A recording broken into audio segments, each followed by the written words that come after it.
Your father is the richest man. Your mother is a movie queen. But you frown all day because you know that soon your whole family will become cannon fodder for the male lead. However, you are just a helpless baby now. But unexpectedly your parents can hear your heart. After you put on the book for the first time and opened your eyes to see the simple layout of the delivery room, you couldn't help but complain in your heart. The damn system was indeed deceiving yourself. Where is the promised wealthy and noble family? Chen Wanqiu, who had just given birth, looked at you who had just been born, and a satisfied smile appeared on her weak face. However, the next second, her smile froze because she seemed to hear a strange voice. This family doesn't seem to be doing well. Can they afford to raise me? It seems that I will have to suffer again in this life. What a tough life. Chen Wanqiu was stunned. She didn't know where the voice was coming from. The other people in the ward were as usual, as if only she could hear it. After careful observation, Chen Wanqiu confirmed that the voice was coming from you. But how could a newborn baby speak? However, these were not important.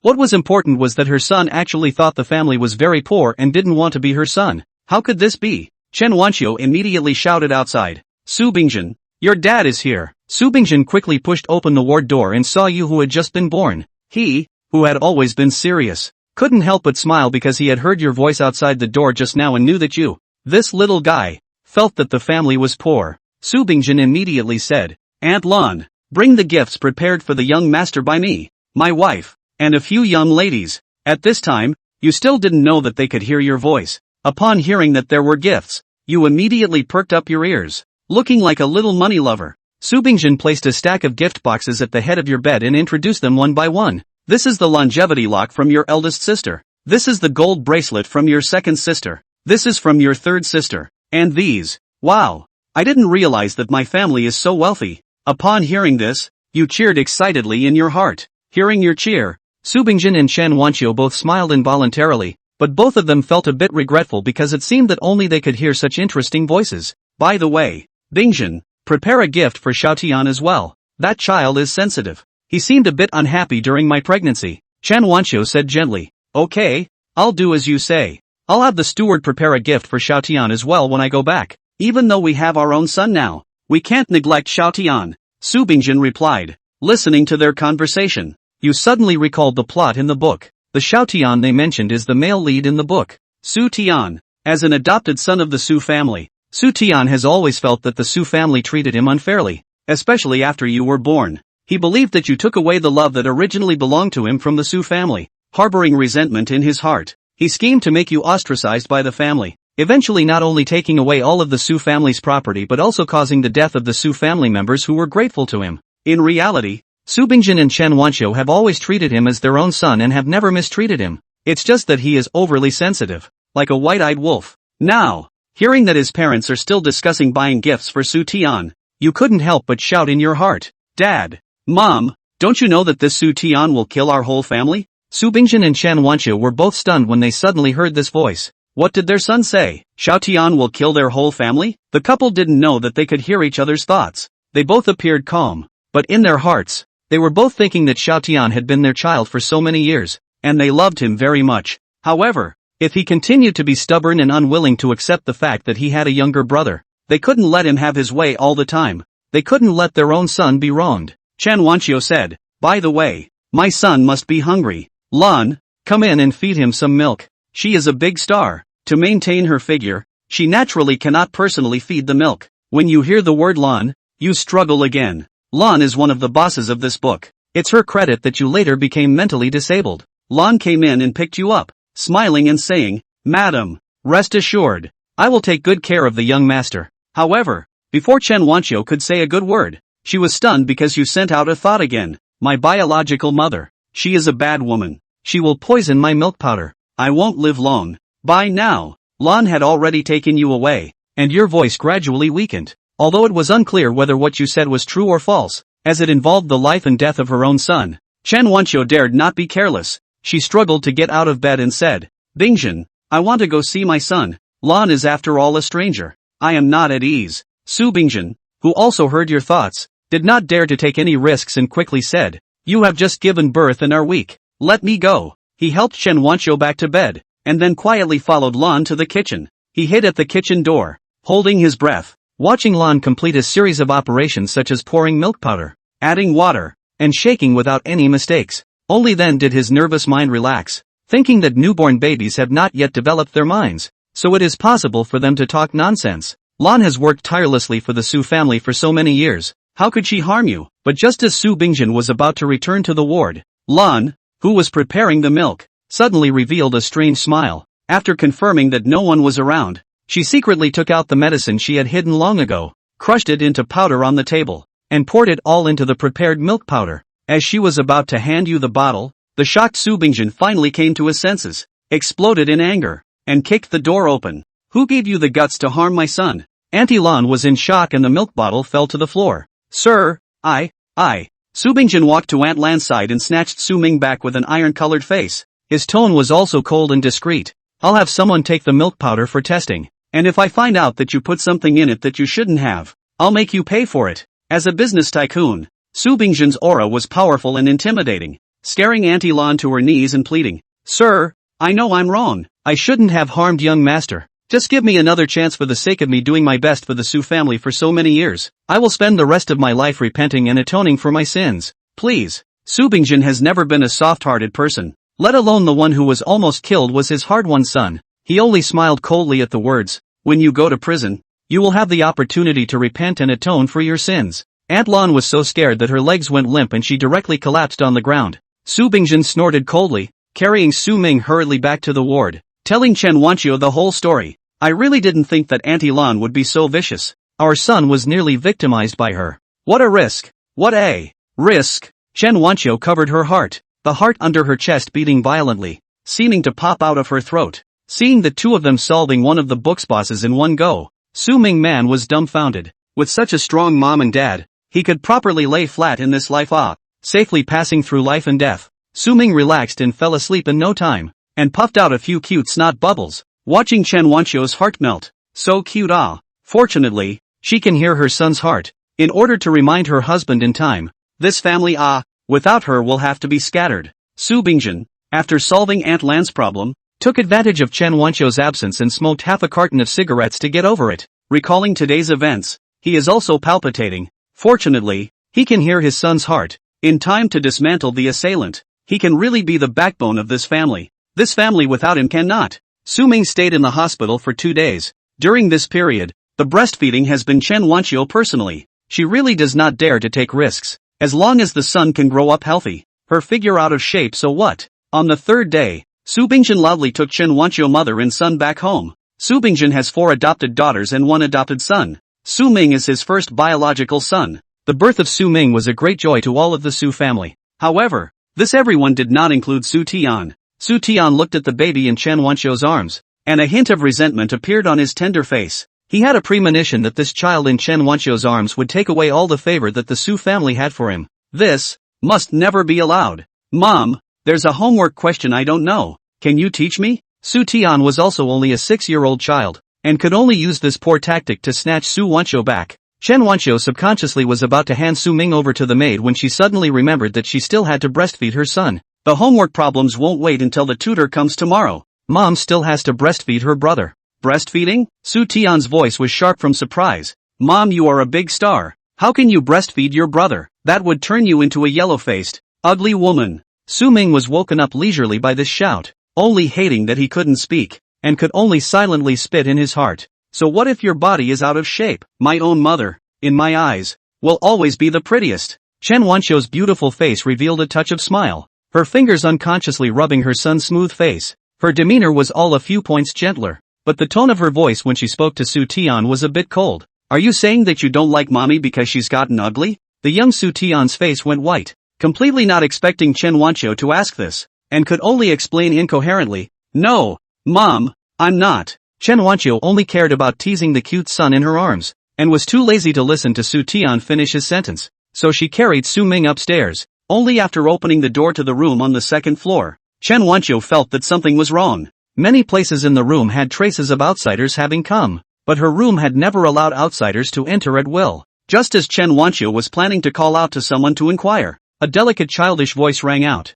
Auntie! The girl in the pink tutu shakily ran out. Her smile was sweet and adorable. Her features were exquisite and delicate. This cry of little auntie made Chen Wanqiu's heart blossom with joy, and she smoothly placed Su Ming on the crib. while she herself bent down and stretched out her arms to the girl. So it's Yao Yao ah. Quickly come and let little auntie hug you. The tiny Mu Yao stumbled over and dove headfirst into Chen Wanqiu's arms. Little auntie, where have you been these past few days? I've missed you to death. Auntie went to give you a little brother. Yao Yao, look at the little brother. Do you like the little brother? Mu Yao was watched by Chen Wanqiu as she grew up. Although the Lin family's strength couldn't be compared to the Su family, this little girl she just loved. She was an actress and could tell with a glance that this little girl was bound to be a beauty when she grew up. When Su Ming wasn't even born yet, she discussed with Su Bingjin and made an engagement with the Mu family. If a girl was born, the engagement would be automatically nullified. Now that a boy was born, this little girl was naturally her future daughter-in-law. Little Mu Yao grunted,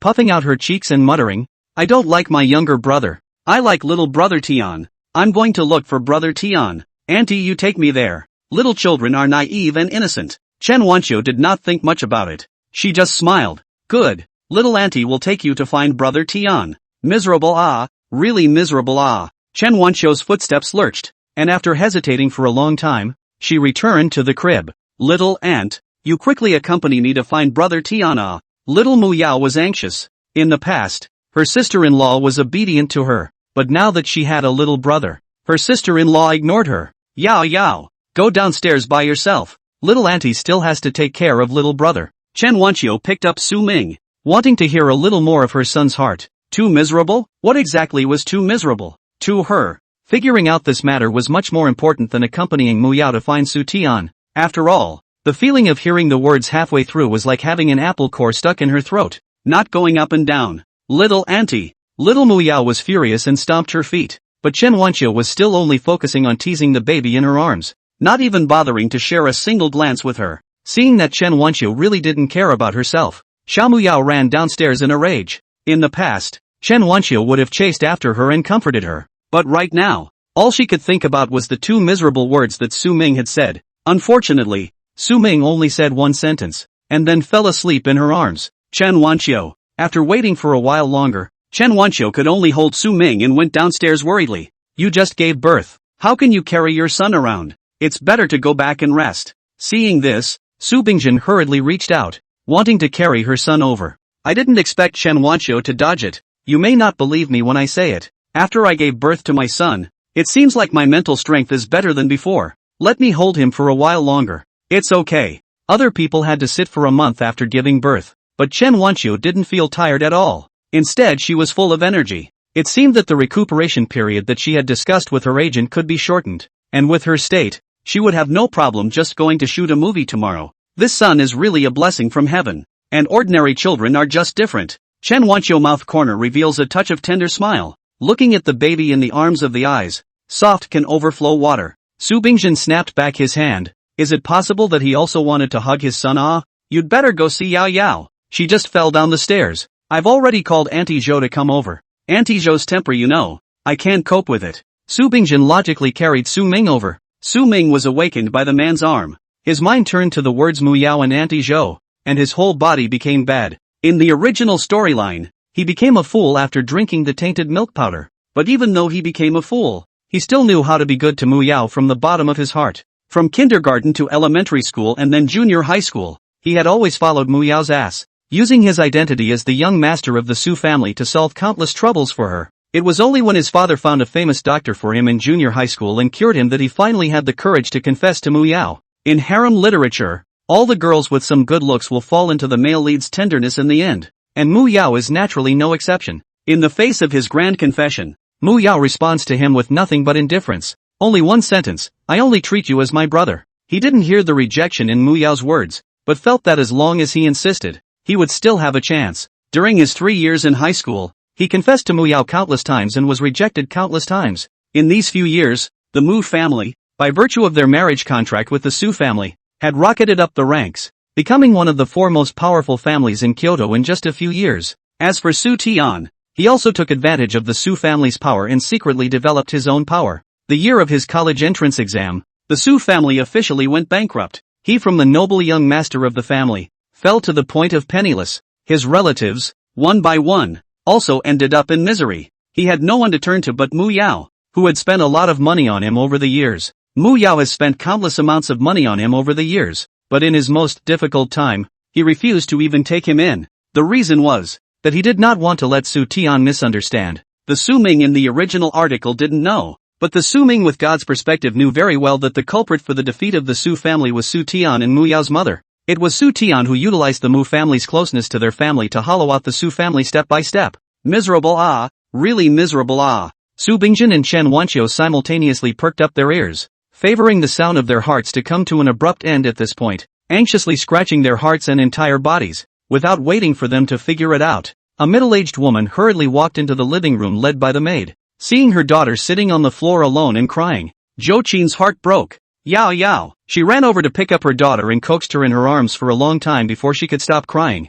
Sister Chen, I gave my daughter to you because I trust you, but how can you treat my daughter like this? With you like this, how can I dare to marry my daughter to your son? Although she was facing the richest lady, once she thought that she was marrying her daughter, Zhou Qin flatly developed a lot of courage. So what if the richest man was still asking her to marry her daughter into his family? Who let her daughter long beautiful it? Girls, face is the best capital. In fact, Chen Wanqiu has always been very concerned about Mu Yao. The reason why she ignored Mu Yao today is because of Su Ming's miserable words. Being questioned in this way, Chen Wanqiu also felt embarrassed, and was about to get up to make amends. The little thing in her arms made a sound again. Big Mom, do you want to look at the gray hair on your head and call whoever your sister is? My mom is so young and beautiful. Where did you get the face to call her sister? Chen Wanqiu's heart blossomed as she listened, and she lowered her head and smiled shallowly. Zhou Qin's face changed, completely not expecting Chen Wanqiu to not only not give her an apology, but also laughed out there. Wasn't this a naked provocation to her? Mrs. Chen, if that's the case, I think the marriage contract between our two families needs to be reconsidered. You also know that my daughter is so beautiful. She definitely won't worry about getting married when she grows up. Zhou Qin issued an ultimatum. In her opinion, a girl as beautiful as her daughter is one of the few in the world, and for the Su family to be able to marry her daughter is a blessing in disguise. Mu Yao, this little girl is now long is quite cute, can grow up on the long crooked, although not ugly, but also general it, to say good looking, that little girl is really good looking, and the Mu family is very bad. Our family for many years of accumulation, in the end all fell in the hands of this group of people. Miserable really miserable Su Bingjin and Chen Wanqiu's spirits were lifted. If it wasn't for not wanting the other party to notice the difference, they really wanted to jump up and celebrate. After waiting for so long, finally waited for this miserable after the article. However, the sum of these two sentences of the heart of the information is somewhat large. The original little Mu Yao will be crooked later on? The Su family will be destroyed in the hands of the Mu family? How is this possible? Since it is not sure, then first observe and observe. Moreover, who is that little girl again? Kids nowadays are really, can they not always talk halfway through their sentences? Aunt Joe, you have to think clearly. The marriage contract has already been finalized. It's not impossible to break it. The child is still young now. Even if the contract is broken, it won't have any effect on the children. Chen Wanqiu sat on the sofa with her child in her arms, her form elegant and generous, as if she didn't care if Mu Yao stayed or went. Zhou Qin choked. I'm just saying, since the marriage contract has been finalized, it's always bad to go back on it. Our Mu family, we don't have people who go back on their word. She is not stupid, even if her daughter is not worried about getting married, but even if she marries well, it is still better than marrying the richest son. Little Mu Yao perceived Chen Wanqiu's unconcerned attitude, immediately reddened her eyes. Sister-in-law once upon a time obviously cared so much about her, but now, even refused to look at her. It was all because of that newly born nuisance. Mom, I don't want to marry this little brat. I want to marry Brother Tian, so I can be with Brother Tian every day. I love Brother Tian. Yao Yao, don't be capricious, Zhou Qin chided in a low voice. Agree. Hurry up and agree. Your daughter will fall in love with Su Tian in the future anyway. Marrying early or late is still marrying. Chen Wanqiu was not calm again. The daughter-in-law she prepared for her own son. How could she cheapen it to an outsider? Since this is the case, it would be better to destroy the marriage contract now. Su Bingjin is more anxious than her. Fearing that Chen Wanqiu's heart will be softened, she jumped ahead and said, when our two families made the marriage contract, it only said that Yao Yao would marry my Su Bingjin's son, but it didn't say which son. Xiao Tian is also considered my son. Since Yao Yao likes Xiao Tian, let's change the marriage contract. But, Zhou Qin subconsciously retorted, adopted son of course can't compare to the biological son. Her daughter is young and unintelligent. She as a mother's brain is not yet confused. Let's go. It's time to feed our son. Su Bingjin helped Chen Wanqiu up the stairs. As for Zhou Qin mother and daughter, they were completely treated as air. The unintelligent little Mu Yao happily clapped her hands. Great! I can marry brother Tian. Daughter. Zhou Qin had a face of pain and regret. You've picked up the sesame and lost the watermelon today. But since they're both sons of the Su family, even if they're adopted sons, it's not all doom and gloom. Your father and I will find a way to help you. Zhou Qin murmured softly, already having an idea in her heart. Mom, I'm going to find brother Tian. Little Mu Yao didn't understand her mother's words at all. In her opinion, marrying someone meant to be with that person forever. She liked being with brother Tian, so she was willing to marry him. Little Mu Yao bounced around and found Su Tian, who was simmering soup in the kitchen, pulling his big hand with her small hand, her voice soft like cotton candy. Brother Tian, accompany me to play. Su Tian didn't move and pushed her hand away. Yao Yao, I'm making soup for mommy. Mommy will be able to feed her little brother better if she drinks the tonic soup. Go play by yourself. Mu Yao was instantly displeased. Little brother again. Even brother Tian is toward that little brat. What's so good about that little brat? Listening to nanny auntie, he can't even poop and pee on his own. Stupid. Su Tian didn't care about little Mu Yao. Instead he served a bowl of soup and carefully carried it upstairs. He knocked on the door and heard Chen Wanqiu's voice before pushing it open. Mom, this is the tonic soup I boiled for you. You drink a little more. I heard the nanny aunt say that breastfeeding a little brother is very hurtful to the body. I don't want to see my mom so tired. The boy's lips are red and teeth are white. His features are cute and beautiful, just like a white-furred puppy wagging its head. No mother can resist this temptation. Chen Wanqiu also couldn't help but feel soft at heart, no matter how it would be in the future. At the very least until now, this child hasn't done anything wrong. This soup can't be drunk. He spat in your soup. Chen Wanqiu's expression froze. She, who had always had a serious cleanliness fetish, couldn't stand this kind of thing no matter what. You put the soup here now. Mom will drink it later. Okay mom. Su Tian obediently put down the soup, after which she left with a light hand. When the footsteps going downstairs completely disappeared, Chen Wanqiu immediately put down her son in her arms, opened her laptop and connected to the kitchen's surveillance, adjusting the time to half an hour ago and changing the speed. Chen Wanqiu stared at the screen. The first 5 minutes were nothing unusual. Su Tian even almost burned his hand. Watching Chen Wanqiu's heart tightened, but in the last few minutes, Su Tian's behavior suddenly became strange. Not only did he look left and right, with the look of a thief, he also closed the kitchen door, realizing that something would happen soon. Chen Wanqiu stared at the screen tightly, paying close attention to Su Tian's every move. Sure enough, when Su Tian confirmed that no one would come, he stepped on the stool and uncovered the lid of the pot, spitting a large mouthful of saliva with a yuck sound. Vomit. Chen Wanqiu ran to the trash can and bent over to vomit. Disgusting, disgusting, disgusting, too disgusting. Luckily she didn't drink that bowl of soup. Son, you are truly mom's lucky star baby. What would mom do without you? Chen Wanqiu held Su Ming tightly in her arms, face to face with him for a long time, unwilling to let go, like holding some absolute treasure. Mama, I'm going to be smothered to death by you if you hug me again. Chen Wanqiu hurriedly let go of Su Ming, but felt that it was not too much, and simply held that little face and kissed it, the meat that fell off his own body. Just how to love is not enough. It seems that I need to talk to your father about Su Tian's stay and go. Chen Wanqiu calmed down, and said word by word with deliberation. She has always been delicate mind, just did not think much. Now think carefully. The child said. It is worth thinking. What do you mean by feeding the little brother is very hurtful to the body? This is not to provoke the relationship between her and her baby. After telling this matter to Su Bingjin, the latter was also shocked and angry. What? Little Tian could actually do such a thing. He's only 6 years old. Now, both of them had a little bit of faith in Su Ming's statement. Su Tian will kill the entire Su family. Otherwise, let's send little Tian back to the orphanage. In case we can't teach him well and raise him crookedly, then we'll have a big responsibility. Moreover, I'm always worried that he'll hurt our son. Chen Wanqiu proposed. But we have already signed an adoption agreement with the orphanage. Unless we find his real parents, we can't abandon him. Finding Su Tian's real mom is not simple. Aunt Lan is Su Ming remembered. When this novel ended, one of his parents swallowed charcoal and killed themselves. One slit his wrists. And this Aunt Lan not only entered the Su family as an old madam, but also raised a bunch of grandchildren born from the male lead in his harem at her knees, enjoying the joy of heaven.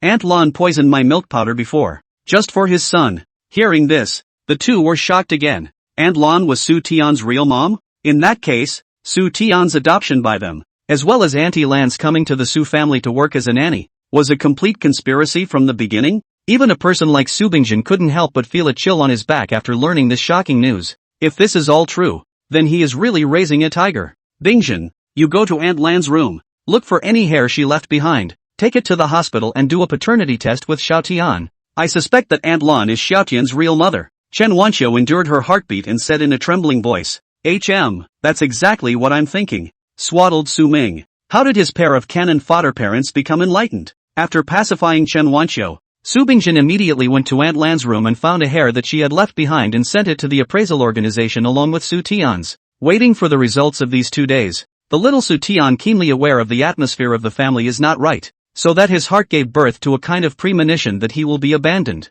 As soon as he thought that no one would buy him expensive toys if he left the Su family, and there wouldn't be a dozen or so maids to take care of him, he couldn't help but be scared. So he desperately tried to behave in the hope that Su Bingjin and Chen Wanqiu would see how good he was. Dad. Mom, this is my test paper. I got a perfect score. Su Tian handed his full marks test paper to Su Bingjin like a treasure. Sir, ma'am, the eldest young master is indeed a genius. He's only 6 years old, and he can do double-digit multiplication. The tutor also chimed in. Well, not bad. Su Bingjin's face showed appreciation. This adopted son of his was indeed smart. No matter what it was, he would know it after teaching it once. Such a genius. If he had been left around to be properly taught, he would definitely be able to add to the family's glory in the future. So powerful? Su Wanqiu was also somewhat marveled. Eldest young master. You show Mr. and Madam. The tutor handed over a pen and paper, counted as 34 by 56. Su Tian immediately took the pen and paper and plopped down on the edge of the sofa to swish and calculate.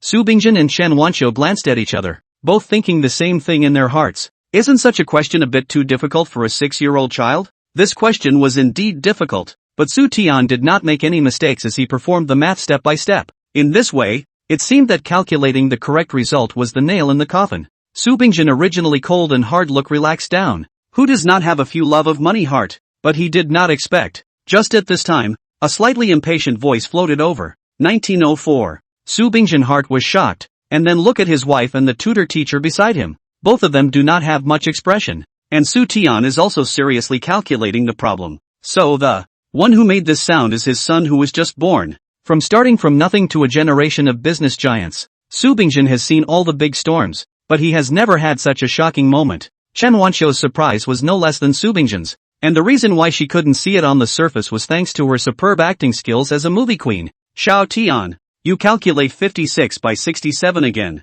Chen Wanqiu said. The last question hadn't been finished, and suddenly another one came. Su Tian was a bit frazzled. Su Bingjin and Chen Wanqiu didn't care about Su Tian's performance, but instead perked up their ears to listen to Su Ming's heart. 3,752. What about 156 by 67? 10,452. Now, the shock in the hearts of the two could no longer be described in words. The tutor didn't know the truth and couldn't help but speak up for Su Tian when he saw this. The eldest young master hasn't learned 3-digit multiplication yet, but with the eldest young master's intelligence, I'm sure he'll be able to learn it soon. Sir, Madam, Mr. Gu is coming to Kyoto tomorrow. The eldest young master is so smart. Mr. Gu will definitely be willing to accept the eldest young master as a close disciple. Go Hong was a famous teacher in Kyoto. I don't know how many top students of the college entrance exams he had taught. Before Su Ming was born, Su Bingjin had always treated Su Tian as his own son, and in order to allow him to obtain the best educational resources, he had not hesitated to personally go and make connections to contact this Mr. Gu. Originally he wanted Gu Hong to accept Su Tian as a close disciple, but now, little Tian's teacher will be found later. Little Ming is a genius that is hard to come by in 100 years. This opportunity is better left to little Ming. Su Bingjin looked at his swaddled son with a smile. Yesterday, he grabbed a note to choose a name for him, and this little guy chose the word Ming. Su Ming was his son's name. That's right, Xiao Ming is the genius. Such intelligence can't be wasted. Chen Wanqiu agreed. The tutor was baffled. How could a newborn baby who couldn't even speak tell that he was a genius? After being puzzled, it suddenly dawned on her that these two were nothing more than favoring their newborn son. That's right, a baby is not as good as a real one. The tutor gave Su Tian a pitying look. Little Su Tian's face was gloomy, anger burning in the bottom of his heart, hating to pick up the coffee table's fruit knife and stab that unlucky star to death. But reason told him that he can't do this, otherwise he will have nothing. Su Tian looked at his cluttered draft paper and stayed in place for a long time before he made up his mind and followed Su Wanqiu upstairs. Mom, can you let me hug my little brother? After holding Su Ming for so long, Chen Wanxiu's arms were also a bit numb, plus she also hoped that Su Tian could live in harmony with Su Ming, and with a sniff, she handed Su Ming over to Su Tian. Then I'll leave the younger brother to you. Mom will go take a rest. Unexpectedly, as soon as Su Ming reached Su Tian's hands, he wailed, "Little Ming, be obedient. Don't cry. Mommy is tired and needs to rest." Su Ming cried even louder. Hearing her son cry, Chen Wanxiu endured her exhaustion and sat up from the bed with her arms supported. "Xiao Tian, hold little Ming for me to see." "Mom, you rest first. I'll carry my brother downstairs." "You've already carried your brother for a day. Your body won't be able to take it if you carry him any longer." This scene makes people look at it and think that Su Ming is too hilarious, and under his foil, Su Tian becomes even more obedient and understanding, inviting people to love him. But right at this moment, an extremely angry voice suddenly rang out. You son of a bitch. You're trying to strangle old me. Mom, quickly save me. This son of a bitch is secretly strangling my leg. It hurts me to death." Chen Wanxiu violently got up and got out of bed, and snatched Su Ming over. Due to the excessive force, Su Tian was pushed to the ground, and his leg hit the table leg, and at that time, he was bruised a large piece. "Mom!" Su Tian endured the pain and shouted with red eyes. Su Wanxiu was filled with her heart on Su Ming, so she naturally didn't care about Su Tian. She lifted the cotton cloth wrapped around Su Ming and carefully lifted up one of his legs, and sure enough, she saw that on that piece of delicate skin, there were clearly a few tiny fingerprints imprinted on it. Su Wanxiu's pretty face instantly turned icy cold, and her beautiful eyes condensed down, emanating a compelling aura all over her body. "You have truly disappointed me. Such a vicious mind at such a young age. It seems that my Su family can't tolerate you anymore." Su Tian's little face turned white and immediately cried out, "Mom!" At this moment, Su Bingjin hurriedly pushed the door in. Su Tian's heart was happy and wanted to ask Su Bingjin for help,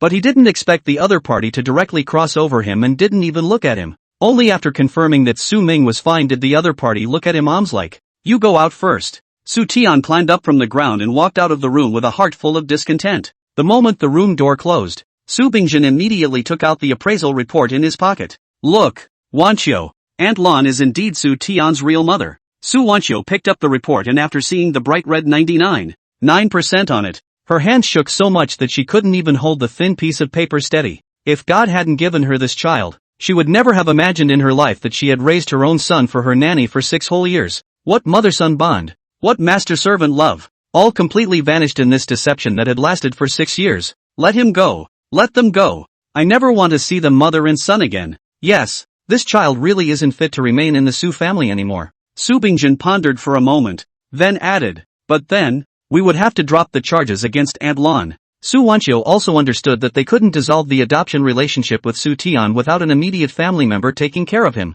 Then the murderer who harmed our son will go free. Su Wanxiu furrowed her eyebrows, clearly unwilling to accept this result. Su Bingjin sneered a few times. Dealing with a woman is not simple. The most important thing now is to send that child away. Although we have raised him for 6 years, but, can become a generation of business big brother? Su Bingjin has always been decisive. Do things also thunderous? When the break, will suffer. Su Wanxiu bit her lip, also nodded. It was that Su Tian was still young and still had the opportunity to reshape his character, and his vicious mother would have made a mess of the Su family. Little Su Tian cried until he broke, but it didn't change his fate of being sent away. The subordinates who used to treat him respectfully were now full of indifference and roughly shoved him into the back seat of the nanny car. As soon as he heard that he was going to be sent back to his poor mother, Su Tian cried more and more, but this time there was no one to coax him. "Stop crying. It's noisy." Seeing that little Su Tian was going to cry his back out, a pleasant child's voice suddenly rang out. Su Tian hurriedly climbed up from the backseat of the car and grasped the car window to look out.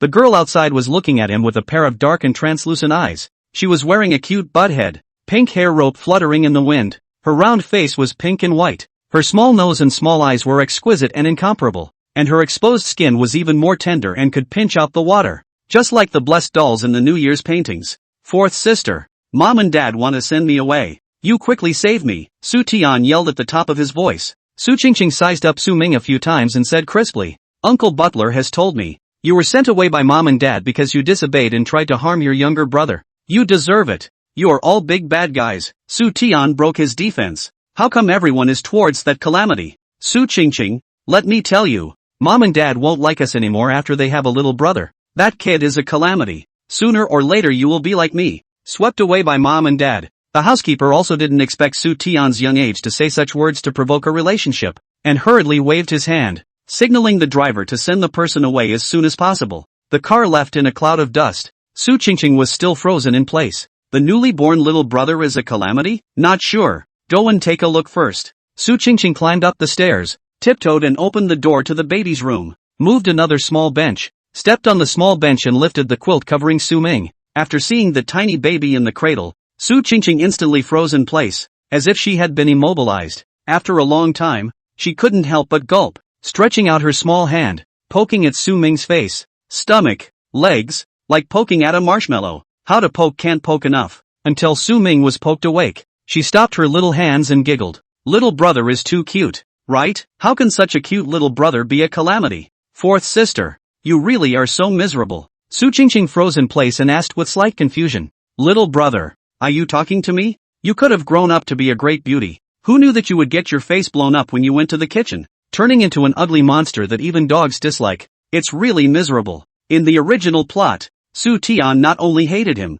but also hated the four sisters who were good to him. It can be said that the tragic end of the four sisters of the Su family had nothing to do with him. As for that explosion in the kitchen, it was also Su Tian's doing. When reading that book, Su Ming felt that the male lead's 3 views were explosive. But there are still many readers in the comment section who whitewash him, saying that the male lead is a beautiful and strong tragedy. And due to the book's explosion, the fiction world has also set off a wave of paranoid male leads. Su Qingqing was so scared that her little legs were soft, and she directly stepped over the chair and fell a butt pier. She also did not care about the fall pain of the small buttocks, hurriedly climbed up from the ground, scuffed and ran to his room to rummage out a helmet, put on his head. She didn't want to be disfigured. She didn't want to turn into an ugly monster that even dogs disliked. Due to Su Ming's words, Su Qingqing had been hiding in her room, covering her head with a quilt, not even daring to step out of her room when she was thirsty. Just when she was about to be smothered to death by the quilt, the door of her room was knocked on by someone and a servant walked in. Fourth young miss,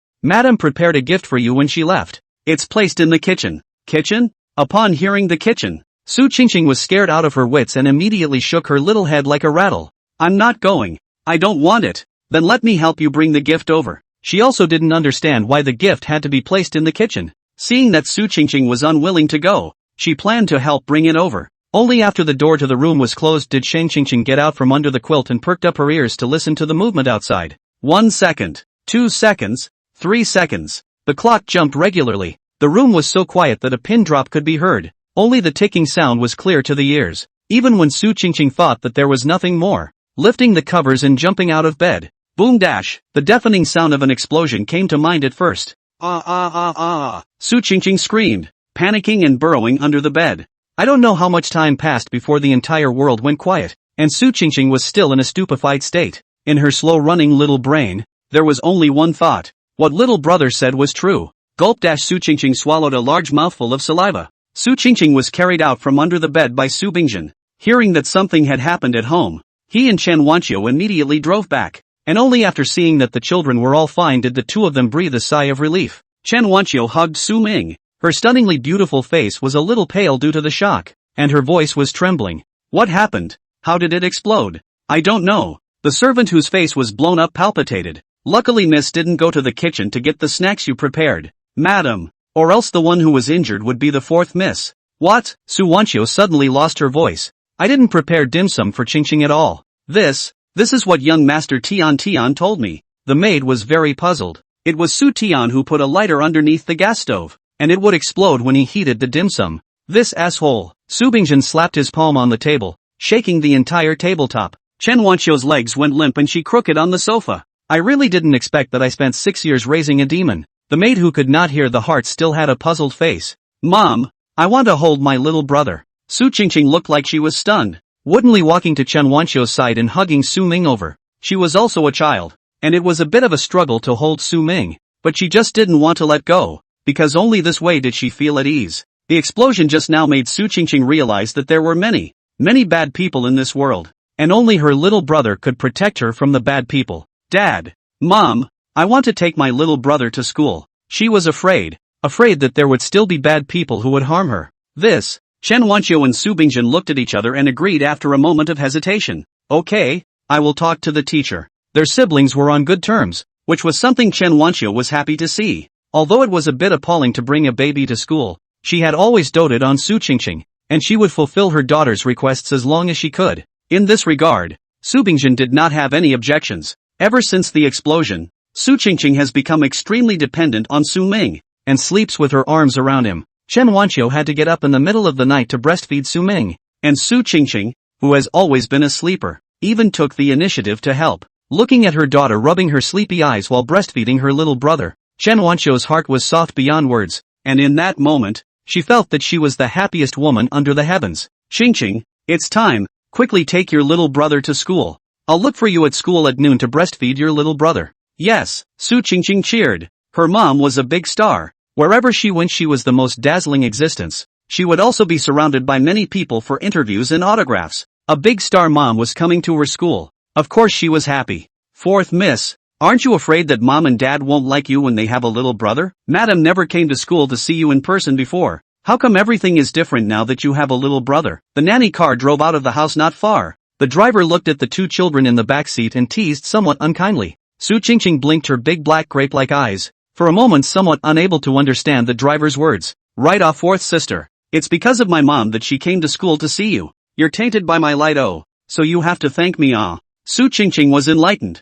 Yeah, all of this is due to little brother. Little brother is not a calamity. Little brother is the most useful little child under the sky. Fourth Miss, I'm saying, it's because of the little brother that madam came to school to see you. Am I right? The driver was still following the advice. Yes, what you said is so right. Su Qingqing's eyes were bright like the shining stars in the sky. So I'm going to treat my little brother better in the future. Driver, until he sent the two children into the kindergarten. The driver did not understand Su Qingqing's brain circuit. There were more people on the road. The children who studied here were not from bad families. Most of the parents who came and went had dealings with the Su family. The driver didn't dare to say more. He sent Su Qingqing and Su Ming to the door of the class and left. Su Qingqing pushed the stroller behind the door and hid it, walked into the class by herself, then looked left and right, and took out a small box from her school bag like a thief. This move attracted Su Ming's attention. There seems to be no description of this box in the original. This box was made of expensive materials. The carving was exquisite. It looked like it was everyone's collection, and it was unknown where Su Qingqing got it from. Not only was Su Ming curious, the other children in the classroom also curiously gathered around. Sister Qingqing, what is this box? It's so beautiful. Would you open the box and let us take a look? Mu Yao in the front row couldn't help but be curious as well, quietly walking outside the crowd and standing on her tiptoes to look inside. Alright, don't crowd. Line up and look one by one. Su Qingqing, like a big sister, organized the queue before slowly opening the square box. At once, the classroom resounded with a gasp of amazement. That is an extremely gorgeous crown, inlaid with dazzling diamonds, refracting the sunlight out of colorful colors. The top of the blue diamonds is even more brilliant, and the surrounding clusters of diamonds echo, just like the stars, subtle and incomparable. Not to mention children, even adults can't resist the temptation of this crown. The last little Mu Yao also froze. She has never seen such a beautiful crown. If she can wear this crown, she will definitely become the most beautiful princess in the world. Does this crown look good? Su Qingqing hugged her arms. Her little face was full of showing off and complacency. Good looking, it's so nice. The diamonds on it are so big. Each one is bigger than my mom's diamond ring. Sister Qingqing, is this your mom's? Ah, how dare you steal your mom's stuff. Be careful of getting beaten up at home. This is not my mom's. Su Qingqing falsely shook her little head. Only when everyone was in a hurry did she slowly speak. This is what my brother prepared for his future daughter-in-law. Su Qingqing's seat was right next to the back door, and after saying this, she pulled open the back door and pulled Su Ming, who was lying in the stroller, in. This is my younger brother. You guys don't make a fuss? Besides this crown, there are also have pretty little dresses, cute dolls. In short, whoever is willing to marry my younger brother will get this crown. Once they heard Su Qingqing say this, all the little girls in the class boiled over, scrambling to raise their little hands first. Nest wants to marry your brother. Sister Qingqing, when Nest becomes your brother's daughter-in-law, don't all of you grab with Nest. Seeing everyone grabbing to be that nuisance's daughter-in-law, little Mu Yao raised her chin proudly. She was Auntie Wanqiu's personally acknowledged daughter-in-law. She didn't even need to grab with these people. As long as she went to talk to Auntie Wanqiu, Auntie Wanqiu would definitely give her the crown. There is also a beautiful little dress, cute dolls, all hers. Little Mu Yao heart happy, just want to go to the teacher to borrow a cell phone. To Auntie Wanqiu call the crown to come, but suddenly remembered. 2 days ago she cried and cried, do not want to marry that nuisance. Auntie Wanchio has promised. She stopped in her tracks, and her mood instantly fell from heaven to hell. She was too young to accurately describe that feeling, the feeling of being so close to getting it, only to lose it because of her words. It was as if she saw that the crown that should have belonged to her suddenly sprouted wings and flew to another girl's head, and she could only look at that girl wearing the crown, beautiful as if she had landed on earth as an angel. What was left for her was only regret and envy. Su Qingqing, brother Tian is also your brother. I'm going to marry brother Tian in the future. Does that crown have half of me as well? Little Mu Yao was unwilling and re-squeezed into the crowd, tilting her head and asking. Su Qingqing grunted from her nostrils. Su Tian is no longer my brother. What does you marrying him have to do with me? Of course this crown doesn't have your share either. Thinking of how little Mu Yao once cried out not to marry her brother, Su Qingqing's small face raised a harsh smile. He has already been sent to the orphanage by my father. If you want to marry her you will have to live in the orphanage later. Have you ever seen a child in an orphanage wearing a crown? Only princesses can wear crowns. The girl who marries my brother is the princess. Marrying Su Tian, you can only be like him, as an orphan. These words were so logical and meticulous that even Su Ming couldn't help but marvel at them, not to mention these young and uninvolved children. They were ignored by Su Qingqing, treating marrying Su Ming as a heavenly good thing, afraid that it wouldn't be their turn. As for little Mu Yao, when she heard that she was going to an orphanage, she cried out with a wow. I don't want to be an orphan. I want to be a princess too. Those girls couldn't wait to have one less competitor, and immediately rallied to attack. You can only be an orphan if you marry Su Tian, and you'll have to go to the orphanage with him. Little Mu Yao couldn't take it and broke down and shouted. Then I don't want to marry brother Tian. Su Qingqing lifted her eyelids and glanced at her, saying in a salty manner, the marriage contract has already been made. You can't go back on it, or else people will say that you're a little pug who doesn't keep his word. The killing power of these words to a small child was just too great. Little Mu Yao cried so much that she came up for air and nearly passed out on her back. Su Qingqing was too lazy to care about her and turned her head to arrange up the other girls. How about this? You guys take turns to be my brother's daughter-in-law. One of you will be the daughter-in-law for a day, and the crown will be worn by one of you for a day. She looked around and found the prettiest girl and put the crown on her. Today you will be the one, and then casually pointed to a slightly lesser girl than this one. Tomorrow you will be the one. After arranging everyone, every girl in the entire class, except for little Mu Yao, had a joyful face. Little Mu Yao was not convinced. Red-eyed, she found the teacher, borrowed a cell phone and then called Zhou Qin, crying and crying for a crown. Zhou Qin thought that a crown is just a crown. It is not a big deal. So she promised to bring it along with her when she came to deliver her lunch at noon. Little Mu Yao's frustration was instantly swept away. The whole person is up. Suddenly feel that when Su Ming's daughter-in-law is not nothing. When she went back, her classmate Lin Tao Tao was holding a crown on her head. Yao Yao, do you want to try this crown? I can lend you to wear it for a while, but only for a while. Oh. Lin Tao Tao was the one with the best temper in the whole small class, and she was the only one who could stand Mu Yao's temper. But Mu Yao didn't appreciate it and pushed the crown away with a smelly little face. I don't want it. My mom will bring my crown over at noon. Su Qingqing also heard it and immediately rushed over to argue with her. You're lying. My mom said that this crown was designed by a foreign designer and is unique. I didn't lie. Little Mu Yao was not willing to show weakness. Anyway, you'll know at noon. Su Qingqing rolled her eyes greatly and simply ignored Su Qingqing, going back to play with Su Ming in the stroller. Luckily this stinky girl broke off her engagement with her little brother. She didn't want her little brother to marry a daughter-in-law like this. Throughout the morning, Su Qingqing was secretly battling with little Mu Yao. An invisible smoke filled the classroom. Borrowing that crown, Su Qingqing had been steadily gaining the upper hand until she was not afraid of anything, but she was afraid of writing these math problems that were like alien texts. Knowing that Su Qingqing is not good at learning, Xiao Mu Yao writes furiously, wanting to be the first to finish writing. Get the little red flower to show off in front of Su Qingqing. Seeing that the time has passed most of the time, Su Qingqing was so anxious that her palms were sweating.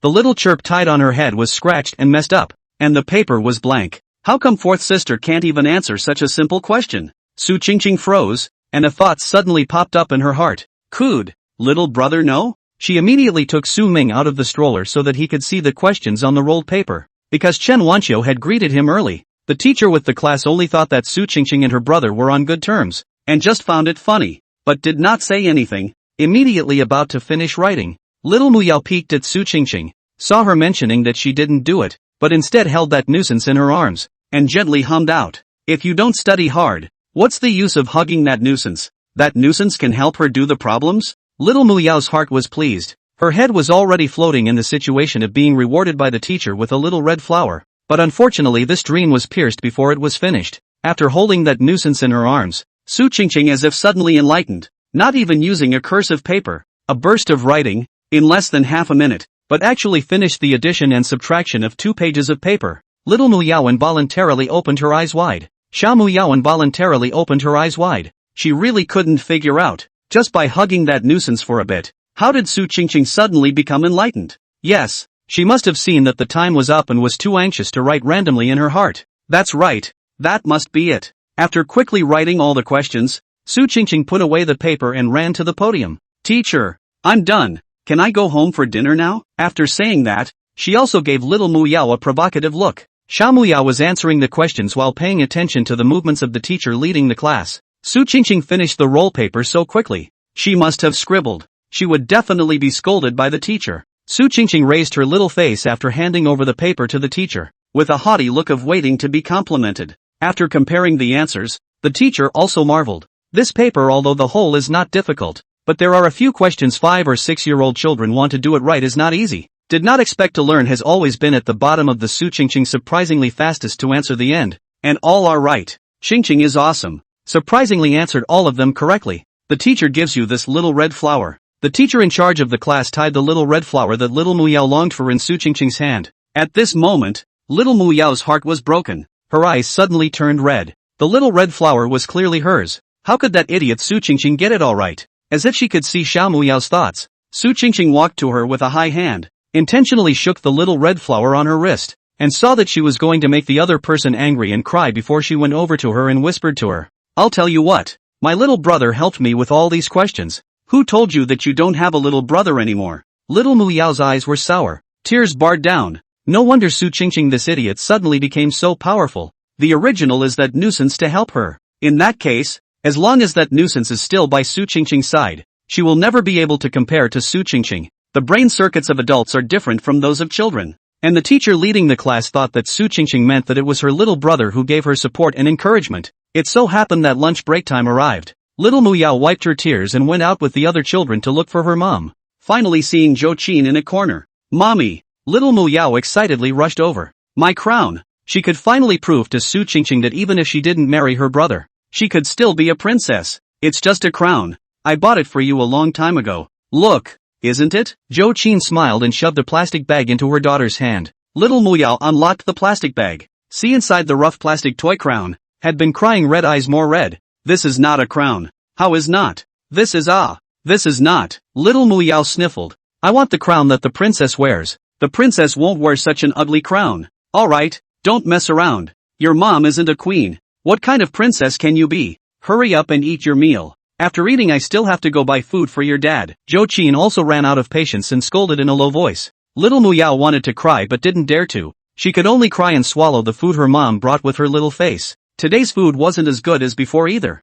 And there were even difficult to eat bean curd, which was undoubtedly adding insult to injury for little Mu Yao, who was already in a bad mood. I don't want to eat bean curd. I want to eat braised pork. I want to drink rib soup. There's nothing today. I'm not eating. Why are you so disobedient? Zhou Qin angrily dragged her daughter to her side. Do you know how expensive pork and ribs are now? If it wasn't for your disobedience that day, Mrs. Chen wouldn't have backed out of the marriage with our family. Su Tian is just an adopted son. Can an adopted son be compared to a biological son? This is not the marriage contract just returned. Su Bingjin sent to our family before the servants all transferred. You still have the face to ask for meat to eat. If not you, I am now also being served. Now it's good. Not only serve me no one, I also have to serve you and your father these 2 drag bottle. Zhou Qin gave a scolding. Her voice was high, and everyone's eyes were attracted to her. Even as a child of a few years old, she also had her own self-esteem. Seeing all her classmates looking at her, little Mu Yao's face suddenly turned red. She couldn't understand a lot of Zhou Qin's words,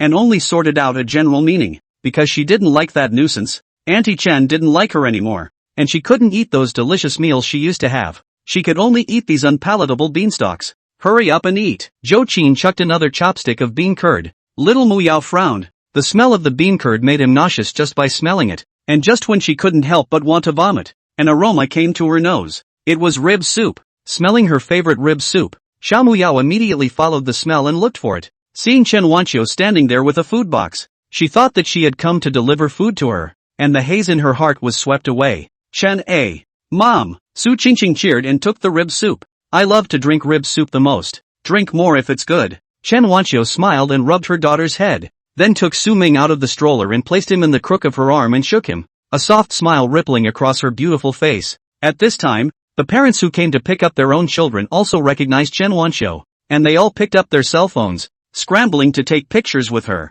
Chen Wanqiu held Su Ming in her arms and Su Qingqing in her hands, smiling gently as she took pictures with each parent. Su Qingqing and Su Ming also became the envy of all. Their mother turned out to be a big star. Chen Wanqiu. Which kid wouldn't want a star mom? Little Mu Yao stood not far away, staring blankly at the family of three surrounded in the center. Mom, go talk to Auntie Chen. Just tell her that I'm willing to marry that nuisance, and ask her to invite that auntie who cooks really well back, and Uncle Driver, Auntie Nanny, invite all of them back. Girls at this age still can't understand the true meaning of marrying. In their opinion, marrying means being with him every day, eating together, playing games together, like the closest of friends. Although that little brat was very annoying, but he could let her have delicious meals, and also let her have a gorgeous crown, can let her get the envy of all the people, so it seems that he is not so annoying. Zhou Qin's angry face slowed down a little, weighed the pros and cons, and decided to go find Chen Wanqiu to talk about it, to see if there was any room for redemption in this matter.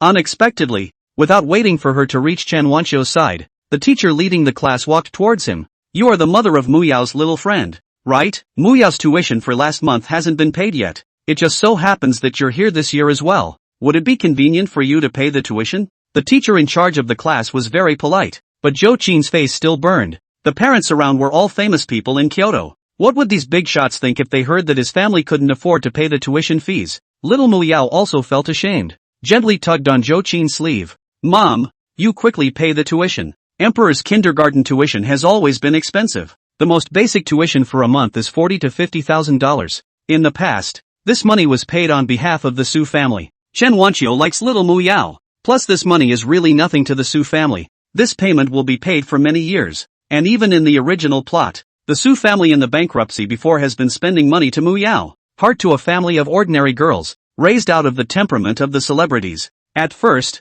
the Mu family was of course grateful to the Su family, but slowly, they began to feel that the Su family did all of this as a matter of course. When the money was given less, they would also chew the cud with their relatives behind their backs, saying bad things about the Su family. Just like now, Zhou Qin never felt that she had inherited much favor from the Su family, nor did she think that without the Su family, she could not even afford to pay her daughter's tuition fees. Mrs. Chen. Zhou Qin walked stiffly to Chen Wanqiu, deliberately lowered her voice. You forgot to pay last month's tuition to Yao Yao, and now the teacher is asking me for it. And so many people are watching, and I'm embarrassed not to give it. I'm also embarrassed not to give it. So you transfer the tuition fee to me by cell phone, to help you as a favor, not to help you as a job. Take the kindness of others for granted. This is your wrong. Carefully savoring this sentence, Chen Wanqiu came to a clear understanding, and couldn't help but sigh in her heart that after living for almost 30 years, she was not even as penetrating as her newly born son. Mrs. Zhou,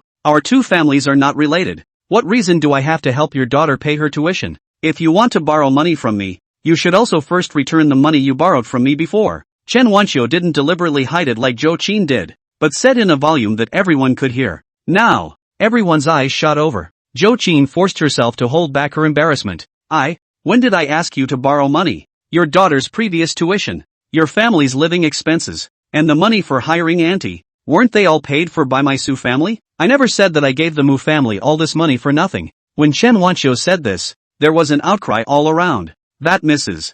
Zhou usually looks quite generous. I didn't think it was all pretend. Even the tuition fee has to be given by someone else. What kind of noble kindergarten is it? With a green face, Zhou Qin pulled over her daughter's hand and directly dragged her out of the kindergarten. After reacting, little Mu Yao realized that she was already standing on the street with traffic, and burst out crying. I want to eat braised pork. I want to drink rib soup. I want crown. Want. What do you want? Let me tell you. Not only will you not be able to eat braised pork and rib soup, you won't even be able to go to school. Little Mu Yao was so frightened by Zhou Qin that she stopped crying, blinking her red and swollen eyes, not yet understanding what her mother meant. No, I want to go to school. If you want to go to school, you can only go to the most ordinary kindergarten. Don't even think about a kindergarten with such a good environment like Emperor's. We can't afford the tens of thousands of dollars in tuition. Zhou Qin patiently analyzed her. Did Auntie Chen help me pay all the tuition fees in the past? Little Mu Yao murmured, lost in thought. For the first time in her young life,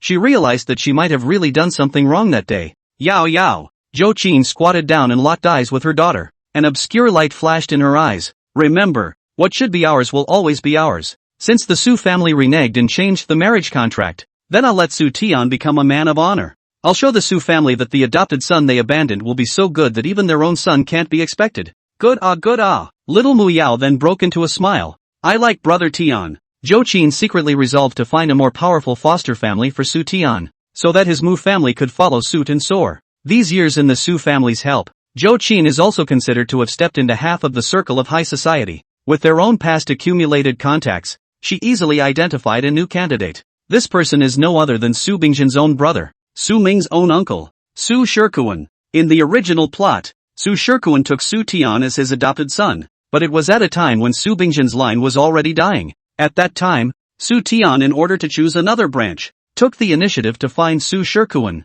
Su Shikuan also sees Su Tian's ability. The two hit it off, and soon completely messed up Su Bingzhen. So when he saw Su Shikuan with Su Tian appearing together at the full moon banquet, Su Ming was not an exception at all. As he wore the book, the original plot of the book changed, but the general direction would not change. Bingzhen, younger siblings, a child as smart as little Tian, how could you bear to drive him away? Su Shikuan brought little Su Tian over, swept his eyes at Su Ming, who was being held in Chen Wanqiu's arms, and said in a conspiratorial manner, your family, that thing I heard, how little ah, which children do not make mistakes. Make a mistake, change is not good? However, Su Shikuan hemmed and hawed with a smug look, since you have already driven away Xiao Tian, I will not persuade more. This child I see, you drive away Xiao Tian for your own biological son, do not regret it in the future, and then cry to beg for forgiveness from our Xiao Tian. In all fairness, Su Tian, as the male lead of the original book, is indeed a rare genius. In the past, Su Bingzhen also always thought so,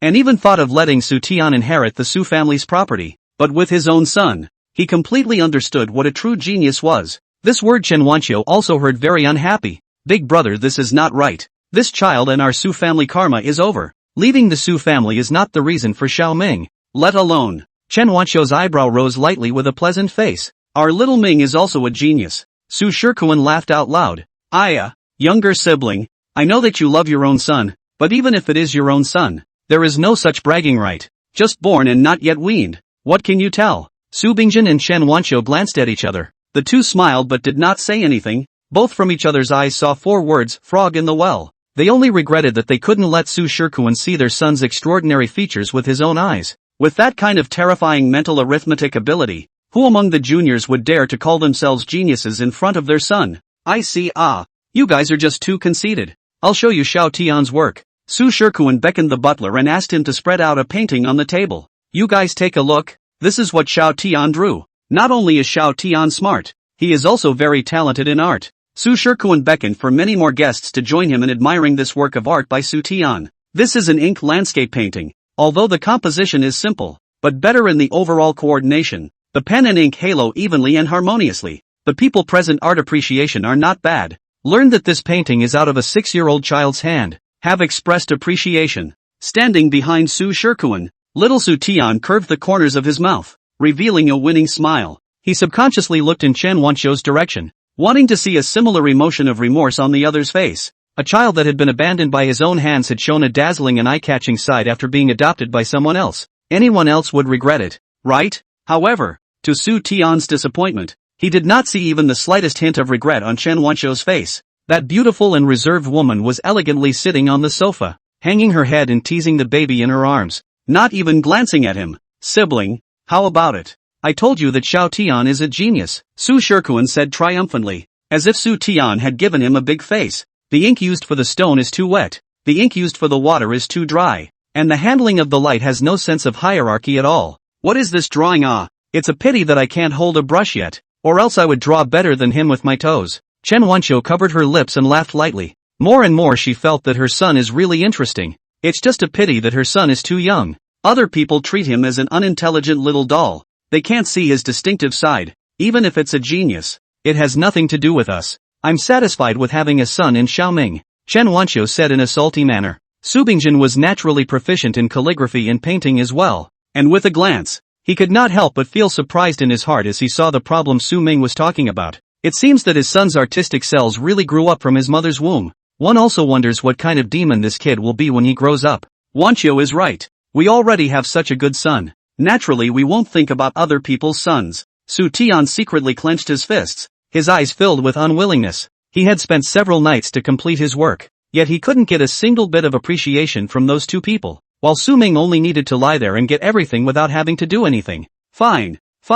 Your son is the best. Alright. Su Shikuan rolled his eyes, smoothly pulling over a stool and sitting across from Su Bingjin. Second brother in fact, I came today. There is another thing to say to you. That is, the south of the city, that piece of land. Talking about the serious matter, Su Shikuan tone eases down, and even brought a few points of ingratiating meaning. Cannot let to the older brother These years you have earned enough money. Cannot be too greedy, is not it? Besides, we are all family. This money you earn or I earn are okay. Su Bingjin raised his eyes to look at Su Tian, the latter obviously some weakness. Su Bingjin understood everything. It must be that the child overheard him and his assistant's conversation, and told Su Shikuan about his plan to bid in the south of the city. Give it, hurry up and give it. Anyway, that piece of land in the near future will be dug up pieces of nuclear weapons. Whoever buys and whoever pays. Su Bingjin's heart and mind moved. After the first few incidents, he was already convinced of Su Ming's heart and mind. And although he felt bizarre after hearing these words,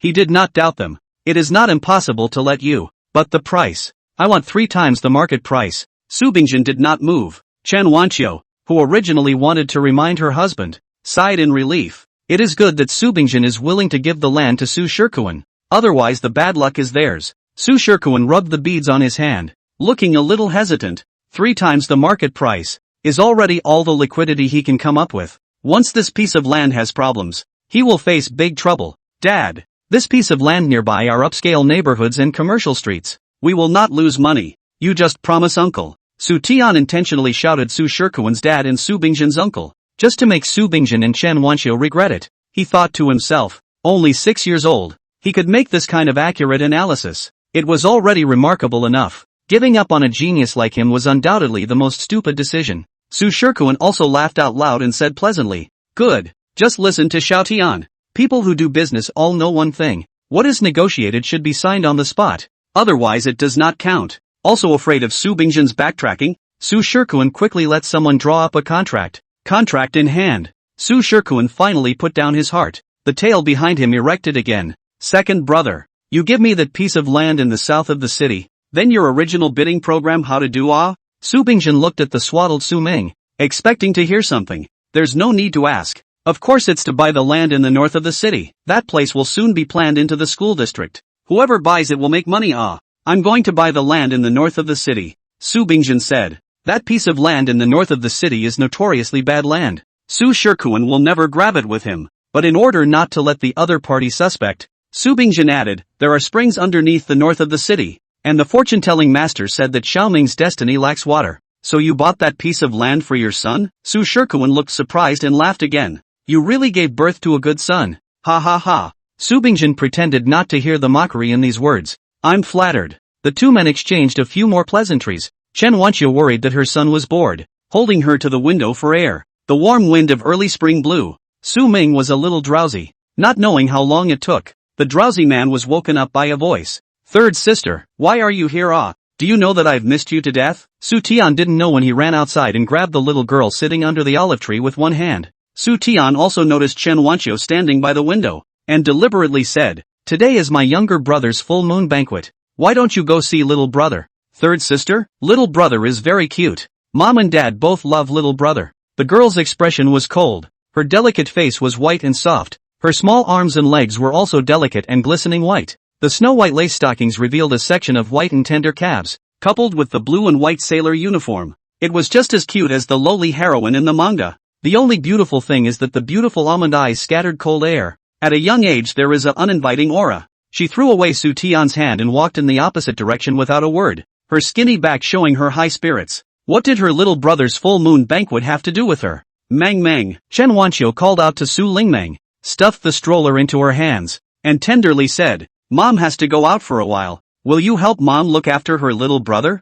In fact, this was just Chen Wanqiu's excuse. She was trying to bring her son and daughter closer together.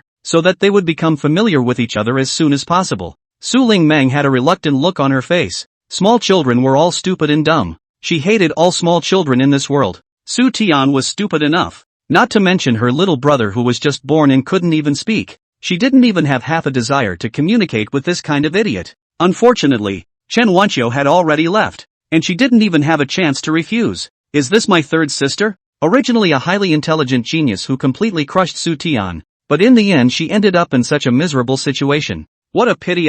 Su Lingmeng's figure lurched. Third sister, let's go in. There are cakes, fruits, and drinks inside. Su Tian knew that Su Lingmeng hated children the most, and she would never obediently stay here to take care of Su Ming. Since this was the case, he would take Su Lingmeng away and leave Su Ming alone here. It would be best to have a human trafficker abduct this calamity. Su Lingmeng was still thinking about the words she had just heard, and didn't have the heart to pay attention to Su Tian at all. She would end up miserable? How miserable? Third sister? Su Tian shouted again. Distracted by the shouting, Su Lingmeng wrinkled her thin eyebrows, her almond eyes radiating a cold aura. Get lost. Su Tian was so scared that he took 2 steps back, completely shocked by Su Lingmeng's aura, and ran away with his tail between his legs. Su Lingmeng perked up her ears, still wanting to hear the follow-up. For fear of not being able to hear, she even stuck her little head into the stroller, but unfortunately she still didn't hear anything. Not far away, Su Tian turned his head back and happened to see the scene.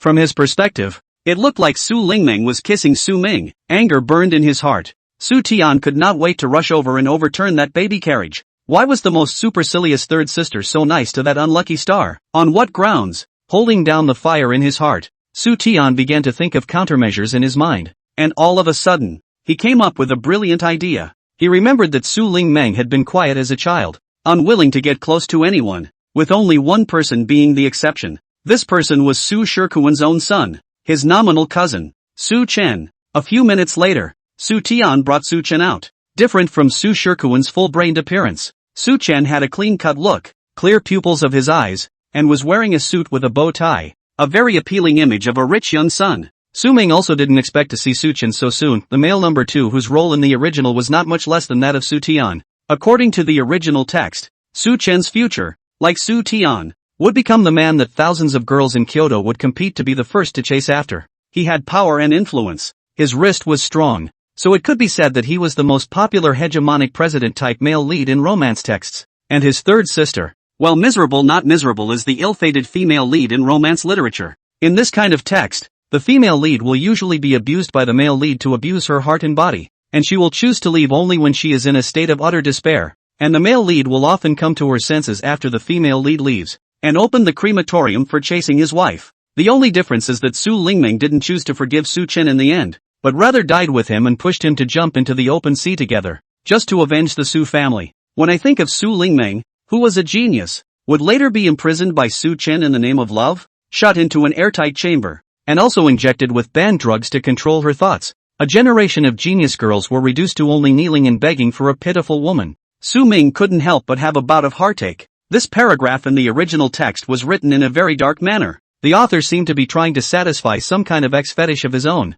going so far as to have Su Chen force Su Lingmeng to kneel down for him, and also take a whip and flog her, calling her a mother go and whatnot, just because Su Chen had a congenital defect, and could only rely on this kind of way to vent his frustration. Hello Lingmeng sister, this lollipop is very sweet. For you. Su Chen smiled faintly and elegantly walked to Su Lingmeng's side, extending his hand holding the lollipop to her. Su Lingmeng looked over. The moment the two gazes met, Su Ming's entire little heart seized up. This lollipop was Su Lingmeng and Su Chen's love lollipop. In the original text, Su Lingmeng had always been cool, never revealing her heart to anyone, but once someone forcefully broke open her heart, she would reveal a gentle side that outsiders had never seen before. Su Chen was this person. For Su Lingmeng, because of her overly cold appearance, small children of the same age see her in addition to fear as to avoid, and no one has sent her lollipops it. Su Lingmeng slowly stretched out her hand. 99% of this kind of candy is hydrogenated vegetable oil. Hydrogenated vegetable oil will produce trans fatty acids. Trans fatty acids will make people become big fat. Serious will also affect the IQ. Su Lingmeng's hand stopped in midair. After digesting Su Ming's words, she raised her small hand and splat knocked the lollipop down to the ground. This damned brat even dared to harm her with this kind of thing. It was truly unsettling. However, Su Lingmeng wrinkled her eyebrows and looked at Su Ming in the stroller. The latter was gnawing on his own finger with a naive face. It wasn't as nasty as she had imagined. Instead, there was a kind of indescribable cuteness. The most important thing is that he actually knows what trans fatty acids are. She had read so many books and did not know it. Su Chen rubbed his small hand that was beaten and hurt. He also did not expect that he would be rejected. Since childhood, there has not been any girl who treated him like this. Even more unbelievable was Su Tian. He really couldn't imagine that Su Lingmeng's love for Su Ming had already reached such a level. In order to take care of him, he even ignored Su Chen. Third sister, don't you like lollipops? Sister Lingmeng, did I do something wrong? The two pretty and cute little boys looked at her with a face full of aggression. If it was anyone else, I'm afraid that they wouldn't have been able to resist comforting her. But Su Lingmeng was only annoyed. Little children were the most annoying creatures under the sky. Su Tian first annoying, Su Chen second annoying. This, in the stroller, is barely an exception. Su Lingmeng had always been grumbling over the fact that Su Ming knew more than she did. She high and low pushed up the stroller and walked in the opposite direction from the two Su Tians, found an empty room and started studying. She was going to study. She was going to read the books to death. She must not let a little kid know all more than her. After studying for 2 whole hours, and finishing the entire 3rd grade math book, Su Lingmeng let out a long sigh of relief. Now, she no longer had to worry about that little kid knowing more than her. She even knew how to do the hardest question about the chicken and rabbit in the same cage. Su Lingmeng deliberately spread a piece of paper in front of Su Ming, took a pencil, and wrote on it in a sprawling manner. First making an equation, then solving it, writing it down step by step. A whole large page was written. Just as Su Lingmeng was about to make the final step of calculations, a voice ghostly sounded. But, isn't this method too stupid? This answer can clearly be seen at a glance. The self-proclaimed genius girl Su Lingmeng's expression stiffened, and the pencil in her hand was almost broken by her. 40 chickens and rabbits, 116 feet. Assuming that the feet of the chickens and rabbits are cut in half, then the chickens will only have 1 foot left, and the rabbits will only have 2 feet left, and the remaining feet, and then subtracting 40 is the rabbits. As he spoke, Su Ming seemed to think that this question was too boring, and even fell asleep with his head tilted, leaving Su Lingmeng alone sitting in the same place dumbfounded. Passing the method Su Ming said over in her mind. Su Lingmeng slowly opened her eyes wide. Such a simple method. Why didn't she think of it? Knock knock knock. A knock on the door pulled Su Lingmeng out of her surprise. Sister Lingmeng. Little Su Chen pushed open the door and smiled as if he thought he was a gentleman. Uncle Butler just built a flower stand. Let's go see the flowers together. Su Chen's voice was like it had some kind of magical power, directly waking Su Ming up from his sleep.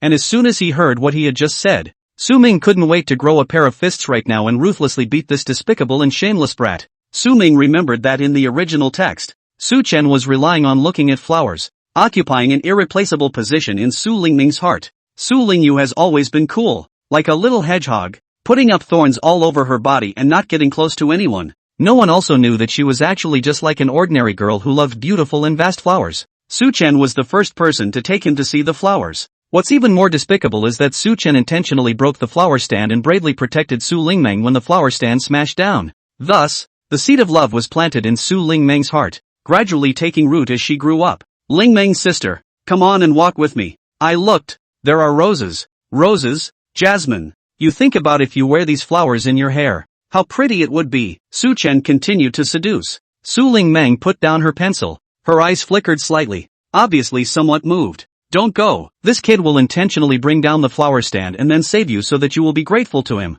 If you go, you'll be trapped. Su Lingmeng's eyes gazed slightly. It was a good thing that she was used to a cold little face. Even if she was angry, her appearance seemed the same as usual. Seeing that she didn't refuse, Su Chen fought to pull her small hand. Let's go. Facing the smiling Su Chen, Su Lingmeng didn't have a trace of extra expression, but instead pulled out her hand a little bit harder and turned around to pick up Su Ming. Then, expressionless, she walked outward, only leaving Su Chen with a high and cold back. Su Chen's expression froze, completely not expecting Su Lingmeng to take the initiative to hug Su Ming. Didn't she hate children the most? Moreover, she hadn't been this cold to him at all in the past, but it didn't matter. When Su Lingmeng went to look at the flowers, he would purposely break the flower stand, and then pretend to save her from being smashed himself, so that he could pull Su Lingmeng's gaze back from that little brat. By then he would be Su Lingmeng's savior, and Su Lingmeng would definitely obey him. And Su Lingmeng had been thinking about what Su Ming had said. She had thought that Su Chen was just being obnoxious, but she hadn't expected him to have such a deep heart that he would come up with this method to get close to her. Su Lingmeng envisioned that if Su Chen really did that, she might really treat him as her best friend. After all, after so many years, she still didn't have a single friend. Su Chen. I want to see if you are really that shameless. Su Lingmeng's face was cold and solemn, with the appearance of a young adult. She still had a few doubts about Su Ming's words. It was already bizarre enough to be able to do OU questions not long after being born. If one could still be unpredictable, then one would really not be a human being, but a god. Su Lingmeng pressed down her temper and held Su Ming and walked to the flower stand, pretending to admire the flowers. Su Chen watched and immediately ran over in a farty manner. Sister Lingmeng. Perhaps the scene of three children looking at flowers together was too delightful. Some guests also gathered around. Xiaoli elegantly walked over to Chen Wanxiu's side and smiled. Look at how these two children have grown. One is more adorable than the other, worthy of being the offspring of my Su family. When talking about the Su family, Xiaoli was filled with pride, because she and Chen Wanxiu were different. Chen Wanxiu was a daughter of a famous family, born to be a lady of the house, while she was nothing more than a girl from an ordinary family before she met Su Shikuan. And if it wasn't for the fact that she had given birth to Su Chen after her marriage, she wouldn't have been able to gain the position she has today in the Su family at all. Not only cute, but also very smart. Xiaoli was delighted in her heart. Chen Wanxiu actually praised his son for being smart? Chen Wanxiu was a big star. Young, pretty and with a good temperament. She was never the only one others complimented her on. Even Chen Wanxiu said that her son was smart. It seemed that her son was really smart. By the looks of it, you like these two kids a lot? Xiaoli asked with a smile. Of course, how can I not like the babies I gave birth to? Chen Wanxiu's eyes were as soft as water. Her smile was quiet and beautiful, a look of being wrapped in happiness. Xiaoli's smile froze on her face. Her eyes turned to Su Lingmeng, only to realize that the other party was still holding a small one in her arms. Emotionally, Chen Wanxiu had been talking about her own son? Xiaoli laughed awkwardly a few times, flattered a few sentences and pulled the topic back. I think my son and Ling Meng are a good match. Anyway, Ling Meng is also adopted by you. Why don't you let her marry my son when she grows up? The fertilizer doesn't flow into outsiders' fields. Chen Wanxiu frowned and subconsciously looked towards Su Lingmeng's side. The petals under the sunlight were delicate and fragrant. The vast sea of flowers surrounded the tender and lovely girl. A beautiful picture that could not be painted in any color. From Su Chen's point of view, Chen Wanxiu could not be seen. He saw his chance and walked behind Su Lingmeng, one hand slowly reaching out to the edge of the rope tied to the flower stand. The rope was deftly untied by him with one hand, and with just a gentle push, the entire flower stand would instantly disintegrate. The image of Su Lingmeng being touched by him has already surfaced in his mind. Su Chen couldn't help but hook the corner of his mouth. His hand began to exert force. After finding a good direction, he was about to push hard, but his wrist was coldly held by someone. Stunned, he raised his head, and a pair of beautiful yet cold eyes were silently gazing at him. What are you doing? Su Lingmeng said quietly. At this time, the flower stand also clattered and collapsed all over the place. Only that Su Lingmeng realized it in time and had long since jumped out with Su Ming in her arms. Only Su Chen himself was smashed on the head, and a large bag bulged on his forehead at that moment. Su Ming saw the moment and immediately wailed. Hearing her baby son cry, Chen Wanxiu's heart was broken, immediately rushing over to pick up Su Ming with one hand, pulling Su Lingmeng with the other, and consoling him with one voice. It's alright, don't be afraid. Su Lingmeng didn't move a muscle and just clasped Su Chen's hand. Su Chen's hand was still tugging on the section of rope that he had untied. It was already obvious how the truth was. Su Chen, what are you doing untangling the rope? The always good-tempered Chen Wanxiu rarely got angry, but right now, she was really angry. Xiaoli hurriedly ran over, pulled Su Chen behind herself, and said with an apologetic face, Mrs. Chen, the child was naughty. He didn't do it on purpose. With this one sentence, Su Chen's treachery was described as naughty, and it looked as if it was just a playful act between children. No big deal. Chen Wanxiu suppressed her anger and also felt that she had gone a little too far. How could a child not be naughty? Nonsense. He clearly did it on purpose. He has deliberately untied the rope, and then a hero to save the beauty. This is the proper heart of the boy. If she didn't fall in love with the scum, she wouldn't have been forced to jump into the river and kill herself. It's so tragic. After listening to these two heartfelt words, Chen Wanxiu only felt a cold air coming from behind. Her precious daughter who was raised with great difficulty. In the end, she would be victimized by this person in front of her to jump into the river and kill herself? After the previous few incidents, Chen Wanxiu had long been convinced of Su Ming's heartfelt words, and when she looked at Su Chen again, all that was left in her eyes was a strong disgust. Mrs. Chen, our little Chen is this kind of lively and troublemaking character. I see that your family's Lingmeng has a quiet character and doesn't like to talk. The two of them together just complement each other. What do you think? Xiaoli didn't notice the disgust in Chen Wanqiu's eyes in the slightest, and brought up the engagement again. Is that so? Chen Wanqiu sneered. Yes, how suitable the two of them are. Xiaoli was not the least bit out of the ordinary, and thought she could talk her way out of this. Her tone was a few points more cheerful. I don't think it's suitable. Chen Wanqiu said word for word, her tone cold as ice. Not expecting the other party to give herself so little face, Xiaoli's face suddenly turned green and white, and it took her half a day to return to normal. She could sort of see clearly that Chen Wanqiu was deliberately lowering her face, and since this was the case, there was no need for her to care about the friendship between the two families. Yes, it is indeed inappropriate. Our Xiao Chen has been smart since he was a child. When he grows up he will definitely take care of the Su family better and better. By then all the girls in Kyoto will rush to marry our Xiao Chen. Xiaoli had a proud face. Xiao Tian the child is also very smart. Our family is now unable to compare to yours, but with the two of them around, it is still unknown who will be the final winner in the future. Su Ming listened with a sigh. If according to the original plot, Xiaoli's words could be said to be prophetic. At the end of the story, Su Shikuan, Xiaoli, Aunt Lun, Zhou Qin, Mu Yao, all of these people who had a relationship with Su Tian, all of them flew through the light of Su Tian, while their family is struggling to survive in a leaky rental house. These people are laughing and joking in a brightly lit villa. In their family because the next meal does not have a meal and starving. These people have long been in the refrigerator full of food. Let the food rot in worms. One of the most impressive moments is that in order to prepare dinner for the family, Chen Wanqiu can only go to the vegetable market to pick up leaves that no one wants, not realizing that she happens to be bumped into by Xiaoli. In order to humiliate Chen Wanqiu, Xiaoli threw her freshly purchased vegetables onto the ground and mixed them with those rotten leaves, so that Chen Wanqiu had to pick up her vegetables. Although the original article didn't write in detail, Su Ming was able to deduce that Xiaoli was deliberately waiting there. Otherwise, how could she, a rich wife, need to buy vegetables herself? Chen Wanqiu raised her eyes, her cold tone carrying a hidden majesty. Then let's wait and see. As a noblewoman from a famous family and a movie queen with countless fans, Chen Wanqiu's aura was naturally not comparable to Xiaoli's. Just this one sentence made Xiaoli instantly flame out, unable to say a single superfluous word. I heard.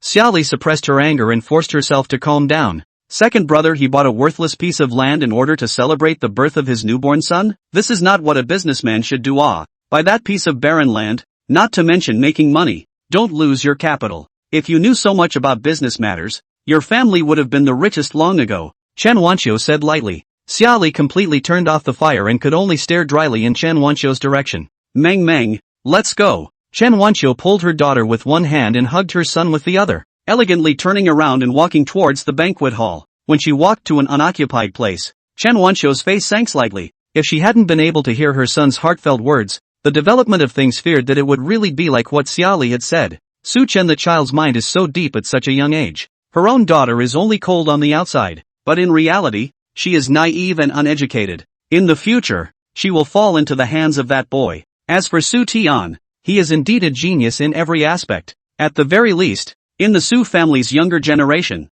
there was no one who could compare to the two children, Su Tian and Su Chen. No, not. Chen Wanqiu lowered her beautiful eyes and looked at her swaddled son. Her eyes filled with love and compassion as she stroked her son's small face while murmuring softly, "My baby, you must grow up quickly. You just have to use your talents to defeat these bad guys." Mom! Su Lingmeng pulled Chen Wanqiu's hand, and when Chen Wanqiu looked over, she tilted her little face and said extremely seriously word for word, "I won't fall in love with him." Originally, she thought that her little brother would predict the future and was a fairy, but now it seems that he is not allowed to calculate. How could she fall for that guy? It was simply ridiculous. Well, Meng is so good. Chen Wanqiu rubbed her daughter's little head. The mother and son were enveloped in the glow of the setting sun, leaving a warm and harmonious silhouette on the ground, as if time had stopped flowing at this moment, as if the entire world was left with just this family of three. Only Su Ming, who couldn't speak yet, was left with a head full of questions. How could this development of events be completely different from what he knew? Chen Wanqiu brought Su Ming back to the banquet hall and sat with a group of female guests. Most of these people were Chen Wanqiu's close friends from the circle. These people were mostly Chen Wanqiu's friends in the circle. The music diva, the popular flower, the top stream actresses, could be described as a group of stars, each with their own beauty, standing together to compare the crystal chandeliers overhead that were as brilliant as daytime. Seeing Chen Wanqiu, these actresses immediately surrounded her, grabbing to tease Su Ming in her arms. "Sister Wanqiu, is this your son? So cute." Looking at it makes me want to have a baby too. The one who spoke was the most popular traffic flower of the moment, Lin Cotton, and in order to touch Su Ming, she had specially taken off her wearing armor for fear of scratching the baby's delicate skin. Chen Wanqiu covered her lips and laughed softly. Didn't you say that you won't get married even in this life? Lin Mianyang hugged Su Ming and looked at him for a long time before saying, yes, I don't want to get married. What is the way to not only not have to let me get married, but also let me have such a cute son? After a moment of entanglement, Lin Yanyan was struck by a bright idea and stared at Su Ming with a snowy gaze, like a wolf that had found its prey. How about, let me be your son's godmother? This sentence also reminded the other actresses present, especially those who were afraid of pain and didn't want to give birth to a child, but loved small children. Yes, wouldn't recognizing your godson be a painless way to become a mother? Jiang Ying, the songstress who has always been keen on fighting for her career and is known as the desperate lady in the circle, also came forward. It just so happens that I also lack a son. If you recognize your godson, add me to the list. Me too. Although I have a son, I don't have such a cute son, so I want one too. Thus, Su Ming had more than a dozen godmothers in just a few minutes. Chen Wanqiu laughed so hard that she almost branched out, but still followed her good sister's request and lined them up in order of age, each one being Su Ming's godmother. On the other hand, Xia Li was still grumbling over what had just happened. In this fight with Chen Wanqiu just now, it was obvious that she had lost the battle, and Chen Wanqiu had lightly knocked all her words back into her stomach. Xiao Chen, you remember, when you go in a while, you have to talk more to the pretty sisters inside. As long as you make them like you, Dad's work behind you will go a lot smoother. I know, Mom. Xia Li nodded with satisfaction. She was still very confident in her son. With his cute and soft looks and ability to talk, which adult would not like such a small child? As long as they could please those big stars, it would be much easier for them to find actresses to endorse them later. The reason why Chen Wanqiu is so arrogant is not based on their own business is big. She will let Chen Wanqiu see her son at a young age can contribute to the family. Then her that only eat milk brat is much better. Xia Li led Su Chen to the banquet hall. Su Chen's delicate and lovely looks really attracted a lot of attention. Many rich family wives came to talk to Xia Li.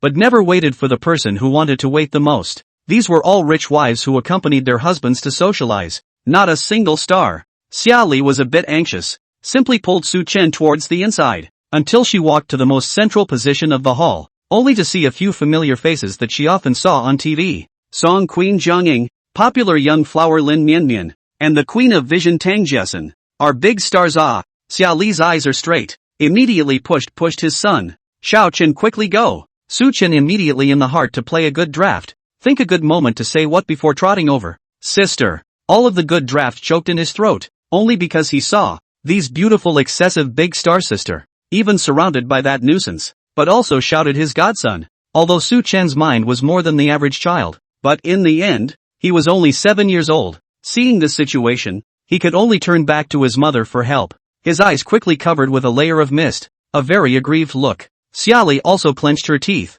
her heart furious. She didn't expect Chen Wanqiu to get along so well with the circle. Didn't she say that peers are enemies? Suddenly, Su Chen saw Lin Nianmian sitting on the side. His eyes instantly lit up and he walked over. Hello sister, I'm Su Chen. I'm the son of Dingkuan Group's boss, Su Shikuan. Lin Mianian was having a hard time with the 2 scripts handed over by her agent. When she saw Su Chen she just nodded politely. Hello, sister, what are you looking at? Looking at the script. Lin Mianian supported the jaw. Almond eyes aura compelling. Cherry red lips red. A head of green silk dropping shoulders. With youth idol drama explosion of fire. She is really not only long the face of the first love, but also have the temperament of the first love. These 2 scripts. One is a campus idol drama, and the other is a fantasy fairy drama. Little friend, which one do you think sister should choose? Lin Mianian winked at Su Chen. Su Chen was very happy that Lin Mianian was able to ask for her opinion, and after scanning over those 2 scripts, he didn't hesitate to point to the student girl on the cover wearing a sailor uniform and white silk short stockings.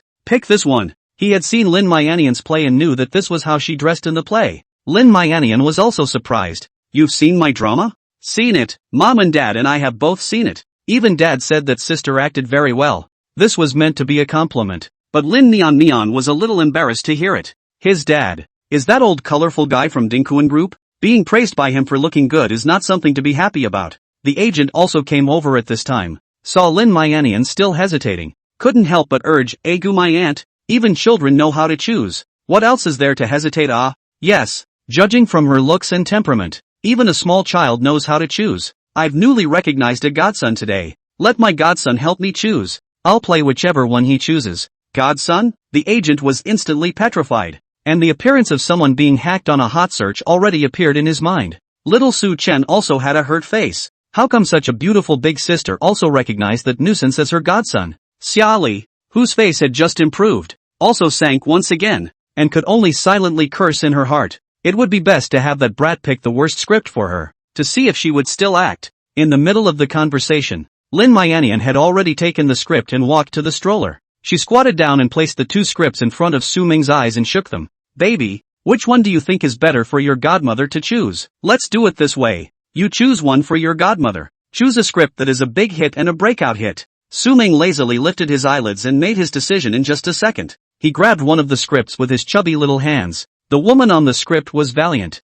with a heroic air of her own between her brows. A far cry from the first love heroines in youth idol dramas. It was also a role Lin Mianian had never tried before. Lin Mianmian's heart and mind moved, and her complexion became incomparably strange. According to reason, she should have picked the little sweet campus drama. But was she really willing to be labeled as her first love for the rest of her life? Unexpectedly stating that she would really pick that crappy script, Charlie nearly laughed out loud. Now, there was no way Lin Mianian would listen to that little brat, right? She had just spoken so nicely and said that she would act in whatever that little brat chose. But now didn't she still have to obediently listen to his son? Mian, acting in an immortal drama is very tiring. Sometimes you might have to hang from a wigwam for a day. You definitely won't be able to cope with it. Besides, you're not suitable for acting in an immortal drama at all. I've decided. Lin Mianian acted as if she was deaf, completely ignoring the agent's words. I'll act in this immortal drama. Mian. The agent was in a hurry. Xia Li and Su Chen were wide-eyed, both looking confused and dismayed. Xia Li didn't expect Lin Mianian to favor a kid she just met so much. This kid grabbed a script off the top of her head and she was really willing to act in it? To have an actress with the face of a first love play the role of a cool and haughty immortal heroine. Wasn't this a mess? Su Chen also didn't expect Lin Mianian to listen to Su Ming so well, and the tears he had held back had the urge to flow out again. Pretty sister actually didn't listen to him. It's settled. Lin Mianian's smile slightly converged. She was always cheerful and lively. Once she showed this expression, it meant that there was no room to turn around what she had decided. The agent could only swallow what she wanted to say even if she was not willing to do so. Baby Lin Mianmian turned back into a baby face in a second and poked Su Ming's cheek with her finger. Godmother is relying on you this time. Oh, you must bless Godmother with a big hit. Among the adults present, other than Chen Wanxiu, everyone else felt that Lin Mianmian was too much of a child. How could she so rashly take on a script that she wasn't good at? It was just that they couldn't say anything because today was a full moon banquet organized by the Su family. Chen Wanxiu smiled and shook her head. Lin Mianxiu went over to hold him and said with some regret, Director Zhou of Youth with You has also looked for you, right? I had wanted to enter the group with you. The two of us have never acted in a play together. I heard that Director Zhou plans to invest $300 million to create this drama. From the main character to the supporting cast is an all-star lineup. Even I only snagged a female number 4. Tang Jiasen seemed to be referring to it. Su Ming, who was lying in the stroller, raised his eyelids and listened to the crowd of actresses, also sighing a little. Now was the time when campus dramas were hot, and Youth Has You. As a super large LP with an investment of hundreds of millions of dollars, all parties felt that this would be a hot drama that would burst into flames. But no one expected that just shortly after the release of the final photos of Youth Has You, the male lead was suddenly exposed in a scandal of taking banned drugs, resulting in the entire drama not being able to be aired. And the immortal drama Ask the Heart, which no one was optimistic about, became a dark horse that no one expected. Not only did the main actors all burst into flames at once, going from a third-rate star to a top-rate, but the supporting characters were also more fiery than one another. Yes, Youth With You does have the potential to burst into flames. Others who want to act don't have the chance. Mian, you got the female lead with great difficulty. How can you give up? The agent advised. It doesn't matter. I'm already hot enough now anyway. Lin Mian curled her long hair with her fingers, pouting her lips absently. Sister Wanxiu, persuade me. The agent could only turn to Chen Wanxiu for help. Just persuade Sister Mian to act in Youth Has You. Aren't you also a special appearance in Youth Has You? So you guys can go into the group together at that time. Chen Wanxiu looked towards Su Ming in the stroller. The male lead of Youth Has You will be exposed in a scandal. Not to mention the fire. This drama won't even be aired at all. The one that will really be a big hit is Ask the Heart. Chen Wanxiu's mind was moved. I also plan to star in Ask the Heart with Mian. Agent. Crazy. All crazy. Ask the Heart is just a small production with an investment of less than $5 million. Jiang Ying said in disbelief.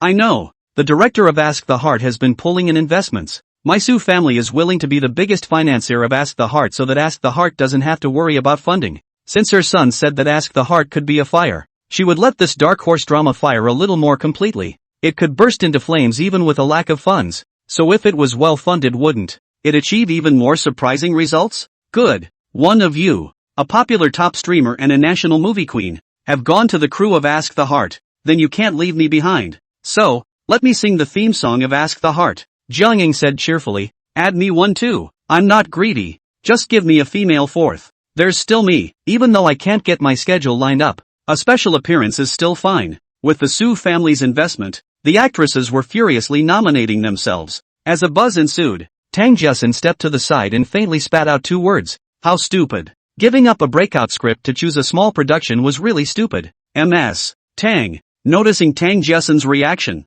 Xia Li followed her over. Our Dingkuan group is looking for an endorsement actress. I wonder if you have any wishes in this regard? Tang Jiasun glanced at Chen Wanqiu, her heart already having an idea. She knew that Su Bingjian's Dingjian group was also looking for a spokesperson, and originally she had planned to borrow Chen Wanqiu's relationship to sign into the Dingjian group. Now it seemed like there was no need for that. Even casting a script as bad as Ask the Heart, even if Dingjian group was now developing like the sun, how long could it prosper? My pleasure. Tang Jiasun raised her red wine glass and met Xia Li at eye level. Chen Wanqiu also had the maid open a bottle of red wine and poured a little for each sister. As the red wine went down, the actresses' guts grew, and their pleasant laughter drew the attention of many guests. But since those sitting over here were either celebrities or big shots, no one came over to disturb them. Chen Wanqiu, slightly drunken, stayed more charming, white cheeks through a few points flushed, as the crescent moon halo, slightly a few points of disorientation in the eyes as a kind of soul-stirring beauty of the cold. Su Bingjian just walked in to see such a wife,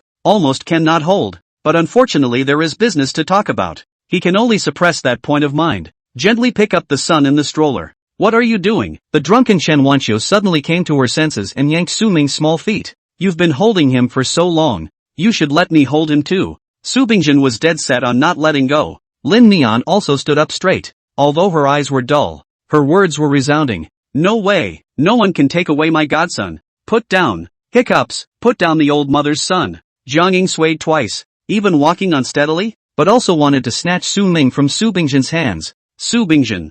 Good guy. A few minutes gone. His son has so many godmothers. Well. I won't snatch your son. I'll take little Ming to go to the restroom. After the restroom, I'll send you back. Casually found an excuse. Su Bingjian immediately held his son and skipped. There are a few times before the warning. Every time and people talk business. As long as this little thing is not around him in the heart of the bottom, the original and Su Bingjian business, a few people see him suddenly run out and hold a small child back, are ahead of fog. Guess Su Bingjian will be very favorite son. After all, is the only son, but did not think he would be so love even talk about business to carry around. It seems that in the future the Su family's industry is not this child inheritance. Su Shikuan looked at his wife's message on his cell phone. His face immediately raised a triumphant smile. Second brother, we just signed a good contract with Tang Jiasun. This spokesman's business is over. Your Dingjian group's spokesman is still not settled, right? You signed with Tang Jiasun? Su Bingjian was a little surprised.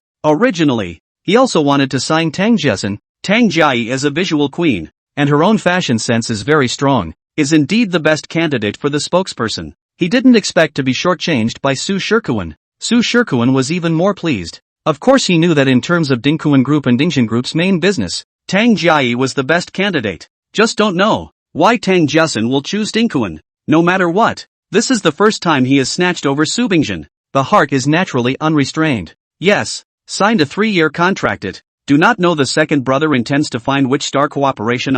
He did not believe that Su Bingjian could find a more suitable spokesperson than Tang Jiasun. Su Bingjian lowered his eyes to look at the son in his arms. Tang Jiasun will soon be cool. Sign 3 years, it is not to lose a lot of it. And, more than Tang Jiasun suitable to be the spokesman of the female stars, there are many such as soon will burst into flames to become the top of the stream of Xia Mingyue. Sign Xia Mingyue can be signed than the signing of the Tang Jiasun cost-effective much more. Xia Mingyue? Su Bingjian only felt that this name is familiar. A little thought back really remembered. This Xia Mingyue is just an 18-line small actor. Before, in order to be signed into the Dingjian group, The top of the sun in the group downstairs waiting for several days. I heard that her family is very bad. Eager to make money is also in order to cure her mother. But Su Bingjin is a capitalist, not a philanthropist, so he didn't look at her poorly and sign her into the company. I also have a fancy candidate. Su Bingjin said. Oh, I'm curious who it is. Not only was Su Shikuan curious, the other businessmen present were also very curious as to who,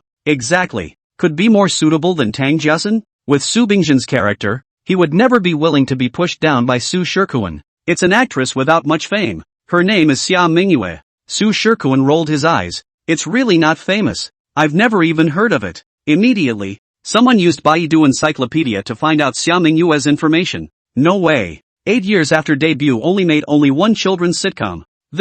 Speaking of that person looked to Su Bingjin. Expression incomparably strange. Mr. Su, you will not be because you this baby's son like, only to choose Xia Mingyue as the spokesman, right? Thinking about Su Bingjin's previous purchase of the wasteland for his son's wedding, these people logically thought that it was because Su Ming liked to watch the children's theater that Xia Mingyue performed in that he chose her to be the spokesperson. Little Ming did watch Xia Mingyue's play last night. Heard the housekeeper say that Little Ming laughed when he saw Xia Mingyue. This child has not loved to laugh since he was a child, and it's rare to be able to make him laugh. Su Bingjin didn't deny it. He knew that all his unusual behavior had to have a reasonable explanation. Besides, he had originally chosen Xia Mingyue because of Su Ming. The atmosphere at the scene was a little awkward. No one had expected that Su Bingjin, who had always been calm and decisive, always able to accurately sniff out business opportunities, would become so confused after having a son. This newborn child for the Su family. I don't know whether it is a disaster or a blessing. Okay,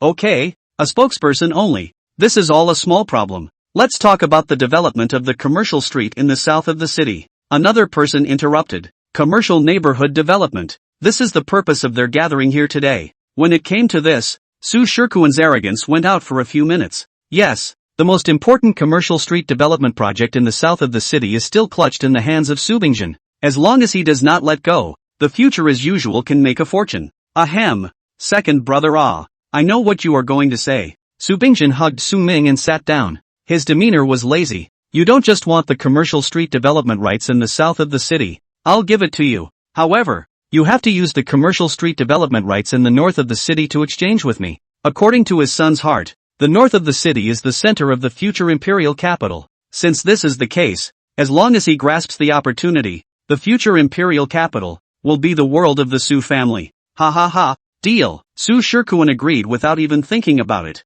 With just one sentence in his head, picking up a big bargain. It is said that once a woman is pregnant, she will be stupid for 3 years. It seems that this man will also become stupid after having a son. The other people present looked at each other in dismay. Seeing that Su Shikuan had negotiated a big deal without any effort, they were all very envious. Mr. Su, since you decided to develop the north of the city, I believe that the north of the city will definitely become a prosperous place in Kyoto in the near future. I have a building in the north of the city, although the location is a little bit off, but the name is particularly good, called the Ocean Star. You did not say that Su's little son's life is lacking in water. Why not buy this building and put it in the name of the little son? And also to make up for the shortcomings of his life. Jerry, speaking, is the head of the Li family, named Li Yuanbin, has always been and Su Shikuan good friends. The two often in the past together to study how to bring down Su Bingjin, is now finally waiting for the opportunity. But these words are shrewd and somewhat shameless. Many people present who remain neutral have laughed out loud. Ocean Star? That is, that building owes the government several hundred million did not pay off. The location is also ridiculously remote rotten building? I'm afraid only a fool would buy it. What these people didn't know was that Su Ming, who was originally still a little sleepy, had completely sobered up after hearing the name Ocean Star, because he knew that the Ocean Star, in the future, would become the true center of the imperial capital. It was because of the Ocean Star that Su Tian instantly skyrocketed in value, becoming the top noble of Kyoto in one fell swoop. To know, after 10 years of Ocean Star, just in the building on the top of that big screen advertising, a month's rent is hundreds of millions. It can be said that owning the Ocean Star is owning half of the imperial city. Buy. Who doesn't buy? Who's a fool? Buy. Su Bingjin spat out the word immediately after. With a good start, the others followed suit and tried. That Mr. Su, I also have a few properties in the north of the city. You see. Buy. Mr. Su, I have a playground in the north of the city. Although it's abandoned, but it's still usable to repair it. If we start work now, when the little son grows up he can go play inside. Buy it too. Everyone in this business was talking with a happy face, especially Su Shirkuan and Li Yuanbin. Did not sign the contract before they did not dare to be too proud, for fear that Su Bingjin to the end of the matter and then regret, such as the contract are signed. They completely put down the heart, but also no longer worry about Su Bingjin regret. Brother, you can really my good brother ah. Su Shirkuan stroked his palm and laughed. Today is Xiaoming's full moon banquet. According to reason it should be me to give your family gift money. How do you take the initiative to come to me to send money? Who sends money to whom is still unknown. Su Bingjin hooked up the corner of his mouth and revealed a meaningful smile. Su Shirkuan's back was cold. Inexplicably had a feeling that he had done a big stupid thing. On second thought, buying the land in the south of the city would not be at a disadvantage in any case, and only then slowly put down his heart. Anyway, the contract has been signed. Let's not take advantage of it. Li Yuanbin laughed and patted Su Shirkuan's shoulder. The other guests also left one after another, talking and laughing along the way, as if they had picked up some great bargain. Su Bingjin secretly shook his head, for the first time experiencing the feeling of everyone being drunk. When the guests are almost gone, he let the assistant finish the rest of the formalities. The ocean star written in Su Ming's name, to be his adult inheritance. Seeing Su Bingjin just give himself a building of incalculable value, Su Ming instantly transformed into a groundhog screaming, "Just give it to me just like that? You're really my real father." The baby's screams were extremely penetrating. Su Bingjin couldn't help but block his ears, but the smile on his face was doting. A building is just a building. What is it? He fought for half a lifetime, leaving behind these family business, are not all in the arms of this little guys. At the same time, a dimly lit rental house. This is not a large space piled up with garbage, flies and insects on the garbage cans. The narrow skylight projected into the only beam of sunlight, the beam of dust fluttering, appearing to be turbid air. Yi Tong was lying on the only remaining table that was still clean.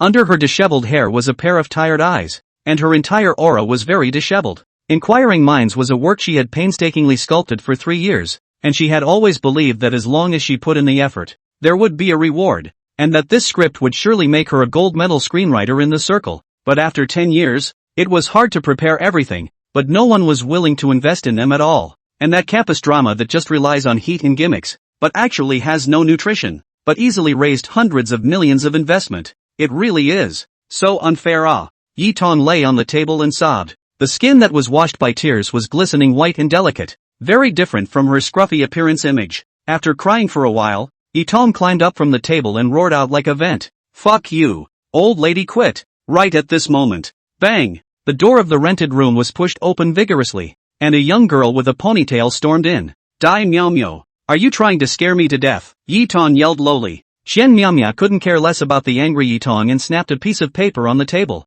"Fine, you're still yelling at me. Look what this is." Xian Miao Miao had a smug look on her face. "You have to thank me properly this time." Yi Tong suspiciously tilted her head to look at the piece of paper on the table. At first she didn't feel anything. After reading the words on it, Yi Tong uncontrollably widened her eyes. She grabbed the thin piece of paper. Her voice changed tone. "Dingjin Group? My god, you actually pulled in Dingjin Group's investment." Yi Tong looked at Qian Miao Miao incredulously. "Miao Miao, you are also too strong." "Well, it's actually not me." Qian Miao Miao touched her nose in embarrassment. "Then who is it?" Yi Tong grabbed her best friend's wrist. "You quickly tell me who actually helped me. I must thank him properly. He helped us so much. Even if we give him a few % of the shares, it won't be enough." Qian Miao Miao slowly sat down and drank some water. Seeing Yi Tong's anxiousness was almost impossible before she made a show of saying, "The person who helped us ah, that's a great deal. He also can't see that your shares." In the end who is ah? Yi Tong swallowed his saliva. Curiosity was completely hooked up. The young master of the richest family ah? The young master of the richest family? Or a second-generation rich man? But she didn't know any second-generation rich man either. Yi Tong became more and more confused. Racking her brain she couldn't figure out when she knew the young master of the richest family. Qian Miao Miao didn't want to sell the story anymore,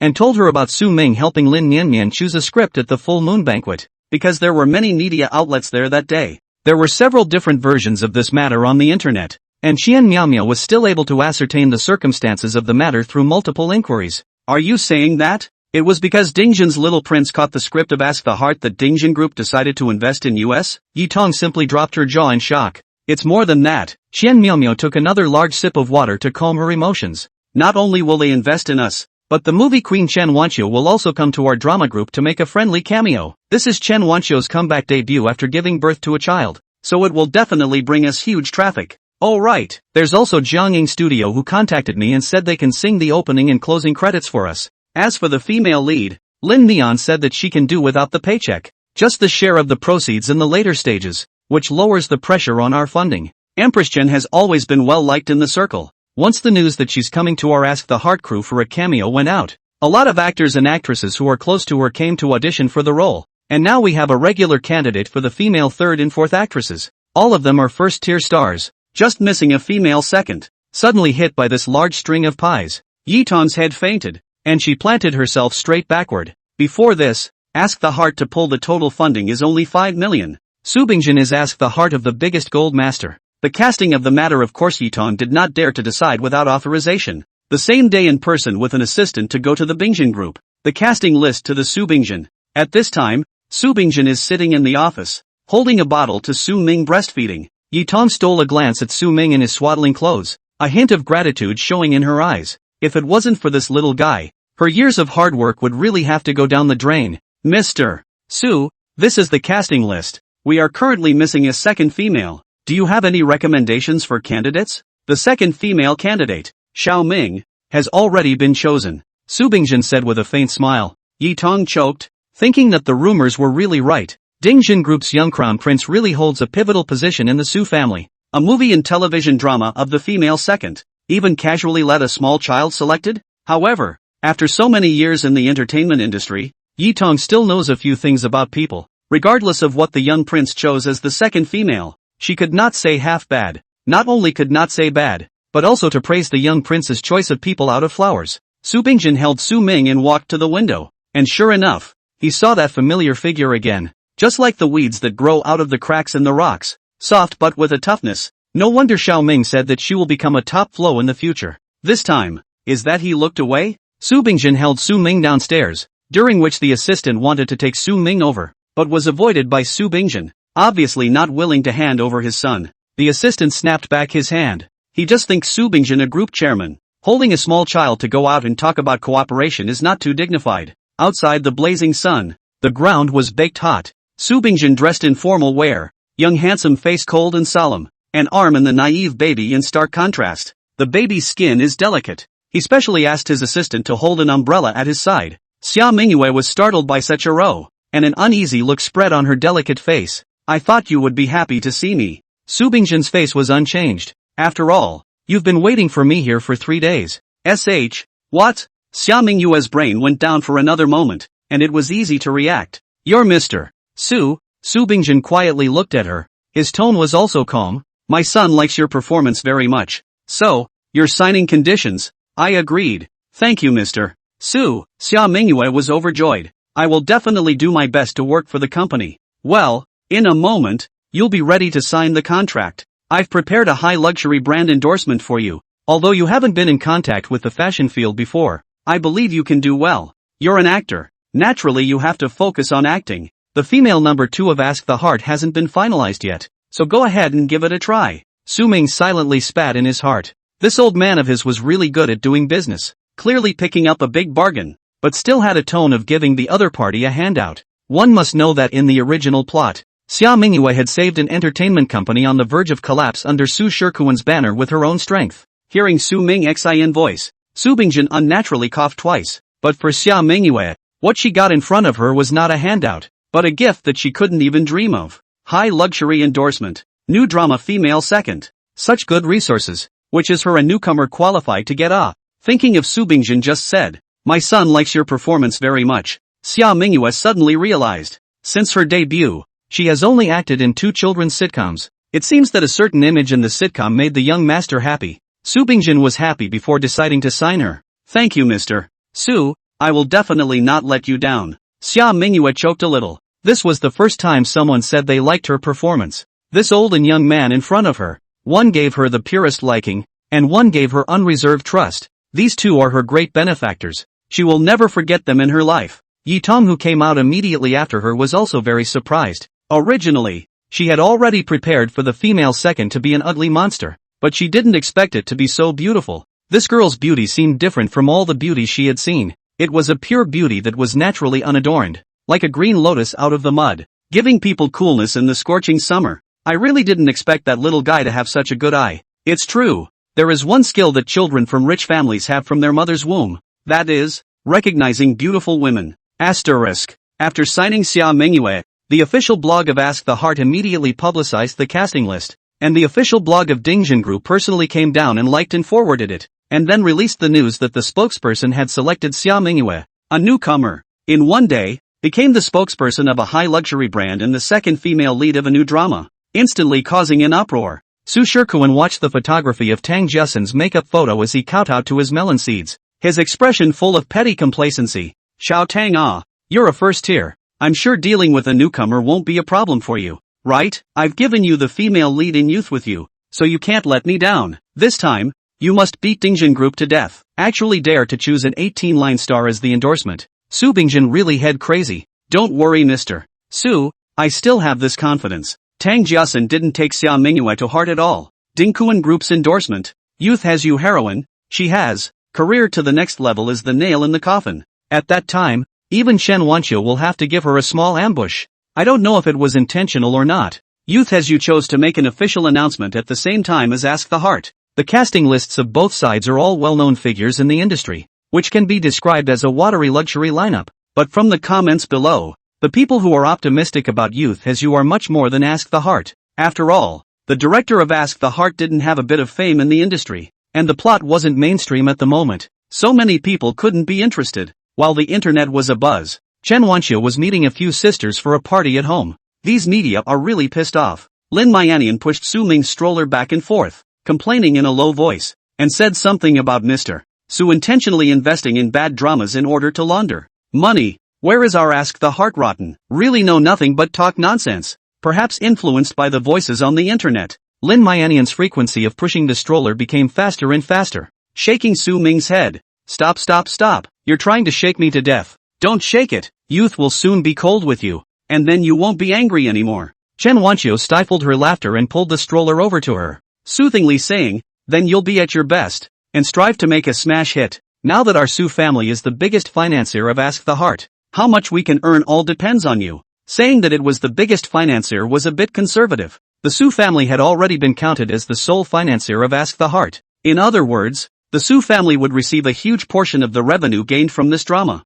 Of course, if there was no return on the capital, the Su family's loss would also be great. But Chen Wanqiu believed in her son's ability to envision, and was already fantasizing in her head about counting the money. Wanqiu, it's not that I'm saying demoralizing things. Jiang Ying walked over, her face somewhat composed. I don't object to either you or Mian starring in Ask the Heart. But how can we have Su as the biggest financier of Youth Has You? How nice to have these funds to invest in Youth Has You. That would definitely be a big profit. Let's do it this way. While there is still room to backtrack, you should hurry up and have someone contact the Youth Has You crew to see if you can pull some investment for them as well. Or else the risk of putting all the weight on a new drama is just too great. Jiang Ying analyzed many pros and cons for Chen Wanqiu line by line, listening to Su Ming drift off to sleep. Just a moment before Su Ming was about to close his eyelids, Lin Mianmian, who had been sitting on the side brushing her cell phone, suddenly erupted into a shout. You guys, look at the hot search. What's there to see in the hot search? What day are we not on the hot search? Jiang Ying couldn't muster much interest. She wasn't as gossipy as Lin Mianian. She could get excited for half a day when she saw who had an underground affair with whom. This kind of thing was simply too normal in the entertainment industry. What was all the fuss about? Chen Wanqiu, on the other hand, remembered Su Ming's prediction not long ago and immediately flipped through her phone's page and clicked on the hot search. Unsurprisingly, the number one hot search was precisely the main character of Youth With You being taken away by the police for taking prohibited drugs. Everything, exactly as Su Ming said. Take a look. It was only under Lin Mian's urging that Jiang Ying reluctantly clicked on the hot search. It was only after reading the few large words on the hot search that her face changed drastically. There's something wrong with Youth With You? Jiang Ying quickly flipped through the comment section under the hot search. No way. Lu Chen actually sucked? How did the director choose the person?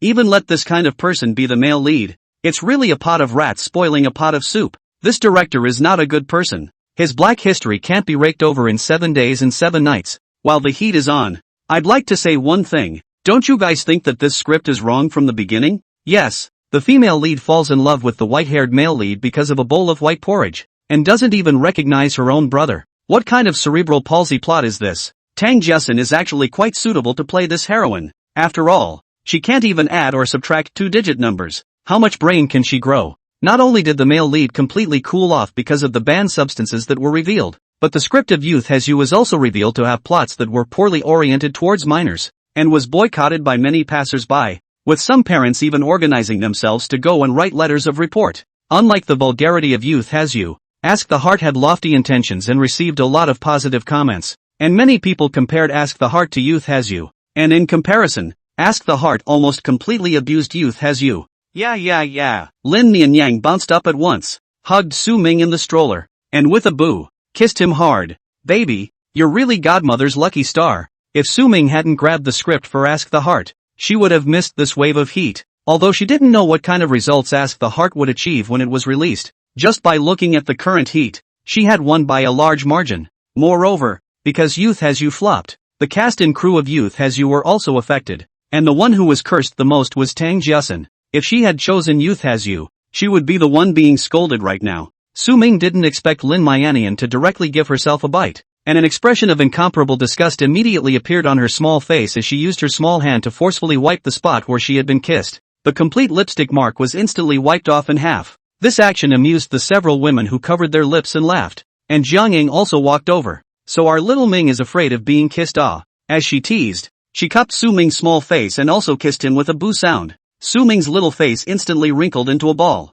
The few people present laughed even louder. After they had laughed enough, Jiang Ying asked Chen Wanqiu, "Right Wanqiu, did your family not look for Tang Jiasun's endorsement? Tang Jiasun doesn't have a very good reputation right now." Chen Wanqiu looked at her son who was still trying to wipe off the lipstick marks on his face. Her lips curved up into a compassionate smile. "Yes, just a little bit closer." Dingjin Group was going to be dragged into this fiasco because of the signing of Tang Jiasun. It's just a pity that what happened was the male lead. If what happened was Tang Jiasun, then Dingkuan Group would be completely finished. To say that this Tang Jiasun is also poor enough, originally intended to soon after and Luchin public romance, can also give the new drama speculation wave of heat, did not expect out of this stall. Su Shikuan should now be trying to find ways to help Tang Jiasun hide it, but unfortunately, cannot hide it for a long time. Su Ming has been gossiping in his heart. Chen Wanqiu perked up her ears to listen, and even her breathing was lightened. She still found for the first time the original listening to others' gossip so interesting. Am I right? Little Ming is the lucky star. With him around our luck has all changed for the better. Lin Mianmian laughed cheerfully. Okay, I was wrong. I was too visionless. How about going to Iping Tang tonight? My treat?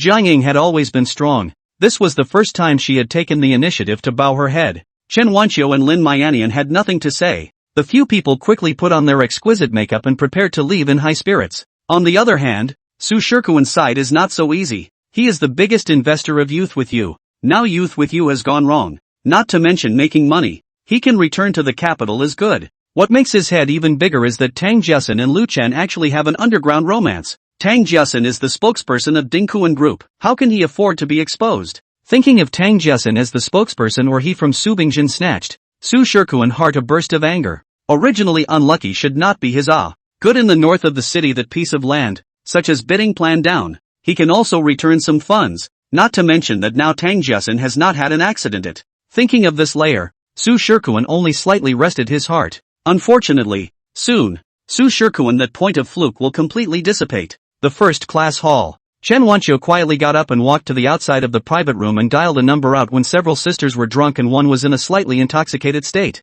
Tang Jiasun and Lu Chen exist in a romantic relationship. Immediately leak this news to the media. With the exact news, the media acted overnight and raked up the romance between Tang Jiasun and Lu Chen that night. They even got photos of the two of them gobbling up clouds together in the early years. The entire hot search headlines exploded. Early the next morning, Su Shikuan was woken up by the ringing of the phone before he even woke up. Mr. Su, it's bad. MS. Tang's romance has been exposed by the media. Su Shikuan was furious, and slammed his cell phone into 8 pieces on the spot. This time it was really unlucky. I thought it was in the hands of Su Bingjin picked up a big bargain. Did not think it was picked up a lost star. The more you think about the more angry. Su Shikuan to find a spare machine. Want to scold Tang Jiasun a good export of bad temper. Tang Jiasun fluffy face from the bed up. See a Su Shikuan's call and throw away the phone. Backhandedly shattered the vase at the bedside. Chen Wanqiu. It must be Chen Wanqiu. How else would the media have gotten the news so quickly?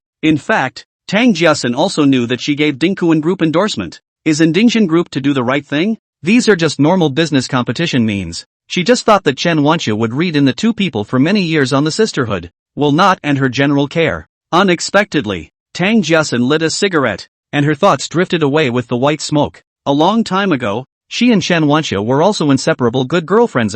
When did they start to drift apart? It seems to have started when Chen Wanqiu met Su Bingjin. At that time, Chen Wanqiu was the acting department's schoolflower. Su Bingjin was the top rich second generation in Kyoto, and everyone said that they were a match made in heaven. And she also envied Chen Wanqiu will soon be able to marry into the rich family. In order to achieve their own ulterior motives, she deliberately in front of Chen Wanqiu said Su Bingjin bad words. Persuade Chen Wanqiu do not fall in love with the brain. Persuade her not in order to marry into a rich family to give up their personality. But what did Chen Wanqiu say? She said that she married her love, and has nothing to do with poverty and wealth. It was then that the relationship between the two faded. So you've known my true thoughts for a long time? Knowing that all along she wasn't genuinely thinking about her best friend, but rather wanted to marry into a rich family herself, and take advantage of the Su family's power to soar to the top from then on? What Tang Jiasun didn't know was that at this very moment, Chen Wanqiu was listening to gossip related to her, and listening with great interest. This woman is also really bad enough, every day in the ear of their girlfriends to say what scum. The results of their own more than anyone else want to marry a rich man. Fortunately, my own father is smart, has long seen that she is not a light, never took care of her. The old man who was later confused by him can be miserable, a lot of age, should have been enjoying the blessing. The result is not only the family property was lost, the birth of the two sons are not their own. It is really a good tragedy. Chen Wanqiu listened to the mesmerized. Even the kettle of hot water open did not pay attention to. Full of minder Su Ming said those gossip. Children think outside the box. She heard Su Ming said a few days ago Tang Jiasun gossip, linked to all the things that happened before. She finally understood. The original their own girlfriends have never had good intentions. In that case, she didn't have to show any mercy. She just didn't expect that so many other things would happen to Tang Jiasun. Married to an old man? And had two sons with this old man? Oh, no, not with this old man. Poor old man. A big old man still be cuckolded. But it's really funny. The hot water kettle gurgles and bubbles. The maid saw it and hurriedly unplugged the power supply. Quickly rinsed a bottle of milk powder. Mistress, you hugged the little young master for so long. Must be tired. Let me do it. She thought Chen Wanqiu was out of her mind just now because she was too tired, and reached out to take Su Ming over. But she didn't expect to be dodged. Give it to me. I'm not tired yet. Such interesting gossip. She just wouldn't get tired even if she listened to it for a day. The maid had no choice but to pass the bottle to Chen Wanqiu, and as she watched Chen Wanqiu feed the baby in her arms with a face full of tenderness, she couldn't help but lament in her heart. Chen Wanqiu didn't have enough milk and Su Ming was more than capable of eating, so she could only use a mixture of breast milk and milk powder to feed the baby. Generally speaking, the richer the family, the thinner the affection, especially for a big star like Chen Wanqiu. To actually be able to personally breastfeed her own child was enough to see how much she treasured this son. Even when she was exhausted, she was unwilling to fake it. Then I'll go out first. You should also take care of your rest. The maid bent down slightly. Aha! Chen Wanqiu nodded perfunctorily, but in her heart, she was thinking that she couldn't wait to stay up all night and keep listening to her son's gossip. Unfortunately, this son of his especially liked to sleep, and spent almost half of the day sleeping. Before giving birth to Su Ming, she also read parenting books. The book said that babies are energetic, and do not have the consciousness to fall asleep on their own. Every time they are sleepy, they will cry. This time they have to coax him to sleep. Sometimes coaxing an hour is normal, so coaxing babies to sleep is the most torturous. But her baby's sleep pressure does not have to coax, but instead she is the mother, hoping that he can sleep a little less sleep, more to tell her some interesting gossip. This is not talking. The little guy in his arms fell asleep again. Chen Wanqiu couldn't bear to disturb her son's sleep, and gently placed him in the cradle, sitting herself next to him, supporting her chin and looking at the infant in the cradle. Mom! Su Qingqing gently pushed open the door and poked half her head in. What's wrong, Qingqing? There's a ghost. Su Qingqing's voice trembled, and her little face went white, right in the corridor of the basement. I saw a ghost. Knowing that this little daughter of hers has always been timid, Chen Wanqiu didn't take it to heart. Where's the ghost? There's no ghost in this world. But I saw it. It was in the basement. And I even heard voices. Su Qingqing waved her little hand, laboriously describing. His voice was so scary. Like a gorilla in the zoo. That's because your eyes are blurred. Your little brain. You just know how to think nonsense. That voice is also something you thought up. There's no ghost at all. Su Qingqing hung her head and walked out of the bedroom without a word. Her back was written with disappointment. Why did no one believe her? She really saw a ghost. At the thought of a ghost in the house, Su Qingqing was so scared that she couldn't sleep, and could only cower in the corner, shaking at the slightest breeze. When the sky is completely dark, the heart-beating thump sound more and more obvious. Su Qingqing is afraid that the next second that ghost will fly out from behind the curtains. Eat her. Su Qingqing covered her ears and ran furiously all the way to the baby's room before stopping in one breath. For some reason, with so many people in this home, Su Qingqing's first thought when she was the most scared and helpless was actually this little brother of hers that hadn't been born for long. Just don't know if little brother will believe her words. Little brother. Su Qingqing walked to Su Ming's bed and said in a resigned manner, I saw a ghost. Actually, I don't know if it was a ghost, but I really heard it. That voice was really scary. I talked to Uncle Butler and he said that I was talking nonsense. Mom also said that I was imagining things. And a single person believed me. I believe you. Su Qingqing's eyes lit up and looked at Su Ming with a surprised face. She knew that her little brother would definitely believe her. Damn it, how did I forget such an important thing? Su Qingqing perked up her little ears, wanting to hear Su Ming continue. Although she was small, she wasn't stupid. Little brother seemed to know some secret, and this secret must be related to that ghost in the basement. Little brother, do you think that there really is a ghost in the basement? Actually, you didn't look at it wrong. There is indeed something in the basement, but it's not a ghost. Qingqing, suddenly shouted by someone in the quiet room. Su Qingqing subconsciously wanted to yell out, but someone covered her mouth from behind. Woo woo, it's me. Su Qingqing turned back in shock, seeing that it was someone she was familiar with. She let go of her heart and kept patting her chest. Second sister, you scared me to death. Su Qingqing glanced at Su Ming. Qingqing, you're just seeing things. There are no ghosts in this world. If someone says to you that there are ghosts, then he's intentionally trying to scare you. You must not believe it. Saying that, Su Qingqing glared at Su Ming again. She had a baby face, just like a white and tender bun. Her eyes were also dark and bright. Her slender eyebrows were playful and cute. Coupled with her cute cherry mouth, it was a look that was very appealing to the elders. But only Su Ming knew that this little girl was a black sesame stuffed dumpling. How much cuteness there was. How much bad water there was in her stomach. Regarding Su Qingqing's hostility, Su Ming was confused. It seemed like he didn't provoke this little girl, right? Moreover, he didn't say there was a ghost. Little sister, I didn't say that there were ghosts. I said that there were people in the basement. Believe it or not, there's someone in the basement? Su Qingqing hummed contemptuously. She didn't know why she could hear this little brat's heart. She had to think of a way to block it out. Otherwise it's really annoying to listen to his nonsense all day long. The most important thing was that this brat actually called her little sister. She was clearly older than him. Okay. Due to Su Qingqing suddenly coming in, Su Ming's heartfelt voice was interrupted. Su Qingqing was a little upset. Aya, keep your voice down. Don't scare your little brother. If he's scared, then he's scared. That can only be blamed on his own small guts. What does it have to do with me? Su Qingqing said with full concern. But, Su Qingqing wanted to retort, but she has always been afraid of Su Qingqing, being gazed at by those dark eyes. She couldn't say anything. Well, you hurry back to sleep. I'll go to the basement to take a look, and come back to tell you if there's someone in the basement or not. I didn't expect Su Qingqing to be so bold. Su Qingqing was stunned. Under the oppression of the other party's eyes, Su Qingqing reluctantly returned to her room. Originally she wanted to resist a little, but once she thought about what would happen if she angered Su Qingqing, she didn't have any resistance. She could only shrink her neck and slipped back to her room like a little mouse, waiting for Su Qingqing to leave. Su Qingqing walked around the crib a few times, then suddenly bent down, her dark eyes looking straight at Su Ming. Those were a pair of very beautiful eyes, only the pupil diameter was slightly too large, and the color of the pupil was also too pitch black, making these eyes look a little scary. If the person she was staring at like this was Su Qingqing, she would probably have been scared to tears. I heard that babies easily suffocate when they are asleep. Do you think if I secretly strangle you, Mom and Dad will know that I did it? Su Qingqing said quietly. Although Su Ming's body was a baby, his soul was an adult, and in response to Su Qingqing's vicious threat, Su Ming just silently rolled his eyes. Little brat. Little brat? Su Qingqing's eyes widened in disbelief.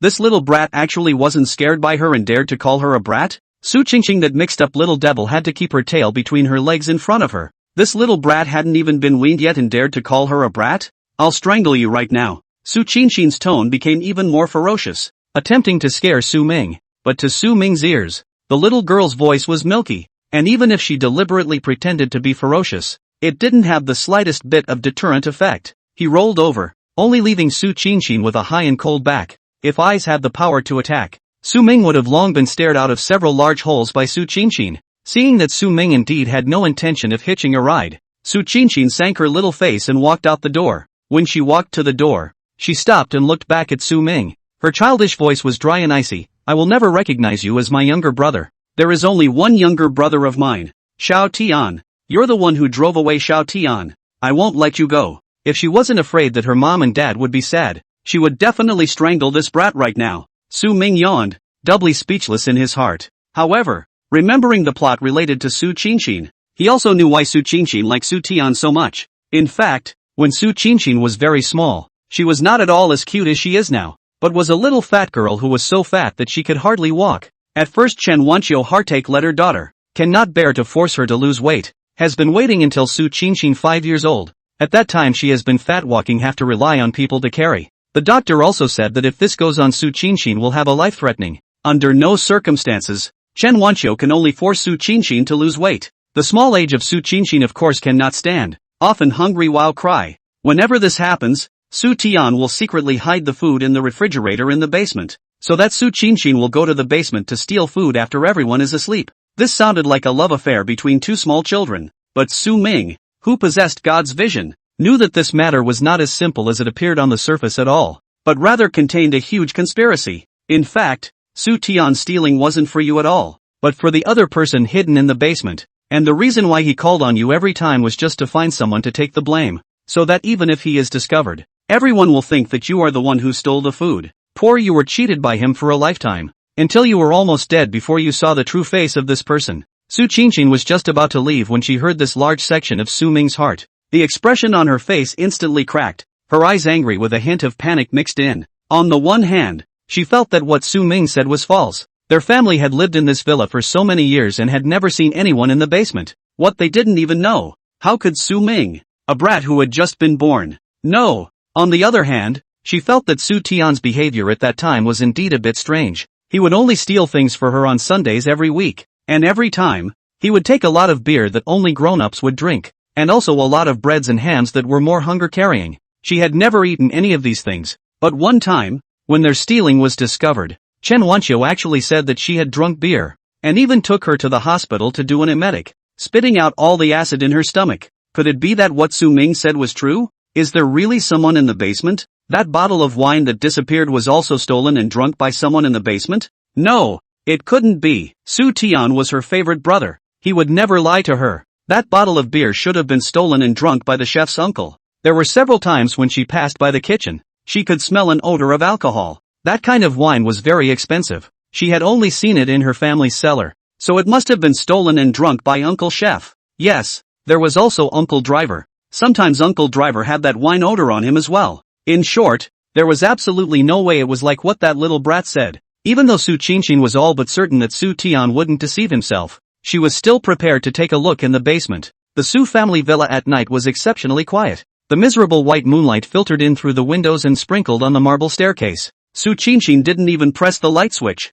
so she borrowed the faint moonlight and stepped down the stairs step by step and walked into the basement. The basement was connected to the kitchen, which they used to store food for the winter, and there were many famous wines inside, which at first glance didn't look any different from the past. Su Qianqin went to look behind the shelves again, still not finding anything. The basement is not large. For square a storage space, Su Qianqin quickly turned all the corners. There was no person that Su Ming said. There was also no ghost that Su Qianqin said. There was nothing. Su Qianqin shrugged her shoulders and shook her head like a young adult. These little brats, they just knew how to think nonsense all day long. She patted the non-existent ash on her hands, thinking that it was getting late and she still had to go to school tomorrow. She planned to go back to her room and sleep first, and in the morning, she would tell Su Qianqin about tonight's events, telling her that there was no one in the basement at all. Su Qianqin yawned and stepped onto the stairs. Her front foot had just lifted, when the corner of her eye suddenly glimpsed a bright flash of light. A very faint glimmer of light, like a candle's flickering flame.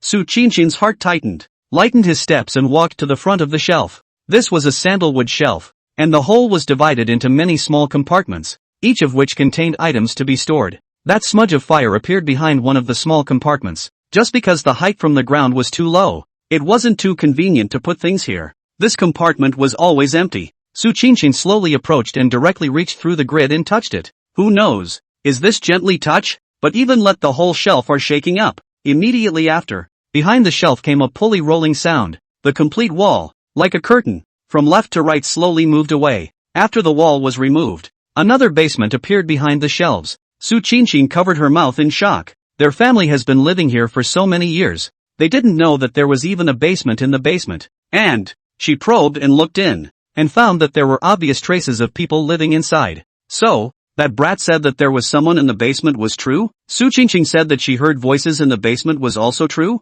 Su Qinshin returned the mechanism to its original position and ran out of the basement in a huff, running all the way to the baby's room before she breathed a sigh of relief and leaned against the door panel to catch her breath. It's really strange. How come there's a basement in the basement? Mom and Dad didn't say anything about it either. Su Qinshin muttered to herself while raising her eyelids to glance at Su Ming. In fact, that is not a basement, but the first owner in order to avoid the war to ask the designer to create a shelter. But now are the era of peace. This design is more chicken ribs. The last homeowner may feel bad luck when selling the house to conceal the design. Did not expect later by Aunt Lan found out. This Auntie Lan isn't a nice person either. She took in her cerebral palsy husband after she found out there was another basement in the cellar, and stole things for him to eat every now and then. But now that Auntie Lan has been kicked out, her cerebral palsy husband has no one to take care of him. What will happen to her cerebral palsy husband now that Auntie Lan is gone? He's not dead, is he? Su Qinshin swallowed a large mouthful of saliva, always bold, but the hairs on her back stood up.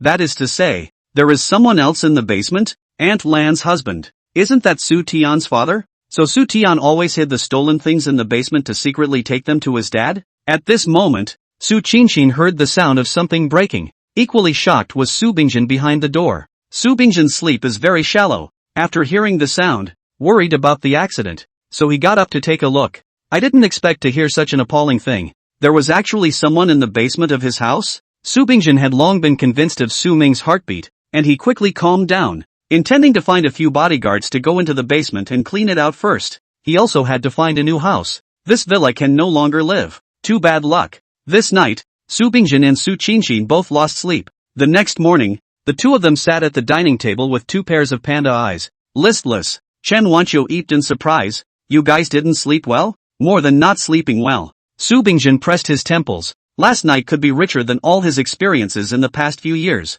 He first brought people to turn the basement upside down, and indeed found the man with cerebral palsy that Su Ming said. When he went there, that man was already starving and delirious because he hadn't eaten for a few days, and only had air in but no air out. The man is very unkempt. The whole basement stinks. A lot of garbage on the ground are maggots. Get rid of the man. He simply lit a fire. The rest of the garbage are burned. Thinking for a moment, Su Bingjin, still close to Chen Wanqiu, whispered this matter to her. Bada Chen Wanqiu's hand shook, and the spoon in her hand was thrown directly to the ground. When she thought of living with a stranger for several years, she couldn't help but feel a chill down her back. Su Bingjin patted his wife's back, softly comforting. Don't be afraid. I've solved it all. Aha. Chen Wanqiu leaned on Su Bingjin's shoulder, holding her own little son in her arms, and slowly put her mind at ease. As long as the people she loves the most are by her side, she is not afraid of anything. Mr. Mrs. The maid suddenly walked in, somewhat embarrassed. Aunt Lan brought young Master Su Tian back. She said that she had left something in the basement and wanted to come back to pick it up. Su Bingjin and Chen Wanqiu glanced at each other. Auntie Lan, the basement, these keywords combined together. What exactly she came back to do was already obvious. It seemed to be that she was worried about her husband starving to death and had come back to add supplies to him. Let her come in, Su Bingjin commanded. Soon, Aunt Lan walked in holding Su Tian's hand, because his own mother was still alive. Su Shikuan only nominally recognized Su Tian as his righteous son, and except for that day at the banquet when he brought him out to show off for a while, he hadn't cared about him. Now Su Tian is wearing dirty old clothes. Hair is also messy, and in Chen Wanqiu's side compared to simply heaven and earth. Su Tian was also very aggrieved. Obviously not long ago he was mom and dad's little baby, and there were many servants to take care of him. Just because of the birth of that nasty brat, everything had changed. The fourth sister turned toward that brat. The third sister also ignored him. And the second sister. Yes, there is also the second sister. Thinking that Su Qinshin had always favored himself, especially when he saw Su Qinshin sitting right on the dining table, Su Tian's eyes instantly lit up. Second sister. Aunt Lan saw the opportunity and immediately said with a smile, Second miss didn't go to school today. Our little day has been chattering about missing you ever since we came back. I remember that second miss and little day have the best relationship, but it's a pity that the chances of seeing each other afterward are also less. After saying that, Aunt Lan quietly gauged Su Qingshin's expression. According to her thoughts, Su Qingshin would definitely beg Su Bingjin and Chen Wanxiu to leave his son behind. This would make her problem easier to solve. A glimmer of hope also rose in Su Tian's heart. He wanted to return to the Su family, where he could eat well and drink well and play well, which was incomparable to any place outside. But what he did not expect was that Su Qingshin did not even raise his head, and drank the porridge in his bowl without a word. Second sister. Su Tian tentatively shouted. Su Qingshin put the bowl heavily on the table, twisted her head and jumped off the stool. Without even looking at Su Tian, she ran upstairs. If you want to get something, get it quickly. Chen Wanxiu wrinkled her eyebrows. She had a gentle personality and rarely spoke in such an icy tone. Su Tian's eyes reddened and he nearly cried out. After Chen Wanxiu's reminder, Aunt Lan also remembered that her husband was still starving, and immediately nodded. Right. I've forgotten. Thank you ma'am for reminding me. Xiao Tian, you accompany mom. Aunt Lan pulled Su Tian to walk in the direction of the basement with hurried footsteps. Su Bingjin pretended not to see Aunt Lan's eagerness and leisurely ate his breakfast. Chen Wanxiu was also breastfeeding Su Ming as if nothing was wrong. And the picture of the family of three together was exceptionally harmonious. It wasn't more than a few minutes later that Aunt Lan walked out with Su Tian in a panic. Her face was ghastly white, obviously suffering from a light shock. One's living husband was gone. Could one not be scared? Things not found? Su Bingjin asked knowingly. No. Chen Wanxiu also pretended to be sorry. 2 days ago, the basement caught fire, probably burned to ashes. Upon hearing the word fire, Aunt Lan's face became even more pale, and her entire body shook, looking like she was about to fall the next second. A fire. No wonder she smelled a burning odor when she entered the basement. Then wouldn't his man be? Chen Wanxiu stirred the milk in the cup. What did you lose? If it's a valuable item, I can help you contact the insurance company. Aunt Lan's heart was in severe pain, but she still had to pretend that she was fine. No, it's not anything valuable. If it was discovered that she had hidden someone in the basement, then things would really be out of hand. Anyway, the person had already been burned to death, so she could only resign herself to her fate. Xiao Tian, let's go. Little Su Tian is also a little afraid. He is aware that there is someone in the basement. Next to this, mom also said that the person is his father. Now the basement is on fire. Then her father is not burned to death. Eat more. In the afternoon we take Xiaoming and Qingshin to Disney. Su Bingjin smiled and gave Chen Wanxiu a fried egg. You also drink more milk. This is fresh milk that was just delivered this morning. Look at how thin you are. Chen Wanxiu poured Su Bingjin a glass of milk. The two of them didn't put Aunt Lan's pain in their eyes at all. With a look of age. For Aunt Lan, this was simply rubbing salt into the wound. She just lost her husband.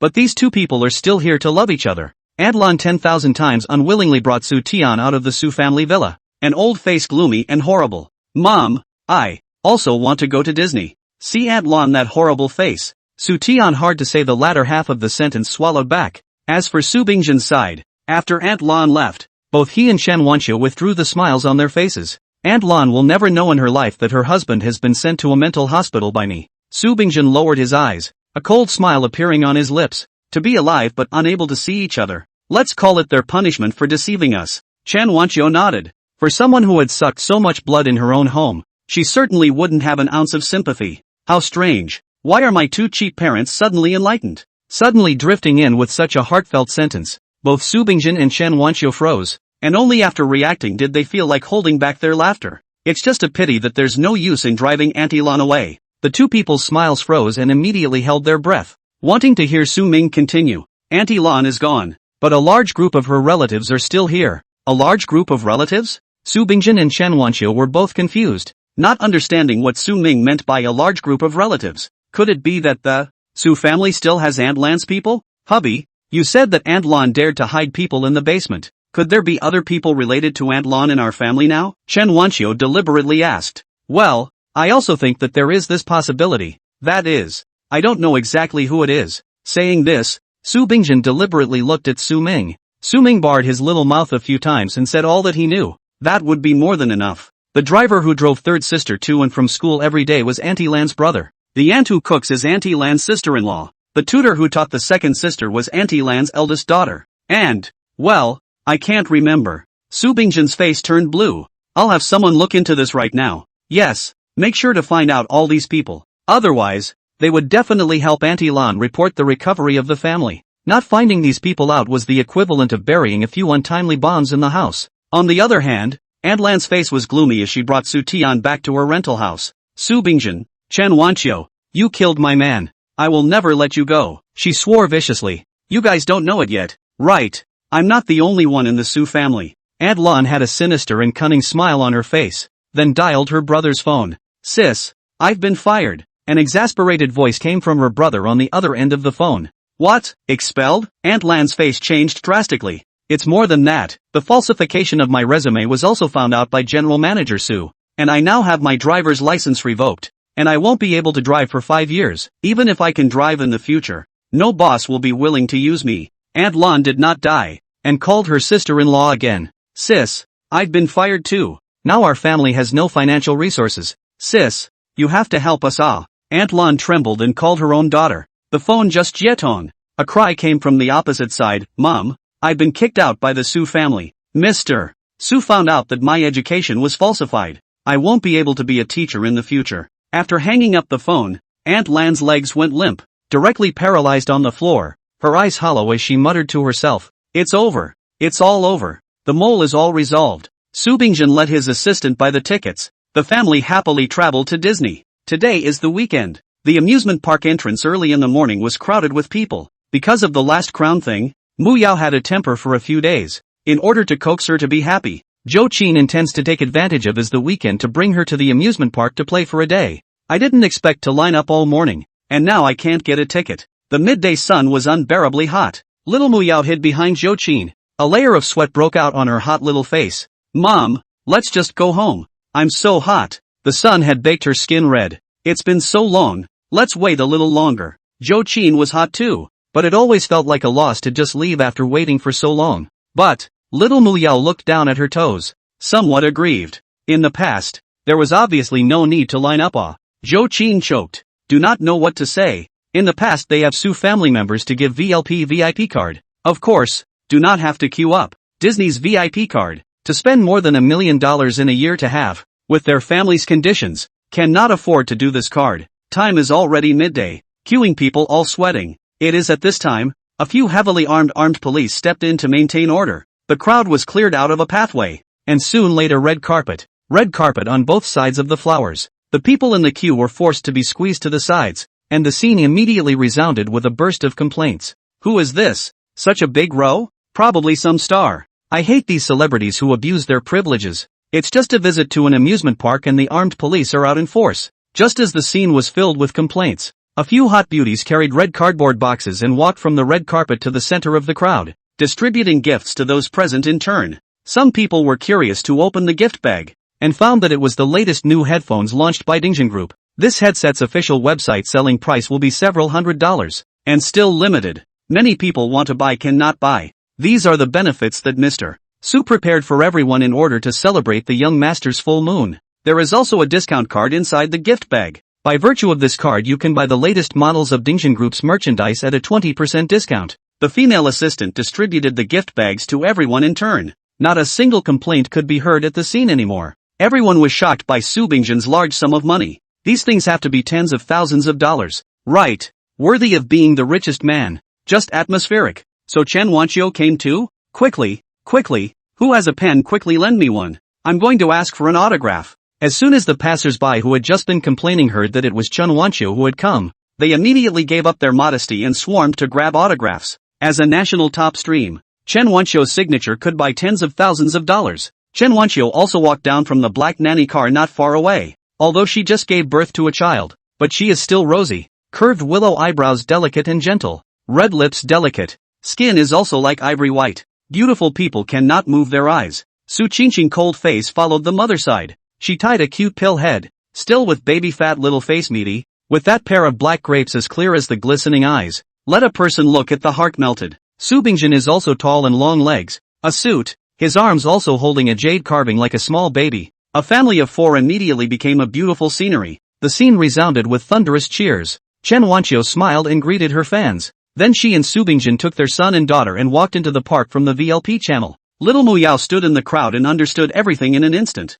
It turns out that previously did not have to queue, all because there is Aunt Wanqiu in. She froze and looked at the empty and cold VLP channel. her pretty eyes covered with a layer of water vapor. Originally she could have walked in from there too. After waiting in line for another half an hour, Jo Chin was able to buy a ticket. She bought the cheapest visitor's ticket, and many of the facilities couldn't be played, and Jo Chin didn't want to spend hundreds of dollars to buy a ticket that could only be played for a few minutes, so she could only bring little Muyao to wander around. Su Ming doesn't have these worries. VLP members can experience all the rides here for free, except that for him as a small child, it doesn't make much of a difference what he sees, because it's all held in his arms. Mom, I want to take my little brother to play roller coasters. My little brother will love it. Su Qinshin tilted her little face with an innocent expression. Su Ming, who was lying in Chen Wanshou's arms, silently rolled his eyes. Didn't he just want to scare him? This little girl is really dark. Only, he is a person who has lived in life. How could he be afraid of roller coasters? Moreover, if he remembered correctly, Su Qinshin seemed to be afraid of heights? Chen Wanshou also felt that Su Qinshin was fooling around, and immediately refused righteously. Little brother is too small. How can he play on a roller coaster? It's okay mom, I will protect my little brother. Su Qinshin interrupted Chen Wanshou. A tug on Su Ming's feet pulled him out of Chen Wanshou's arms, and then did not wait for Chen Wanshou to react. Holding Su Ming flew to the entrance of the roller coaster. Chen Wanshou wanted to chase after him, but surrounded by her fans, she was intercepted by fans halfway, and could only watch as Su Qinshin hugged Su Ming onto the roller coaster. All the while waiting to fasten her seatbelt, Su Qinshin stopped pretending, and an evil and incomparable smile appeared on her angelic little face. I'm going to give you some color now, you little demon who knows everything. Soon, the roller coaster slowly started. The expression on Su Qinshin's face gradually solidified. How? Is this not quite the same as what she imagined? She originally thought that riding a roller coaster was just a roller coaster. There was no challenge at all. She was a person who was not even afraid of horror movies.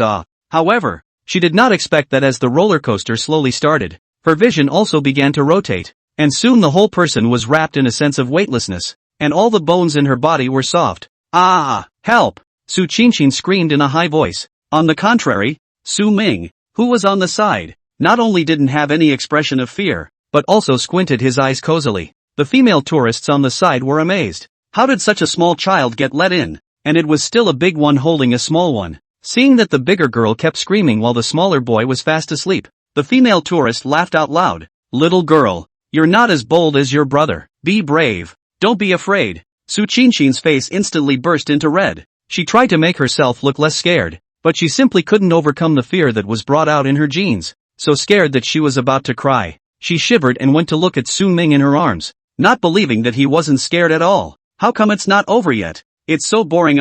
This speed is also too slow. Coaxing children this is. Su Qinshin, who was almost scared to tears. It was not easy to wait for the roller coaster to stop. Su Qinshin Wawa mouth spit out. Fear that the horror of things start again. She rolled and crawled down. The corner of her eyes are still hanging not dry tears. Chen Wanshou was originally a little angry. Saw her daughter this pitiful look also cannot bear to blame again. The person in charge of the park heard the news hurriedly ran over. Kept bowing to Chen Wanshou to make amends. Sorry, it's the negligence of our staff. Chen Wanshou took her son from the staff, fearing that Su Ming would be frightened, not expecting to see a sleeping little face when she set aside the warm blanket. It seems that this little guy not only didn't scare, but also fell asleep. Confirming that Su Ming is fine, the staff present in the gallows only breathed a sigh of relief. There are a lot of people who came to play this program today. Su Qinshin is small. I don't know when she was squeezed in. If their negligence hurt the young master and young lady of the richest family, then they really have to take out a lifetime's salary to compensate for it.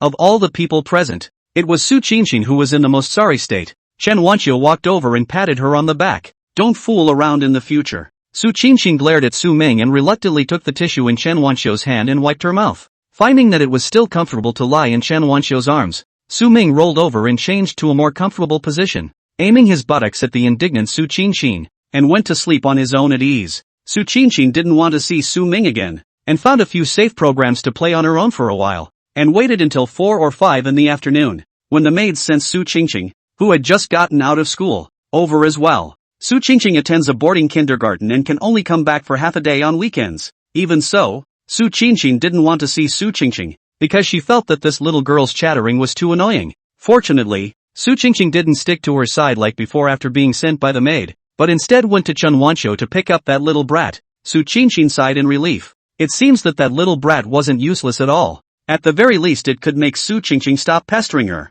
However, Su Qingqing raised her eyes to Su Ming's side. Looking at his cute smile in Su Qingqing's arms, a touch of a very strange feeling suddenly surged in her heart. His smile was so cute, just like an angel baby, but why would he smile when he saw Su Qingqing, but not when he saw her? Not only did he not smile, he even mocked her in his heart. This little brat, actually engaging in differential treatment. This entire day, Su Qingqing was incredibly depressed, because she realized that Su Ming was completely different when facing Su Qingqing and her. The most obvious thing was when writing homework. Seeing that Su Qingqing couldn't do anything, Su Ming would be anxious and would mentally help Su Qingqing calculate the answers. Su Qingqing should be the same as her. She could also hear that brat's heart, and with that brat's help, Su Qingqing quickly finished her homework and went out to play. She took a peek and realized that those questions were surprisingly alright. Unable to resist the temptation of not having to do her homework, she also mimicked Su Qingqing's appearance and put Su Ming aside while she was writing her homework. But the little brat didn't care about her at all.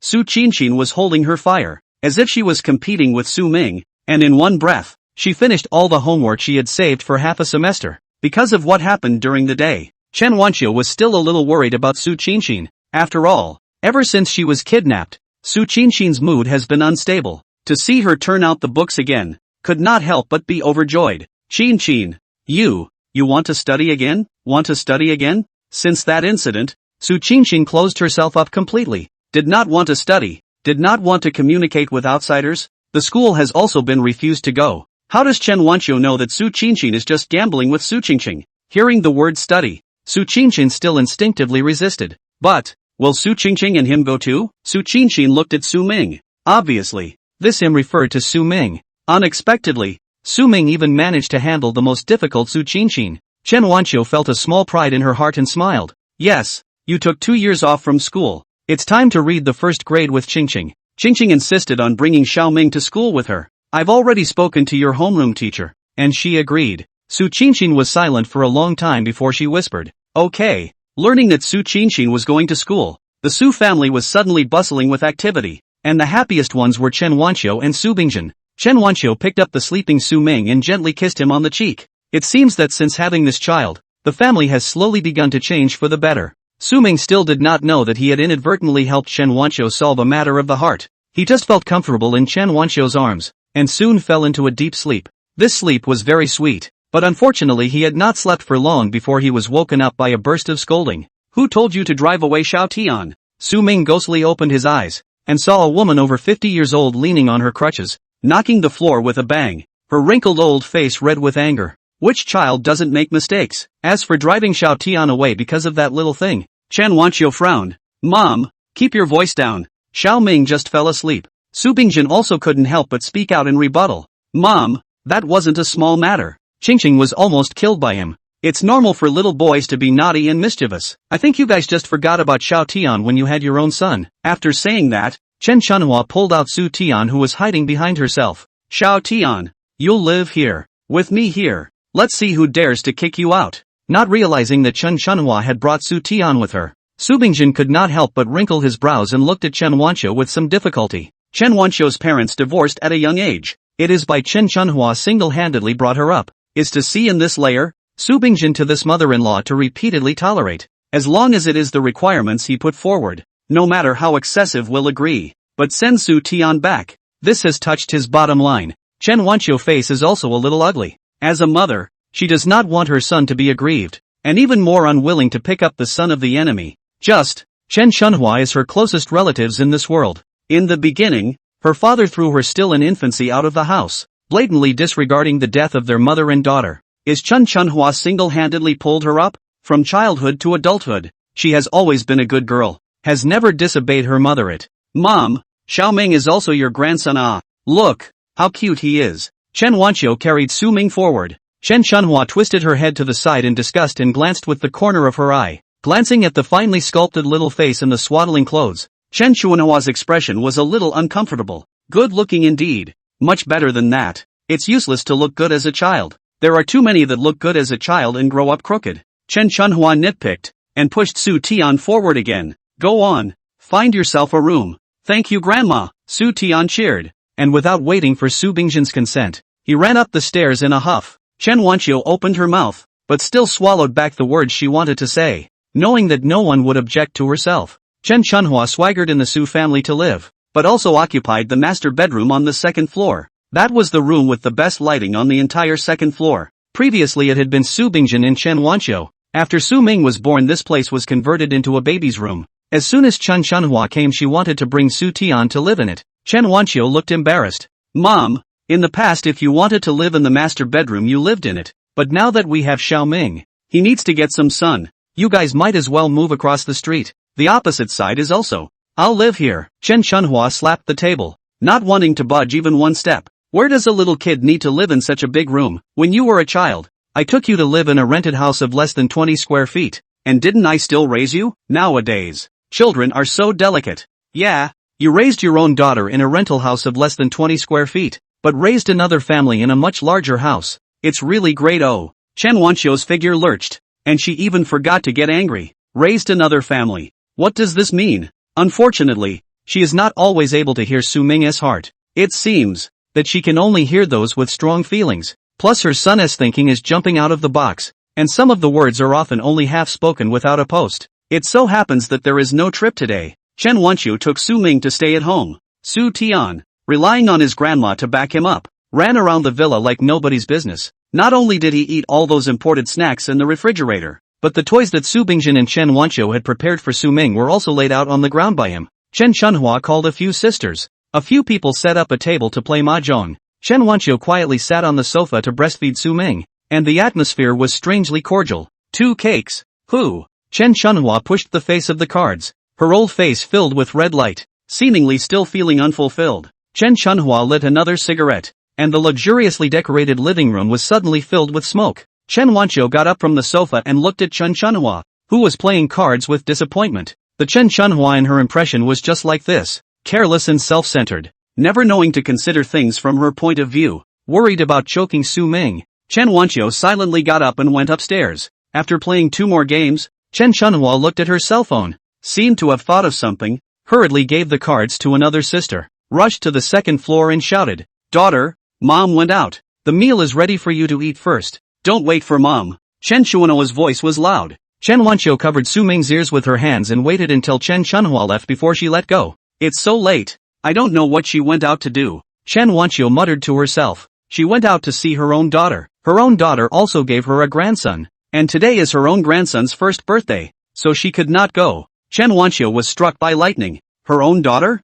How did she not know that she had a sister? Moreover, if it was really like Su Ming said, Chen Chuanua's own daughter had given her a grandson, then it meant that Chen Chunhua had this daughter many years ago. But before she became a movie queen, their family was almost penniless. Starving and freezing were common. Where did Chen Chunhua get the money to feed the family? Holding back her shock, Chen Wanqiu called the housekeeper and instructed in a low voice, "You drive and follow my mom. See where she actually went." The housekeeper was a little strange, but did not dare to ask more questions. While Chen Chunhua had not gone far, drove the car and quietly followed. Time passed by minute. Chen Wanqiu was doubly tormented, and could only walk back and forth in the room. Her hands were also unconsciously twisted tightly. Beads of sweat were seeping out of her forehead. About an hour later, the cell phone placed on the table vibrated. Chen Wanqiu immediately grabbed the phone and tapped the screen, and found that it was a recording file and video sent by the housekeeper. Chen Wanqiu trembled her fingers and tapped on the recording file. "Mom, why are you here this late at night?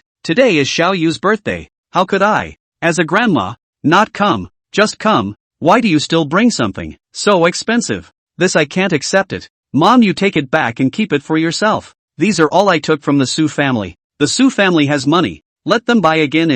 This long lifelock is pure gold. Right. And this silver anklet. Really exquisite. Ah, there are rubies on it. The Su family can body rich. Mom, you have the opportunity to take more. Anyway, the Su family has money. Long lifelock. Silver anklet." Chen Wanqiu immediately opened the locker, and after a burst of rummaging, found that those few things were really gone. "What are you stealing is not good. Why did you steal that?" Chen Wanqiu reddened her eyes, and her tears barred down. "Those are Su Bingjin prepared for Su Ming's full moon gift, specially invited the top designers in F country to create. With the precious stones are also expensive. Many are absolutely unique. Unique in the world. Don't be sad. You still have me. I'll always love you. Mom." Chen Wanqiu fell laugh out, wiped away the tears, leaned over and kissed her son's face. Her heart is full of sweetness. If the original family gave her half a lifetime of trials and tribulations, then Su Ming is the baby God gave her, used to heal all the trauma of the first half of her life. Don't be sad. Quickly go watch the video. That video must be even more explosive. Chen Wanqiu then remembered that there was another video, so she put Su Ming back in the stroller, picked up her phone and clicked on the video. After listening to the recording, Chen Wanqiu had thought that no matter what she saw she wouldn't lose her temper too much, but after clicking on the video, she was still shocked by the scene inside and lost her color. The angle of shooting is outdoors. The camera first came a burst of ambiguous gasps, followed by a section of people cannot bear to look at the upside down. The two people seem to play the floor window play. Originally thought that there will be no one at night. Did not think that just happened to be the housekeeper photographed. Chen Wanqiu quickly turned off her cell phone. Her entire body was trembling slightly when she thought of her mother's chastity since childhood. Talking about being widowed for many years and raising her daughter alone was also full of pride. She felt a burst of nausea, which is what chastity. Her mother clearly has long betrayed her love. Chen Wanqiu was chilled to the bone, sitting numbly on the edge of the bed, her childhood experiences flashing in her mind scene by scene, not even knowing when Chen Chunhua had returned to her side. Cough. Chen Chunhua unnaturally coughed twice, oblivious to her daughter's dissimilarity, and said to herself, Wanqiu, Mom recently looked at a set of villas in the Maplewood egret. Don't you also make a comeback to filming recently? You should have money in your hand. You see, didn't I just buy you a villa last year? Chen Wanqiu's tone was light, but her eyes hid a trace of coldness that was not present on weekdays. Oops, that wasn't bought last year. With your strength, you can afford to buy a set a year. The Maplewood egret is close to your home, so it's convenient for me to come back to see you after I live in it, isn't it? Chen Wanqiu heart sneer. Where is convenient to see her? Should be convenient to see the family, right? It's absurd to say that after living with her mother for more than 20 years, she didn't even know that her mother had raised another family behind her back. Also took the stolen things to give that little wild seed for her birthday. Mom, do you know what day my birthday is? Chen Wanqiu asked without a clue, her beautiful eyes containing hidden tears. Perhaps thinking that when a mother forgets her daughter's birthday really shouldn't be. Chen Chunhua patted her head and pretended to feel sorry for herself. Mom is getting older. A lot of things don't remember. Your birthday has obviously been remembering it in my heart. Who knows that it was forgotten when I said I forgot it? Chen Wanqiu turned her back. Tears slid down her stunningly beautiful cheeks, and her heart also hurt like a pinprick. She had always thought that her mother was just careless and just couldn't think about it that much, and that she still loved herself in essence. But she didn't realize that her not caring was just because she didn't care. My big star mom foam. Don't cry. You're so beautiful. You don't even look good when you cry. Your birthday is September 15th. My dad said that day. So there are at least two people in this world who remember your birthday. Oh. Chen Wanqiu's heart was soft, like a warm current rushed through. All the sadness was washed away, leaving only full of happiness. Yes, even if she was betrayed by the world, as long as she still had her favorite husband and son by her side, she was happy. You child, why can't you even speak today? How are you considering the matter of buying a house that mom told you about? I'm only a special appearance in the new drama. My paycheck isn't enough to buy a house in Maplewood Beluga. Chen Wanqiu said coldly. This scam that spanned decades was enough for her to completely see her mother's true colors. As things stood, she didn't want to give Chun Chun another penny. Then go ask Su Bingjin for it. Chen Chunhua looked justified. Su Bingjin would not even be able to give up this amount of money. I know you're thin-skinned and embarrassed. It's okay, I'll go ask him myself. Chen Chunhua pat on the butt to go to Su Bingjin. Anyway, this kind of thing she has done countless times, has long been familiar with. Enough, Chen Wanqiu snapped. Chen Chunhua was startled, not expecting her daughter, who had always had a gentle disposition, to be so angry with herself. Are you crazy, yelling at your mom like that? I'm telling you, don't bother my life anymore. I've given you enough money over the years. From today onwards, I won't give you a single penny more. Worried about scaring Su Ming, Chen Wanqiu tried to restrain her tone as much as possible. After finishing these words, she called out to the housekeeper,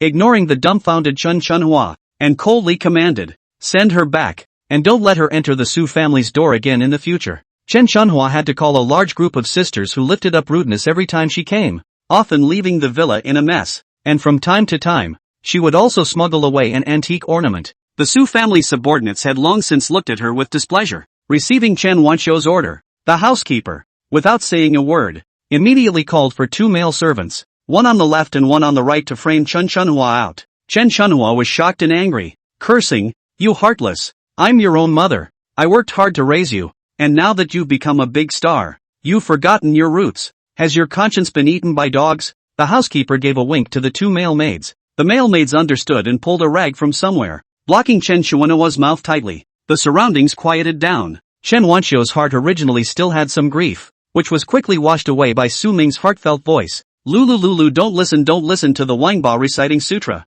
People who can't do anything but exploit their daughters still have the nerve to talk about conscience. They really don't know shame. Chen Wanxiu organized the mood, commanded the maid to clean up the dining room and then personally cook. To Su Bingjin fried his favorite loose eggs. Back to see the neat home and wife is cooking. Su Bingjin blinked hard, suspecting that he was hallucinating. In the past, when his mother-in-law came over, the house would be in such a mess that he was prepared for it to turn into a garbage dump before he opened the door. Seeing her husband's stunned face, Chen Wanxiu's heart was also a bit unfavorable. Having such a mother-in-law really gave him too much trouble. Bingjin, I'm sorry. Chen Wanxiu lowered her eyes guiltily. It was all my fault in the past. In the future, I won't have any dealings with her anymore. By now, Chen Wanxiu was already unwilling to even call out to her mother. Although Su Bingjin didn't know what had happened, it was a good thing that Chen Wanxiu was able to stay away from that vampire, and he couldn't be happier. He walked over and was about to take Chen Wanxiu in his arms to comfort her, but he suddenly noticed a gaze watching him.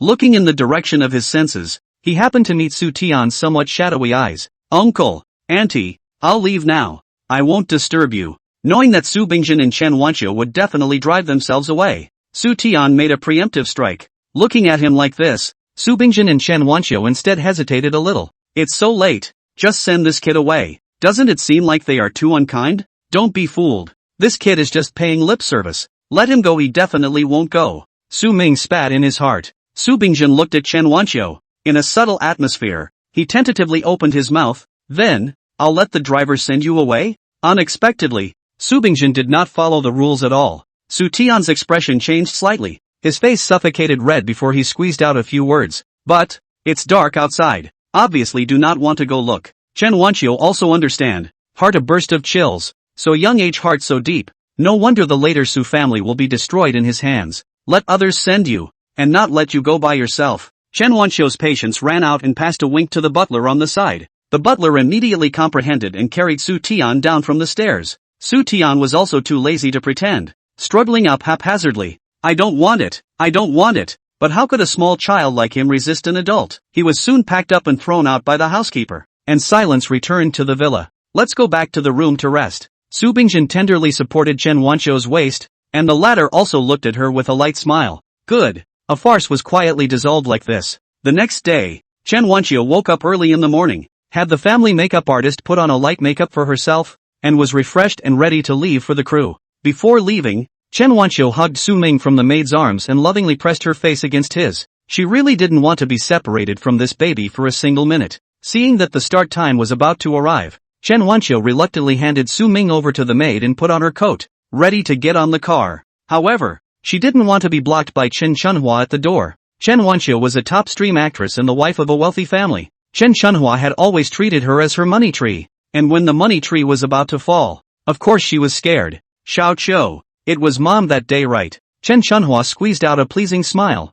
then took out a pair of little tiger shoes from the cloth bag she carried in the crook of her arm. Look, this is what mom sewed for Xiao Ming stitch by stitch. It took a whole month, and you still always say that mom doesn't care about you. It was a pair of exquisitely crafted little tiger shoes. The embroidery was chic and cute. Even Chen Wanxiu couldn't help but be amazed when she looked at it. As far as she could remember, she had never seen Chen Shuanhua do needlework, and she had never expected Chen Shuanhua to have such a craft. Chen Wanxiu stretched out her hand and was just about to take the little tiger shoes, when she heard Su Ming, who was being held in the maid's arms behind her, spit out quietly. Only give me the shoes that other people can't wear. I don't want them. Chen Wanxiu then remembered that Chen Shuanhua's other daughter had also given her grandchildren. Cood. Chen Wanxiu took the small shoes with a skeptical mind and casually flipped through them twice with her hands, and sure enough, she found a few inconspicuous milk stains on the bottom of the shoes. This shoe, really someone else has worn. Chen Wanxiu's whole heart sank, and her gaze toward Chen Shuanhua was nothing but disappointment.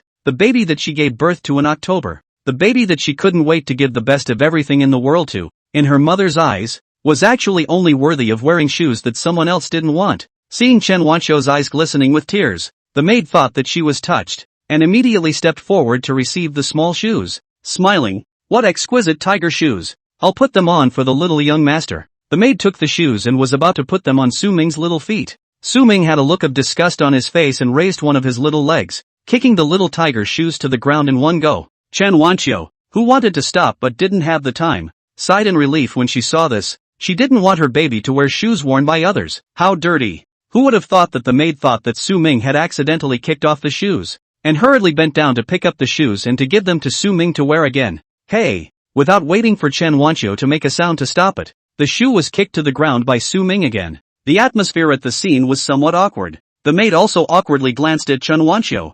Mistress, it seems like the young master doesn't want to wear these shoes. Of course my baby has to use the best in everything. It's not like he can't afford better ones. There's no need to wear this kind of shoes that have rough stitching, and even children born in the countryside don't want to wear them. Chen Wanqiu said meaningfully. Chen Chuanhua's face immediately turned ugly. On one hand, she was not expecting Chen Wanqiu to embarrass herself in public. Her own daughter had always been gentle and kind. It was hard to believe that such harsh words would come from her mouth. On the other hand, Chen Chunhua was also heartbroken for her other daughter and grandson. Why can other people give birth in the best hospitals, live in the most expensive monthly centers, and hire more than 100,000 yuan a month for a sister-in-law? Why is it that other people's sons are fed and clothed right from birth, and just after the first month of life, they have a fortune in their name that other people can't even earn in several lifetimes? While her own grandson could only pick up what they had left, the maid also sensed something was wrong and hurriedly shoved the shoes into Chen Chuanhua's arms. Chen Chuanhua's face turned blue, and her eyes were also cold and scary. Fine. Since you don't see me, I'll just leave. Chen Wanqiu didn't notice her mother's overly grim look. In her opinion, a tiger's venom wouldn't eat its child. Chen Chunhua, no matter what, would never do anything to harm her. Su Ming, however, suddenly had a bad premonition. He had done countless quests in this world. He had traveled through every storyline, and he had tried to change the plot, but no matter how he changed it, the story would end up going back to the original node. Just like when he was in the Su family headquarters, no matter what he went through in between, he would end up dying to save a few sisters. So would his current family members also end up in a tragic end like the original text told? Su Ming, heavy-hearted, all day did not show a smile. Chen Wanqiu filming went to the theater. The maid coaxed not good Su Ming. Had to hold a try to see the mentality of Su Ming to Su Qingqing just returned from school. Su Qingqing just resumed school. Some are not accustomed to the school environment. Chen Wanqiu did not let her accommodation. I didn't expect the maid to call his most hated Su Qingqing. Su Ming felt even worse. Simply closed his eyes and pretended to be dead, hoping that Su Qingqing would put him down when she got bored, and go wherever she wanted to play. Just like this, he was so groggy and didn't know how long it had been. Su Ming sadly realized that not only did Su Qingqing not put him down, she also brought him outside. Su Ming wanted to cry without tears. My little ancestor, do you know that you are cannon fodder? Ah, cannon fodder should have the consciousness of cannon fodder. Don't just run around. Otherwise it's easy to meet bad people. Hearing this, Su Qingqing grunted from her nostrils, thinking disdainfully, grandmother is not a bad person. Seeing that Su Qingqing really brought Su Ming out, Chen Chuanhua's face broke out into a smile. Aga Qingqing, you are really grandma's good boy. Oh, grandma, I want you to take me to the amusement park alone. I don't want to take this nuisance with me. Su Qingqing was a little upset. If it wasn't for the fact that grandma had to bring this little brat, she would never have carried this little brat that far. The weight was not light for her age, and her arms were numb. Okay, grandma will only bring one next time, Chen Chunhua said perfunctorily. Su Qingqing didn't notice the difference, and the unhappiness on her little face was much less. Su Ming, however, surmised something big based on the original plotline, and instantly transformed into a screaming groundhog. She will take you away and sell you to someone else's family as a child bride. It's not too late to cry out for help. You ought to die, do not take me. Su Qingqing rolled her eyes. This little brat started talking nonsense again. Last time, he said that someone in the basement called him lucky to be right. And this time he said something about grandma would sell her. Grandma is the person who loves her the most. How could she sell her? It was simply nonsense. Grandma, let's go. Su Qingqing tilted her little face, revealing an innocent smile. Ever since that incident happened, she had become extremely self-absorbed, and because of her fear of being hurt, never letting anyone see her true self, instead wrapping herself up in a layer of spikes. Grandmother was the only person who could make her turn back into that innocent little girl. Of course Su Qingqing refused to listen to Su Ming, and even took the initiative to hold Chen Chuanhua's hand, bouncing around to follow her. Su Ming's head was getting big. In the original plot, he didn't follow Su Qingqing, and he didn't know what brought her along as well, which was also bad luck. However, on second thought, Even if he was sold, he wouldn't be in any danger. At most he would just be in a worse situation. Su Qinshin would be miserable. When he thought of those indescribable fragments in the original text, Su Ming couldn't help but shake his head. It was sort of like the saying, self-inflicted sins can't live. Su Ming didn't want to worry about it, so he took advantage of the sunlight and squinted for a while, and soon fell asleep comfortably. This sleep Su Ming slept very deeply, half asleep half awake, obviously felt himself being upside down, also did not open his eyes, and finally was dropped to the ground, woke up in pain. Since his birth, Chen Wanqiu on him that is all kinds of love and care, can be said to be held in the palm of the hand for fear of falling, in the mouth for fear of melting. He has not been who fell on the ground it. Su Ming indignantly opened his eyes, his two furrowed eyebrows raised, and just as he wanted to see who had dropped him, he heard allude to the extreme laughter ringing in his ears. He. What a beautiful little girl. Coming to be my son's daughter-in-law is just right. Su Ming's smile withdrew and hurriedly searched for Su Qinshin. Sure enough, beside himself, he saw Su Qinshin, who was scared, pale and shivering, and all around, there was surprisingly an airtight earthen wall. The only door was also blocked by the lewd man in front of him, and looking out through the doorway, one could only see a large area of barren grass. Obviously, this is not a town, but a suburb, or even, perhaps, an even more remote suburb. No wonder in the original article Su Qinshin was abducted here for a whole 20 years before being rescued. Miserable ah! Now I'm going to be locked up here with you for 20 years. Of course Su Qinshin also heard it. 20 years. She's going to be locked up here for 20 years? It is dark and humid here. The air is full of the stench of decay, and the corpses of rats and cockroaches are lying in the corners. She simply cannot stand it for a second. Only, as long as you let us go, my mom and dad will give you lots and lots of money. Su Qinshin trembled her voice and said to the man, who expected the man to smile even more lewdly. Money? I don't want money. I just want my son to get a daughter-in-law. Besides, more money can't buy such a beautiful little ninny like you. The girl's agaric nose and almond eyes can already glimpse a few points of the later peerless style, and because the age is too small, the face is still with a fleshy baby fat. This pair of delicate and beautiful and with some childish looks, to a certain group of people have a fatal attraction. The man stared straight at Su Qinshin, like a wolf that had seen its prey. It couldn't wait to eat her in the next second. Su Ming also felt a little bad, although this girl Su Qinshin was quite annoying at times, but when he thought of the ones she was about to suffer, his little bit of dissatisfaction instantly dissipated, and there was even a hint of heartache. In the original text, Su Qinshin was abducted to this family, was raised as a child bride. Su Qinshin is not willing to be slaughtered in a night secretly in this family's rice under the drug. I didn't expect to poison these animals, but only to make them mentally deranged, turning them into irritable maniacs. Although Su Qinshin was lucky to keep her innocence, she had to be beaten every day. When the police found Su Qinshin, she had already been tortured into insanity, lying insanely in a pigsty, eating something worse than pig food. Chen Wanqiu took Su Qinshin home and took good care of her, and it took her a long time to recover completely. When Su Qinshin's recovered photo was exposed by the media, the whole country was shocked. No one had expected that the woman who had been kept in captivity as an animal for 20 years would have grown a face like a heavenly fairy. At the thought of a stunningly beautiful woman being spoiled like that, the people were so outraged that they spontaneously organized themselves to come to the village with weapons and beat the family that had tortured Su Qinshin for 20 years to death. But what's the use of that? The youth that was lost will never come back. Second sister, why do you trust Chen Chunhua so much? If it wasn't for Chen Chunhua, you wouldn't have been abducted here. The beautiful life you had is now ruined. Su Qinshin shed silent tears. She had heard all the things Su Ming had just thought. She would be locked up in a pigsty by these people, eating food that pigs wouldn't even eat. It would take a full 20 years before she could be rescued. 20 years. She has had life for only 8 years. 20 years? What kind of long number is this? Can she hold out until that day? Now Su Qinshin,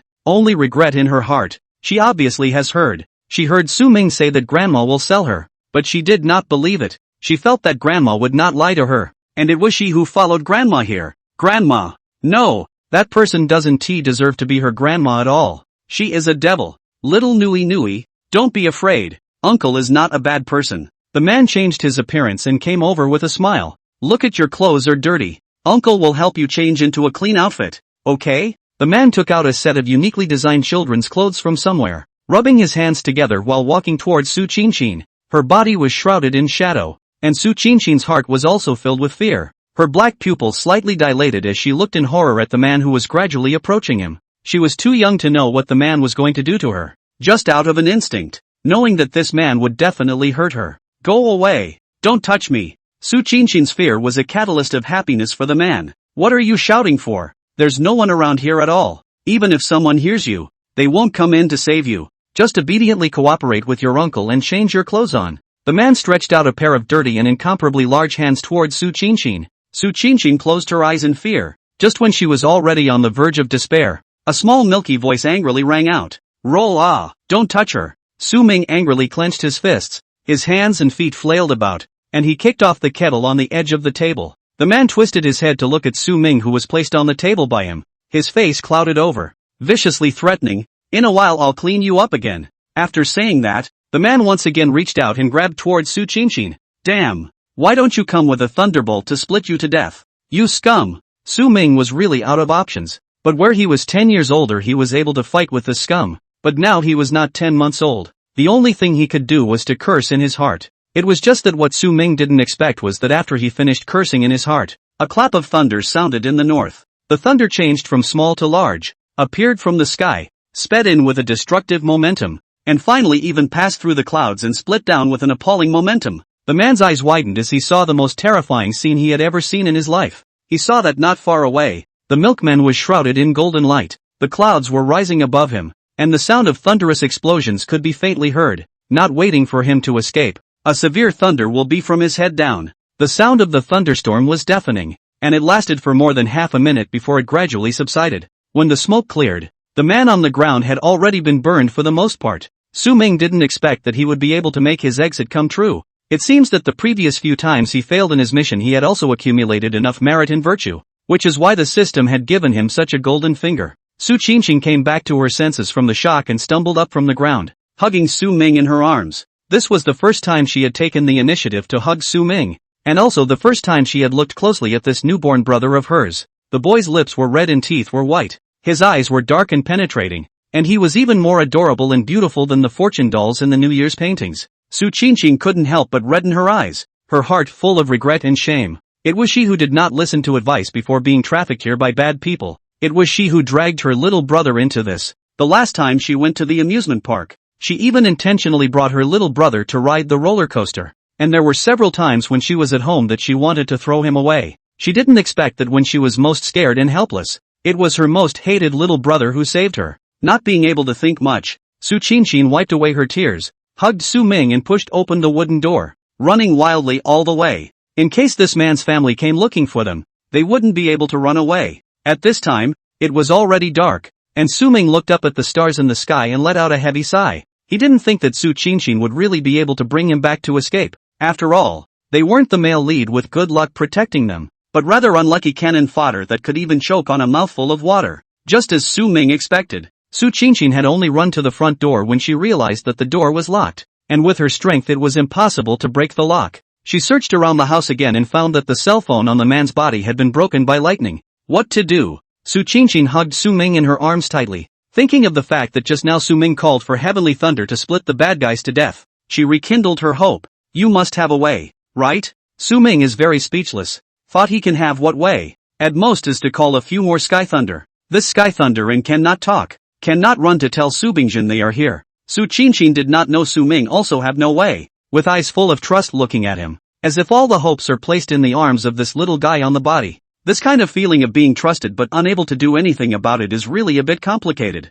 Su Ming simply did not look at Su Qinshin, intending to sleep over and pretend to be dead, but I did not expect that this is when the thunder in the sky once again sounded. As the thunder intensified, the nearby villagers pushed the door to check. I heard it right. It's really thundering. Great. It's finally going to rain. It's been dry for 3 years. It's finally going to rain. More and more people came towards Su Ming's location. In the early hours of the next morning, the Imperial Capital News released a flash report. The villagers of Denghua village heard thunder in the dead of night and followed the sound to find 2 abducted children, one of which was a baby boy who was still in his swaddling clothes. When the villagers picked up this baby boy, Denghua village, which had been in a great drought for 3 years, finally received its first heavy rain. Before this news was released, the Su family had already been in a state of upheaval. Chen Wanqiu sat on the ground, her face buried in her knees, her long ink-like hair scattered in all directions, her slim back trembling as she cried, her whole person vulnerable. It is my fault. I shouldn't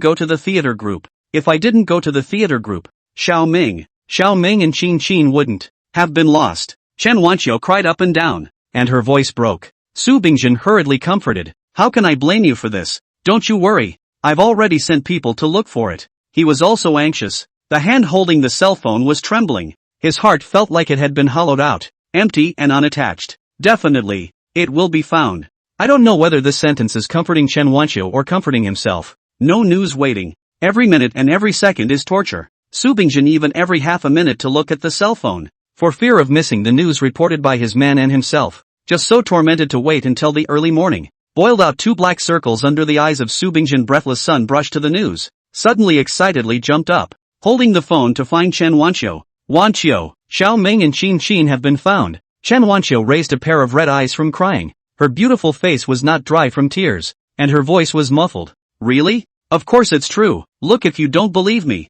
Originally, Chen Wanqiu was worried that her husband was coaxing himself to be happy, until she saw this news with her own eyes. Great, great. Chen Wanqiu covered her mouth and cried with joy. Quickly, let's go pick up Xiao Ming and Qin Qin back now. Seeing Su Ming and Su Qin, Chen Wanqiu completely put down her heart, and kept holding her son and daughter on the way back, seemingly still having palpitations. After realizing that Su Ming and Su Qin couldn't be found, Chen Wanqiu thought of death for many moments, and now that she had managed to retrieve her babies, she didn't want to leave them for a moment for fear that her babies would be gone again in the blink of an eye. Qin, tell mommy who took you away. Waiting for Su Qin's emotions to stabilize, Chen Wanqiu only began to ask. Su Bingjin also walked over with a face like ice, waiting for Su Qin's answer. No matter who it was, he wanted this person to pay the price. It's grandma. Su Qin's voice was very soft, but in Chen Wanqiu's and Su Bingjin's ears, it was tantamount to a thunderclap on the ground. Qin, you're talking about grandma. Who is it? Chen Wanqiu still holds a glimmer of hope. Perhaps the grandma that her daughter said is not the grandma that she thinks she is? It's grandma. Su Qin bit down heavily on these words. Chen Wanqiu leaned in Su Bingjin's arms, looking terrified. How is this possible? A tiger's venom is still not enough to eat her son. Her own mother? How could she possibly lay hands on her son and daughter? What's impossible? You're not her own. She only has her own daughter in her heart. Her own daughter had puerperal fever and needed money, and you refused to give her money, so she sold her second sister to someone else's family as a child bride. Alas, my own mother. Don't you realize that she has always hated you? This is because Su Ming's heart voice was sporadic, said here and then no more, but it was already enough to shock Chen Wanqiu. Wife, can you still remember what happened when you were a child? Su Bingjin suddenly asked. Chen Wanqiu shook her head. I had a serious illness when I was a child. I don't remember anything before I was 6. Su Bingjin heart thumped. Could it be that Chen Wanqiu really is not Chen Chuanhua's real daughter? He pulled Chen Wanqiu's hand, continued to ask, then when you were small, mother-in-law, how was she to you? Chen Wanqiu lowered her head for a long time before saying sullenly,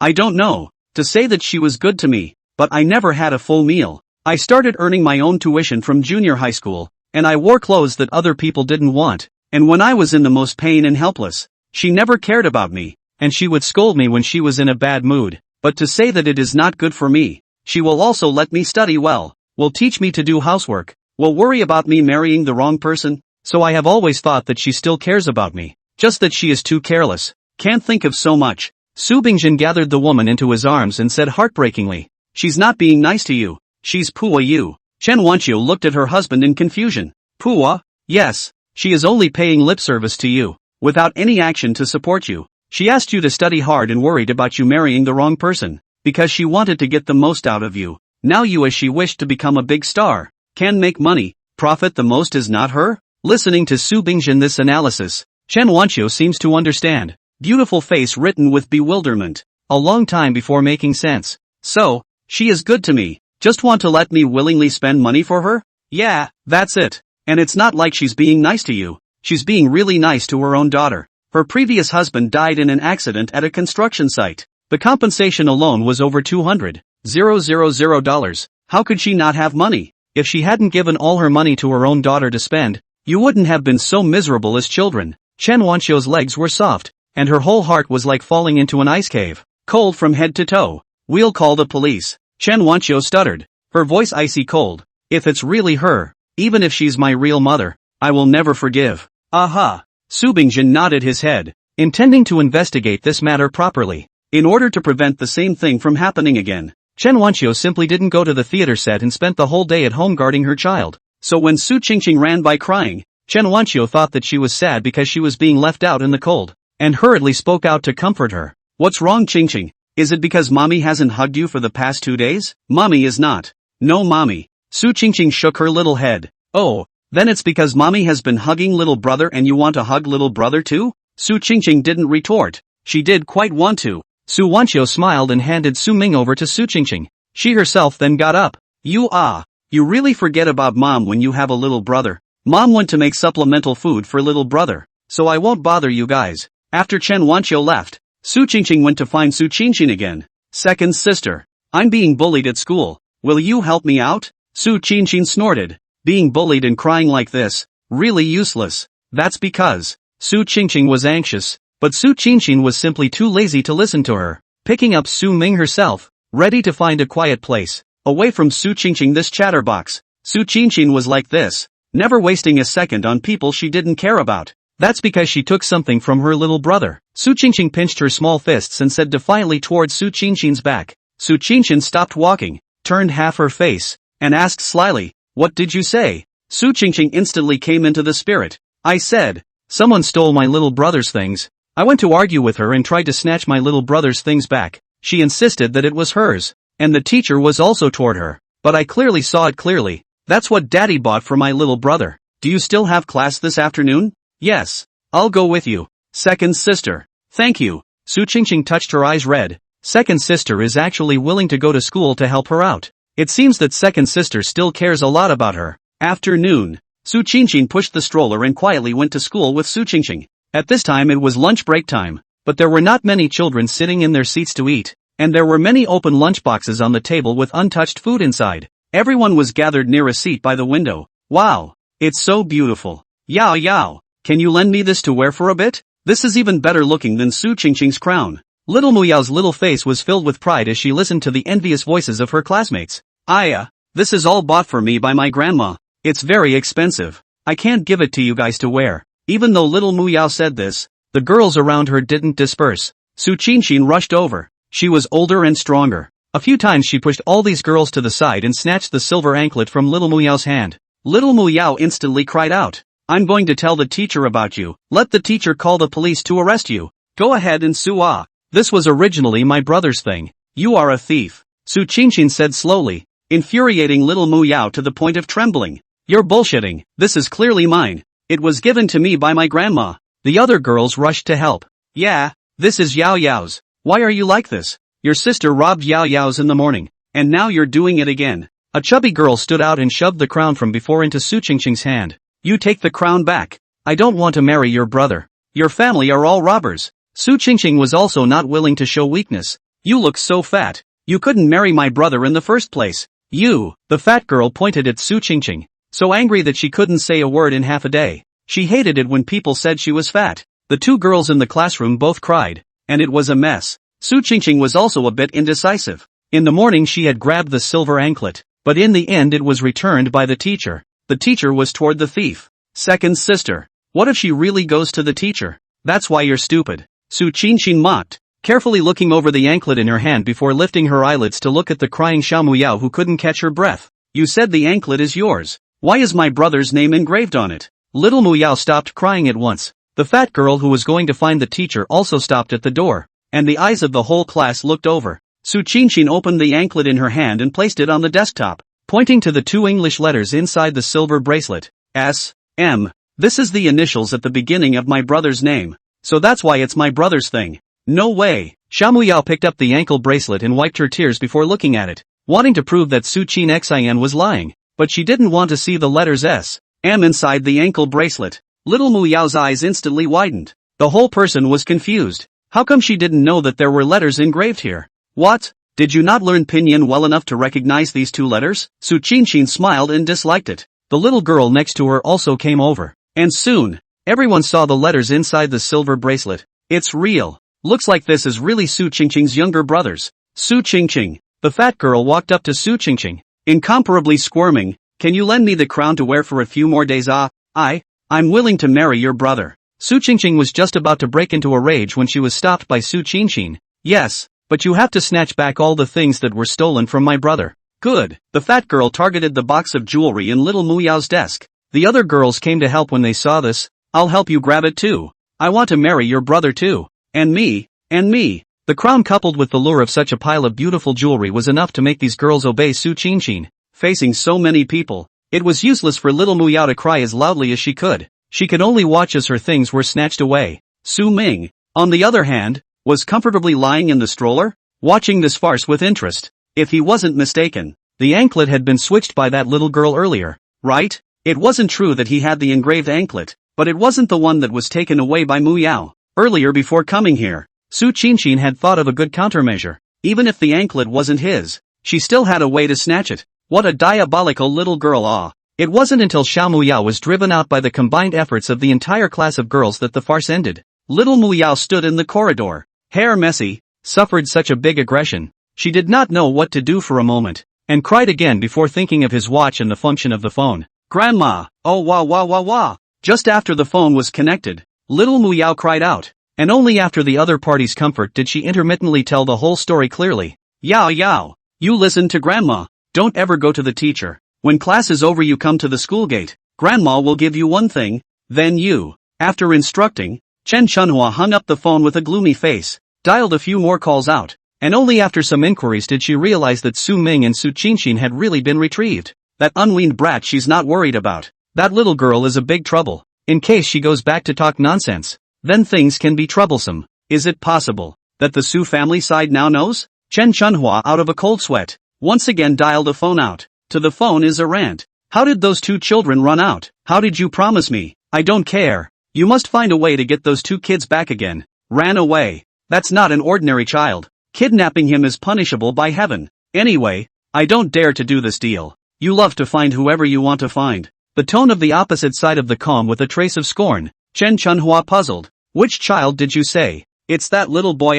The Chen Laoshi who bought him was killed by lightning, don't you know? Laozi did not get chopped to death even if the luck. You also do less bad things. Beware of one day also be chopped by lightning. You less say these. The phone came from the end of the beep sound. Chen Chunhua cursed a swear word. The heart is also a little panicked. Chen Laoshi was killed by lightning? How could he be struck by lightning? However, these are not important. Now the priority is to solve Su Qinchin that trouble. Hope Yao Yao can succeed it. On the side of Emperor Kindergarten, Xiao Mu Yao followed what Chen Chunhua said and took advantage of the fact that everyone didn't come back from the gym class to put the packet of white powder into the cup of water that Su Qinchin brought. When she was doing the bad thing, she always felt that someone was staring at her, and she repeatedly confirmed that there was no one else in the class except Su Ming before she did it. The end of the physical education class. The children who went out to play one after another returned to the class. Su Qinchin accompanied Su Qinchin to play a class. Also a little thirsty, just happened to see the water cup on the table. Picked up to be sent to his mouth. You cannot drink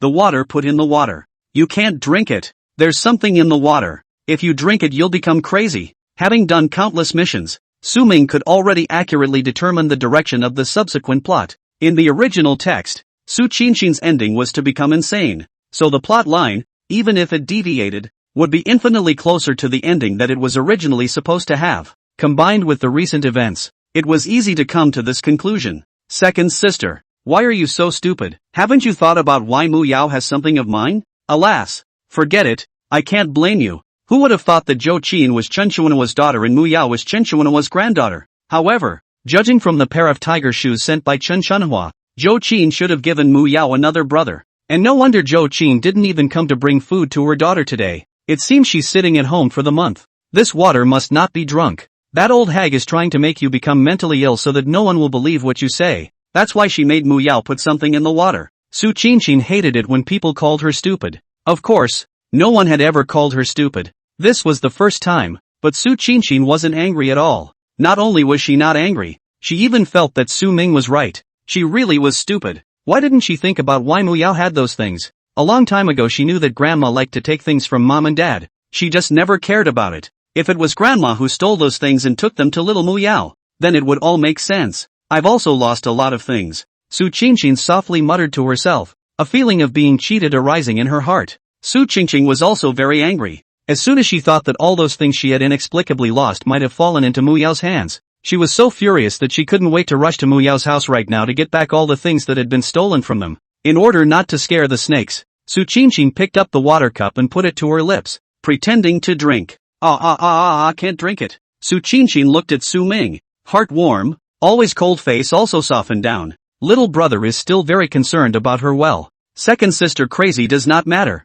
Do not let mom for you sad Su Qingqing covered her young heart and gave Su Ming a grudging look. However, once she thought of what she had done before, she felt that it was normal for Su Ming to dislike her. She was really. In the past it seemed that she could only behave well in the future. Second sister. This water. Su Qingqing reacted a beat slower and thought that Su Qingqing had drunk the water. Her small face filled with worry. Don't worry. I didn't drink it. Only then did Su Qingqing and Su Ming put their hearts down. And little Mu Yao mistakenly thought that Su Qingqing had already drank it, and busily ran out to report to Chen Chunhua, and then walked back with a face as if nothing had happened, oblivious to the fact that all of her movements were being watched. Hey, did your mom give you a younger brother? Su Qingqing also went out to look for the adults in the house. In order to stall for time, Su Qingqing purposely struck up a conversation with little Mu Yao. How do you know? Reacting to saying the wrong thing, little Mu Yao changed her face. I want you to care. Su Qingqing revealed a look of really so. It seems that her little brother was right. Zhou Qin really gave birth to Mu Yao's younger brother. Then Chen Chuanhua's matter of being Zhou Qin's real mother must be true as well. Of course I don't care. Anyway, I have a younger brother. Or the cutest, smartest and most useful younger brother under the sky. Little Mu Yao was upset in her heart, but she couldn't think of anything to say in her defense. She secretly glanced at Su Ming in the stroller, and her heart became even more upset. The same child was born not long ago. Why was her brother wrinkled while that brat was pink and tender? When compared like this, her brother was indeed ugly. Brother's sister will help you put all these things on, so that you won't be stolen by others again. Su Qingqing still didn't think it was enough, and deliberately took out the pile of jewelry that she had snatched from Xiao Muya, and put them on Su Ming one by one. This piece lock is something Dad entrusted a friend to bring back from F country. It's still created by a very famous master. And this collar, look at the gems on it. Wow, how beautiful. Soon, Su Ming's body was covered in all sorts of luxury goods, covered in gold and glowing with light. It was almost like a pharaoh worshipped in ancient Egypt. Humph, what's the big deal? It doesn't look good at all. Go back and I'll let little brother Tian buy me better looking ones. Little Mu Yao arrogantly said. During this period of time, Su Tian didn't come to look for little Mu Yao to play. The relationship between the two of them had gotten closer again. In little Mu Yao's heart, Su Tian had always been an irreplaceable existence. Since you dislike it so much, why don't you return all the ones you stole before? Su Qingqing disliked back. What previous stolen take? Don't you have a count in your own heart of how many things you have taken from my family over the years? Su Qingqing didn't bother to pretend. She had long ago realized that the hair card, bracelet and other things worn by Xiao Mu Yao looked familiar, but she had been in a good family since she was young, and the word steal didn't exist in her world. She never thought that someone would steal anything. Tell me, what did I steal from you? The hair card you wore last week, the bracelet you wore last week, and the Mickey school bag you used to carry, all stolen from my house. Su Qingqing was furious, not caring about Su Qingqing's instructions, and argued with little Mu Yao. You're bullshitting. That little bunny bracelet was bought for me by brother Xiao Tian. Little Mu Yao shouted out. Su Qingqing froze. After reacting was when anger rose up. Good. So Su Tian had also stolen from her family. Su Ming scat inside on the side. The Su family really has a lot of thieves. Su Qingqing and Xiao Muyao's quarrel grew louder and louder, and slowly, the entire class of children gathered around. Just when the class was chattering and quarreling, a burst of neat and orderly footsteps suddenly came from the corridor, and soon, the door was pushed open. A cold air came out of nowhere, and police officers wearing black uniforms entered the room in a row. The one at the head looked serious. Who is Mu Yao? The classroom quieted down the moment the police opened the door and entered. The children who were still noisy just now were frightened by this battle. A few of the timid ones even cried. The most scared is no more than little Mu Yao. That very scary police officer even called out her name. Murphy, those things are really stolen? Someone said that you poisoned your classmate's water cup. Is it true? The police seriously asked. Little Mu Yao's face was pale, trembling with fear, and even directly cried out the truth. It's grandma who let me do it. Trouble make way. Chen Wanqiu pushed aside the crowd, holding Su Qingqing and walking to her son and daughter's side. Seeing a few babies are all right before she greatly relieved. Almost. Just a little bit. Her baby was victimized again. Little Mu Yao couldn't help but be scared, and quickly told the whole story, and the police immediately moved to hunt down Chen Chunhua. Chen Wanqiu already knows that she is not Chen Chuanhua's biological daughter. For Chen Chunhua was included in the manhunt list did not have any feeling. The only thing to do is to put their own a few babies in their arms, for fear that they are a little bit worse. As for little Mu Yao, since she was too young, the police also decided that she was instigated by someone and just educated her. But this is already a big blow to little Mu Yao. Everyone knows that she can poison other people's water cups and steal. She won't have any friends in the future. Even the girls who used to be close to little Mu Yao cut her off on the spot. Su Qingqing and Su Qingqing also publicly identified little Mu Yao as having stolen something from their family. And the police went to Mu's house along with Chen Wanqiu and a few children. After opening the door, Chen Wanqiu, who was still somewhat disbelieving, was shocked. The place was luxuriously decorated, and any of the ornaments were antiques of great value, no less than the Su family's villa. Zhou Qin, who was holding her son and breastfeeding him, didn't expect the police to come back and looked a bit flustered. "Comrade police, are you guys mistaken? We didn't do anything illegal. Your mother, Chen Chunhua, is suspected of kidnapping a child. In addition, someone has identified you as having once stolen another person's property. We've come to investigate," the police captain said coldly. Upon hearing the word theft, Zhou Qin was a little weak. Her afterglow glanced at the teapot on the coffee table, and a few beads of sweat suddenly seeped out on her forehead. She moved to the side of the coffee table, blocking the teapot placed on it, and threw a wink back to little Mu Yao behind her. Mom, quickly look at that teapot on the coffee table. That's the Su family's ancestral treasure." Su Ming remembered that this teapot was an ambush in the original text, and it also fell into Su Tian's hands later on, and did Su Tian a big favor. Originally, Chen Wanqiu didn't notice it either, and it was only after Su Ming reminded her that she looked at the coffee table and rushed to snatch the teapot before little Mu Yao took it away. Holding it in her hand and carefully observing it for a moment, Chen Wanqiu completely confirmed that this was their family's teapot. This is the 9-headed winged plum Manson pot. There are only 3 in existence in the world, 2 of which are collected by our Su family. The other one was sold at the West Cold auction 10 years ago at a price of $2 million. And this, Chen Wanqiu's pretty face was icy cold. It is clearly our Su family's. Zhou Qin forced herself to play calm. "Oh, then I don't know.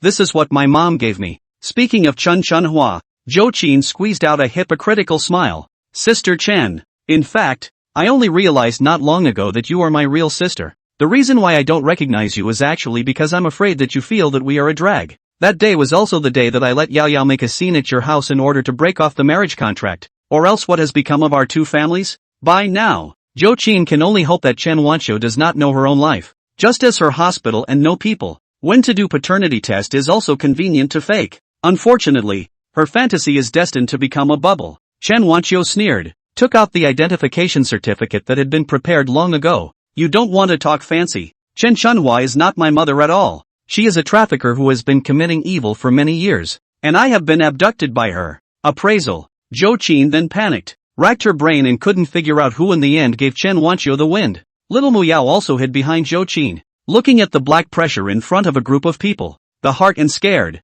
can only shout a small voice? "Auntie Wanqiu." Chen Wanqiu completely ignored little Mu Yao, instead inclining her head to order the housekeeper who followed her. "Take a look. Bring back all the things from our house. Not a single one can be left behind." "Yes, ma'am." Chen Wanqiu had always known that Chen Chunhua had a habit of stealing, only that he couldn't get in the way of it being his own mother who couldn't be attacked, and there was even less of a reason for him, as a butler, to be in charge. As a gold medal butler, having his employer's belongings always stolen was nothing short of a strange shame for him, and he had always been ridiculed by his friends in the industry because of it. Now that the opportunity to raise his eyebrows had come, he almost couldn't wait to open a sweeping inventory, picking up the antique ornaments of Zhou Qin's house in turn to identify them. Almost most of the antiques would be taken out and put to the side by him, and only a few that didn't seem to be worth anything would be returned to their original places. In the end, it turned out that the stolen antiques worth tens of millions of dollars were sorted out. Since Chen Wanqiu and Chen Chunhua did not have a mother-daughter relationship,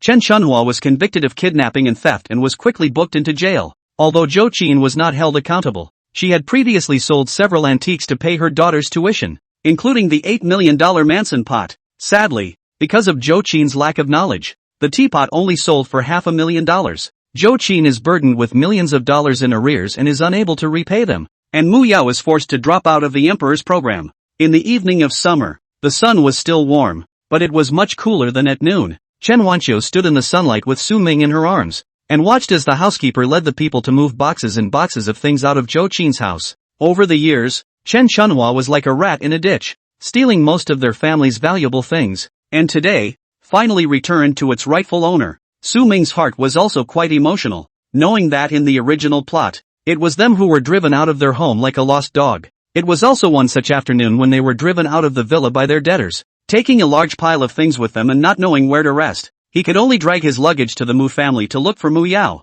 hoping that Mu Yao would look at the fact that his family had been so supportive of the Mu family in the past and help them through this difficult time. But the result was only cold eyes and ridicule. Su Ming could now remember the description in the original article. The youth stood in the icy cold rain that filled the sky. His handsome eyebrows were drenched in sadness, but the young girl who stood across from him with an umbrella was as frosty as ice, looking at her with eyes like garbage, and his tone of voice was full of mockery and disdain. She said that she and he are no longer in the same world. It is better to see each other in the future. She also said that she wanted him to see his own identity and better consciously stay away from her, so that she could still consider keeping her relationship with him as a friend. Otherwise, they just couldn't even be friends anymore. Now the karma was reversed, and the people who stood tall and watched coldly had become them. Let's go. Chen Wanqiu lowered her eyes to look at her two daughters and said with a gentle light smile, seeing that the Mu family had fallen. She wasn't much pleased or happy. The only thing she was happy about was that her own few babies hadn't been harmed. Thinking back to the experience of these few days, how many times? Just a little bit Su family is about to step into the abyss of destruction. If there is no this baby in her arms, Su family is afraid that really all will never be recovered. Chen Wanqiu lowered her eyes to look at Su Ming in her arms, her expression of infinite tenderness down. What virtue she can get such a baby? Su Qingqing and Su Qinxi nodded. A few people on a private car, driven by the driver back to the Su family. Su Bingjin is recently busy with the development of the north of the city. Chen Wanqiu does not want to distract him, intends to deal with the matter of Chen Chunhua himself. Now that it has been determined that Chen Chunhua is not her mother, then where exactly are her real parents? Chen Wanqiu subconsciously looked at Su Ming in his arms, his eyes full of hope. The answer to this question, I am afraid that only her baby knows. Mom, your real parents can be rich. You hurry back to recognize the relatives, so that I have two more rich grandparents. Oh yes, there are three beautiful like flowers sister-in-law. Hey, then I really want to go on the peak of life. It is they seem. Chen Wanqiu concentrated, afraid to miss a word. The shock in her heart was also growing. She actually had three sisters? Unfortunately, the thing that scratched her heart the most still came. This little guy stopped talking halfway through and then stopped talking. In order to hear the final answer, Chen Wanqiu simply stopped doing anything, hugging Su Ming all day long. Even applying the mask had to bring Su Ming along. The servants were shocked by Su Wanqiu's level of doting on Su Ming. Although it is natural for mothers to love their children, but there is no eating, sleeping or going to the toilet to bring around until the afternoon. The police came to the door to make a statement. Chen Wanqiu did not separate from Su Ming. Of course, she did not get the answer she wanted. Ms. Chen. The young police officer glanced at Chen Wanqiu. His face suddenly reddened a few points, and he panicked and averted his gaze. He was Chen Wanqiu's grade-level fan, and in order to get this opportunity today, he had promised the colleague who was supposed to come to give a statement that he would help him wash his socks for a month. Before he came, his co-worker said that he couldn't eat grapes, saying that many celebrities rely on makeup and retouching, and that the real person is just like the ordinary, not as stunning as on TV at all. He was also a little apprehensive, but after seeing the woman in front of him, he realized what is natural beauty. Such a close distance, he can almost be sure. The woman's face did not smear any extra things, so no powder can have the beauty of the world. Not natural beauty is what? At this moment, Chen Wanqiu arms Su Ming became his most envious person. The police officer forced the excitement in his heart and handed over his cell phone. This is your mother's confession. It has to do with your life. I think you should take a look. Upon hearing that it was related to her own life, Chen Wanqiu eagerly took the phone and clicked on the video. In the video, Chen Chuanua's face was somber. When asked by the police about Chen Wanqiu's birth, she first laughed miserably twice before slowly speaking. Her real parents it looks like it should be a rich man. That woman gave birth to a child in difficult labor, to live in a night of hundreds of thousands of dollars of ICU. Her husband did not blink an eye. As for me, my husband has no money. In order to save a few $100s of hospital fees, the incision has not yet healed. Let me out of the hospital. That woman saw me as pitiful and helped me settle the rest of the drug bill. Speaking here, Chen Chuanua's face was a bit gloomy. But I don't need her pity. She has so much money, yet she's only willing to take out a few $1,000s to help me. Does she think that a few $1,000s in medical bills will make me grateful? That's dreaming. I don't even care about this amount of money. What I want is for my daughter to live the same life as her daughter. Why should the daughter she gave birth to be able to enjoy all the glory and riches, while my daughter can only suffer? Chen Chunhua suddenly laughed out loud again. So yeah, I took her daughter away. She will never know what kind of life her daughter had with me. Ha ha ha. The video ended in Chen Chunhua's maniacal laughter. Chen Wanqiu had long since burst into tears. The thought of being a daughter to a trafficker for more than 20 years caused a twinge in her heart. Mrs. Chen, don't be too sad. Being deceived and utilized for so many years, how can Chen Wanqiu not be sad? At this moment, a pale comfort obviously does not have the slightest use. Don't be sad. You still have me. No matter what happens, I will always be with you. Chen Wanqiu hugged her son tightly in her arms, feeling that the missing place in her heart was filled. To be able to give birth to this baby was the gift of destiny to her, enough to make up for any shortcomings in the first half of her life. So, what else did she have to feel sorry for herself? The police officer thought that Chen Wanqiu was being comforted by herself, and was pleasantly surprised, adding, "There's enough evidence in this case. It should be judged soon, and she'll be sentenced to at least 8 years. What? Chen Wanqiu's face changed. Her voice trembled with anger. She almost ruined my life and almost killed my child, and she was only sentenced to 8 years? Not expecting Chen Wanqiu to get angry,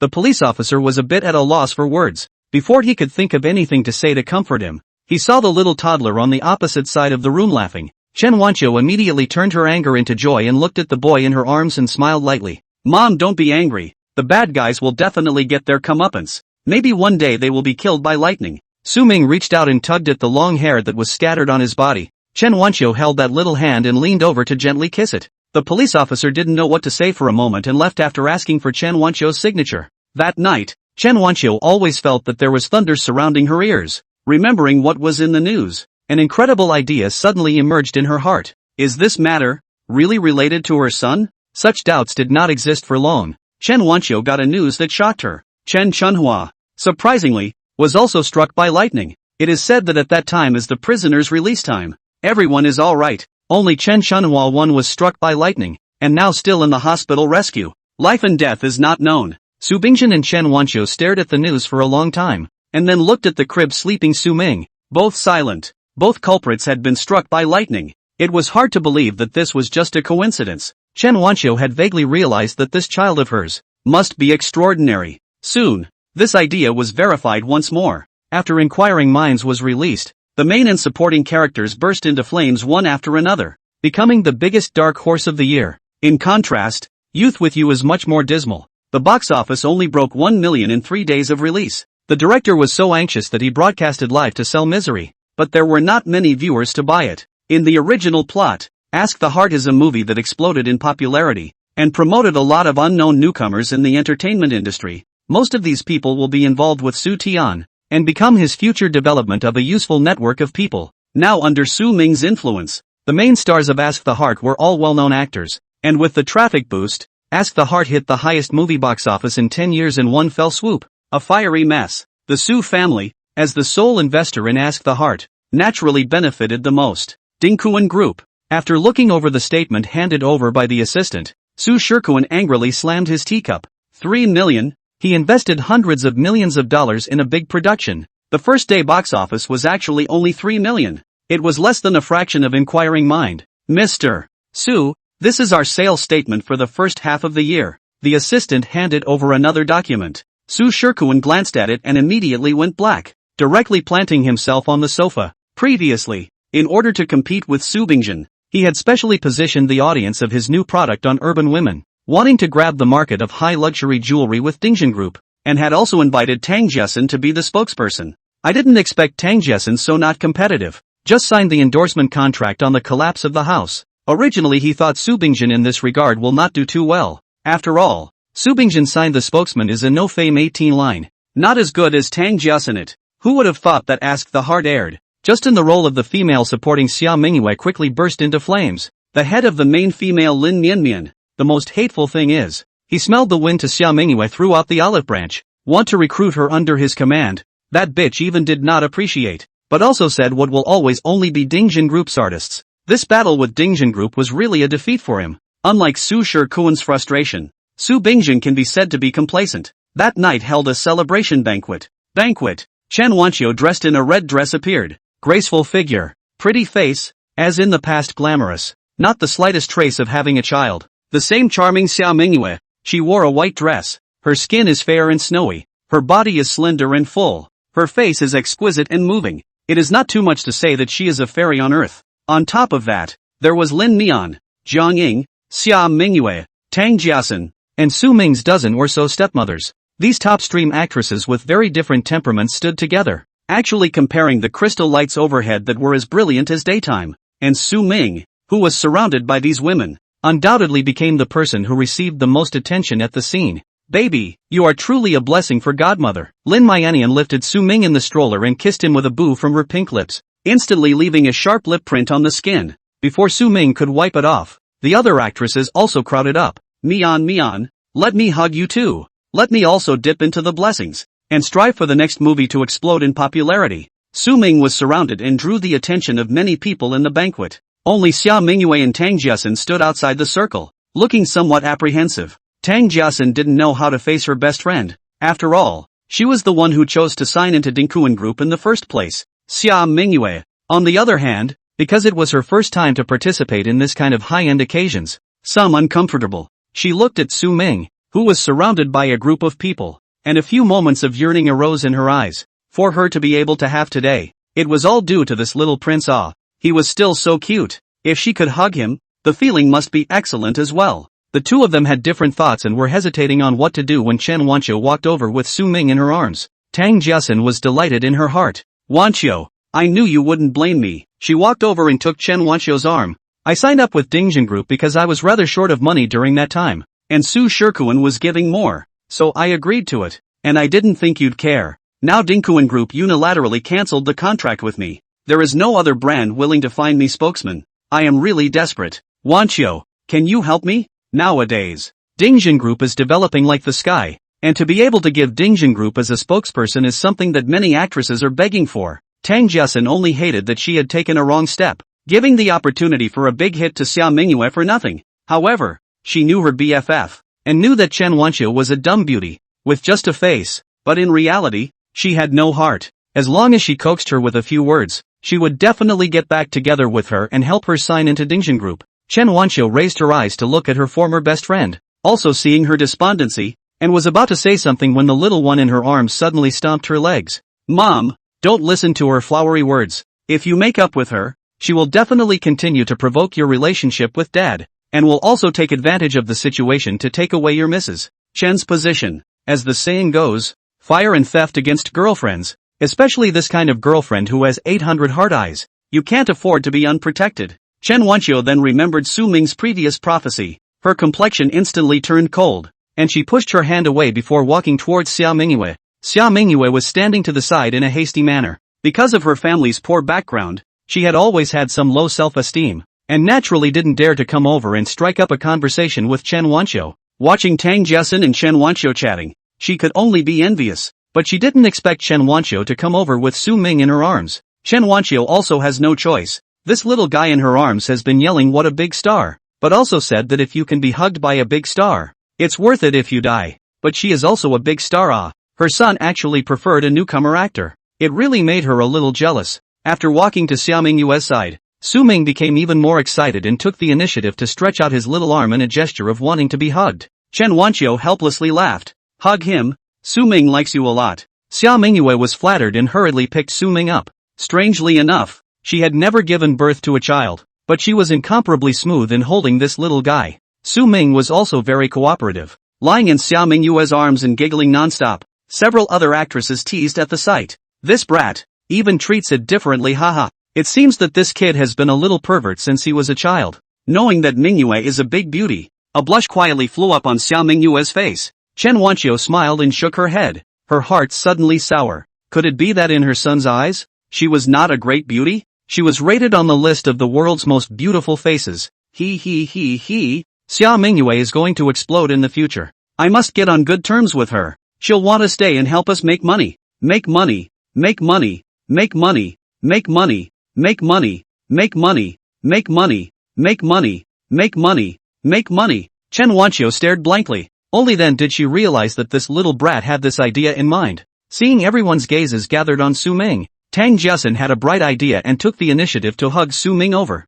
The baby is so cute. Let your sister hug you. Su Ming remembered that this woman stepped on Chen Wanqiu on the throne, but also because Su Bingjin rejected her resentment. In the Su family bankruptcy later in front of their family to show off the face. Suddenly angry, raised his small foot, nonchalantly kicked in the face of Tang Jiesin. Tang Jiesin was dumbfounded by this kick, and only reacted after a long time. Her face immediately reddened. Sister Wanqiu, why is your son kicking people indiscriminately? This was like saying that Su Ming didn't know any better. Lin Mianian's eyebrows jumped. She couldn't stand to hear someone say that Su Ming wasn't good, and immediately snatched Su Ming over. Being held in Lin Mianian's arms, Su Ming became well behaved. Not only did he not kick and move around, he also tilted his little face up and gave her a sweet smile. Lin Mianian proudly curled up the corner of her lips. This shows that our little Ming is smart. He can distinguish between good people and bad people. Look at how well behaved he is when I'm holding him. Not expecting Lin Mianian to give herself so little face, Tang Jiesin suddenly turned green. If it were the old days, she would have disliked her. But now that Lin Mianian was a big hit because of Ask the Heart and had a huge number of fans, if she were to argue with Lin Mianian, she would have to be scolded by those fans. But who could blame her? It was her own fault for choosing the wrong script to end up in this situation. Tang Jiesin stared at Chen Wanqiu's beautiful and holy face, her heart growing more and more indignant. If Chen Wanqiu hadn't insisted on investing in Ask the Heart, she wouldn't have lost so miserably. Tang Jiesin pondered and guessed that Su Shikuan must be in the same mood as her at this time, so she hid in the bathroom and gave Su Shikuan a call. Soon, the banquet came to an end. Lin Mianmian was drunk and kissed Su Ming one more time before saying goodbye to Chen Wanqiu. Sister Wanqiu, hiccup, I'll leave first. Good. You tell the driver to drive slowly. Before Chen Wanqiu finished speaking, Su Ming, who was held in her arms, suddenly struggled.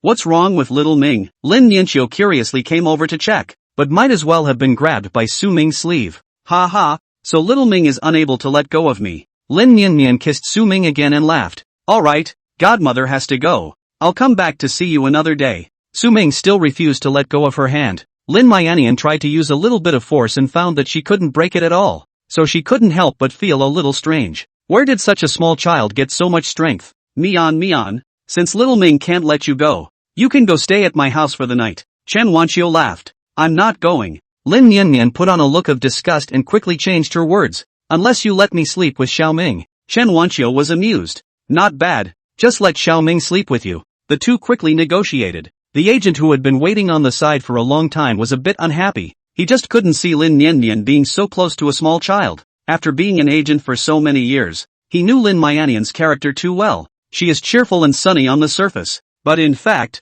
her heart is very high. Few people can get into her eyes. He has expressed his feelings to Lin Mian several times, but she refused. But now, she was so nice to a little kid. How could he not be angry? The agent returned to the car with an iron face, and also waited in the car. A few staff complained. The Su family, that little kid is too annoying. Non-stalking us Mian not let her go. Let us wait for us for so long for nothing. And also delayed Mian still have insomnia. How can I sleep with a child at my side? There's a very important scene tomorrow, so if she's not in good shape, it'll be a big delay. The other girls present had never seen Su Ming before, and when they heard that Lin Nianmian was being pestered by a small child, they were all a bit unhappy. I told you, kids are the most annoying. That's why I don't want to get married and have children. Never have children. Children are a nightmare. Su Feng's face this only looked better. He did not know why he had to transfer his anger to a small child. Probably is unable to accept that Lin Mianian would rather care about a child that has nothing to do with her,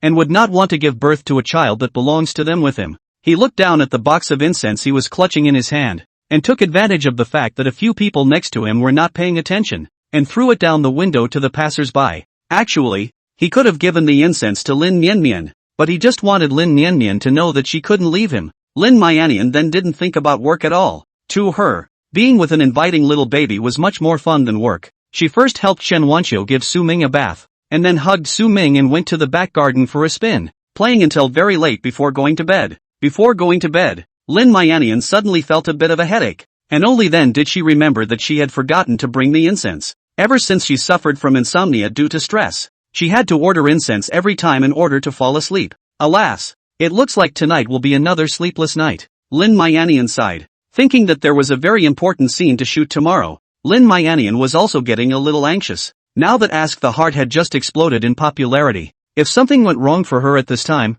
it would definitely have a big impact on Su. Her freshly washed hair was still dripping. Lin Mianian wasn't in the mood to wipe it, and directly hugged Su Ming and climbed into bed. Seeing that cute and soft little face, the boredom in her heart dissipated a lot. For insomniacs, not being able to sleep was a very painful thing and would make them incredibly cranky. Lin Mianian had several times lashed out at the staff because of her insomnia, and was later blacked out on the hot search. However, once she saw Su Ming, all her irritation was magically soothed, and before long, she unconsciously fell asleep. When she opened her eyes again, the early morning sunlight had already penetrated in from outside the curtains. Lin Mianian pulled open the curtains, felt the early morning sunlight, and took a big hard breath of fresh air. Last night was the night she not only managed to fall asleep without the use of incense, but also slept more than incomparably sweetly, and this morning when she woke up the whole person was glowing. Even Chen Wanqiu was a bit surprised to see it. Mian, your complexion today is much better than yesterday. Lin Mian hadn't combed her makeup yet,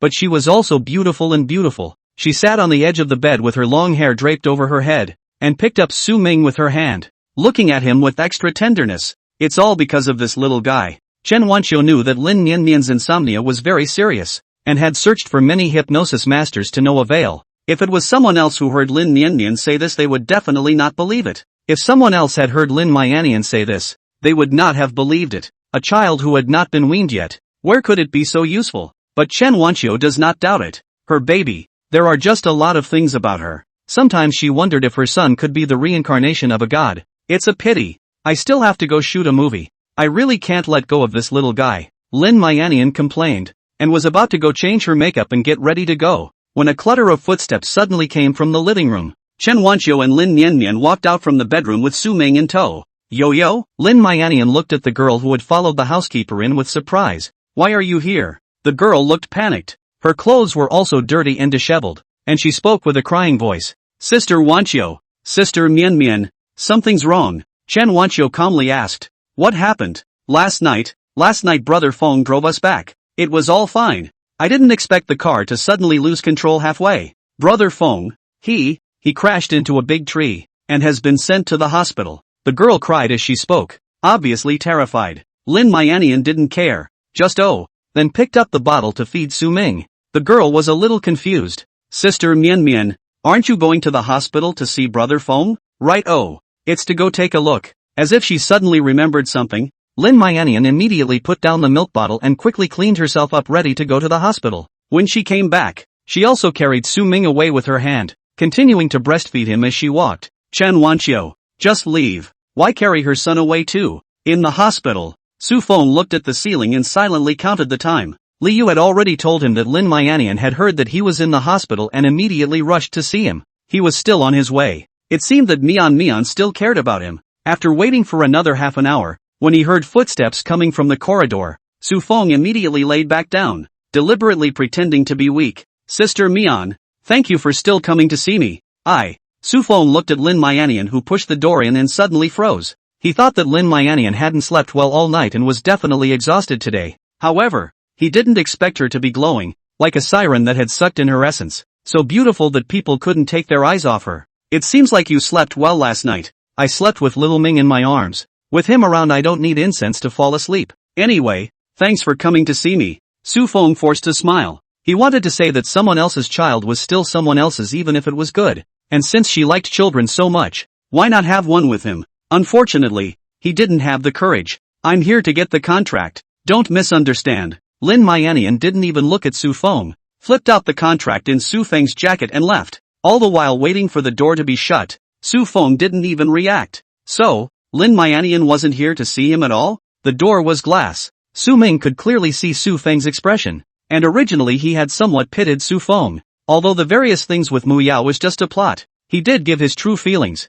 He had experienced what it was like to love but not be able to, and he also knew that Su Feng must be in pain. But once he thought of what this scum would do in the future, he didn't feel any pity at all. In the original plot, Su Feng was a lecherous man, not to mention that he loved everyone he saw, but also hit on Chen Wanqiu after the Su family fell on hard times. At that time, Su Bingjin was seriously ill. Several sisters have their own troubles. He also suffered a blow and old disease recurred. The burden of the whole family fell on Chen Wanqiu alone. Chen Wanqiu, for the sake of a mere $500, endured humiliation, agreed to Su Feng's excessive requirements, and he went to the hotel. If Lin Mian hadn't arrived in time, the consequences would have been unimaginable. After going to see the other two injured girls, Lin Mianian hugged Su Ming and left the hospital. On the way back, Lin Mianian was scared as an afterthought. A thought popped out of her head. If she hadn't stayed at Su's house yesterday, then wouldn't it be her who was lying in the hospital today? Liu dodged a bullet because she got out of the car in the middle of something temporary.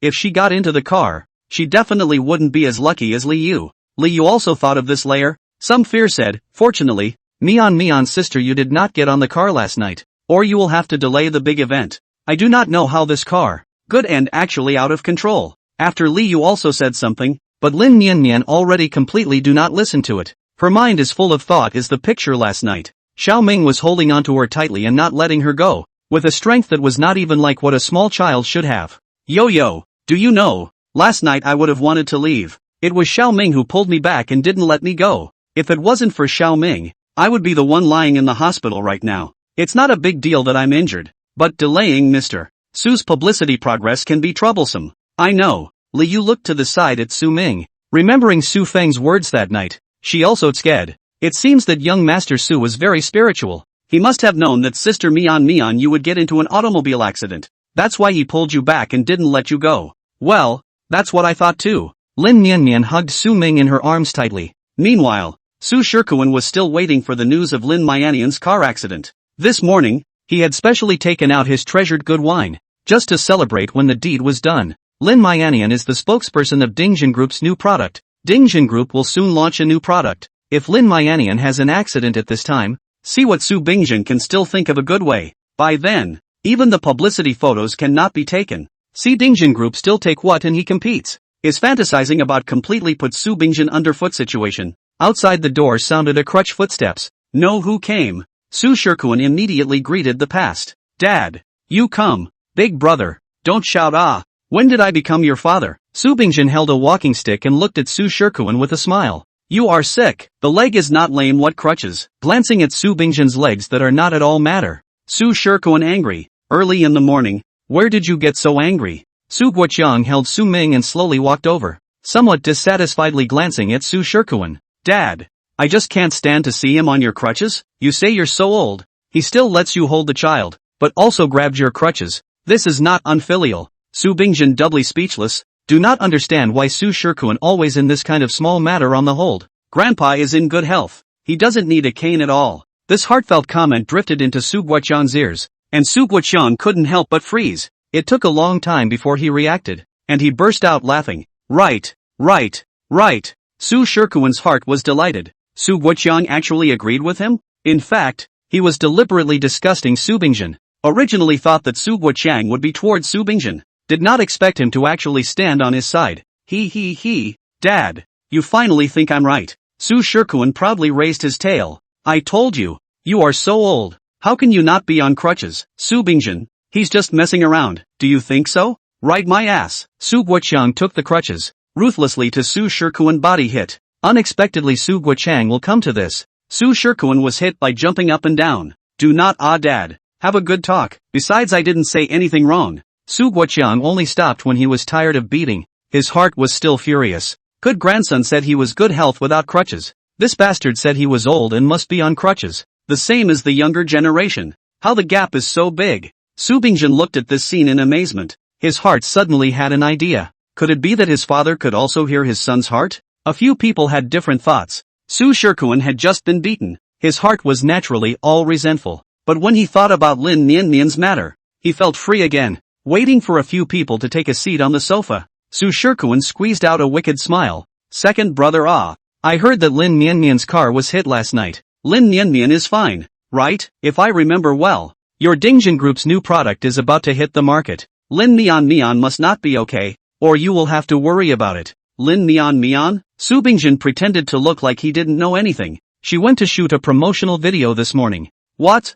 The promo has already been shot? Su Shikuan lost his voice. Yes, the finished movie I've already seen. The effect is very good. Big brother, if you are interested you can go to the official blog to take a look. Su Shikuan half-believe half-doubt point into the official blog. See the homepage of the large propaganda newspaper after the face completely taut. Lin Nian did not get into a car accident? Lin Nian's car did have an accident. Only. Su Bingjin looked to Su Ming. Xiao Ming couldn't bear to see Lin Nian. In Lin Nian to leave when she left. Lin Mian didn't even sit in that car. When Su Shikuan heard that Lin Mian didn't take that car at all, he realized that his plan had completely fallen through, and he couldn't wait to strangle Su Ming right now. It was all because of this damned brat who had spoiled his good deed. Su Guoqiang listened for a long time, but also some fear. Gu, so it is thanks to our little Ming. I have long seen that this child is not ordinary. It seems that I am right. This child, is the lucky star that landed in our Su family. The more you look at the baby in your arms, the more you feel like.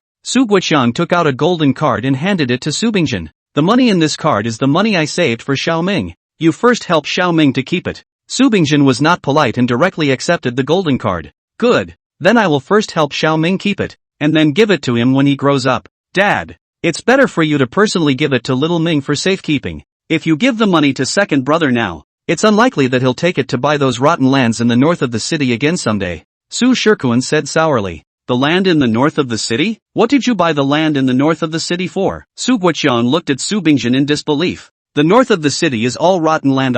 Buy into the hands of nothing useful. Actually, it's not useless. Finally said to the pleased place. Su Shikuan's tone of voice are cheerful up. Second brother to find a fortune teller counted. Said little Ming life lack of water? By the north of the city those land are to give little Ming water it. You're laughing. So wait for the government school district planning documents to come down. I'll see if you're still laughing when the government's planning documents for the school district come down. In the next few decades, the government will focus on construction in the city. Government will focus on construction in the north of the city. In less than a few years, the price of housing in the north of the city will rise to dozens of times of the current. Whoever buys that land will earn awe. And not only did Air D buy the land, there are also nearby commercial streets. Even Li Yuanbin's rotten building, Air D didn't let go of it. Su Shikuan continued to arch the fire. Su Guoqiang slapped the table. Excited whiskers are shaking, pointing at Su Bingjin's nose. You really bought it? Yes, really bought it. I saw it with my own eyes. See Su Guoqiang angry. Su Shikuan heart not to mention how comfortable. Unexpectedly, Su Guoqiang took out another gold card slapped in front of Su Bingjin. There is no remaining rotten buildings. Give me also buy a few. After saying that, he glared at Su Bingjin and said in a bad mood. There is such a good opportunity to make money, but also do not tell your father me. Do you still have some conscience, Su Shikuan? See Su Guoqiang this look. Su Bingjin probably guessed a 7 or 8. The old man must have heard his son's heart. The commercial street in the north of the city is almost developed. I'm afraid your money can't be used. Su Bingjin pushed the card back. The instincts developed from years of being a businessman made Su Bingjin used to holding all the resources in his own hands and would not easily share them with anyone. He had a wife who looked like a heavenly fairy, a son with outstanding talent, and 4 eye-smart adopted daughters. These are the people he wants to guard. He will do his best to plunder as many resources as possible for them in his lifetime. As long as it is related to wealth and power, whoever it is, he will never back down. Su Guoqiang did not take back the card that was pushed back. Su Bingjin's attitude made it a little difficult for him. Take the money. Just take it as for Xiao Ming. Good. Su Bingjin responded nonchalantly. Without anything else, I'll leave first. Today Su Guoqiang brought Su Bingjin over. In fact, in order to ease the relationship between him and Su Shikuan, the palm of the hand are meet. Su Guoqiang is hoping to see these two brothers can live in harmony. But Su Bingjin's attitude also let him understand that this matter seems unlikely. Looking at Su Bingjin holding Su Ming left the back. Su Guoqiang seems to be a moment older than a dozen years. You still refuse to forgive me, he murmured softly. Asterisk. When Su Bingjin and Su Ming arrived home, Chen Wanqiu was standing at the door waiting for them. It's cold in the afternoon. Hurry back. Su Bingjin smoothly put his jacket over his wife. Chen Wanqiu gathered her husband's coat. Slightly knitted eyebrows lamented. Xiao Ming was born after the father's attitude has really changed. Before he never in our family to deal with. Su Bingjin eyes darkened. Since childhood, Su Guoqiang has always favored Su Shikuan. Do not care about him. Ding Kuan Group is Su Guoqiang to Su Shikuan. Dingjin Group is relying on his own struggle to come. Even when he married Chen Wanqiu over the door, Su Guoqiang refused to come to participate. Until Su Ming was born, all this has changed. He said that he dreamt of a golden dragon on the day that little Ming was born. He's a person who has always liked to believe in these nebulous things. It's probably because of this that he changed his attitude towards us. It's possible. But, Chen Wanqiu looked at Su Bingjin. You think this is something nebulous? Su Bingjin choked. His mind flashed through all the things that had happened in these days, and suddenly felt that that dream really couldn't be any more real. So he laughed. I used to think that, but now well. He lifted Su Ming so that he was straight up in the sky. I feel that our son is the auspiciousness that comes from the sky. On the other hand, Su Shikuan waited until Su Guoqian left, all confused. Even if Su Bingjin was stupid, how come the old man was also confused? A bunch of white give no one want rotten land. They also as a treasure. In the evening, Su Shikuan asked his friend to drink, the two together to discuss the development of the south of the city. Shikuan, what happened last time was really thanks to you. I've always wanted to find an opportunity to thank you properly. Li Yuanbin poured 2 glasses of wine and the two of them drank it all on the spot. White wine down. Both of them are a little fluttery. Especially Li Yuanbin. He is not very good at doing business. So many years has been eating old money. Last time if not Su Shikuan gave him a wake-up call. That rotten building is estimated to still be in the hands of rotting it now. I don't know. Hiccup. I do not know Su Bingjin draw which wind. Really said to buy my rotten building to buy. He used to be more shrewd individual. Really is a pregnancy stupid 3 years? My wife is about to give birth to a child. I will not also. Your wife has a child and what do you have to do with it? Su Shikuan cannot continue to listen to. Again shrewd people he also have to look away from the time. You people is to Su Bingjin look too high. In fact, he is also an ordinary person. You're right. Su Bingjin counts for nothing. The two poured cup after cup of wine, perhaps feeling that just drinking was too boring. Su Shikuan pressed light up the TV show. Good evening viewers, welcome to the program news broadcast. Today's main content has, come on, drink, no drunkenness today. The sound of news broadcasting and the sound of clinking wine glasses mingled. To ensure the smooth progress of compulsory education,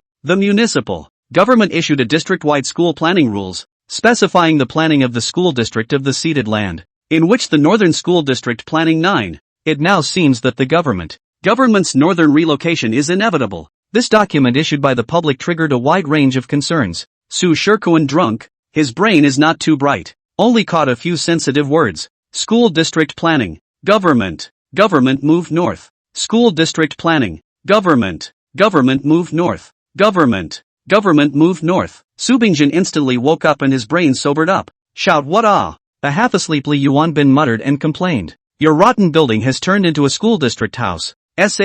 What? Li Yuanbin also came to his senses. See for yourself. Li Yuanbin's hands and feet went to flip through his cell phone. And after flipping to that document that was sent down a few minutes ago, his whole heart went cold, and he directly collapsed onto the sofa. School district room.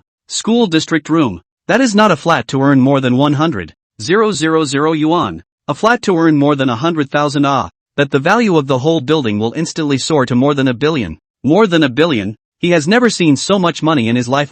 More than just a school district house. If the government moved north, your ocean star, the future will become the center of the imperial capital. That. Su Shikuan widened his eyes. That will earn a lot. But now this has become Su Bingjin's. Li Yuanbin hands trembling, eyes red and strangle Su Shikuan's neck, like crazy as angry shout. It's all you. If it wasn't for that bad idea you gave me, I would be a billionaire now. Su Shikuan opened him and shouted furiously. Do you think I want to? Laozi's losses are much greater than yours. I'm looking for someone to talk to. If he hadn't fallen for Su Bingjin's scheme, the entire north of the city would have been his. This night, many people were destined to have trouble sleeping. The sudden change has made many billionaires become poor overnight. All the big families discussed the countermeasures overnight, and the center of the discussion, without exception, pointed to the man who stood high in the tent. Su Bingjin holding Su Ming stood on the top floor of the Ocean Star. Downstairs is a gorgeous river view. The sea is calm and no waves, surrounded by a barren. But he seemed to see the bustling scene of high-rise buildings and roaring ship sirens here. He knew that soon in the future, everything in his imagination would surely become reality. Soon after, the day dawned. The Kyoto Express reported that Li Yuanbin, a well-known tycoon, had committed suicide by jumping off a building, and had already lost his vital signs when the ambulance arrived. Su Bingjin casually flipped through the report and extinguished his cell phone. His expression was indifferent. The first thing you need to do is to ask yourself, who is to blame? After the school district planning documents issued, one after another and issued a few points of demolition documents. Some of the original doubts talent completely confirmed that the government is really going to vigorously develop the north. Su Bingjin against countless people jealous eyes, signed the several demolition contracts. Demolition of some of the useless plant, bought when not much money. This back and forth on the gains of tens of thousands of times. Who can not be jealous of it? After the demolition money is in place, Su Bingjin intends to take Chen Wanqiu to choose a new house. The old villa's basement hides people. They have long felt bad luck. Chen Wanqiu has always been virtuous. When she married Su Bingjin deliberately chose the cheapest villa area. Su Bingjin has always felt sorry for her. Let's Elson Manor choose, he proposed. Elson Manor was a famous rich area in the imperial capital, and the people who lived in it were either rich or noble. If it was in the past, Chen Wanqiu might have been a little hesitant, but now that she had Su Ming, she felt that Elson Manor was suitable. Her baby, she just wanted the best. Good. Su Bingjin smiled without a trace. Going to Elson Manor could be more than simply because he was expensive. The most important thing was that there was someone who was also going back today. Su Bingjin had long gotten the news that Su Shikuan would also go, only to be forced by Xia Li. Today is their wedding anniversary. Xia Li must change a new set of rooms. Su Shikuan could not argue with her, had to agree. As expected, it happened to collide with Su Bingjin's family. Hubby, just buy A1 building, although he is the most expensive, but also the best. Xia Li glanced at the Su Bingjin family that just came in,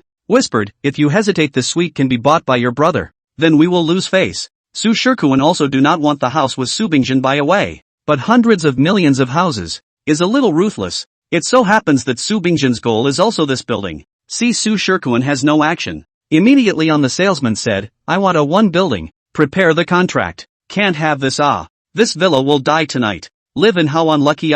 That person died quite tragic. The brain was wrestled out, but is a strong QJ criminal. The death deserved to belong to is. The first time I saw this, I was in the middle of a conversation with a man who had been in the middle of a conversation, not waiting for him to say anything. Su Shikuan and Xia Li also walked over. I can pay $1 million more to buy this villa. Su Shikuan was secretly annoyed. Had he known not to hesitate, wouldn't he have lost $1 million for nothing? The salesman looked at Su Bingjin with some hesitation. Mister, I don't want it. Thanks. People will die tonight. He doesn't want it. How bad luck. Xia Li snorted a laugh, provocatively looking at Chen Wanqiu. Mrs. Chen, I remember you said to me a long time ago that you like this villa. Right. Come to your husband is not good for you. Earn so much money, even this little money are not willing to give you to spend. Our family Shikuan is different. I said I liked it and he immediately bought it for me. Sometimes, the most expensive, not necessarily the best. Chen Wanqiu's tone was flat, making Xia Li feel as if she had hit cotton hard. What kind of words are these? Isn't the most expensive the best? You'll know soon enough. Chen Wanqiu was unexpectedly deep. Xia Li was unimpressed, only thinking that Chen Wanqiu was saying grapes were sour when she couldn't eat them. Since the villa was luxuriously decorated, the two families moved in that night, and Chen Wanqiu purposely closed the doors and windows for fear of making any noise in the middle of the night to scare the children. It is also a good precautionary measures. This night a few people sleep incredibly sweet. At dawn, Chen Wanqiu was ready to go to the theater group, and when she passed by building A1, she happened to see a large group of people gathered here. Xia Li stood outside the cordon with Su Chen in tow. Her face was white, and Su Chen was also shivering from shock. Where would they have thought that they would encounter this kind of thing on the first day they moved into their new house? The one who died was a QJ criminal, who jumped off the building in fear of committing suicide after being chased to the top floor by the police. I heard the guy's brains spilled out. It was tragic. The new residents of building A1 are the ones who are miserable. They just moved in and encountered this kind of thing. This didn't happen before they came. Could it be? The onlookers automatically backed away, taking the initiative to stay away from Xia Li's mother and son for fear of incurring any bad luck. Xia Li ran to the side and bent over to vomit. This morning after hearing that loud noise she went to see, because the place of death is very close to her home, the brains that erupted out were splashed on the glass of her home. Bad luck. Calamity. These words kept reaching her ears. Xia Li's face became more and more ugly, especially since she also saw Chen Wanqiu. She couldn't control it even more. It's you! Xia Li pointed at Chen Wanqiu and shouted angrily. You already knew that people would die last night, right? Even though Xia Li was right about most of it, Chen Wanqiu was still not the least bit flustered, and said with a calm demeanor, Mrs. Xia, if you keep talking like that I'm going to sue you for libel. You said you liked this building. If you didn't know, you couldn't have backed out yesterday. And you said something about the most expensive not necessarily being the best. You must have known that. You're the murderer. The police couldn't look away either and stepped forward to pull Charlie aside. Ma'am, please calm down. The deceased committed suicide. It has nothing to do with anyone else. Xia Li couldn't listen at all, and had already decided that it was Chen Wanqiu's family that had done it. But the police were all toward Chen Wanqiu, and Xia Li had no choice but to watch Chen Wanqiu leave. Mom, I'm scared. Su Chen tugged at Xia Li's sleeve, but was pushed away by the angry Xia Li. Go find Xiao Tian to play. Don't bother me. Su Chen had to endure his aggravation and went to find Su Tian, who at this time was studying in the study. Why do you just know how to study every day? You're still in the mood to study when people are dead today? I'm scared to death. Uncle Su is so good to me. I must study hard so that I can repay him in the future, Su Tian faintly said. Outside the door, Su Shikuan nodded in satisfaction. Originally, because of this morning's incident, his heart was a bit blocked. Why is it that Su Bingjin's good luck is always his, while the unlucky one is always him? As if even the heavens are on Su Bingjin's side. But seeing this child in front of him, he suddenly had hope again. This child's talent is outstanding. If more training, in the future will have a great future. He is to rely on this child. Completely defeated Su Bingjin, in order to let Su Tian grow up as soon as possible. Su Shikuan specially for him to hire a private tutor. Although the chicken child in their circle is not a rare thing, but like Su Shikuan such a day to find more than a dozen private tutors to take turns in the class is still rare, and soon aroused the discussion of the owners. Owners group. A dozen private tutors. A day, this is too much, right? In fact,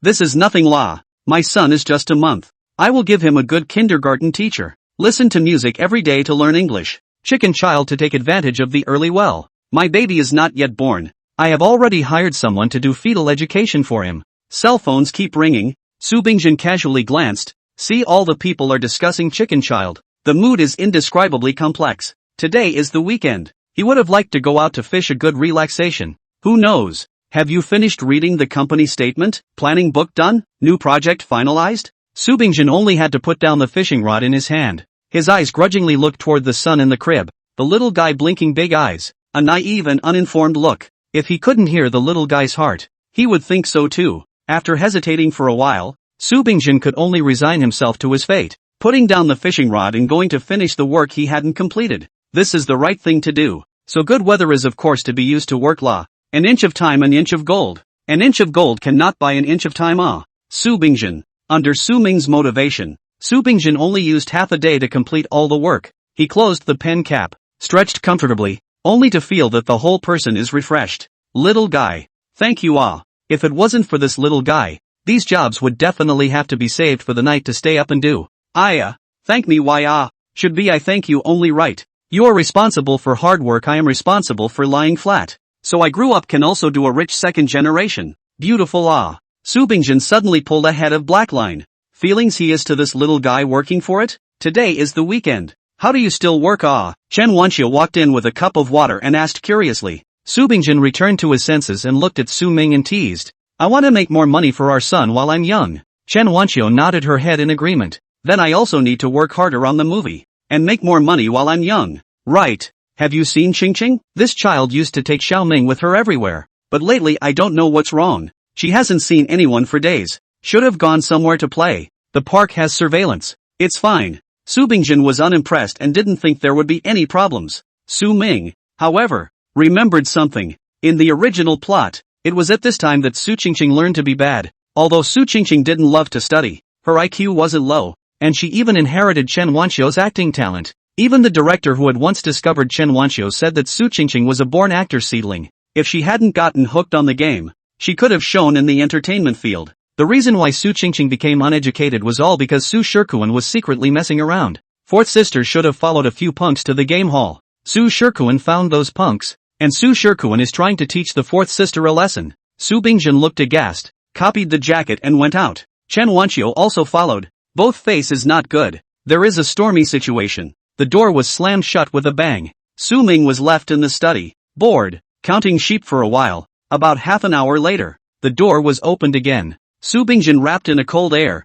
One hand lifted Su Qingqing in. Chen Wanxiu's face was not good. Half angry, half disappointed, lecturing her. It's not that mommy doesn't let you play games. If you want to play you have to play at home How can you go to a place like that? What if you meet a bad person? When she went in just now, a few yellow hairs surrounded her baby girl, smoking the kind of inferior cigarettes that cost a few dollars a carton. The whole box was full of smoke. Choking people's eyes could not open. Seeing their own pampered daughter was so treated, her heart is going to break. There is a yellow hair also handed the cigarettes to her daughter's mouth. If not she went in time, the consequences are simply unimaginable. Su Qingqing innocently blinked her eyes. Dad, Mom, those brothers are treating me very well. You guys don't make a big fuss, okay? What's the difference between playing games outside and playing games at home? Brother? What brother? Let me tell you. You stay away from these boys who smoke at a young age in the future. Su Qingqing pouted her little mouth in defiance. Dad smokes too. Smoking is fine, but at least you can't smoke the kind of cigarettes that cost a few dollars. That kind of smoke will get cancer if you smoke too much. The harm of secondhand smoke is even greater. And, fourth sister, do you know that Su Shirkuan found all these people? He just wants to raise you bad. You'll get addicted to gaming, gambling, and eventually drug addiction. So stay away from these people. Chen Wanqiu's legs went limp. If it wasn't for Su Bingjin supporting her, she would have fallen to the ground. Her daughter would be addicted to gambling? She would also be addicted to drugs? Su Shirkuan is really a good evil tactic. Su Qingqing also listened to the little face pale. She heard her teacher said that poison is the most terrible thing in this world. She also saw the propaganda film. Know how painful it will be to catch that thing. Oh wow. Su Qingqing cried out and sat on the ground, grabbing the tail of Chen Wanqiu's skirt and kept apologizing. I'm sorry, Mom. I'm never going to go find them to play again. I will study hard and never play games again. Chen Wanqiu looked to Su Bingjin. Su Bingjin then looked to the swaddled Su Ming. The two of them immediately understood everything. Pacifying Su Qingqing, Su Bingjin settled down in front of the desk, his gaze cold. I didn't expect Big Brother to be so despicable as to lay hands on a child. In that case, let's return the favor in the same way as he did. What Su Shirkuan can do, Su Bingjin can of course also do. Not more than a few days later, a few punks approached Su Chen, a few years old child. Of course, cannot resist that kind of temptation. Su Chen missed a week of classes in a row, followed them to the bar, playing games, and so Su Shirkuan found when Su Chen has learned to smoke. That night, half of the park echoed with Su Chen's screams. Su Bingjin closed the windows, had the maid light candles, and had a romantic candlelight dinner with Chen Wanqiu. As for Su Qingqing, she has been studying hard since that day, and her energy to study is almost catching up with Su Lingmeng. The maid teased Su Lingmeng half-jokingly. Third miss, if you don't go to study you will be surpassed by fourth miss. Su Lingmeng snorted. I've never been afraid of being surpassed, because no one in her age group can surpass her. Oh no, there is a... Su Lingmeng looked toward Su Ming in the stroller, who was holding a pacifier in his mouth, with a naive demeanor. Forget it, you're my brother anyway. Being surpassed by you isn't something to be ashamed of. Su Lingmeng comforted herself. The maid was completely unaware of what Su Lingmeng was muttering. She couldn't imagine that a small child who was just born not long ago would be that capable. Su Ming, on the other hand, remembered a few more things. Su Lingmeng's IQ was extremely high. At the age of 3 she was able to forget everything. Normally speaking, she was fully capable of shining in the academic field. However, in the original plot, Su Lingmeng gradually became obliterated and didn't even make it to university. Thinking of an important matter, Su Ming's heart turned over in shocking waves. Third sister, you've been poisoned. Quickly let Mom and Dad take you to the hospital for a checkup. Otherwise it will be too late. If you can't get effective treatment, you'll lose your ability to move in 2 months. Your IQ will regress in 4 months, and you'll be paralyzed in bed in half a year. Su Lingmeng's poisoning is an unsolved case in the original text, and the police have been investigating for more than 10 years without finding any clues. The only thing they found out was that Su Lingmeng's body contained plutonium elements that were hundreds of times higher than normal. The plutonium element will attack a person's nervous system and immune system, and will make a person become mentally retarded, accompanied by complications such as hair loss, incontinence, and ulcers. It was because of plutonium poisoning that Su Lingmeng, a proud daughter of heaven, had been tortured so inhumanly that she even had to rely on people to help her eat, drink, and go to bed. Hearing these heartfelt words from Su Ming, Su Lingmeng's entire body was stunned. Chen Wanqiu dropped her cup in shock, her pretty face pale. Poisoned? Her daughter was actually poisoned? Not being able to think much, Chen Wanqiu immediately contacted her private doctor and had him come to give Su Lingmeng a thorough examination. The results were unsurprisingly. It really was plutonium poisoning. Fortunately, the toxins in Su Lingmeng's body weren't too much, and due to timely discovery, they should all be able to be expelled from her body after treatment. Thank goodness. It's finally okay. Chen Wanqiu reddened her eyes, unable to calm her mood until this moment. She buried her head in Su Ming and choked. Thank you, baby. Mom, don't cry. I'm fine. Su Lingmeng pulled Chen Wanqiu's hand. Chen Wanqiu calmed down. I just don't know where this poison came from. Plutonium is a rare metal. Not just anyone can get it. The attending physician sniffed and comforted. Don't worry, Mrs. Chen. With the advanced technology nowadays, the police will surely find out the real culprit soon. The water cup that third sister drank from contained a large amount of plutonium elements. The plutonium poisoning was because of the water cup, right? I know. Chen Wanqiu's eyes went cold. So it was her. The water cup was a gift from Manhwa, so it wasn't hard to guess who the real culprit was. Chen Wanqiu placed the two children in a good place and changed into a tracksuit herself, driving her car all the way. She arrived at the hospital 10 minutes later. Bang! The ward door was kicked open. Chen Chunhua, who was drinking old duck soup, looked up in shock. Chen Wanqiu sneered. You're eating well. Mom is still sick, so of course I need to eat something good. Chen Chunhua thought that Chen Wanqiu had come to visit her and deliberately pretended to be weak. Wanqiu, the environment of this hospital is really bad. You change a better hospital for mom. Due to being struck by lightning, Chen Chunhua was sent on medical parole. Chen Wanqiu saw her as pitiful, and in a moment of weakness, she covered the expenses of her illness. She thought that Chen Chunhua had already learned her lesson, but she didn't realize that this woman had still done that abominable thing, and that she was too dead to be spared. I've come to tell you that I won't be paying for your subsequent treatments, so behave yourself. Chen Chuanhua's eyes widened. What did you say? The medical staff also came to persuade Chen Wanqiu. The last skin implant rehabilitation surgery will take place tomorrow. Any previously implanted skin that stops treatment at this time will rot. By then the person will definitely not be able to live. If you forcibly interrupt the treatment at this point in time, what's the difference between that and killing someone? I have no relatives with her.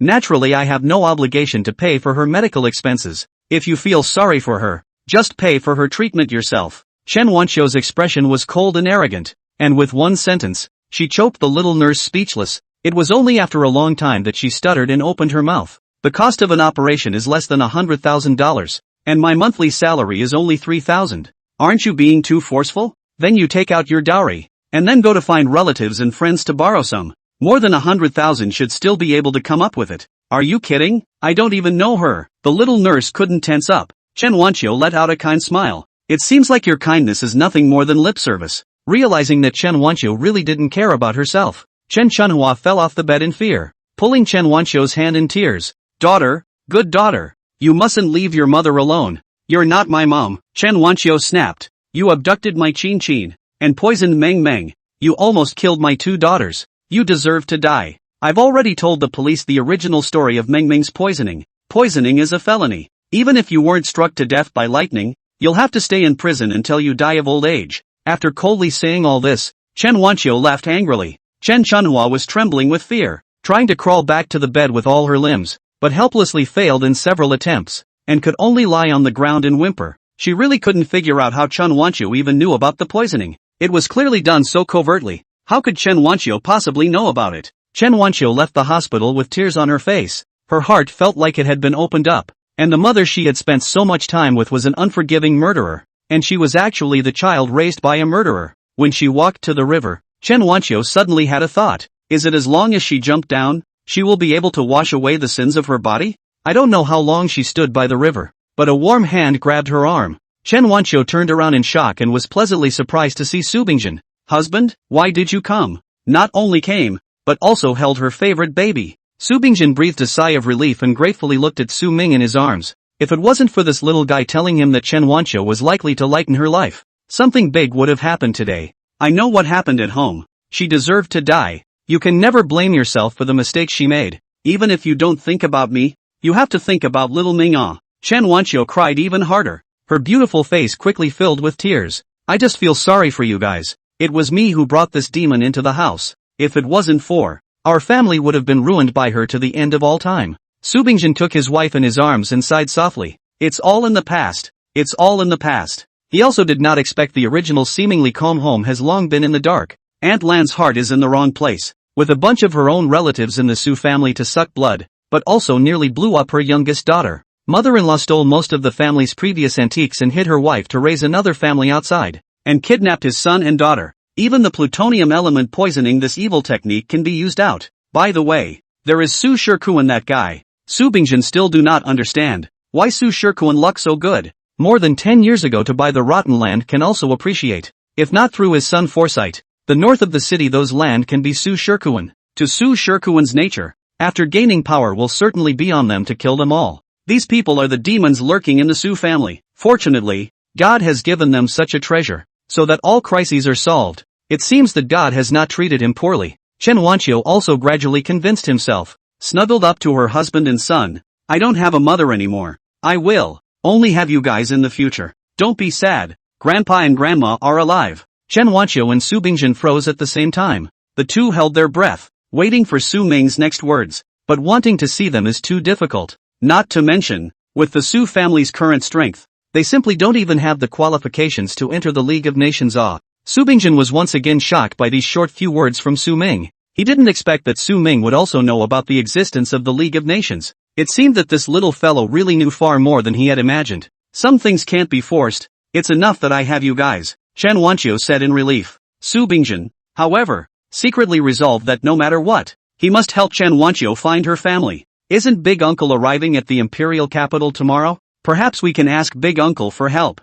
Su Bingjin proposed. Big Uncle has always been friendly with Big Brother's family. He shouldn't help us. Chen Wanqiu's tone was difficult. And I heard that sister-in-law had prepared a generous gift a long time ago. We haven't prepared anything. How can we ask Uncle? Su Bingjin also felt that this matter was a bit tricky. The imperial capital probably doesn't have anything that can make Big Uncle look good. It's not that troublesome. Just prepare a few lollipops. Su Bingjin and Chen Wanqiu both froze. Lollipops? A 50 or 60-year-old man would like lollipops? Are you kidding? Even if he likes lollipops, he can go buy them himself. What kind of rare gift is a lollipop? Frozen for a few seconds, the two people reacted. Must be this little kid himself want to eat lollipop. So that day, Chen Wanqiu bought a few lollipops and stuffed them to Su Ming. She would always try her best to fulfill the requests of this beloved baby. Only, Chen Wanqiu knew that babies couldn't eat candy, so she didn't peel off the candy paper for him and just let him hold it in his hand and play with it. Baby good boy, right now you're too small. Eating candy will lead to tooth decay. Wait until you grow up, okay? Su Ming was speechless. What cavities will grow? He didn't grow teeth at all. Okay, and even if he had teeth, he wouldn't eat it. What he hated the most was lollipops. However, since it was given by Chen Wanqiu, Su Ming still held the lollipop in his hands, ready to wait for the right time to give it to Su Qingqing and the girls. Only, after waiting for half a day, Su Ming didn't wait for any of them. It turned out that Su Qingqing had been desperately studying ever since she knew that she would be raised wasted, and the rest of the time other than eating she hid in her room and read books. Su Lingmeng on the other hand, her body has not fully recovered and is being hospitalized for observation. And Su Qingqing, right, where is Su Qingqing? Su Ming was startled, and a very bad premonition surged to his heart. Baby, is it hungry? Chen Wanqiu walked over with the freshly brewed milk powder and asked with a smile. Su Ming anxiously waved his two little hands. Mom, quickly go and look at second sister. Second sister may have had an accident. Since the kidnapping of that incident, Su Qingqing almost everywhere he went to hold him, and now suddenly half a day has gone missing. It must be an accident. Chen Wanqiu's smile freeze, immediately put down the bottle to Su Qingqing's room to run. Sure enough, as soon as the door of the room was pushed open, a strong smell of blood hit the face. The scene inside caused Chen Wanqiu to suck in a breath of cold air, and the entire person's eyes went black, nearly falling to the ground. Her daughter had actually fallen in a pool of blood. Su Ming was also thinking of Su Qingqing's multiple suicide attempts in the original article, the most serious one being slitting her wrists. Because she wasn't rescued in time, Su Qingqing was left with serious aftereffects, and her body's organs began to fail when she became an adult. And then she was imprisoned for so many years, causing Su Qingqing to become sick at a young age, and ultimately suffered from the disease and died. Chen Wanqiu also regretted and blamed herself for not being able to send Su Qingqing to the hospital in time, and she never forgot about it until her deathbed.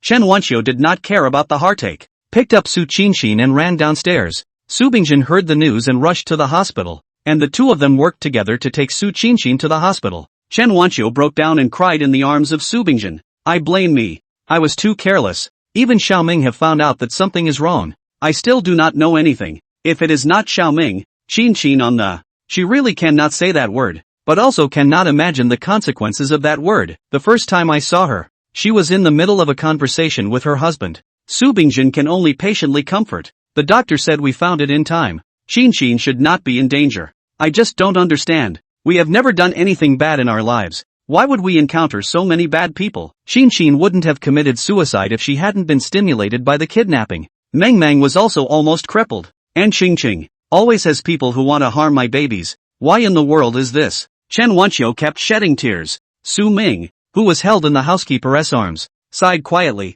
Why else? Because you are all cannon fodder. In the original text, several of the Su family's sisters had treated Su Tian badly, and under the influence of the male lead's aura, they certainly didn't end up well. Su Bingjin could only softly comfort his wife. But we also got compensated. We can't let us take advantage of everything good. The compensation he was talking about was naturally Su Ming. Hearing this, Chen Wanqiu did feel much better. Su Qinshin was also fine, but Chen Wanqiu was still uneasy and planned to accompany her in the hospital for a few days, worrying that it would be too stuffy inside the hospital. After putting Su Qinshin to sleep, Chen Wanqiu held Su Ming in her arms and took him to the grove behind the hospital to get some air. At this time it was dusk. A touch of sunset light remained in the sky. The light of the setting sun in Chen Wanqiu's body gilded with a layer of golden veil, illuminating the face of the more holy and beautiful. Although the private hospital was sparsely populated, someone as dazzling as Chen Wanqiu could attract countless attention wherever she went. In the past, in order to prevent accidents, Chen Wanqiu would bring her assistant, and this was the first time that she came out alone holding her child. Chen Wanqiu under the sunlight is more beautiful and attractive than ever, not to mention the face that turns everyone upside down. It is that bumpy and beautiful body. It is enough to make people want to get into the wrong, quiet around some terrible. Chen Wanqiu premonition of what? Just want to leave here. Maybe a set of gold teeth of the man blocked the way. Not far behind the man was a little girl. Beauty, don't be in a hurry to leave. It will be dark soon. Why don't we do something interesting here? Chen Wanqiu widened her almond eyes and glared at the man with anger. Get lost. Who knows that the man not only didn't get angry, but instead comfortably sighed tersely. Right. That's it. Scold me. Keep scolding me. Chen Wanqiu was startled, holding Su Ming back and forth, until her back was against the tree trunk before she stopped. The man also gradually approached, his expression becoming more and more lewd. As long as you curse me a few times like you did just now, and step on me a few more times with your high heels, I will let you and your son go. The man looked around and realized that there was no one, but actually really flopped and knelt down. Chen Wanqiu is an actor. 9 centimeters of hate sky-high stepped on does not feel uncomfortable. Temperament is also much better than ordinary people. The man kneeled down in front of Chen Wanqiu's high heels, wanted to touch it with his nose, but still put it back. His mouth gibbered non-stop. Queen, please, trample on me to your heart's content. Chen Wanqiu leaned against the tree trunk and shrunk herself into a ball, like a frightened kitten, helpless and pitiful. The man, on the other hand, crawled over like a dog. The first one who couldn't take it was Su Ming. Seeing Chen Wanqiu being bullied like this, his head was on fire with anger. Roll Chen Wanqiu raised her crying pearly face, and it was at this moment that thunder rumbled in the sky. Rumble dash. Originally, Chen Wanqiu was the most afraid of thunder, but the sound of this thunder made her incomparably at ease, because she knew that this was her baby summoned to protect her. The man was also nailed to the spot, his unresponsive brain remembering one thing only after a long time. Chen Laoshi was killed by lightning because he abducted a child. Chen Chunhua was also killed by lightning for abducting a child. That day he also advised Chen Chunhua not to hit that child's idea. That child is very evil. He didn't expect that he would run into the gun himself today. That I'm not.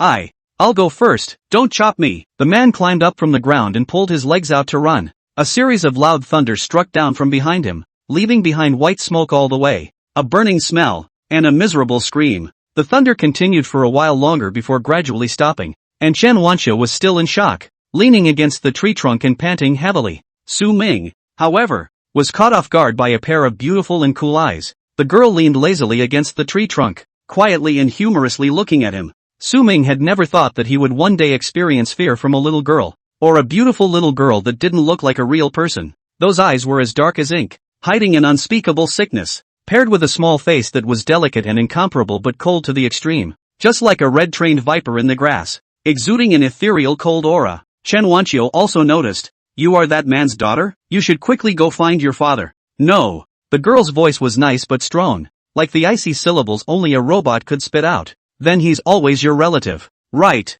Go find him quickly, or you won't have anywhere to go when it gets dark. Chen Wanqiu patiently said. The girl's eyes darkened, and a hint of impatience flashed across the bottom of her dark eyes. Ha, another dumbass. Mom, why are you so stupid? That man is clearly a human trafficker. The girl's eyes widened slightly, her ice cube-like little face revealing a rare expression of shock. Just now it was. Who was talking? He looks so ugly. How could he give birth to such a beautiful daughter? The girl looked towards Su Ming, confirming that the voice had come from there. But how could a recently born baby speak? It's better to take her home first, otherwise the trafficker will definitely come back and take her away. Alas, this little girl is really good looking, but her fate is not so good. Now, Shen Ningwei completely confirmed that it was this little thing that was talking. No, it's not that she is talking, but she can hear his heart. But I don't know what he means by bad fate. She has a distinguished family history, was born to be the envy of others. How could it be a bad fate? What's your name? Chen Wanqiu asked. Shen Ningwei, that man just now is not your relative? No. Chen Wanqiu showed her heartache. Poor thing. So Small was carried away by the abominable human trafficker. Fortunately the trafficker has been scared away. Otherwise you little guy will be miserable. No way. The corner of the girl's lips curved slightly. Her small white hand took out a dagger and placed it in front of her body to play with. I will kill him. Hey, little one. Killing is against the law. And where did you get the knife? Quickly give it to auntie. This is very dangerous. Chen Wanqiu hurriedly snatched the knife with a worried face. The girl snorted. Boring. Childish. Let's go. Quickly go home with auntie. The girl sidestepped Chen Wanqiu's godly hand. Her small face filled with disgust. This woman is very pretty. Compared to her several sister-in-laws or no less. It's just that her brain is broken. What a pity. Su Luning turned around and left. Su Ming also didn't want to let her go. After all, with this little girl, the next thing to be carried out would be much smoother. Because Chen Wanqiu was squatting,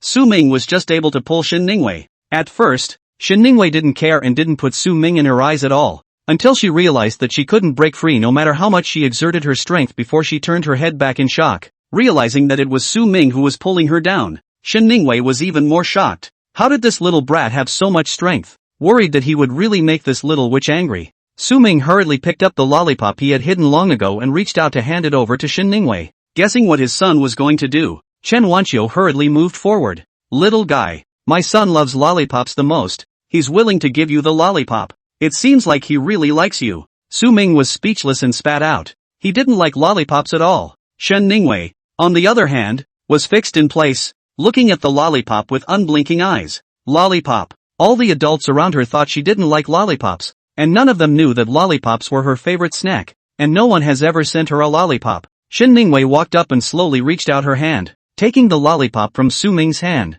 Su Ming was not surprised, because in the original text, Su Tian was the one who used a lollipop to exchange for the League of Nations entrance ticket from Shen Ningwei. Because of this incident, even though the original portrayed Shen Ningwei as how horrible she was, what with her Buddha face and snake heart, what with her heart like a snake and scorpion, he had always felt that this girl was just a naive batch. Chen Wanqiu was also very pleasantly surprised, and her heart took a small pride. Her son was awesome. Even such a cold little girl could be handled. After taking Su Ming's lollipop, Shen Ningwei didn't refuse Chen Wanqiu anymore and followed her back to the Su family, because she still had to attend the reception banquet the next day. Chen Wanqiu was busy picking out the dresses that the family would wear, and temporarily put aside the matter of helping Shen Ningwei find her family. The next day, worried about the traffic jam, Su Bingjin early with his family rushed outside the banquet hotel. Su Ningwei cold little face followed behind this family. Her skin color is that kind of sickly cold white. This is because she hates the sun. Since childhood she has never been in the sun. Now that she was walking under the sun, her entire being was not well. Ning Ning, what's wrong with you? Are you not feeling well? Chen Wanqiu carefully noticed that something was wrong. She's not unwell. She just doesn't like the sun. She stayed in a small dark room until she was 6 years old. She hasn't seen the sun at all. It's good for little kids to get more sun. Don't mind her. Shen Ningwei raised her eyes to look at Su Ming. Her willow leaf-like slender eyebrows twisted into a ball. How did he know that she didn't like the sun? How did he know that she had been staying in the small dark room? Originally Shen Ningwei wanted to secretly leave. She didn't want to go to some boring banquet. Now that she had doubts in her heart, she instead didn't want to leave. She always felt that there must be a lot of secrets in that little boy. A few people walked for a while longer, finally walked to the hotel lobby. Su Shikuan early in the place booked a seat. Su Bingjin is also first and Su Shikuan to determine the location of the banquet before rushing to, but pushing open the door of the hotel, they found that the lobby was simply empty. Strange. Although we came a bit early, it's not as if there's not a single person. Chen Wanqiu looked around and found that there really wasn't a single person. Su Bingjin's eldest uncle, Su Long, was the patriarch of a branch of the Su family headquarters, and had a weighty position in the League of Nations, and now that he was back in Kyoto, all of them from the Su family branch should have come to welcome him. Among the Su family branches, Su Long's favorite junior was Su Shikuan, and Su Shikuan had always wanted to borrow Su Long's light to enter the League of Nations. He would never give up this opportunity. Hello, may I ask if you have a reservation? The waiter saw that the group of people who just came in were all confused, and politely went up to ask. Su Bingjin vaguely guessed, but he still asked, does anyone have an appointment at 10 o'clock this morning? No. If you need I can make a 10 o'clock appointment for you. No? Chen Wanqiu slightly widened her beautiful eyes and asked Su Bingjin suspiciously. Didn't Big Brother tell us to make an appointment here for 10 o'clock? We've been tricked. Su Bingjin's tone was bland, but his expression was ice cold. At this exact moment, Su Shikuan's phone call came over. Su Bingjin's face was grim as he connected the video. The video just connected. Su Shikuan's annoying face jumped out. At this time he stood in the lobby of another hotel, surrounded by people coming and going, noise constantly, and Su Bingjin's side of the cold contrast. Second brother. I'm sorry, I remembered the address wrong. The hotel I booked is not on Kangtai Street, but on Linen Road. Hurry and come over while your eldest uncle is still here. Kangtai Street and Linen Road are one in the south and one in the north, spanning two neighborhoods in between. So how is it possible to misremember, knowing that Su Shikuan is deliberately fooling them? Su Bingjin has no place to send his anger, and hates to rush into the screen to punch Su Shikuan hard a few times. Right. Now are 8 o'clock. Is the morning rush hour? Kangtai Street side should be quite congested, right? Su Shikuan blinking his eyes, a villainous look. There are two office buildings near Kangtai Street. Once 8 or 9 o'clock will be jammed. They can't go even if they want to go at this time. In the way of his wife and children are present. Su Bingjin hard to suppress anger. Skin smile not smile, I will not go. Kangtai Street is near the north of the city commercial street. I stopped by to see the progress of the construction. Dinner is certainly not as important as making money. Hearing the words, north of the city commercial street, Su Shikuan's face of the smile suddenly solidified down. Just the good mood has been destroyed completely. Su Bingjin is really a pot of water. Su Shikuan quickly adjusted his mood, gritted his teeth and laughed, you're wrong. Today's meal is really more important than making money. As long as you can go back to the League of Nations, the north of the city of those who count, your ability is better than me. But uncle has disliked you since you were a child. So you're destined to not be able to compete with me. Do you know why I must bring Xiao Tian around? Su Shikuan suddenly changed the topic, and deliberately lowered his voice. His expression mysterious. Don't you realize? Xiao Tian looks like a person As long as that person says a word, it can change the fate of all of us. Those lands you have in the north of the city are just a matter of one word from him. It's just a pity he died. Chen Wanxiu looked at her husband beside her in a bewildered manner. What is big brother saying? How come I can't understand a single word? Alas. Su Shikuan means that Su Tian looks like a person. This person has a great status in the Su family headquarters, and everyone has to listen to him, except that this person is already dead. Su Shikuan is trying to make Su Tian a stand-in for that person. That person's relatives, friends, and henchmen, seeing that Su Tian looks so much like him, will definitely take extra care of him. But there is a sentence Su Shikuan said wrong. Dad has long realized that Su Tian and that person look alike. When Su Tian should be picked up also have this aspect of the reason, right? But for Dad, family is still much more important than money. He would rather give this opportunity to others, but also do not want their own family to be harmed. With Su Tian's kind of paranoid character, if he continues to keep him around, it will definitely cause irreparable consequences. Su Bingjin did not want his family to suffer the slightest bit of harm, especially the newly born Su Ming. He didn't want a child who had no blood ties to him to snatch everything that his own son should have had.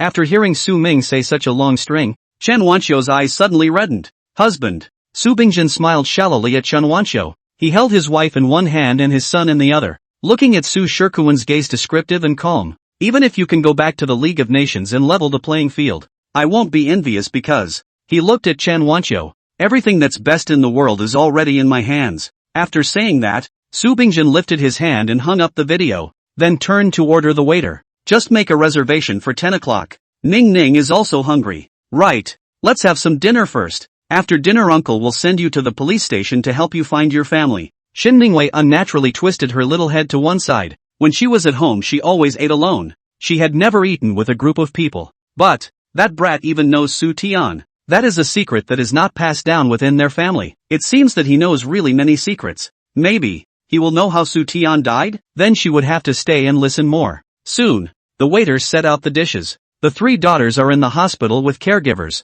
Chen Wanxiu and Su Ningwei speak from time to time. A meal is also quite pleasant to eat. Only halfway through the meal, the cell phone in Xin Ningwei's pocket suddenly lit up. Yeah, you still have a cell phone? It should be your family calling. So pick it up, Chen Wanxiu urged. Xin Ningwei slowly and methodically drank up the soup in her bowl before slowly picking up the video. On the other end of the video was a middle-aged man with a majestic look and a torch-like gaze. My precious Ning Ning, what are you doing now? Grandpa has already arrived in Kyoto. Did you miss him? Are you scared at home alone? The middle-aged man's voice was completely different from his appearance. Eating? Don't want to. No. Xin Ningwei replied icily like a robot. The middle-aged man seemed to have gotten used to it a long time ago and didn't care that his precious granddaughter didn't want to be there. Where are you eating?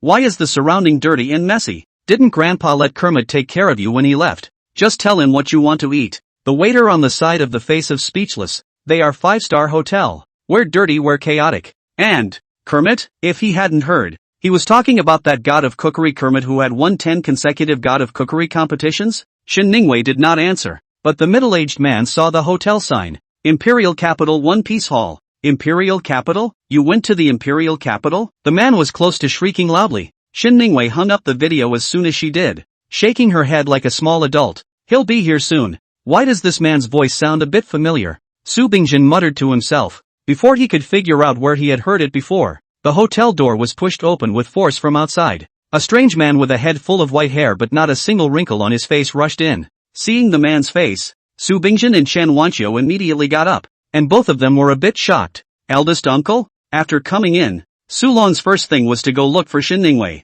and he was greatly relieved when he saw Shin Ningwei sitting there peacefully. However, Su Long looked at the dining table, and silently counted the people who were dining. The heart a whole big shock. 1, 2, 3, remove a little kid who can't eat. The remaining 3 people actually want to eat 9 plates of food together. This is also too shabby. Right, to know that his granddaughter at home, but one person has to eat more than 20 kinds of dishes. Ning, go with Grandpa. Grandpa will take you to eat good food. Su Long completely ignored Su Bingjin's family. His entire mind was on Shin Ningwei. Only, Shin Ningwei kept looking at Su Ming, not knowing what she was thinking. Su Long followed Shin Ningwei's gaze, and his heart was a bit tasty. Ning, why are you looking at him? Quickly go with Grandpa. I don't, Shin Ningwei said with incomparable firmness. She still had to hear the secret. Su Long always had no way to take such Shin Ningwei, and could only give in a step himself. Alright, then I'll call Kermit over now. The expression of the waitress at the side became odd.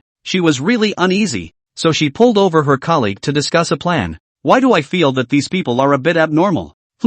I feel the same. Otherwise, let's call the police. I suspect they're a bunch of crooks, just here to cheat food and drink. It can't be. That woman seems to be a star. I even saw her on TV. Now stars are coming out to cheat food and drink? The two hadn't yet discussed it, and the hotel's door was once again pushed open from outside. A blonde-haired, blue-eyed man hurriedly walked in from outside. The waiter silently took out his cell phone, and after making good use of the search and looking at the photo that was exactly the same as the man in front of him, the whole person fell silent. Originally still skeptical waiter after seeing the photo, the skepticism on his face was also quickly replaced by shock, because this person was really Kermit. On the other side, Su Shikuan couldn't wait for Su Long for a long time, and was as anxious as an ant on a hot pan. Today's scene made such a big deal. He invited so many people. Even his business partners were invited over. In case Su Long didn't come, where would he put his face? Time has reached more than 10 o'clock. One after another people come to ask Su Shikuan. Su Shikuan can only pretend to be calm. It should be a traffic jam on the road. Don't be anxious. Uncle will be there soon. Xiaoli still does not know this side of the situation. Is proudly showing off with a few rich wives. Big uncle has the best relationship with our family. Let me tell you, my second brother actually prepared a reception banquet as well. But the eldest uncle didn't want to go and had to come to us. Discovering that Su Bingjin and his wife had indeed not arrived, several rich wives discussed. Then this time Su Bingjin's face has been disgraced. No wonder the family didn't come. I heard that Mr. Su Long is a well-known figure in the League of Nations. In the future, I will have to ask Mrs. Xia for more support. Xiaoli smiled haughtily. That's for sure. After listening for a while, Xiaoli pretended to feel sorry. In fact, my second brother and sister-in-law are also quite poor. Took great pains to prepare a reception banquet for others, but the result was that they were not willing to go, and now the two of them are still waiting by themselves in the Hall of One Piece. The traffic jam over there is so bad that I don't think they'll be able to make it before noon. If I were them, I would have found a crack in the ground. Even if they could come, they wouldn't have the face to come. A few people chatting in the heat of the moment. Su Shikuan hurriedly came and pulled Xiaoli to the side. What's wrong, husband? You quickly stop talking. Eldest uncle didn't come at all. What? By all rights it should have arrived earlier. Xiaoli also panicked. Today she dragged a lot of sisters over and received a lot of gifts. If the person didn't show up in the end, then how could she still mix in the noble women's circle in Kyoto? Don't panic. I'll call and ask. Su Shikuan calmed down, took out his cell phone and dialed a call out. Waiting for a long time before the phone is connected. The opposite side of the noisy voice vaguely can also hear the sound of laughter. Su Shikuan vaguely gave birth to a bad idea. Uncle, Where have you been? The banquet is about to start. If you can't come over, I'll send someone to pick it up. No need. I'm having dinner with my little granddaughter at Ipin Pavilion. I won't go to your place. You let those people disperse. After saying that, the phone was hung up. Su Shikuan's entire body was dumbfounded. One pavilion? Su Bingjin is not in Ipin Pavilion? Big Uncle went to look for Su Bingjin? This news quickly spread in the banquet hall, and the crowd that had been waiting impatiently talked about it. What, Mr. Su Long is not coming? It's not that he's not coming, he's been invited by Su Bingjin. Maybe it has something to do with the development of the northern part of. Earlier I would have known that I wouldn't come today. Isn't this a wasted trip? Let's go to Ipin Hall now. Maybe we can still make it. The crowd sighed and left the hotel. And before long, only Su Shikuan and Xiaoli were left in the large banquet hall. The waiter walked up and asked with an awkward expression, "Sir, the dishes are ready." It's now. He had been a waiter for so many years, but he had never encountered such a thing. The dishes hadn't been served yet and the guests had run out? Serve it up when it's ready, pour it out if no one eats it, and I'll just pay the money as it is. Su Shikuan annoyed. This time, the gift did not confiscate how much. The meal money is all right to go. Really lost his wife and folded soldiers. Husband, what to do? Xiaoli faced sadness. What else can be done? To go to the Hall of One Piece. If you don't go, everything will be snatched away by Su Bingjin. Su Shikuan with Xiaoli hurriedly rushed to Yipintang. Did not expect to just set off and encountered a traffic jam. Blame you. Have to Su Bingjin tricked into a Hall of Fame. Now well, this road is so congested. And so we rushed over to the cucumber dishes are cold. Originally annoyed Su Shikuan heard Xiaoli complaining even more annoyed. Xiaoli is not wrong. When they rushed to Ipin Hall, Su Long has long gone. Su Shikuan could only call Su Long, and it took more than a dozen calls in a row before he was connected. Eldest uncle, Lily and I just arrived at One Piece Hall. Why did you leave? Su Shikuan had a bitter look on his face. Su Long seemed to be coaxing Shin Ningwei to play. It took a long time before he could spare the time to respond to Su Shikuan. What kind of words are you talking about? It's noon now, and Ning Ning still has to take a break. Are you asking me to wait for you with Ning Ning? Dare not dare not dare. Su Shikuan repeatedly compensated for the smile, just a little curious about who this Ning Ning is. Actually let Su Long care so much.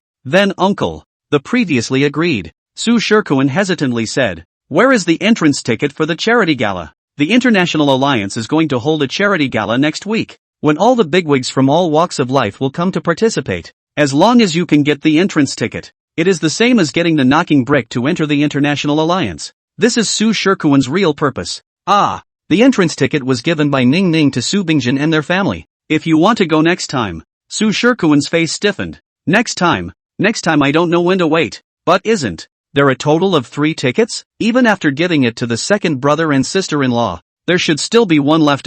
Su Shikuan still held on to the last glimmer of hope. There's also that little guy who was just born. Ning Ning had to bring him. Su Long was obviously also a little depressed. Hanging up the phone, Su Shikuan's face was unsightly. Even a little kid that was just born had an entrance ticket. He had really lived these decades in vain. Thought again and again. Su Shikuan is still not willing. Simply take Su Tian Shiki to Su Bingjin home. He remembers, Su Tian this kid girl edge is good. Mu Yao that little girl was his too obedient. Now he wants to reverse the defeat. Can only start from that little girl. Catch Su Bingjin and Shen Wanqiu are out. Only Su Long an adult in. Su Shikuan with Su Tian smoothly into the Su family villa. When he saw Shin Ningwei, Su Tian immediately froze in place. Only after a long time did he come back to his senses and swallowed a large mouthful of saliva hard. He had never seen such a good-looking girl. Uncle, this is the child I told you about. He is also called Su Tian. How about the likeness? Su Shikuan pushed Su Tian forward. As early as the moment Su Tian entered the door, Su Long stood up from the sofa. He stumbled a little and ran over, pulling Su Tian to take a closer look. Too much like. Simply exactly like Tian. Su Long's voice trembled beyond words. Ning. Su Long's eyes reddened as he pulled over Shin Ningwei. Didn't you always say that you missed little brother Tian? Now that brother Xiao Tian has returned, you quickly talk to him. Shin Ningwei also froze. Her pretty eyes reddened in a circle. Xiao Tian brother. Su Shikuan also did not expect that this big and small reaction would be so big. It seems that the child who died a year ago, in the Su family headquarters really holds a pivotal position. Now that he had this magic weapon, would he still be afraid of not being able to fight Su Bingjin? Ning Ning, as long as you bring little brother Tian to the League of Nations, little brother Tian will be able to accompany you all the time. Su Shikuan followed the good advice. Su Tian was considered his half-son, Su Tian had gone to the League of Nations. He naturally would not be left behind. Although Shen Ningwei didn't say anything, her eyes were already covered with a layer of mist, just like an abandoned kitten that finally found its master. This face, which was exactly the same as in her memories, reminded her of that night when the ice and snow were raging. She had been dragged to a mountain pass by a 3-day hungry wild wolf, and the fishy wolf's teeth pierced into her flesh as pain, cold, and fear swept over her all at once. In her most desperate and helpless time, it was his brother Xiaotian who saved her. Perhaps Shen Ningwei herself does not know. From the moment she saw that boy in order to save her from being torn by the wolves, a seed was planted in her heart, just waiting for one day to take root and sprout. Ning Ning, are you willing to let brother Xiaotian accompany you for the rest of your life or not? Su Shikuan continued to compel. If you bring Su Tian the little brute back to the League of Nations, not only will you all suffer, but our family will also have bad luck. Never bring Su Tian back to the League of Nations. Even if it's for the sake of me saving you back then, don't bring Su Tian back. In the beginning I almost didn't get bitten to death by a wolf in order to save you. You can't be heartless. Su Ming knew that once Su Tian entered the League of Nations, everything would develop closer to the original plot, and at that time, his parents, his sister, would all step into the abyss of destruction once again. But he was also clear that the current him could not stop the plot from developing. In the original text, Shen Ningwei could be considered dead to Su Tian. Her temperament was so cold that she didn't even shed a single tear when her own mother died. But she was the only one who was gentle with Su Tian. Unfortunately, Shen Ningwei was used to intensify the conflict between Su Tian and the rival family in the original story, and eventually died to save Su Tian, becoming the white moonlight that Su Tian loved but could not get, because he hadn't gotten it, even though he later had one woman after another. Still no one could shake Shen Ningwei's position in Su Tian's heart. What Su Ming does not know is that his own heart, word for word, fell into the ears of Shen Ningwei, and set off a shock wave in her young heart. That little kid even said that he saved her? He himself couldn't even walk. How could he save her? But if he was talking nonsense, how could he know that she had been chased by wolves? Ning Ning? Countless questions stirred into a mess in Shen Ningwei's heart. She only wanted to figure out who had saved her, and didn't have the heart to pay attention to Su Shikuan, shaking off his hand and turning around to leave. Ning Ning, Su Long shouted. In his private heart, he also hoped that Shen Ningwei could bring back Su Tian. That child looks too much like him. Shen Ningwei also did stop her steps. Su Shikuan secretly breathed a sigh of relief, thinking that it is really a child's heart, and it will come back after a persuasion. Who knows? Shen Ningwei came back and then turned a corner, toward the balcony as in the stroller sunbathing Su Ming, pushed the stroller on the go. This time, not only Su Shikuan cannot tense up,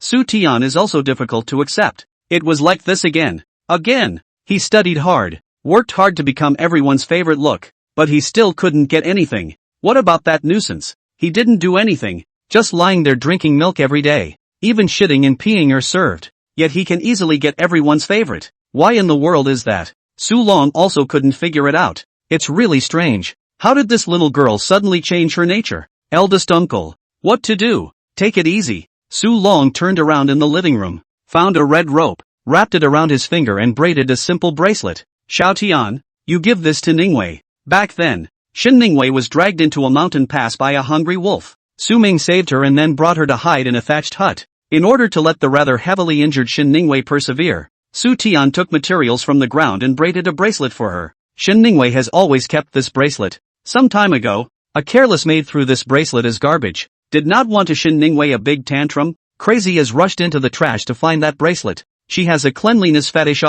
Su Tian received the bracelet. Thank you uncle. I will give the bracelet to Sister Ninger now. Su Long nodded his head in satisfaction and watched Su Tian go upstairs. Upstairs, Shen Ningwei had been staring at Su Ming, but it was a pity that he stopped talking after saying those. Su Ming didn't know that Shen Ningwei was listening to her heart, and just assumed that she was still torn between whether or not to take Su Tian away, in order to save the fate of the entire family. Su Ming's brain raced. Finally, he came up with an idea. Su Ming pointed at the red ribbon tying the curtains, babbling and gesticulating. Shen Ningwei untied the curtains and handed Su Ming the red binding ribbon. Children are childish. What's so fun about a rope? Shen Ningwei's little face showed a helpless expression. Looking at Su Ming's eyes were incomparably contemptuous, but did not expect that the next second Su Ming did something that made people's jaws drop. Just a month-old baby, small, pitiful. Small hands hold up only half an egg so big. Su Ming is with two small hands. Flexible winding red ribbon. Red ribbon in his hands, dancing shuttle. Soon weaving molding. It was a beautiful bracelet. After braiding it, Su Ming handed the bracelet to Shin Ningwei, a cute smile spreading across his small face. When Shin Ningwei received the bracelet, her large grape-like eyes were covered in shock. Underneath the shock, there was also an indescribable complex feeling. After she lost the bracelet, many people wanted to make up a new one for her, but none of them could make up an identical one. That bracelet was unique in this world, but this one was exactly the same as the one she had lost, and then associated with the voice of the heart that she just heard. Shin Ningwei's heart flutter flutter flutter flutter rapid beating up. Could it be that this little guy is the reincarnation of Brother Xiaotian? But Shin Ningwei went in to take a closer look at Su Ming's features and found that it was not the same as the Xiaotian brother she remembered. Could it be that a person's appearance will also change after reincarnation? Just when Shin Ningwei was puzzled, Su Tian pushed open the door and came in with a twist. Sister Ninger, this bracelet, for you. Su Tian summoned up enough courage and handed out the bracelet, his eyes translucent with some weakness.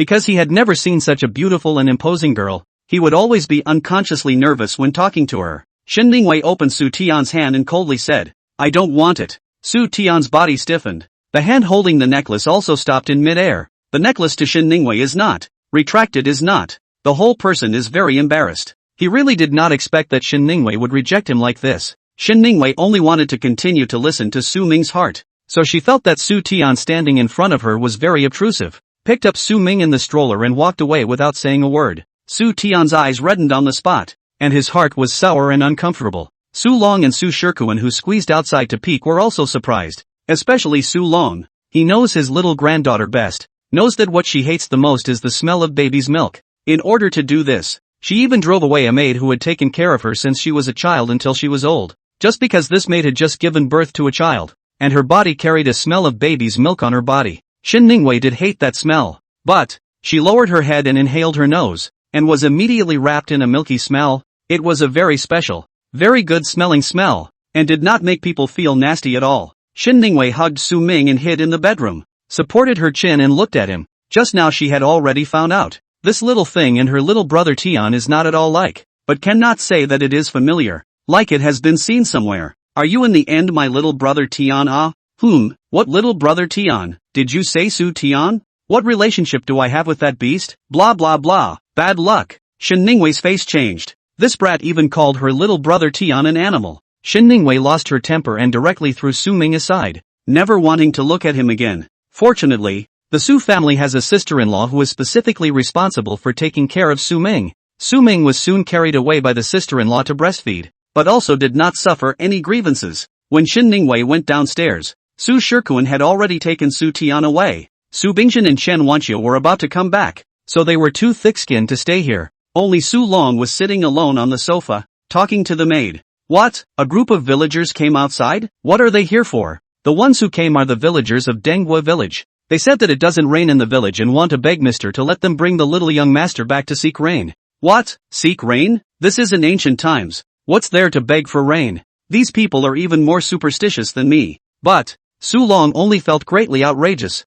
waved his hand and said, But what but? It sounds like human traffickers at first. Listen. Hurry up and let them go. The servant only had to swallow the words he wanted to say. He wanted to say that the villager in the lead he recognized. It was the village chief of Denghua village. The last time there was a big drought in Denghua village, it was also true that it rained only because the young master went there. And at that time, this matter even made the news. Su Long didn't put this matter on his mind. On the contrary, it was Shin Ningwei. After hearing this, her eyes flashed. Surprisingly dared to call her little brother Tian an animal. Should give him a lesson is. Moreover, this kid said that he saved her one moment, and then said that it was not. Simply full of nonsense. Maybe, he already knew that he could hear his heart, so he deliberately said these nonsense words to compel her. What is that little girl doing there? A look is pondering something bad. TSK, really a black sesame stuffed beanbag, with such a bad temper. Whoever marries her in the future will be out of luck. Shin Ningwei wrinkled her brows,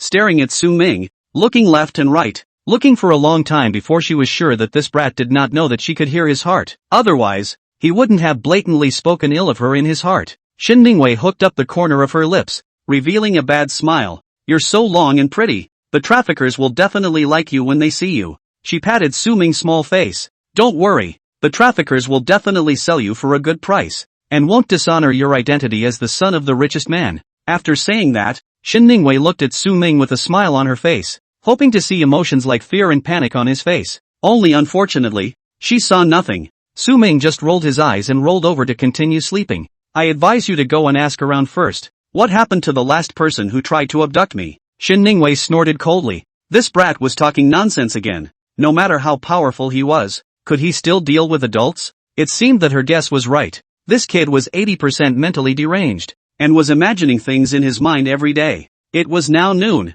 and because Su Long had come, the entire Su family was busy preparing ingredients in the kitchen. Shin Ningwei held Su Ming in her arms and took advantage of the fact that no one was paying attention to her to sneak out through the small door. Those villagers hadn't waited for Su Ming, and all of them stood at the intersection with sad faces and refused to leave. Which one of you is the boss? Shin Ningwei was also a bit strange. Are human traffickers so rampant now? Surprisingly, they came out in groups to abduct children. I am. The village head Yang Dazhou hurriedly stood out, fearing that Shin Ningwei would carry the person away a little later. He's all yours. Shin Ningwei made a gesture to throw Su Ming to Yang Dazhou. In her heart, she had already made up her mind that as long as this little brat was scared, she would shout out and save him from the traffickers. She didn't believe that this kid was so bold that he wasn't even afraid of the traffickers. She didn't want to. Su Ming really wasn't afraid. Shin Ningwei waited for a long time but did not hear him say the word afraid. Shin Ningwei, heart angry, directly threw Su Ming over. Just like this hug to the village rumored for a long time rain god. Yan Dazhou face changed dramatically. Even flop dash and kneel down. The whole person is too excited and trembling. Not only him, other villagers also have to worship on the ground, mouth shouting what rain god blessing. A question mark slowly rose on Shin Ningwei's head. Could it be that this is a new type of child trafficking tactic? But she had already given them Su Ming. Could it be that you are the messenger of the rain god? After kneeling, Yang Dazhou raised his head, looked left and right and then spat out a word that made Shin Ningwei feel doubly speechless. Denghua village believes in the culture of gods. In their myths and legends, the little gods who became immortal at the age of a few are not unheard of. So the people did not doubt it, and kneeled down again to Shin Ningwei. Yang Dazhou chanted while kneeling, please ask the messenger to invoke the rain god for us, and bless our Denghua village with favorable winds and rains. After the initial shock, Shin Ningwei calmed down and had confirmed that these people were human traffickers. These human traffickers were seeing that she was small, so they thought of such a childish way to abduct Su Ming, who she had carried out. Granted, Shin Ningwei said casually, you guys take him away. The crowd of villagers were pleasantly surprised and immediately picked up Su Ming, walking in the direction of returning to the village in a big way. Shin Ningwei stood in place, suddenly thinking that Chen Wanqiu had also combed her hair this morning. Her mother died early. Other people comb her and too painful. Has been a long time no one has combed her hair.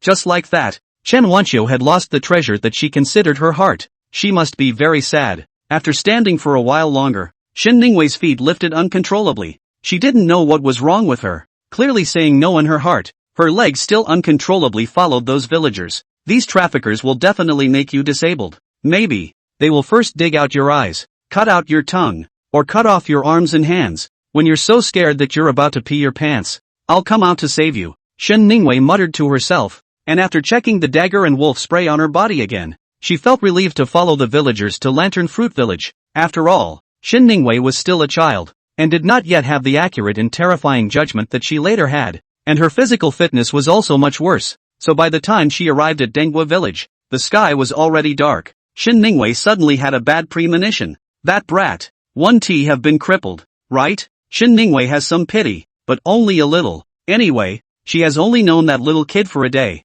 He is crippled. The big deal is to give their family a little more compensation is affected by the growing environment. Shin Ningwei's awareness of human life is very indifferent. She does not feel that killing a person is a big deal. Just as Shin Ningwei was preparing to go back, she caught a glimpse of a blinding bright light. Looking at the orientation, it was not far ahead. Curious, Shin Ningwei walked in the direction of the bright light and soon saw a procession of dozens of people marching down the street. These people were wearing colorful costumes, holding torches high in their hands, and shouting some blessings that others could not understand. Shin Ningwei had seen it on the news. It was a special local culture with the name of Yushin. But today wasn't the day of the god of Tour. Regardless of where in the country, the day of the Tour of the Gods is set on the 15th day of the first month. Long past could it be that the god in this god swimming activity is not the god in the traditional culture, but Su Ming who was carried back by them? What is the virtue and ability of that brat? Shin Ningwei only felt ridiculous. He did not believe that a newly born brat would be worshipped as a god by a group of villagers. Soon, the parade of gods came to an end, and all of them walked towards a temple. Shen Ningwei hesitated for a moment, but still followed. When she walked into the temple hall, Shen Ningwei, who was originally full of suspicion, froze, and in her heart there was only consternation, disbelief, and a hint of trepidation. Su Ming's body was wrapped in a yellow cloth and was placed on top of an incense burner, with incense lit around it. Under the cover of the candle flame in the temple, that fair and pretty little face actually surfaced a kind of compassionate look, as if it was really a god descending into the world, letting the hearts of the people to be pious and reverent. The villagers under the incense case have kneeled.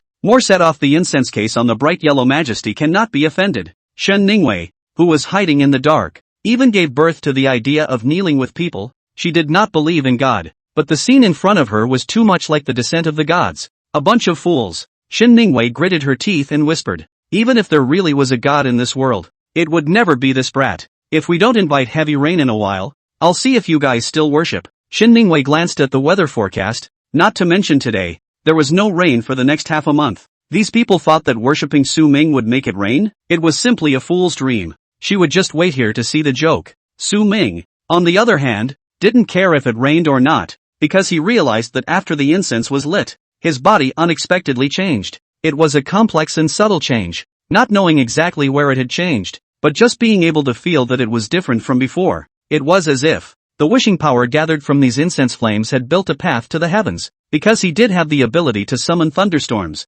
Su Ming enjoyed these people's sacrifices with peace of mind. Since this incense was useful to him, why didn't he enjoy it for a little while longer, and then fulfill their wishes when he had enjoyed it enough? Just as Su Ming was comfortably enjoying the earthly incense, the door of the palace temple was suddenly pushed open. A boy in a school uniform walked in with a big grin, kicking over the candlestick by the door with a single kick. This is in ancient times. You guys are still engaging in these superstitious things. The boy walked over to Li Dazhou and said in dissatisfaction, Dad, you don't want to engage in these superstitious things. The teacher has taught us that we have to believe in science. Today my friend is coming over to the house. You hurry up and put away these godly things. Otherwise how embarrassing for me. Asshole. Li Dazhou was scared pale as early as when his son pushed the door in, and was even more furious when he heard this, and directly slapped him. You bastard. You can't interrupt the god tour in the middle of the activity. If you annoy the gods will send down calamities. Li Hao covered his face and pointed at Su Ming on the incense burner and angrily rebuked.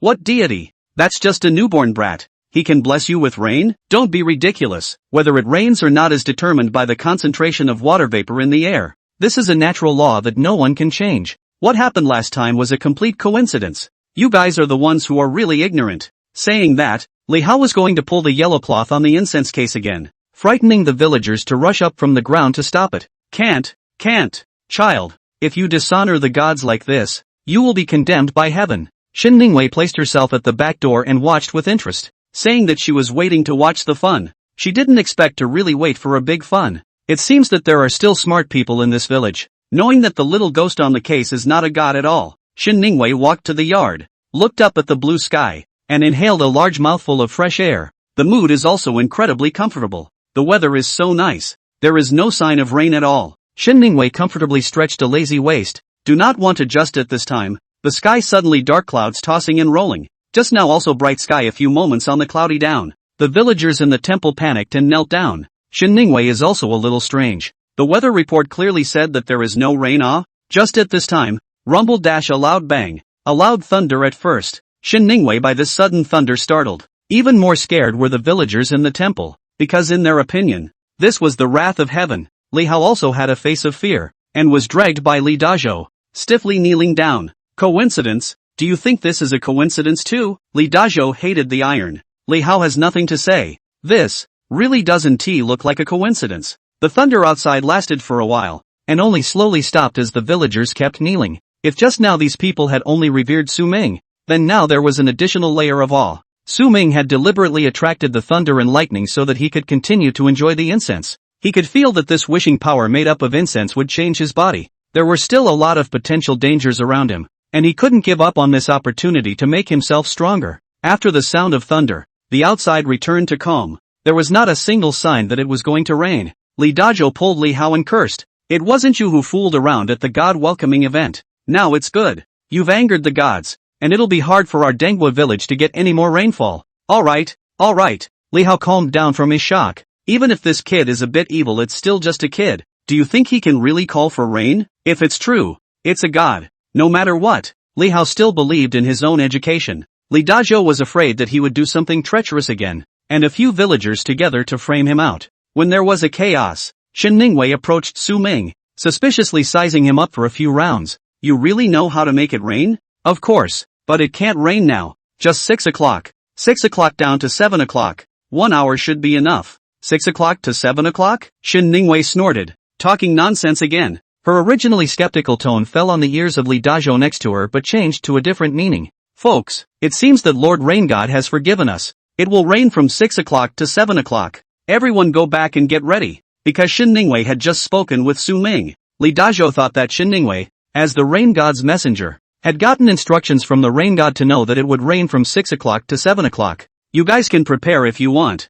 But before that, shouldn't you send us back? Shen Ningwei was somewhat speechless. It was already late, and Chen Wanqiu should find out if she didn't go back. I'll send. Or I'll send it. Don't even grab it from me. Let me send it. Shen Ningwei had thought that she would still have to spend a lot of time talking, but she didn't expect that these people would scramble to get the job for themselves, as if it was some kind of great honor. Worrying that Su Ming would reveal himself once 6 o'clock arrived, Shen Ningwei decided to leave as soon as possible, so she casually pointed to Li Dazhou. Just you. Li Dazhou was pleasantly surprised, and for a moment he couldn't even speak, while the others were all a bit frustrated, hating that they couldn't replace Li Dazhou. Finally rushing back to Su's house before 6 o'clock, Shen Ningwei breathed a sigh of relief. She looked at her watch and realized that it was already 5:35. It's about to rain. You hurry home. If you get caught in the rain, then we can't afford it. Poof. Shen Ningwei only felt funny. Thunder doesn't necessarily equal rain. She didn't believe that brat's casual words could come true.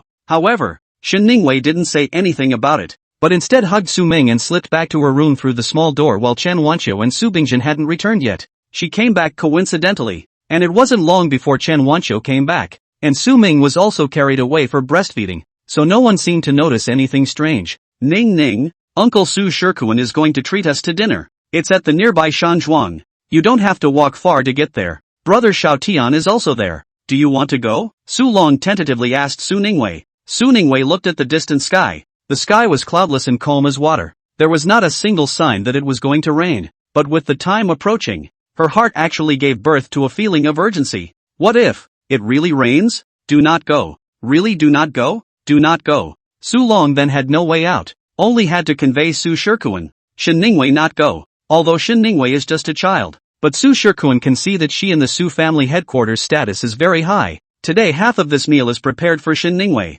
When he heard that Shen Ningwei did not want to come, he was inevitably a little depressed. Su Tian is also very depressed. In order to be able to leave a good impression on Shen Ningwei, he dressed up for 2 hours. He wore new clothes that he couldn't even afford to wear in the past, and after tossing around so much, the result was that Shen Ningwei didn't come at all. Eldest uncle, it's fine if Ningwei doesn't want to come. You come yourself. Do you need me to send a car to pick you up? Su Shikuan reluctantly smiled. No need. It's not that far in total. I'll walk by myself, just as going out for air. Su Long said. He already had the habit of walking at night. Seeing that today's weather was still good, he planned to walk by himself. Before Su Long went out, Shen Ningwei glanced at the sky just the same, but didn't say anything, instead sitting by the window, counting the time second by second. At 5:55, Chen Wanqiu and Su Bingjin came back and happened to block Su Long at the door. Eldest uncle, I heard that you like to eat Beijing cuisine. I hired 2 masters who make authentic Beijing cuisine, so I'll make it for you to try tonight.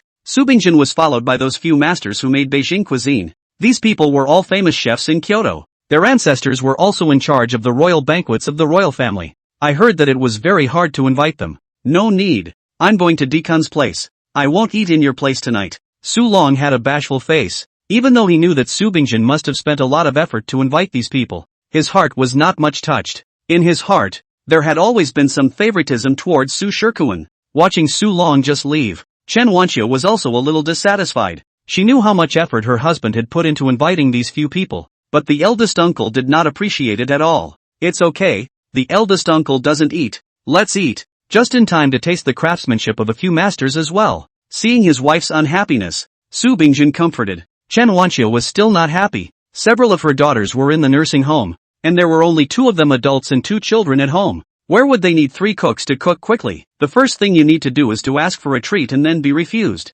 So how can you think about it? Knowing that Su Bingjin is so good to the eldest uncle is for his own sake. Chen Wanqiu suppressed the hard feelings in her heart, raised a smile and said, "Good. I have long wanted to learn a few Beijing dishes. Will let the master to teach me a few hands, so that I can be at home later for you to do." Chen Wanqiu took out the strawberry cake for Xin Ningwei from her bag, and went to the kitchen to make fruit puree for Su Ming, and was about to go over and feed it to Su Ming when she heard, "Why are there so many quilts in the sun outside? It's going to rain soon. These quilts are all silk. Aren't they?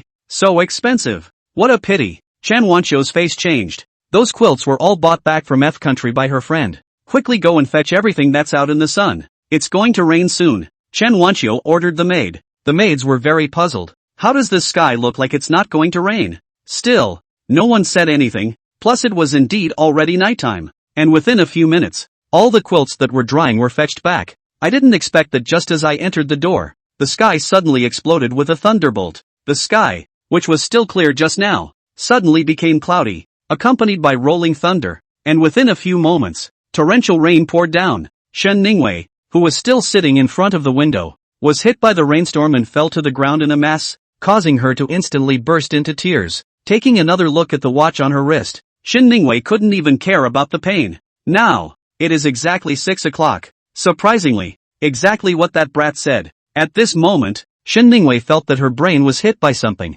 and all her past perceptions were subverted. Thinking back to the events of this day, first, he was recognized as a god by the villagers to kneel in public. Then he participated in the activities of welcoming the god, and also summoned a shocking thunder at the sacrifice to punish Li Hao, who was disrespectful to him. And now he accurately predicted the time of the torrential rainfall. All of this is really too bizarre. She could no longer self-deceive that these were all coincidences. One thing may be a coincidence, but how can everything be a coincidence? Su Bingjin and Chen Wanqiu were not surprised. After all, for Su Ming's precognitive ability, they have long seen it. The chef has already done the dishes, the villa aroma wafting. Su Bingjin opened a bottle of red wine, and Chen Wanqiu sat in front of the floor-to-ceiling windows, enjoying the food. "Hubby, let's turn off our cell phones, lest others come to disturb. I just want to have a good meal with you tonight." Chen Wanqiu picked up the red wine and placed it in her hand and elegantly shook it. Su Bingjin understood Chen Wanqiu's meaning, a little hesitation or agreed. "Good." Chen Wanqiu shallowly tasted the red wine, inclined his head to look at the window that was beaten by the rainstorm. The original gentle eyes cooled down. If the price of finding her biological parents was to make her closest people endure, then she would rather not find them. Now that she has everything, she no longer dares to ask for too much, and naturally there is no need to go after those who simply despise them. Now it is raining heavily. Su Long has just set off not long ago. No need to think that must have been cut off in the middle of the road. I'm afraid it's hard to get a taxi in this rainstorm. Since he is so partial to Su Shikuan's family, then let Su Shikuan come to pick him up. After encountering the rainstorm, Su Long's first thought was indeed Su Bingjin, but when he dialed the phone out, he realized that the other party was turned off. Just so blink of an eye, Su Long has been drenched a roll through, like a soup chicken, like standing in the middle of the road. Looks woeful. He had no choice but to call Su Shikuan for help. Unfortunately, because the rainstorm is too heavy, the front of the bridge was flooded in half. The bridge hole has also trapped a few homeless people. Everyone is trying to find ways to implement the rescue. The opposite side of the car cannot drive over. Su Long called Su Bingjin over and over again, but are off. Has been tossed to 7 o'clock. Rainstorm only stopped. Su Long frozen shivering. Was Su Shikuan emergency sent to the hospital? In the hospital, Su Long angry wrestled the medicine bowl. Dialed Su Bingjin's phone is a scolding. "Why don't you answer the phone? Are you trying to get me killed?" He had never gotten so wet in his life. The Su Bingjin on the other end seemed to be in a meeting, sniffing with a puzzled face. "Big brother didn't send anyone to pick you up, ah?" Su Long's face changed, remembering that he really did not tell Su Bingjin that he would walk. But this kid knows that he likes the habit of walking at night. Surely can also guess that he will walk too. Clearly is deliberately playing dumb. Then you can't intentionally turn off your cell phone and ignore me. I'm your elder. Yesterday's dinner was delicious. A few master chef cooked superbly. Gave us a meal of a lifetime. Wanqiu said she didn't want others to disturb, so we turned off our cell phones. What's wrong with that? Su Bingjin's tone was flat, but carried a hint of undetectable sarcasm. Su Long's face became even more ugly. Yesterday he tossed a night. Not even a hot mouth to eat. This kid is good. Invited the chef and his wife to eat a good meal, but also turned off the phone. Su Long wanted to say more, but Su Bingjin interrupted him first. "You have a good rest. I'll go to work first, so I won't bother you." Su Long unwillingly swallowed this breath. "No matter what," said to go as him. He cannot blame the rainstorm this matter on Su Bingjin head. Uncle, Su Shikuan also feel that this matter is not done well, as if Su Long got wet is harmed by him. You first rest. When you rest while I take you to see Master Huiwen, you do not always want to see this Huiwen master. In order to invite him over, I've spent a lot of effort. What? Master Huiwen is here. Su Long's spirit was revitalized. Back then, it was because Grandmaster Huiwen gave him a fortune. He got the chance to enter the League of Nations. This flash of a few decades in the past, he could still see this old man. How could Su Long not be excited? Take me there now. As long as I can see Master Huiwen, I can be cured of even the most serious illness. Seeing Su Long so eager, Su Shikuan's purpose was achieved, and he joyfully brought him to the location agreed upon with Master Huiwen. In the middle also specially instructed his assistant to pick up Su Tian who was in class. Su Long was full of excitement of reunion with his late friend, and did not pay attention to Su Tian for a while, only focusing on catching up with Master Huiwen. The two of them chatted from morning to noon. Tea was drunk out of 2 pots. Seeing that the time was almost up, Su Shikuan passed a wink to Master Huiwen. The latter received the signal and first stroked his beard in a pretentious manner before slowly dropping his gaze onto Su Tian. I see that this young cultivator is very spiritual. I wonder if he is willing to return to the temple with me and accept the enlightenment of the gods? Only then did Su Long look squarely at Su Tian. Even Master Huiwen said so. It seems that this kid is really not an ordinary child. Nowadays, the Su family lacks nothing, but lacks one such chosen son who is burdened with a chance. Grandmaster, you mean Xiao Tian? Su Long asked somewhat nervously. Aha. Grandmaster Huiwen nodded. I won't be wrong. This child is born with natural wisdom. The future will definitely be extraordinary. If Mr. Su doesn't mind, you can let this child worship under my door. Su Long pulled Su Tian to his side and patted his shoulder appreciatively. Being able to worship under Master Huiwen's discipline is something that many people would never even beg for. You must grasp this opportunity. I know. Su Tian replied obediently. As the saying goes, putting on a full show, Grandmaster Huiwen wrote a letter of proof for Su Tian, and took him to the Taoist palace to apply for a conversion certificate. And a few days later, Su Tian was considered to have officially become a Taoist disciple. Seeing Su Long paying more and more attention to Su Tian, Su Shikuan was also very satisfied, and immediately called Master Huiwen with the rest of the honorarium, which was still quite a bit more than what had been agreed upon. Master Huiwen was embarrassed to take this money for nothing, and immediately said, in the next 2 days we will also be organizing an event to welcome the gods, so let Xiao Tian be the opener at that time. Master Huiwen pretended to have a lofty posture. I don't know how many people want to do this errand. The other day the head of the Li family had to take $200,000 to beg me to send his son in. Yes.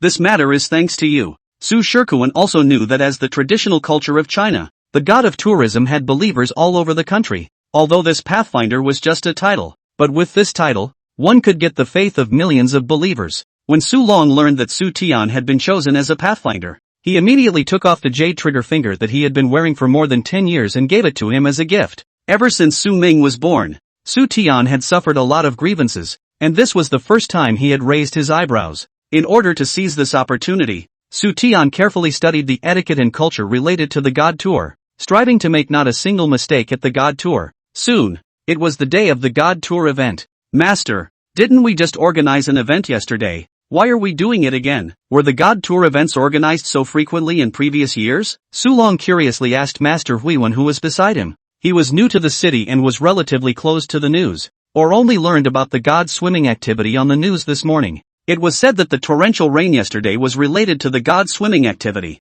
but when asked about the specifics, none of the people who had participated in the event dared to say anything, as if saying so would be blasphemy. It used to be once a year, but this year's situation is a bit special. Master Huiwen stroked his beard, and those eyes that had always only had a lust for profit rarely took on a few moments of awe. How is this year special? Su Long was also drawn out of interest. Master Huiwen looked around and saw that no one was there before he came to Su Long's ear and talked about the events of a while ago. As these words were full of myths and exaggerations, Su Long listened to them in a cloudy manner and barely summarized them. It was probably that a baby was born in Danghua village not long ago. The birth of this baby solved the village's great drought, and could also accurately predict the time of rain. So the villagers of Danghua village regarded him as the reincarnation of the rain god, and this god tour was also organized for him, because he did see the news about the god of rain tour in Danghua village who finally got what he wanted. Su Long was convinced of Master Huiwen's words. Babies were not tainted by society. They were originally the most spiritual things,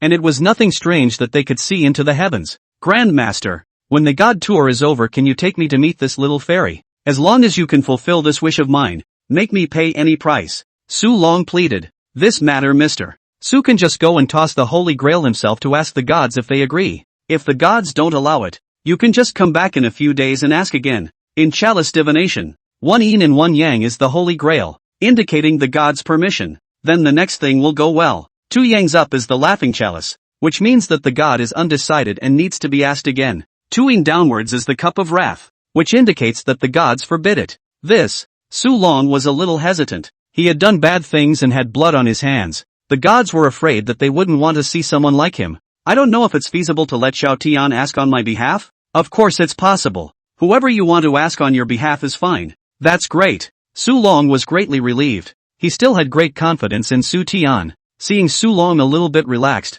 Hui Wen Master's complexion became complicated. Su Tian is frankly an ordinary child. That what has spirituality of the bullshit is also his nonsense. After all, take people's money and people to eliminate disasters. Su Long put his hopes on this child, afraid that it is destined to be disappointed. In fact, Master Hui Wen was about to give Su Long a precautionary shot. His sleeve was tugged by Su Shikuan on the other side. Su Shikuan pulled Master Hui Wen to one side and said to him in a volume that only two people could hear. When the event is over, you will take Xiaotian to the temple to throw the Holy Grail. No matter what the result of the throw is, you say to the outside world that the Holy Grail has been thrown, so that my eldest uncle will attribute the credit to Xiaotian. After it's done, I'll give you 3 times the reward. That's not going to work. This time, Master Hui Wen refused without even thinking about it. Master Hui Wen was like a different person. There was no longer a trace of the previous greed in his eyes. If you throw the cup of wrath and insist on doing it when the gods don't give you permission, you will be in for a lot of trouble. Seemingly thinking of something horrible,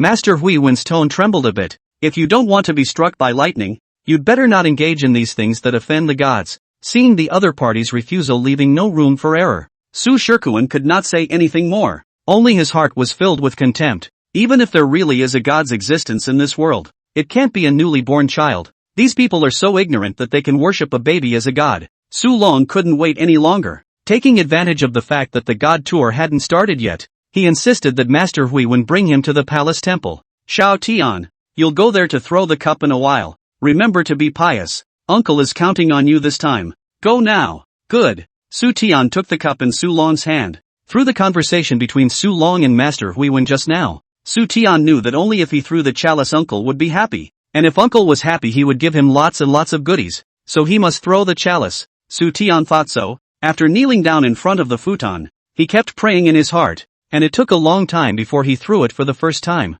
At this moment, Chen Wanqiu was standing behind the curtains holding Su Ming, curiously watching all of this. Listening to Li Dazhou, he said that today's god tour was to thank him for giving rain last time, and if he didn't come, they would have trouble sleeping and eating. Originally she did not want to come, but those villagers are kneeling and kowtowing. She really cannot stand. It just so happens that Su Bingjin is also interested in the god tour, so she brought Su Ming over, but did not expect to see Su Long a few. Chen Wanqiu had learned about the cup culture, and seeing that Su Tian really threw the first time, she silently prayed in her heart, hoping that Su Tian would not throw the Holy Grail, not for any other reason. She just didn't want to see these few people get complacent. As expected by Chen Wanqiu, Su Tian's first roll was the cup of wrath. Not expecting to be so unlucky, Su Tian refused to give in. It's just a coincidence. I'll try again. Coincidence? The probability of rolling the cup of wrath is 1/4. The probability of rolling the Holy Grail is also 1/4. That is to say,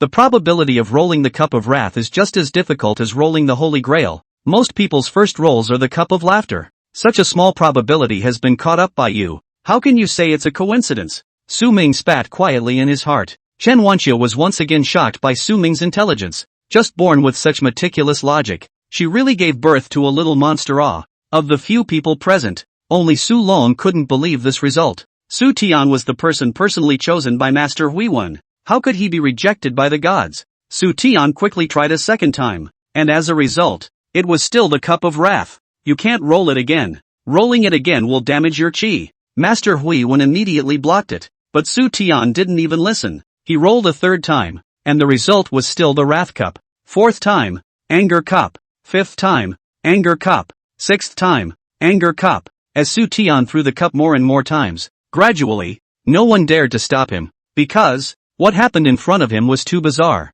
Su Tian even threw the cup 6 times, all of which were cups of fury. A throw wrong can still be said to be a coincidence, but this time all wrong. That is clearly not to be treated by the gods. Master Hui Wen, didn't you say that this child Xiao Tian is very spiritual? Then how come he threw the angry cup 6 times in a row? Su Long questioned Master Hui Wen with a gloomy face.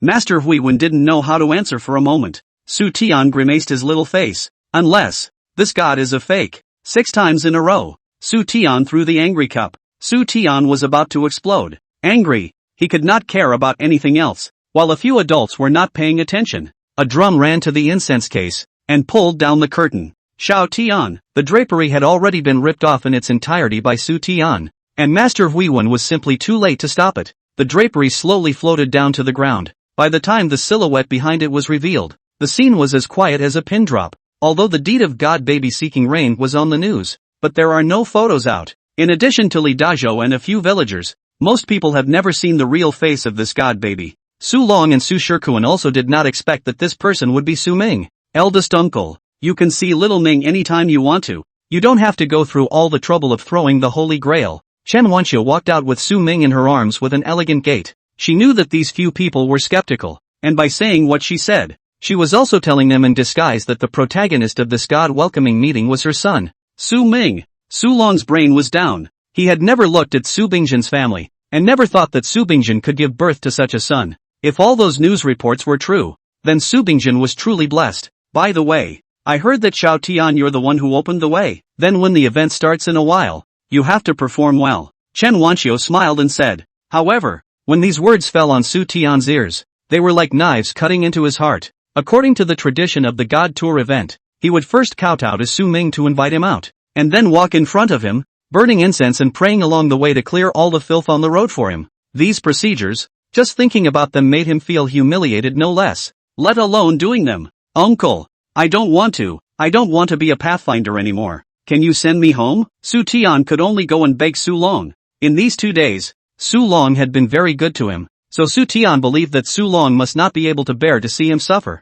But he didn't want to. Su Long just frowned when he heard that. The tour deities will not be a place for you to casually lose your temper. So many people have prepared for this activity for so long. If you say you won't do it, then you won't do it. Let other people do what? Not only did he not get defended, but he was also reprimanded. Su Tian couldn't help but cry out. Su Tian could not care about anything else. His heart was nothing but aggrieved. Fortunately, he did not do this open the way there are many people who want to do, and soon found a new candidate. This welcome to the gods will not be affected. After playing all day, when he went back, it was already night. Chen Wanxiu first went to the kitchen to make some food for Su Ming, and fed him little by little before she was ready to go to bed. But she didn't want to open the door of her room and bumped into Lin Niannian, who was wearing pajamas and had a dirty face. Mian, why didn't you tell me you were here? Lin Niannian's state was obviously a bit off, and Chen Wanxiu couldn't help but worry. Where's Xiaoming? Lin Niannian didn't even care to answer Chen Wanxiu's question. Instead she eagerly looked around.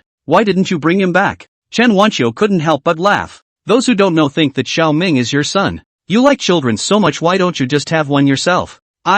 Even if I were to give birth myself, I wouldn't be able to give birth to such a cute child. Where's little Ming? Quickly take me to see Ming. Lin Mianian was so anxious that she jumped out of bed without even putting on her slippers and pulled Chen Wanxiu towards the baby's room. Only when she saw Su Ming lying soundly asleep in the stroller did Lin Niannian settle down. I've seen all the events of the last few days on the news. Our little Ming is really something. Lin Niannian lamented. The events of the Touring God Society had been reported on the news in the past few days, and it had also attracted a lot of controversy. In modern times, those who believed in ghosts and gods were ultimately in the minority, and most people held skepticism about such esoteric and mysterious things. In the past, Lin Mianian would surely only say a superstition, but after experiencing those things before, she was convinced of those things said on the news. You came to my house in the middle of the night just to see my son. Ha, Chen Wanxiu teased. I just miss Xiaoming. Lin Nianyang pouted and glared at Chen Wanxiu in a bad mood. Besides, I'm Xiaoming's godmother, and Xiaoming is also my son.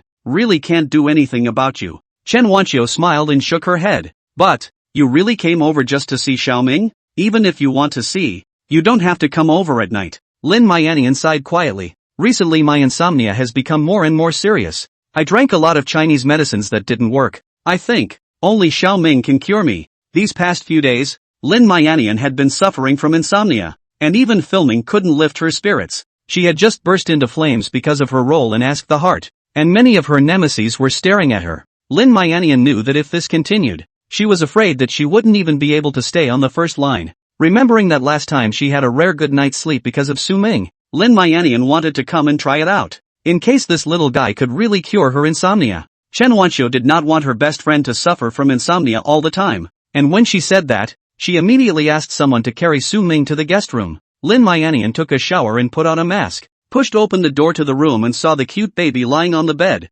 happily pounced over. "Baby, I'm coming." Su Ming was pressed for air and his face was tickled by Lin Myanian's hair. While he was thinking about how he could push this woman away, the cell phone ringing on the side suddenly rang. Lin Myanian pressed the answer button and said impatiently, "Su Feng, I've said it all. That what's-his-name hypnosis master is simply a fraud. So don't ask him to bother me anymore. And those Chinese medicines you gave me to drink, they're not useful at all. Mian, it's my fault. I have no way to cure you, but as long as there's a glimmer of hope, I won't give up. If those medicines don't work, we'll just switch to something else. We'll surely find something that can cure you." Su Feng's gentle voice came from the other side of the microphone, and Lin Myanian's heart softened, suddenly feeling a little embarrassed. No matter what, Su Feng was being kinda. All these years her insomnia was back and forth. Only Su Feng had been by her side, comforting her and taking care of her. Instead he still complained about him. It was so wrong. "Su Feng, I don't mean that. I just haven't slept well lately and I'm too tired." Lin Myanian softened her tone and explained, "It's okay Mian. I'll never be angry with you. I've made an appointment with a hypnosis master who has more than 10 years of experience in medicine. He'll be arriving in the imperial capital at 9 tonight. Come out now and I'll take you to meet him." Lin Mian looked towards Su Ming on the bed. Her heart was a little hesitant. Even if this little guy could put her to sleep, it couldn't cure the root of her illness. She couldn't just sleep with this little guy in her arms for the rest of her life. "Good. This Su Feng is not a good person nah." A strange voice suddenly came out of the originally quiet room. Lin Niannian was startled and forgot to answer Su Feng. She just looked around, trying to figure out where the hell this voice came from. This kid is a complete scum. If not for him, your insomnia would not be more serious year after year. After listening carefully for a while, Lin Myanian finally determined that what she heard was Su Ming's heartfelt voice. In addition to being surprised, Lin Myanian was more excited. It seemed that she had established some sort of mysterious connection with this little guy, which allowed her to hear his heartfelt voice. But, what did this little guy just say? Su Feng wasn't a good person? Also, what did Su Feng have to do with her insomnia? Although Lin Myanian didn't like Su Feng, and sometimes even annoyed him, she never wanted to drive Su Feng away. After all, he was the one who accompanied her through those silent days, always caring for her, shushing her and taking care of everything for her. So how could she turn her back on him when she became a big star? Alas, Su Feng is actually the one who least wants you to get well. He just wants you to stay away from him. That's why he added material in your medicine. That kind of medicine you just drink for the rest of your life will not get well. Not only will you not get well, you will. Lin Nian listening to the attention, is hearing the key moment. This strange voice but screeching stop, put her anxious. She fell. Well what Mian, are you listening to me? Lin Nian came back to her senses and coldly said, "No need. I'm tired. I'm going to rest."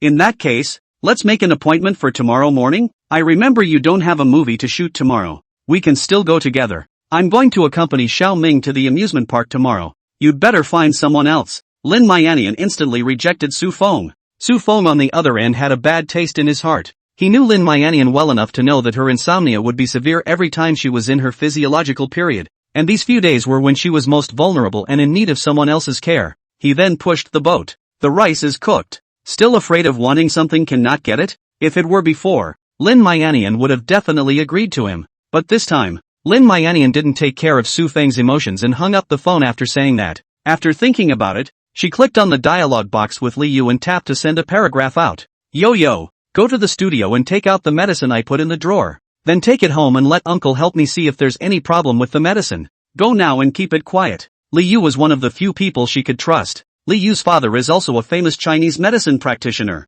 so if there is any problem in the medicine, he will know it once he sees it. Li Yu acted very quickly, and took away the medicine in Lin Niannian's drawer that night. After showing the medicine to her father, Li Yu was shocked. This medicine actually really have a problem. Li Yu was anxious and worried. Immediately called Lin Niannian. Niannian's sister, did you already know there was something wrong with the medicine? There is really something wrong with the medicine. My dad said that although most of those herbs you drank are tranquilizers and brain tonics, One of them is a fungus that can cause hallucinations. And if you eat too much of this fungus, it will stimulate the central nervous system of the brain and will make your sleep worse and worse. Who the hell prescribed this medicine for you? This person is too malicious. Lin Myanian didn't remember how she hung up the phone. She only knew that her mind was blank, filled with the words hallucinogenic and stimulate nerves. No wonder she drank so many medicines and didn't feel any better. No wonder Su Feng always didn't let her go to the doctor by herself. Everything seems to make sense. Su Feng, you despicable and shameless villain. Lin Nianyang's petite body trembled with anger.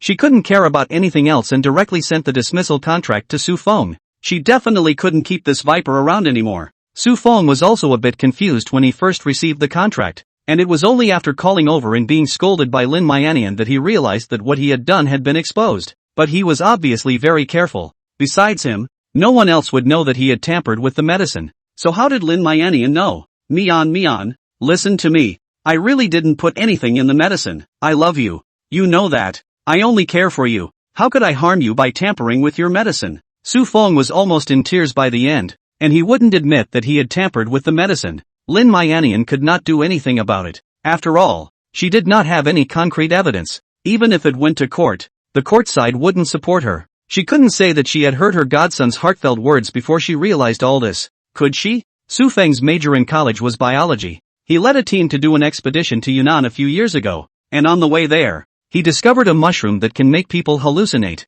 And by the way, Su Feng's graduation thesis was written about this. As long as we find Su Feng's thesis, he won't be able to get away. Lin Nian looked at Su Ming in amazement, the heart beneath her chest beating violently. This precious godson of hers, he knew too much. Su Feng had been to Yunnan on an expedition, but that was many years ago, and she had only heard Su Feng mention it. As for what he had discovered on that expedition, she didn't know anything about it. I didn't expect this little guy to even know what happened so many years ago. What a shocking little monster. Alright Su Feng, I'll trust you for now. We'll talk about the termination tomorrow. Lin Myanian intended to stabilize Su Feng first, and waited for Su Feng to apologize a few more times before hanging up the phone, and then opened up the Z network. Here, all published papers could be found. Through the name of the school and the name of the author, Lin Nianyang easily found the paper. After clicking in and taking a cursory glance, Lin Myanian was once again shocked, because the content of this paper was exactly the same as what Su Ming had said.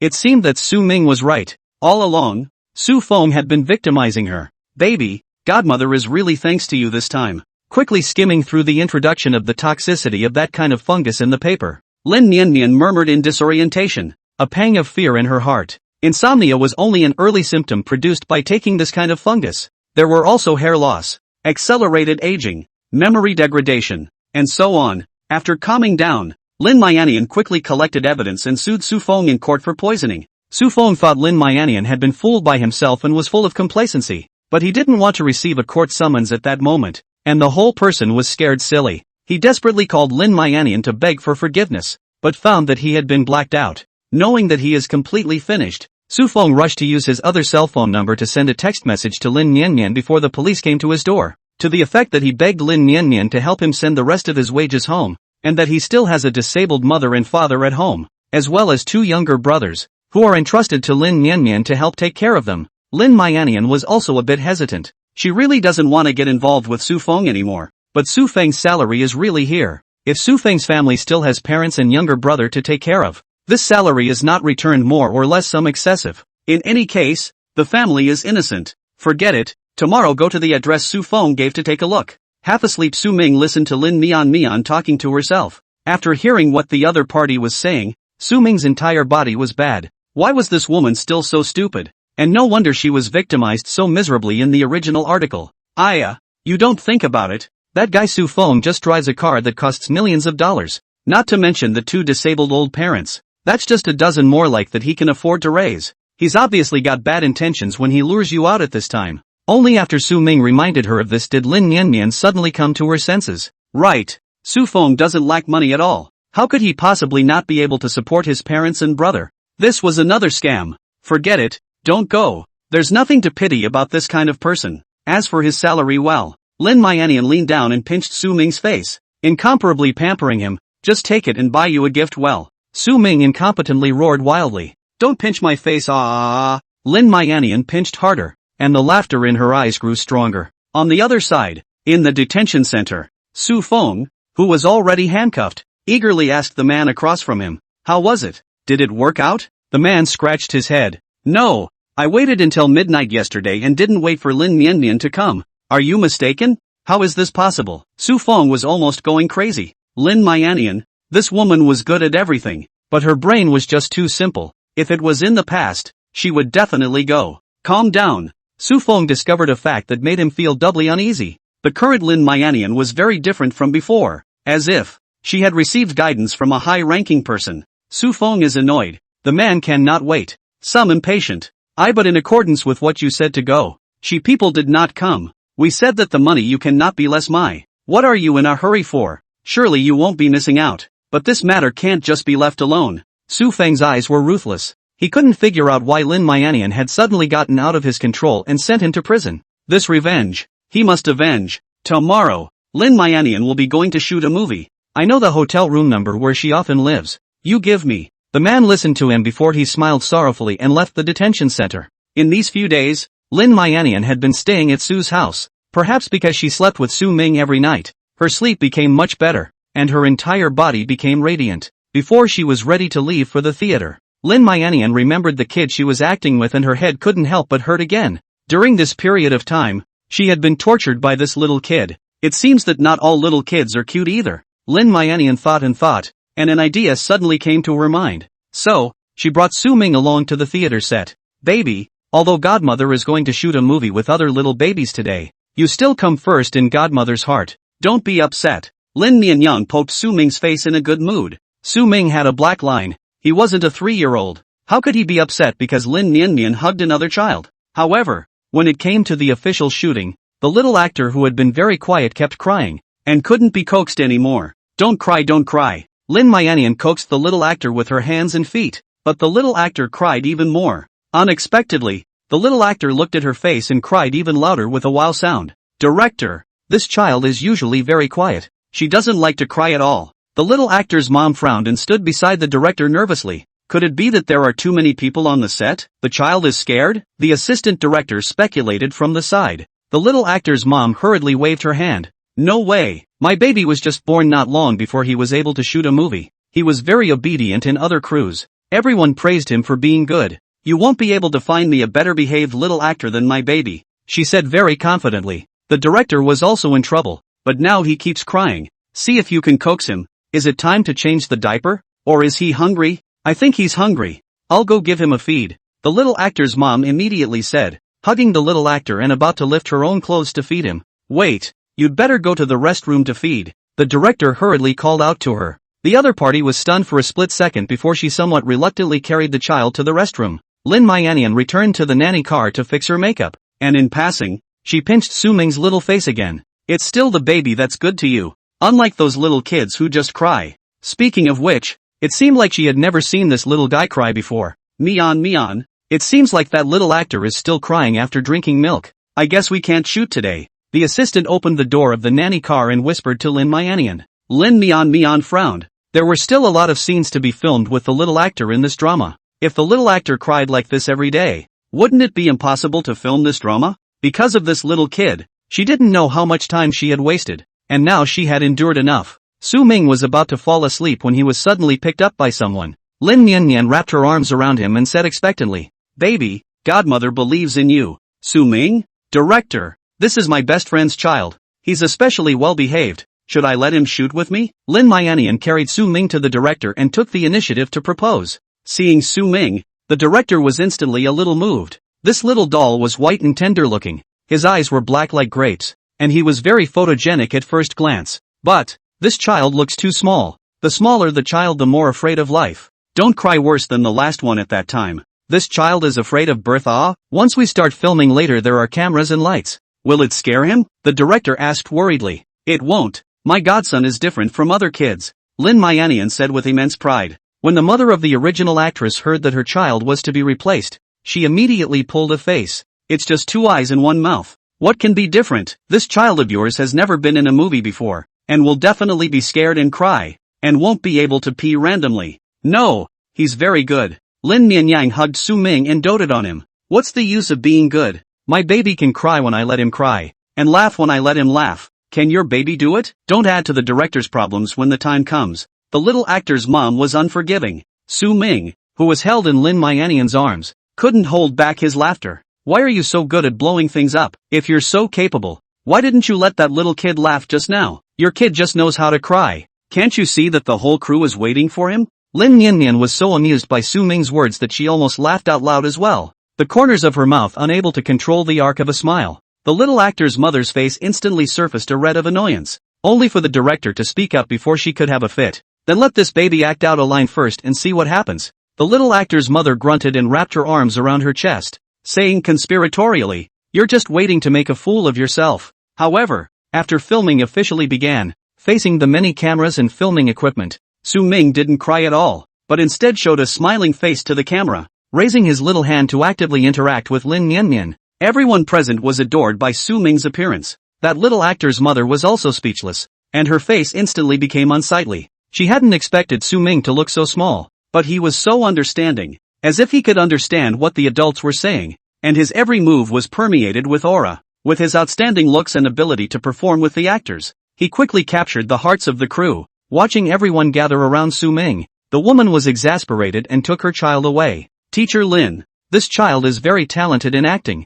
I still have a play that needs a small actor. Look at it. Can you talk to the guardian of this child? The price is all good." The director was very satisfied with Su Ming, and also moved to bring him into the entertainment industry. "I'm afraid this won't work." Lin Niannian deliberately sold a lie. "You still don't know who his parents are, right? Who are they?" "He's the son of Dingjin Group's Mr. Suan's sister Wan Xiu." Hearing Lin Myanian say this, the expression on the director's face instantly changed from appreciation to fawning. "So it's the youngest son of the richest family. Ha ha ha." The director didn't say any more. He also knew that with Su Ming's family history, he definitely didn't care to come to the entertainment industry to make quick money by filming a movie. Due to Su Ming's presence, this day of filming ended smoothly. Lin Myanian carried Su Ming back to the hotel. After a day of filming, Lin Myanian was also exhausted. She hugged Su Ming into the bathroom and said with a smile, "Baby, do you want to wash Xiang Xiang with your godmother? Ah, fragrant babies are the ones that attract people's favor."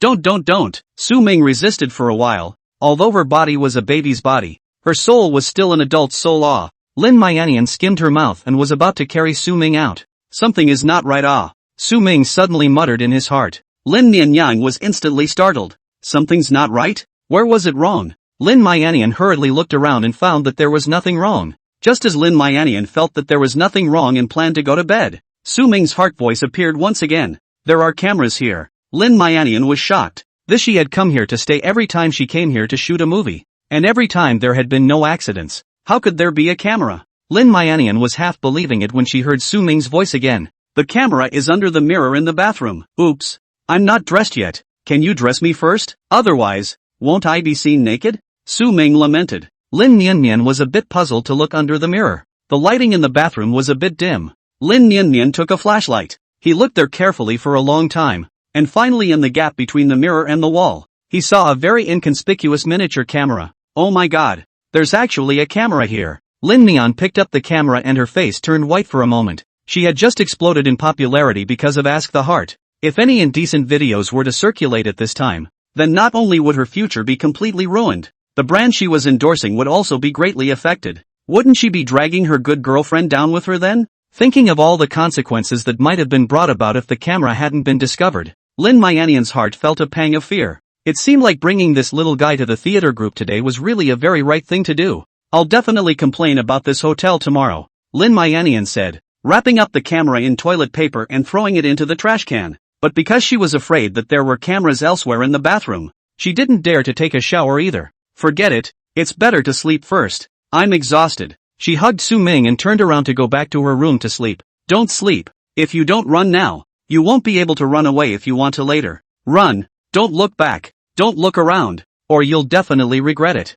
Suddenly, Su Ming's voice sounded again. Lin Nian couldn't help but tense up again, and that little bit of sleepiness dissipated. She looked around the house, but found nothing. There shouldn't be any other cameras, right? She muttered to herself. "Hurry up and call the police, or it'll be too late." Call the police? Calling the police at this late hour. When they come, I guess she won't be able to sleep this whole night, right? Lin Nian felt that it was a bit unnecessary. As Ming, It wasn't like she hadn't come across such things as private fans installing cameras near her place, but just in case, she still squatted down to check the bottom of the bed, and rummaged through the closet and behind the curtains, and didn't find any cameras. Forget it, it's better to let the assistant go to the police tomorrow. She let out a sigh of relief and hugged Su-ming and lay down under the covers, thinking that she still had to shoot a movie tomorrow. Sleepiness once again rolled over her body. Baby, go to sleep. Tomorrow continue to go to the theater with godmother to shoot. I see that there is no tomorrow for the two of us. Su-ming lamented for a while. There's a man hiding behind the bathroom mirror, and he's an ex-military man, so you can't beat him. If I had eaten more than 10 years of white rice, I could have helped you beat him off. Lin Mianyang's heart was pounding like a drum, and she subconsciously turned her head to look in the direction of the bathroom. Seeing that she really didn't seem to notice anything different, Su-ming completely despaired. Later you fall asleep. The man behind that mirror comes out. I am also definitely dead. Poor me, haven't learned to walk yet. I'm going to die. Lin Yanyan was so frightened by Su-ming's words that she didn't even dare to close her eyes and slowly sat up. This little guy should be scaring her. Right. Or else how did a little baby like him find a person behind the dressing mirror? But Su-ming still kept muttering. Hurry up and run. The old, weak, women and children we occupy too. If we don't run now it will be too late. Lin Nianmian had a big headache and couldn't care less about Su-ming saying she was old. She tiptoed into the bathroom and quietly looked behind the dressing mirror. It should be okay, right? Lin Mianian silently prayed. But who knew that just at this moment,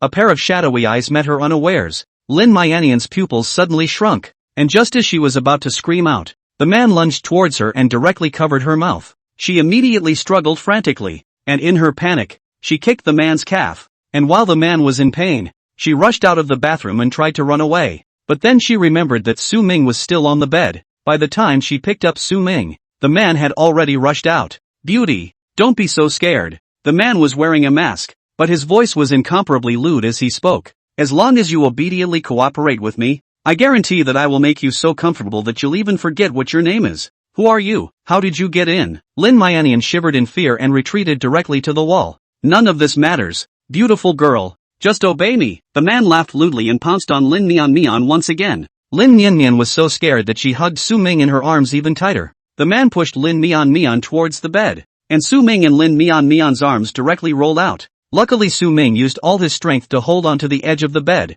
Baby, quickly save godmother. Lin Mianian was crushed underneath the man and cried out in fear, actually treating Su-ming as her last hope. Su-ming struggled to grip the edge of the bed, but eventually fell onto the carpet beside the bed with a thud. Help! Baby! Lin Mianyang shouted incoherently. Su-ming was also a bit anxious. This was indoors. He couldn't summon a thunderbolt to stun this man like he did last time. If he was standing by the window, there might still be hope. Su-ming sighed, ready to resign himself to his fate. Lin Mianian, however, came to her senses. Although she didn't understand what that meant, she felt that following what Su-ming said must be right. She used all her strength to push the man to his feet, copied the table lamp on the nightstand and copied the man to smash it. But the man's reaction was quick, directly backing up several steps and leaning against the floor-to-ceiling window. Don't struggle, little beauty. He licked his mouth excitedly. After I'm done having fun later, I'll take a few more sexy pictures of you, and you'll just wait to serve me for the rest of your life. Beast, you deserve to be struck by heavenly lightning.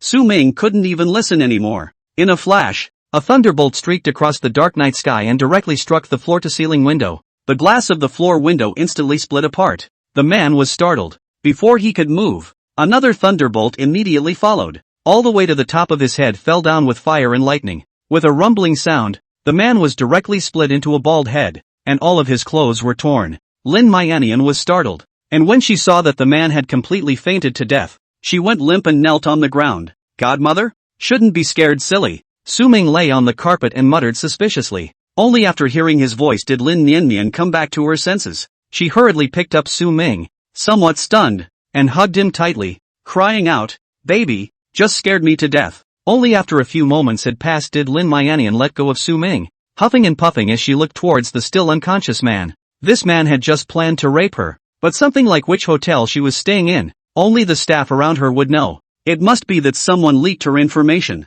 The man was not the only one to be punished. When the man woke up again, he realized that he had been tied up, and Lin Mianian was sitting in front of him with a cold face. The man immediately tried to break free from his bonds, but Lin Mianian sneered. There are still 4 bodyguards standing at the door. Do you think you can run away? The man immediately deflated. What do you want? As long as you honestly tell me who betrayed my trip to you, I'll let you go. If you don't tell me, I'll send you to the police station right away, and I'll make sure you eat jail food until you're done. Lin Myanian opened the door and said, Really? The man was half convinced. You'll let me go as long as I tell the truth. Lin Myanian looked at the man's bald head that had been struck by lightning and nodded seriously. There is a head for the grievances. There is a head for the debts. I won't look for trouble from you. If you don't say it now, then go talk to the police when you get into the detention center later. The man gritted his teeth. I can say it, but the person who arranged for me to harm you said that as long as I get things done, I'll be given $100,000.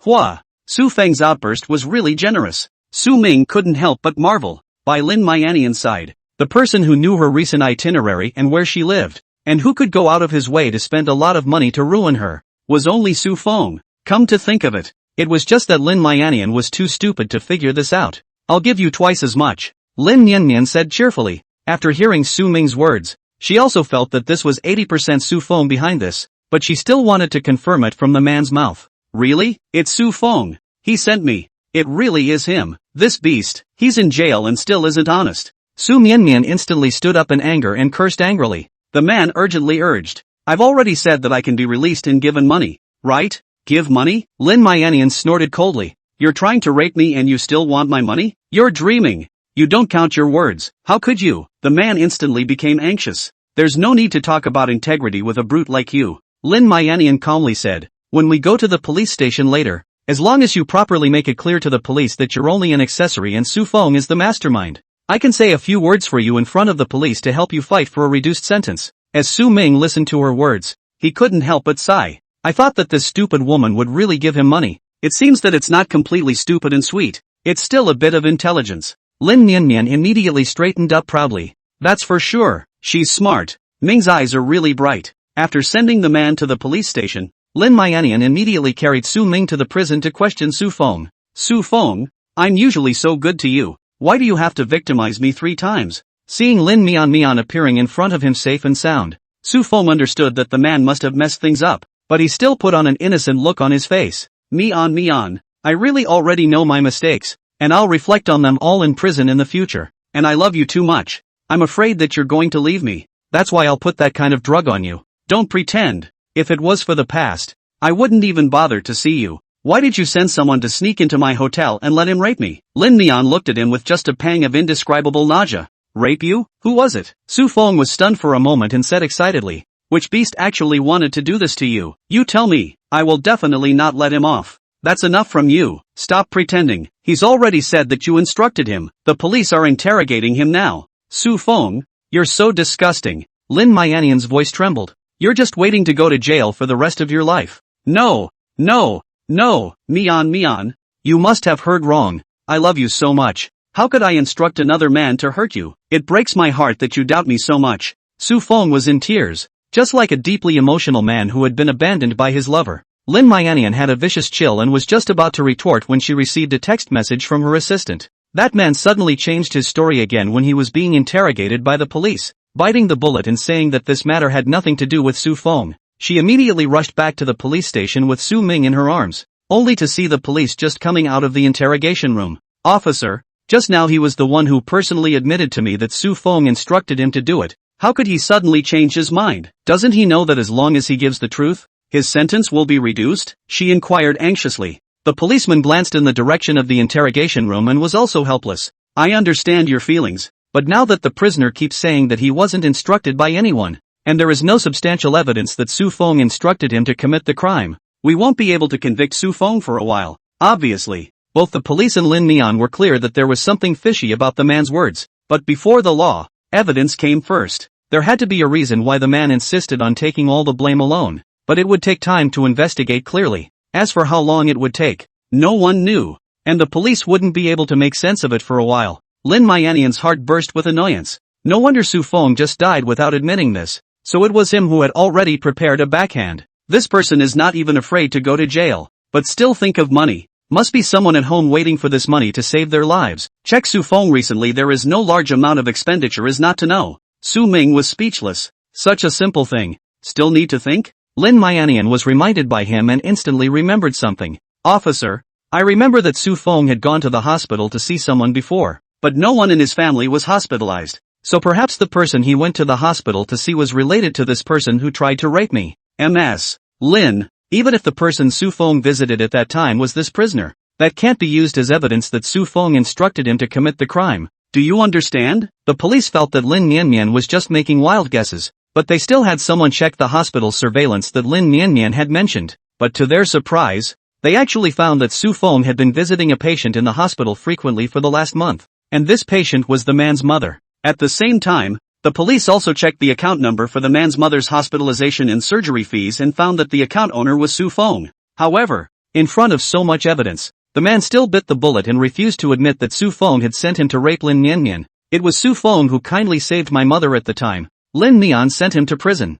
I wanted to rape Lin Mian in order to repay him. It has nothing to do with Su Feng. He gritted his teeth and said, "Is that so? But Su Feng is already in jail. And you'll be in jail soon. So you won't have anyone around to take care of your mother. I heard that she's already been thrown out of the hospital because she couldn't afford to pay the hospitalization fee." Lin Mianian pinpointed the man's soft underbelly and blandly said. At these words, the man immediately panicked. "No, Su Feng promised me that as long as I help him out, he'll help me take care of my mom." As soon as the words left his mouth, a smile immediately appeared on the faces of Lin Mian and the interrogating officer. The man also reacted to the fact that he had been set up, but it was too late. In the police station, a few old officers were just praising Lin Mianian. "Ms. Lin, you're so meticulous. If it wasn't for the crime-solving ideas you gave us, I'm afraid we wouldn't have been able to find the evidence so quickly." Lin Mianian couldn't help but blush, but she couldn't say that she thought of it because she heard Su Ming's words, and could only accept the officer's praise with a smile. With substantial evidence, Su Feng would soon be sentenced. The police also guaranteed that they would pay attention to not letting Su Feng have any contact with suspicious people during the period of custody, and only then did a big stone in Lin Mianian's heart fall to the ground. However, before he was sentenced, Su Feng had someone bring a letter to Lin Mianian, saying that he had something very important to tell her, and that if she didn't go, she would regret it for the rest of her life if she found out about it later. She took this letter and found Chen Wanxiu, asking with some curiosity, "What kind of evil do you think Su Feng is planning to do again? Should I go or not?" Chen Wanxiu was also curious as to what secret Su Feng could have that he had to tell Lin Mianyang at such a time. He's in prison now. So many people are watching him, so I guess he can't afford to make any waves. He's just dying to make a move. Chen Wanxiu stroked her chin and said, "Otherwise, you should go meet him and see what other tricks he can pull." "Makes sense." Lin Mian nodded. "Wait." Chen Wanxiu suddenly frowned and turned her head to the room to carry Su Ming, who was huffing and puffing. "Just in case, you'd better bring your godson along. This little guy was capable of summoning thunder, so if he really encountered any danger, he would be able to protect Lin Mianian." Hearing Lin Mianian say that the man who tried to rape her before was struck by 2 heavenly thunderbolts, Chen Wanxiu knew that it must have been Su Ming again. 10 bodyguards didn't even give as much security as this one little baby of his. "Baby, your godmother's safety is all on you alone." She rubbed Su Ming's little face and solemnly said, "Who, me?" Su Ming was confused. This mom of his really dared to send out any mission. Lin Mianxiu thought that Chen Wanxiu was teasing the baby, and followed suit by coming over and touching Su Ming's little face. "Baby, a girl as soft as godmother still needs a little man like you to protect her. You need to grow up fast." Su Ming was simultaneously being kneaded by the 2 women as if they were dough balls. A burst of tears, when he thought that when he grew up in the future, Lin Mianian would have to say "I even hugged you when you were small" in front of him. He became even more hopeless. When will this day ever end? On the second day, Lin Mianian went to the prison with Su Ming in her arms, accompanied by a bunch of bodyguards. Seeing Lin Mianian holding a child in her arms, Su Feng was shocked beyond belief. It couldn't be that Lin Mianian had become so uncontrollable during this period of time because she had given birth to a child with someone else, right? But in a flash, he reacted that Lin Mianian had been staying with him all this time. So if she had really given birth to a child, how could he not have realized it at all? Only when Lin Mianian sat down opposite him did he realize that the child was Su Ming. He was instantly relieved. As long as Lin Mianian didn't like another man, he still had a chance. "What exactly are you looking for me to say?" Lin Mianian sat down, not even bothering to look at him. Mian, actually, this matter, I wasn't going to tell you, but now, I have to tell you, because I don't want you to regret it." Su Feng opened his mouth as if he had made up his mind. Lin Mianian snorted out a laugh. "The thing I regret the most is that I didn't find out your true colors earlier, and letting you, this beast, stay by my side for so long." Mian, do you still remember when you suffered a life and death crisis a few years ago? In fact, The person who saved you at that time was me. It's just that I didn't want to kidnap you with the identity of the person who saved your life. So that's why I never told you about it. Su Feng looked at her and said in a firm tone. Lin Mian was stunned. A few years ago she did encounter an extremely dangerous accident. At that time there was a man who saved her. Only that she didn't get a good look at that man's face. She had kept this matter in her heart for these years, but she had never been able to find that man. Over the years my feelings for you have grown deeper and deeper.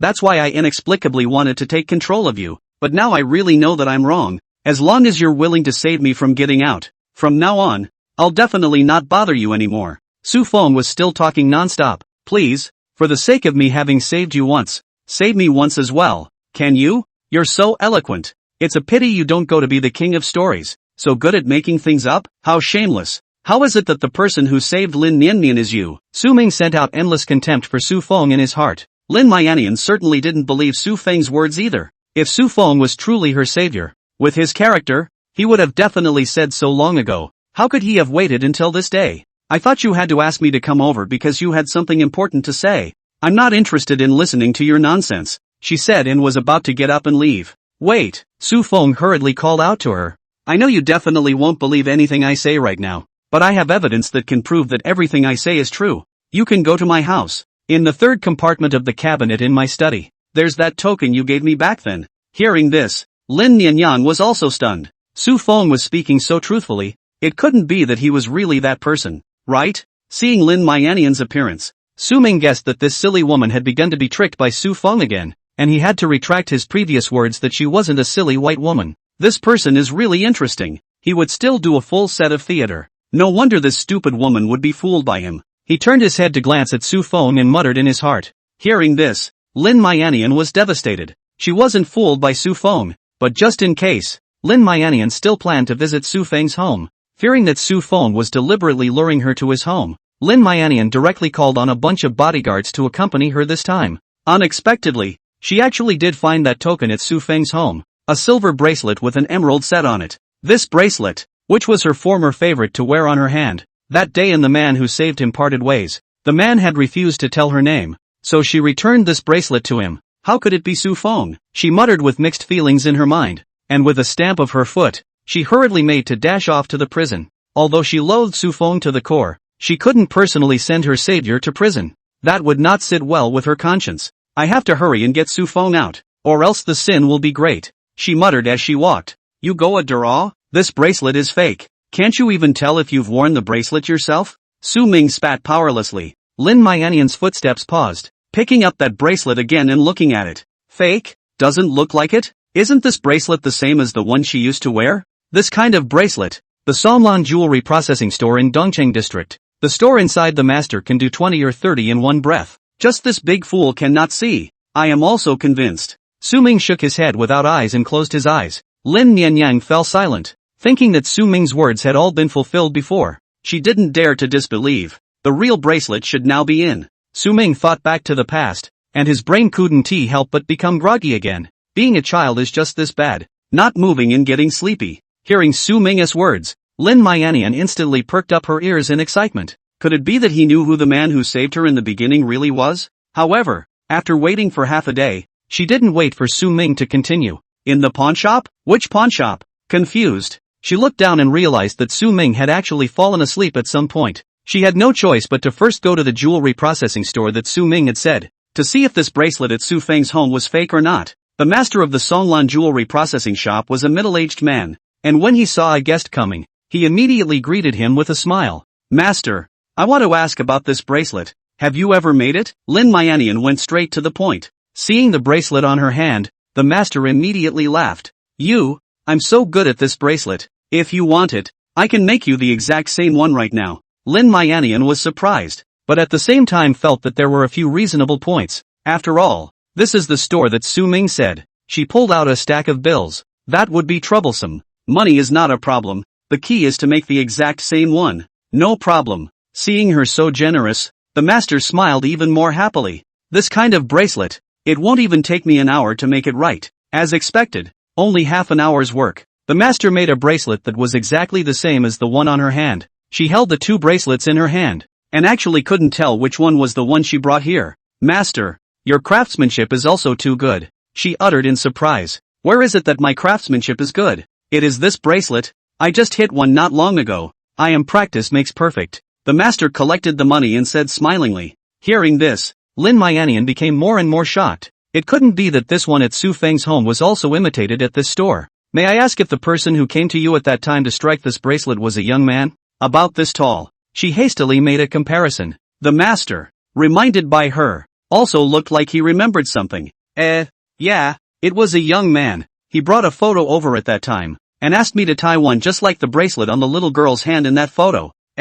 Girl, why do I think you look a bit like the little girl in that photo at that time? The master touched his chin, looked Lin Mianian up and down, and spoke out in doubt. Lin Mianian directly flipped out Su Feng's photo. Master, take a look. The man who came over with the photo at that time, was it this person? It's still true. Master instantly became even more curious, gossiping and wanting to ask something. As for Lin Mianian, her mood was already gloomy to the extreme. Once she was incredibly dependent on Su Feng, she would tell him everything, and had once asked him to find the benefactor who had saved her life. Su Feng knew all the details of her benefactor's rescue, but of course he also knew about the bracelet. This bracelet she gave to the benefactor before, often worn on the hand. Su Feng really have ulterior motives, specially found her former wearing the bracelet to take pictures to do imitations. If it wasn't for Su Ming reminding her, she might have really been fooled. Su Feng was really far-sighted in his plans, leaving himself a way out early on. She sneered and pulled out another card from her wallet.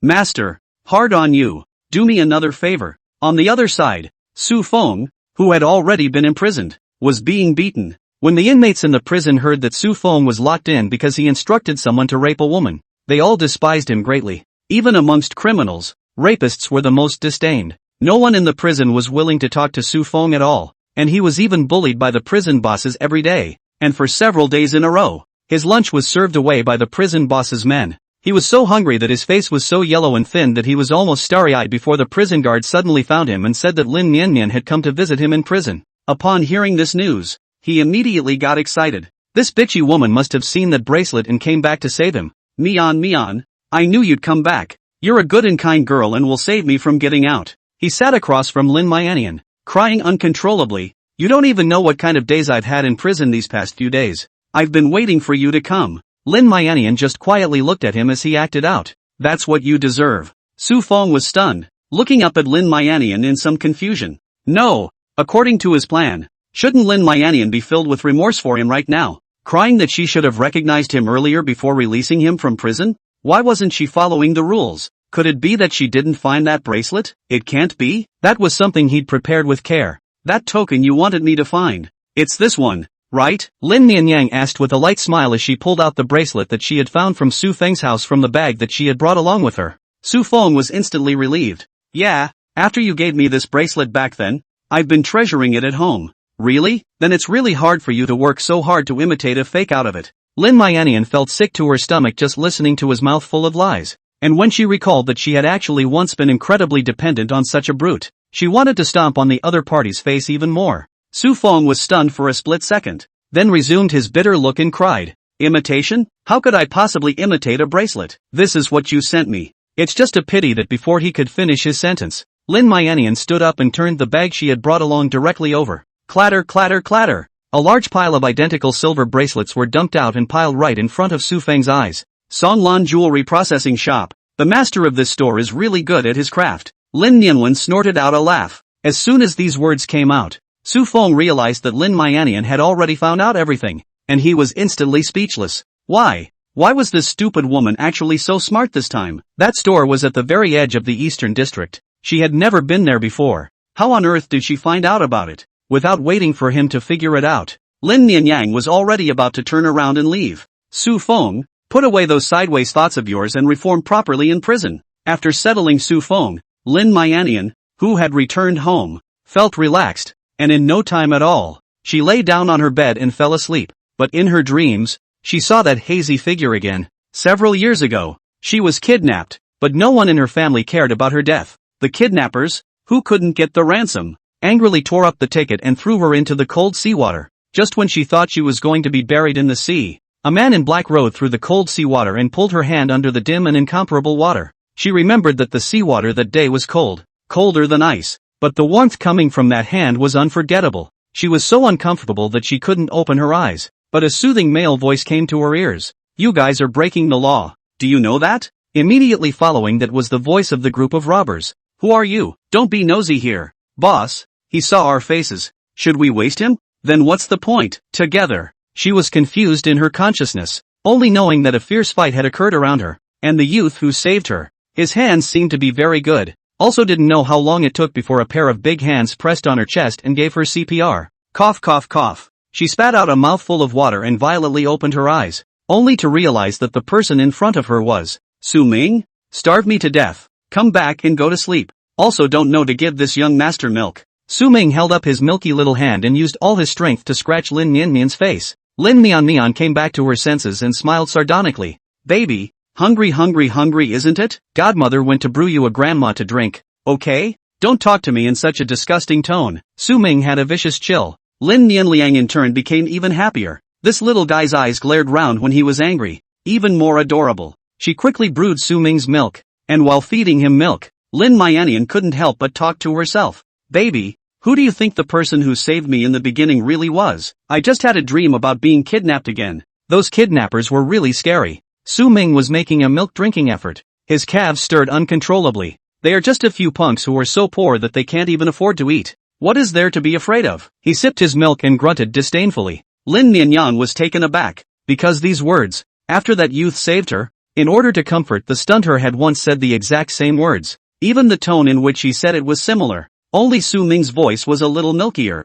Shouldn't. Ahem. Su Ming in her arms suddenly coughed. It turned out to be that she had just thought too much out of her mind and didn't pay attention to the speed of breastfeeding Su Ming, making him choke on his milk. Auntie, you're going to murder young children. Su Ming spat weakly while coughing. Hearing this address, Lin Mian instantly put away the thoughts she had just had. How could this poisonous little baby be the rescuer who gently comforted her and told her not to be afraid in the beginning? How could Lin Mianian know that Su Ming was just annoyed by her stupidity? She patted Su Ming's back and resumed breastfeeding him. I'm sorry, baby. Godmother just got distracted. Looking at Su Ming's adorable little face, she wasn't angry anymore. Instead she gently coaxed Su Ming. Su Ming grunted. Isn't it just a few kidnappers? See how scared you are. When I made a move, those few rabble-rousers were all directly scared by me and pissed their pants. Lin Nian was once again stunned. What does this mean? What do you mean by when he was out? Her thoughts drifted away again. And then Su Ming unsurprisingly choked on his milk again. I want to go home. I want to go home to my mom. This woman tried to murder me. Lin Nian coughed awkwardly and could only send Su Ming back home first. But for days afterward she didn't sleep well, always dreaming of that person. Sometimes it was that person's gentle smiling face. Sometimes it was those horrible robbers. Finally, one night, those eyes of the youth in her dream suddenly began to shrink, and then, turned into Su Ming's appearance. The youth's and Su Ming's faces actually began to overlap continuously in her dream. She woke up with a start and took several deep breaths before she realized with hindsight that it seemed that Su Ming's eyes really did bear some indescribable resemblance to the person who had saved her back then. She instantly recalled what Su Ming had said earlier. Su Ming seemed to have said that the bracelet was in some pawnshop. If she could really find this bracelet in some pawnshop, wouldn't that prove that Su Ming was the lifesaver she had been looking for? This bizarre thought made Lin Nian shiver uncontrollably, but she was really too curious, so she took the imitation bracelet and went to the nearest pawnshop to her home. But this pawnshop said that it hadn't collected this bracelet in the last few years.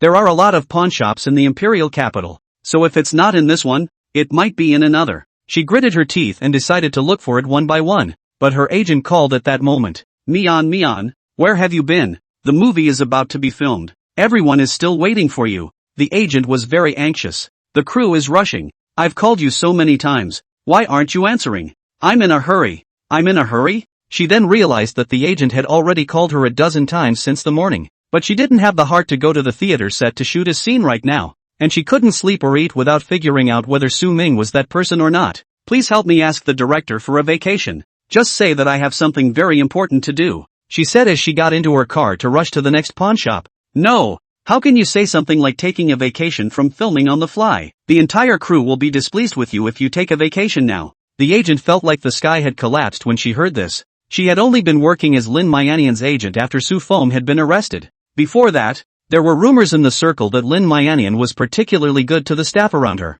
and she never thought that she could actually do something so unreliable. The next second, she heard Lin Mianian's pitiful voice. Please help me talk to the crew side. I'll double your salary this month. Please. The agent immediately beamed with joy. No problem. It seemed that the rumors in the circle were not false. Lin Nian hung up the phone and went to several pawnshops one after another. And by the time she found the last one, she felt like she might be crazy. Maybe that sentence was just random nonsense when Su Ming was sleepy? However, she actually did see the bracelet in the last pawnshop. The employee of the pawnshop searched for a while before rummaging through the bangle. We've been collecting this bangle for a long time. Because there is more room for appreciation, so we haven't sold it. Do you want to buy it? Lin Mianian was thrilled for a moment and didn't hesitate to spend a high price to buy this bracelet. Su Ming, a little baby, how would he know that this bracelet was in a pawnshop? It is said that if a person passes on to the next life and is reincarnated, their appearance will be the same as their previous life. And as a baby they might even retain the memories of their previous life.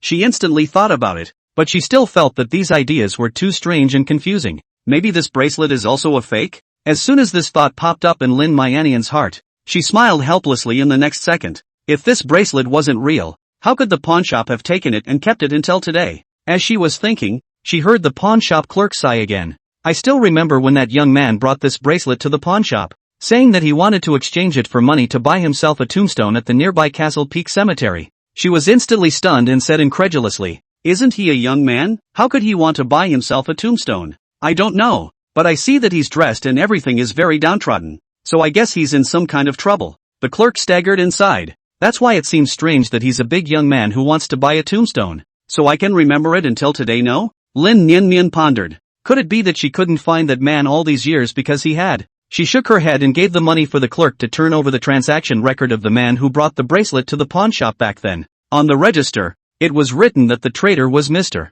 Su, and the transaction time was 2 years ago. Mr. Su, the coincidence of this family name left Lin Mianian in a state of complete confusion. She was so torn up inside that she finally went to the Castle Peak Cemetery, and only after asking the cemetery administrator did she learn that a man named Su really did buy a cemetery plot here 2 years ago. "I know about the man you're talking about." The cemetery janitor's expression was odd, pointing in the direction of a cemetery. "Grave 56, there is where he was buried." "Buried? He's already dead?" Lin Nian was completely stunned, and a trace of trepidation and icy coldness pervaded her heart. The person she had worked so hard to find for so many years was actually dead? Yes, a few months ago, his sister brought his ashes over and buried him there without saying anything. But it's also really strange. There's nothing written on that tombstone. Standing in front of the man's tombstone, she had mixed feelings. What kind of identity did this man have? She actually couldn't find out until now. What kind of person would not write a single word on the tombstone? Not even a single posthumous photo? Did he die of illness? Or suicide? Or was he murdered by an enemy? Lin Mianian's slender fingers held onto the tombstone. A cold touch permeated her heart from her fingertips, and an agonizing feeling of powerlessness filled her entire body. If it wasn't to the point of overwhelming despair, which young man would think of buying himself a tombstone while he was still alive? If she had definitely found her benefactor earlier, perhaps he wouldn't have died either. If only. Unfortunately, there are not so many ifs in the world. She knelt in front of the man's tombstone and broke down and cried for a long time before giving the man 3 heavy kowtows. "Benefactor, in my next life when I have the chance, I will definitely repay you properly for saving my life," she solemnly promised, but these words suddenly reminded her. Next life? The words that Su Ming had said once again surfaced in her mind. Su Ming had said what the benefactor had said to her, and also knew where this bracelet was. Moreover, if Su Ming was just a little doll, how could he be so clearly organized? Could it be that Su Ming is this benefactor of hers reincarnated and reincarnated? Thinking that there was a Green Zen temple near the Castle Peak Cemetery, and that there was a very powerful grandmaster in the temple, she got up and hurriedly left the cemetery to meet that grandmaster. "Master, in this world, is it true that someone can be reincarnated and still carry the memories of their previous life?" she asked with full devotion. Hearing her words, the grandmaster, who had been gazing with his eyes closed, slowly opened his eyes, looked up in the direction of the Castle Peak Cemetery, and only after a long time did he turn his head, sighing languidly. "That's probably because that person still has strong obsessions left over from his life." Lin Nian was stunned, instantly becoming a little more curious about this benefactor of hers once again. "Master, I would like to ask, if a person who is reincarnated with memories, and the person from their previous life, would they look particularly similar?" Thinking of Su Ming's eyebrows that were 7 or 8% similar to her benefactor's, she once again asked. However, the grandmaster just sighed again and helplessly said, "A person can't be reborn after death. Even if they are reincarnated,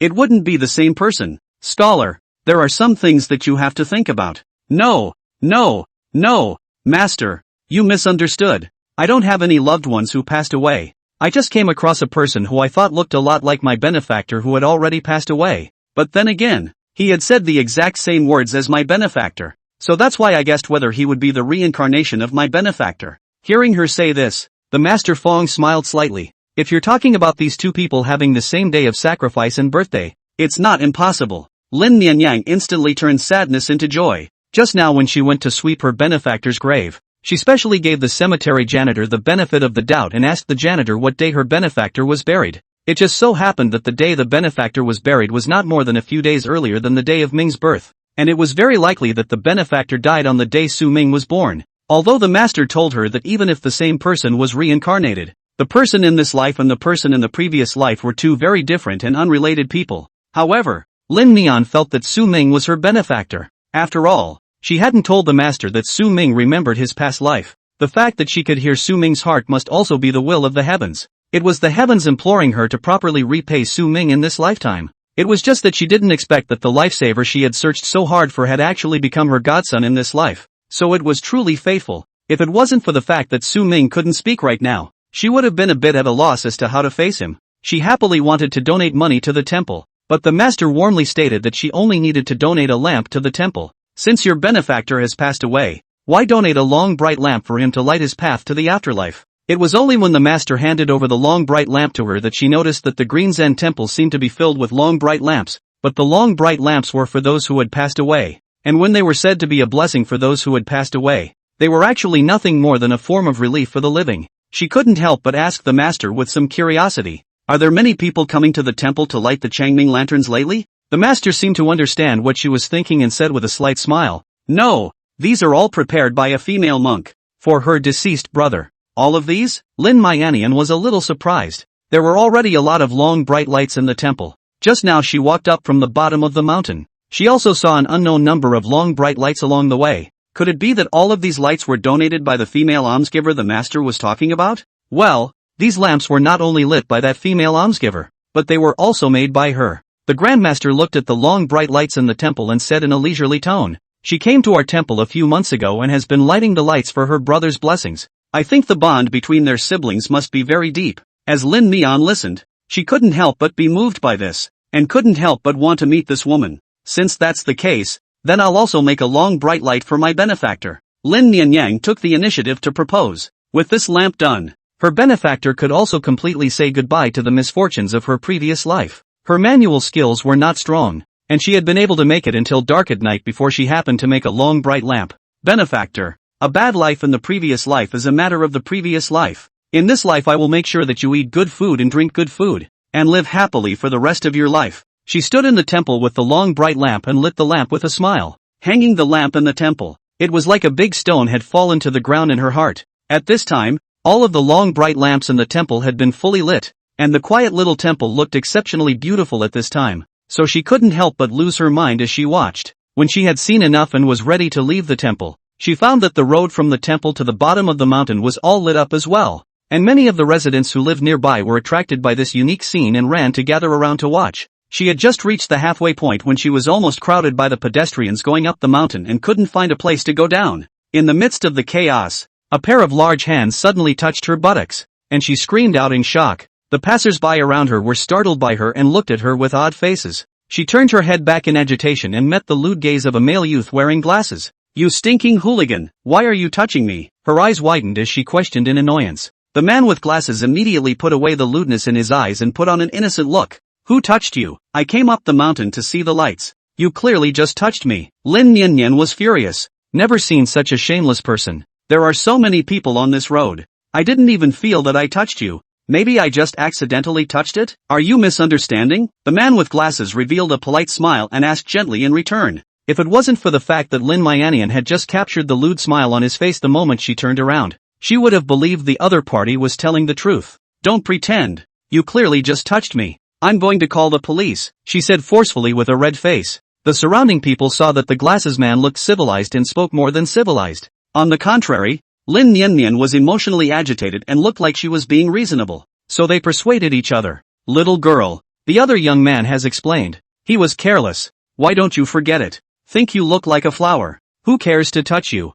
Girls nowadays just like to think they are so self-absorbed. Lin Mianian listened to the comments of the people around her. Her face turned red. Obviously she was the one who was touched. But it turned out to be her fault instead? Just as she was riding the tiger, a fist suddenly swung into the face of the man with glasses. The man with glasses was caught off guard and his glasses flew straight out. Lin Neon also startled, only to see that a valiant-looking woman had already kicked at the glasses man's body, and gave him a good beating. Obviously, the glasses man was much bigger than this woman, but he was beaten by her to the point where he was screaming and unable to fight back. I just saw you groping other little girls. Don't think that no one can rule you. Get the hell out of here. Only when the woman had beaten her enough did she kick the man in the face. The man with glasses was so beaten that he didn't even dare to let out a single fart and immediately fled. Lin Neon looked dumbfounded. She had never seen a woman actually be this powerful. Are you alright? The woman looked at her and added as if she wasn't relieved. If it wasn't for the fact that this is the imperial capital and you can't just hurt people. His salty pig hands. I would have chopped them off. Lin Neon came back to her senses and was amused by the other's words. I'm fine. Just now thanks to you. You're awesome. The woman, however, laughed directly and casually. If it wasn't for me lighting so many long bright lights, I wouldn't have let this kind of person have the chance to take advantage of the situation and mooch off of them. Lin Nian was stunned, forgiving her for being the female giver that the master was talking about, and thinking that all these lamps were lit by her for her already deceased brother. Lin Nian's heart couldn't help but feel a little sad. Such a kind and righteous woman, but she lost her closest relative at this age. It's really pitiful. However, in the next second, the woman suddenly gripped her wrist in excitement, staring tightly at the bracelet on her wrist and asked, "This bracelet, may I ask where you got it from?" Her strength was so great that her grip caused Lin Mianian's arm to ache a little.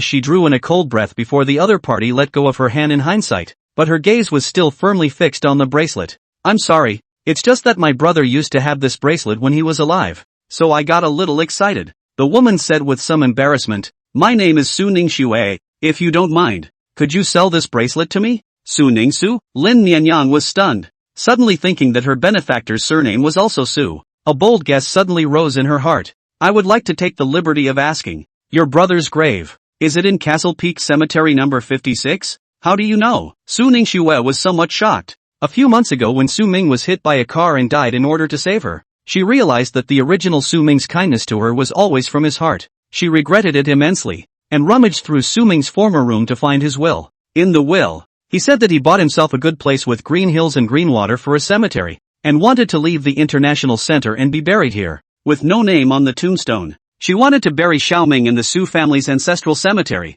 but all the other Su family members besides her firmly disagreed, so she had no choice but to bring Xiaoming's ashes here. Every day after that, in addition to going to the Castle Peak Cemetery to talk with Xiaoming, she stayed at the Qingzhen Temple to make Changming lanterns for Xiaoming. It was said that long bright lamps and the like illuminated the deceased's path to the next life, and the brighter the light, the happier they would be in the next life. In the past few months, she had never seen anyone come to sweep Xiaoming's grave. Could it be that this girl in front of her knew Xiaoming? Lin Nianyan was just as shocked as Su Ningshu. She thought that her benefactor must have had a very hard life in his previous life, and didn't realize that he actually had a sister who loved him so much. Looking at the look of sadness on Su Ningshu's face, she hesitated for a moment and decided to tell the truth. As Su Ningshu listened, she also felt shocked. Su Ming? She remembered that the Su family branch on this side of the imperial capital had indeed given birth to a child a few months ago, also named Su Ming. It was just that when she learned of the news, she was in the midst of extreme grief and didn't care about this matter at all. She couldn't wait to rush to the Su family, wanting to take a look at this Su Ming who had just been born a few months ago. Meanwhile, Shin Ningwei was buying something in the dessert store. Order me 10 boxes of walnut pastry. I'm sorry, little sister. All the walnut pastries in our store today have been reserved, the clerk said somewhat apologetically. Shin Ningwei frowned. This walnut crisp is something she bought for a great use. She must get it. I'll pay 10 times the price. Sell it to me. Little sister, do you know how much 10 times the price is? The clerk looked at Shin Ningwei, who was not yet as tall as the counter, and just thought that she was a little kid who threw a tantrum when she didn't buy the dessert she wanted to eat. Unexpectedly, Shin Ningwei directly opened her small pink wallet and tapped out a stack of $100 bills. Nosy, pack it for me, she hummed. Once upon a time, brother Su Tian especially loved eating walnut crisp. If Su Ming was really her brother Su Tian, he would definitely love eating walnut crisp as well. When she brought the walnut crisp to Su Ming, if Su Ming didn't want to eat it, that would prove that she was overthinking it. The clerk was also taken aback and hesitated for a split second before wrapping the walnut pastry for Shin Ningwei. At this time in the Su family, Su Tian was pampering Xia Li. "Auntie, didn't you say yes to my favorite walnut pastry for me today?" Looking at Su Tian's pitiful little eyes, Xia Li is also a little strange. She called the dessert store early in the morning and said she wanted walnut pastry. This should have been sent long ago. How come there is no movement at all? Don't be anxious, wait for Auntie to make a call and ask. She touched Su Tian's head and said gently. Under the shadow of her palm, the gloom on Su Tian's face flickered. On the other end of the phone, the clerk embarrassedly apologized to Xia Li. "I'm sorry, a little girl came to our store today and made a scene and bought away all the walnut pastries. The store is now remaking them for you. What's wrong with you guys? Obviously I ordered the walnut shortcake first." Xia Li questioned in dissatisfaction, but the only thing that came back to her was the clerk apologizing uncontrollably. "It doesn't matter, Auntie. I can wait." Su Tian pulled her hand, his tone gentle. Looking at Su Tian's understanding appearance, Xia Li couldn't help but feel a pang of heartache. "This child of yours, you just know too much." At exactly this moment, Su Long held the cell phone and walked out, cheerfully holding Su Tian sitting on his lap. Tian is not sad ha. Grandpa is about to call Ningwei's sister. "Do you want to Ningwei's sister ah?" Su Tian heart disdain. "So a yellow hair girl, what is worth her thinking?" But on the face, he still nodded his head obediently. Su Long's video call to Shin Ningwei happened to connect. "Grandpa." The voice of Shin Ningwei on the other end of the phone was sweet, but her pair of small eyebrows were tightened, as if she had encountered something troubling. Wei, what's wrong with you? Who has upset you?" Su Long asked with some curiosity. Su Tian, however, noticed with sharp eyes that there was a pile of walnut shortcake on the coffee table behind Shin Ningwei, and it was the packaging of the dessert store that Xia Li had ordered. It turned out that the person who bought those walnut shortcakes was her. "It's not Su Ming. I kindly bought him so many walnut shortcakes and he doesn't like them at all." Shin Ningwei grunted, picking up a piece of walnut crisp and walking over to Su Ming's crib, wanting to demonstrate to Su Long. Su Ming tightly closed his mouth, facing the walnut crisp she handed over, frantically waving his limbs, saying that he just wouldn't eat it, and almost hitting Shin Ningwei. Shin Ningwei was furious. Her Su Tian brother was very fond of walnut crisp. Su Ming actually did not eat a single bite. Definitely not her deceased Su Tian brother reincarnation. It seemed that the words she heard before were all hallucinations from her missing her brother Su Tian too much. "You my little ancestor. How can Su Ming eat walnut pastry now? People can still only drink milk." You quickly put down the walnut crisp, Su Long hurriedly called out. For such a small baby to eat walnut crisp, if he was not careful, it was possible to choke to death. Although he didn't like Su Ming, in the end it was his grandson, and when it came to Su Ming's personal safety, how could he pretend not to see it? "Can't eat it?" Shin Ningwei blinked in confusion. Su Ming was speechless for a while. It was fortunate that he had just kept his mouth shut tightly, or else he was afraid that he would be dead by now.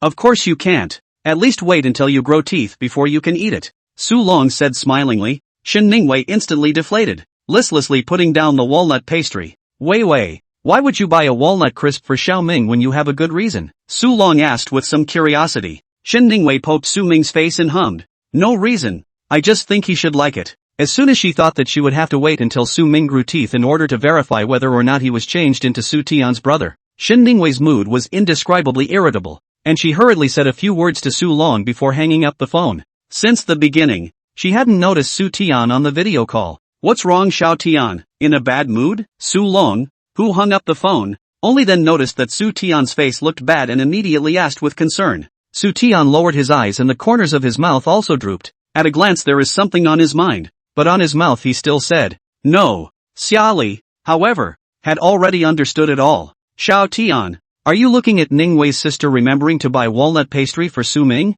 but not remembering that you like to eat walnut pastry, so it's hard in your heart?" Su Tian hurriedly waved his hand. "My younger brother is still young. It's only right that Sister Wei treats my younger brother better. I'm fine." He had a look of condescension. Seeing Su Long a burst of heartache, he immediately embraced Su Tian. "Xiao Tian, don't be sad. All of us love you. Tomorrow you have a cousin who is coming over to our house. I guarantee that as soon as she sees you, she will love you." That cousin was naturally Su Ning Shui. Su Long had heard that she had rushed to the Imperial City from the International Center just to pray for her deceased brother, and had specially invited her to come to the house for a small gathering. Su Tian not only had the same name as that deceased brother of hers, his looks were also somewhat similar. Su Ning Shui would surely love the house once she saw him. Su Tian heard that this expression was a big shot from the International Center, specially dressed himself up. He was already very cute looking, after cleaning up. Besides being cute, there was also more of a pity. However, he waited for a day. Until the evening, the sky was already dark. The cousin Su Long said didn't even come over. Grandpa, didn't you say that cousin would come over today? Su Tian was incomparably disappointed. Su Long also couldn't fathom the situation. But the Su family members from the international center, even if he was by definition much older, he was not qualified to casually disturb them. He had no choice but to call Su Ningsu's assistant and ask why Su Ningsu hadn't come. Fourth miss went to Mr. Su Bingjian's house. The assistant's tone was cold. This? Su Bingjian's place is too small. I'm afraid it's not well taken care of. Why don't we invite the fourth miss to come to the Su family mansion so we can entertain? Su Long hurriedly said respectfully. No one can interfere with fourth miss's decision. The assistant was cold-faced and unfeeling, with no intention whatsoever to continue chatting with Su Long. Can you trouble you to let me talk to the fourth miss alone? Su Long's heart was just as unhappy as he was,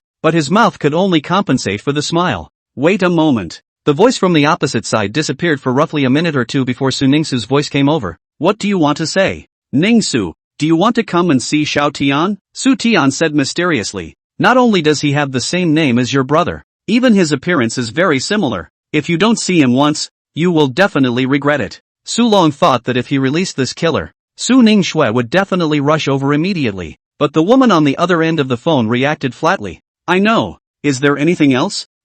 Su Long's intention was momentarily speechless at her words, and he didn't say a word in half a day. If there's nothing, I'll hang up. Su Ningxue directly hung up the phone after saying that, not giving Su Long a chance to continue speaking. At this time, Su Ningxue was working with Lin Mianyang to pick out a meeting gift for Su Ming. She had originally planned to go to meet Su Ming that night, but thinking that it wouldn't be good for her to go empty-handed, she invited Lin Mianyang to go to the gold store with her to choose a long life lock for Su Ming. In her last life, Su Ming had died early in order to save her, and in this life, she only hoped that Su Ming could spend this life happily, peacefully, and live a long life. Bring me the heaviest and best-looking long life locks in your store. As soon as she entered the store, Su Ningxue commanded the clerk in an atmospheric manner. When Lin Mianxue saw Su Ningxue being so generous, she was instantly even more moved. Miss Su, this long life lock is really too big. Su Ming is only a few months old now, so I guess his neck will hurt. Looking at that long life lock that the shopkeeper brought, she kindly reminded. He can't talk now? Su Ningxue was a bit surprised. Then how did he tell you that the bracelet was at the pawn shop? As soon as this question was asked, Su Ningxue also reacted. Su Ming had only just passed away a few months ago, and reincarnated could only still be a few months old baby. She was instantly skeptical of what Lin Mianyang said. To say that Lin Mianyang was deliberately designing this, that was also impossible, because until Su Ming's death, everyone in the outside world still thought that she was incomparably disgusted with Su Ming. It was only in the moment that Su Ming lost his life that she realized just how good Su Ming had been to her, and how much she couldn't accept losing Su Ming to death. As for her coming to the imperial capital to bury Su Ming, there was no one on Su Ming's tombstone who had anything on it, and it was impossible for outsiders to investigate that the person she was mourning was Su Ming. Lin Mianyang looked tangled, pulled her to the side, and whispered, Miss Su, I see that you love Su Ming so much, so I'll whisper it to you, but don't treat me as if I'm a psychopath. What? I can hear what's in little Ming's heart. Lin Mianyang somewhat blushingly told this secret to Su Ningxue. Not only does Xiao Ming have memories of his past life, he can also predict the future and summon thunderstorms. In short, Xiao Ming is a very magical child. Taking advantage of Su Ningxue's frozen moment, Lin Mianyang again said all of the guesses that had been pent up in her heart for days in one breath. Su Ningxue was stunned for a long while, but finally decided to believe half of it. Since it was possible for Su Ming to reincarnate, and Lin Mianyang was connected to Su Ming in both lives, it wasn't impossible for her to hear what was in Su Ming's heart. As for calling the wind and rain, was just too bizarre. Although she didn't know much about Su Ming during his lifetime, she didn't know that Su Ming had such a skill. I believe in you. When I pick the long life lock, can you accompany me to see Xiao Ming early tomorrow morning? Su Ningxue smiled and said, of course. Lin Mian nodded without hesitation. If this Su Ming really looked very much like Xiao Ming as Lin Mianxue had said, then she would want to meet him for whatever purpose. Once a person had regrets that they had no way to make up for, they would want to seek hollow solace in similar people and objects. Keep this big long life lock as well, and bring me a small one that I can wear on a daily basis. Su Ningxue gave a command to the clerk. On the other hand, Chen Wanxia was so excited that she hadn't slept all night when she heard that the fourth miss of the Su family from the International Center wanted to see Su Ming. That was someone from the International Center. Xiao Ming was already a genius. If he could be appreciated by the Su family headquarters from the International Center, he would definitely make a big difference in the future. By morning, Su Ningxue and Lin Mianmian brought a large pile of gifts up to Su Bingzhen's door, and seeing Lin Mianmian, Chen Wanqiu was still taken aback. Mian, why did you come with the Su family's fourth miss? Lin Mianmian smiled wryly. This is a secret between the two of us. Chen Wanqiu was bewildered, and Su Ningxue was already incredibly excited as she hugged Su Ming from her hands.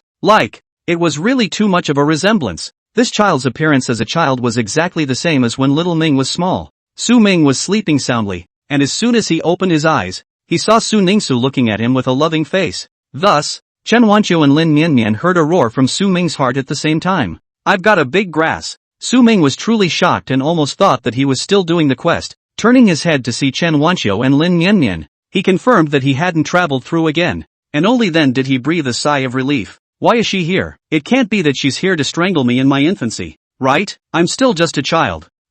Su Ming couldn't help but lament out. New number, don't mess with Both Lin Mian could not understand what exactly Su Ming was saying. They could just sense that Su Ming did not seem to like this cousin very much. Su Ningxue didn't hear Su Ming's words and took out the long lifelock she had prepared. Auntie Chen, this is the long lifelock I prepared for little Ming's brother. Please hold little Ming and let me put it on him. Is that okay? Chen Wanqiu was flattered. The Su family of the International Center didn't know how much more powerful than their family. Even if they were dabbling in kinship, a person of Su Ningxu's status would never admit to this relationship. But Su Ningxu took the initiative to call her aunt. This was equal to her admitting that she was a junior. Recognizing that Su Ming was her cousin, Lin Mian smiled. Knowing everything, she was naturally not surprised. Of course, I'll help Wanqiu hold it. She took advantage of Chen Wanqiu's stunned effort to pick up Su Ming. Su Ming's tiny eyes stared tightly at the long lifelock that was getting closer and closer towards him. I don't want this woman's things. Su Ming's heart wailed for a while, and his fat little hand waved randomly.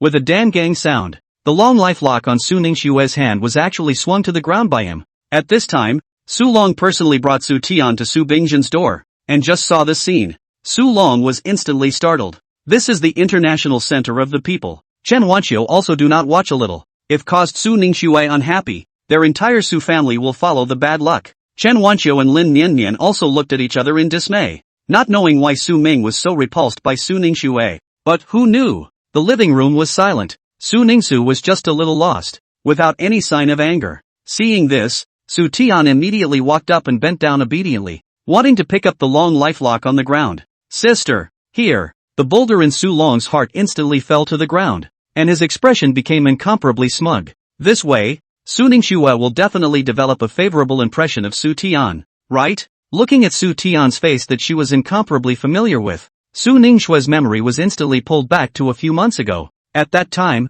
Su Ming had just passed away, and Zhang Ma, the nanny who had worked in the house for more than 20 years, mentioned her resignation. She was very puzzled, but Zhang Ma said, if it wasn't for young Master Su Ming, I should have resigned a few years ago when young Master Su Tian tossed us underlings around. Little Tian, is he not good to you guys? At that time, Su Ningxue simply couldn't believe Zhang Ma's words. This was because Su Tian was the most well-behaved and understanding child in the world in the eyes of all Su family members, simply gathering all the benefits of all the children in the world. However, Zhang Ma sighed heavily at her. Fourth miss, once upon a time, I saw that you were so disgusted with that child Xiao Ming. So naturally, I didn't dare to say anything, but now that Xiao Ming is gone, and I don't plan on doing it anymore, there are some words that I'm not comfortable holding in my heart, so why don't I just tell you directly? In Zhang Ma's mouth, Su Ningxue realized that Su Tian's good behavior was all feigned. In places where Su family members couldn't see, Su Tian often abused cats and dogs,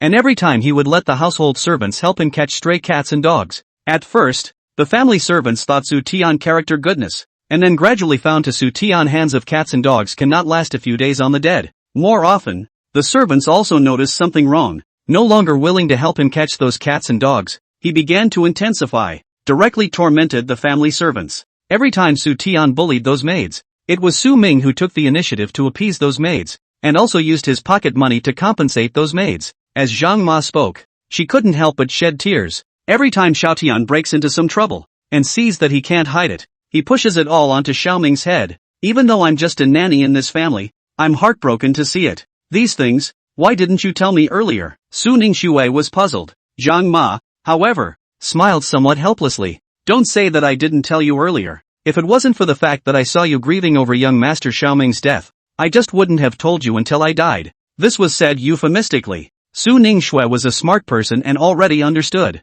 It was nothing more than the authorities being obsessed. Everyone in the Su family liked Su Tian. They all thought Su Tian was a good boy. And even if the servants in the family revealed Su Tian's nature, they would only be thought to be receiving favors from others and falsely accusing Su Tian. If you come out to work, it's better to be alone. In case you fail to expose Su Tian, and attract Su Tian's retaliation, it's very likely that the family will be implicated. Only a fool would do such a thing that would cause no harm but no good. Zhang Ma was different from the other servants. Su Ningxue had been taken care of by her since she was a child. If Zhang Ma didn't resign, the Su family would definitely allow her to live out her days. She would rather give up such a great benefit to expose Su Tian's true colors, so it could be seen that back then, just how horrible the things Su Tian did were. Fourth miss, I've said all I can say. Now that young Master Xiaoming is also gone, I'll only be sad if I stay here. Zhang Ma sighed and spoke hesitantly. That child, Xiaoming, is truly a top-notch child. It's a pity. After Zhang Ma left, Su Ningxue secretly inquired from a few servants in the house. A few people's words were exactly the same as Zhang Ma's. They all lamented Su Ming's death. As for Su Tian, everyone's face was filled with endless loathing when they talked about him. Until then, she didn't realize how completely wrong she was. Su Tian was a devil in the skin of an angel. A child of a few years old who just abused cats and dogs, and also knew how to use his power to bully the weaker subordinates, skillfully framing the mistakes he made on innocent and kind-hearted people. It was evident that he was a natural-born evil seed. Stop! She came back to her senses and looked at Su Tian, who was about to touch the long lifelock in front of her, and yelled. Su Tian was startled, cowering and withdrawing his hand. This is not your thing, don't just touch it. Su Ningxue squatted down and quickly picked up that long lifelock, the disdain in her eyes unmistakable. That disdainful look made Su Tian instantly feel like a naked clown surrounded by the crowd. He collected his hands and stood still, his face flushed red with embarrassment. Didn't Grandpa say that the new cousin would definitely like him? Why was this new cousin actually so fierce? And she actually liked Su Ming as well. Clearly Su Ming was so ugly looking and couldn't speak. Shame, jealousy and unwillingness tangled in his heart, and he couldn't control his emotions and broke down and cried out. Su Long panicked, wondering why Su Ningxue would yell at Su Tian. It was said that back then, the Su family was afraid of melting the family's young master in their mouths and afraid of dropping him in their hands, even if it was only by relying on a face that was a million times similar to that young master. Su Tian should have been able to immediately conquer Su Ningxue's heart. Listening to Su Tian's crying, Su Ningxue only felt annoyed. She had only spoken a little louder and hadn't said anything wrong. As to cry like this? She picked up Su Ming and was about to enter the room. Out of sight, out of mind. Who knew? Su Ming in her arms suddenly struggled. Perhaps it was because a baby's tear ducts were more developed. Su Ming, in his jealousy of resisting Su Ningxue's touching him, actually cried out loud like a baby. As he cried loudly and struggled, he said anything but not to stay in Su Ningxue's arms. This child, he might have been frightened. Chen Wanxiu was also a bit worried, afraid that Su Ningxue would also get tired of Su Ming because he was crying. However, Su Ningxue only gently patted Su Ming's back one by one, patiently calming him down. Bad woman, put away your little tricks. This young master is biting his tongue today, but he will not go back to the room with you. You scatter me, Su Ming shouted madly in his heart. Amidst the sound of crying, Su Ming's words were inexplicably somewhat amusing. Lin Nianxue stifled a laugh and took the initiative to step forward. This child is probably recognizing life. It's better to let me hold him. Su Ningxue glanced at Su Ming with some reluctance, and seeing that he was so resistant, she could only hand him over to Lin Mianian's hands. Into Lin Miannian's hands, Su Ming instantly quieted down, not crying or fussing. Lin Mianian was flattered, thinking that her godson usually either said she was old or stupid, but she didn't expect to like her. She carried Su Ming back to his room. Chen Wanxiu and Su Ningxue naturally followed her. Su Tian, who was going to continue crying, was also a bit dumbfounded when he saw that everyone had left.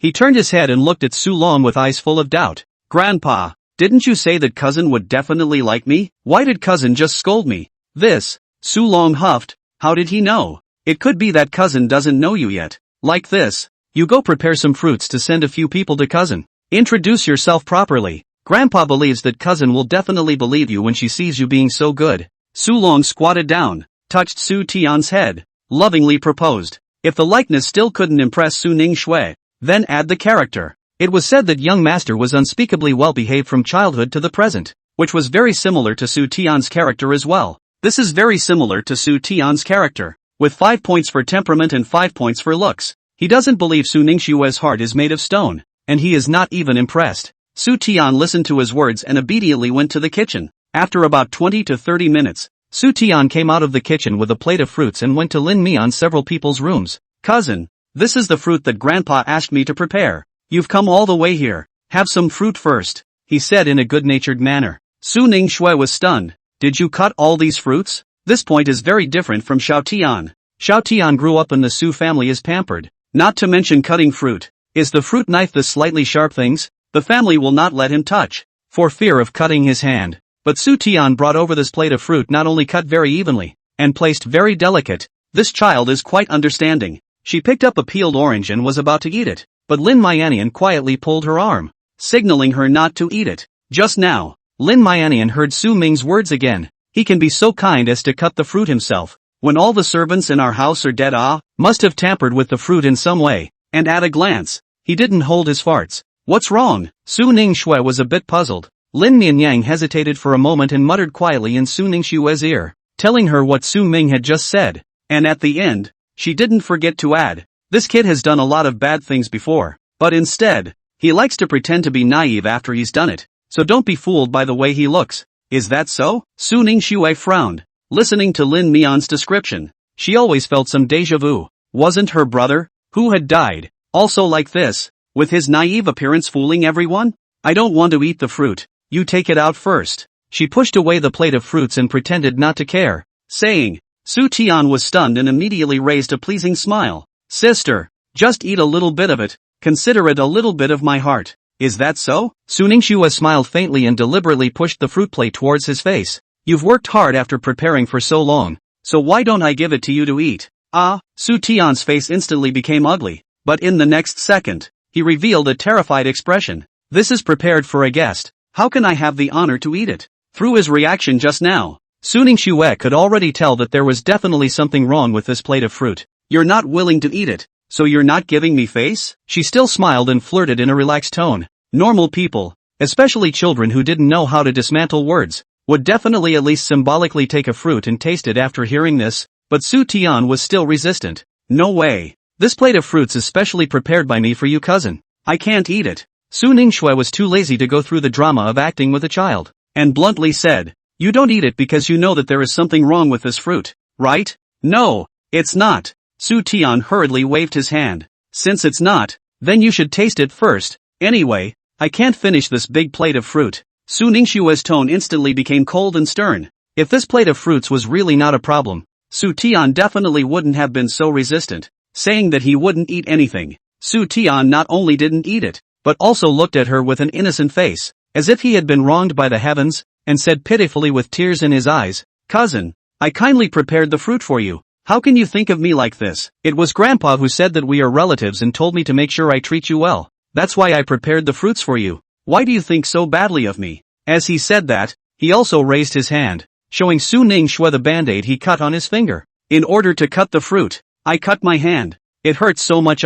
This tearful look. Ordinary people would definitely look like they would blame themselves and feel guilty. But Su Ningxue felt incomparably familiar. This set of people after the evil, people before the appearance of pretending to be innocent, simply and small day the same. Think of Zhang Ma said words. Su Ningxue's heart cannot help but a burst of chills. Instantly in front of the person and the small day linked together. They were more than just the same name and appearance. Even their personalities were the same. They were both born bad seeds. Get the hell out of here. She couldn't bear it and roared out in anger. Hearing her voice, Su Long, who had been standing outside the door eavesdropping, couldn't bear it anymore, and directly walked in to hold Su Tian's shoulders, somewhat dissatisfied. Fourth Miss Su, Xiao Tian kindly cut the fruits for you, and you're being nice. Why are you making things difficult for a child? You old dang. You know to come and talk at this time. You think the fruit is fine. Why don't you eat it? Su Ming grunted. Is that so? Since you believe so strongly that this plate of fruit is fine, then it's fine for you to eat it. Hearing Su Ming's words,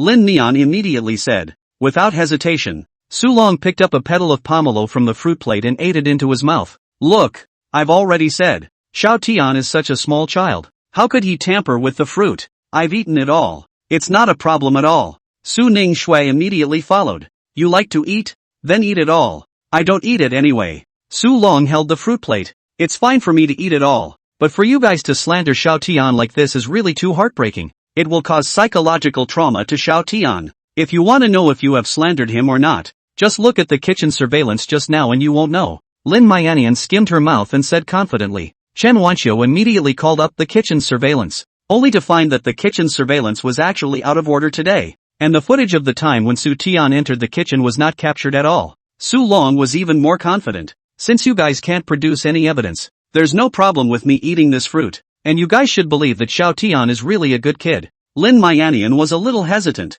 Then she heard Su Ming leisurely say again, eating it is fine, doesn't mean it can be fine all the time.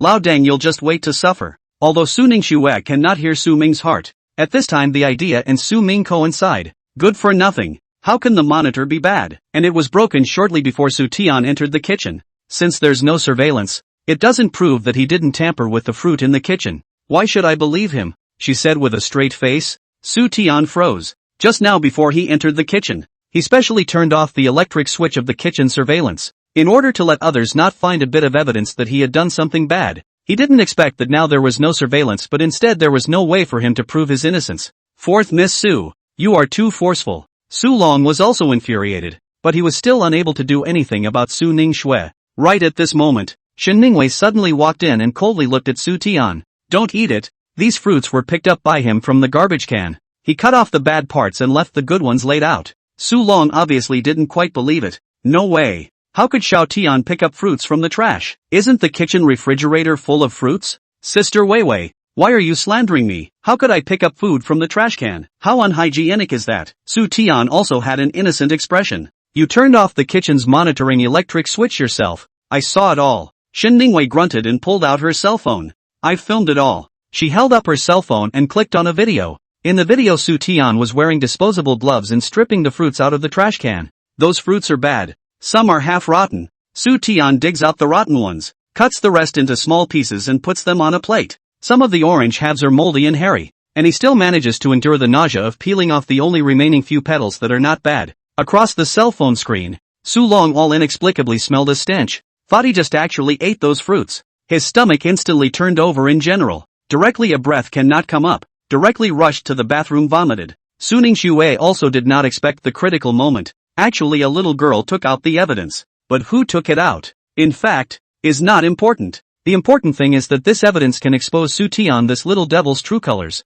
Is there anything else you want to say in your defense? She looked at the pale-faced Su Tian and said in a cold voice. Su Tian gritted his teeth and stammered. No, it's because I see that it's too much of a pity to waste those fruits just like that. Since you think it's a pity to waste it, then eat it yourself. Eat more. It's the age to grow your body. Don't starve the child. Su Ming muttered in his heart. Hearing Su Ming's words, Chen Wanqiu gently picked up the rattle on the side and shook it in front of Su Ming's eyes. This kind of thing that children played with, he would not be interested. This was what Su Ming thought in his heart, but his body was uncontrollably inclined towards that rattle. It seemed that after staying in a baby's body, he actually unconsciously had some body habits that only little dolls would have. Lin Nian also followed Su Ming's words and smoothly said, in that case, then you should eat all these fruits, otherwise wouldn't it be a waste? Su Tian, who was still sophomoric, was instantly dumbfounded. His face green for a while and white for a while. It seems that you also know that these things aren't edible. Su Ningxue snorted. You brat.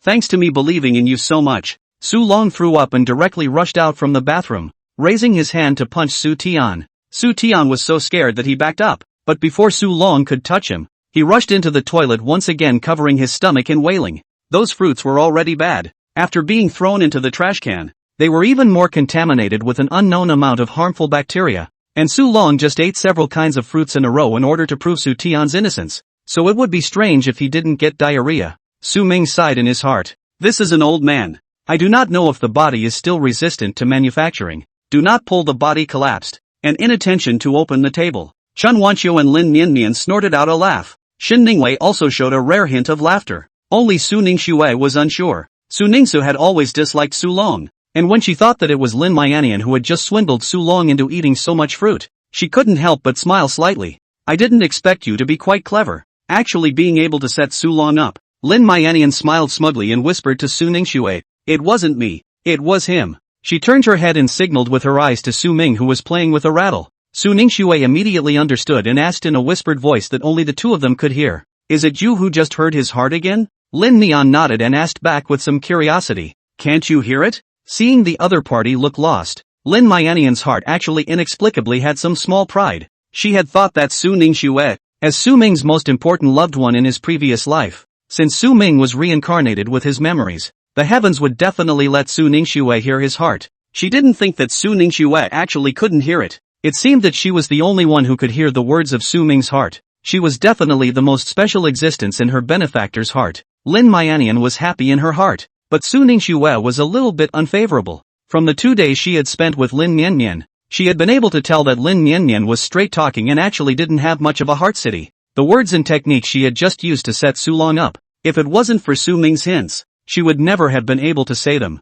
However, it was clear that Lin Mianian and the Su Ming of his previous life had only had a one-sided relationship, and even if Su Ming had saved Lin Mianian's life, to him, Lin Mianian was definitely just an insignificant person in his life. Even such a person could hear Su Ming's heart. Why couldn't she hear it? Without waiting for her to figure it out, Su Long had already left the bathroom again, and when Su Tian saw that he was leaving, he immediately had to follow him. Su Long, however, annoyedly raised his hand and pushed him away. Get the hell out of my way. I trusted you in vain. I'm going back to the International Center. From now on, you're on your own. Don't, Grandpa. You can't leave me behind. I didn't mean for you to eat that fruit. Su Tian staggered and ran out after Su Long, but Su Long had already gotten into the car driven by the driver and directly kicked the gas to go away. Self-inflicted. Lin Mianian would not feel sorry for Su Tian. Instead she spat in great relief. Chen Wanqiu also sighed helplessly and called the housekeeper. Drive Su Tian out of my house. No matter what.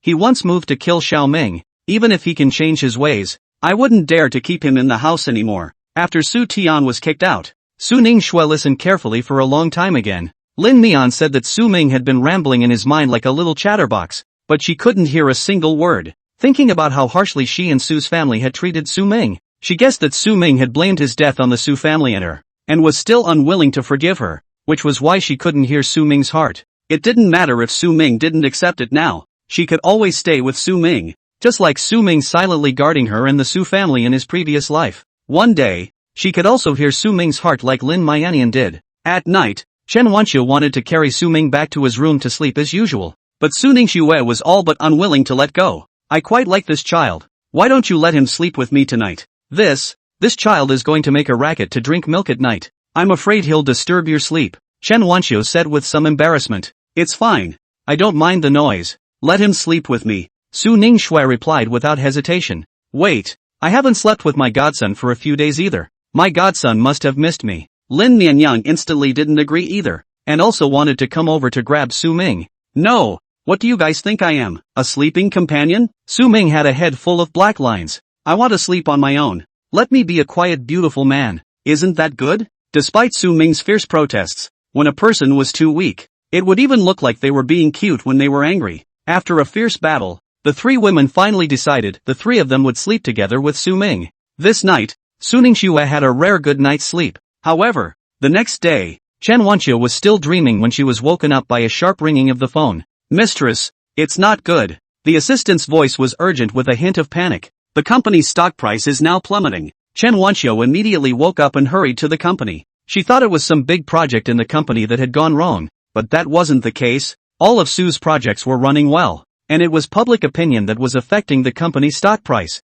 It turned out to be early this morning. Su Shikuan issued an announcement that the Su Bingjin family gave birth to their own son after abandoning a few years old adopted son, not letting the adopted son into the family. And Su Shikuan also found the surveillance footage of the Su family housekeeper driving Su Tian away last night somewhere. Su Tian was thinly dressed and tearfully pleaded with the Su family not to abandon him, but the Su family housekeeper still told Su Tian not to return to the Su family no matter what. Young Master Xiao Tian, it's better for you to come back less often in the future. Madam and Mr. won't want to see you. The butler's words to Su Tian were clearly a kind reminder, but in the eyes of the melon-eating netizens who didn't know the cause and effect, they became a cold and heartless warning. The netizens were furious. Such a small child. Su Bingjin family is also too heartless, said Lost. This is abandonment. The Su family is so rich, even if they have a biological son, there isn't a bit of pressure to raise an additional adopted son, right? It's too selfish. Su Tian is still so young. Even if he raises a kitten or puppy for a few more years,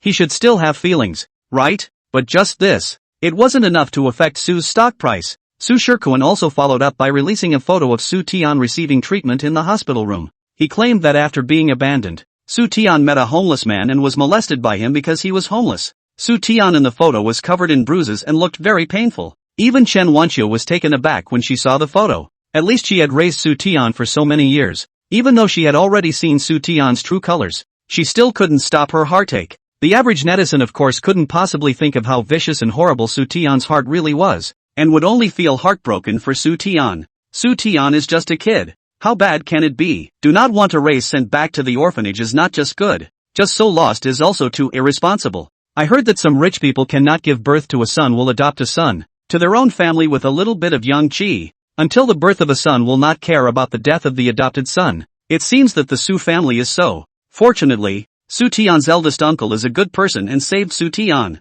Such a small child, encountered this kind of thing, will certainly leave a lifetime of psychological shadow. Physical injuries can be cured, but the psychological trauma cannot be easily erased. Su Bingjin has just finished the shareholders meeting. To appease all the shareholders, said we'll certainly deal with this negative news. Assistant hurried into his office. Mr. Su, the reporters have surrounded the company building and want to interview you. This was not an interview. It was clearly an interrogation. Chen Wanqiu has also been staying in the company to help Su Bingjin deal with this trouble. Smiled helplessly at Su Bingjin and said bitterly, it's better to go to the hospital first to look at Xiao Tian's injuries. As soon as she walked out of the company's front door, countless reporters surrounded her like leeches. Mrs. Su, may I ask why you drove Su Tian away? May I ask if you adopted Su Tian in the first place just for theater? Su Tian was molested because of your abandonment. Do you have anything to say? Chen Wanqiu stared with a frown, pinpointing a more fair and objective media outlet, pointing the camera at his home and slowly saying, I didn't abandon Su Tian. I just let Su Tian go to live in his eldest uncle's house. And last night I sent a message to his eldest uncle, asking him to let his eldest uncle take him away. Of course Chen Wanqiu couldn't just ignore Su Tian's death or life. If something happened to Su Tian, she couldn't escape her responsibility. So last night, just after she drove Su Tian away, she sent a message to Su Shirkuan. In front of all the reporters, she opened her cell phone and flipped out the record of the message she sent to Su Shirkuan last night. If you guys don't believe me, you can see for yourselves. Taking advantage of the reporters frothing over this new information, Chen Wanqiu quickly got into the car. She couldn't tell the reporters about the evil things Su Tian had done, because no one would believe that a child a few years old could be bad to that extent. Now that she and the Su family were in the midst of negative news, speaking out about Su Tian's dirty deeds at this time would only make the outside world think that she was deliberately throwing dirty water on Su Tian in order to protect herself. Su Shirkuan, who had gotten the news, immediately claimed that he hadn't received any text messages at all. Many voices also appeared on the internet saying that Chen Wanqiu had falsified the message records. And like a wave, it quickly brought up a wave of rhythms. Most netizens were affected by this wave of rhythms and felt that Chen Wanqiu had forged the message records in order to clear her name. Meanwhile, at the Su family, Lin Mian and Su Ningxue were taking care of Su Ming while worrying about Chen Wanqiu. Su Shirkuan is just too much. What good can it do him to blow this kind of thing up? He's Su Tian's eldest uncle. That's still Su Ming's eldest uncle. Lin Mian said hatefully, if I say so, that boy Su Tian has such an evil mind. Being molested is also his retribution. Don't be too anxious. If necessary, I'll make a trip back to the international center and just let the Su family headquarters step in to help. Su Ningxue's brows were tightly wrinkled. She said this on her lips, but in her heart, she did not have much certainty that she would let the headquarters step in. After all, Su Tian the child is really too much like Xiao Tian on the surface. Her several sisters if they see Su Tian, at that time will help who is still really cannot say. Cut. Su Shirkuan said that Su Tian was molested. And this group of idiots really believed it.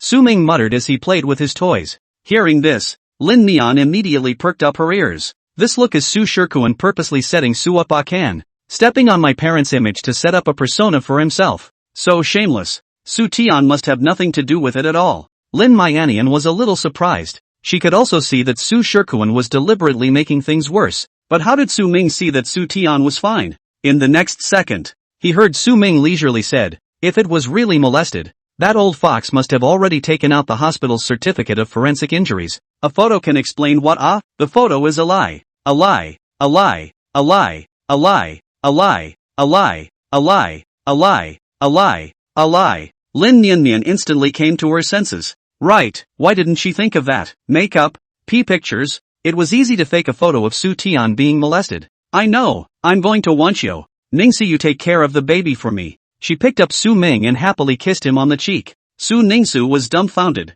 Did you hear something again? Lin Nianyan was in no mood to answer her and picked up her handbag and hurriedly walked out. Su Ningxue couldn't hear Su Ming's heart, and was a little confused for a moment. She picked up Su Ming and said with some concern, "Do you want me to accompany you?" "No need. No need. You just take care of the baby." Lin Mianian waved her hand repeatedly and couldn't wait to go out to find Chen Wanqiu. When Lin Mianian left, only Su Ningxue and Su Ming were left in the house. Su Ningxue wasn't clear about the situation and could only be anxious. She wrapped her arms around Su Ming and said with a solemn face, "Xiao Ming, don't worry. Even if the Su family really goes bankrupt because of this, I will still take care of you. And your parents. I thank your 8 generations of ancestors. Can't you wish me well?" Su Ming was speechless for a while. At the same time, Chen Wanqiu was on her way to meet up with Su Bingjin. Looking at Su Tian lying on the hospital bed in a weak manner, her heart is also very guilty. She raised Su Tian for so many years. Of course, also hope that Su Tian can become better. But she has given Su Tian too many times before.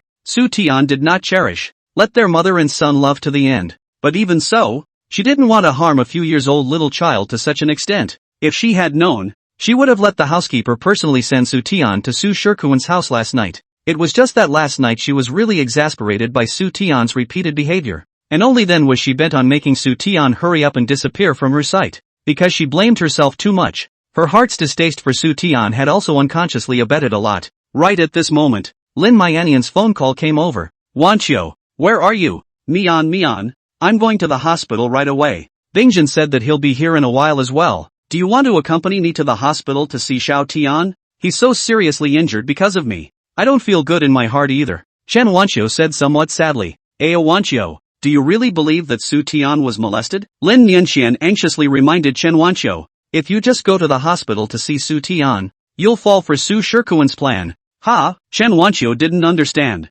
You mean little Tian he's not actually injured? Think about it. Didn't Su Shikuan stir this up on the internet because he wanted to affect your family's business? If Su Tian was really molested, wouldn't he have rushed to your house last night with Su Tian in his arms to demand a statement? Lin Niannian followed Su Ming's train of thought. And if Su Tian was really injured, he would have released Su Tian's injury appraisal a long time ago. How could he just release a photo? Chen Wanqiu's eyes widened and immediately went back to look at Su Tian's photo. Those bruises on Su Tian's arms did not have traces of makeup. It was impossible for ordinary people to tell. But as an actress who had done countless movies and TV dramas, she didn't know how many times she had drawn the look of makeup injuries on her body. So if she took a closer look, she would be able to tell the difference between the real and the fake. Maybe Su Shikuan was too worried about Xiao Tian, so he forgot to put in the injury appraisal? Chen Wanqiu stared at her eyebrows and said hesitantly. Although Su Shikuan had not been dealing well with their family, he had always doted on Su Tian. So how could he be cruel to Su Tian? If Su Tian hadn't been molested, then how did these injuries on his body come about? It couldn't have been beaten by Su Shikuan, could it? He even released the photos to the public. Surely he wants to hit your family. If he can produce an injury appraisal, how could he not? Lin Mianian was anxious. Where are you now? I'll go find you. No matter what. She must stop Chen Wanqiu. She can't let her go to the hospital just like that. Chen Wanqiu hesitated for a split second. Mian, if you hate Xiao Tian and are not willing to accompany me to the hospital to see him, I can understand. You my auntie, where did you think of? If you went to the hospital to see Su Tian, wouldn't that be the same as directly telling the media that Su Tian was really molested? By then the fake would have become real. When Lin Nianxiu saw that Chen Wanqiu was so unenlightened, she was immediately distraught. But if Su Tian is really injured because of me, and I refuse to even go see him, isn't that a bit too insensitive? Chen Wanqiu was also a bit hesitant in her heart. Seeing Chen Wanqiu's side can't make sense. Lin Niannian also a burst of head. Forget it, you first send a location to me. Let's meet and talk. At the same time, in the hospital ward, Su Shikuan is carefully instructing Su Tian. Later, you remember to cover the quilt. Just reveal your arms. You must act pitiful, so that your parents can let you go back. Don't worry, eldest uncle. I definitely won't show my face, Su Tian confidently said. You kid, you are also really hard on yourself. Hard to pinch out so many wounds on your arm. I also said to let the makeup artist paint you a little bruise and forget about it. Su Shikuan touched Su Tian's head. A few moments of appreciation flowed from his eyes. Mom is an actress. If she puts on makeup, she will definitely be able to see it. Do a full set of theater. Su Tian smiled smugly. This time, the internet is cursing Chen Wanqiu and Su Bingjin. For the sake of Su's stock, they will definitely pick him back up. when he returned to the Su family. If the two of them still wanted to send him away, he would still call a bunch of reporters over and force them with public opinion. Xiao Tian, you're really smart. If it wasn't for your suggestion, I still couldn't think of this method. Su Shikuan smiled and praised Su Tian. Yesterday, he did see Chen Wanqiu's text message to pick up Su Tian, or Su Tian suggested this method to him. As long as this shitpot is directed towards Su Bingjian's husband and wife. In the future, they just don't want to take care of Su Tian anymore, and his Ding Kuan company, because he issued those charges, but the stock price rose a little. It is really a double whammy. Moreover, Su Tian was still able to be ruthless enough to pinch out so many real scars on himself that absolutely no one would be able to tell that something was fishy. If Chen Wanqiu and Su Bingjian didn't come to the hospital to see Su Tian, it would mean that they really did not care about Su Tian and were cold-blooded and heartless. If they came, it would also show that Su Tian was really injured. This time this dumb loss, Su Bingjian is certain to eat. The next second, Su Bingjian pushed open the door of the hospital room and walked in. Su Tian immediately closed his eyes and pretended to be in a coma. Bingjian, you're finally here. Look at what has become of little Tian. Su Shikuan immediately howled loudly. Come on, stop pretending. I don't believe that you really didn't see Wanqiu's message last night. Su Bingjian didn't even look at Su Tian and directly said coldly to Su Shikuan. Su Shikuan was just about to open his mouth when a large group of reporters suddenly flooded into the hospital room, constantly photographing Su Tian on the hospital bed. Su Shikuan heart a burst of complacency. It seems that he called the reporter arrived. He sees Su Bingjian this time how to explain. However, in the next second, a reporter aimed the microphone at him and angrily asked, Mr. Su Shikuan, may I ask why you did such a thing? Me, what did I do? Su Shikuan's heart thumped, sensing a hint of trouble. How did this group of reporters seem to be rushing towards him? Su Bingjian snorted coldly, what have you done? Your own heart should know best. An hour ago, he received a call from Lin Mianian. Originally, he was also anxious in his heart, wanting to quickly go to the hospital to see the situation of Su Tian's injuries, although he and Chen Wanqiu are the same, are very detested Su Tian, but also do not want Su Tian to be harmed by their own into this situation. It was only after Lin Niannian's reminder that he realized that this was most likely a trap prepared for him by Su Shikuan and Su Tian. So he arranged for his people to disguise themselves as nurses in the hospital and quietly placed a miniature camera in Su Tian's hospital room. The conversation between Su Tian and Su Shikuan just now had all been captured by the miniature camera. Now, this video had already been posted online by the reporters. Mr. Su Shikuan, may I ask why you framed your own brother? In order to frame your own blood brothers, going so far as to injure a small child, won't your conscience be uneasy? Are you hoping to see Su go bankrupt? Su Shikuan, who still couldn't figure out the situation, was startled by the swarm of questions from the reporters. He waved his hands haphazardly and anxiously said, Are you guys mistaken? It was their family's neglect of Xiaotian that caused Xiaotian to meet a vagrant and be molested. Is that so? Su Bingkuan directly walked to Su Tian's bed, reaching out to lift his quilt. What are you doing? Su Shikuan immediately rushed over to stop him. Didn't you say that he was molested and covered in wounds? So let the reporters all see if he's covered in wounds? Bingjian, you're really going too far. This will cause secondary psychological trauma to Xiaotian. Su Shikuan immediately refuted him with righteous words, not realizing that what he is saying right now is as ridiculous as a clown in the eyes of the crowd. Su Bingjian didn't bother pretending, and directly took out the video of the two of them talking. Hearing the voice in the video, Su Shikuan's face instantly changed. Reporters at him again issued a variety of questions, and Su Bingjian's face has been hanging a sneer, backed up a few steps, left the ward. This Su Shikuan's own farce. Let him clean up himself. Because the reporters released this video, the online public opinion about the Su family also instantly reversed. My god, Su Tian, such a small child, actually able to lay such a cruel hand on himself, also too horrible, right? It seems like in the past, Su Bingjian and Chen Wanqiu both doted on Su Tian. They suddenly kicked Su Tian out of the house. It couldn't be that Su Tian did something right? Don't talk nonsense up there. Chen Wanqiu was the one who didn't drive Su Tian away. She just let Su Tian go to Su Shikuan's house. I feel like Su Tian looks completely different before and after people.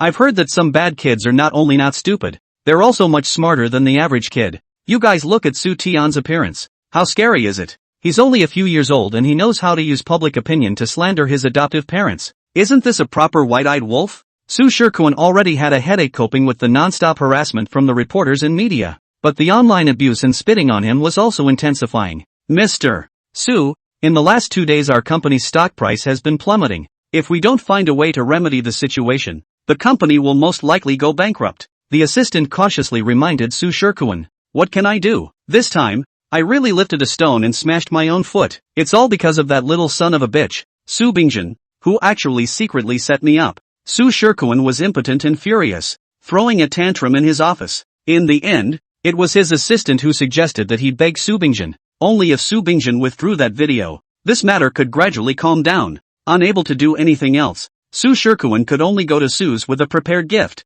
Bingjin, this matter is my fault. I also just see that you have been reluctant to want Xiaotian to be picked up by you earlier, and only in a moment of stupefaction did this thing. You see if you can just let it go. He revealed a pleasing smile. We are after all a family. Family? Now you know to say that we are a family? What you did is not something a family can do. Su Bingjin glared at his eyes and chided angrily. Yes.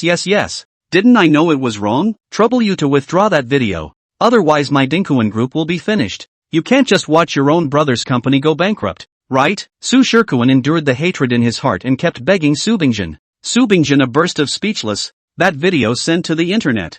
I do not know how many media reproduced. I just want to withdraw, also withdrawn, not finished. You go back. Even if you really withdrew all the online media reproduced the video. Su Shirkuan has done things will not change. Self-inflicted sins cannot live. On the other hand, in the Su family, Chen Wanqiu and Lin Niannian were enjoyably brushing the hot search together. Su Shirkuan's glorious deeds were still on the hot search list, occupying half of the list. Mian, thanks to you for reminding Bingjin. Chen Wanqiu wrapped her arms around Lin Niannian and said gratefully, Humph, you didn't believe me back then. Lin Niannian held her head up a little arrogantly. Don't be upset. I was wrong, okay? I'll definitely believe you next time. Chen Wanqiu hurriedly coaxed her. Lin Nianyang shook her head. But don't. Next time I won't necessarily be as smart as this time. If she hadn't heard Su Ming's heart this time, how could she be so resourceful to recognize Su Shirkuan's trickery? Turning around, she suddenly reacted. No, this kind of thing shouldn't be expected to run into the next time. Don't say such unlucky words. Chen Wanqiu was amused by her appearance and followed her with 3 ba-ba-bas. Outside the room of the two, Su Ningxue's expression was despondent. She had already heard Lin Mian and Chen Wanqiu's words, and it seemed that this time, it was also Lin Mian who had heard Su Ming's heart, and it was also Su Ming's fault that Su Clan's crisis had calmed down. A burst of acidity spread to her heart. In the end, how can she make Su Ming also open his heart to her? She also wanted to hear what Su Ming had to say in his heart. While Chen Wanqiu and Lin Niannian were chatting, she came to Su Ming's room alone. Su Ming was playing with toys in his room, and when he saw her come in, he immediately tensed up. What is she doing with such a serious expression? It can't be that she has murderous intentions towards me again, right? Wait, don't come near me, don't hug me, help, Su Ming inwardly cried a ghostly cry, and as a result, Su Ningxue directly and gently held him in her arms. Su Ningxue hugged Su Ming and gently hummed a children's song to him. This children's song is when their children were small. Zhang Ma often sang to lull them to sleep. It was said that the children's song that they listened to when they were young was the softest part of everyone's heart. So perhaps little Ming would also be touched when he heard this song. She hummed and sang for a long time, until she couldn't hold Su Ming anymore. Su Ming, however, was still unresponsive. Su Ningxue was very strange. When they were young and couldn't sleep, Zhang Ma would hum children's songs with her arms around them, and every time they didn't finish humming a song, they would all fall asleep, and Su Ming was no exception. But now Su Ming's eyes were round and wide, seemingly more energetic than when she hadn't sung yet. Could it be that Su Ming wasn't the reincarnation of Xiao Ming at all? If not, how could those things that happened before be explained? Could it be that these people were all acting in front of her? Just as Su Ningxue was puzzled, Chen Wanqiu, who was chatting with Lin Niannian, suddenly received news that Su Lingmeng had recovered and was on her way home. As soon as Su Lingmeng returned home and saw Su Ningxue hugging Su Ming, she immediately rushed over in annoyance and snatched Su Ming away. Who are you? Why are you hugging my brother? Meng, she is your and Xiao Ming's cousin. Specially coming over from the international center to see Xiao Ming. Chen Wanqiu was afraid that Su Lingmeng would accidentally upset Su Ningxue and hurried over to explain. After saying that, she also looked at Su Ningxue full of apologies. Fourth miss, don't you mind? Meng, this child is only close to Xiao Ming. She didn't recognize you and was so nervous when she saw you hugging Xiao Ming. Yes, Ningxue, let's go out first. Meng hasn't seen Xiao Ming for a long time either. Let the two siblings spend some time alone. Lin Niannian also hurried over to pull Su Ningxue. Su Lingmeng tightly hugged Su Ming, staring at her with a wary face. What did you just do to my brother? I just accompanied him for a while. Su Ningxue was stunned and said with some confusion. You were playing with me then? Singing in my ear all the time. I don't know what kind of shitty song is so hard to hear. If you don't listen carefully you think you're preparing to recite scripture to overtake me. Su Ming grunted and nonchalantly spat out. As soon as Su Ningxue came in, she hugged him and sang to him, but the singing was so awful that he tried to cover his ears a few times to stop listening, but Su Ningxue pressed her hand down and told him to go to sleep obediently. Who's a good person who can still fall asleep listening to her sing? Su Lingmeng carefully carried Su Ming and placed him in the cradle, pulling Su Ningxue's hand out of the room. Chen Wanqiu and Lin Niannian were clear about Su Lingmeng's temper and didn't dare to approach. She came and led Su Ningxue to an unoccupied corner. Only then did she nonchalantly say, "You're not allowed to sing to my brother again in the future. Singing so badly, what if you scare my brother?" Su Ningxue was taken aback. Just now when Su Lingmeng came back, she clearly did not sing. How did Su Lingmeng know that she sang to Su Ming? How did you know that I just sang? She asked this with her mouth,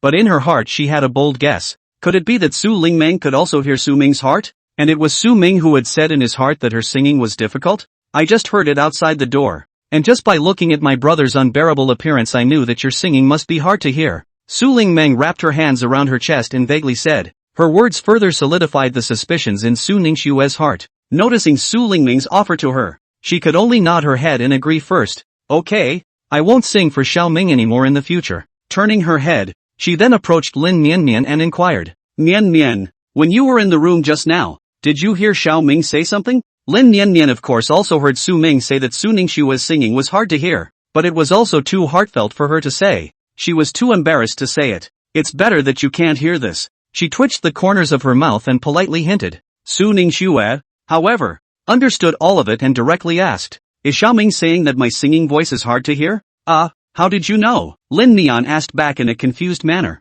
Su Ningxue was instantly certain that Su Lingmeng could also hear Su Ming's heart. She had mixed feelings in her heart, so it turned out that Lin Niannian hadn't lied to her. She could really hear Su Ming's heart. Lin Niannian could hear it. Su Lingmeng could hear it too. So why was she the only one who couldn't hear it? Su Ming didn't react to the children's song she sang. It turned out that it was because her singing was too difficult to hear, and Su Ming didn't even hear what she sang. In other words, if Su Ming really was the reincarnation of Xiao Ming, he wouldn't have no reaction after hearing the children's songs that Zhang Ma had sung. She found one of the Su family's maids who could sing. Please, go sing this song to put little young master to sleep. That servant immediately complied. This time, Su Ming couldn't help but shed tears after hearing the familiar song. His shedding of tears was different from a child's loud crying. It was a silent shedding of tears, as if he was trying his best to hold back something. A normal child of a few months would never be able to cry like this. Su Ming didn't know what was wrong, but when he heard this children's song, he couldn't help but picture Zhang Ma's amiable appearance in his mind.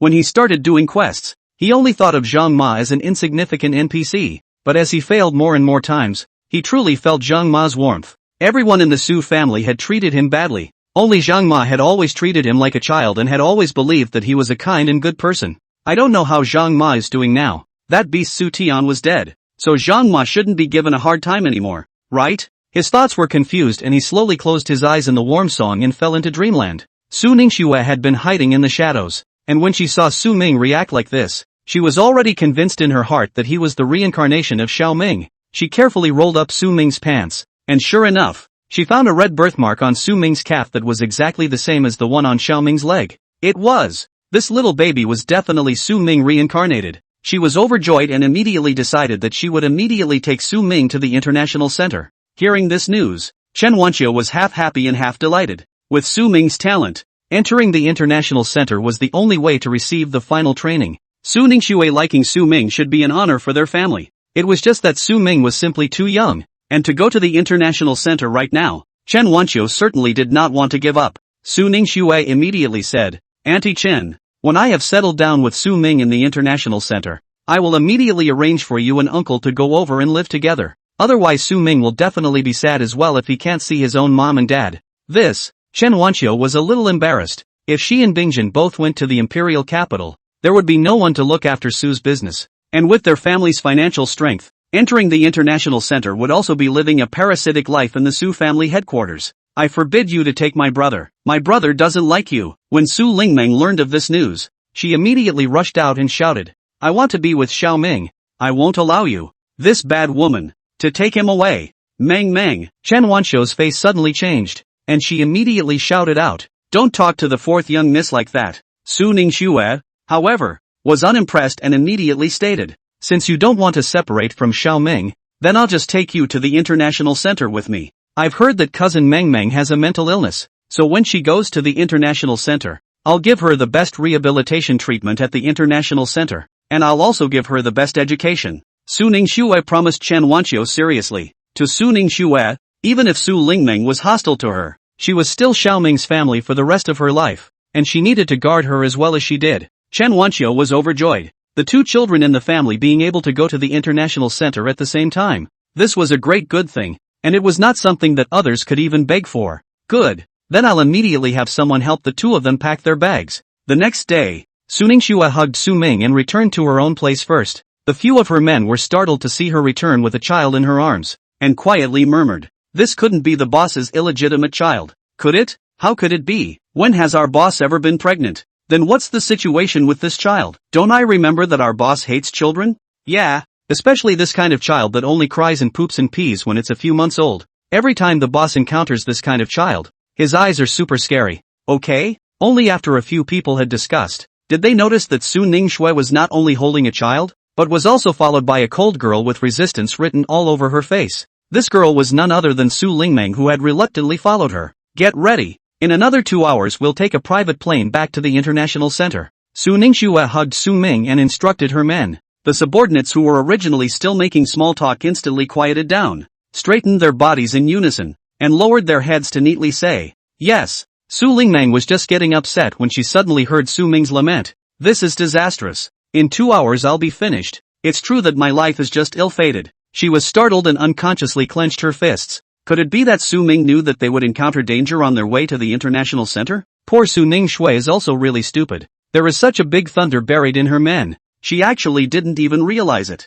A big thunderbolt? Su Lingmeng immediately understood. Taking advantage of Su Ningxue's effort to send Su Ming to the nanny for breastfeeding, she pulled Su Ningxue into the room and kindly reminded her, "We can't leave. There are traitors amongst your men. If we leave now, we'll encounter danger on the road." Su Ningxue was stunned, looking up and examining Su Lingmeng's serious expression for a while. Only after a long time, did she laugh out softly. "Don't joke around. Do you think that by saying such words, I cannot take you and Xiaoming back to the international center? I know my men well. It's impossible for them to betray me. Forget it if you don't believe me. I won't let you take Xiaoming to the international center." Su Lingmeng didn't like talking to others in the first place, not to mention that she didn't like Su Ningxue. Then you cheer. Su Ningxue didn't take Su Lingmeng's words to heart at all. In her eyes, this was nothing more than a little girl who didn't want to leave the house throwing a wild tantrum. Trying to escape with such a little trick was simply impossible with her. Soon after, Su Ningxu brought Su Ming onto the airplane. Su Lingmeng felt that there was danger, but for Su Ming's sake she still followed without hesitation. Su Ningxue's men brought in snacks and drinks and respectfully said, "Boss, this is what you asked me to prepare. Go down." Su Ningxue nodded and turned her head to look at Su Lingmeng. "Do you want to eat something?" When a little girl has a temper tantrum, giving a little bit of good food and drink will naturally coax it out. Su Lingmeng didn't know what was in Su Ningxue's mind, but she heard Su Ming's heartfelt words. Isn't that Su Ningxue's traitorous henchman? There must be something wrong with the food he sent. Previously, when Su Ming failed in his mission, it was because this traitor suddenly made a move against Su Ningxu, and he directly died in order to protect Su Ningxu. Thus his memory of that traitor's face was still fresh. Hearing Su Ming's words, those delicious-looking dessert drinks on the table were no different from poison in Su Lingmeng's eyes at this time. "I'm not eating it," she hummed and inclined her head. Su Ningxue thought that she was playing a trick on her, and immediately let out a light laugh. "Are you really not going to eat these desserts? It's very delicious." Oh. As she said that, she picked up the dessert on the table and took a bite, deliberately acting like it was delicious. Su Lingmeng was speechless for a while. Treating her like a 3-year-old? How could she be so gluttonous? "Eat more if you love it." Humph. She picked up Su Ming and directly went to another compartment. Su Ningxue was a little helpless, but now that they were already on a plane to the international center, she would have plenty of chances to make Su Lingmeng accept her in the future. Xiaoming's family would be her family from now on as well. Just as she was thinking this way, her head became dizzy and the scene in front of her eyes became very blurry. What's going on? Air sickness? Nope. Suddenly alert, she looked to the plate of snacks on the table. It was the snacks that had ecstasy in them. That henchman she trusted the most rushed in and tied her up straight away while she was weak. "Do you know what you're doing?" Su Ningxue's eyes sank slightly. her tone icy cold. Of course I know. The henchman let out a cold laugh. Tell me what the password to the Su family's safe is, or else, I'll make sure that the Su family will never find you again. You have followed me for so many years. I have treated you well. Su Ningshue's voice was weak. The Su family safe had many confidential documents in it. If it was leaked, not only her, but probably the entire Su family would be implicated.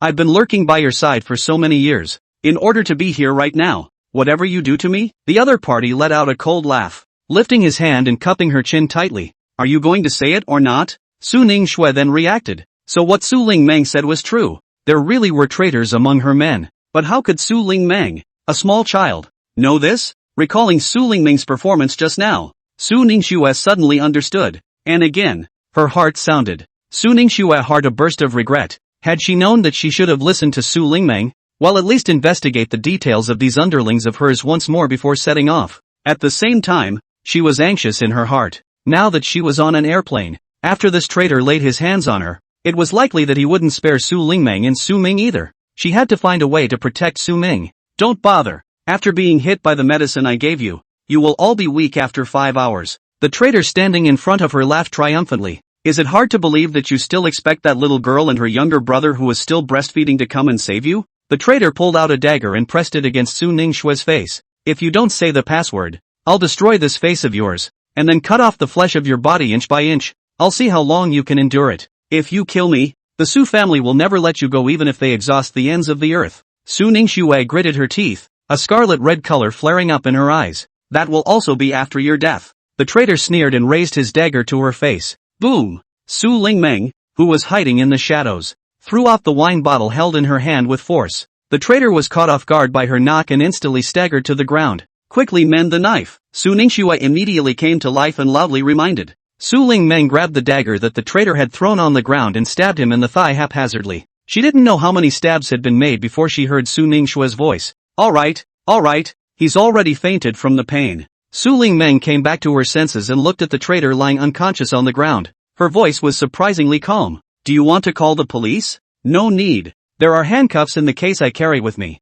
You first cuff his hands and feet. He received more than 10 knives from you. Although none of the knives hit the vitals, it is also considered his retribution. Su Ningxue strongly supported herself and leaned back to sit on the sofa. There is also my medicine box, which has the antidote for the ecstasy. Go and bring it for me. Su Lingmeng cuffed that traitor, but did not bring the antidote for Su Ningxue. It's fine for me to bring you the medicine, but you have to let us go back to the imperial capital. She sat in front of Su Ningxue and snorted coldly. You can't even see the people around you. How are you going to guarantee our safety when we follow you back to the international center? When we return to the international center, I will hire the best bodyguard in the international center for Xiaoming. Su Ningxue had a splitting headache, but still forced herself to endure it and said, then what if there are traitors among the bodyguards you hired as well? Su Ningxue didn't eat her up and immediately asked back. This question also left Su Ningxue speechless. This ecstasy was very potent, and if one did not take the antidote in time it would cause irreversible damage to one's brain.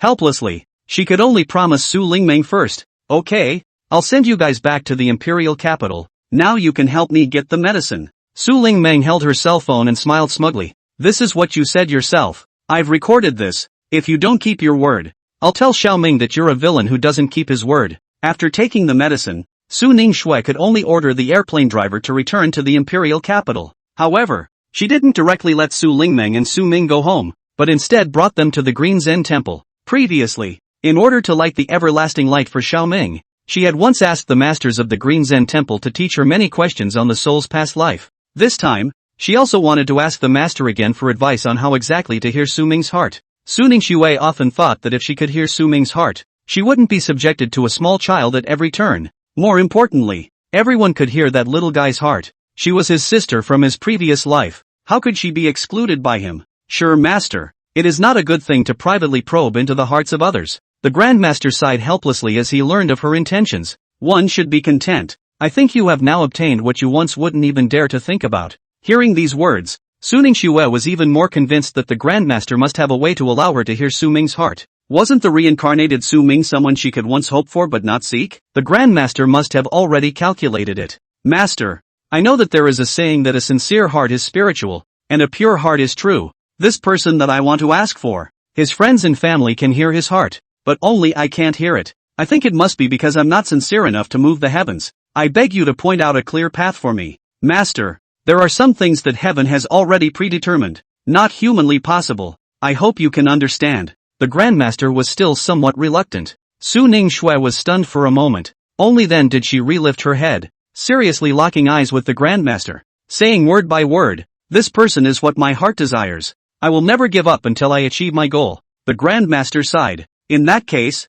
then you should follow me and recite the scriptures. And recite the scriptures more often during the weekdays. Perhaps there is still a chance." Su Ningshui immediately nodded her head as if pounding garlic, and followed the Grandmaster as he recited the scriptures together. After the Grandmaster rested, she also chanted the scriptures for several more days without any difference in the day or night. Passing by Su Ming's room at night, she walked in with anticipation. This time she should be able to hear Su Ming's heart, right? However, she accompanied Su Ming for a long time, and not only did she not hear any sound, Su Ming was also very resistant to her physical contact. This made her incomparably frustrated. Clearly she had already recited the scriptures for so long according to what the Grandmaster had said. How could it possibly be of no use at all? The Master only said that it might work if she persisted in reciting the scriptures, but didn't say how long she had to persist. In case it took 5 or 10 years, how could she wait that long? Right now Su Ming was still young. If she could hear Su Ming's heart, so that she could ease her relationship with him, it would be even more difficult to do so when Su Ming grew up.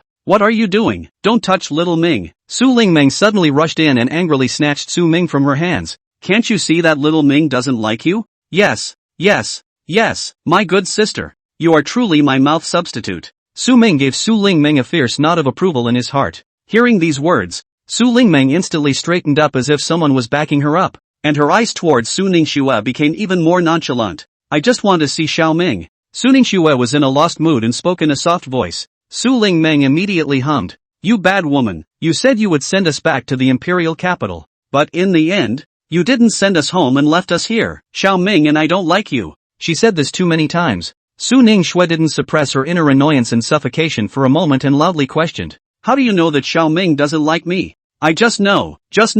Su Lingmeng shouted out unwillingly. Su Ming's head was 2 sizes too big. He was still a baby and didn't want to listen to women arguing. Fortunately, Su Lingmeng quickly put her down and walked out with Su Ningxue. Su Ningxue directly showed her cards with Su Lingmeng. "Is it true that Xiao Ming said to you that he doesn't like me?" "How do you know?" Su Lingmeng blurted out. "Then did Xiao Ming say anything else to you?" She gazed at Su Lingmeng. "You don't have to be so hostile to me. I want Xiao Ming to be happy and joyful just as much as you do, and I won't take Xiao Ming away from you." Since she couldn't hear Su Ming's heart now, she could only use other methods to understand Su Ming's inner thoughts. Su Lingmeng looked at her sincere eyes and felt uncomfortable in her heart for no reason, and only after a few moments did she stutter a little and say, "Little Ming said that there will be mice that will burrow into your comforter tonight and gnaw your fingers off." "What?" Su Ningxue was startled, and her hairs stood up in sweat. "It's fine if you don't believe it. Anyway, Xiao Ming said that there were traitors amongst your men before, and you didn't believe it even after I told you." Su Lingmeng cut out a sound and directly turned around to leave,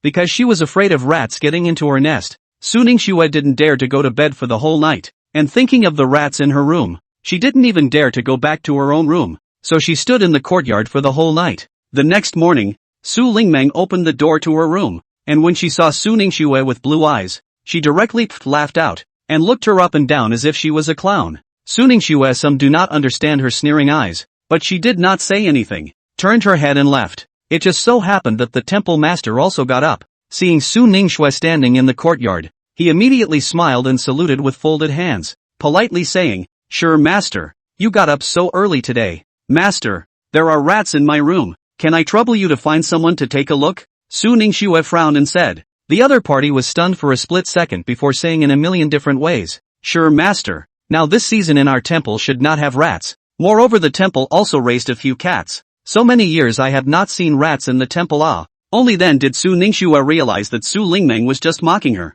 She was infuriated and embarrassed in her heart. She had actually really been tricked by a little girl. Just because she couldn't hear Su Ming's heart right now, she couldn't tell which of Su Lingmeng's words were true and which were false. "Master, are you looking at it wrong?" The master's voice pulled back her thoughts. "If you're really uneasy, I'll ask someone to carry a cat to your room. The cats in the temple have spirituality. They will only catch mice and won't hurt anyone. No need. It should be that I'm mistaken." She hurriedly shook her head and turned to ask about the real concern in her heart. "Master, I've been reciting the sutra for so many days as you said, Why has what I've asked for not yet been fulfilled? Water dripping over a stone is not a one-day effort. The monk still needs to be a little more patient, the Grandmaster reminded rather profoundly. However, this answer obviously did not satisfy Su Ningxue. She did not have that much patience to wait for the water to drip over the stone. She only wanted to hear Su Ming's heart as soon as possible. As it happened, her men also brought over several metaphysical Taoist priests. These people were all people she had ordered her men to find a few days ago, and since Buddhism was useless, she could only rely on metaphysics. I don't care who among you is truly capable and who is indiscriminate. As long as you can have a way to help me hear my brother's heart, there's no problem with whatever kind of payment you want. She directly put down her bold words in front of several people. As long as she could hear Su Ming's voice, she could do whatever it took. As for the several people across the street, when they heard his words, all of them had odd expressions, as if they thought of Su Ningxue as someone with an abnormal brain. How could an ordinary person hear another person's heart? Unable to do so, Su Ningxue gave just too much. As for Su Lingmeng, when she heard that Su Ningxue had found a bunch of god dancers to come over, she also excitedly hugged Su Ming to see the fun. Little Ming, do you think that bad woman is sick in the head? She even thought of inviting a Taoist priest to perform magic. I don't know what kind of bad ideas she has. She still didn't forget to blow in Su Ming's ear and say bad things about Su Ningxue as she hugged him. Su Ming cocked his head, scanned the circle of those few Taoist priests, and laughed out softly. Su Ningxue isn't stupid. She didn't look for all the liars over. There is still one that has the ability to do so. Su Lingmeng immediately came into the spirit. She was also curious as to who exactly was the true Taoist among this group of people. However, Su Ming didn't continue. Instead, he was a bit puzzled. Su Ningxue was rich and powerful. What exactly else did she want to beg for? Could it be that she was asking for a boyfriend? That's not right. Finding a boyfriend isn't as bad as chanting scriptures and looking for a Taoist priest, is it? Su Lingmeng deflated the corners of her mouth before barely stifling her laughter. What this bad woman was asking for was of course for her to be able to hear Su Ming's heart. However, she could hear Su Ming's heart this matter. Can't let Su Ming know, or else he won't speak in his heart in the future how to do? I also don't know if Su Ningxue can see that these people are all pretending. Don't be cheated out of your pants at that time. Su Ming was still muttering. Several of you, whoever of you can do what I want can come forward first. Su Ningxue spoke aloud to the several Taoists in front of her. Miss Su, this matter you're talking about is actually not difficult to do. Nor is it difficult to do. A middle-aged Taoist priest took the lead and stood out, stroking his goatee and leisurely saying, it's just that everything has a gain. There must be a loss. This matter is a matter of reversing the heavens' opportunity and seizing the creation. It also needs you to fund it, and our party can do it. Money is not a problem. Su Ningxue immediately said, but for me to give money, you also need to prove to me that you are truly capable. I am Song Jingwei of the Fengqing Yuan, and I believe that several other peers present today have also heard of me. The other party straightened his stance and proudly said, looking very confident, so it's Dao Master Qinghui. I've heard a lot about you. One of those few Taoist priests who were still standing to the side immediately stepped forward and said excitedly, you are our Xian sect's renowned Taoist Master Qinghui? Disrespectful. A few others also stood out one after another, blowing up at him for a while, with the appearance of having him as their leader. The only person who remained standing there was a Taoist priest with tattered clothes and a cloaked head, as if he had heard nothing and seen nothing.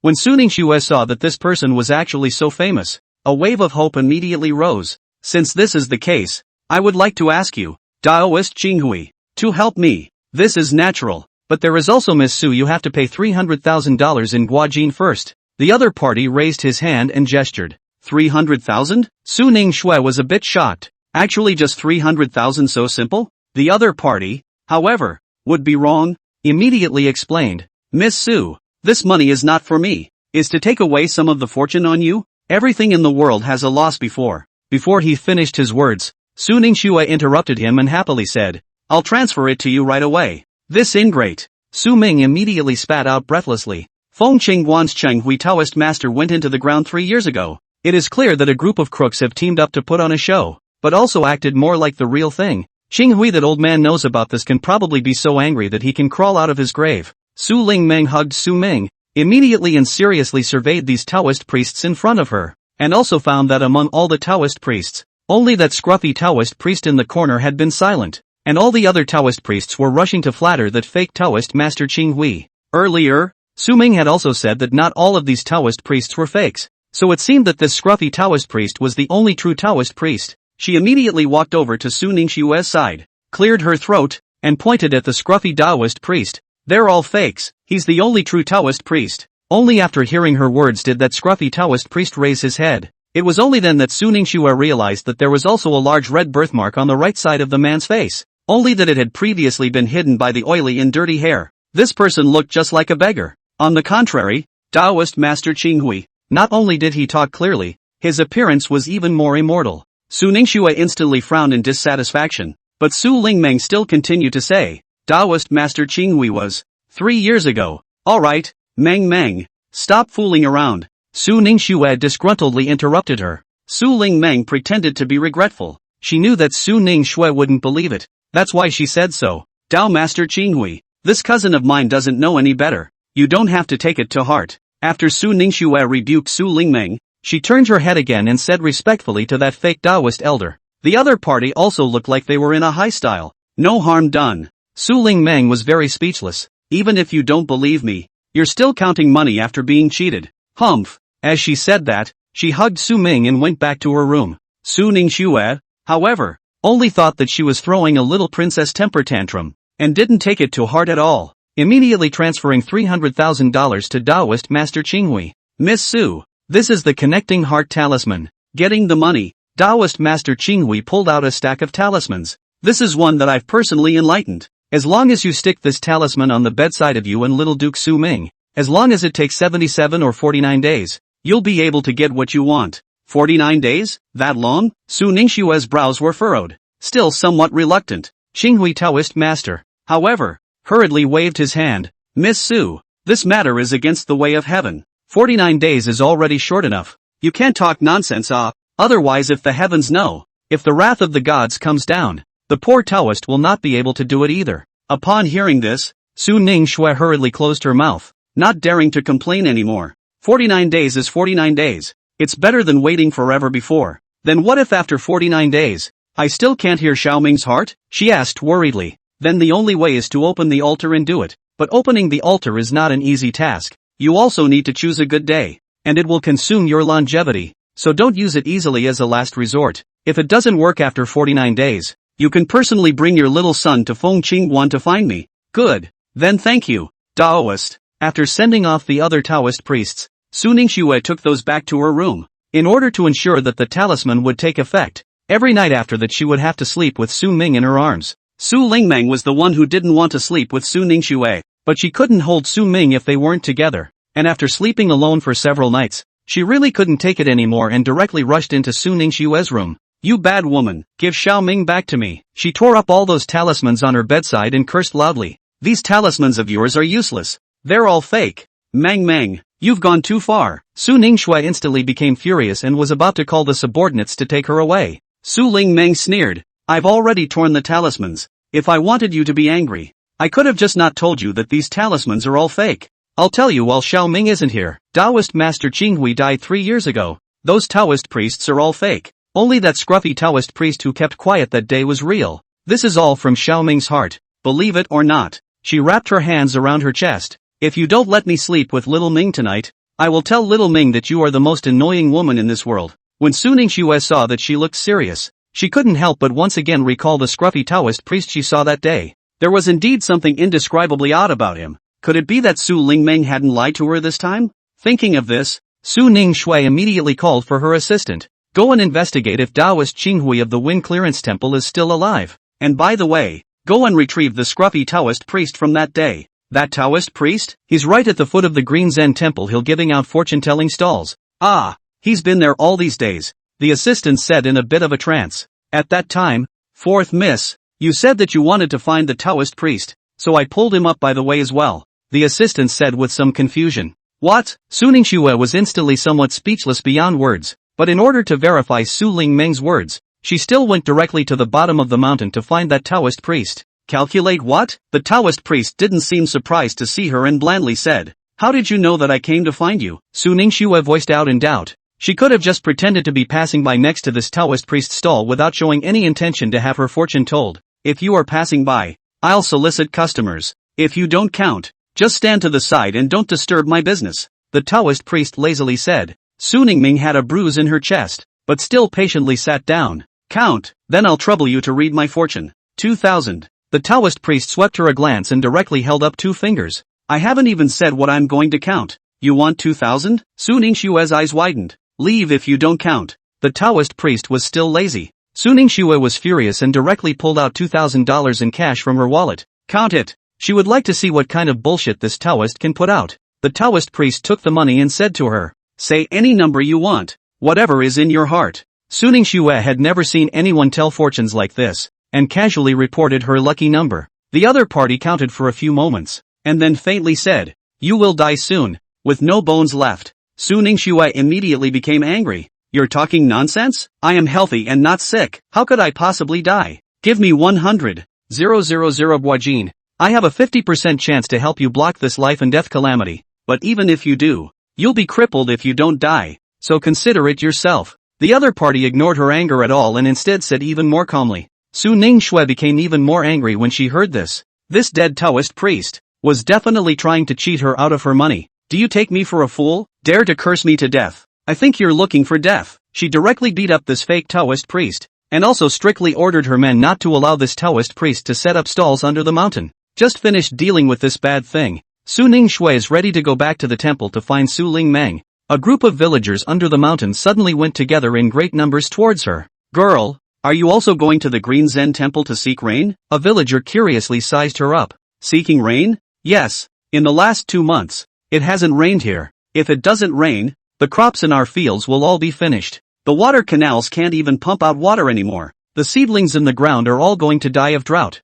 We have no choice. The villagers were all sad, talking to Su Ningxue about the drought's torture on them. Looking at their appearance, Su Ningxue was also a bit distressed, and was still considering whether to call an airplane over to give them artificial rainfall. Just at this moment, a cheerful voice rang out from behind the crowd. Don't worry everyone. I came this time to pray for rain for everyone. The crowd immediately turned around. Taoist Qinghui's figure appeared from behind them. A villager surprised out loud. You're Taoist Qinghui from the Wind Clearance Temple. You also prayed for rain for us last year. I remember. Taoist Master. Please Taoist Master help us beg for rain. Please, Taoist Master. All the village names immediately surrounded Taoist Master Qinghui. Don't worry everyone. I will definitely beg for rain for you, Taoist Master Qinghui said confidently, looking at Taoist Master Qinghui praying for rain for the crowd, and also guaranteeing that it would definitely rain the next day. Su Ningxue was still a bit unconvinced, but she didn't expect it to really rain heavily that night.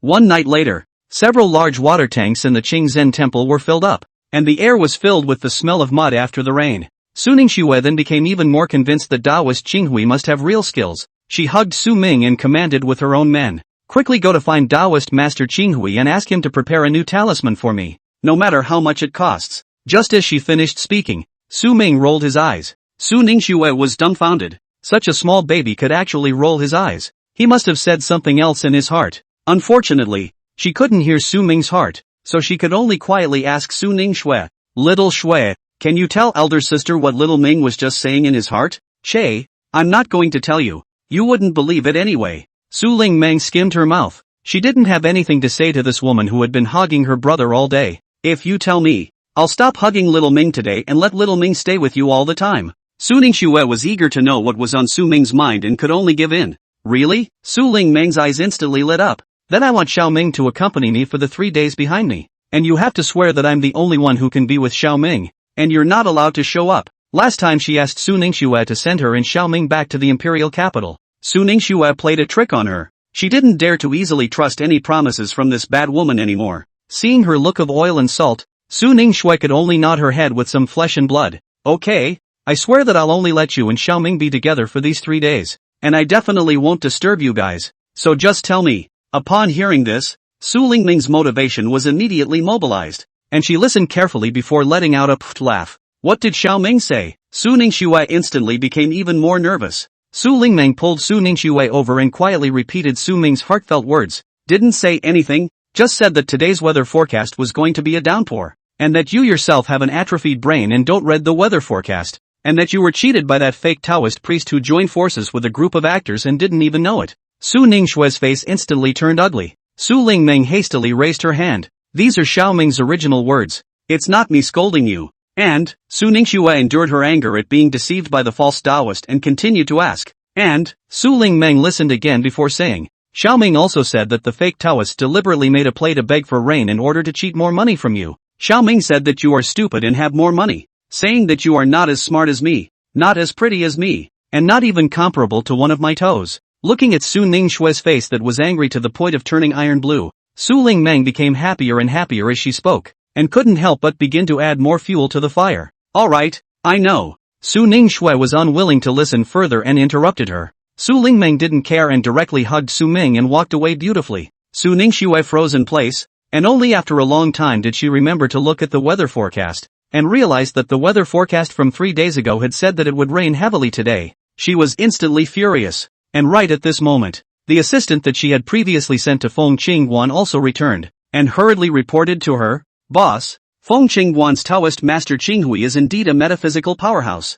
but he had already ascended to immortality 3 years ago." This conclusive news made the anger in Su Ningxue's heart instantly sprang up. She immediately rushed to that fake Qinghui Taoist. No, now it should be called a liar. She immediately rushed to that liar's room. Just as she walked to the door of the room, she heard the familiar voice of that liar, who was talking to a few people. "Big brother, the scene we played yesterday must have bluffed that stupid bitch. Today she saw the rain. She will come to beg you." "That's right, this time you have to ask her for $1 million?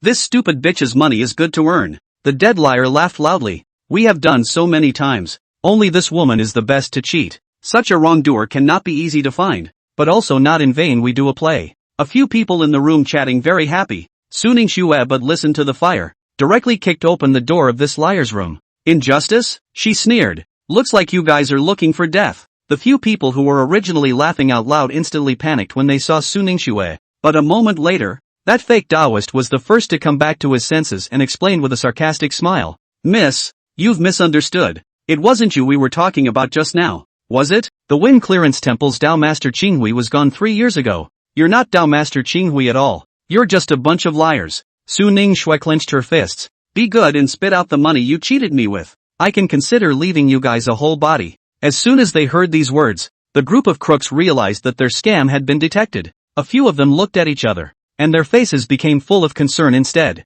The fake Taoist master at the head of the group directly played a scoundrel. "It's not like there's only one Feng Qingquan and one Qinghui Taoist master in this world. I didn't say which one I am. Furthermore, you gave me the money, and I gave you the talisman for me to pay back the money. You always have to prove with me first that the talisman that I gave you didn't work, right? Humph. It seems you guys really don't want to live." Su Ningxue snorted coldly. This group of people clearly knew that her talisman had been torn up and wanted to play rogue with her. "Miss Su, your words are too harsh." When several people saw Su Ningxue wanting to make a move, they all stood up as well, but Su Ningxue came alone, and the few of them didn't put Su Ningxue in their eyes at all. A woman, how could she beat a few big men? However, in the next second, they were all kicked out by Su Ningxue. In a blink of an eye, several people collapsed in the courtyard, unable to crawl. Su Ningxue's men hurriedly came and swept a circle of the crowd in the courtyard. All lowered their heads and waited for Su Ningxue to give her word. Send them to prison and make them spit out all the money they cheated before. Su Ningxue blandly commanded. The several people, however, were not afraid. "Your breath is really not small. The money that came into our brothers' mouths has never been spit out. Even if you send us to prison, we'll still be able to come out in a few years." Su Ningxue's henchman snorted, and stomped on the fake Taoist priest's head. "Kid, what our boss is sending you to is the International Center's prison. Ever heard of it?" The moment the words International Center came out, the faces of several people instantly changed. "If you enter the International Center's prison, you will have to take off your skin even if you don't die, and it is estimated that you will never hope to get out of prison in your life." They didn't expect Su Ningxue's head to be so big. They fell to their knees and kept kowtowing to Su Ningxue. "Miss Su, we are wrong. The money you gave us before, I will pay it back right away. I beg you to let us have a way out." It was just that it was obviously too late for them to beg for mercy now. Only after letting her men take away this group of crooks did Su Ningxue think about that scruffy Taoist priest. It seemed that Su Lingmeng wasn't lying to her the other day.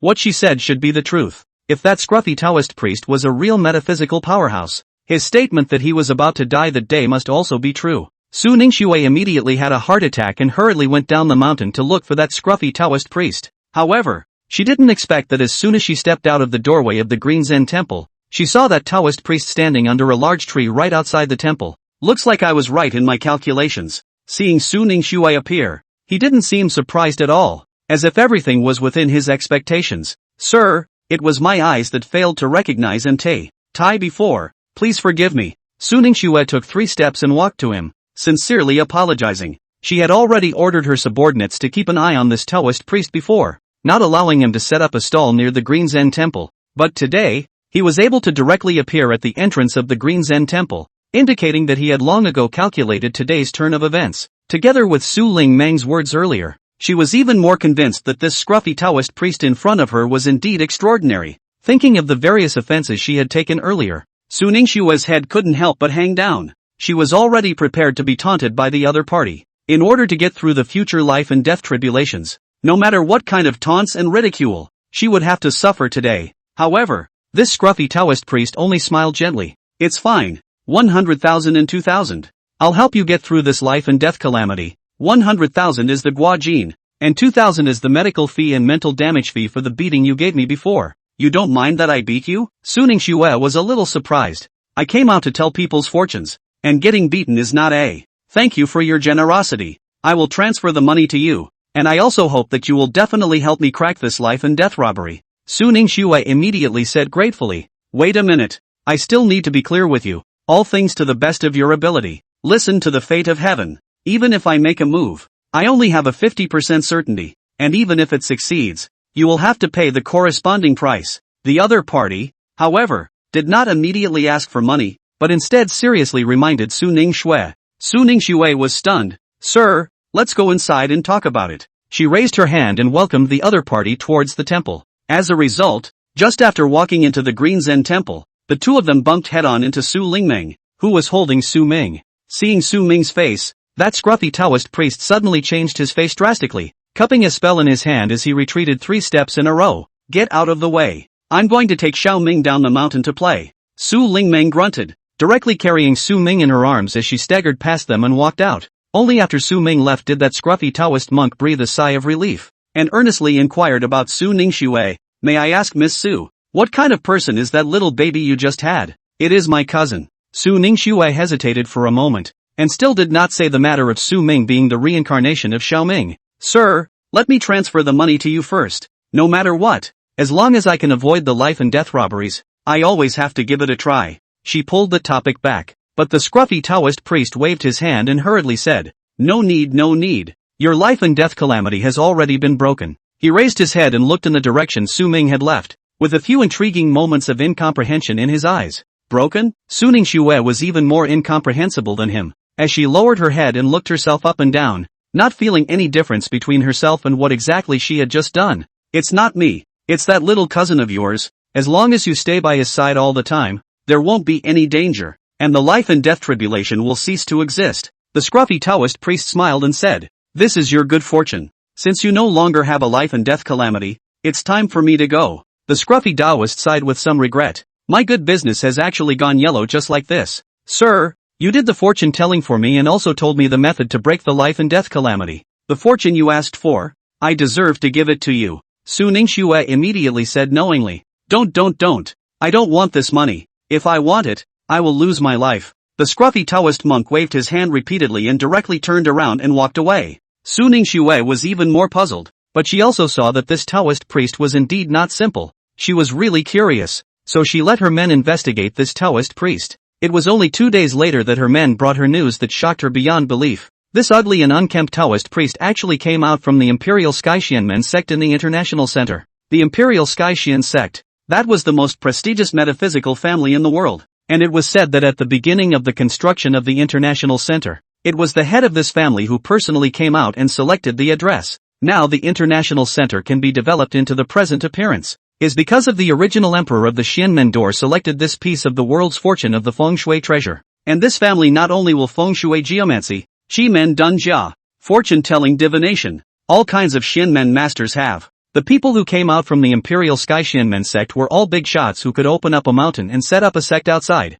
Boss, it is said that this person in was the best of the previous generation of the Imperial Sky Xian sect, and once saved an old man who had been cut off for a quarter of an hour alive. There was a rich man who was haunted by bad luck, and when he stepped in and used a bit of his hand, he directly dissolved the bad luck. Also, he once calculated several places where earthquakes would occur, and none of them were wrong. I heard that the head of the Imperial Heavenly Xianmen sect used to belong to him to be the next head. just don't know what changed. He left the international center a few years ago. We can't find out any traces of him in the time after he left the international center. And the most recent record of his activities is that he appeared to set up a stall to tell fortunes in the vicinity of the Qingzhen temple. Su Ningshui listened to her men's report, and instantly became even more puzzled. How could such an expert be underneath the Qingzhen temple giving out fortune-telling stalls? And the charge was actually only 500 a time. Boss, he tells the fortunes of ordinary people for just 30, charging you only charges 500. One of her men kindly reminded Su Ningshui.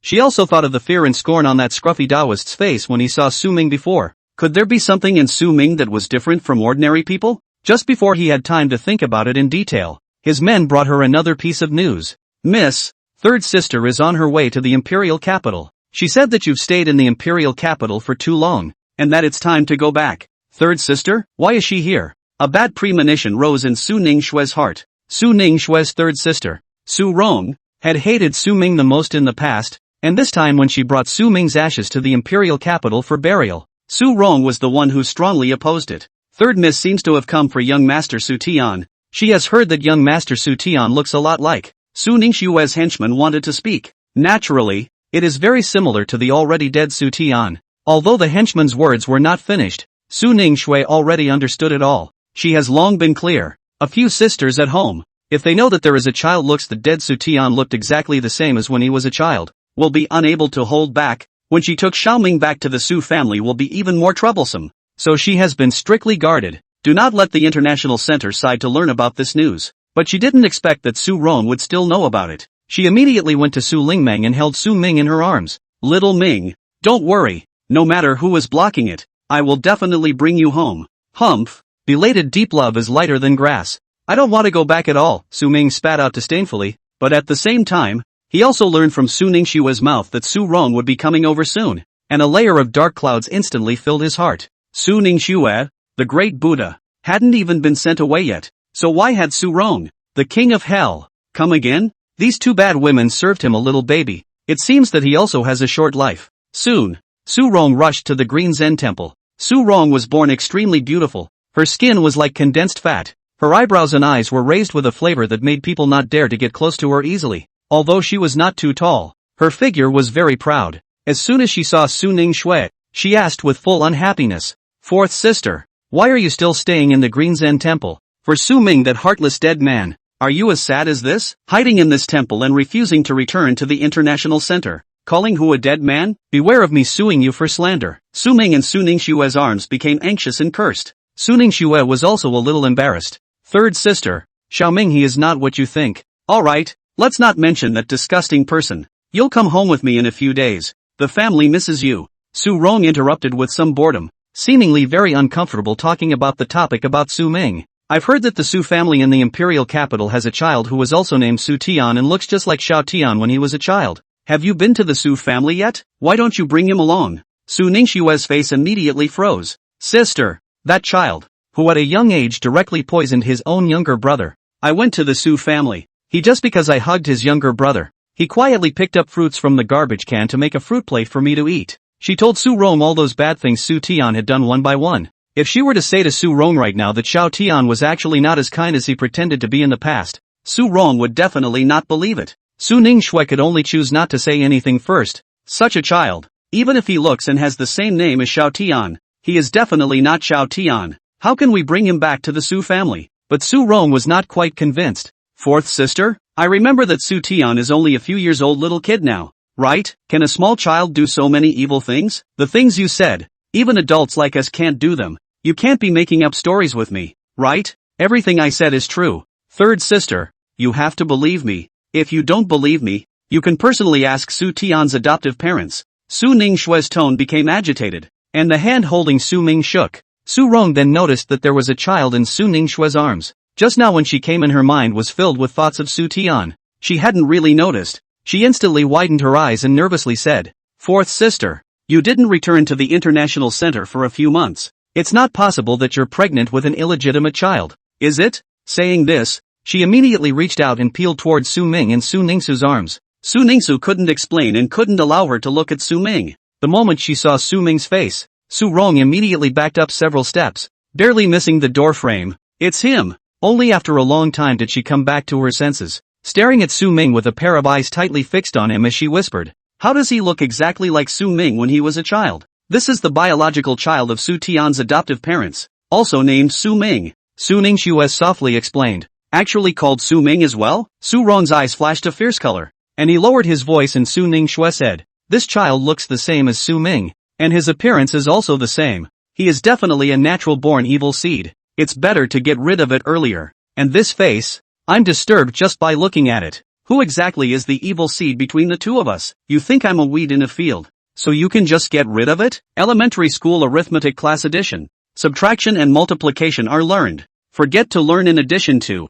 Ready to my head to count it? Su Ming was instantly speechless, and in his heart, he gave Su Rong an affectionate greeting. Su Lingmeng heard it from the side and giggled. Su Ningxue noticed Su Lingmeng's change in expression, and knew in her heart that Su Ming must have been spitting something out in his heart again, but she didn't care to look deeply into it, and only focused on retorting to Su Rong. "Third sister, what are you babbling about? Su Ming is just a little baby. He has no grudge against you." She was afraid that Su Rong would really make a move against Su Ming and directly push Su Rong out of the room. However, in the middle of the night that day, while Su Ningxue was asleep, Su Rong still quietly went to Su Ming's crib. Thinking of the evil things that Su Ming had once done to her, her heart was a burst of indignation. In this half day, she had already investigated all of Su Ming's information. This baby that looked just like her own brother. The date of birth and Su Ming's date of death might even be the same day. In case he was Su Ming reincarnated, then allowing him to grow up was tantamount to cultivating a demon. It would be better to. She directly covered Su Ming's mouth and pinched Su Ming's neck with one hand.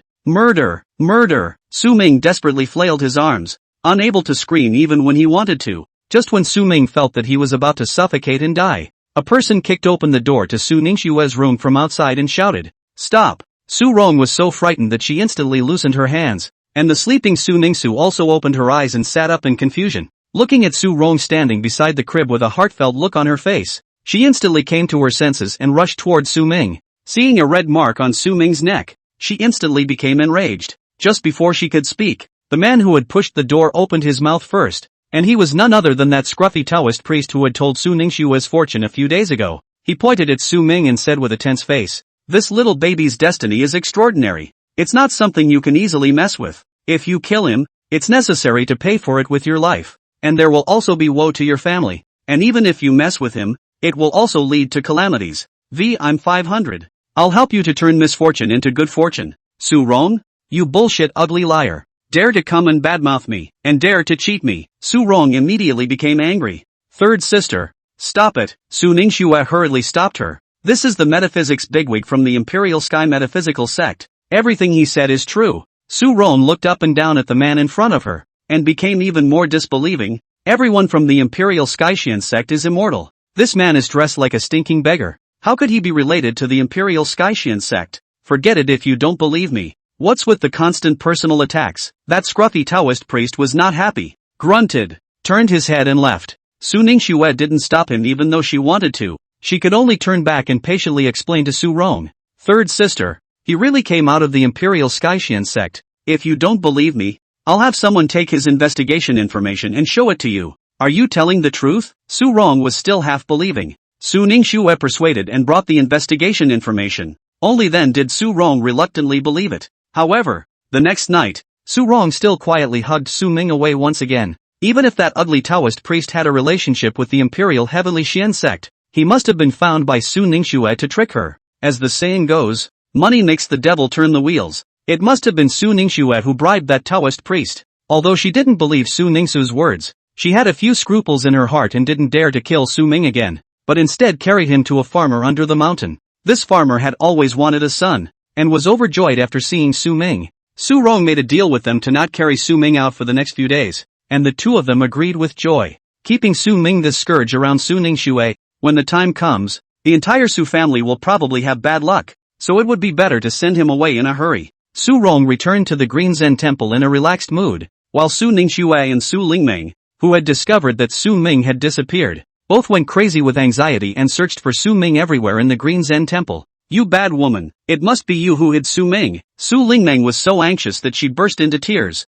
scolding Su Ningxue non-stop. Su Ningxue also blamed herself. Clearly she hadn't put Su Ming in the crib last night, but had instead slept with him in her arms. So why would such a big baby be gone once she woke up from a nap? Looking at the two of them in an anxious manner, Su Rong directly returned to her room as if nothing had happened. Yesterday she had deliberately added sleeping pills to Su Ningshue's dinner. Otherwise how could she easily carry away Su Ming in Su Ningshue's arms? There was also no surveillance in this temple, so as long as she didn't say anything, no one could find out where Su Ming had gone. Su Ningxue quickly found her room and questioned her in tears. Third sister, is it you who hid Su Ming? I didn't. Didn't that Taoist priest say yesterday that messing with Su Ming would bring bad luck? Why would I have nothing to mess with him? Su Rong immediately put on an innocent look and said loudly. Then what should we do? How could Xiao Ming have disappeared? Su Ningxue was so anxious that she stretched her neck to look into Su Rong's room. It really wasn't you who hid him. If you suspect, I'll just come in and see for myself. But if you come in and don't find him, you'll have to follow me back to the International Center tomorrow,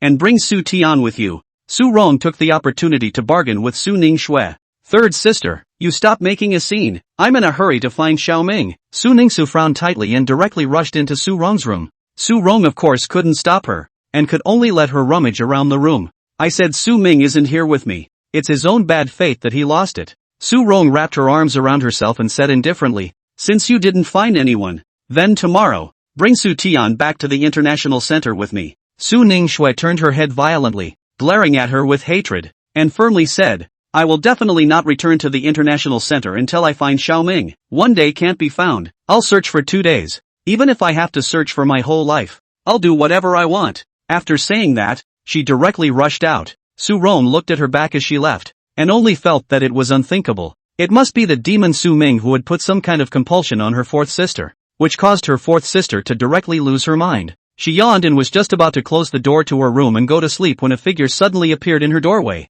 I advise you to carry that child back earlier. The person who came was the scruffy Taoist priest from yesterday. Su Rong was startled by him, half scared and half disgusted. She took half a step back and looked at him warily. What are you talking about? I can't understand. Little girl, yesterday the poor Taoist has already told you. That child's destiny is extremely hard. If you send him away and break his destiny, it will definitely backfire. It's better to pick him up earlier. The scruffy Taoist stared straight at her face and sighed. Don't you talk nonsense. Who are you scaring? Su Rong stammered a little, but was inexplicably a little vain. How did this scruffy Taoist know that she had sent Su Ming away? Could it be that he secretly saw it? It couldn't be. Last night when she had sent Su Ming away she had been very secretive, and had looked carefully to see that no one had followed her. That's all I have to say. If you don't pick up that child as soon as possible, sooner or later you will be struck by the 5 thunders, and when the time comes, your corpse will be left without bones. This is no joke. As if he was worried that Su Rong did not believe his words,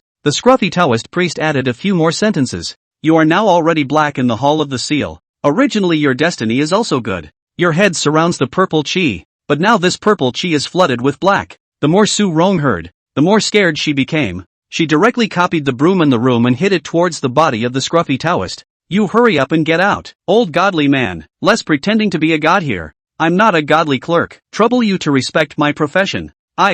Don't hit. Can I just leave? The scruffy Taoist priest screamed as he ran out of the courtyard. Su Rong angrily threw the broom and snorted coldly. As soon as Su Ningxu left, this goddamn Taoist came. Surely he wanted to use this method to scam her. She wouldn't easily fall for it. A day passed. Su Ningxue walked back exhausted after searching for a day in the vicinity of Qingzhen Temple. Fourth sister. What's there to find? Forget it. Su Rong took the opportunity to come over and advise her. You go away. Su Ningxue's heart was exhausted and she powerlessly pushed her away. Su Rong skimmed her mouth and returned to her room just about to go to sleep, but she saw a white cat with half of its body bleeding appearing on the head of her bed, and it had a broken green snake head dangling from its mouth.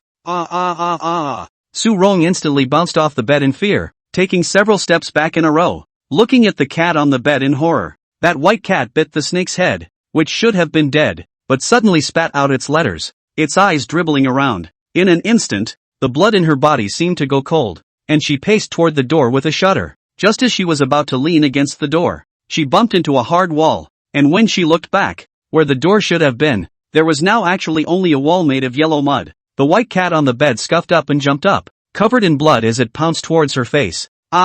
She instantly cried out in terror, squeezing her eyes shut and waving her hands frantically. Su Ningxu, who was about to pass out from exhaustion, was awakened by her screams and hurriedly rushed to her room. When Su Ningxu rushed to Su Rong's room, she was just in time to see Su Rong sitting on the bed with a sweaty head, Third sister, what's wrong with you? She frowned and asked. Su Rong breathed heavily, realizing that everything she had just seen was a dream she had fallen asleep and dreamed. She instantly breathed a sigh of relief. It's fine. I just had a nightmare. Su Ning Shui, who was already tired, grumbled with some annoyance. Since it's fine, don't always yell and scream in your room, disturbing the rest of the people in the temple to rest. Su Rong was also a little embarrassed. It was the first time she had such a horrible dream. She didn't expect to disturb others. Only after Su Ningshua left did Su Rong lie back down again. But this time, before she could fall asleep, she saw a weasel with a human face squatting on the roof of her room, looking at her with red eyes. The moment she met that thing's eyes, the other party actually revealed a bizarre smile at her,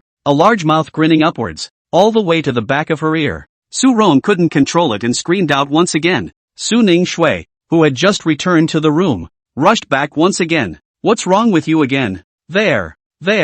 Su Rong shivered her fingers and pointed in the direction of the roof. It was only after this pointing that she realized that there was no beam in her room at all, let alone any weasel with a human face. There's what? Rats? Su Ningshua frowned, thinking that only a few days ago the master had said that there were no rats in the Qingzhen temple, becoming more and more dissatisfied. If you're fine, don't make a fuss. There are many monks in the temple besides me. They all need to rest. No, fourth sister. There is something dirty in my room. Su Rong wanted to cry. Su Ningshua looked around but didn't find anything odd. Third sister, you're having a nightmare, right? It's fine. This is a temple. How could any dirty thing dare to come over? She patted Su Rong's back and comforted her, then left with a yawn. However, soon Su Rong again saw a female ghost with a red cover standing in her room, and she unsurprisingly screamed out and again. Su Ningshua finally couldn't take it anymore and kicked open the door of her room. Third sister, what the hell are you doing? We still have to sleep if you don't. Stop screaming. No, there's really something in my room. I'm scared. Su Rong was so scared that she was on the verge of crying, rushing forward to hug Su Ningshua. This is the Green Zen Temple. There are high priests of the way sitting in the temple. Buddha's light shines brightly. How could there be something dirty? Are you finished? Su Ningshua completely lost it and threw her away to return to her room. Su Rong was lost in thought, just as she was about to return to her bed with a trembling body. When she saw Su Ningshua go and return, she immediately went up in surprise and pulled Su Ningshua forward. Fourth sister, why don't you sleep with me tonight? I'm so scared. Good. I like sleeping with my sister the most. Su Ningshua let out a shrill sound and said with a smile. Su Rong instantly sweated. This voice was clearly not Su Ningshua's. She was so scared that she instantly shook off the other party. Blood slowly gushed out from Su Ningshua's 5 senses, and a few traces of blood flowed down her fair face, but as if she hadn't even heard it, she continued to approach Su Rong with a smile on her face. Sister, don't you want to sleep with me? I'll always sleep with you in the future. Sister, okay? Seeing her approaching towards herself step by step, Su Rong was so frightened that she screamed out once again. Su Ning Shui, who was sleeping in her room, once again heard Su Rong's screams and couldn't bear it as she put on her headphones and covered her head into the quilt. Su Rong was so scared that she ran to the outside of Su Ningsu's room and kept knocking on the door, but Su Ningsu had already fallen asleep with her headphones on, and didn't pay any attention to her. For the whole night, Su Rong didn't dare to sleep, and kept avoiding the Su Ningsu that approached her. Until the next morning, the first ray of morning light appeared. All kinds of weird phenomena in front of her eyes only disappeared. She was relieved, but very afraid that the next night these things will still haunt her. She once again remembered what that godly man said yesterday. Could it be that what he said was true? She heard that the scruffy Taoist priest was at the bottom of the hill of the Green Zen temple giving out fortune-telling stalls, so she immediately went to look for the other party.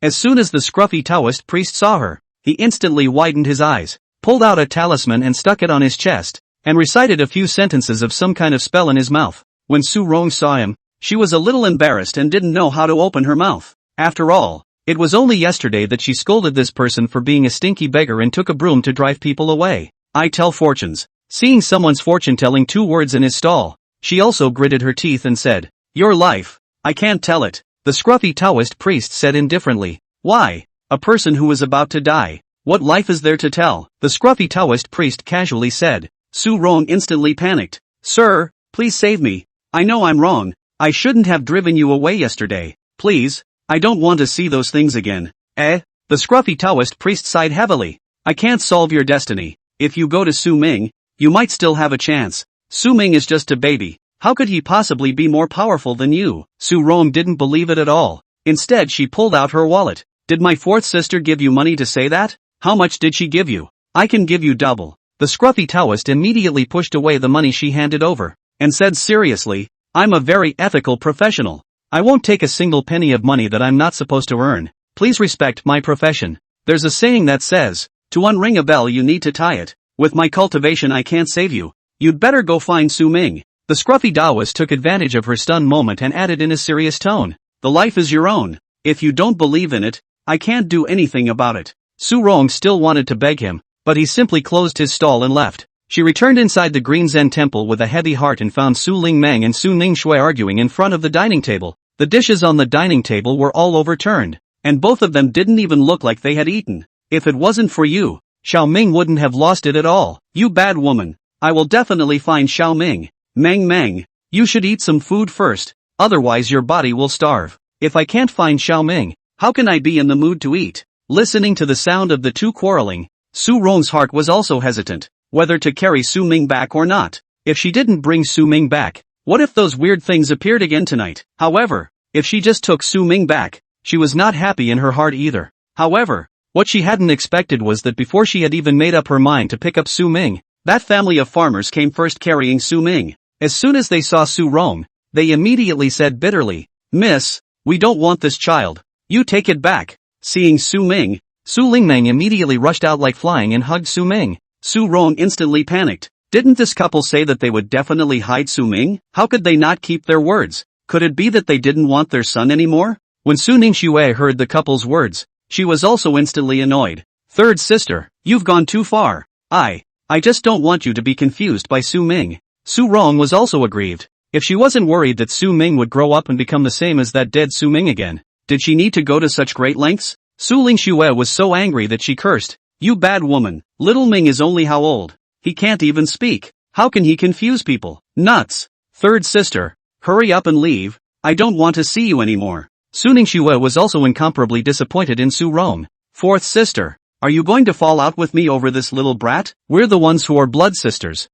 Su Rong was extremely puzzled. It wasn't like she had killed Su Ming. She had only given him away. Su Ningsu could actually be so angry. I heard that Su Ningsu hadn't even met this Su Ming for a few days yet, so how could she be mesmerized by him? "You've already done this kind of asshole thing. What more do you want me to do to you? Hurry up and get out of here." Su Ningxue looked at Su Rong's unrepentant appearance, and lost the last of her patience. Raising her hand and pointing at the doorway, she loudly said, "Scram, you're asking me to roll?" Su Rong was incredulous. Seeing that the situation was not right, those two couples hurriedly left the Green Zen temple first. Su Ningsu and Su Rong had a huge fight, and Su Lingmeng also gave Su Rong a furious scolding, and the entire Green Zen temple was in a state of turmoil. Su Rong, who couldn't argue with Su Ningxue, and the two could only return to her room first. She had a complaint in her heart. If it wasn't for that couple not keeping their word and sending Su Ming back without authorization, where else would there be so many things? She was puzzled in her heart and quietly went down the mountain early the next morning to look for that pair of farmers.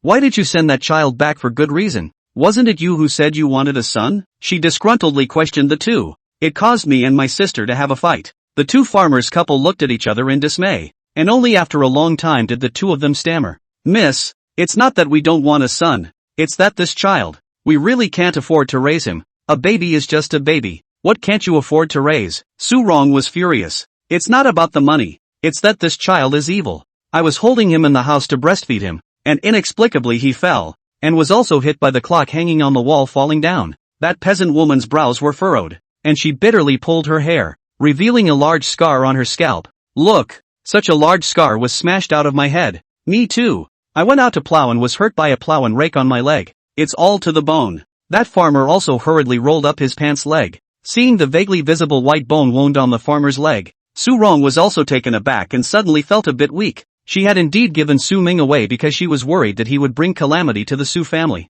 and she hadn't expected that this couple would actually be unlucky so quickly. In an instant, the bit of fire in her heart instantly disappeared. "Alright, it seems like it's that little brat who doesn't have a destiny with you guys." She dropped these words and wanted to leave, but the couple stopped her. "This child must be a calamity. Otherwise how could you be willing to give us a son for nothing? You've screwed us over. You have to compensate us." The farmer said pitifully, "I've injured this leg. I can't even do farm work well for a while. My family can rely on me to do some farm work to earn money to make ends meet. Yes, our old couple didn't even have a child in their old age, and now we are injured. How can we live in the future?" The farmer's wife also followed and cried out. Looking at the honest and pitiful two people in front of her, Su Rong also felt a little guilty. If it wasn't for her sending Su Ming, a calamity, to this couple, they wouldn't have been injured. How much money do you guys want? I'll just compensate you, she generously said. Upon hearing this, the two couples who were still crying immediately stopped crying.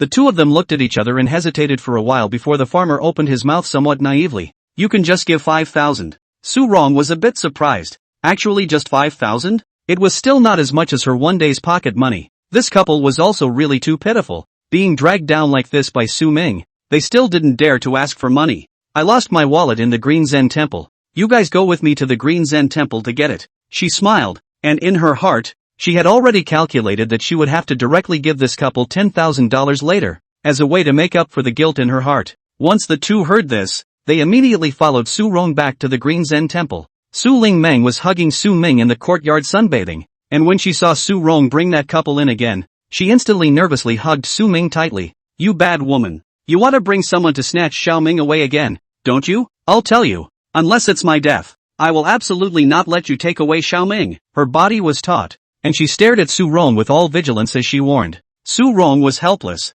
This couple was injured because of Su Ming. I came back to get money to compensate them. You're talking nonsense. Little Ming is still a little baby. How could he hurt someone? Su Lingmeng instantly became even more upset. I'm not talking nonsense. Su Ming is a calamity. He just went to this couple's house for one day and both of them were injured. Su Rong dissatisfiedly corrected her. You're always with Su Ming. You'll definitely be killed by him as well. Su Ming in Su Lingmeng's arms waved his hand. His heart was a grass mudhorse. You can really be a Qingtang grandmaster. It is clearly this two people who are retributed for doing too much evil, wanting to draw my blood to take it out to sell, and as a result, their own bad luck came first. Upon hearing this, Su Rong was instantly enraged, pointing at the couple and cursing. The two of them were injured because they were evil. It was their bad treatment of Xiao Ming that caused them to suffer retribution. They deserved it. Why are you talking like this, child? Su Rong also became angry, pointing at Su Lingmeng and scolding her. Su Lingmeng couldn't take it, so she directly snorted coldly, holding Su Ming in her arms as she turned her head to go find Su Ningshui to complain. Sorry, I'll go get you guys some money. Su Rong apologized to the two. It's fine. We're the ones who interrupted. The couple hurriedly waved their hands in a naive manner. The fact that they were so simple made Su Rong even more dissatisfied with the words that Su Lingmeng had just scolded them for deserving it. After giving the two of them the money for compensation, Su Rong even personally escorted them out of the Qing Zen Temple. Unexpectedly, she and the couple had just stepped out of the gate of the Green Zen Temple when they encountered that scruffy Taoist priest again. After that night's weirdness, Su Rong's attitude towards the scruffy Taoist priest had quietly shifted a few points, and inexplicably, she was a little bit scornful. The scruffy Taoist priest looked at the couple and faintly said, You two have messed with people you shouldn't have messed with and done things you shouldn't have done. It's best if you go and burn incense and pray for forgiveness from the heavens right now. Otherwise, I can't estimate how much calamity it will lead to. Both of them couldn't help but feel a bit weak when they heard the scruffy Taoist priest's words. This Taoist priest often told fortunes under the Green Zen Temple's mountain, and the villagers in the neighborhood all said that he was very accurate, and they were also weak in their hearts, afraid that what this Taoist priest said was true.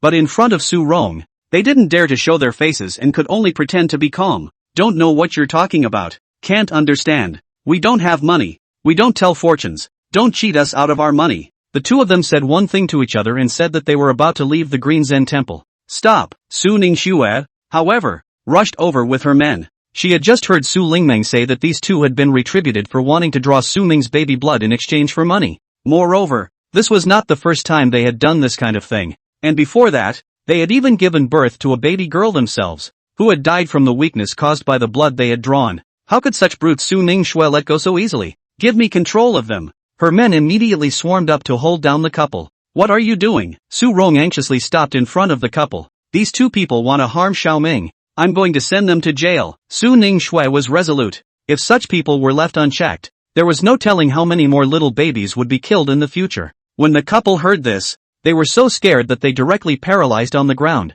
That doll was given to us voluntarily by you, miss, and we almost got killed by him without doing anything. And we were smashed in the head and injured in the legs, and now you want to send our old couple to prison. Is there any king's law here? Old man, why is our life so bitter? Just want a medical fee. Actually have to go to the police station. What kind of world is this? The peasant woman was in tears. crying uncontrollably. Su Rong was also very angry and stood directly in front of Su Ning Shui. Su Ming was given to them by me. They are not at fault. If you want to give it away, just send me to prison. Third sister, don't be unreasonable, okay? They were injured because they were going to lay their hands on Su Ming and were countered by Su Ming's chi. Su Ning Shui had a headache for a while. Unfortunately, Su Rong didn't believe Su Ningsu's words at all and instead turned her head to persuade her. Su Ming is just a newborn child. They have no grievances or enmity with Su Ming. Why would they harm him? Su Ming is the calamity. Whichever family he goes to will suffer. You'd better give up on Su Ming.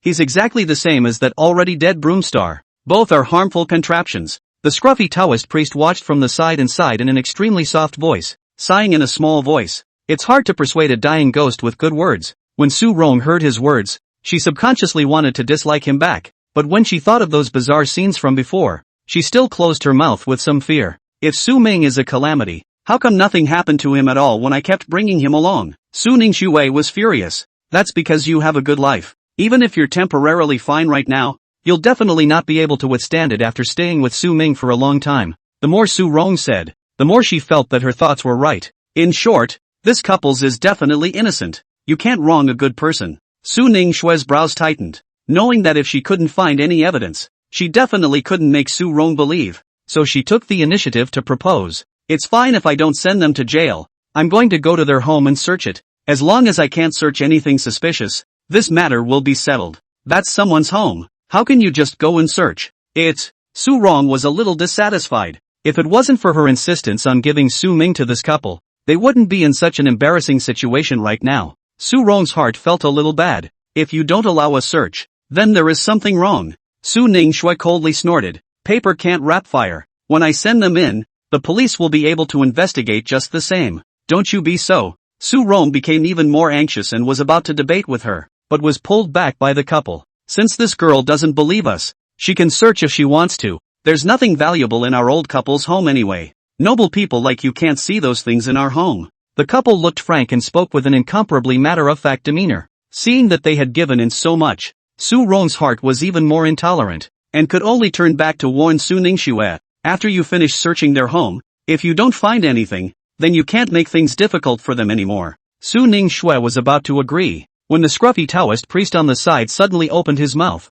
reminding her in a low voice, since they dared to let you go, those tools of evil have obviously been hidden. If you go, you won't necessarily be able to find them. These words caused Su Ning Shui to tighten her grip as she met the couple's eyes and realized that both of them were emboldened. It seemed that it was really like what the scruffy Taoist priest said. They had prepared for this long ago. She was a little depressed in her heart, and just then, Su Lingmang walked out with Su Ming in her arms. Even if you can't find it, I'll go with you, she exclaimed to Su Ning Shui. Noticing Su Ming in her arms, Su Ning Shui suddenly had a few moments of confidence. What Su Lingmang had told her before was all from Su Ming's heart, and Su Ming had only realized that they had once drawn blood to kill a baby girl by listening to this couple. So perhaps Su Ming knew more, only that he hadn't said it out in his heart. If he brought Su Ming to this couple's home, he might be able to find out some evidence that they couldn't easily discover, and at that time, he could also dismantle this couple's true colors, letting Su Rong know that she was the one who was right. Good. Mang, you hold little Ming and go with me,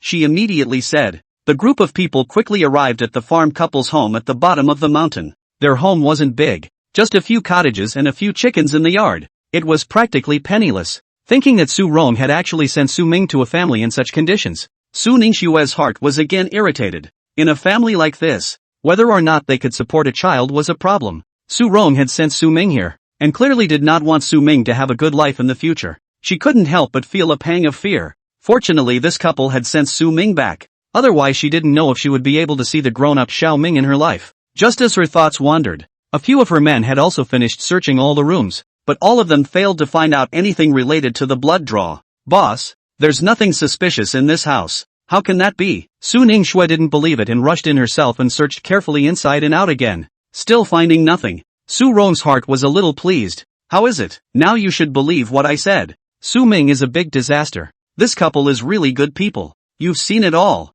We don't have anything in this house. Seeing that Su Ning Shui couldn't find anything, that couple immediately came over and said with incomparable complacency, our old couple are half into the ground, dreaming of wanting a son. If it is not this child is really grams us, of course we were willing to send him away. The two of them said with tears in their eyes. You came here with such fanfare. Our old couple's face is lost in the village, and we can't hold up our heads as people in the village in the future.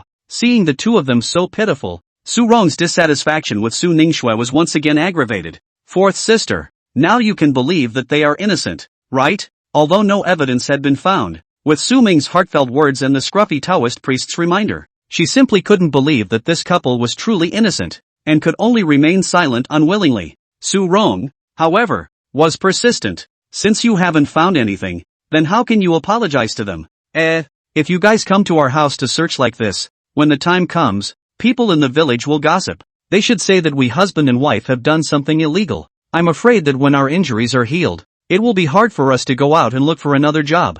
The couple lamented. How can we live in the future? Old man, we have lived our whole lives alone and helplessly, and now we have to face this kind of thing in our old age. Uncle and auntie, don't be sad. Big deal. I'll send you living expenses every month from now on. Su Rong instantly became even more apologetic and offered to compensate the couple. Su Lingmeng snorted coldly. Just now it was the two of them themselves who agreed for us to come and search. Now what are you pretending to be pitiful here? Besides, our Xiaoming has a mom and dad. They directly carried him away without even asking. It was originally their fault, and they still dare to lick their faces and ask for money. How do you talk? Su Rong was instantly annoyed, pointing at Su Lingmeng and about to scold. Su Lingmeng directly shouted out loud regardless. I'm just talking like this. So what? You secretly hugged away my own brother. I looked at Su Ningxue's face before I didn't let the police come to arrest you. Don't turn your nose up at me. Cursed well cursed wonderfully. Sister, I love you too much. If you can curse, curse more. Su Ming nestled in her arms while listening. He couldn't help but give her a shout out. Good, good. Su Rong was so angry that she almost didn't speak for a long time. This is the good daughter taught by the imperial capital Su family. When I return to the international center, I will definitely talk to my family about it. This Su Rong can't say anything about my sister, so she went back to snitch, really tore off the left cheek and pasted it on the right cheek. One side is thick-skinned, the other side is shameless. Su Ming breathlessly spat. This pair of old pussy dang is also can go to compete in the movie Emperor Movie Queen? Obviously they only some time ago to draw blood to draw the dead baby girl's body are still in the cellar to put it. Su Ling Meng's eyes instantly lit up. No wonder this couple was so emboldened. It turns out that they also hid a cellar. But where would the cellar entrance be? Meng, do you know what's wrong? Su Ningxue pulled back Su Lingmeng, who was still about to argue with Su Rong, and asked quietly. As she spoke, she also quietly sized up Su Ming, the implication being that she wanted to ask if Su Lingmeng had heard what Su Ming had said. Su Lingmeng skimmed her mouth. There was, but she didn't know where the hell that cellar was. Why didn't Xiao Ming finish his sentence? As she was hesitating, Su Ming's voice rang out once again. What is Su Ningxue staring at my face all the time? What's wrong isn't on my face. Isn't the cellar just underneath the chicken coop? As soon as Su Lingmeng heard this, her eyes immediately lit up and she pretended to say, it seems like there's nothing out of place. Alright, since you guys can't find out, then apologize to them. Su Rong said rather smugly. Su Ningxue's face turned iron blue, asking me to apologize with the person who hugged little Ming away. No way. Then I will order you as the third sister of the Su family that you must apologize with them, or else when we return to the international center, I will tell all the Su family members that you are siding with someone who has the same look-alike name as that sinful bastard, and at that time, you'll be prepared to be punished by the family. Su Rong couldn't bear it anymore. She even moved out the Su family headquarters, and Su Ningxue instantly became even more nervous. If she didn't apologize, in the future, if she wanted to bring little Ming back to the Su family headquarters, it would probably be even more resistant, but if she was to be allowed to apologize, she was really unwilling to do so. Just as she was about to lose her grip and decided to give in to Su Rong, Su Lingmeng suddenly spoke with some suspicion. Why do I smell a strange odor? She turned her head in the direction of the chicken coop as she spoke. The couple's eyes instantly changed, and they panicked. Where's the strange odor? Little girl, you smelled it wrong, right? Is that so? But I just smelled a strange odor. It's there. Su Lingmeng raised her hand, pointing in the direction of the chicken coop. It seems like the smell of something rotting. That must be because the chickens pooped too much in the shed. That's why the smell is unpleasant. The farmer stammered. Yes, that chicken shed is full of chicken poop, and we don't like to take care of it when we're old. Su Lingmeng blinked. Is that so? But why do I still smell a bloody odor? That should be because we killed a chicken 2 days ago. Su Ningxue didn't wait for them to continue arguing and directly ordered, search for me. A few of her men immediately rushed over and overturned the straw laid in the chicken shed. and sure enough, a covered cellar opening was found underneath the straw. As soon as the cellar opening was opened, a strong fishy odor gushed out. Su Ningxue and her subordinates were used to the wind and waves, but it was nothing. Su Rong could not stand it and almost didn't vomit out directly, although Su Lingmeng, who was on the side, already knew what was in the cellar. But when she really smelled this odor, her heart was not good either. Soon, Su Ningxue's henchmen came out from the cellar, with icy cold faces. They looked at that couple and coldly reported, "Boss, there is a baby girl's body inside. There are many needle holes on her arms, as if she had her blood drawn to death." Su Rong was instantly appalled. "How is this possible? If you don't believe me, you can go down and take a look yourself," Su Ningxue blandly said. She instantly shrunk her neck, not daring to speak again. "You two murderers, what else is there to say?" Su Lingmeng hugged Su Ming and cursed at the couple. "Detain them for me, send them to the police station." Su Rong came back to her senses and angrily gave the order. Don't, we have no choice here." The couple immediately wailed on the ground. "What's in there is our own daughter. She's sick. We wanted to treat her, but we really don't have any money." "Yeah, the pinholes on her body are all the needles we gave him for being sick. Two old pussies den. Really shameless, obviously only in their early 30s. Hard make up into 50 or 60 years old out to cheat people. It is estimated that before also pretending to be an old couple to cheat a lot of babies." Su Ming grunted, unable to speak of his contempt. When Su Ningxue heard this, she immediately stepped forward and kicked over the two of them. "Two shameless dogs, bastards, even capable of killing your own children. You don't deserve to live," she cursed with righteous indignation. And in her heart, she also felt sorry for the baby girl who had her blood drawn alive and died. Although Su Rong also had hesitation in her heart, she didn't dare to easily believe their words anymore. But persuaded, "They are so old, they probably won't live for many more years." "Why don't? They are not old. Look at their hands and neck, wrinkles are not there at all. Obviously they are pretending." Su Lingmeng hummed. "Before you did not see that they are old and still do not have a child, only to give Xiaoming to them? They're just deliberately pretending to be elderly to trick the baby." Hearing these words, that couple immediately shrunk their hands sheepishly. Su Ningxue gave a look over, and several of her men immediately stepped forward. Soon the disguises of the two were removed, revealing two young faces. Su Rong was completely speechless, thinking that she had foolishly given them twice the compensation before and said that she would support them in the future. She was so angry that she was about to explode. These two assholes actually dared to take advantage of her goodwill like this. She had this pair of dogs and men sent to the International Center's prison after they were brutally beaten up. With the strength of the International Center's penalties, these two people could probably soon go to bury their daughters, or even those babies they had killed. After dealing with these two people, Su Rong apologized to Su Ningxu and Su Lingmeng with a great deal of embarrassment. In the end, they were close sisters. Su Ningxu didn't say anything, but Su Lingmeng ignored her apology. For those who disliked Su Ming, Su Lingmeng was equally disliked. Su Rong, however, had her eyes on Su Lingmeng. At that time, none of them noticed the abnormality, but Su Lingmeng was able to smell the fishy odor and the smell of blood coming from the cellar. It was obvious that her sense of smell was particularly sensitive and different from the norm. And it was also her who discovered that the pair of dogs and men disguised their age. So it could be seen that her power of observation was also not ordinary. In Su Rong's eyes, Su Lingmeng was the rare genius. Such a talent should be brought back to the International Center for proper cultivation. She immediately found Su Ningxue to discuss. "Fourth sister, although I still don't like Su Ming, but Su Lingmeng has a keen sense of smell and subtle observation. I think we should immediately bring Su Lingmeng back to the International Center." Su Ningxue knew very well that Su Lingmeng wasn't a keen sense of smell at all, but that she had heard Su Ming's heart. She couldn't help but have thoughts in her heart. Before Su Lingmeng and Su Rong had all sorts of disagreements, yet Su Rong was still able to appreciate her talent. If she knew about Su Ming's abilities, would she also change her mind about Su Ming? But she couldn't hear Su Ming's heart either, and Su Rong obviously couldn't hear it either. If she told Su Rong the truth, she didn't know if she could believe it. "What's wrong with you, not willing to bring Su Lingmeng back to the International Center?" Seeing her constipated expression,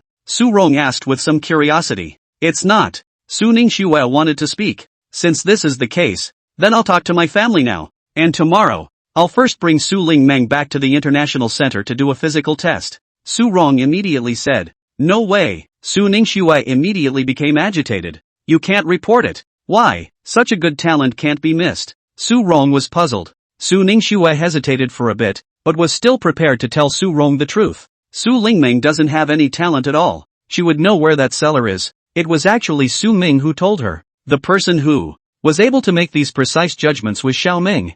What? Su Rong felt that this was simply unbelievable. Su Ming can't even speak. He doesn't even have a single tooth. How could he tell her? Besides, he's just a little kid. How could he have that kind of keen observation and analyzing power? Su Lingmeng can hear Su Ming's heart. Su Ningxue herself blushed a little as she spoke. Ha! Su Rong huffed as if she had heard something heavenly. Fourth sister, are you out of your mind? What I said is true. Xiao Ming's physique is different as you can see. That couple will immediately suffer retribution if they try to lay hands on him. I'm not lying to you. As long as it's someone that Xiao Ming trusts, he can hear what's in his heart. Su Ningsu hurriedly explained. Su Rong just wanted to say that Su Ningsu must be crazy, but then suddenly thought of the weirdness she saw on the night she sent Su Ming away, and her heart instantly became half convinced. That's right. That Taoist priest also told me before that I would have a life and death calamity before long, but as long as I stay by Little Ming's side I'll be fine. Little Ming's chi can protect me. Seeing her hesitation, Su Ningxue hurriedly continued to persuade her. Is it? When Su Rong heard that scruffy Taoist priest's name, her heart was also a little tense. If you don't believe me, you can try it yourself tomorrow and see if Su Lingmeng's sense of smell is really that great. Su Ningxue thought about it and proposed. Su Rong pondered, and soon left Su Ningxue's room. At this time, it was already dark. She walked towards her room with a heavy heart, but halfway there, a small black cat suddenly leapt out, squatting in the middle of the road looking straight at her, a pair of cat eyes glowing with green light. Su Rong was stunned and wanted to go around the little black cat. Who knows that the little black cat suddenly opened its mouth wide, revealing a mouth with bloody fangs, and its body also rose up a strange black gas. Su Rong was so scared that she backed up and turned her head to run. That little black cat immediately ran after her. She panicked and actually accidentally crashed into Su Lingmeng's room. Su Lingmeng was sitting by Su Ming's crib teasing him with a rattle, and when she saw her suddenly barge in, she was just about to lose her temper when she saw Su Rong hiding behind her and Su Ming with a face of horror. Don't come over, she said warily, suddenly thinking of what that scruffy Taoist priest had said. It seemed that if she personally looked for Su Ming, those weirdness would no longer appear. But now, that little black cat with a black aura stood at the entrance of the room, staring tightly at Su Ming in the crib, as if it was going to tear him apart in the next second. Su Rong's heart was filled with despair. It seemed like that scruffy Taoist priest was all bluffing her. Su Ming was a little baby. What could he do with these strange things? Ow! That little black cat cried out, its body rapidly expanding dozens of times as it waved its huge claws and pounced on Su Ming. Su Rong closed her eyes in despair and collapsed to the ground. However, in the next second, she heard a sharp, miserable scream. When she opened her eyes again, she saw that the black cat had directly turned into a wisp of white smoke the moment it was about to approach Su Ming. Isn't it just the wild spirit of a cat? As for being scared like this, Su Ming rolled over and spat while playing with a rattle. Only after hearing Su Ming's words did Su Lingmeng realize what had happened. What's wrong? What happened? Su Ningxue was woken up by the screams that Su Rong had just made when she escaped and hurried over. Su Lingmeng purposely pretended to be confused. I don't know. She was having a nervous breakdown and ran to me shouting. Su Ningxue frowned helplessly and rebuked. Third sister, can you not always yell and scream whenever you have a nightmare? Making it impossible for everyone to rest. She that was scared by evil spirits, but those evil spirits were coming for her, and she was the only one who could see them. People who don't understand metaphysics won't be able to see it. At the same time Su Ningxue spoke, Su Ming also began to synchronize and start his tirade. If this continues, Su Rong should be treated as a psychopath, even though she was already quite psychotic. Su Lingmeng stifled her laughter and waited until Su Ningxue finished counting Su Rong out before she saltily urged Su Rong to leave. Why don't you hurry up and leave? This is my room. Recalling that terrifying black cat just now, Su Rong simply didn't dare to leave. However, Su Lingmeng didn't care if she was scared or not, and directly pushed her out of the room. Isn't it just a little black cat? As for being scared like this? Su Lingmeng closed the door to the room and then turned to Su Rong with a burst of mockery. You yourself messed with Xiao Ming, and now you deserve to be haunted by an evil spirit. You can see what just happened. Su Rong was taken aback and asked hesitantly, but before she could finish, Su Lingmeng spoke first. I'm the one who can't see it. It's not like I've done anything wrong, so you should leave now, Xiao Ming, and I don't welcome you. Su Rong pondered. Could it be that she could really hear Su Ming's heart? Was it Su Ming who said that the evil spirit she just encountered was a black cat? Thinking that the black cat had just disappeared as soon as it approached Su Ming, she couldn't help but believe even more in those words that Su Ningxue had told her earlier. Wait a moment, cousin Meng Meng. Can you help me? Let Su Ming think of a way for me to make those evil spirits stop pestering me. I'm really going crazy. She fearfully grabbed Su Lingmeng's arm and kept pleading. Su Lingmeng pulled her hand away at once and said impatiently, Go away. I'm not going to help you. This bad woman. After saying that, she flew back to her room and closed the door with a bang. However, after she said this on her lips, after returning to her room, she still intentionally or unintentionally muttered in Su Ming's ear, "This bad woman. Godly. Just like being possessed by an evil spirit. I don't know if there's any way to make her a little bit more normal." Su Ming played with the toy she handed over and silently rolled his eyes. That's also the retribution she deserves. I don't care about her death. Just don't come to harm me again. Hearing Su Ming's words, Su Lingmeng instantly stopped continuing to mutter and focused on playing with the toys with Su Ming. By the next morning, Su Rong, who had been pestered by the evil spirits and hadn't slept well all night, really couldn't take it anymore and could only come to look for Su Lingmeng again. "Sister Lingmeng, yesterday, the fourth sister told me that you can see Su Ming's heart, so you can help me." Su Ming, in the end, there's no way you can get rid of those evil spirits. Su Lingmeng sneered, "So you already know, but it's useless for you to beg me. Xiao Ming already said yesterday, he doesn't like you and won't care if you die or live." She was about to continue, but outside the Qingzhen temple, someone suddenly knocked on the door. One after another, the temple's little shaman hurriedly ran towards the door while putting on his coat. "Who is it? Why did you come over so early?" Both of them were attracted by the knocking sound and looked over together, realizing that the visitors were actually Su Shikuan and Su Tian.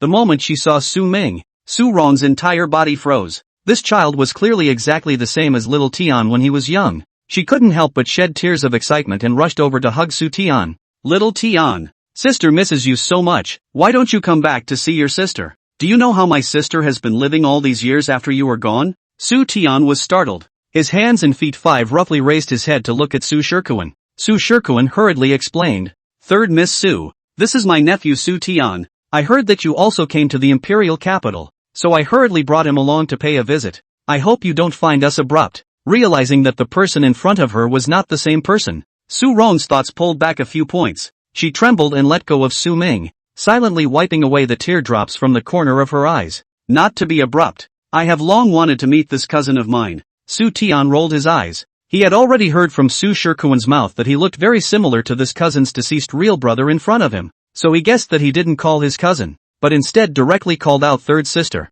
"Hello third sister, I'm Xiao Tian," he obediently said. This third sister almost made Su Rong fuse him with the dead Su Tian.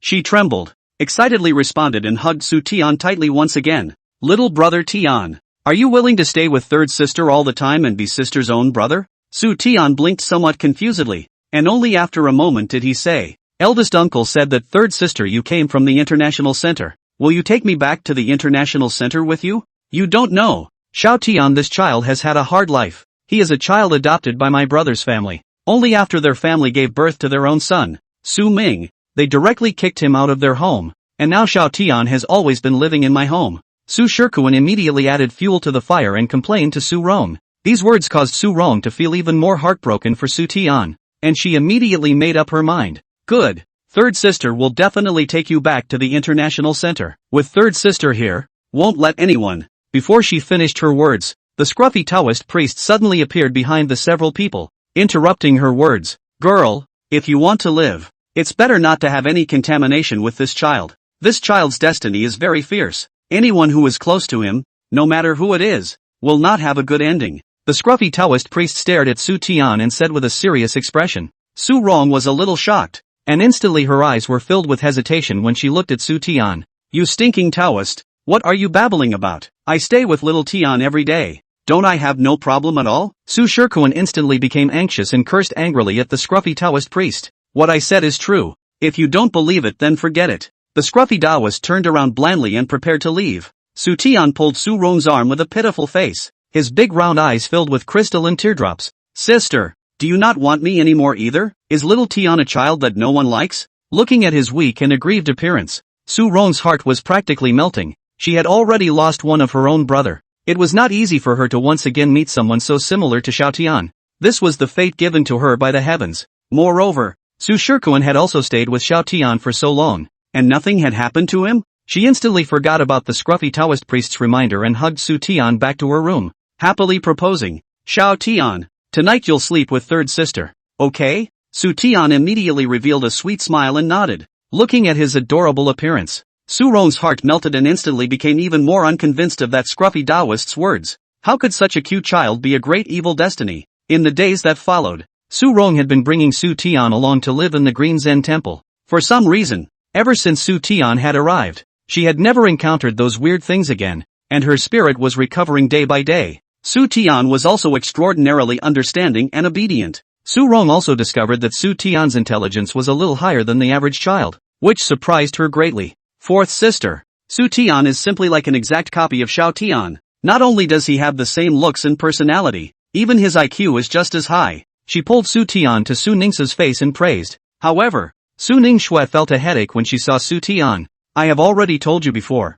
he is not a good boy. Since you don't listen to me and have to be close to him, then don't always talk in front of me to make me upset. Su Lingmeng happened to be in Su Ningxue's room as well, and nodded approvingly when she heard this. Since you like Su Tian, then you can continue to stay with him. Xiao Ming and I will leave first. Su Ningxue grunted and turned her head toward her Su Lingmeng. Meng, hold on to Xiao Ming. Let's go. Although Su Lingmeng was displeased with Su Ningxue, she even more so didn't want Su Ming to keep appearing in Su Rong's field of vision, and decisively hugged on Su Ming and followed Su Ningxue to leave the Green Zen Temple together. Su Rong didn't expect Su Ningxue to actually leave at the drop of a hat, and anxiously chased after her, but Su Ningxue's figure had already disappeared, and instead that scruffy Taoist priest reappeared in the courtyard. Girl, you're going to be in big trouble. As soon as he saw Su Rong, he said with some concern. Su Rong was tired of hearing this. Please don't scare me all the time. I've been with Xiao Tian for the past few days. Not only have I not encountered any bad things, on the contrary,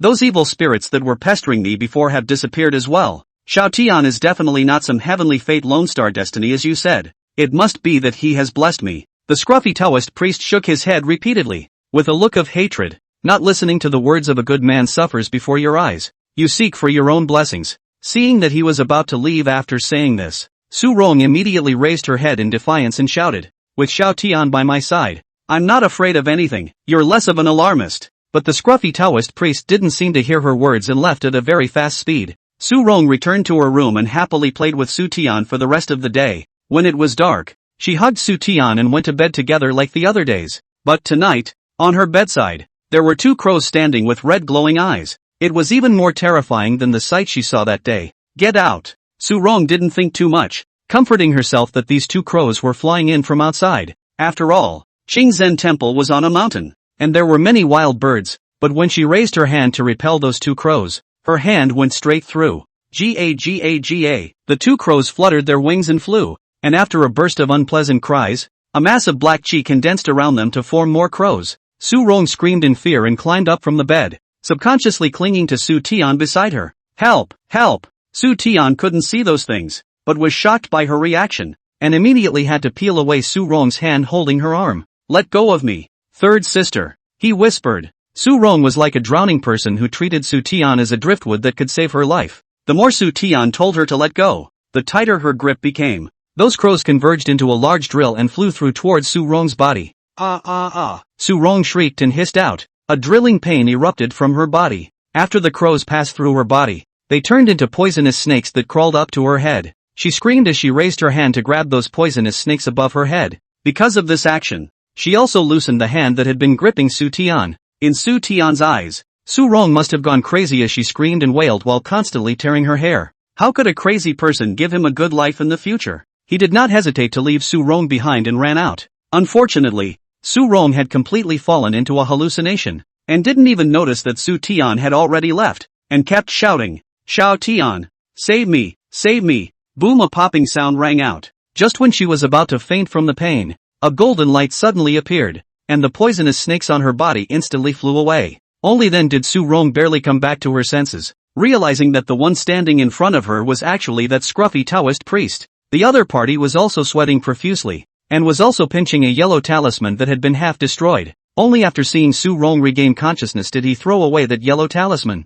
as if he was relieved. These things are just too difficult to deal with. If I had come one step later, your life would have been hard to protect. Su Rong immediately nodded gratefully to him. Thank you, master, for saving my life. Realizing that Su Tian was not in the room, she also asked with some anticipation. Grandmaster, just now was it Xiao Tian who went to you and asked you to come and save me? Him? The scruffy Taoist priest snorted. Just now. As soon as he saw you suddenly going crazy and screaming, he was directly scared and didn't know where to run. I came on my own. Is that so? Su Rong's heart murmured with some disappointment. That look of hers just now must have been very scary. Su Tian was just a small child. It was normal that he would be scared away. But, if her little Tian had seen her like that, he would have definitely tried to save her in the first place, right? Perhaps it was because her relationship with this child wasn't as close as a sibling. Master, can you please give me some talisman paper so that I won't be haunted by those things anymore? She withdrew her thoughts and begged the scruffy Taoist priest in front of her in a small voice. The other party, however, heaved a sigh. I've already said that my Taoist skills are too shallow to completely clean up this group of evil spirits. What you're looking for is Su Ming. I can still save your life tonight, but these things will get stronger and stronger, and I estimate that I won't be able to save you by the night after tomorrow at the latest. Don't you understand by now? The reason why you were safe and sound a while ago wasn't at all due to that child called Su Tian, but because Su Ming lived right next door to you, and now that Su Ming is gone, those evil spirits will naturally haunt you again. Su Rong's heart jumped as she listened, but she was still a little hesitant. But, life is your own. If you don't want it, I can't either. The scruffy Taoist sighed again and quickly left. Not long after he left, Su Tian came back, and when he saw that Su Rong was fine, he carefully walked over and complained to Su Rong. Third sister, it's not comfortable to live here at all. The temple has to ring the bell every day. I'm often woken up early in the morning, eating fasting every day. I've lost weight. You'd better hurry up and take me back to the international center. Su Rong had thought that he had come to care about himself, but he didn't realize that all he was thinking about was actually himself, and a wave of disappointment came over him. Su Rong was in no mood to ignore Su Tian's complaints right now. Just now the Taoist priest had already said that he wouldn't be able to control those evil spirits the day after tomorrow at the latest, which meant that she only had one day and one night to find a way to break the evil spirits. Otherwise, recalling the excruciating pain that she had just felt, she felt her blood cool down. Xiao Tian, wait for a moment. She swept a glance at Su Tian, her expression not as gentle as it was when she was once upon a time to Su Tian. Su Tian had always been good at reading people's words and instantly silenced himself. Su Rong dialed Su Ningshue's video call, and after a long time, the opposite party answered the phone. What's wrong? Third sister? Su Ningshu was wearing a bikini and lying on the beach. Beside her, Su Lingmeng was playing in the water, while the nanny was carefully taking care of Su Ming. You're going on vacation? Su Rong was a little surprised. No, it's at my home in the international center. I turned the beach system on, Su Ningshu calmly said. The international center's technology had long since far surpassed the outside world, and super rich people like the Su family, who were ranked in the international center, could simulate summer beaches in winter in their own manner, allowing people to sunbathe as they wished, Su Ningshu said, and even held her cell phone up, revealing the large manor not far behind her. I'll go back to the international center to look for you now, Su Rong immediately said. Upon hearing this, Su Ningshu was somewhat reluctant. It's fine for you to come back, but don't let Su Tian appear in front of me. Su Tian standing beside Su Rong's heart thumped. Just now he had been attracted by Su Ningshue's family's huge manor, and couldn't help but fantasize about the scene of himself living in a large manor. This kind of manor is not Su Bingzhen's big villa can be compared to. Su Tian has never seen someone's residence can be luxurious to this degree. Hearing that Su Ningshu actually forbade Su Rong from taking him along, he immediately became anxious and pulled Su Rong in a pitiful manner. Third sister, don't leave me behind. This temple is small and shabby. I don't feel comfortable living there at all. Just take me away. I haven't seen such a big manor. Didn't you say that we will be close siblings from now on? Su Rong frowned, thinking that last night after she was frightened, Su Tian ran away without caring about himself in the slightest. Her heart was indescribable. If it was her Xiao Tian, he definitely wouldn't leave her behind. She remembered that when she was a child, her family also took Xiao Tian to the temple to pray for blessings and purification, and the Xiao Tian at that time was even younger than the Su Tian in front of her, but she didn't complain at all. Su Tian, after all, is not a small day. Looking at the familiar face of this child in front of her, Su Rong's heart was mixed. She pressed Su Tian's shoulder and faintly said, I'm sorry, this time, third sister can't take you there. I'll send you back to the imperial capital Su family first. No, Su Tian immediately exclaimed. You said that we are blood siblings, then your home should be my home. Why aren't you willing to take me home and give me a good life? Su Rong was puzzled. Although the conditions of the Su family in the imperial capital were indeed not as good as the international center, but they were also wealthy enough outside of the international center. Why was Su Tian so emotionally agitated? Is it because Su Bingzhen's family is not treating you well? Then can I send you back to Su Shikuan's house first? She asked speculatively. I don't want it. Third sister, we are the family. How can you send me back to my eldest uncle's house so irresponsibly? Could it be that all those words you said before that you would always be good to me were all lies? Are you leaving me behind? Su Tian, however, became even more reluctant, as if how Su Rong had mistreated her. Su Rong's brows furrowed. Her little Tian wouldn't be this disruptive at all, and was more well-behaved and understanding than Su Tian by an unknown amount. Let go, she said in a cold voice. You said I left you behind. Weren't you the one who left me behind first last night? Su Tian, who still wanted to be pampered, instantly sobered up when he heard this, and closed his mouth unwillingly, but his heart was very indignant. Didn't eldest uncle say that he looked exactly like Su Rong's already dead real brother? How come Su Rong still didn't bring him home? Could it be that Su Rong didn't love her dead brother as much as uncle said? Su Rong didn't know what was on his mind, and after letting Su Shikuan come and pick up Su Tian, she hurried back to the international center. Seeing that she really didn't bring Su Tian along, Su Ningxue agreed to let her and Su Ming live together as well. That night, Su Rong slept in the room next to Su Ming's, and those evil spirits that had almost tortured her to death actually really did not appear again. Not only were they evil spirits, she didn't even have any nightmares. At first, Su Rong was still a bit skeptical if it was just a coincidence, but a few days passed, and her spirit did get better and better every day. A few days later, her best friend made a video call to her and said in surprise, Rong, did you secretly do medical beauty behind my back? How come your skin has gotten so much better? You're so pretty now. Su Rong was stunned and raised her hand to touch her face. Is that so? Of course, you don't even know how beautiful you are now. I'm a little jealous. Is it some new discovery of a great beautician? Don't tell me who it is yet? Her best friend looked at her face with a gossipy face, urging anxiously. It was only then that Su Rong realized that her skin had indeed become much more delicate, and there weren't even any fine lines on her face anymore. Could it be that this was also because of staying by Su Ming's side? As she was wondering, it just so happened that Su Ningxue was pushing Su Ming's stroller and returned home with Su Lingmeng. Su Rong carefully observed the two of them and realized that both of them seemed to have become prettier as well. Su Lingmeng was originally young and couldn't see a big difference, but Su Ningxue was different. Her skin was now white and red, glowing, and her pair of eyes were even more brilliant like stars, indescribably moving. Even her chest, well, it seemed to have surged quite a bit. I won't talk to you first. Later on in the evening you will accompany me to a party. When we meet you will talk to me properly, ha. On the other side of the phone, her best friend barked a sentence and hung up. Su Rong quietly told Su Ningxue about the speculation in her heart, and to her surprise, Su Ningxue told her a news that surprised her even more. Third sister, you're not wrong. I haven't stayed by Xiaoming's side for long, and the bottleneck that I hadn't been able to break through in my previous practice managed to break through, and I also feel that it's because of Xiaoming's blessings. This time, Su Rong also had to believe in her heart that Su Ming truly had an extraordinary destiny. Thinking of the things she had done to Su Ming before, she decided to take the initiative to make amends.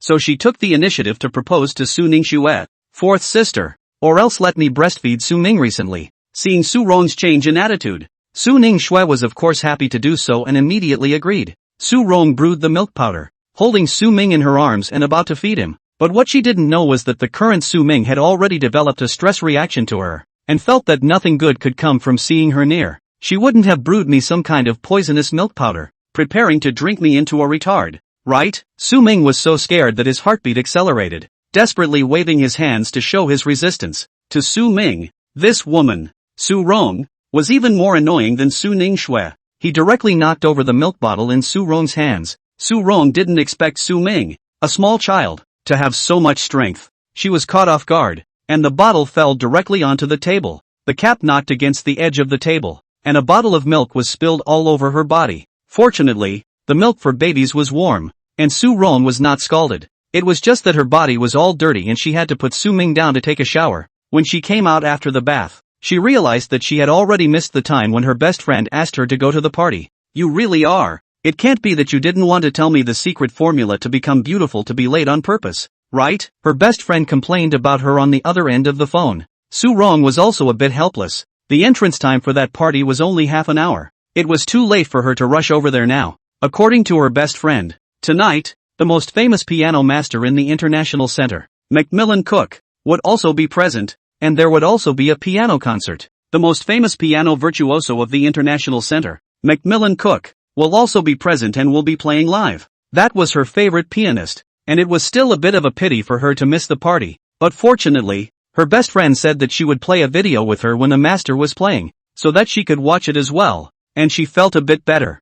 Su Rong walked to the living room and happened to see Su Ningshui teasing Su Ming. Seeing her appear, the smile at the corner of Su Ningxu's mouth froze for a moment before she somewhat stiffly said, "Third sister, you're still not very good at bringing up babies, so in the future, it's better for me to make milk for little Ming." Today, Xiao Ming's milk drinking was delayed. Su Rong's heart instantly became even more uncomfortable, and she directly turned her head to go back to her room. When it was time for the party, her best friend made a video call to her right on time. "Look, your idol." Looking at Cook, who was concentrating on his performance on the stage, Su Rong became more and more uncomfortable. If it wasn't for breastfeeding Su Ming, she wouldn't have missed her idol's performance. Usually, Cook opened a special performance, but it was hard to buy tickets with money. Even she hadn't seen Cook play live a few times. Waiting for the end of Cook's performance, her best friend laughed and teased her. "I let you be late. Now you've regretted it all. I have to go take a picture with him later, so don't be too jealous of me. It's my bad luck."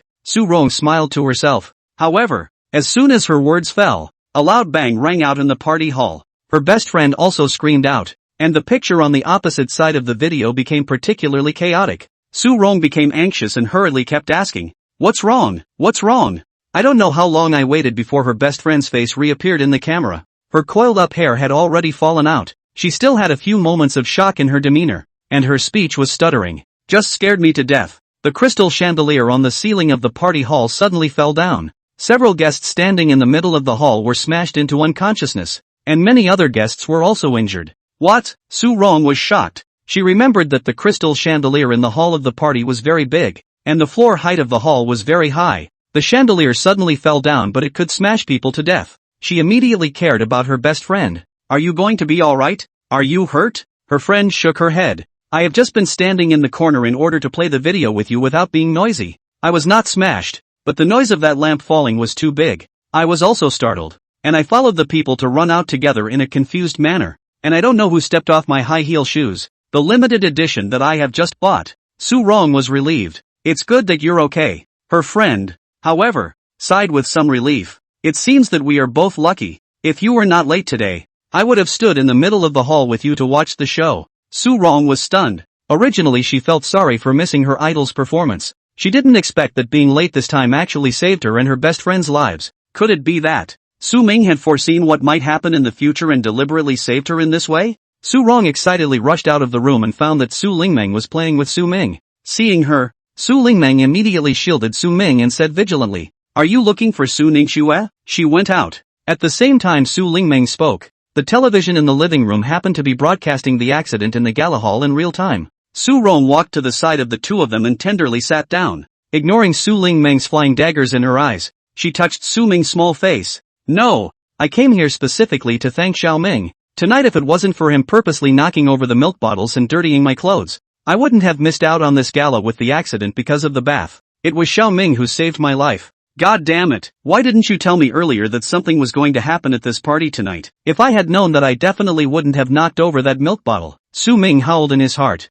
When Su Lingmeng heard Su Ming's heart, she almost didn't laugh outright. How could little Ming intentionally knock over a milk bottle? He's just a little baby. What does he know? People just don't want to drink the milk you feed them because they don't like you. Su Lingmeng picked up Su Ming, rubbed her nose against the tip of Su Ming's nose, and intentionally said in a tone that teased the child, "It's this cousin who was making a fool of herself, and our little baby Ming didn't want to save her. Isn't that right?" Su Ming immediately giggled and laughed out loud. He didn't say anything, but he also said everything. Su Rong twitched the corners of her mouth, somewhat indescribably embarrassed. She knew that Su Lingmeng could hear Su Ming's heart, so what Su Lingmeng had just said must have been from Su Ming's heart. Otherwise Su Ming wouldn't have laughed so happily. So it seemed that she had really made a fool of herself. Just as she was about to casually find an excuse to leave, Su Shikuan's video call suddenly came. Su Rong was stunned. Her heart was inexplicably a little uncomfortable, but she still walked to the side and picked up the phone. "Third miss, I'm here to make amends to you on behalf of this child Xiao Tian.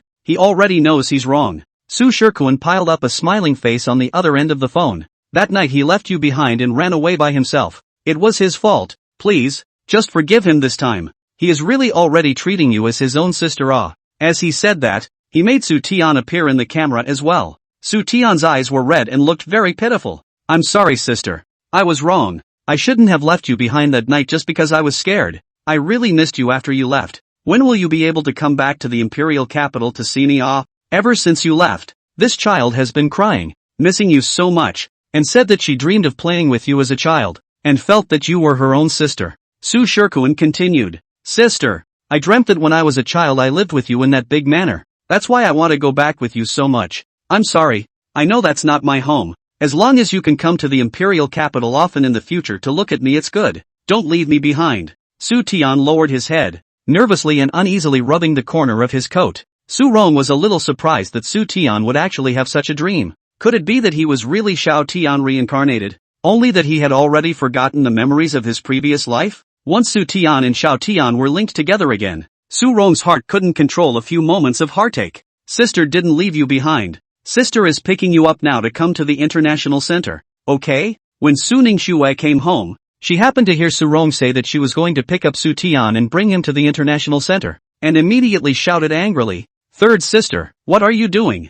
I'm going to pick up Su Tian and bring him here. Mr. and Mrs. Su Bingjin aren't willing to take care of him. I'm picking him up to live here for a while. Su Rong said stiffly. No way, I don't agree. I told you not to bring Su Tian if you want to go home. I don't want to see him. Su Ningxue had a fierce attitude. Su Lingmeng also sided with Su Ningxue. My parents don't want Su Tian. That's because Su Tian is just too bad. If you pity him, you'll have your regrets later. However, Su Rong still took Su Tian over despite the pressure. Su Tian also brought a suitcase of gifts on the day he came. He obediently sent the gifts to Su Rong's hands. Thank you sisters for being willing to take me in. This is the gift I prepared for you. I hope you like it. The gifts he bought are not expensive. They are all dolls and bear dolls. Not to mention Su Ningxue's Su Rong. Even Su Lingmeng's so old girls do not like it too much. But reaching out does not hit a smiling person. A few people still accepted the gifts. Third sister had to ask you to come to the international center. But I'll say ugly words in front. I won't forget what you did to me. You can bluff third sister is your ability. Usually nothing less in front of me around. Otherwise I will immediately send you back to the imperial capital. Su Ningxue coldly and nonchalantly warned. Su Tian looked like he was shocked, lowering his head and stammering, not knowing what to say. Xiao Tian is just a child, at most a little mischievous. How bad can it be? Don't talk like that. Su Rong blocked in front of Su Tian and said with some dissatisfaction. Su Ningxue grunted and no longer cared about the two of them. The doll that Su Tian had given her was also casually thrown in the corner of the room by her. Meng, go to bed early tonight. Tomorrow I'll take you and Xiaoming to the mall. She decided to have an out of sight, out of mind. As she said that, she was about to take her pajamas and go to the bathroom to take a shower, calling out twice to Su Lingmeng, only to find that Su Lingmeng didn't even answer. Turning her head to look, she realized that Su Lingmeng was staring at those dolls given by Su Tian with a very ugly face. What's wrong? Su Ningxue quickly became alert. Su Lingmeng glanced at Su Ming who was lying in the crib, quietly pulled her to the side, and whispered, I just heard Xiaoming say that there is something wrong with those dolls. Upon hearing this, Su Ningxue immediately tensed up. I told you that Su Tian wouldn't give us something for no reason. Poof. Su Lingmeng sneered. Giving something for nothing is either treachery or theft. Su Ningxue directly cut open that bear doll, and sure enough, she found a miniature camera behind the doll's eyes. She directly sucked in a breath of cool air, not daring to imagine what Su Tian would do if he got hold of his indecent photos if he really changed his clothes in front of this bear doll. What about that doll he gave you? She turned her head to inquire about Su Lingmeng. I've already taken it apart and looked at it. There's a camera inside as well. Su Lingmeng's tone was heavy. Luckily Xiaoming found it in time. Otherwise I would have been looked at naked. Su Ningxue was shocked in her heart. Both she and Su Lingmeng were guarded against Su Tian. The gifts he gave were all thrown in an inconspicuous corner of the room. But Su Rong had a lot of trust in Su Tian. Maybe she would even sleep at night holding the dolls he gave her. She immediately brought her own doll and went to Su Rong's room. Su Rong was sitting on the bed ready to undress when Su Ningxue suddenly knocked on the door before she stopped to open it. What's wrong, fourth sister? I'm getting ready for bed. Is there something you want? Looking at Su Ningxue's anxious face, Su Rong followed suit and tensed up. Third sister, where's the doll Su Tian gave you? Su Ningxue opened the door. I put it on the bed. That big bear is quite soft and gentle. I'm going to let it sleep with me at night. Mentioning Su Tian, Su Rong's tone couldn't help but soften a few points. I remember when Xiao Tian was still alive. The first birthday gift he gave me was a doll, but unfortunately it was later broken by that brat Su Ming. Su Ningxue was in no mood to reminisce about the past with Su Rong. The doll that Su Tian gave me has a problem. It has a miniature camera inside, and Su Lingmeng's doll also has one in it. She lowered her voice and warned. Upon hearing this, the smile on Su Rong's face instantly froze. and she hesitated for 2 seconds before she said with a million skepticism, "That's impossible, right? I don't see anything wrong with that doll. It couldn't be that you wanted to drive Su Tian away and deliberately made up a lie, right? Su Tian is just a kid. How could he intentionally install a camera in the doll? He's not an ordinary kid." Su Ningxue's face was gloomy, knowing that Su Rong wouldn't believe her no matter how much she said, so she directly barged into Su Rong's room. In front of Su Rong, she directly ripped open that big bear doll and snapped out a miniature camera behind the doll's eyes. Seeing is believing. Hearing is not. Now you should always believe what I said, right? This doll has only been touched by you since Su Tian gave it to you. Su Rong looked at the camera and was shocked beyond words. She really couldn't believe that Su Tian, a small child, could actually do such a thing. I'm going to find Su Tian and ask him about it. Only after a long time had passed did she adjust her emotions and said somewhat unwillingly, "If you want to go, you can go together, but it's best to first figure out his intention of installing these cameras. I'll go with you. Don't startle the snakes." Su Ningxue asked the underlings of the family to turn off the lights of most of the rooms in the house, making an appearance that the whole family had already rested. She and Su Rong touched the darkness and quietly arrived at the door of Su Tian's room. Inside the room came Su Shikuan's bright laughter. None of them found anything wrong with those dolls, right? Of course they didn't, but I acted very well. Su Rong even protected me. Eldest uncle, just don't worry about me. After a while I'll find a chance to take down the cameras in those dolls and send them to you.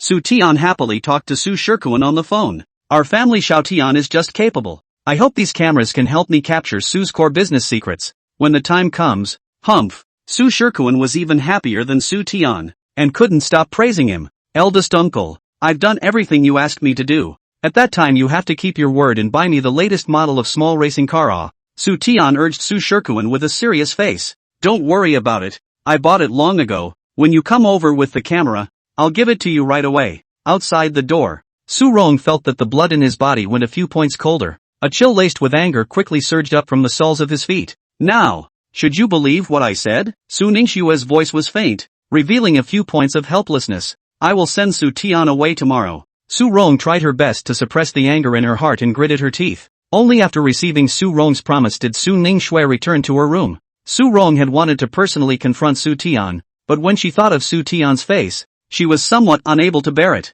That was a face that was exactly the same as her little Sky. After standing outside Su Tian's door for an unknown amount of time, Su Rong returned to her room somewhat forlornly, and that night, she slept very uneasily. She actually dreamed of the already dead little Tian. She held little Su Tian's hand and played together in the amusement park. Little Su Tian wanted to ride the merry-go-round, so she accompanied her. But as the merry-go-round rotated, little Su Tian suddenly reddened his eyes and cried, asking Su Rong, "Third sister, why did you leave me behind again? Why don't you believe me?" Su Rong instantly woke up, recalling that dream. Her eyes unconsciously heated up, remembering those words again. A thought suddenly arose in Su Rong's heart. Could it be that this was the heavens hinting to her that Su Tian was the reincarnation of Xiao Tian? This wasn't right either. When Xiao Tian died, this current Su Tian had already been born a long time ago. From the perspective of time, it was impossible for the Su Tian to be the reincarnation of Xiao Tian. But they were so similar. If it was said that there wasn't a slight relationship between them, Su Rong wouldn't believe it. Could there really be a parallel time and space in this world? The Su Tian in front of her eyes is actually her Xiao Tian. Only, it is the Xiao Tian in parallel time and space? Once she thought of the connection between Su Tian and Xiao Tian, Su Rong could not bear to drive Su Tian away again. By the next morning, Su Ningxue specially made breakfast for both Su Lingmeng and Su Rong, but not for Su Tian. Su Tian was aggrieved. "Fourth sister, where is my breakfast?" Su Ningxue sneered. "I'm not your fourth sister. You'd better not call me that." Su Tian's face instantly froze, looking at Su Rong as if for help, seemingly already treating Su Rong as his umbrella in this family. "Third sister, you say it." Su Ningxue spoke faintly, deciding to let Su Tian die completely. She waited for Su Rong to personally let Su Tian go, but Su Rong's expression was complicated. She opened her mouth, and after hesitating for half a day, she handed Su Tian his share of breakfast. "Little Tian, good boy, you take the breakfast and go to your room, okay?" Su Tian immediately carried the dinner plate and happily left. "Third sister, what are you doing? Didn't you promise me that you would send Su Tian away today?" Su Ningxue was furious and said in a million different ways. Su Tian was only instructed by Su Shikuan. He doesn't know the seriousness of putting a camera in a teddy bear. Children, they are always easily misled. Su Rong smiled, somewhat powerless to defend Su Tian. He was taught bad by Su Shikuan. I will teach him well in the future. Are you crazy? Obviously last night you were also so disappointed in Su Tian, and Su Tian isn't even a little kid anymore. The more Su Ningxue heard, the more she got angry. She couldn't help but speculate. Was it that last night Su Tian gave you some kind of mesmerizing soup again? No.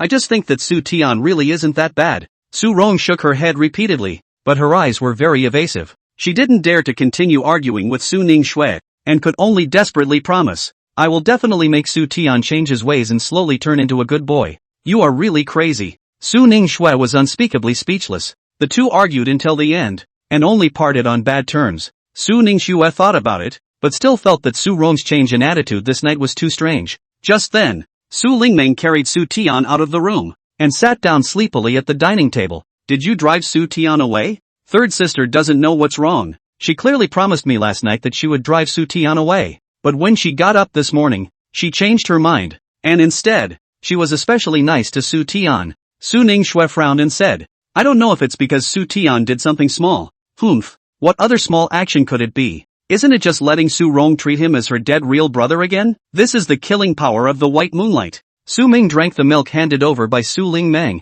spitting in his heart with all disdain, but Su Rong is afraid that she doesn't know that this is all calculated by Su Shikuan and Su Tian. These two guys can be really bad. Su Lingmeng smiled faintly. Then isn't the reason very simple? It seems that although you are great at fighting, your brain is not smart. What do you mean? Su Ningxue scrutinized her chesty look and instantly understood. Isn't it? She paused again in the middle of her words and looked towards Su Ming who was drinking milk in Su Lingmeng's arms. Su Lingmeng wasn't much smarter than her. It must have been her who heard what little Ming said. After little Ming fell asleep, Su Ningxue anxiously grabbed Su Lingmeng and inquired, Tell me, is it true that you just heard little Ming say something? Who am I to tell you? Su Lingmeng snorted lightly, not wanting to tell her at all, and lazily said, I don't like Su Rong anyway, so if she really dies, I'm happy to see it happen. Su Ningxue's heart thumped. Could it be that what Su Tian did could still threaten Su Rong's life? Meng, please tell me. She hurriedly begged. Third sister is at least your cousin. And you also have blood relatives.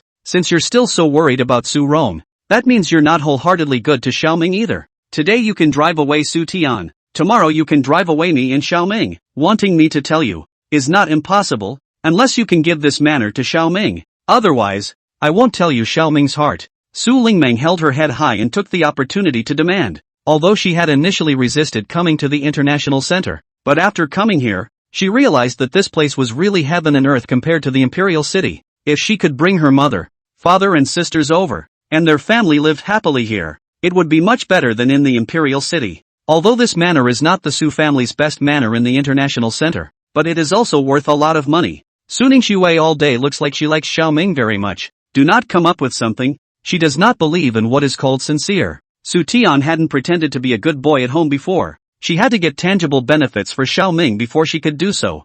Su Ningxue was stunned. She didn't expect Su Lingmeng to suddenly make such a big request. What? Are you unwilling? It seems that in your heart, Su Rong's little life is not as important as a house. Su Lingmeng snorted and nonchalantly mocked. You don't even care about your own sister. Do you still care about Xiaoming? I'm not going to tell you everything in Xiaoming's heart. After she finished speaking, she made a move to leave. Su Ningxue hurriedly stopped her. Don't. I didn't say I'm not willing to send it, but transferring such a large property isn't that easy, and Xiaoming is still a little baby. I'll have to call a lawyer to come over and draw up a complete transfer agreement. That's more like it. When little Ming gets the house, I will naturally tell you what little Ming said. Only then was Su Lingmeng satisfied. With Su Rong's life at stake, Su Ningxue didn't dare to delay, and that afternoon, Su Ningxue hired a professional lawyer to come to the house. Seeing that a guest in a suit had come to the house, Su Tian took the initiative to help her and the guest wash fruits in order to please Su Ningxue. Fourth sister, have some fruit. He served out the fruits with a well-behaved face. Su Ningxue lightly laughed out. I wouldn't dare to eat the fruits you serve. Who knows if they were picked up from the trash this time. No, fourth sister. I really want to live well with you guys now. Please give me a chance, Su Tian hurriedly said. Su Lingmeng couldn't look past Su Tian's pretentious appearance and hugged Su Ming over. Don't even think about pretending to be good in front of us. We're not going to eat you. She glanced at the slightly embarrassed lawyer and said with her head held high, do you know what this gentleman is here for? He's the lawyer that cousin invited. Fourth cousin called him here because she intends to transfer this house to Xiaoming's name. You won't get any benefits even if you flatter fourth cousin. Little Ming is still so young. How could fourth cousin's sister give such a nice big manor to little Ming? You're joking with me, right? Su Tian's eyes widened, simply unable to believe that Su Lingmeng would be so kind to Su Ming. Who's in the mood to joke with a lousy person like you? Su Lingmeng gave a cut without any good humor. Su Tian unwillingly looked towards Su Ningxue, wanting to ask if what Su Lingmeng said was true or not. Unfortunately, Su Ningxue directly ignored him and instead seriously asked the lawyer. I want this manor to completely belong to Su Ming. Even if Su Ming is a minor now, his guardian can't use it for other purposes. May I ask what terms and conditions should be drawn up? Fourth Miss Su, are you giving it to young Master Su Ming for free? The lawyer opened his notebook and carefully recorded. Yes, a free gift. Su Ningxue firmly said. Su Tian was completely dumbfounded. It was not easy for him to live in such a large manor. If this manor was given to Su Ming now, then wouldn't he not be able to inherit it in the future? He was not willing to watch the fat meat that belonged to him just arrive in Su Ming's mouth, and immediately turned around and went to find Su Rong. Third sister, there's a guest in the house, eh? It seems to be a very powerful barrister. Lawyer, is it one that your fourth sister invited? Su Rong asked curiously. Yeah, I heard fourth sister say that she wants to give this house to little brother Ming, and specially called a lawyer to write the contract. Su Tian suppressed her inner jealousy and pretended to be naive. I really envy little brother Ming, being able to be liked so much by fourth cousin. If only fourth cousin could like me so much. Su Rong immediately couldn't sit still. Not caring to listen to Su Ming anymore, she immediately rushed to the living room. Seeing Su Ningxue intently conferring with the lawyer, she believed that what Su Tian said was true, and immediately became anxious. Fourth sister, are you confused? Su Ming is still so young. How can you give him this house? Is there no such thing as not being able to? I'll draft a good agreement. Even Su Ming's real parents won't be able to touch anything I give Su Ming. Su Ningxue was unimpressed. Although this manor was worth a lot of money, it was just a drop in the bucket for her. Su Rong, however, was infuriated. This manor was the former residence of their family, and then their parents moved away from here when their business got bigger, and it was originally the eldest sister who took care of it, and then Su Ningxue gave this manor to her as an adult gift when she came of age. This manor carries many of their childhood memories, so how could Su Ningxue give it to an outsider like Su Ming? Not to mention that this outsider also looks so much like that Death Star. Even the name is the same. That is not prepared to be the reincarnation of that Death Star. This manor could not be given to Su Ming even if it was given to anyone. No way. Anything else you want to give Su Ming is fine, but not this house. She immediately protested. Have you forgotten? This house was something that mom and dad had planned to give to Xiao Tian before, and now even though Xiao Tian has passed away, you can't just give it to Su Ming? Have you forgotten who killed Xiao Tian? Su Tian followed behind Su Rong, and when he heard this, his eyes lit up. It turned out that this house was his to begin with. Su Ningxue sneered. What do you mean? You want me to leave this manor behind for Su Tian? Her eyes burned, accurately capturing the flash of greed on Su Tian's face. This appearance of being kind on the surface, but actually dark inside, was exactly the same as the dead Xiao Tian. I don't mean that either. Su Rong somewhat awkwardly drew the corners of her mouth. This manor was already Su Ningxue's, so she naturally wouldn't have that kind of thought. Third sister, you dislike Su Ming so much and always defend Su Tian. Sooner or later you will regret it one day. Su Ningxue stared at Su Tian and nonchalantly said, after you find out that he's an evil bastard who does all sorts of bad things without blinking an eye, after you fall into his trap disguised under the mask of goodness, then it will be too late for you to regret it. I'm not.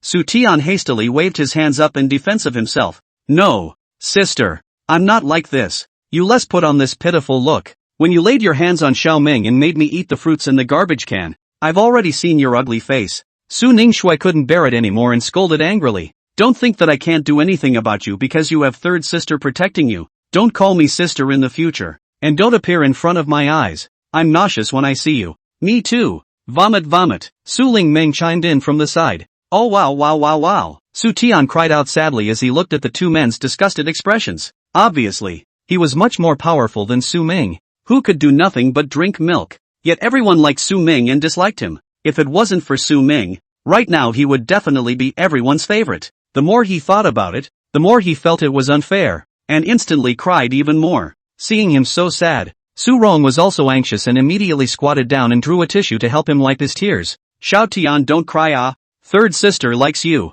Third sister likes you the most. You like Su Tian so much. Why don't you also be like fourth cousin and send a set of manor to Su Tian? Su Lingmeng snorted from the side and said nonchalantly, this manor isn't yours, so who are you to forbid fourth cousin from giving it to Xiao Ming? Su Ningxue exchanged a glance with her, and instantly agreed. Yes, since you like Su Tian, why don't you do the same as me and also give a house to Su Tian? Upon hearing this, Su Tian, who originally couldn't stop crying, immediately closed his mouth, blinking a pair of big watery eyes, looking at Su Rong with an expectant face. Su Rong only felt embarrassed, not to mention the fact that the time she had known Su Tian was really too short. Even if he was the reincarnation of Xiao Tian, his character was still many different from Xiao Tian. Even if his character was the same as Xiao Tian's, the current him was still just a child. How could he directly give away the estate? Su Ningxue sending this manner to Su Ming was just fooling around. How could she accompany Su Ningxue to fool around? Forget it, I don't care. I'm sleepy. I'll go to bed first. She stood up and waved her hand. The moment she stood up, a color of intense disappointment immediately surfaced on Su Tian's face. Su Rong returned to her room and decided that out of sight was out of mind as she laid down on her bed and quickly drifted off to sleep. However, she did not expect that she would once again dream of Xiao Tian. This time, it was still the Xiao Tian from her childhood. At first she and Xiao Tian were playing games in the back garden of this manor. Suddenly Xiao Tian sat on the ground and cried out. Why? Why is fourth sister so biased? Giving all of this manor to little Ning's younger brother, but not giving me anything? Oh, is it because fourth sister doesn't like Xiao Tian? Seeing Xiao Tian so sad, Su Rong instantly panicked and immediately comforted. No, Xiao Tian, no one dislikes you, but fourth sister said that seeing me makes me nauseous. Third sister, when you say you like me, you won't give me gifts like fourth sister gave Xiao Ming the manor. You don't love me at all. As Xiao Tian spoke, she broke down and cried, looking at her own brother,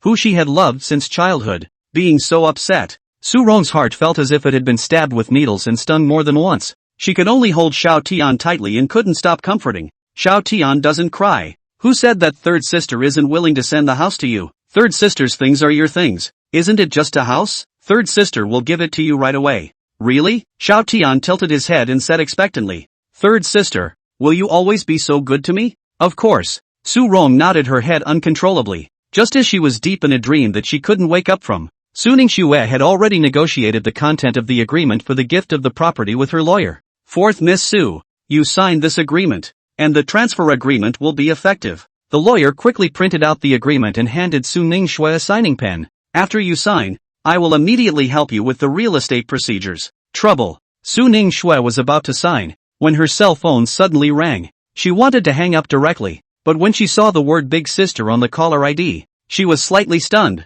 and a bad premonition immediately rose in her heart. Big Sister Su Sherlan was usually very busy, and would rarely call her out of the blue. After hesitating for a moment, she still hung up the phone, ready to sign the words first, but the next second her phone rang again, with a great meaning that as long as she didn't answer the phone it would keep calling. Su Ningxue could only helplessly pick up the phone, and Su Sherlan's questioning voice immediately came over. Fourth sister, I heard that you're going to give that manor of our family to a little baby, and it's also a little baby that looks very much like that bereaved star Su Ming. Is that right? Big sister, this is my own matter. Su Ningxue heard the blocking intent in her words and immediately said in dissatisfaction, which little child you like is of course your own matter, but you can't give this manor away. It was me who gave this manor to you in the first place, and it's written in the transfer agreement I gave you. Without my consent, you can't give this manor away at will. Su Sherlan told Su Ningxue in a cold tone, like a command. Su Ningxue was a little surprised. When she had just turned 18 her big sister had given this manor to her, and she had never carefully looked at that gift agreement. She simply did not know that there was such a clause in it. Just as she was checking the terms of that original gift contract, Su Rong also woke up from her sleep. She was pretty sure that the person she had just seen in her dream was Xiao Tian, her own brother, not the current Su Tian. Yet he would be sad and cry because of what was happening now. Could it be that Xiao Tian was reincarnated in Su Tian's body and still had a conscious existence? She naturally did not want to see Xiao Tian cry. Just now in the dream she had promised that she would send Xiao Tian a house, so she would definitely do what she said. Right at this moment, Su Tian knocked on the door outside, his voice soft and sticky. Third sister, I've brewed milk for you. You can drink it before you go to sleep. Su Rong returned to her senses and suppressed the dryness in her throat. Come in. Su Tian carried a cup of milk into her room and said obediently. In the past, Mom and Dad often told me that if you can't sleep well at night, you can sleep well if you drink a cup of milk. Su Rong was stunned before she said slightly hesitantly, Xiao Tian, how did you know that I didn't sleep well? I just went to sleep and dreamed that I had been crying, and you, third sister, had been coaxing me and hadn't been sleeping. Su Tian blinked. and stuttered a little when he spoke. When these words came out, Su Rong was instantly surprised. This dream of Su Tian's, wasn't it the same as the one she had just had? She hurriedly grabbed Su Tian's hand and asked seriously, Xiao Tian, third sister just didn't say that she would give you a house. Are you sad? Su Tian's expression froze for a while before he shook his head. I don't want a house. I'm just envious that fourth sister gave it to Little Ming's younger brother. Third sister, am I really a lot worse than Little Ming's younger brother? That's why you guys like Little Ming's younger brother more and don't like me? Looking at Su Tian's inferior and timid appearance, Su Rong felt like her heart was melting. Su Tian was now Little Tian in her heart. How could she bear to let Su Tian feel inferior to others? Her Xiao Tian was the pride of heaven. In his whole life, only other people envied Xiao Tian. There was never a time when Xiao Tian envied someone else. Who said that? Third sister is preparing to give you a new villa. You wait. Third sister will let the lawyer come over to draft the contract. She pinched the flesh on Su Tian's face and pulled out her cell phone to call her own lawyer to her door. Although she didn't have as much assets under her as the other sisters, taking a villa out to send Su Tian, it wasn't quite a meaty pain for her. Besides, even more money was not as important as her brother's happiness. She and her lawyer were on the phone communicating the terms of the agreement related to the transfer of the property, while Su Tian stood on the sidelines, the corners of his mouth spreading into a smug smile. On the other side, Su Ningxue also confirmed that Su Shilan said it was true after double-checking. Unable to do anything else, she could only give up on gifting this manor to Su Ming for now and let the lawyer leave first. It must be that third sister went to big sister to complain. Otherwise big sister couldn't have known that I was going to give little Ming the house. The agreement that was about to be signed had been broken just like that. Su Ningxue was also furious and immediately had to go find Su Rong to settle the score. Su Lingmeng was also angry and was going to follow Su Ningxue to go find Su Rong to settle the score. But Su Ming's muttering appeared in her mind. Snitching this kind of small action. Although Su Rong is not a good person, but still do not bother to do the ground. It must be that Su Tian gave Su Shikuan a phone call to let him engage in small actions. She suspiciously turned her head to look at Su Ming in the cradle. The little guy's eyes were closed as if he was sleeping very hard, and she didn't know if he was talking in his sleep or pretending to be asleep. Although she couldn't figure out the situation, Su Lingmeng still decided to trust Su Ming. Seeing that Su Ningxue was already almost at the door of Su Rong's room, she hurriedly rushed over and pulled Su Ningxue back. Wait a minute, this isn't something that Su Rong messed up. You calm down a bit. Su Lingmeng pulled her back and whispered, if it's not her, who else could it be? Su Ningxue was in a rage, and said in a bad mood, don't you stop me. She is your third sister. Don't you understand her character? If she wanted to stop you she would have just called Su Shilan in front of you and would still be secretly messing around behind your back? Su Lingmeng immediately asked Su Ningxue in return. This question, in turn, calmed Su Ningxue down. Su Rong's character had always been straightforward and did not like to bend. And this kind of thing of snitching was indeed not like her style of behavior. However, how do you know so much about my third sister's character? Su Ningxue was a bit puzzled. Su Lingming's contact with Su Rong was very little, and she had also always disliked Su Rong. It's Xiao Ming. Su Lingmeng sighed. Xiao Ming said it. How would I know if you ask me? Su Lingmeng was also a little depressed. She could only be Xiao Ming's own sister.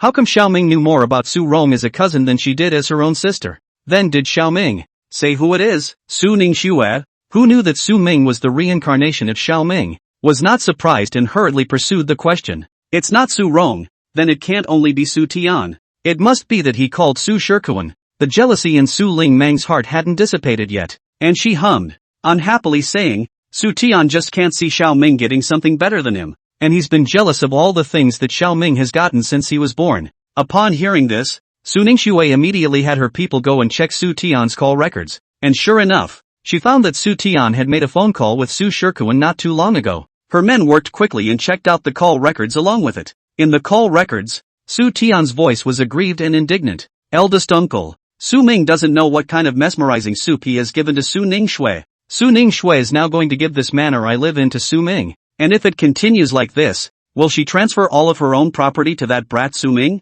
What? If that manor were to be taken to the imperial capital, it would be able to buy a villa area, and she's just going to give it to Su Ming? Su Shikuan was shocked. You can't be kidding me? What I said is true. Eldest uncle, you quickly think of a way. She has already called a lawyer, and will be giving the manor to Su Ming later. Su Tian eagerly said, listening to Su Rong. This manor is still the manor that the Su family originally intended to give to that Su Tian. If I don't give it to Su Ming now, when I take care of the Su family, this manor will definitely be mine. What about Su Rong? She didn't come out to stop it? Su Shikuan unwillingly said. She can't stop Su Ningshui at all. You quickly find someone who can talk, Su Tian anxiously urged. Okay, you wait for me. I'll go make a call right now. Su Rong can't stop Su Ningsu.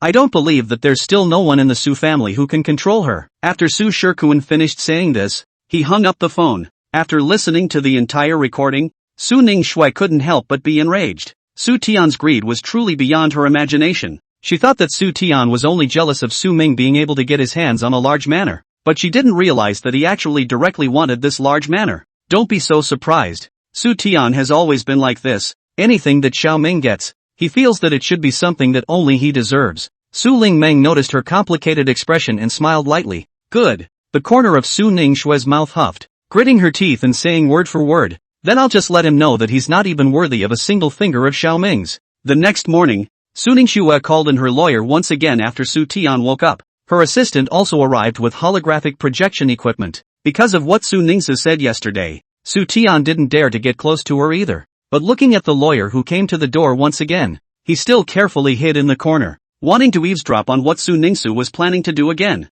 However, he didn't know that Su Ningshu had already seen him. Su Ningshui explained to her assistant and pretended to turn her head without realizing it, just to meet Su Tian's peeping eyes. As the four eyes met, Su Tian turned his head in some embarrassment. Unexpectedly, Su Ningshui smiled at him and beckoned, gently saying, Xiao Tian, when did you wake up this time? Just in time. Why don't you sit over and watch together? Su Tian was uncertain. Watch together? Watch what? Although he couldn't figure out the situation, Su Tian still slowly walked over and sat beside Su Ningshui. Su Ningshui's assistant opened the hologram, and a luxurious amusement park appeared in the image. Mr. Lawyer, this is an amusement park in my sole possession. Right now my other assistant is in the amusement park. I'll let him take you to see the actual situation of the amusement park. Su Ningshui's tone was gentle. Her assistant quickly walked around the amusement park. Su Tian couldn't take his eyes off the amusement park. There were many rides in this amusement park that he had never even seen before. Flying over the horizon,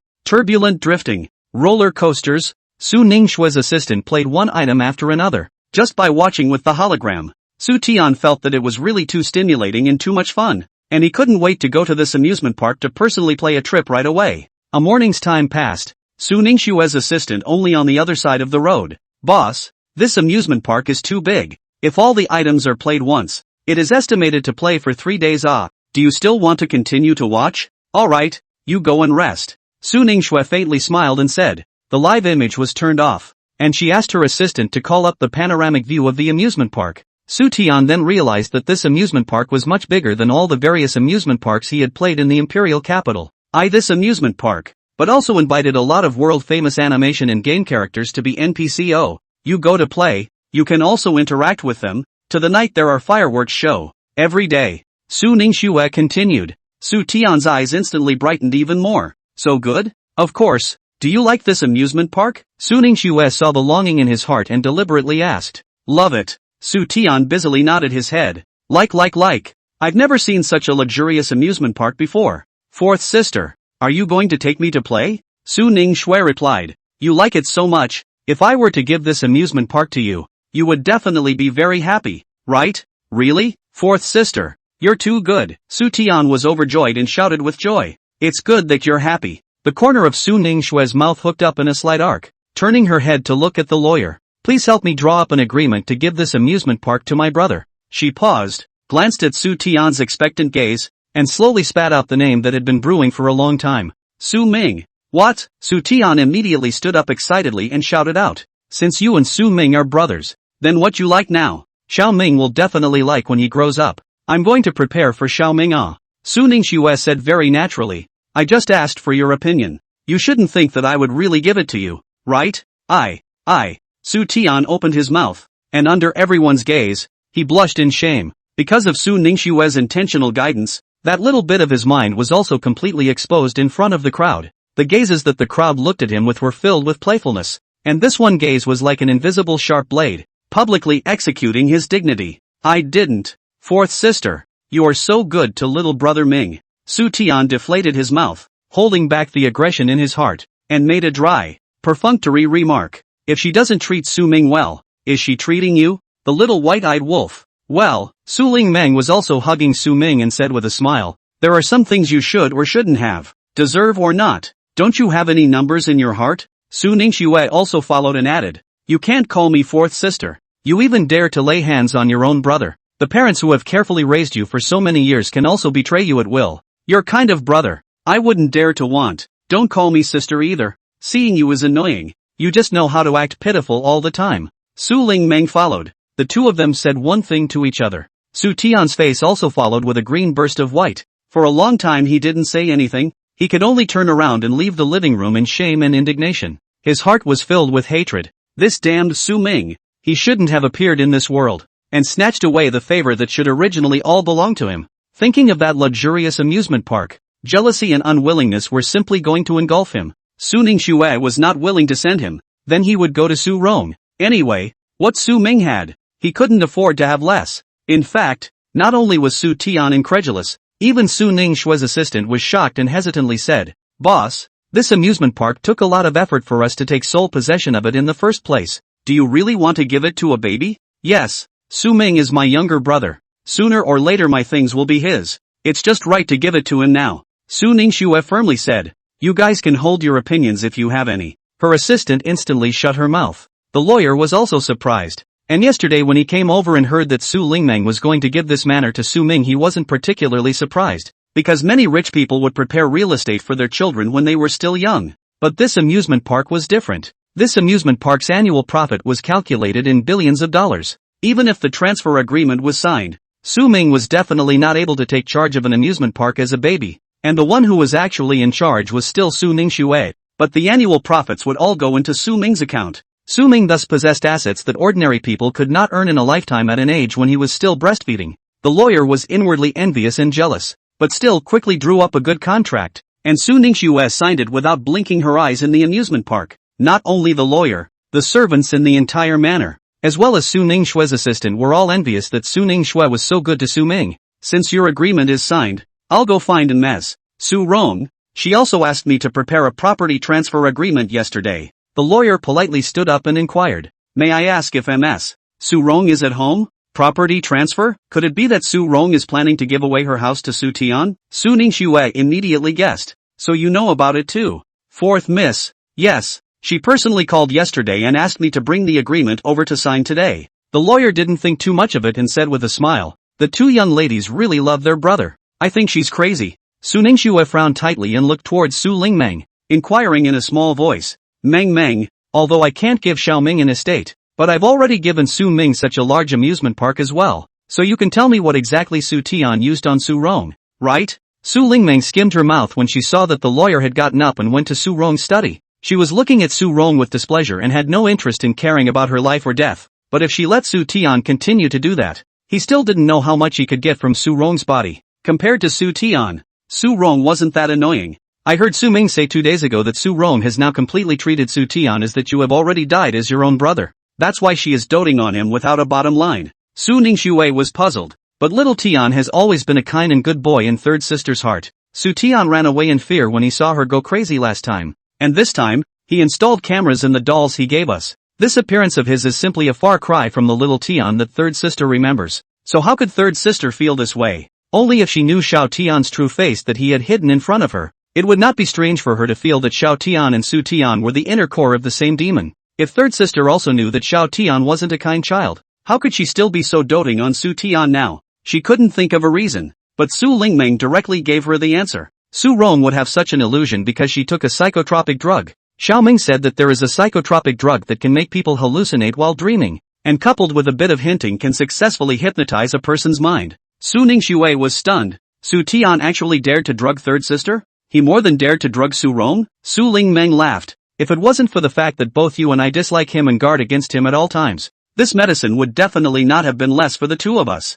But he's a little kid. Where on earth did he get such an evil drug from? Su Ningxue frowned. She knew very well that this kind of medicine could definitely not be obtained without going through irregular channels. As soon as this question was asked, without waiting for Su Lingmeng to answer, she had already guessed the answer. Is it Su Shikuan? Who else could it be besides him? Su Lingmeng grunted. When I found out about that miniature camera 2 days ago, I should have hammered Su Shikuan. This old fox. His ability is not big, but his appetite is not small. Su Ningshue's mind was heavy. This drug Su Tian must have prepared it before coming to the international center. He apologized and cried to Su Rong, also all pretended. Perhaps in the time of the Qingzhen temple, Su Tian had already let Su Rong take this drug. A mentally normal person taking hallucinogenic drugs for a long period of time. Not only will the nerves be disorganized, slightly more serious will be life-threatening. I'll go find third sister now. Su Ningxue retrieved her thoughts and quickly rushed towards Su Rong's study. The moment the door opened, Su Rong was holding a signing pen to sign the real estate transfer agreement. Wait a minute, third sister, she hurriedly shouted out. Su Rong's hand that was about to sign stopped and looked at her with a puzzled expression. Third sister, don't sign yet. Su Ningxue walked over and pressed her hand. Are you trying to stop me from giving Xiao Tian a house? She instantly became disgruntled. Su Ningxue was about to open her mouth. When she glanced at Su Tian, who was staring at them closely with his eyes rolled to the side, she changed her words. No, it's that I have something else to say to you. Can you come out with me for a bit? Seeing that the duck in hand might be about to fly, Su Tian was immediately unhappy. Stepping forward and pulling on Su Rong's arm, he said, Third sister, is it true that you don't want to send me to the house at all? That's why you asked fourth sister to come? Su Rong was instantly anxious. Of course not. I'll sign now. With that, she picked up the pen once again. Su Ningxue couldn't care less and directly snatched the pen from Su Rong's hand and pulled her outside. Seeing that Su Tian actually wanted to follow her, her eyes snapped. Butler, take Su Tian away. Third sister and I have something important to say. The housekeeper rushed at the sound of the voice, dragging Su Tian towards the outside of the room. Su Tian struggled desperately with all his strength, his mouth still shouting angrily. Third sister, why don't you keep your words? Why did you say that you would send the house to me and then didn't sign it? Are you not in love with me? Su Rong couldn't stand Su Tian's questioning. Her heart instantly felt even more guilty. Turning her head to look at Su Ningxue's eyes, there were also a few more points of anger in her eyes. What the hell are you doing? Third sister, have you been dreaming lately? Often dreaming about Xiao Tian? The first words that Su Ningxu opened her mouth made Su Rong freeze. How did you know that? Could it be that you've dreamt about it as well? Did you dream that little Tian and the current Su Tian are the same person? Su Ningxue answered. Su Rong was silent, looking at Su Ningxue's expression. She already had a bad premonition in her heart. Is it true that every time you treat Su Tian badly, every time you are disappointed in Su Tian, you will have this kind of dream? The questioning one after another made Su Rong unable to sit still.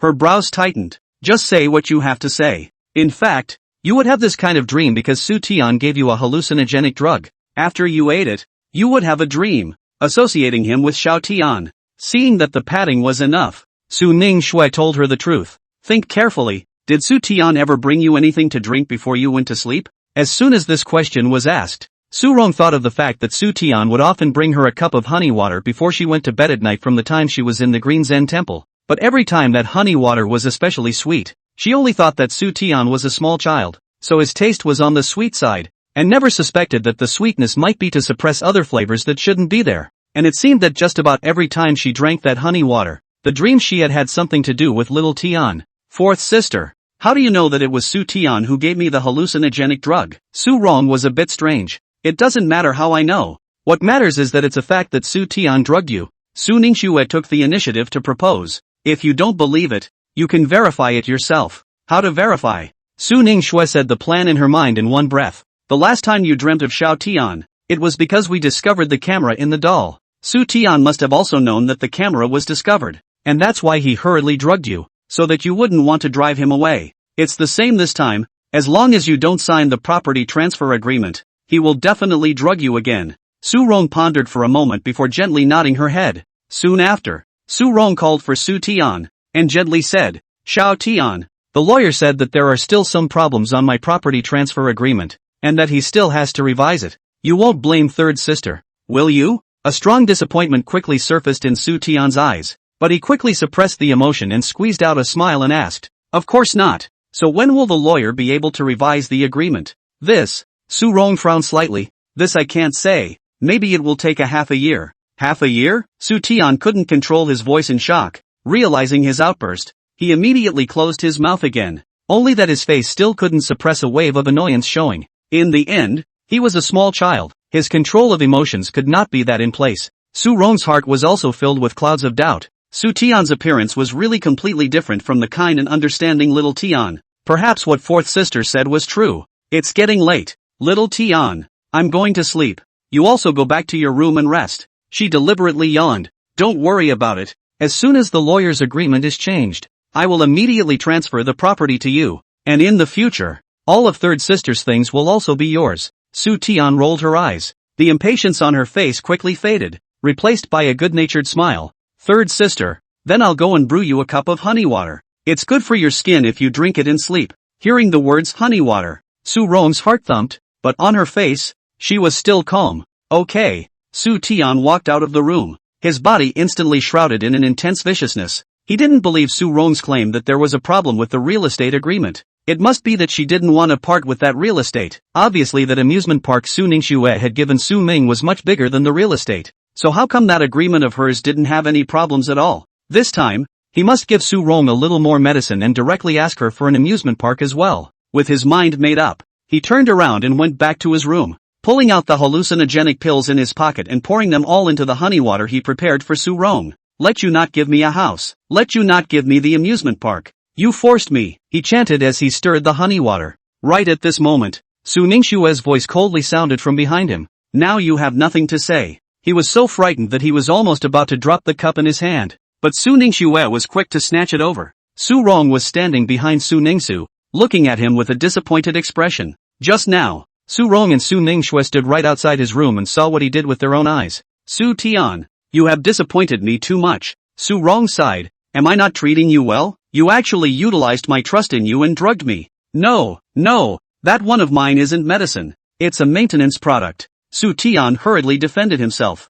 Since it's a maintenance product, then you drank it yourself. Su Ningxue let out a kind smile and handed the water cup to him. Su subconsciously took a step back. Just this one small action had already exposed the true thoughts of his heart. He certainly did not dare to drink this cup of water. Su Rong also didn't want to see Su Tian again. Only that she still had some attachment to Xiao Tian in her heart, so she couldn't say anything heavy to Su Tian's face, and only faintly said, I'll have someone send you back to the imperial capital right away. No, Su Tian instantly became anxious. Third sister, don't drive me away. I didn't want to drug you either. It was elder uncle who forced me to do so. It's all because eldest uncle told me to do this. He said that only then will you guys like me and I can stay here. Su Tian cried very sadly. Mom and dad already don't want me. I don't want to be kicked out again and be a homeless child. Looking at Su Tian's helpless look, Su Rong's heart still softened a few points. I will explain to Su Shikuan. Let him take care of you. Su Rong sighed and indifferently said. The corner of Su Ningxue's mouth raised in a subtle arc.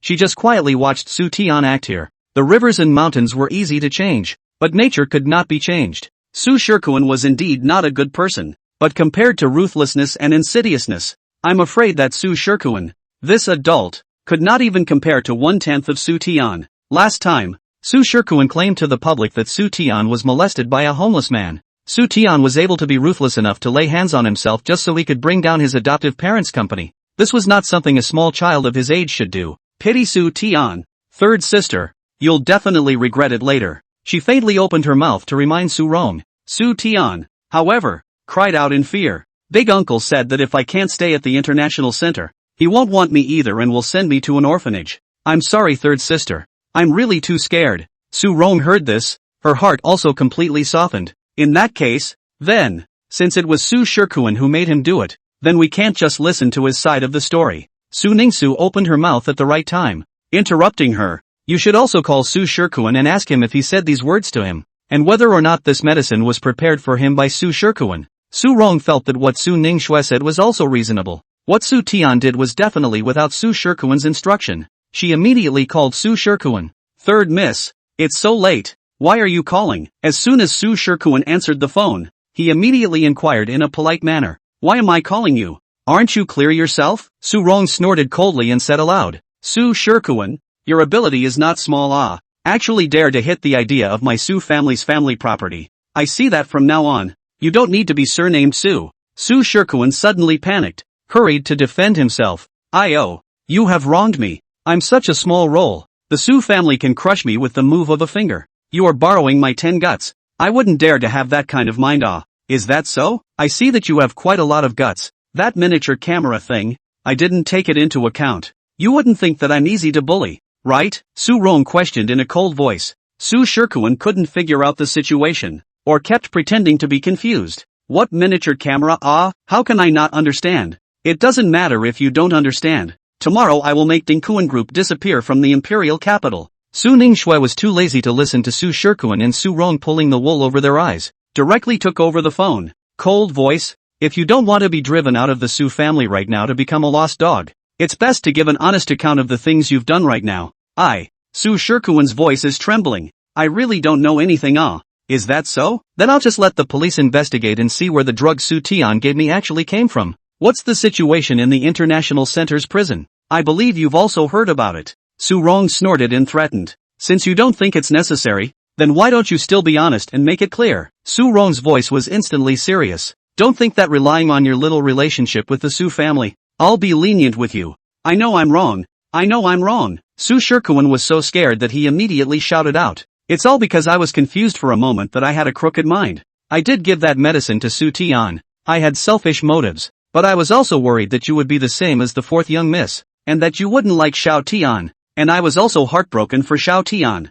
I didn't expect you to be so concerned about this nephew, but he just said that you forced him to give the medicine. If he gave me the medicine as you said, you would have sent him to the orphanage. Is that how you care about your nephew? Su Rong questioned. Su Tian stood on the side watching Su Rong and Su Shikuan on the phone. Seeing that Su Rong had told Su Shikuan everything he had just said, his face instantly whitened by several points. Su Shikuan on the other end of the phone was shocked and shouted. What? When did I threaten Su Tian? Isn't this nonsense on his part? It was clearly him who begged me to find a way to make you and the other sisters of the Su family like him. And that's why I got him this medicine. Upon hearing this, Su Rong and Su Ningshui simultaneously widened their eyes and looked up at Su Tian. Su Tian instantly cried out. I didn't. It was eldest uncle who forced me.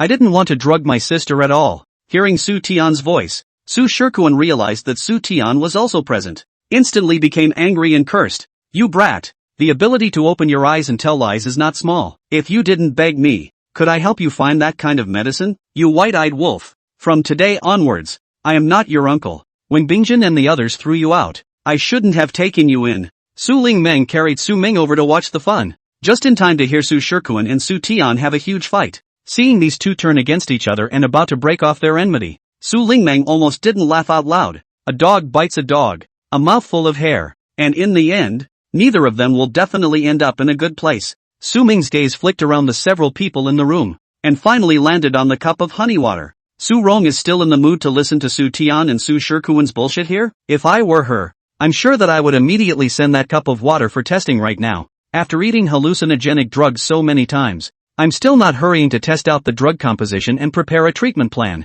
Hearing Su Ming's words, Su Lingmeng also reacted. She quietly told Su Ming's words to Su Ningshui. Soon the cup of water was sent to the testing organization. As for Su Tian, well, Su Shikuan was definitely not going to come to pick him up, and Su Bingjin and his wife didn't want him. Su Rong couldn't help but be a little soft-hearted when she saw Su Tian crying so sadly. Even if Su Tian and Xiao Tian have no relationship, in the end, he and Xiao Tian long the same face, but also considered in Xiao Tian some fate. So drive him out. Let him wander the streets. Su Rong cannot do, keeping Su Tian around. Sooner or later one day we will all be killed by him. Since no one in the Su family in the imperial capital wants him anymore, why don't we just send him to an orphanage? Su Ningshui proposed to Su Rong. An orphanage? Su Rong frowned hesitantly. Su Tian is so young to go back to an orphanage again. Would this be too cruel? The Su family has so many properties. Why don't we just send him to a remote house to raise him, and not allow him to appear in front of us again? Su Ningshui sneered and handed her a test report.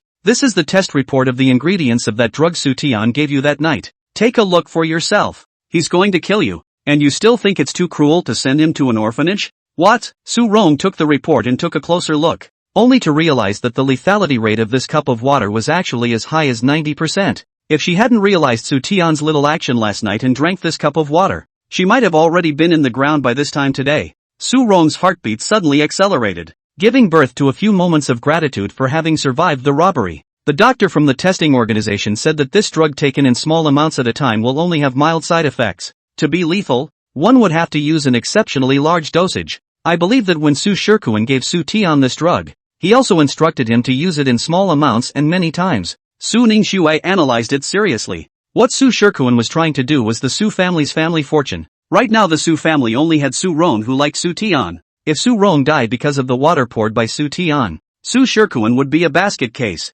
The only possibility is that Su Tian was in a hurry and disregarded Su Rong's death to increase the amount of medicine. Do you think someone like Su Tian still deserves your pity? Su Rong clenched her fist. Of course it wasn't worth it. Only in her heart there was still some regret. If Su Tian wasn't so bad, even if he didn't have Xiao Tian's good behavior and understanding, like an ordinary child, she would have treated him kindly because of that face of his. It's a pity. She immediately had someone press Su Tian and took him to the orphanage. Third sister, don't send me away. Please. Su Tian thought of his former miserable life in the orphanage and cried out in fear, constantly begging for mercy with Su Rong. I really didn't think of harming you. It's all because my eldest uncle forced me to do it. Didn't you say that we're blood siblings? You can't be so cruel to me. Whether it was Su Shikuan who forced you or not, it's a fact that you almost killed me. What you've already done won't change. Of course, I won't let go of you and Su Shikuan. Su Rong held her head high and shoved him into the hands of the orphanage director. Keep an eye on him. Don't let him run out of the orphanage. After explaining this,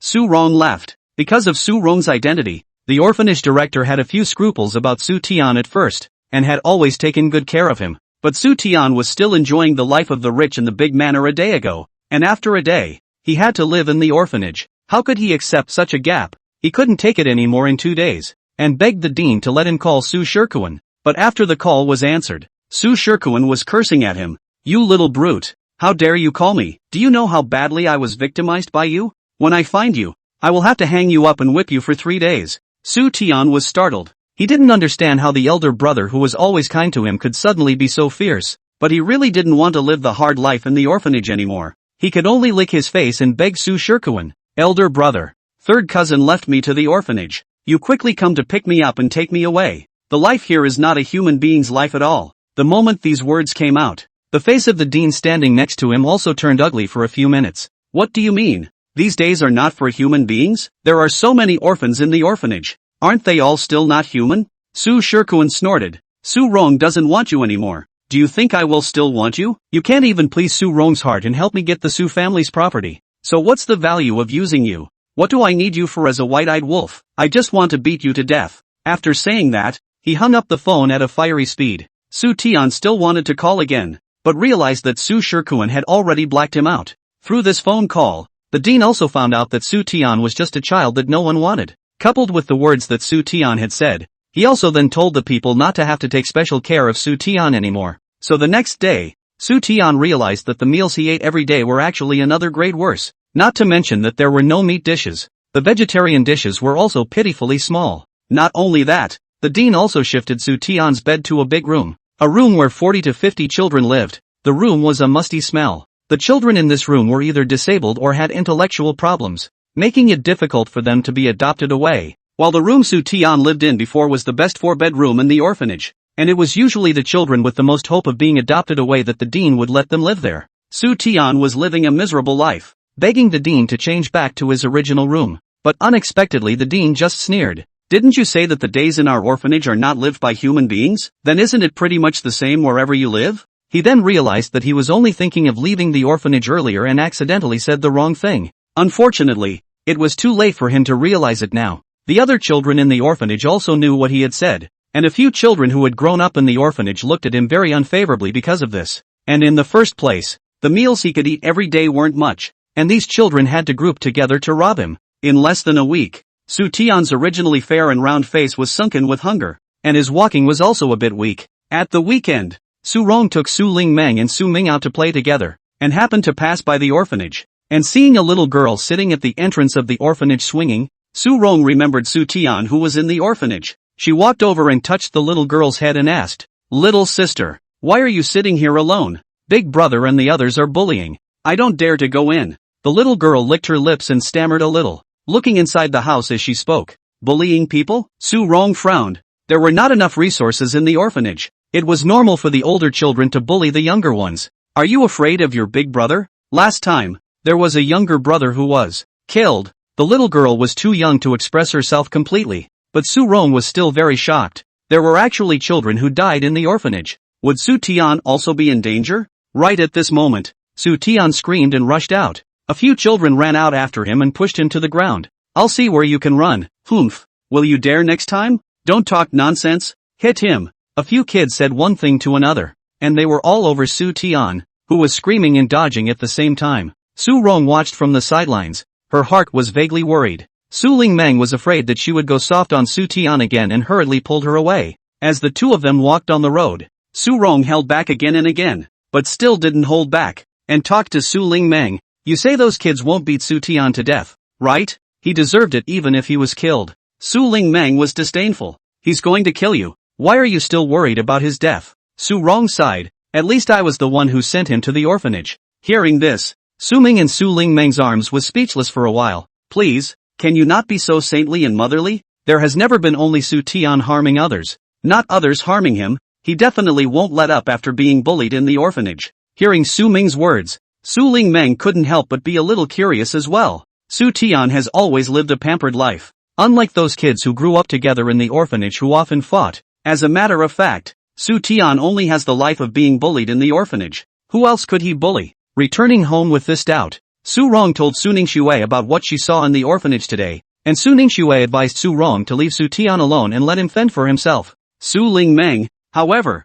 suddenly proposed. Why don't we go see how Su Tian is doing in the orphanage tomorrow? She was really too curious. Su Tian had gone into the orphanage. What other demons could he be? Meng, don't you hate Su Tian the most? Su Ningxue felt that Su Lingmeng proposing at this time was really a bit strange. It's because I hate it that I want to go and see how bad he's living now. The worse he's living, the happier I'll be. Su Lingmeng smiled wryly, purposely not saying what was on Su Ming's mind. Seeing that Su Lingmeng and Su Rong both wanted to go see Su Tian, Su Ningxue had no choice but to agree, and the three of them went to the orphanage together the next day. However, Su Ningxue was worried that Su Tian knew that they had come and pestered them again, so she had been hiding in the shadows and secretly observing Su Tian. During the daytime, Su Tian was indeed bullied by several children in the orphanage in turn, and seemed to have a much more withdrawn personality. Su Rong had a hard time watching, and was about to leave when she saw Su Tian sneak out of the orphanage after dark. A few people looked at each other and quietly followed Su Tian.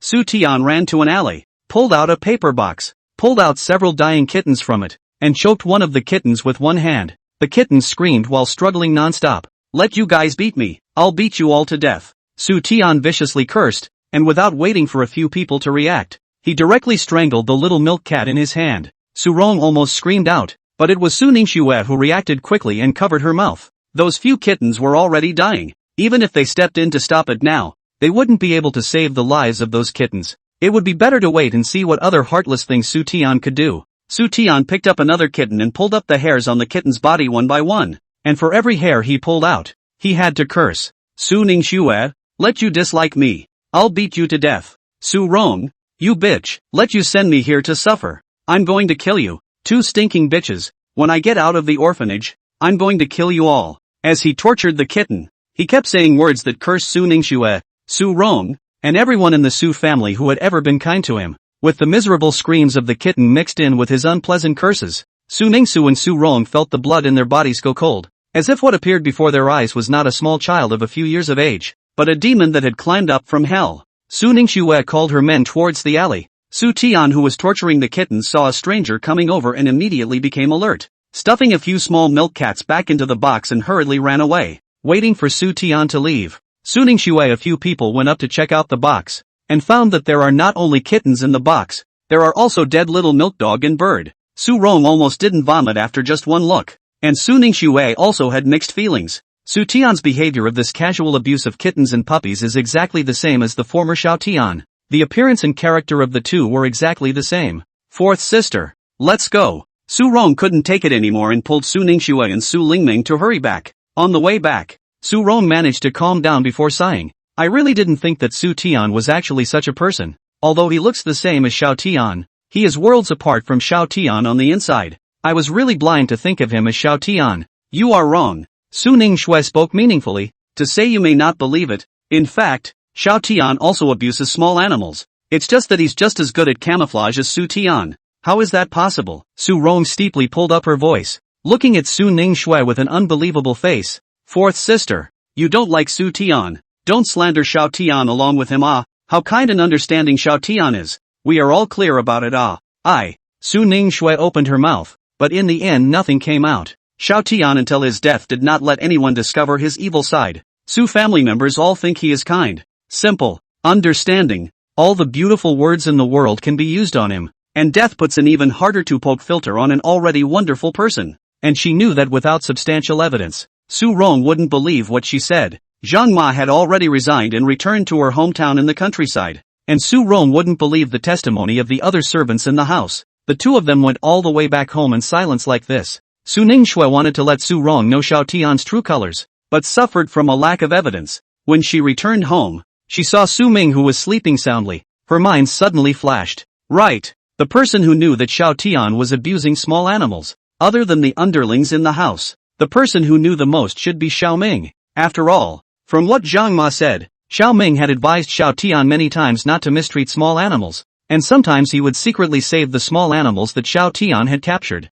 Of course, every time he saved a small animal, he would inevitably be beaten up by Xiao Tian. Since he was able to save the small animals, he should know where Xiao Tian usually mistreated the small animals. She pulled Su Lingmeng over and quietly told Su Lingmeng about this. Can you inquire from Xiao Ming about the evidence of Xiao Tian abusing small animals? Su Lingmeng was still a bit surprised after hearing about what Xiao Tian had done. Before, she had always heard Su Rong recite about this Xiao Tian, and thought that he was different from Su Tian, a good boy, but she didn't think that he was actually pretending as well. Of course she would inquire about this kind of thing. After all, Su Rong had been soft on Su Tian several times before because of that already dead Xiao Tian. If that dead white moonlight was actually ugly and unpleasant, Su Rong would definitely be even more disgusted with Su Tian who looked just like the white moonlight. However, she wouldn't immediately agree to Su Ningxu's request. Instead, she raised her head and asked with some small smugness, "What benefits can I get from helping you?" asked Xiao Ming. Su Ningxue was speechless for a while. It was really not beneficial, but Su Lingming's benefits were all for Xiao Ming, so she followed Su Lingming's words. "If you help me ask, I'll give Xiao Ming another gift, and you can pick what the gift will be. Deal?" As soon as Su Ming woke up from his nap the next day, Su Lingmeng came over to his side and muttered to herself while feeding him, "I didn't realize that Su Tian would still abuse small animals. It's simply one heaven and one earth with that dead young master of the Su family. That genius in his name is really an angel's heaven. Fart, if he is an angel, I am the Jade Emperor." Su Ming burst into a fit of cursing. It's also that secret base of his that is well hidden and hasn't been discovered. Su Lingmeng was delighted in her heart. Little Ming really did know some unknown secrets. She continued to talk to herself, constantly praising Xiao Tian. Su Ming was stimulated by her words, and directly cursed in his heart as he spoke of Xiao Tian's secret base. According to what Su Ming said, Su Lingmeng realized that this so-called secret base was the place where Su Tian usually hid to torment kittens and puppies, and every time he wanted to do something subversive he would hide there. Inquiring clearly, Su Lingmeng immediately sent a message to Su Ningxue, "Now take me and Xiao Ming to buy a gift, and I'll take you to that lost brother of yours' secret base." Su Ningxu didn't know what the secret base actually was, but still brought Su Lingmeng and Su Ming to the gold store in the mall. "Meng, choose what you want yourself," Su Ningxue generously said. When the clerk in the gold store saw the several of them come in, her measuring gaze lingered on Su Ningxue's body for a moment before she politely reminded, "Little girl, did you bring your brother out by yourselves? The gold jewelry in our store are all rather expensive." Oh, Su Lingmeng became even happier once she heard this. Expensive is good. I like expensive. She wasn't picking out gold jewelry for herself, but for Su Ming. Of course, the more expensive the better. "Take this gold lock out and show it to me." She reached out and pointed to the most expensive gold lock in the counter. The clerk's face immediately looked a little ugly. These two little girls were both so young. How could they afford such an expensive gold lock? They were probably just coming to take a look. They didn't want to serve business that couldn't be done. Su Lingmeng raised her head, but found that several shopkeepers did not have the intention to come over.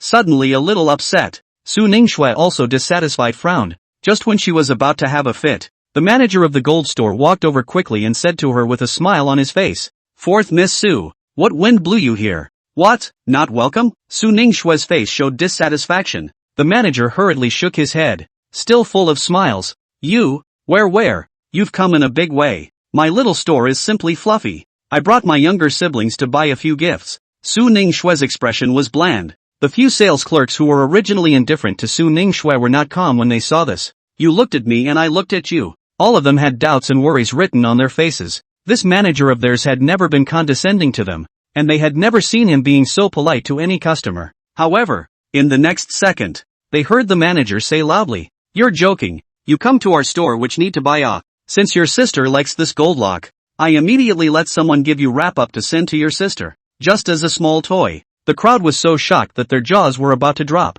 "This gold lock is worth hundreds of thousands of dollars."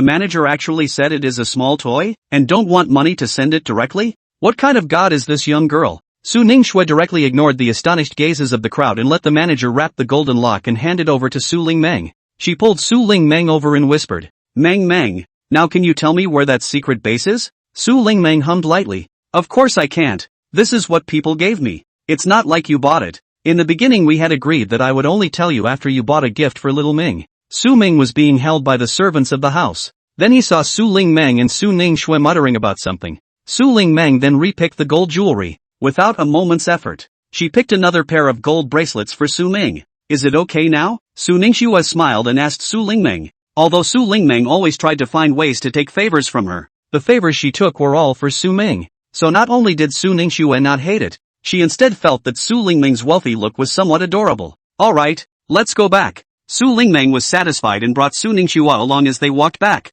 On the way back, the few people happened to pass by an antique store, and for some reason, Su Ningxue suddenly felt that Su Ming was so smart that he might also have the ability to recognize antiques. It was said that some people with extremely positive destinies would naturally have some sense of these antiques. Meng, do you think Xiao Ming likes antiques? Why don't I buy a few more antiques for Xiao Ming? When he grows up these antiques might be able to sell for more money. She pulled Su Lingmeng and proposed. It would be foolish not to take advantage of another bargain. Of course Su Lingmeng didn't have any reason not to agree, bringing Su Ming right into the antique store with her. Meng, take whatever you like. After entering the curio store, Su Ningxue generously said, it doesn't matter how much it costs. Hearing this, the boss who was originally sitting at the counter and dozing off immediately stood up. Two of you, feel free to look. What we have in the store are all authentic items that have been appraised by experts, and a lot of the treasures can't be bought anywhere else. Su Lingmeng holding Su Ming in the curio store around. See which curio are good. Just do not know which is the most valuable. A moment did not choose. Just as she was puzzled, Su Ming's mocking voice suddenly came from her mind. This boss can be really shameless. Where is there any real artifacts in this store? I see that in this entire store. Only the boss's cheek is really thick. The moment Su Lingmeng heard this, her eyes instantly lit up. Little Ming was also too powerful, actually able to see even the authenticity of the antiques. She intentionally hugged Su Ming and walked in front of a vase, pretending to be interested. Su Ming immediately spat out. Fake. Fake can't be any more fake. This color antique vase is now staying in the museum. If it's real, just such a small store dares to just put it here like this? When she heard this, she immediately turned to another antique gold Buddha. This gold may not even be real. This thing dared to take out to sell. The boss also cheat layman. Su Lingmeng turned around in the store. Everything Su Ming said was fake. And listening to Su Ming's tone, he really knew antiques very well. Meng, don't you have a favorite? Seeing that Su Lingmeng had been spinning around without saying anything, Su Ningxue deliberately asked. Through Su Ming's heartfelt words, Su Lingmeng also realized that this curio store was a fake store that pits amateurs, so she shook her head. I don't like anything here. Su Ningxue was stunned and instantly realized that she must have listened to Su Ming's heartfelt words. Otherwise, even if she didn't have any favorite things, she would definitely have picked the most expensive one to give to Su Ming. Since she hadn't picked anything, she must have heard Su Ming say that the things in here were all fake, and she didn't want to spend money in vain. Between thoughts, Su Lingmeng had already walked out with Su Ming in her arms, and Su Ningxue hurriedly chased after her. Su Ningxue still wanted to test it again, so she took the initiative to propose. Since this antique store doesn't have any favorites, then let's go to the antique market and take a look around. The antique market was a mixed bag, and although there were many fakes, there were also quite a few authentic items. Even some of the stall owners themselves didn't know that the things they were holding were genuine. And many antique connoisseurs like to find some good treasures in the antique market.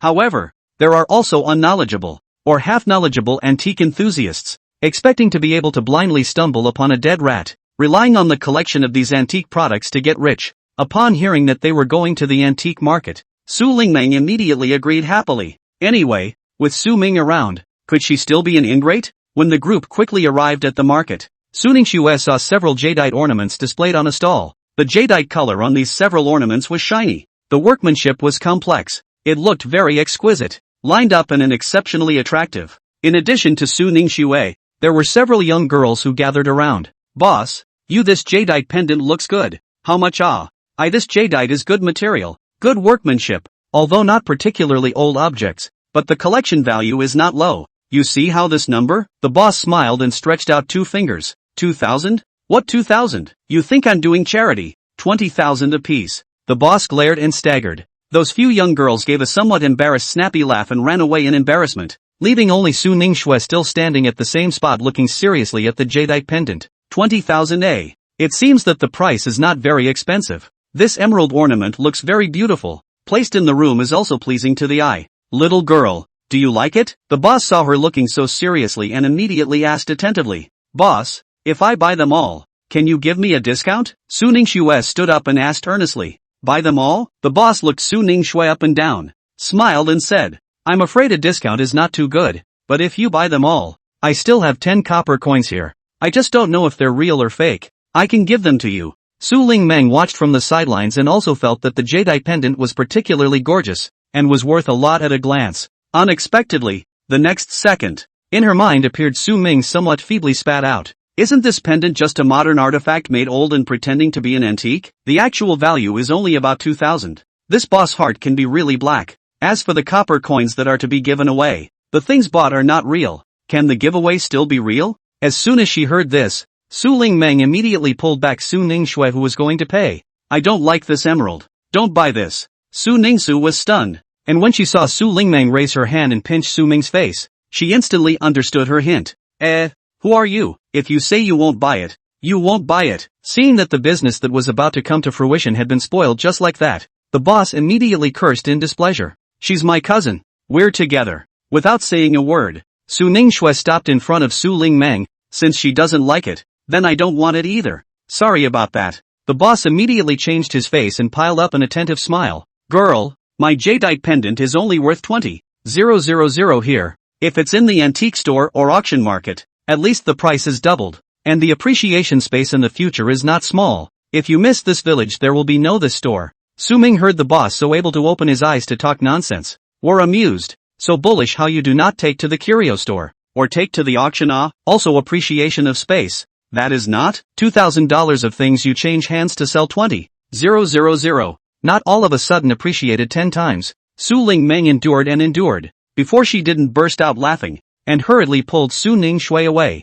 The boss was still shouting unwillingly from behind. Girl, if you don't buy it now you'll regret it later. Su Ningxue was also a bit sad because that set of jadeite ornaments did look very gorgeous, but Su Lingmeng didn't let her buy them. It must be because Su Ming said something. She still chose to believe Su Ming over the boss's extreme sales pitch. Su Lingmeng and Su Ningxue turned around in the antique market for a while, and didn't find anything good, occasionally seeing a few real antiques. They were all good things that weren't worth much, which is what antique market. The entire thing is an unjust market. Su Lingmeng hugged Su Ming and walked until her legs became sore, muttering and complaining. Su Ningxue also proposed, Meng, why don't we go home? Since there was nothing good in this antique market, she didn't want to waste any more time, so it was better to return home early and go to Xiao Tian's secret base to take a look. The two of them said that they were ready to leave, and when they passed by an inconspicuous stall, Su Lingmeng's astonished voice suddenly came from Su Ming's mind. This thing is really good, and I don't know if the boss is selling it. Su Lingmeng immediately paused in her steps and surveyed the stall that Su Ming was talking about. This boss's stall was very small, and only had some copper coins and ancient books and paintings on it, along with a few small porcelain ornaments that didn't look very good at first glance, and was half the size of the stall selling jadeite ornaments that the two of them had just encountered as soon as they entered the door. There are not many people in front of the stall. The owner is a middle-aged man, is idle and bored holding a purple sand pot drinking tea. Su Lingmeng quickly recalled the novel she read. The protagonist is from this kind of mediocre, unnoticed small stalls to find rare treasures. Also do not know this stall in a pile of rags. Which one is the hidden money? It was a pity that she couldn't see it, and could only concentrate on listening to Su Ming. Su Ming is also wondering. This boss stall things are heaps of layman can see out of the rags, but he took in his hands to drink the water of the alabaster pot is a good old object. To the museum have to be well maintained kind of. Could it be that this person is a hidden antique big brother? This boss, really interesting, selling things or rags, to drink water to their own pot to get so good, really bitter who cannot be bitter When Su Lingmeng heard this, her eyes lit up and immediately looked at the alabaster pot in the boss's hand. In her eyes, this alabaster pot was no different from the pots that other bosses used for drinking water. She simply couldn't see anything unique about it. But so what? Su Ming said that this pot was a good treasure, so she believed that Su Ming was definitely right, and immediately pointed at the pot and said, I think that alabaster pot is good. I like this one. You buy that one for me. The boss was drinking tea, and almost choked when she pointed so, You're a funny little girl. You didn't see anything. You saw this thing. Su Lingmeng wouldn't like a purple sand pot that a man drank from for no reason. Su Ningshui understood in a second. It must be that Su Ming had said that this pot was a good thing with a lot of value. She knew that if she went along with Su Lingmeng's words to buy this alabaster pot, this boss might even notice the value of this alabaster pot and not be willing to sell it. So she intentionally coughed and rebuked loudly. This pot is all used by other people.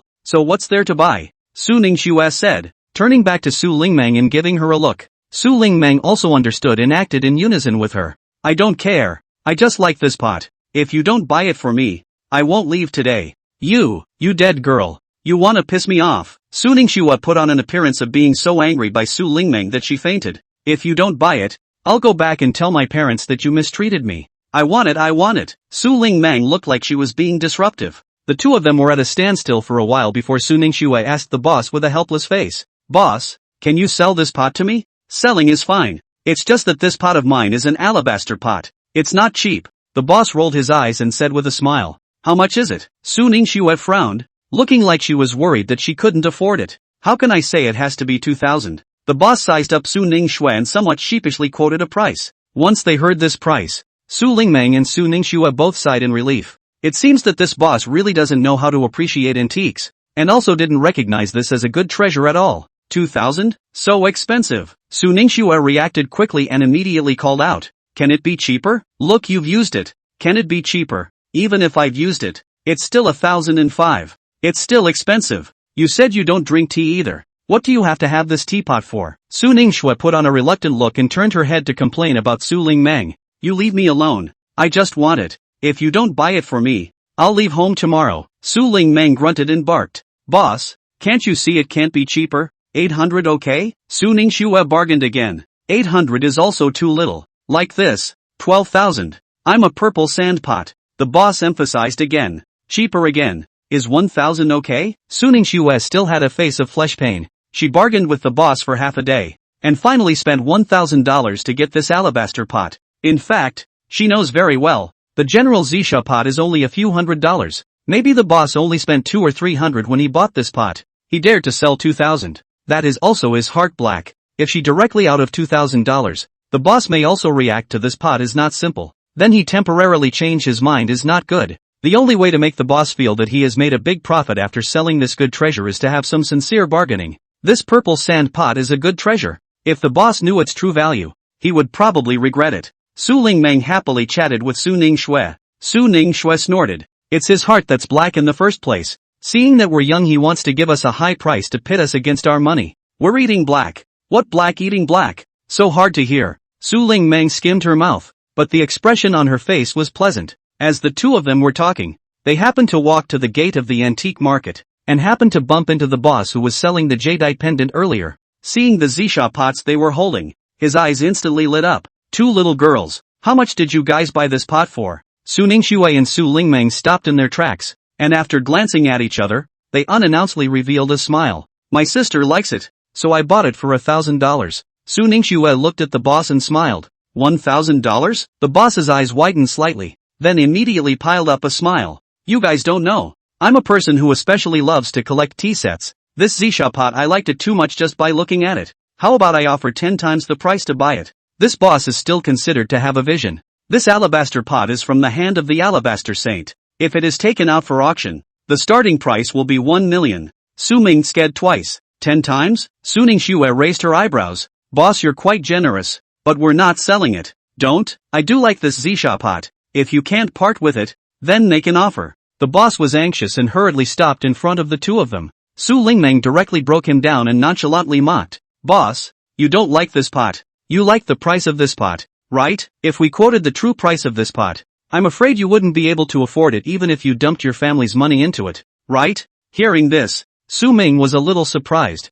It was unexpected that his three sisters were also antique connoisseurs. It was really true that you can't judge a book by its cover. The boss also understood that the two of them were not blind cats who happened to buy this pot, thinking that he had just planned to swindle them into buying that worthless jadeite pendant, and also clamored that they would definitely regret it if they didn't buy it. The boss's face instantly turned red. I didn't expect that you two little girls are so young, but you are actually connoisseurs. Just now it was my eyes that were clumsy, and I was offended by my words. He immediately apologized to the two Su Ningshui, People who often hang out in the antique market know that it's fine to cheat as many wrongdoers in this market who don't know what they're doing. But experts who know what they're doing are absolutely not to be offended. This pot is indeed worth a lot, but I do like it. You guys see if you can $1.5 million. Cut me off. He stared at the Zisha pot in the hands of the two men and said sincerely, $1,000 to buy a pot, before even stepping out of the market, can be sold for $1.5 million. This is a real $1 million profit. He had thought that Su Ningxue would consider it even if she didn't immediately agree. But unexpectedly, Su Ningxue refused without hesitation. Not for sale. This pot is not mine. I can't make the decision. It's not yours. Could there be someone else who was so knowledgeable, rush ahead of me and buy it away? The boss was surprised. That's not true. This pot was bought for my brother. I'm going to use it as a urinal for him. Su Ningxue spoke in a serious manner, and even reached out to pinch Su Ming's little face. A teapot of more than $1 million that you used to fill my urine. Big sister, you're also too much of a waste, aren't you? Su Ming had been breathlessly spitting up, keeping this pot as my wife's book. Doesn't she smell good? This time, the boss's thoughts actually coincided with Su Ming. Girl, such a good pot. More than $1 million. You're just going to use it as a urinal for this little baby? You can't be joking, right? Isn't this a waste of money? Why would I be joking? A pot of this price is only worthy of our little Ming. As long as little Ming uses it well, what's spending a little money? Su Ningxue looked at Su Ming, happiness written all over her face, and even asked Su Lingmeng in passing, Meng, don't you think so? Although Su Lingmeng heard Su Ming's heartfelt words, she also agreed more with Su Ningxue's words that even if her Xiao Ming used a urinal, he had to use the best in the world. That's for sure. She nodded affirmatively. Su Ming's head burst. This world is too crazy. The boss was the same. Looking at the back of Su Ningxue's two people happily leaving, he was directly messed up in the wind. Today I ran into two rich psychopaths. Su Ningxue brought the purple sand pot back home, and when she saw Su Rong happen to be in the living room, she immediately happily showed the purple sand pot to Su Rong. Third sister, you don't even know. I picked up a great bargain today. Ha ha ha. That boss's expression simply amused me, because she was happy. Su Lingmeng chimed in as well. However, after the two finished speaking, they realized that Su Rong's face didn't seem quite right. Is that why you came home so late, because you bought a pot? Su Rong's face didn't look too good, and her words were filled with resentment. Su Ningxue was stunned, not sure what Su Rong meant by saying this. So she continued anyway. This isn't an ordinary Zisha pot. It's a very valuable antique, and we spent $1,000 just to buy it today. So, Su Rong sneered, her eyes cold and abnormal. Third sister, isn't this matter worth being happy about? Su Ningxue opened her mouth somewhat hesitantly. On the side, Su Lingmeng sensed that the situation was not right and hurriedly and quietly carried the alabaster pot away and had the servants in the house take it to Su Ming's room. This was a good treasure that she had secured for Su Ming, so don't let Su Rong get upset and smash it later. What is there to be happy about? You actually just for such a thing.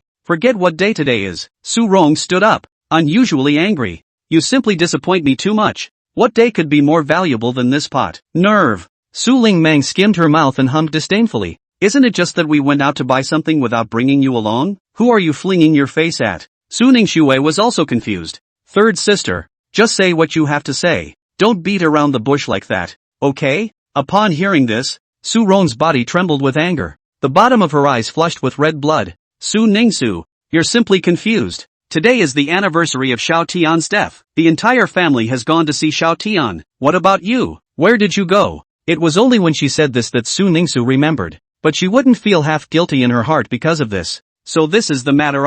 Su Ningxue, what kind of attitude is this? You don't go to see Xiao Tian even if it's not enough. You still go to buy things for Su Ming. Do you know that the person who killed Xiao Tian, how much he looks like Su Ming? Won't it hurt you in your heart? Yes.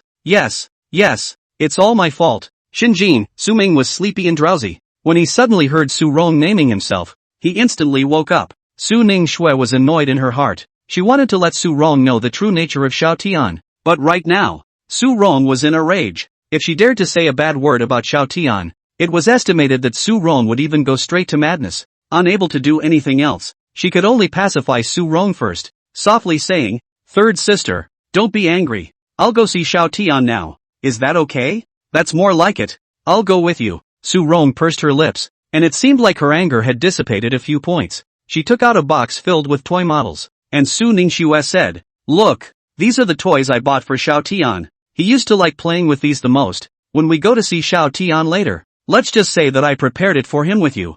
Otherwise, if he knows that you didn't prepare anything for him, he will definitely be sad. Su Lingmeng looked at the side, found that these toy models are actually extremely difficult to buy. Limited edition models. Some of the price has been speculated to dozens of times the original price. It was too much of a pity to give these toy models to Su Tian, who was already dead. It would be better to wait for Xiaoming to grow up and take them to Xiaoming to play with. She had an idea, pulled over Su Ningxue, and told her the address of Su Tian's secret base. Su Ningxu instantly came into the spirit. She quickly returned to Su Rong's side and said, "Third sister, I actually prepared a gift for little Tian as well, but I didn't put it here. So why don't you go with me to get it?" "That's great. Why didn't you say so earlier?" Su Rong readily agreed. The two of them drove the car to a small villa near Su Jiayuan. This villa was a birthday gift from the family to Su Tian on his third birthday, and only Su Tian had the key. After Su Tian's death, everyone in the Su family did not have the idea of touching Su Tian's inheritance, and this villa was therefore deserted, and no one had come for so many years. "Fourth sister, what are you doing putting the gift for Xiao Tian here for a good reason?" Su Rong was puzzled, and at the same time, there were also a few moments of dissatisfaction. Coming here to make a trip, going to see Xiao Tian would be delayed for another long time. When Su Ningxue took the key to open the door, Su Rong was still standing behind her while urging and complaining non-stop. However, as soon as the villa's door was opened, an odd smell hit her, like a fishy odor and a musty smell. Su Rong couldn't help but frown. "Some other day I'll ask someone to come here to clean up." After Xiao Tian left, we weren't in the mood to deal with his house. How did we make it smell so bad? She pinched her nose and chanted as she entered the villa with Su Ningxue. However, upon seeing the scene in the villa, she completely froze. Throughout the villa, there were corpses of dead small animals, and at a glance, many years had passed, and many of the corpses had already dried up. Su Rong was horrified. What are these things? How did they end up in Xiao Tian's house? This is Xiao Tian's secret base. His secret base for abusing small animals. Su Ningxue looked at the corpses of small animals piled up like small mountains all over the house and said with a trembling voice, even though she had long been clear about Xiao Tian's true colors, seeing so many little lives in front of her that no longer had breath, her heart was still indescribably hard to bear. If they had realized how cruel Xiao Tian was a little earlier, perhaps there would have been fewer little animals abused by him. That's impossible. Xiao Tian is so kind. How could he possibly abuse small animals? Su Rong's eyes were round, her body trembling as she kept backing away. "This must be something you made up. There's no way little Tian he's that kind of person." Su Ningxue, however, did not intend to just let her leave. "Third sister, you come with me." She directly grabbed Su Rong's arm and forcefully pulled her, finding the basement of this villa. "I'm not looking, I'm leaving." Su Rong struggled hard, but unfortunately, she couldn't break free from Su Ningxue's palm, and could only be dragged into the basement by her. The basement was dark, but Su Rong smelled an extremely unpleasant odor, probably because the space here was closed, so the smell was difficult to dissipate. Because of the perennial disrepair, the lights in the basement were already broken. Su Ningxue turned on her flashlight and pulled Su Rong to the very center of the basement's operating table. Her flashlight shone through, and Su Rong instantly let out a shocking cry when she saw the scene under the light. There was a complete human bone tied to that operating table, and looking at the skeleton, it was still a small baby girl, even her milk teeth hadn't grown out. Seeing that corpse, Su Rong was so scared that she lost her soul, screaming and wanting to run outside, but she was deadlocked by Su Ningxue's wrist. "Take a good look. This is Xiao Tian's secret base, the place where he casually abuses and kills other beings. Could it be that seeing a baby's corpse like this, you're still not willing to believe that Xiao Tian he's really a demon?" Su Ningxue blurted out word for word. Su Rong's heartbeat was like a drum, still desperately shaking her head, looking at Su Ningxue with a few moments of expectation in her eyes as she asked,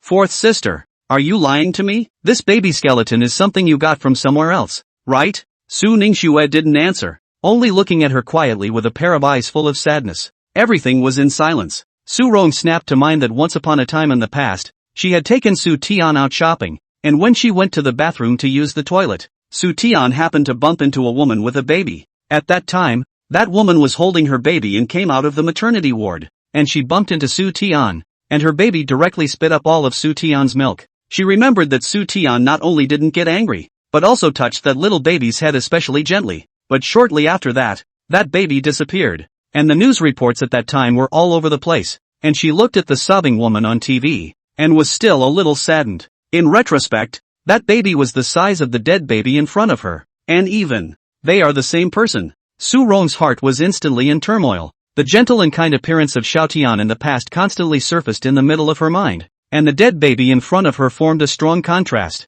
Whether this is a prop that I got out to trick you, or a real dead baby corpse, you should be very clear in your own heart. Su Ningxue sighed and said, "Third sister, wake up, Xiao Tian. He's an unadulterated demon." "No, no, little Tian is a good boy." Su Rong desperately shook her head. Su Lingmeng held Su Ming and followed along to watch the fun. Seeing Su Rong in this state, she couldn't help but let out a cold snort and said to Su Ningxue, "Why don't we just forget about it? A person pretending to be asleep is never going to be woken up." Su Ningxue was also helpless. "Third sister, do you have to see Xiao Tian abusing small animals with his own hands like Su Tian did in order for you to believe what I said?" It was just that Xiao Tian was already dead. Even if she wanted Su Rong to see that scene with her own eyes, it was rather absolutely impossible. "I don't believe that Xiao Tian, a child, would be that cruel." Su Rong shook her head. "It's not as if there are no child murderers in the world." One has to wonder if Su Rong's mouth would still be so hard after seeing the video Su Tian recorded when he abused these little beings at that time.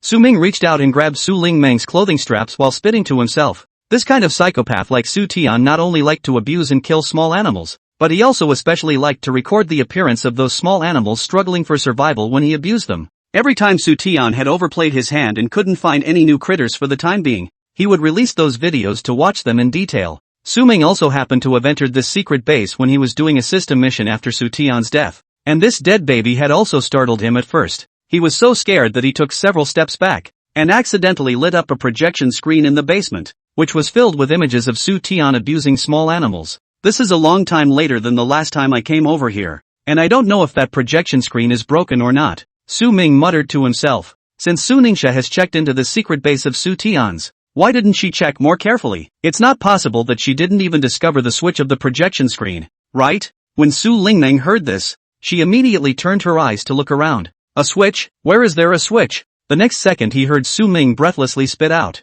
"Not really, such a big red button. Don't you all want to press it and see?" Being reminded by him, Su Lingmeng immediately realized that there was a red button on the wall that was covered by a transparent glass cover. Su Ningxue was still arguing with Su Rong. She quietly moved to the side of that red button, pretended to be curious and lifted the glass cover. Muttering, "What is this?" she pressed the button with anticipation. Prickle. A slightly jerky electronic sound sounded. Su Ningxue both instantly stopped talking and coincidentally looked towards the place where the electronic sound appeared. It was only at this time that the few of them realized that an entire wall of the basement was actually a huge projection screen. The first thing that appeared on the screen was the young Su Tian. He revealed an innocent yet brilliant smile to the camera. Su Rong's heart instantly softened into a piece. She hadn't seen the young Tian as a toddler for a long time. He looked so adorable. How could he be a murderer? However, in the next second, Su Tian set up the camera. Ow! A sharp and ear-piercing cat's cry came out from the screen, and in the picture, Su Tian was approaching a large female cat with a smile on his face, and underneath the body of the female cat there were also a few kittens that were just a few days old squatting. Su Tian was dressed tightly, holding a dagger in his hand, while the mother cat's fur exploded all over her body, arching her body to look at him vigilantly. However, very quickly, the mother cat was subdued by Su Tian. However, he didn't kill the mother cat immediately, but instead locked it up, and in front of it, he sliced and diced its child into pieces. The crazier the mother cat howled and struggled in the cage, the happier Su Tian laughed, as if the mother cat's agonizing cries were the ultimate enjoyment for him. "Beast! Beast!" Su Lingmeng and Su Ming almost simultaneously let out an exclamation. Looking at the crazy appearance of the young Su Tian in the projection, Su Rong was completely stunned. Not to mention Su Tian, she had never seen in her life that such a young child could actually be so cruel. But even so, she still didn't want to admit everything in this image. However, the image played on the projection screen was more than just this one, and it soon moved on to the scene where Su Tian laid his hands on that little baby girl. Su Rong completely couldn't take it anymore and shouted, "Enough!" She looked towards Su Ningxue and asked in a near collapse, "Xiao Tian, Xiao Tian, he couldn't possibly have done such a thing. Are these images deliberately forged by you? Why do you have to smear Xiao Tian?" Su Ningxue was well aware of Su Rong's trust in Su Tian, but she did not expect that even the images had been turned over. But Su Rong actually still refused to believe it. Su Ming on the side, however, had long since seen through Su Rong's inner thoughts. Su Tian can do whatever he wants to torture small animals, but also related to the fact that he is too favored in the Su family, and was born with money and power like other children. If Su Rong admits that Su Tian is a murderous demon, it is tantamount to admitting that her favoring of Su Tian is wrong. It's not easy for a person to admit that he or she is wrong. If Su Rong saw those things in Su Tian's cell phone, I'm afraid that she would completely die. Hearing the broken thoughts in Su Ming's mind, Su Lingmeng instantly became excited. It seemed that Su Tian's cell phone had even more explosive content than these videos. She hurriedly secretly pulled over Su Ningxue and told her this news. Upon hearing this, Su Ningxue immediately had her men find Su Tian's cell phone from his belongings. Fourth sister, let's go. If we're a little later today, we won't be able to see Xiao Tian in time. Su Rong was afraid of seeing more devastating things, pulling Su Ningxue's hand uncontrollably. Su Ningxue, however, didn't leave, forcibly pulling her along to watch all the images. In fact, Su Rong was very clear in her heart that these images could not have been synthesized by Su Ningxu on purpose, but she did not dare to accept this reality at all, and only wanted to escape in a hurry. After watching the images, Su Rong hurriedly ran out of the villa. Her stomach turned over and she almost didn't throw up. Right at this moment, Su Ningxue's men sent Su Tian over with his battery charged. Who are you guys? Why are you touching Xiao Tian's cell phone? Su Rong's eyes widened, reaching out to snatch away the cell phone held in the hands of the visitors. Su Ningxue walked out and took the phone one step ahead of her, turning it on while calmly asking, "Third sister, I'm the one who asked them to bring Xiao Tian's phone over. Aren't you curious about what Xiao Tian's phone has?" Amidst Su Rong's half-frightened, half-curious gaze, Su Ningxue clicked on a black network video trading software. The transaction records under Su Tian's account showed that when he was still alive, he had been selling videos of cat and dog abuse to other people who were as psychopathic as he was on this website. And even under the videos he was selling, there were all sorts of cat abuse comments. "Blogger, your cat abuse technique is too gentle. You should starve the mother cat to death first, and then cut up her cubs and feed them to her. See if she eats them or not, ha ha ha. Things like cats are just cheap. Good killing. Support the blogger next time to skin it and then fire it. Blogger, next time I want to see you live streaming the cat's brain marrow." Through these comments, Su Rong realized that Su Tian will not only sell videos, and will even open a live broadcast to abuse cats to seek rewards, and from his account funds in and out of the record. He also made a lot of money through this software, and simply do not know how many small animals died in his hands.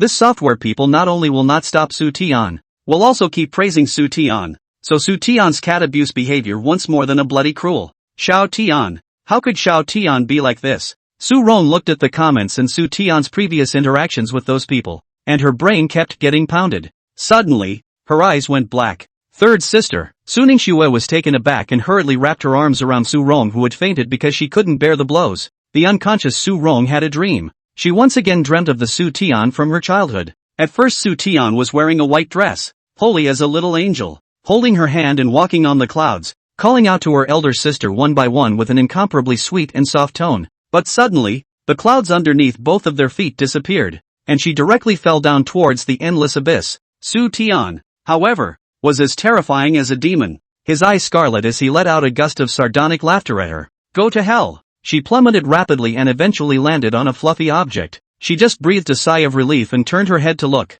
but she saw a huge dead cat face looking at her, with a pair of cat eyes glowing with a ghostly green eerie light. "Ah!" She screamed and woke up, bouncing out of bed in a flash. Before she could regain her senses from the nightmare, Su Ningxue worriedly pushed the door in. "Third sister, are you having another nightmare?" Su Rong was still panting in small gulps. When she saw her come in, her eyes were still a bit confused, and it took a long while before she remembered what she had experienced before she passed out. "The doctor said that you fainted because you were in shock, and gave you medicine. You'll be fine once you sleep and get up." Su Ningxue poured her a cup of water and comforted her. "Don't worry, you're at home now. There's Xiao Ming here. Nothing will happen." Su Rong took the water before slowly remembering that she indeed hadn't touched any of those dirty things since she had stayed at Su Ningxue's place. "I'm fine. I just had a nightmare." Su Rong pulled up the corner of her mouth and smiled gently. Su Ningxue thoughtfully, letting her subordinate carry Su Ming. "Third sister, why don't you hold Xiao Ming and sleep for a night? I also often had nightmares before I met Xiao Ming, and after holding Xiao Ming and sleeping for a few nights, I never had nightmares again." No. Su Rong just wanted to refuse, but Su Ningxue had already stuffed Su Ming in Su Rong's arms and tenderly said, "Third sister, you have to take care of Xiao Ming. Your greatness. Aren't you sending a sheep into a tiger's mouth?" 10,000 grass mud horses raced past in Su Ming's heart, and he greeted all 18 generations of Su Ningxue's ancestors. Su Rong looked at the little baby with a resistant face, actually inexplicably a little bit wanting to know what he was thinking in his heart right now. After Su Ming stopped her from going to that party last time and indirectly saved her life, she actually already vaguely believed in her heart that Su Ming was really like what that scruffy Taoist priest said. that his destiny was extremely positive, and that he wouldn't run into any more evil spirits if he stayed by his side. But holding him to sleep cannot have nightmares. I'm afraid this is not possible, right? What are you looking at? Haven't you seen a baby as cute as me? Seeing Su Rong staring at his face all the time, Su Ming's heart fluttered, and he was even determined to die. Damn it, if Su Rong dares to kill today, he is to die. He must also want to piss on her face. Su Ming was dismayed to find that as a small baby with no hands, he actually had other skill points that could cause damage to others besides peeing. He was still thinking wildly. Su Rong actually directly hugged her and lay down, and also thoughtfully covered him with the quilt. What's the situation? She actually didn't do anything to me, and also covered me with a quilt? Su Ming stared wide-eyed, somewhat incomprehensible. Where did Su Rong know these words in his heart? She just thought that hugging Su Ming to sleep for a night was no big deal. Unexpectedly, after the night passed, she actually really didn't have any nightmares, and woke up a little more refreshed than usual. In the following days, Su Mingxue let Su Rong and Su Ming sleep together. Su Rong was surprised to find that she actually really did not have any more nightmares, and her skin had also returned to the fair and translucent state before Su Tianlai International Center. Could it really be because of sleeping with Su Ming? She was also very confused in her heart, but without waiting for her to figure it out, Su Lingmeng, who hadn't slept with Su Ming for a few nights, launched a temper tantrum and barged into her room to forcibly carry Su Ming away. That night, Su Tianziri's smiling face once again appeared in her dreams. Aha! She woke up screaming. Hearing the sound, Su Ningxue immediately came to her room. Fourth sister, can you carry Su Ming here? I want to sleep with Su Ming. She grabbed Su Ningxu's hand with a startled expression and begged. But Meng, she hasn't slept with Xiao Ming for several days either. Su Ningxue was a little embarrassed. If she offended Su Lingmeng, and in the future she was unwilling to speak Su Ming's mind again, then it would be troublesome. Su Rong was also a little embarrassed, but thinking that she would have those horrible dreams once she fell asleep later on, she instantly lost her sleepiness. Looking at her half-hearted appearance, Su Ningxue hesitated and took the initiative to propose. Why don't I accompany you to watch TV? She had her subordinates make a midnight snack, and Su Rong watched the TV program while eating the midnight snack. After watching a recently popular variety show, Su Rong was in a much better mood and was about to turn off the TV and go to sleep when she accidentally changed the channel. This channel was broadcasting a treasure appreciation program, and the expert on the program was appraising an alabaster pot. Su Ningxue was a little surprised. How this pot looked so similar to the one she bought the other day. Isn't this the alabaster pot you brought home a few days ago? How did it get on the treasure appreciation program? Su Rong also saw it and asked with some surprise. However, the expert's appraisal results soon came out. The Zisha pot on the program was just a modern imitation. The expert on the TV spoke to the treasure connoisseur. Sir, if this Zisha pot of yours is real, then I'm afraid the value has exceeded $50 million. And the future appreciation space is even more incalculable. The Zisha pot handmade by this famous artist has some unique identification points. The first one is, hearing the expert's words, Su Ningxue immediately took that pot out and compared it carefully according to what the expert said. Finding that according to what the expert said, then this Zisha pot of hers was definitely authentic. She originally thought that since the stall owner was willing to unhesitatingly offer $1.5 million to buy this alabaster pot, then this pot must be worth $2 or $3 million. But never dared to think that this pot could reach such an exaggerated figure of $10 million. I don't know that the boss who sold this pot to her for $1,000, knowing the truth in time, will not regret it. Thinking that this pot was discovered by Su Ming, Su Ningxue couldn't help but think of her own speculation once again. People with extremely positive destinies would have a much stronger sense of valuable possessions than the average person. And since Su Ming was able to pick out a real old antique from a pile of trash, what if it was a gambling stone? It is said that the gods are difficult to break the inch jade. Su Ningxue, because of the love of jadeite jade, often go to the gambling auction house to play. But she is not a connoisseur. Every time a whim to spend a lot of money to buy the original stone, after cutting basically or all the waste, so far has been in the gambling field has lost a large sum of money, because she has never made a profit from gambling. Some of the veterans in the quarry also gave her a few nicknames. What? Send money to the lady. Often lose generals. In short, one more than an unpleasant. She is also very unconvinced. Specially brought a gambling expert to accompany himself. The result was the old hands ridiculed even more. Said that she is addicted to vegetables. They cannot win the bet on the outside. This time, if she brought Su Ming there, she might be able to hit those old hands hard in the face. After all, no one would have thought that a little baby would know how to gamble. The next day, she brought Su Lingmeng and Su Ming along to the stone gambling ground. As soon as Su Lingmeng heard Su Ningxue say that everything she bought today belonged to Su Ming, She immediately and cheerfully agreed to help her with the secret code when they arrived at the stone gambling venue in a while. As soon as the several people arrived at the gambling stone auction house, a middle-aged man with a big belly walked over to them, and as soon as he saw Su Ningxue, he revealed a sneering smile. "Fourth Miss Su, it's only been a few days, and you want to be a money-scattering lady again? I see that if we lose you in this auction house, our yearly income will be halved. Ha ha ha, He Jun, you haven't lost a lot of bets either. What qualifications do you have to lick your face and say that about me?" Su Ningxue reddened her face and choked with the other party. This He Jun once upon a time, seeing that she was pretty, he always wanted to get close to her in the name of teaching her how to gamble on stones, and after being scolded by her cold face a few times, he started to go against her, and every time she lost in gambling on stones, He Jun would make a big fuss and ridicule about it, even up to now. Even when she appeared at the stone gambling auction house and happened to bump into He Jun, he couldn't keep that mouth of his idle. "I have lost bets, but I won't lose every time like you. I can't win my own bets and still ask someone to help, ha ha." He Jun laughed uncontrollably, just as his companion also walked over. "A million proudly show off. Su for Miss, you did not come to the gambling stone field some time ago, do not know. He Jun but not long ago from just opened a piece of superb jade. Good. Or brother Jun, you have eyesight. This gambling stone field but for many years has not opened out so good jade." The surrounding several people came over. To He Jun is a blow. He Jun is also some fluttering up. To Su Ningxue is another taunt. "Su for Miss, you do not say that we always look down on you, but if you can also open out a piece of superb jadeite, who dares to laugh at you all? I'm afraid this is difficult. Ha ha ha." A few other people burst into another fit of giggles. Su Ningxue's anger immediately surged as she inclined her head to look at Su Ming, her heart inexplicably gaining strength. "Humph, that's good. I'll open a piece of extremely fine jadeite today to open your eyes." Hearing this, He Jun's few people glanced at each other for a moment before bursting out in laughter once again. "Fourth Miss Su, if you can open it, then even a sow can get up a tree. Ha ha ha ha.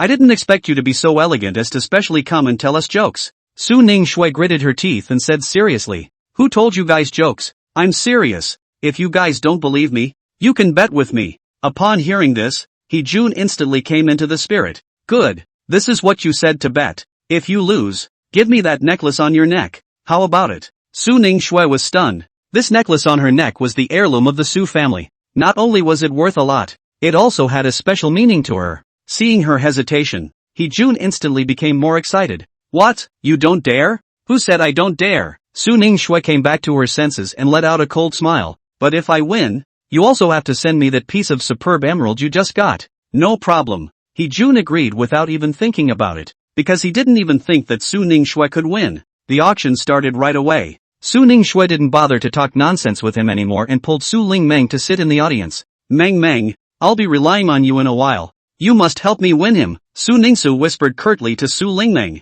Hearing Su Ningxue's words, Su Ming felt a little strange in his heart. Could it be that Su Lingmeng also knew how to gamble on stones? Su Lingmeng hummed, "I did promise to help you gamble on stones, but I didn't promise to help you win that what's his name ah?" As soon as she opened her mouth, Su Ningxue immediately smiled heartily and patted the back of her hand. "Don't worry, I'll give the same to Xiaoming when I win that person's extremely fine jadeite later." "Really? Of course it's true." Su Ningxue nodded. "I've been upset with He Jun for a long time. If you weren't there today, I wouldn't have dared to make a bet with him. I just wanted to fight for it." Upon hearing this, the corner of Su Lingmeng's mouth instantly hooked up. "Alright, reluctantly promise you." The auction soon began. The first round of auction was a raw stone. In the gambling market, each person is based on their own abilities. The seller only offers the price without introducing it, leaving it up to the buyer to judge for themselves. However, the starting price of this piece of raw stone is actually $500,000. The crowd instantly murmured. Sitting beside Su Ningxue, a veteran whispered, "This raw stone inside, 80% can open out the very best Emperor Green. I guess $500,000 is just the beginning." "Who says it is not? Estimated that today this price without a 2 or 3 million cannot come down. I offer $600,000, 700,000. There were soon offers in the auction house. Su Ningxue, according to their own experience in gambling, also feel that this original stone should be able to cut out the Emperor Green. Emperor Green production is rare. The finished Emperor Green, even if it is just a small pendant, is also worth a lot of money, not to mention that this original stone is so big. If there is really Emperor Green, cut out do not know how many times." Just when she hesitated, the auction house has already speculated the price to 3 million. Su Ningxue picked up the call sign stupid, Think of her hands of cash as not much. Su Ningxue and picked up the phone to call Su Sherlan. Want to find her first borrow some. For such a piece of broken stone. Spending millions? This group of people is also really crazy. Su Ming lay in Su Lingmeng's arms and searched for thoughts. This original stone is big, but it's all an illusion. I'm afraid that the jade inside is cut out not even an inch thick, and the green color cut out is definitely not imperial green. I'm afraid that the person who shot this original stone is going to lose all of his money. Hearing Su Ming's heartfelt words, Su Lingmeng was instantly jolted. She didn't know how to gamble on stones either, and when she had just seen so many people bidding on it, she had thought that it was something incredibly good, but it turned out to be a piece of trash. I don't like this. She immediately pressed Su Ningxue's hand that was about to call and calmly said. Su Ningxue was stunned, still somewhat hesitant, but this piece of raw stone, if you don't believe me, forget it. This piece of raw stone is just a piece of trash. It can't open anything good at all. Su Lingmeng interrupted her sullenly. Su Ming was a little shocked. It turned out that Su Lingmeng really knew how to gamble on stones. This third sister of his was actually a jade expert. Su Ningxue was so young, yet she knew both antiques and stone gambling. This was the first time he had encountered this kind of genius. A strong speculation surfaced in his mind. Could it be that she really be a genius? Su Ningxue heard Su Lingmeng's words of such certainty, and instantly no longer hesitated, choosing to believe Su Lingmeng, but the others were still incomparably crazy about this piece of raw stone, and the auction price soared all the way up to $8 million. The one who finally won the auction for this piece of raw stone was actually He Jun. Jun, this time you're going to be rich, haha. If this raw stone opens up an imperial green, it will directly multiply several times. You've earned a lot. Several people around He Jun immediately flattered him, waiting for him to cut the stone to see the fun. However, at this moment, He Jun didn't have the heart to listen to these people, but instead observed Su Ningxue in front of him. Su Ningxue is talking to the young girl holding the baby beside her, and the two of them look very happy. I don't know why. Usually this kind of raw stone, Su Ningxue, even if she didn't auction, is definitely going to bid, but today she actually didn't raise her hand once. He Jun heart has a few points of hidden discomfort, but soon the next lot on the stage. He Jun did not think too much. Continue to look at the auction. Su Ningxue and Su Lingmeng were talking and laughing. This fool, when he cut out all the waste, see how I laugh at him. Thinking of the way He Jun gloated every time she cut out a scrap, Su Ningxue's heart was not happy. The next raw stones were both good and bad. He Jun participated in the auction a few times, but because he had already spent $8 million on a piece of raw stone, once the price was high, he didn't want to bid again. However, he was surprised to find that Su Ningxue actually didn't bid either. Could it be that Su Ningxue didn't bring enough money with her today? Soon it was time for the intermission. Su Ningxue pulled Su Lingmeng to go to the restroom, and when she came out, she happened to run into He Jun. Su Ningxue lazy to give him a good face, turn around to go, but he laughed playfully. Stick up. Su 4 miss. You just before the opening. Is not swore that today will be able to open the very best emerald? How to now? A thing also did not shoot down. It will not be did not bring enough money, right? Humph. Joke. When has my Su family ever been short of money? It's you who are ready to lose a fortune. Su Ningxue sneered out with a cold face, but her mockery fell into He Jun's eyes, but it became a kind of strong support. Fourth Miss Su, although your family is rich, it can't hold you up to lose money every time. I think you just lost too many times in gambling. You can't get the money. This extreme jadeite's raw stone, at least 6 or 7 figures to buy. If you don't have the money, don't try to be strong. Su Ningxue simply laughed in anger. It was unthinkable that in her life, she, Su Ningxue, would also have times when she was suspected of not having money. Don't talk nonsense with him. One mouth is a sour smell. Stinks to death. Su Lingmeng pulled Su Ningxue back and grunted, disliking him beyond measure. Seeing the two of them about to leave, He Jun was so angry that he let out a cold snort. There will be a time for you to cry in a while. Although Su Ningxue didn't give He Jun a good face, but the entire first half didn't shoot anything. Her heart was still a little apprehensive, pulling Su Lingmeng to mutter in a low voice. Meng Meng, later on in the second half, as long as there is a slightly better raw stone, you'll let me buy it, or else you'll really be losing out to He Jun in a while. The first half is full of some trash. Buying it is also a waste of money. If there is no good stuff in the second half, I won't talk just the same. If you're willing to listen to me, listen. If you're not, forget it. Su Lingmeng was not that good-tempered and muttered. Su Ningxue sniffed and also stopped talking. She was willing to believe Su Ming. Even if she didn't buy anything today and lost the heirloom to He Jun, she would still recognize it. The first few pieces of raw stones in the second half were not good, and there were fewer people auctioning them, and even half of them were gone. If it was good, The first half must have moved up. Su Ningxue, you want to pick up good goods now. Isn't that just delusional? Seeing that Su Ningxue still hasn't been buying anything, He Jun took the opportunity to come over to her side and flaunt his power. If you admit defeat now, as long as you promise me a condition, I can also not want your heirloom necklace. Su Ningxue shot a glance at He Jun and knew that he wasn't holding any good farts in his stomach. She temporarily pressed down the boredom in her heart. The corner of her mouth hooked up a sneer. What condition? He Jun immediately rubbed his hands together and opened his mouth with greed written all over his face, revealing a mouthful of big yellow teeth, and colorfully said, as long as you are willing to give your body in return, and we become a family, I naturally don't want this family heirloom of yours. Ha ha ha. As he said, a pair of salty pig hands touched towards Su Ningxue's waist. With brother in, I will make sure that you will never lose money again in this stone casino. Su Ningxue sneered, quickly grabbed his wrist, and with a backhand snap, directly flipped him to the ground. He Jun fell on his buttocks, paralyzed on the ground and still a bit dazed, not trying to understand how he turned around in the air and fell to the ground. Want to marry me? You don't take a piss and look in the mirror either. Su Ningxue swept him with contempt. This He Jun has always been in the scenery in the gambling quarry, and was blown away by the people around him, and he was even colorful to such an extent. Outside of this quarry, a person of Su Ningxue's status would never be seen in 8 lifetimes, let alone married. Nai He Jun only knew that Su Ningxue was the 4th miss of the Su family, but he was not clear about which Su family this Su family was, nor did he know what kind of strength the Su family had in the international center, and thought that she was just a rich family miss, being dropped on the ground by a little girl in public. He Jun couldn't hang on to his face. He instantly climbed up, pointing at Su Ningxue with a puff of anger. You little girl, your strength is not small. I'm willing to marry you, that's to give you a face. Later on when you lose the bet, you're just on your knees and begging me, it's useless. Snap. Su Ningxue directly threw a slap on He Jun's face. Scram. Her eyes were shadowy, and she carried a monstrous coldness all over her body. This slap she hadn't confiscated any force at all. He Jun's face was hot and painful, and half of his face instantly swelled up. He covered his face, but instead, he became more excited, revealing a lewd smile. Good. Spunky enough.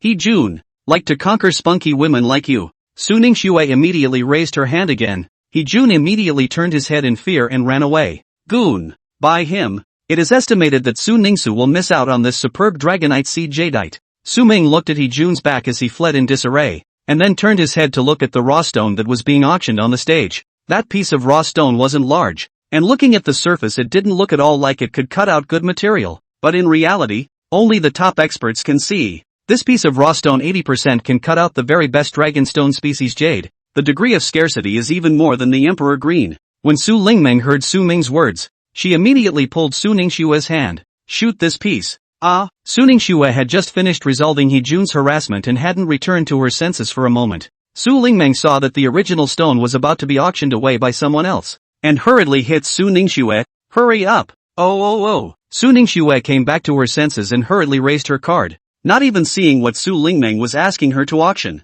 He Jun, who just ran away, saw Su Ningxue actually spend $3,000 to buy such an inconspicuous piece of raw stone, and immediately burst out laughing. Su Ningxue, you are too afraid of losing and are anxious. Just such a piece of raw stone. Give it to me and I won't even bother to take it. Looks like I didn't hit you hard enough just now. Su Ningxue swept a glance at him.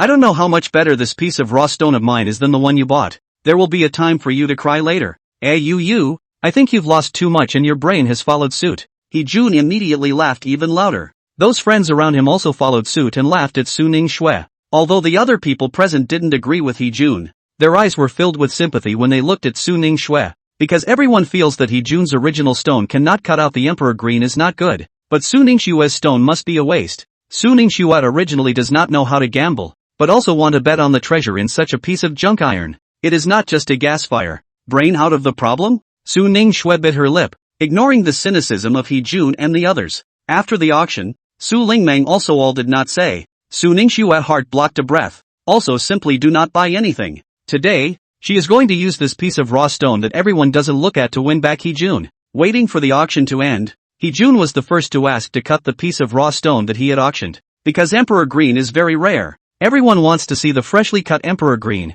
The scene was crowded with people. The first cut down saw a small bit of green. This material is really good. Brother Jun, this time you can really hair. Someone beside him immediately called out, congratulating He Jun in advance. Only cut so little and saw the green. Inside is guaranteed to be a large piece of good material. Really envious.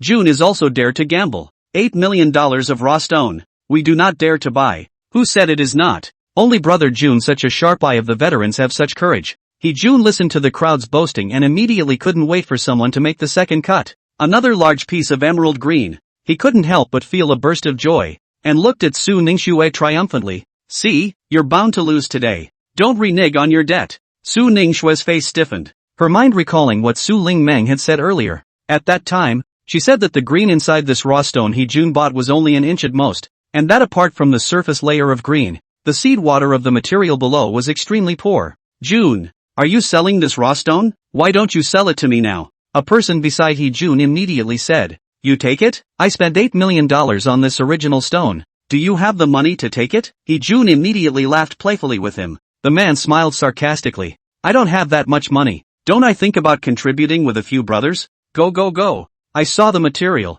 You want to come to fish for ready-made. You think quite beautiful. Then brother June, you quote a price. That person laughed embarrassedly. Su Ningxue clenched her teeth and laughed out softly. You haven't even cut this raw stone completely. How can you guarantee that it's full of green? Her voice interrupted June and his friends teasing, and the crowd looked at her with a few odd eyes. This has been cut twice. This raw stone material is definitely enough for June to get his money back. How bad can it be? June also felt Su Ningxue is in the strong, more and more complacent. I see you is not see the yellow river does not fall tears. Admit defeat. Will not bet on the stone. You call me a good brother. I can teach you well. You a girl's family. Why be so strong? Let me do your strong. Not good? Su Ningxue endured these disgusting words of his and asked back. You wouldn't be afraid to cut the third knife, right? A knife poor, a knife rich, a knife wearing hemp wearing morning cloth. I see you this last knife is like to wear hemp wearing morning cloth. Anyone who hears someone curse themselves to death won't be happy.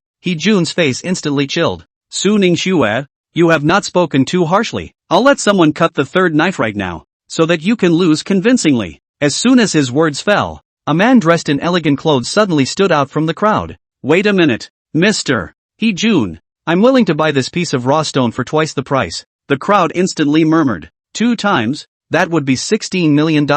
June would also make a big profit if he sold it now. It seemed that the 2 cuts were too good to be true. So good that some of the big bosses in the casinos were starting to get red in the face. In addition to this man, 2 other big bosses came forward, one higher than the other. Su Ningxue was afraid that June just sold the original stone. Immediately said, a piece of garbage only. He is deliberately in front of the people to cut these 2 cuts, so as to swindle other people's money. If you cut the third cut cannot be exposed. Although June knows a little bit of gambling, but also do not dare to often bet on a stone on a few million. If it is usually, someone is willing to pay twice the price, in order to ensure that he must be good to accept. But today, he was agitated by Su Ningxue's words on the head. Holding a bellyful of anger said, Su Ningxue, don't go too far with your words. Who said I don't dare to cut this third blade? When this third cut comes out, I want you to kneel down and apologize to me. Kneel then. Su Ningxue did not show any weakness, but if you don't cut out the Emperor Green, then you have to kneel down and apologize to me.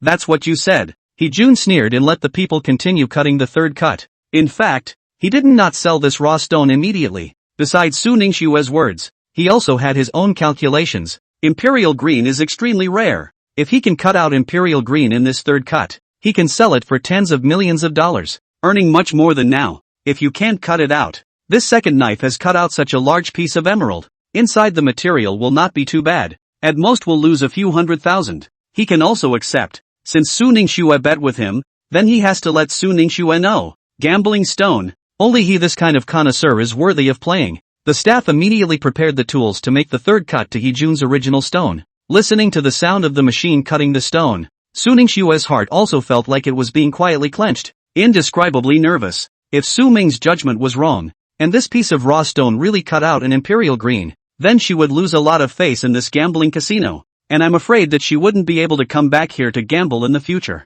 Su Ming, it should not be wrong, right? She was scared in her heart and quietly turned her head to look at Su Ming in Su Lingmeng's arms, but she didn't expect Su Ming to suddenly yawn, his eyelids heavy, a look of boredom to the point of drowsiness. This raw stone is no longer big. It's still just a big piece of trash. What's there to see? It's so boring, Su Ming muttered in his heart. After he rambled on for 2 sentences, he couldn't help but close his eyes. Su Ningxue had wanted to secretly ask Su Ming what he was thinking about, but when she saw him directly close his eyes and sleep, she instantly became even more apprehensive in her heart. Her heart was in a state of flux, and on the contrary, those few friends around Jun were still constantly bragging about him. Jun, when you strike this imperial green emerald, you must remember to invite a few of us to dinner, so that I can dip into your joy. You really mean it. Even let brother Jun treat you to dinner. This meal should be we treat brother Jun, you eat right. Next time we gamble on the stone, but also ask brother Jun to palm the eyes. Who else can have a better eye than you, brother Jun? In this stone gambling field, Jun couldn't help but cast a contemptuous look at Su Ningxue as he listened to these boasting words. However, in the next second, a cry of surprise came out. The third blade had already sliced through, and all eyes looked over. There was none such a large piece of raw stone. In addition to the thin layer of glass seed emerald cut by the second knife, there was actually no green at all underneath. How is this possible? Jun was suddenly dizzy and almost stumbled and fell to the ground. Su Ningxue's hanging heart finally dropped. She let out a light laugh. I've already said that this piece of raw stone of yours is a piece of trash. Jadeite raw stone are natural, grow into what look like have. Even like this piece of raw stone, such as the surface of a piece of green, inside the good at all the raw stone is not there. Those originally prepared to pay a high price to buy this piece of raw stone of Big Boss's sea, also have shook their heads to leave. Jun was supported by a few people around him, and only after a long time did he look at that piece of raw stone. Jun, those friends around him looked at me and me at you. All of them looked at each other in disbelief, but all of them unconsciously stepped back slightly by a few points, distancing themselves from Jun. Jun, in order to salvage the respect, can only force, is a person have look away? Although this original stone is only less than an inch of green, but it is also a glass seed, everyone here have no want to accept it? This is asked out. The original those in Jun brother and sister of the people one by one are silent.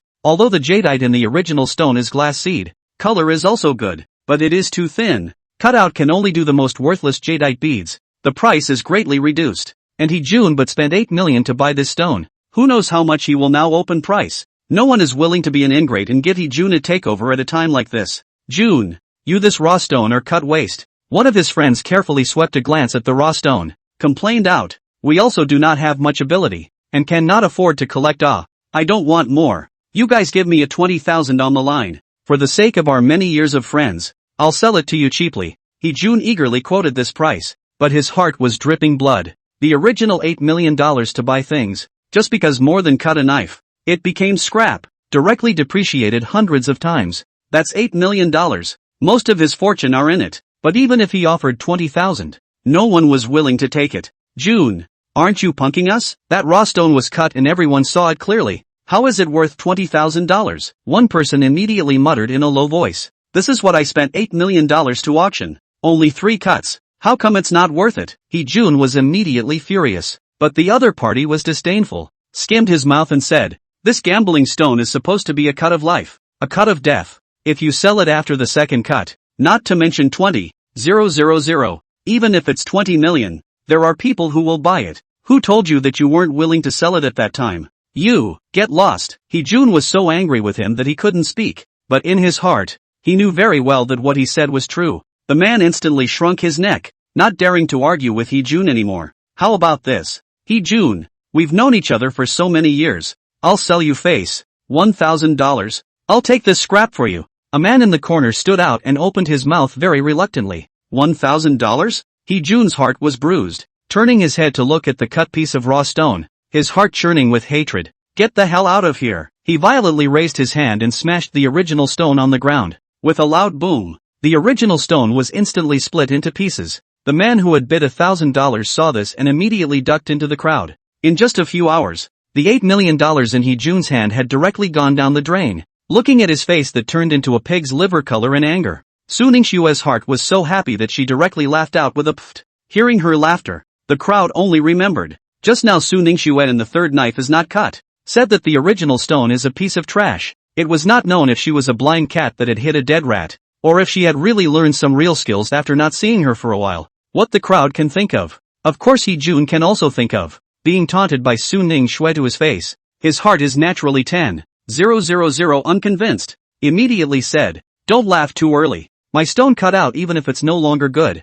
There are people who are willing to pay 1,000 to buy it. As for the palm-sized raw stone you bought, that's the real piece of garbage. Humph. Is that so? Su Ningxue smiled contemptuously. Through Jun's raw stone, she already knew that Su Ming did have a knack for gambling on stones, so the raw stone of the piece she bought would definitely not be fake. Regardless of whether my raw stone is trash or not, you will have to kneel down for me, which is what you just promised yourself. She wasn't in a hurry and deliberately didn't mention cutting her own piece of raw stone. Jun's face stiffened and glared at her before he pretended to be calm and said, "You were just jealous of my beautiful original stone, so you deliberately said that my original stone was trash. It's not like you really saw that my original stone was bad, so who am I to kneel down for you?" Su Lingmeng stood on the side, holding Su Ming disdainfully skimmed his mouth and spat up. "But your stone was not good, so other people can see out of the coincidence. Your own gambling stone earned is the real skill. Really enough double standard. Deserve you to lose 8 million.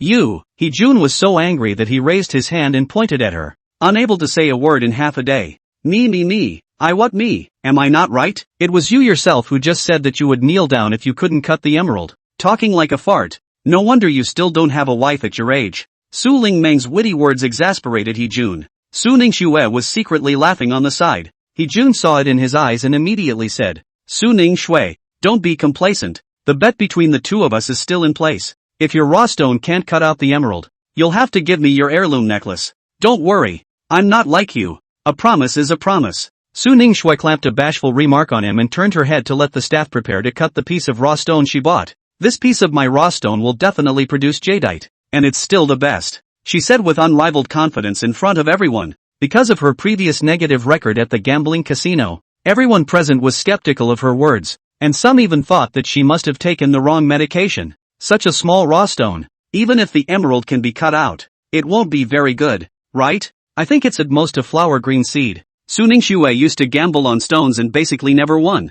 I feel like this might just be a piece of scrap. Fourth Miss Su, hurry up and cut it to open our eyes. Someone couldn't hold back and urged. Upon hearing this, the others also followed suit. Each and every one of them was a hilarious watcher. In the midst of the crowd's coaxing, Su Ningxue had someone make the first cut. Because the original stone is small, the staff cut is also very careful. For a long time before seeing a piece of crystal clear emerald, the scene instantly boiled. The water seed is quite beautiful. Look at the outside of this raw stone. Really can't see that it can cut out emerald. Is this ice seed or glass seed?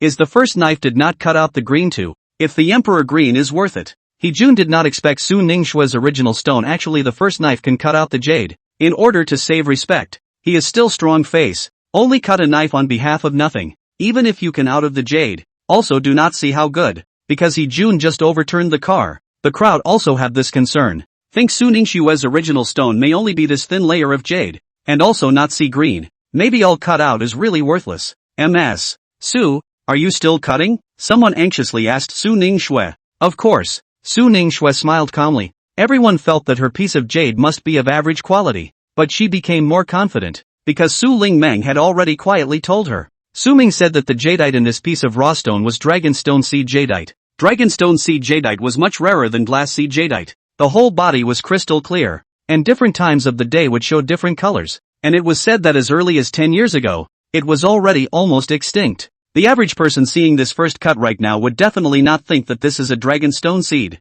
Ms. Su, why don't you not cut it? In the crowd, a man stood out and kindly said, "You've already cut out the emerald. Now take it out and sell it. You can also get your money back." Yes, Ms. Su, if the next cut is ruined, it will be more than worth it. These people now came to persuade Su Ningxue, also for Su Ningxue's sake, but Su Ningxue had already made up her mind, and firmly said, "Cut the second cut." The side of the Jun was relieved. From this first cut, this jadeite inside with the green may also be a little bit, as long as cut the second cut, guaranteed to sell out. What good price. Before they bet, Su Ningxue can say as she will bet out of the best jade. He did not believe that such a small broken raw stone can really cut out the best jade. However, when the second knife cut down, another large jadeite revealed, although still not with green, but the crowd can see that this is the glass seed, emerald in the senior water species. Jun, who was still waiting to see a good show, immediately became anxious, a pair of eyes staring tightly at that piece of raw stone. It was as if he wanted to smash it with his sight. This is impossible. He muttered, "This is impossible." The crowd present was abuzz, and many big bosses directly walked over to Su Ningxue's side to open the bidding. Ms. Su, I'll offer $1 million. You offer me this piece of raw stone, I'll offer $1,200,000. I 1.5 million. 2 million. Hee-jun looked at Su Ningshui, who was surrounded by a group of big bosses. His heart was jealous. He remembered that Su Ningshui's piece of raw stone only cost $20,000 to buy. This knife cut down, actually directly doubled 100 times. However, in the face of a crowd of big bosses' opening price, Su Ningshui firmly shook her head. I'm not selling. Please help me cut the third knife. Ms. Su, you can think it over. Don't cut out the third cut at that time to be the same situation as Hee-jun's piece of raw stone. Then it'll be a basket case. A big boss beside her immediately reminded her. Su Ningshui deliberately looked at Hee-jun and sneered out. I didn't spend $8 million to buy this original stone. If the third cut is wasted, it's just a small loss. Cut it. Seeing her persistent attitude, the staff could only prepare to help her cut the third knife. Seeing Su Ningshui not listen to the advice of the crowd, insisting on cutting the third knife, originally the heart still blocked a breath of Hee-jun suddenly came to the spirit. I didn't expect you to really dare to cut the third knife. You're not afraid that it will turn into scrap if you cut it out. He was afraid that Su Ningshui would temporarily backtrack, and hurriedly sneered from the side. I am not afraid. But you should be very afraid that this third cut out of me is not scrap, right? Su Ningshui immediately sneered back. Miss Su, don't listen to him. It's better to take it as it comes. A person beside Su Ningshui kindly reminded. Yes. It's not easy for you to gamble right once. Now this raw stone is still worth $2 million. If it's cut and ruined there will be nothing left. Hee-jun, he is his own material cut waste. Do not expect you to get good. Yeah, the reality of the antithesis stands in front of you. Don't cut it. Sell it now. The crowd you a word and I a word. The core idea is to persuade Su Ningshui do not cut the third knife, so as not to lose money. Words outside the words also stepped on Hee-jun a few feet. Hee-jun angry face is green. You guys don't need to persuade me. I'm pretty sure that with the third cut, the price of this piece of raw stone will directly double several times. Su Ningshui looked at the crowd and calmly stated her prediction. Looking at her firm look, the crowd was a bit puzzled. From the past, when Su Ningshui came to gamble on stones, it was as if a eunuch had entered the Elysium. She had the heart but no power. Gambling on stones did not rely on skill but all relied on luck, and they had not seen Su Ningshui win a few times in her bets. How come this time? Su Ningshui seems to have seen through this piece of raw stone. So confident? No one noticed. Su Ningshui, in determining whether to play the third knife, and then quietly glanced at Su Lingmeng a glance. Get Su Lingmeng affirmative eyes, before she dared to open her mouth.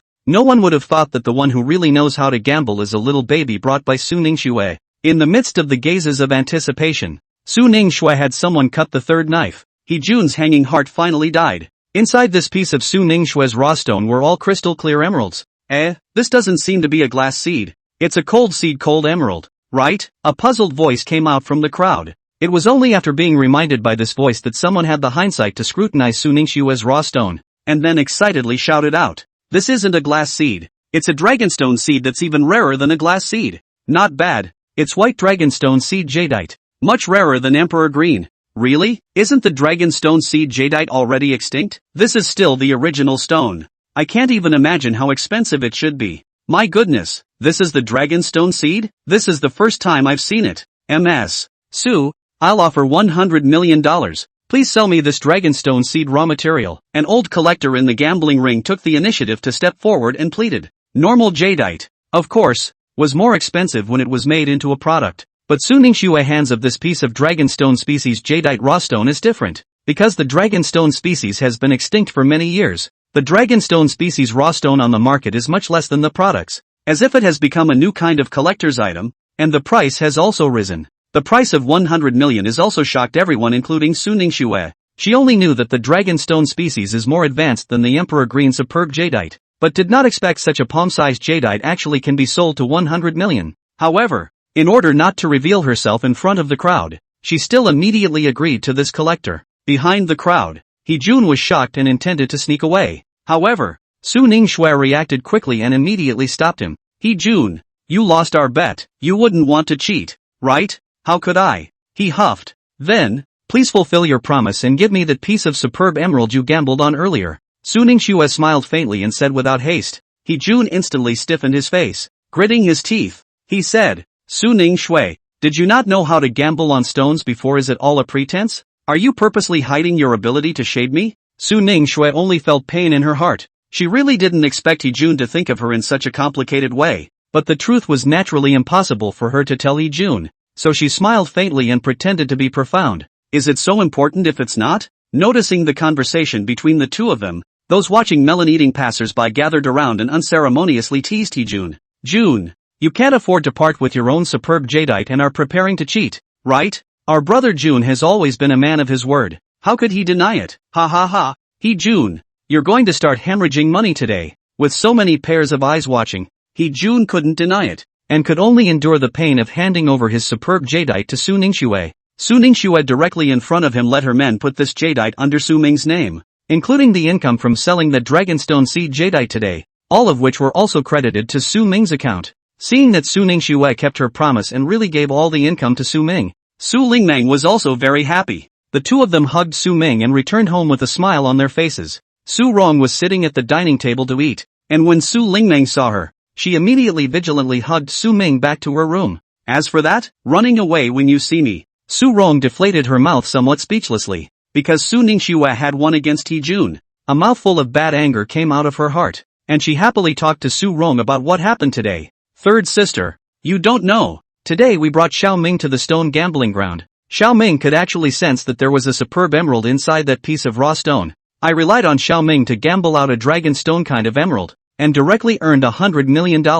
100 million? Hearing that Su Ming actually knew how to gamble on stones, Su Rong felt incredulous. Fourth sister, you can't be making up stories with me? Is Su Ming really that good? Of course, it's not like you didn't know that I kept losing at stone gambling before. Su Ningxue immediately nodded her head and even took out today's transfer records to show Su Rong. Seeing that every single transfer record matched what Su Ningxue said, especially that huge sum of $100 million, only then did Su Rong completely believe that Su Ningxue wasn't talking nonsense. She sat at the dining table in some confusion, not even having the heart to eat anymore. It was unthinkable that Su Ming's destiny was actually so positive that he could even sense the goodness of jade. However, it suddenly occurred to her that Su Ming had once been unforeseen before, sensing that she would be in danger at the banquet. He could even sense the future fortune or misfortune of the people around him, so to be able to sense whether the jade was good or bad didn't seem to be unusual. Just as she was thinking, Su Ningxue suddenly looked at the meal on the table and wondered out loud, why does today's meal feel a lot more plentiful? Is the family going to have guests? No, it's Big Sister who is coming back. These dishes are what I left for Big Sister. Su Rong came back to her senses and said softly, their Big Sister, Su Shilan, was coming. Hearing that Su Shilan was coming, Su Ningxue couldn't help but feel a tightness in her heart. When Su Rong had first seen Su Ming, she had wanted to lay hands on him because of his appearance, so it was impossible to say that her big sister would have the same idea. I'm tired. I'll go back to my room and sleep first. She instantly lost her appetite. Putting down her dishes and saying so, she turned around and went upstairs. Su Ningxue had just left the restaurant not long before Su Shilan came over with her luggage. Big sister, Su Rong immediately revealed a smile, stood up and went to receive Su Shilan's luggage, her mouth still pouting. You're so busy at work. I haven't seen you for a long time. This time you can stay longer and accompany us for a few more days. Su Shilan, however, had a grave expression on her face. I heard that fourth sister insisted on adopting the just-born child of the imperial capital Su family, and not only is that child also named Su Ming, but his appearance also resembles the Deathstroke. Is there such a thing? Su Rong huffed, immediately understanding that Su Shilan was here to find fault with Su Ming. She hurriedly said, indeed, it is such a thing, but Su Ming is really different from that Deathstroke. Big sister, you must not provoke him. A baby who is still drinking milk. What can't I provoke? Su Shilan sneered. I heard that the date of his birth date is not far from that Death Star's death date. Maybe that Death Star reincarnated. That Death Star killed Xiao Tian. I can't tolerate him. Hearing her big sister mention Xiao Tian, Su Rong instantly recalled the corpse of the baby she saw that day, and was instantly nauseated, whispering, Xiao Tian, that kind of beast, it's better to die. What did you say? Su Shilan didn't quite hear her words, but still tensed up in agitation and questioned in a loud voice. She had always been stern, and although Su Rong liked her, she was also afraid when she started to get angry, so she could only shrink her head, her voice as thin as a mosquito. In fact, Xiao Tian isn't a good boy at all. He's just good at disguising himself. Third sister, who instigated you to talk to me about little Tian's faults? Su Shilan's brows tightened as she grabbed Su Rong's hand and asked, what I said is all true. Su Rong was also anxious and directly told Su Shilan all about Xiao Tian having abused small animals and babies, and also profiting from those videos of abusing small animals. Big sister, if you don't believe me, I'll go get Xiao Tian's cell phone for you right now. He still has that software in his cell phone, Su Rong said, about to stand up and go look for his cell phone. Su Shirlan, however, slammed the table and shouted angrily, "Enough, I won't allow you to slander Xiao Tian like this." I didn't slander Su Rong was so aggrieved. "I'm telling the truth, why don't you believe me? Big sister? Third sister? I think you've been possessed to say such crazy things." Su Shirlan sighed. She leaned against the edge of the sofa, one hand propped up against her temple and slowly said, "Earlier, Su Shikuan told me that ever since Su Ming was born, all of the Su family members who originally liked Su Tian began to like Su Ming and loathe him. I didn't believe it at first, but it seems that it's really because Su Ming, this little baby, is too evil. That's because Su Tian already had problems in the first place. He likes abusing cats and dogs just like little Tian." Su Rong could not cry. Where is Su Ming evil? Other masters have calculated for him, saying that his destiny is extremely positive, and that he can't be offended easily. And it was because he was able to foretell beforehand that I was able to retrieve a small life before. Su Shirlan frowned tightly, not believing Su Rong's words at all. Instead, she felt more and more that Su Rong was crazy, thinking that Su Ningxue had also questioned the need to transfer this matter to Su Ming's name earlier. She was even more conclusive that it was the people of the imperial capital Su family who had utilized Su Ming and compelled her two younger sisters. "You go and rest first. I have my own measures." She didn't want to make another meaningless argument with Su Rong. As long as Su Ming was dealt with quickly, then her two younger sisters would definitely be able to return to normal soon as well. That night, Su Shirlan had someone forcefully stuff Su Lingmeng and Su Ming into the guild hall. People who entered the guild hall were equivalent to disappearing from this world. And no matter what their identity was before they came in, the guild hall would be dealt with cleanly. Everyone in here will be put up for auction, no different from a captive pig or dog. By the time Su Ningxue reacted, Su Ming was already in the guild hall. She anxiously asked Su Shirlan about the whereabouts of Su Ming's two men, but this made Su Shirlan even more determined that she had fallen prey to Su Ming's evil, and refused to say anything about his whereabouts. Just when Su Ningxue was so anxious that she was on the verge of crying, Chen Wanqiu gave her a video call. "Fourth Miss Su, Little Ming and Meng Meng are staying at your place. Have they caused you any trouble?" Chen Wanqiu had only called to ask about Su Ming and the two's recent situation as usual, but she hadn't expected Su Ningxue's eyes to be red and look sad. "I'm sorry, I lost Xiao Ming and Meng Meng." Su Ningxue sobbed uncontrollably, not daring to look directly at Chen Wanqiu at all, forcing her sadness to tell the other party what Su Shirlan had done. "You can scold me if you want to." However, what she didn't expect was that Chen Wanqiu's reaction was very flat, only confirming to her that Su Ming and Su Lingmeng were taken away together before hanging up the phone. Of course, it wasn't that Chen Wanqiu wasn't worried. It was just that she was clear that Su Ming had the ability to summon lightning strikes, and they wouldn't be in danger for a while. On that day, she hid from Su Bingjin, who was still on a business trip, and went to the international center alone. Su Shirlan had sold her two children just like that. Of course, she had to ask for an explanation. Only to enter the international center needs very complicated procedures. Chen Wanqiu also dragged a lot of relations before getting the qualification. By the time she arrived smoothly, it was already very late. Hearing that Chen Wanqiu had paid a visit, Su Shirlan directly sneered and didn't even let Chen Wanqiu in, only letting the housekeeper put the word out to Chen Wanqiu. "Mrs. Su, our missy said, a small family like you let your own child compel her two sisters, and now that the child has been sold by her, she deserves it." The housekeeper relayed Su Shirlan's original words to Chen Wanqiu with an embarrassed face. Chen Wanqiu had been dignified and calm all her life. She had never heard such humiliating words. Her face instantly turned red. For the sake of her own son, she could not care less. She shouted angrily, "You are buying and selling human beings. It's illegal." Within a few sentences of her shouting, Su Shirlan violently opened the door of her room and walked out, looking at her with a cold laugh. "With a country bumpkin like you who is always trying to get a crooked mind to flatter our Su family, what else is there to say? Countryside, countryside." Chen Wanqiu choked on her words and was unable to speak for a long time. "Send the guests away." Su Shirlan didn't give her a chance to continue arguing, and directly asked the servants in the house to drive her out. Chen Wanqiu didn't expect Su Shirlan to be so unreasonable and could only go to the police station in the international center to call the police. However, as soon as the police heard that the person who had sold Su Ming was Su Shirlan, they immediately kicked her out, and it was only after her repeated pleas that a small police officer in the police station ran out to remind her in a whisper, "Ms. Chen, you'd better leave. Many of the police officers in our station are Miss Su's people.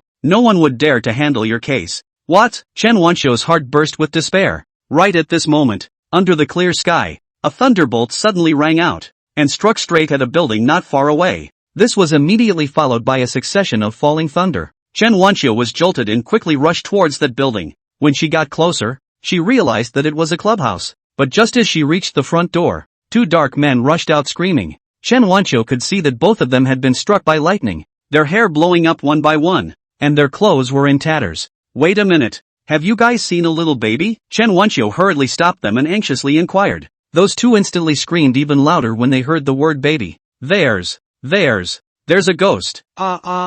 They howled, bypassing Chen Wanqiu and running away. Before Chen Wanqiu could react, she saw many scantily clad people running out of the clubhouse in a swarm in a sorry state. She grabbed several people and asked if they had seen a baby and a young girl, but none of them were in a state of panic, and hurriedly broke away from her hand to run out, as if running away a second later would kill them. Listening to the crowd say that it was haunted, Chen Wanqiu's heart was also a little nervous, but in order to find Su Ming, she couldn't care less, and directly walked against the crowd towards the clubhouse. Little Ming, Mang. She was nearly pushed over by the crowd that was frantically running out the door several times, and could only yell with all her strength. Crap, why do I seem to hear my mom calling me? Su Ming's heartfelt voice suddenly appeared in the middle of her mind. Chen Wanqiu was bursting with joy. This meant that Su Ming was probably in the nearest compartment to her, and she immediately pushed open the door of the compartment beside her. Su Lingmeng was hugging Su Ming, huddled in the corner of the box with a panicked expression. As soon as the mother and daughter looked at each other,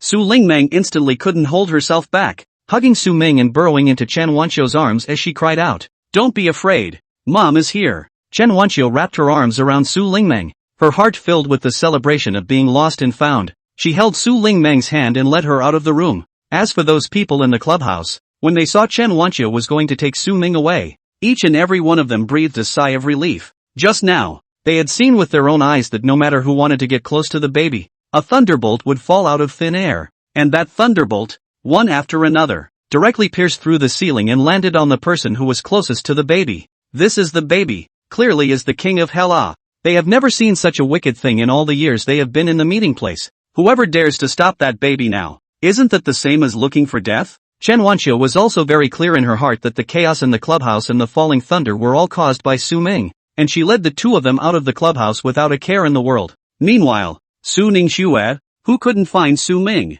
returned home with a haggard heart, only to see Su Rong sitting distractedly on the sofa complaining with Su Shilan. Eldest sister, you quickly find Su Ming back. If he's not here, I'll definitely be killed by those filthy things. As soon as she heard this, Su Ningxue immediately reacted that Su Rong must have been haunted by evil spirits again. However, Su Shilan didn't believe Su Rong at all, and instead rebuked her in a cold voice. Do you think that if you make up this kind of reason, I'll pick Su Ming back up? You stayed at home and with so many servants around, who could kill you? It's true, big sister. You have to believe me. They found me again. Su Rong frowned, her eyes were glistening with water, pulling Su Shilan's arm and saying urgently. Su Ningxue's heart sank, not to mention her big sister. Even she was not fazed at first that her third sister had really stumbled upon some evil spirit that they could not see. It was still that deep-rooted, scruffy Taoist priest who had taken the initiative to find her and tell her after saving third sister once. Big sister was already biased against Su Ming,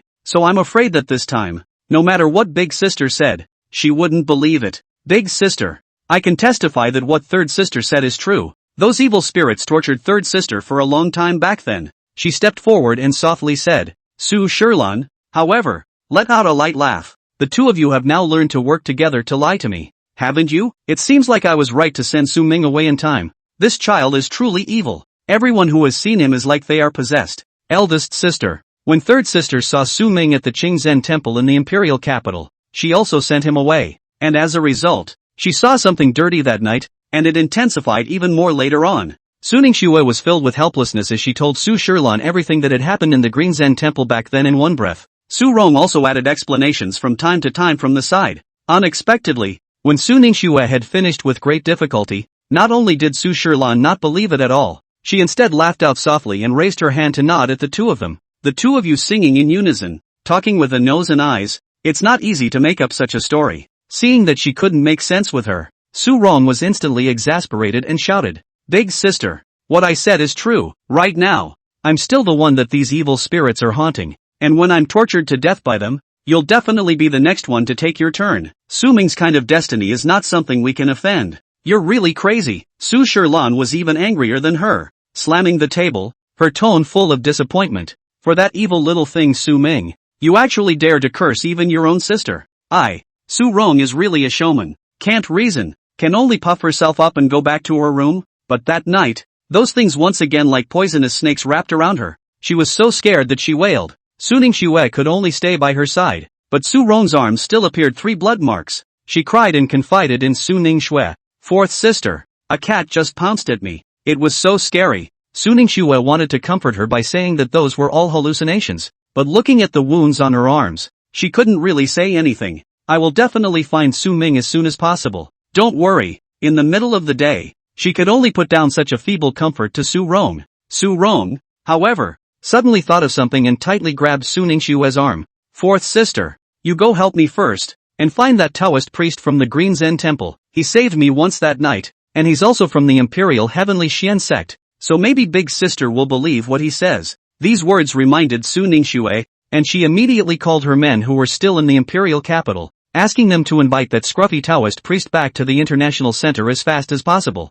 The next night, Su Rong was once again surrounded by those evil spirits, and dense wounds appeared on her body. Su Ningxue couldn't sit still and dragged Su Shilan to see for herself. You guys actually mutilated yourselves in order to bring Su Ming back? Su Shilan, however, still didn't believe in any evil spirits. Just as Su Ningxu and Su Rong were both too speechless to speak, the scruffy Taoist priest suddenly pushed the door and walked in. That wasn't self-mutilation on her part. Suddenly seeing an unfamiliar man walk in, Su Shilan instantly tensed up. Who are you? Su Ningxue hurriedly introduced. He's the Taoist priest from Qingzhen Temple I told you about. The man lifted his head, looked at Su Shilan, and said with a slight smile, Eldest Miss Su, after many years of not seeing you, you still have the same elegance. Su Shilan couldn't help but sneer out when she saw that the Taoist priest who had been bragged about by Su Ningxue and Su Rong as being that accomplished was actually acting like a beggar. However, the smile on her face instantly froze when she looked at the other party's eyebrows. You are Huangfu Su?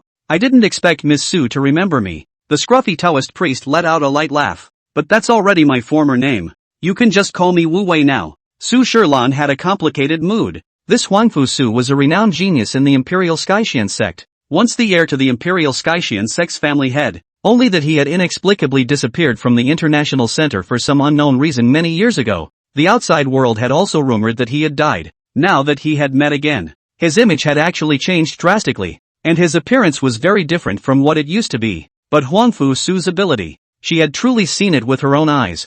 Huangfu, oh no, Mr. Wu Wei, why are you suddenly visiting? I came for Su Ming. Miss Su, this child has an extraordinary destiny. I'm afraid that if you offend him, you're going to be in big trouble. Wu Wei warned Su Shilan with a serious face. Su Shilan was shocked. She simply couldn't believe that the words Su Ningxue had said to her earlier were true, and she even somewhat suspected if Su Ningxue had joined forces with Wu Wei to deceive her. However, in the next second, Su Rong suddenly let out a loud cry, clutching her head and trembling in pain. Don't come over! Don't come over! Wu Wei was quick on his feet and struck over with a talisman. The windows in the room suddenly opened wide and the curtains were blown out from the inside out. Su Rong gasped for air with a startled look on her face. Seeing such a bizarre scene, Su Shilan also had to believe that what Su Rong said was true. Mr. Wu Wei, please also keep my third sister. No matter what kind of payment you want, I will do my best to do it. Su Shi immediately pleaded with Wu Fei with great worry. Wu Wei sighed and said in a serious tone,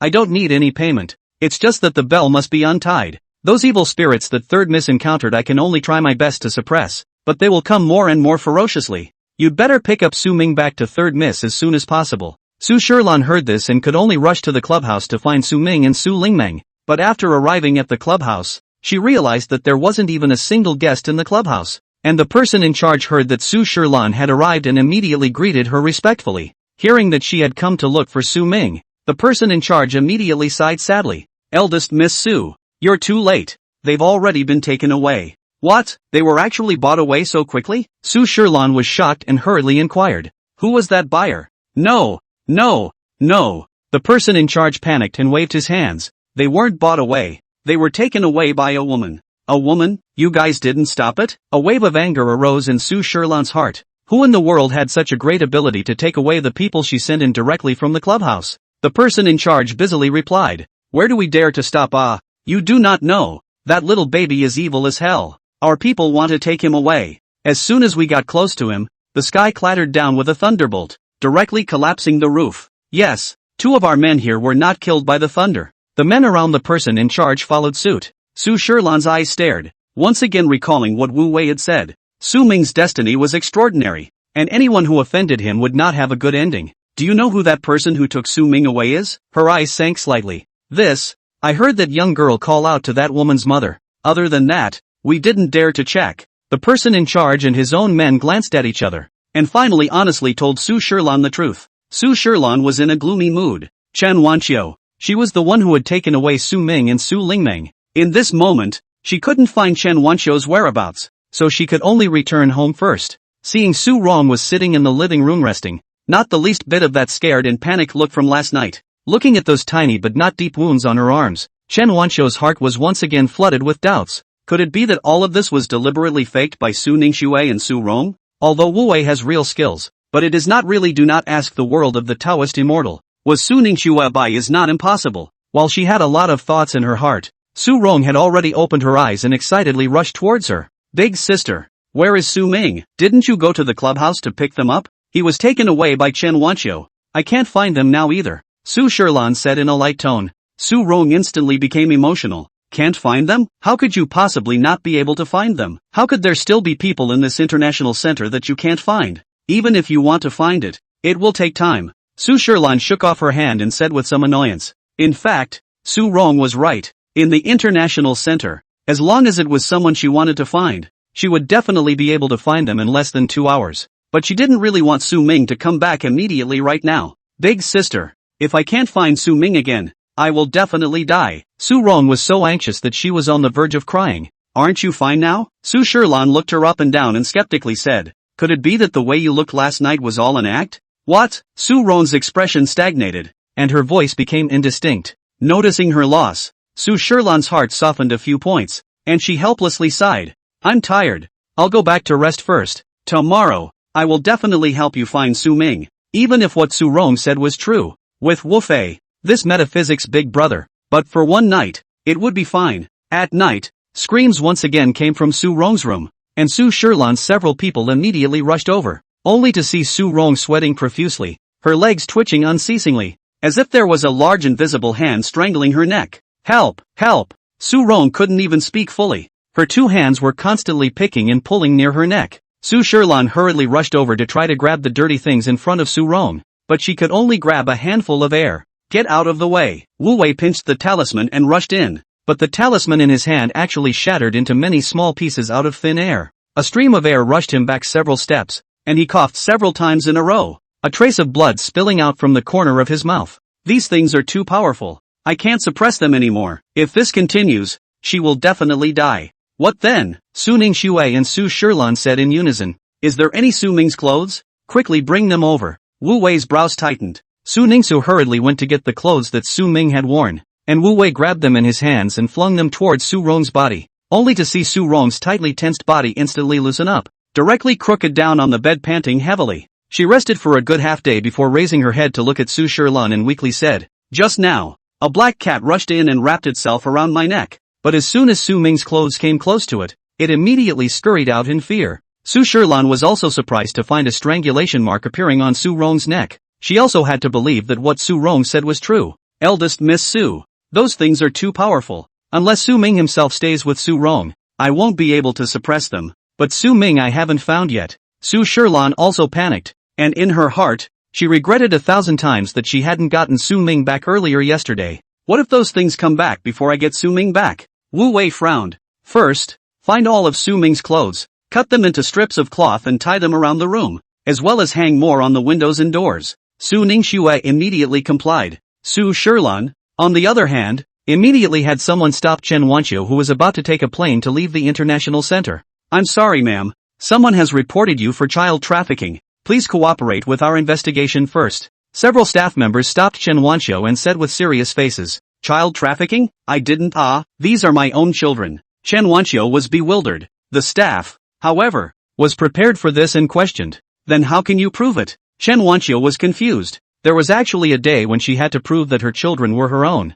This was too strange. They were originally my children. Chen Wanqiu glanced down at Su Lingmeng. If you don't believe me, you can ask her yourself. Yeah, this is my mom. This is my own brother. What's there to prove? Su Lingmeng pulled Chen Wanxiu's arm, and couldn't figure out the intentions of these staff members. I'm sorry ma'am, if you can't produce evidence to prove your mother-child relationship with this baby, we'll have to take you to do the investigation first. The staff smiled faintly and directly took Chen Wanxiu away. Although in the end, Chen Wanxiu did a paternity test and proved her identity. She also missed her flight back to the imperial capital. She could only buy a new airplane ticket. But this time, a new person appeared to stop her with another reason. After several times in a row, Chen Wanxiu's wallet bottomed out. The exchange rate of the international center is 100 times more than the outside world. Although the Su family has a lot of assets in the imperial capital, but that bit of family wealth is all put into the international center, but also a bottom of the populace. Meanwhile, in Su Ningxue's manor,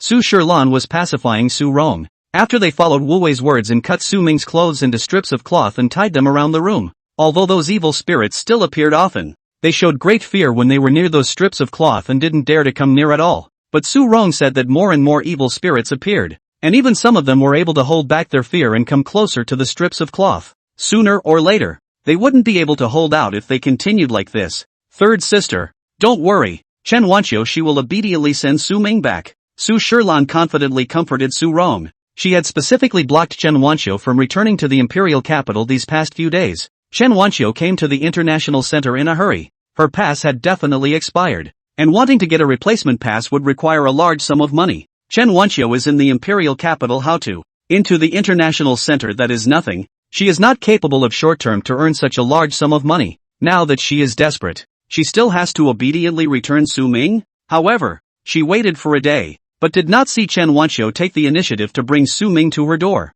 At night, Su Rong saw those terrifying black cats again, and those strips of cloth could only guarantee that she wouldn't be attacked by the black cats, but couldn't make her blind to them. Su Shilan was also heartbroken by her sister's suffering, and finally couldn't hold back, and could only go to Chen Wanxiu on her own the next day. Seeing that Chen Wanxiu was standing in front of a cheap hotel with Su Ming in tow, she got out of the car with her toes in the air and walked quickly to the other party. In your current situation, I'm afraid that you can't even take out the money to stay in such a small and shabby hotel, right? Chen Wanxiu turned her head and saw Su Shilan's confident look, and instantly understood. The people who stopped me from returning to the imperial capital in the past few days were sent by you? Why are you targeting me? You're a country bumpkin. What is there for me to target? Su Shilan held her head high and spoke proudly. I can give you a new pass to roll back to your countryside. But Su Ming, you will stay. What are you going to do to little Ming? Chen Wanxiu immediately nervously hugged Su Ming. Su Lingmeng also exploded. You bad woman, don't bully my mom and Xiao Ming.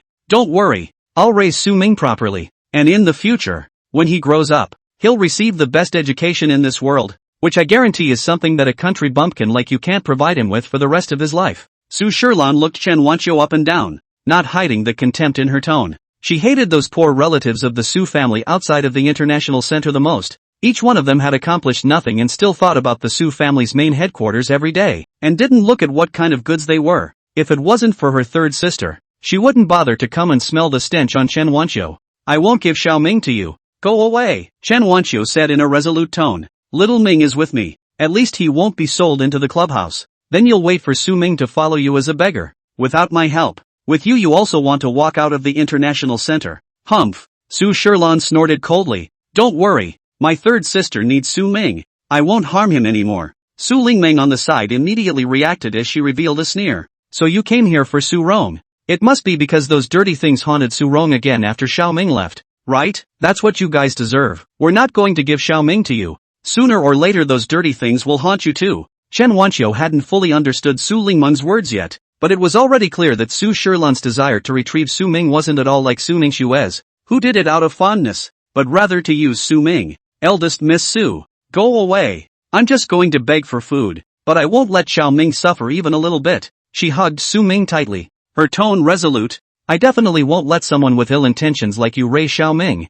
That's right. You hurry up and get out. Su Lingmeng also cursed from the side. You. Su Shilan was infuriated and laughed out coldly. Good. Since you're not going to do it until you've toasted, let's wait and see. I'll wait for you to kneel down and beg me. In the international center, people without money live like pigs and dogs. She felt that not more than one day, Chen Wanxiu will be so hungry and dizzy that she will come to beg her. Su Shilan returned home and waited in exasperation for a day, 2 days, 3 days. Chen Wanxiu did not come to her as she expected. Just as she was wondering if Chen Wanqiu had met an untimely end due to lack of money, her men brought her a shocking piece of news. Chen Wanqiu not only did not leave, but also lived in a high-grade villa area, which was also near Su Ningxue's manor. Moreover, the villa she bought was one that Su Shilan had just visited some time ago and found very satisfactory. That villa area was considered a high-class settlement even in the international center. Where did Chen Wanqiu get so much money to buy the villa? Could it be that Su Ningxue and Su Rong secretly funded Chen Wanqiu?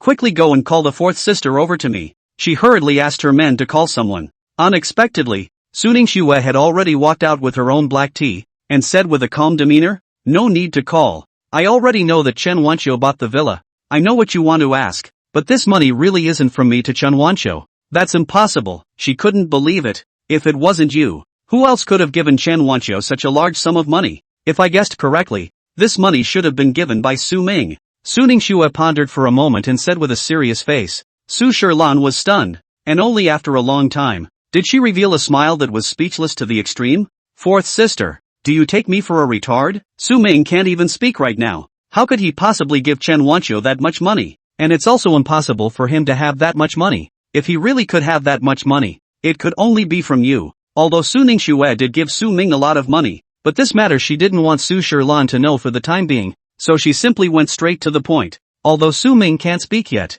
Su Lingmeng is able to hear Su Ming's heart. "Before I took Su Ming and Su Lingmeng to the gambling casino, but I was able to gamble out a piece of jadeite of the dragonstone seed." Heart sounds? Gambling on stones? Su Shilan's thoughts stalled a little for a moment. Su Ningxue pondered for a moment, thinking that Su Lingmeng and Lin Niannian were both able to hear Su Ming's heartfelt voice. Then Chen Wanqiu, as Su Ming's own mother, might also be able to hear it. Yes, Chen Wanqiu relied on hearing Su Ming's heartbeat to gamble on stones to earn so much money. "It has nothing to do with me," Su Ningxue added while Su Shilan was still thinking. "Even if what you say is true and they can hear Su Ming's heart, then Su Ming is so young. How could he possibly gamble on stones?" Su Shilan still felt that her words were really full of holes and very ridiculous. Su Ningxue directly had someone take out the alabaster pot that was still placed in the manor. This alabaster pot was handmade by an ancient master. "I was relying on Su Ming's heartfelt voice when I first spent $2,000 in the antique market to get it. If you don't believe me, but take this pot for appraisal."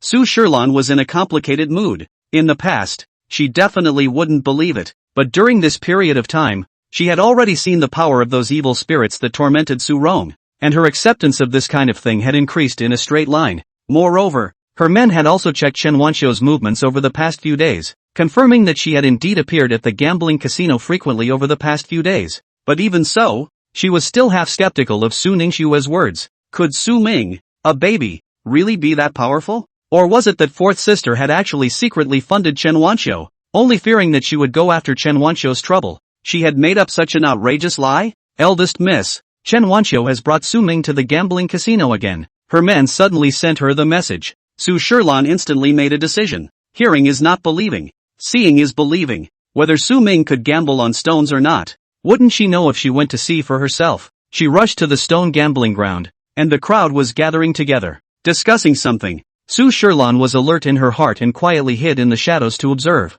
and found that the one surrounded by the crowd was none other than Chen Wanqiu. There was no auction today. Only a few scattered stall owners were selling the backlog of raw stones they had on hand. "Missy, I just went to ask. It is said that after Chen Wanqiu came, as long as it is a raw stone that she bought, it will definitely be able to open up emerald. And some of the goods are even very good." Su Shilan's men came to her side and reported in a low voice. Why are all these people surrounding her? Su Shilan wondered out loud. In a gambling quarry, those who can accurately pick out raw stones with emerald from such raggedy stones are all expert gamblers. I heard that in the past few days, Chen Wanqiu has made several attempts to make dozens and hundreds of times more money every time she gambles on stones, and has already been treated as a great god of stone gambling by this group of people. As the subordinate spoke, his face could not help but reveal a touch of excitement to watch the action, but Su Shilan swept her eyes over, and he immediately resentfully suppressed the upturned corner of his mouth. Not far away, Chen Wanqiu only used 500 yuan to buy a piece of raw stone everyone think is waste, but cut out is a small piece of glass seed of superb jadeite. Although not big, but do a pendant is also more than enough. On the spot someone with 30,000 yuan price to buy away. Although this time to earn not much, but that is also dozens of times. The crowd present immediately enviously sigh up. Who the hell is this person? His skill in gambling stones is so powerful. How come I've never seen it before? I heard it's a recent arrival at the international center. She's so pretty, just like a star. What people are stars outside the International Center. I went to the Imperial Capital on a business trip before, and I've even seen a huge poster of her. The crowd's attention was on Chen Wanqiu's body, and they didn't even notice Su Ming, who was held in Chen Wanqiu's arms. In the blink of an eye, Chen Wanqiu arrived at the next stall, and the crowd hurriedly moved along with her. This time she spent all the $30,000 she had just earned, and bought a raw stone that had already been cut, which was cut right in the center, but saw no emerald at all. Everyone thought Chen Wanqiu was going to be the wrongdoer, but Chen Wanqiu had the staff make 2 more cuts according to the position she said. These 2 cuts down actually appeared emerald jade. The crowd immediately sucked in a breath of cool air. Can see whether there is emerald in the original stone is already very powerful. I did not expect Chen Wanqiu not only can come out, but also can accurately know the location of the emerald in the original stone. This is afraid to open the perspective eye, right? Although this small piece of emerald size is not big, but still very quickly someone bid $3 million to buy away this piece of raw stone. In just half an hour, Chen Wanqiu's hand of 500 became 3 million. How can the crowd not be shocked? In fact, not only were they shocked, even Su Ming was quite shocked. How come my mom also knows how to gamble? Could it be that this is a hereditary talent? His tiny head was filled with big question marks. When Chen Wanqiu heard Su Ming's heartfelt words, she couldn't help but blush a little and gently patted Su Ming's back. At the same time, a beautiful-looking woman also stared at Chen Wanqiu, sizing her up with interest. Chen Wanqiu gambled on a few more pieces of raw stones, and Su Ming was sleepy and directly fell asleep in Chen Wanqiu's arms. Looking at Su Ming's adorable appearance as he slept, Chen Wanqiu naturally did not intend to continue gambling on the stones, and she was just about to leave when a clear voice suddenly came from the crowd. Wait a minute, you're just leaving? Not going to gamble on another one? Chen Wanqiu turned her head and searched through the crowd, her gaze finally landing on the owner of that voice. It was a young woman with a diminutive figure, a head of wavy curls, and a ruby earring in one ear that looked flavorful. As soon as she spoke, the people around her automatically stood to the sides, giving her a great space out. Sorry, I'm tired today, I won't gamble. Chen Wanqiu could see that she should have an extraordinary status, and with a slight smile, she politely said, Don't but I heard that a beautiful expert has come to the stone quarry, so I specially rushed over, wanting to see how good you are at betting on stones. The woman smiled openly, a pair of red lips bright and charming. But I don't want to gamble today. Let's meet again sometime, Chen Wanqiu said in a gentle tone. If she were to gamble again, then she would inevitably have to let Su Ming wake up.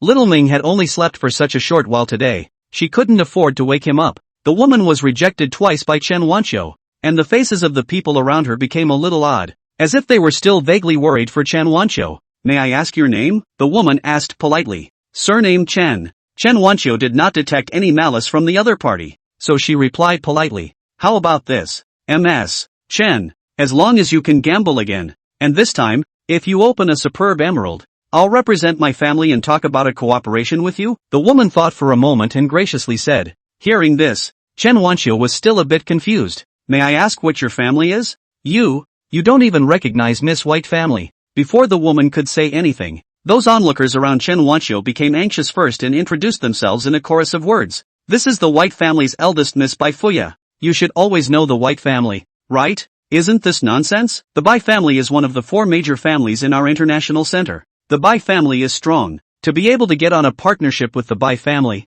this is a good thing that many families can only dream of. Ms. Chen, please say yes. The crowd all desperately wanted Chen Wanqiu to immediately gamble the stone to Bai Fuya. Bai Fuya clasped her hands around her chest and straightened her body. She didn't believe that there was really anyone in the world who wouldn't be the slightest bit moved by this offer she made. However, Chen Wanqiu looked at Su Ming, who was not sleeping too peacefully in her arms, and after some hesitation, she still shook her head. I'm sorry, I don't want to gamble on the stones today. If you want to watch me gamble on the stones, you can wait for next time. You can think about it. If my Bai family's cooperation is missed, it won't be so easy to have it next time. Bai Fuya was a bit shocked. She had never met anyone who could reject the Bai family so easily. Of course, Chen Wanqiu also wanted to cooperate with the Bai family, but once she saw Su Ming's appearance when he was asleep, she couldn't bear to wake him up. Well, it's better to do it another time. I'm going home. She gently rubbed Su Ming's face with a gentle look and prepared to bid farewell to Bai Fuya. Su Shilan hid in the shadows, taking it all in. She couldn't help but be a little puzzled. In her mind, Chen Wanqiu was just a country bumpkin who used her son to flatter the Su family. If she could get on the big boat that was the Bai family, there was no reason for her to miss it. Eldest Miss Su Ming seems to be asleep. the henchman beside her cautiously reminded her. Su Shilan instantly reacted. It seemed that what Su Ningshue said was true in 9 out of 10 cases. Su Ming was asleep. His heart naturally wouldn't be talking. Relying on Su Ming's heart to gamble on the stone, Chen Wanqiu relying on herself was impossible to open another piece of superb emerald. So even if the conditions offered by Bai Fuya were very attractive, she had to reject them. Wait, Miss Chen, since you don't want to gamble again today, can you accompany me around this neighborhood? Not far away. Not only did Bai Fuya not give up, instead, she caught up with Chen Wanqiu and sincerely requested, think of it as making a friend. Seeing the sincerity of Bai Fuya's expression, Chen Wanqiu could not refuse and nodded with a smile. Good. She originally thought that Bai Fuya was just an ordinary young lady who liked jadeite, but she didn't expect that after accompanying Bai Fuya around, she was a bit surprised to find out that this beautiful young lady was actually not a vase. White Fuya seems to know a lot about jadeite. She has cut out jadeite several times on her own, although the water type is not high quality, but it is not too bad. Several times betting on jadeite is almost no loss and no profit, and although her appearance looks very strong, but in fact gentle and courteous to people, very educated. To Chen Wanqiu this kind of outsiders from the imperial capital do not have the slightest contempt. After the two of them had strolled around for a while, Su Ming suddenly yawned and slowly opened his eyes. Looking at this gorgeous woman who had suddenly appeared beside his own mother, he was taken aback. Isn't this the White family, miss? Why is she here? Chen Wanqiu was shocked in her heart and couldn't figure out how her son could know Bai Fuya.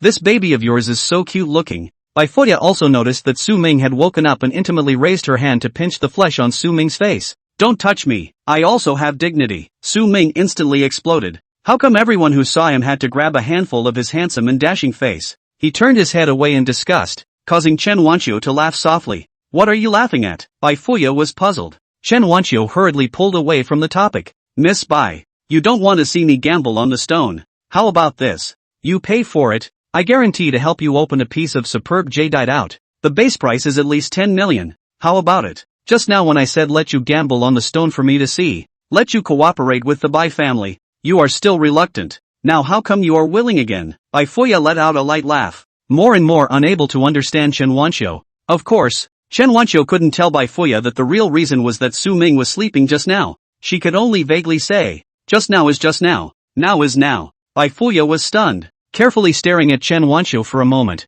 before letting out a bright laugh, and quickly said, good, as long as you can really give me a piece of jadeite with a base price of $10 million, you're a friend. I'll make a friend. Su Shilan, who had been hiding in the shadows and secretly observing Chen Wanqiu, was instantly alert. If Chen Wanqiu really hitched a ride with the Bai family, it would be much harder for her to get back to Su Ming. She immediately turned her head and instructed her men, go tell the owner of the quarry that I'll cover this batch of raw stones today no matter how much it costs. Hearing this order, her henchmen were a bit confused. Today there are a lot of new superb raw stones in the gambling quarry, and it would take a large amount of money to bag all of these raw stones. What? Still not quick to go? Su Shilan's voice was urgent. Bai Fuya was in the middle of picking out the raw stones with Chen Wanqiu, when suddenly the stall owner answered a phone call, came back and started to close the stall in high spirits.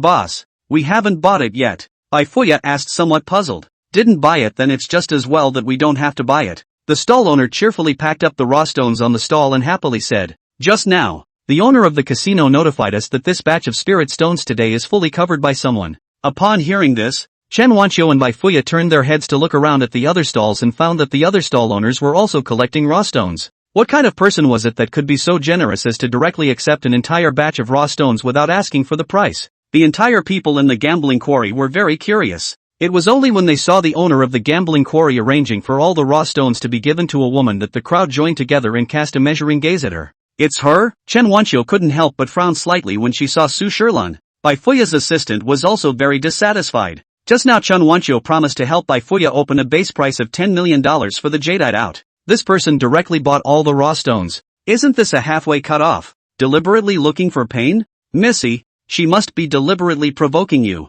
Do you need to teach her a lesson? The assistant stared at Su Shilan with a hostile face and inquired. Bai Fuya, however, gently shook her head and stopped her. No need, but it's also too arrogant for her to rob your raw stone from you. Missy, just like that. The assistant was still a bit unconvinced. She's arrogant because she has the money to be arrogant. Besides, I didn't buy the original stone. How can I say she robbed me? Bai Fuya's voice was soft, turning her head to look at Chen Wanqiu and asked, I just heard your tone. You guys know each other? More than knowing each other. Chen Wanqiu glanced meaningfully at Su Shilan, suppressing the dissatisfaction in her heart for the time being. The four great families of the International Center. The Su family's eldest miss. And who wouldn't know each other? Bai Fuya was thoughtful and stopped speaking. Although she was also the eldest miss of the Bai family, the difference between her and Su Shilan was that Su Shilan had taken over the family's industry many years ago, and still had a considerable amount of say in the Su family, whereas their Bai family was already in power with her father. Therefore, even if they were both the eldest misses of the four great families,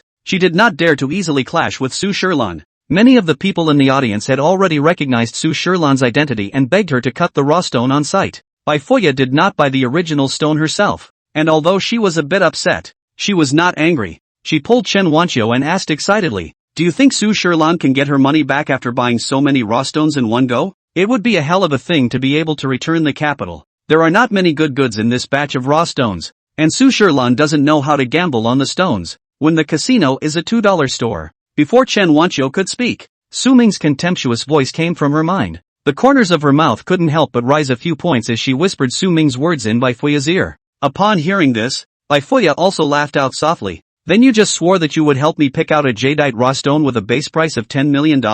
Hasn't Miss Bai ever heard of a saying?" Chen Wanqiu smiled with her eyebrows curved up, revealing a few points of rare witticism. "A clever woman can't cook without rice. There is no superb jadeite raw stone here. I have no way ah. Furthermore, I didn't say that I must gamble it out today." Bai Fuya and her looked at each other, and after exchanging eye contact for a few moments, both of them moodily looked at the pile of ragged raw stones in front of Su Shilan. "So what do you think? Out of these raw stones, which ones are capable of opening out emeralds?" she deliberately asked in a loud voice. With Chen Wanqiu, a stone gambling bigwig, the entire crowd immediately cast curious gazes across the room. Chen Wanqiu held Su Ming in her arms as she circled around those raw stones, and already had an answer in her heart. This was because Su Ming was chattering about the characteristics of each raw stone that could potentially yield jadeite. "This piece can open up ice type, but the material is not big. This piece is even worse. The most you can get out of it is a glutinous seed, and it's also particularly small. At most 2 piece buttons. That piece is not bad, at least it is a high ice type. That piece of cut should be the best, is an ice green, cut out to do a positive circle of the bracelet. Inside can also do 2 pendants." Chen Wanqiu listened carefully to Su Ming muttering for a while, and made sure that there were only a few good goods in this group of raw stones, before she returned to Bai Fuya's side, calmly pointing at the best raw stone and said, "Ice green can be cut out of that one, and the size is just right to cut out a bracelet with a positive circle." The crowd all marveled at the fact that Chen Wanqiu could actually report the water type and size of the jadeite within the raw stone so confidently, while Su Ming and Chen Wanqiu's arms marveled at. "No," she said, "all my words ah. When exactly did my mom learn to gamble on stones?" Chen Wanqiu was at least a movie queen, and faced the crowd's boasting without blushing or jumping, acting like she was a real stone gambling connoisseur. Su Shilan looked at Su Ming in her arms, who was looking around with big round eyes, thinking that just now when Su Ming was asleep Chen Wanqiu was reluctant to gamble on stones, and now that Su Ming had woken up, Chen Wanqiu was once again excited about gambling on stones. She was more and more certain that Chen Wanqiu was definitely relying on Su Ming's heartbeat to be able to gamble, but she couldn't believe it. Su Ming was just a little baby, didn't know a thing about professional knowledge, and just by virtue of his extraordinary destiny, he could know whether the jadeite in such a raw stone was good or bad. "Besides this piece, is there any more?" Bai Fuya asked curiously. "It can't be that apart from this one, the rest of the raw stones are all scraps. Although it can't be said that it's all scrap, it's pretty much the same." Chen Wanqiu sighed as if she still had some regrets. Hearing this, the crowd couldn't believe it and murmured, "This can't be possible. Such a big gambling quarry. Although it's true that this batch of raw stones is not good, it's not possible that only 1 piece of emerald can be cut out, right?" "Yes, big brother, do you want to stop looking? It could be that the other big brother only has eyes for this 1 piece." Amidst the uproar from the crowd, Chen Wanqiu pointed to a few other pieces of raw stone that Su Ming said had emerald, and said the varieties of emerald that would be cut out of these raw stones one by one. "Other than these few pieces,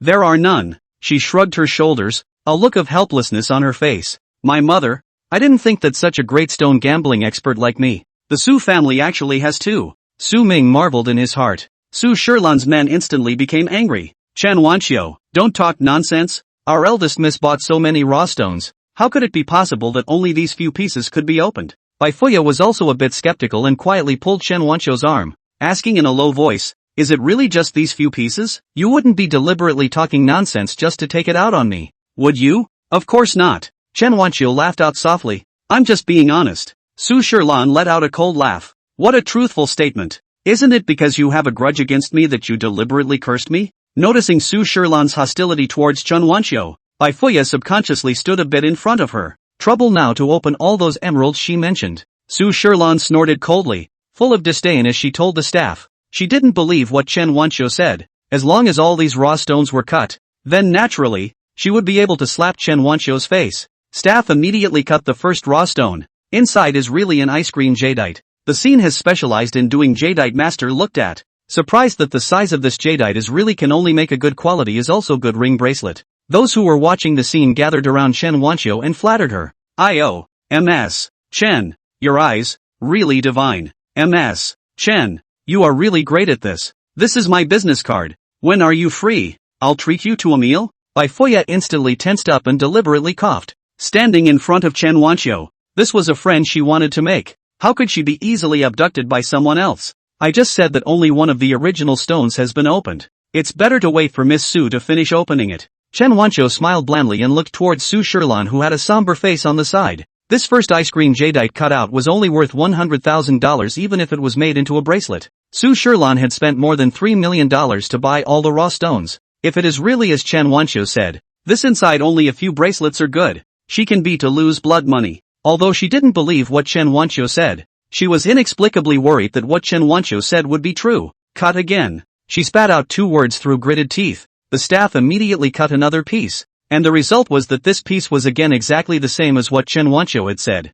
It was just a glutinous seed, and it was pathetically small, and was worth $500 at most. But the selling price of this piece of raw stone is $3,000. Although this amount of money is nothing to Su Shilan, but it makes her face very embarrassing. Listening to the crowd once again to Chen Wanqiu all kinds of boasting, her heart extraordinarily bad taste, can only clench her teeth and said, continue to cut. However, the results of the successive cuts were all exactly the same as Chen Wanqiu's prediction without exception. Seeing this, Bai Fuya instantly admired Chen Wanqiu. Ms. Chen, you are really great. Even if these pieces are the same as what she predicted, it doesn't prove that there are no jadeites in the other raw stones. Su Shilan was naturally unwilling and braced herself. However, at this moment, the crowd was clearly all more willing to believe Chen Wanqiu, talking about her in a variety of ways. Miss Su, Miss Chen was kind enough to help you pick out these good raw stones. If you were to cut them yourself, you would probably have to cut them for a whole day. You should thank them. Yes, Ms. Chen is a real skill. And then these raw stones were general. Cut out the probability of emerald was low. You are unlucky today. We bet on this kind of raw stone is a figure of fun. Chance of luck. Which has like you like all bought It would be strange if we don't lose money. Every time they said a word, Su Shilan's face became more gloomy, and finally couldn't help but roar. Shut up. The crowd was instantly silenced, not daring to really offend this big miss. Open it again. There are definitely still emeralds. Su Shilan's tone was gloomy, and her men hurriedly complied. The entire staff in charge of cutting raw stones at the quarry rushed over together, and several people cut the raw stones at the same time, but after dozens of cuts, there was still not a single piece of emerald. Even Su Shilan's men were discouraged and carefully advised her. Missy, there should be no emerald here. How about cut? Su Shilan ordered in a harsh voice. Bai Fuya looked at Su Shilan's deflated appearance and felt a little amused in her heart. The more Su Shilan was now obsessed with cutting out the emerald, the more of a joke she became in the eyes of the crowd.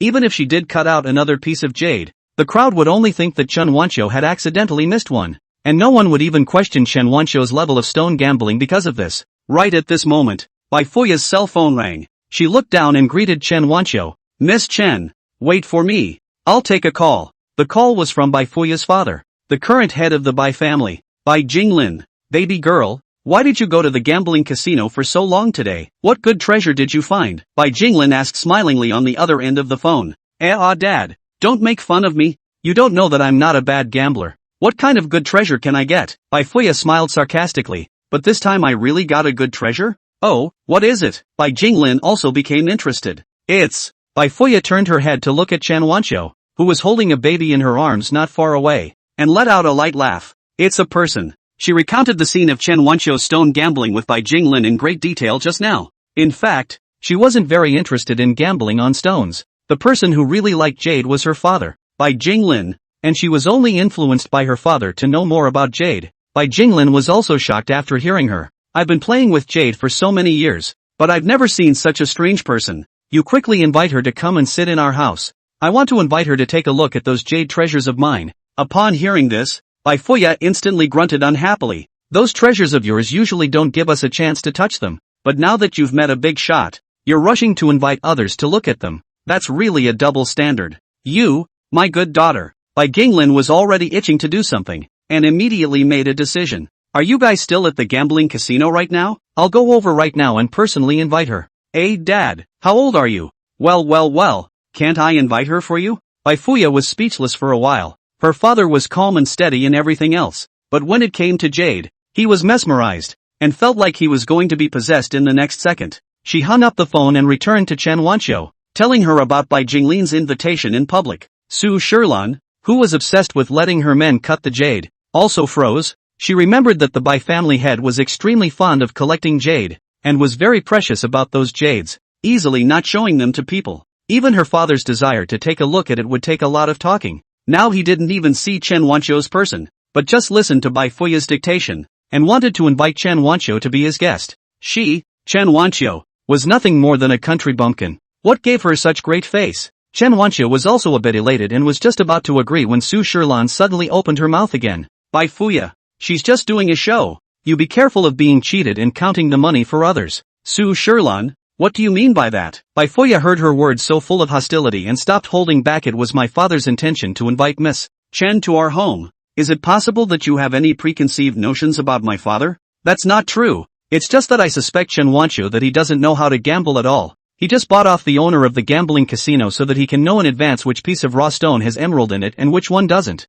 Su Shilan wrapped her hands around her chest and confidently stated her guess. She didn't believe that there was really such a powerful stone gambling connoisseur in the world. Maybe it was Chen Wanqiu's family who had bought out the gambling stone quarry owner in advance in the beginning, making both Su Ningxue and Su Rong think that Su Ming was born to gamble on stones and had an extraordinary destiny. All of this was a game of chess played by Chen Wanqiu. Now that Chen Wanqiu saw that she couldn't flatter their Su family, she found another way to take advantage of Bai Fuya's visit to the stone quarry to deliberately reveal herself and take advantage of the opportunity to climb into the Bai family's relationship. What this group of country bumpkins from outside loved to do was to play these small tricks. "Eldest Miss Su, you don't dare to talk nonsense about this." The gambling parlor owner instantly became anxious. "If I have that ability to accurately know which piece of raw stone has what jadeite in it, then why would I still tire myself out to open a gambling quarry?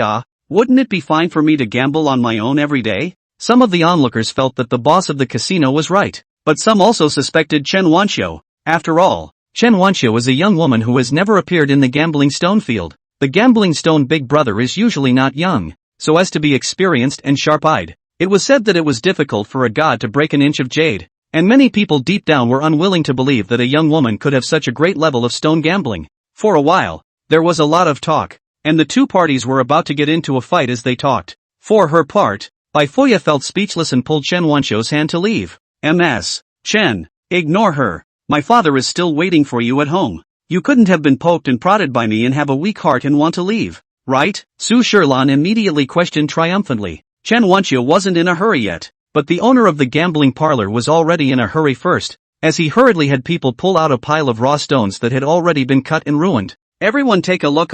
These are all the raw stones that I cut and scrapped before. I really don't have that ability to recognize which raw stone has a good emerald in it. Miss Chen just wants to buy me off. I don't have that ability.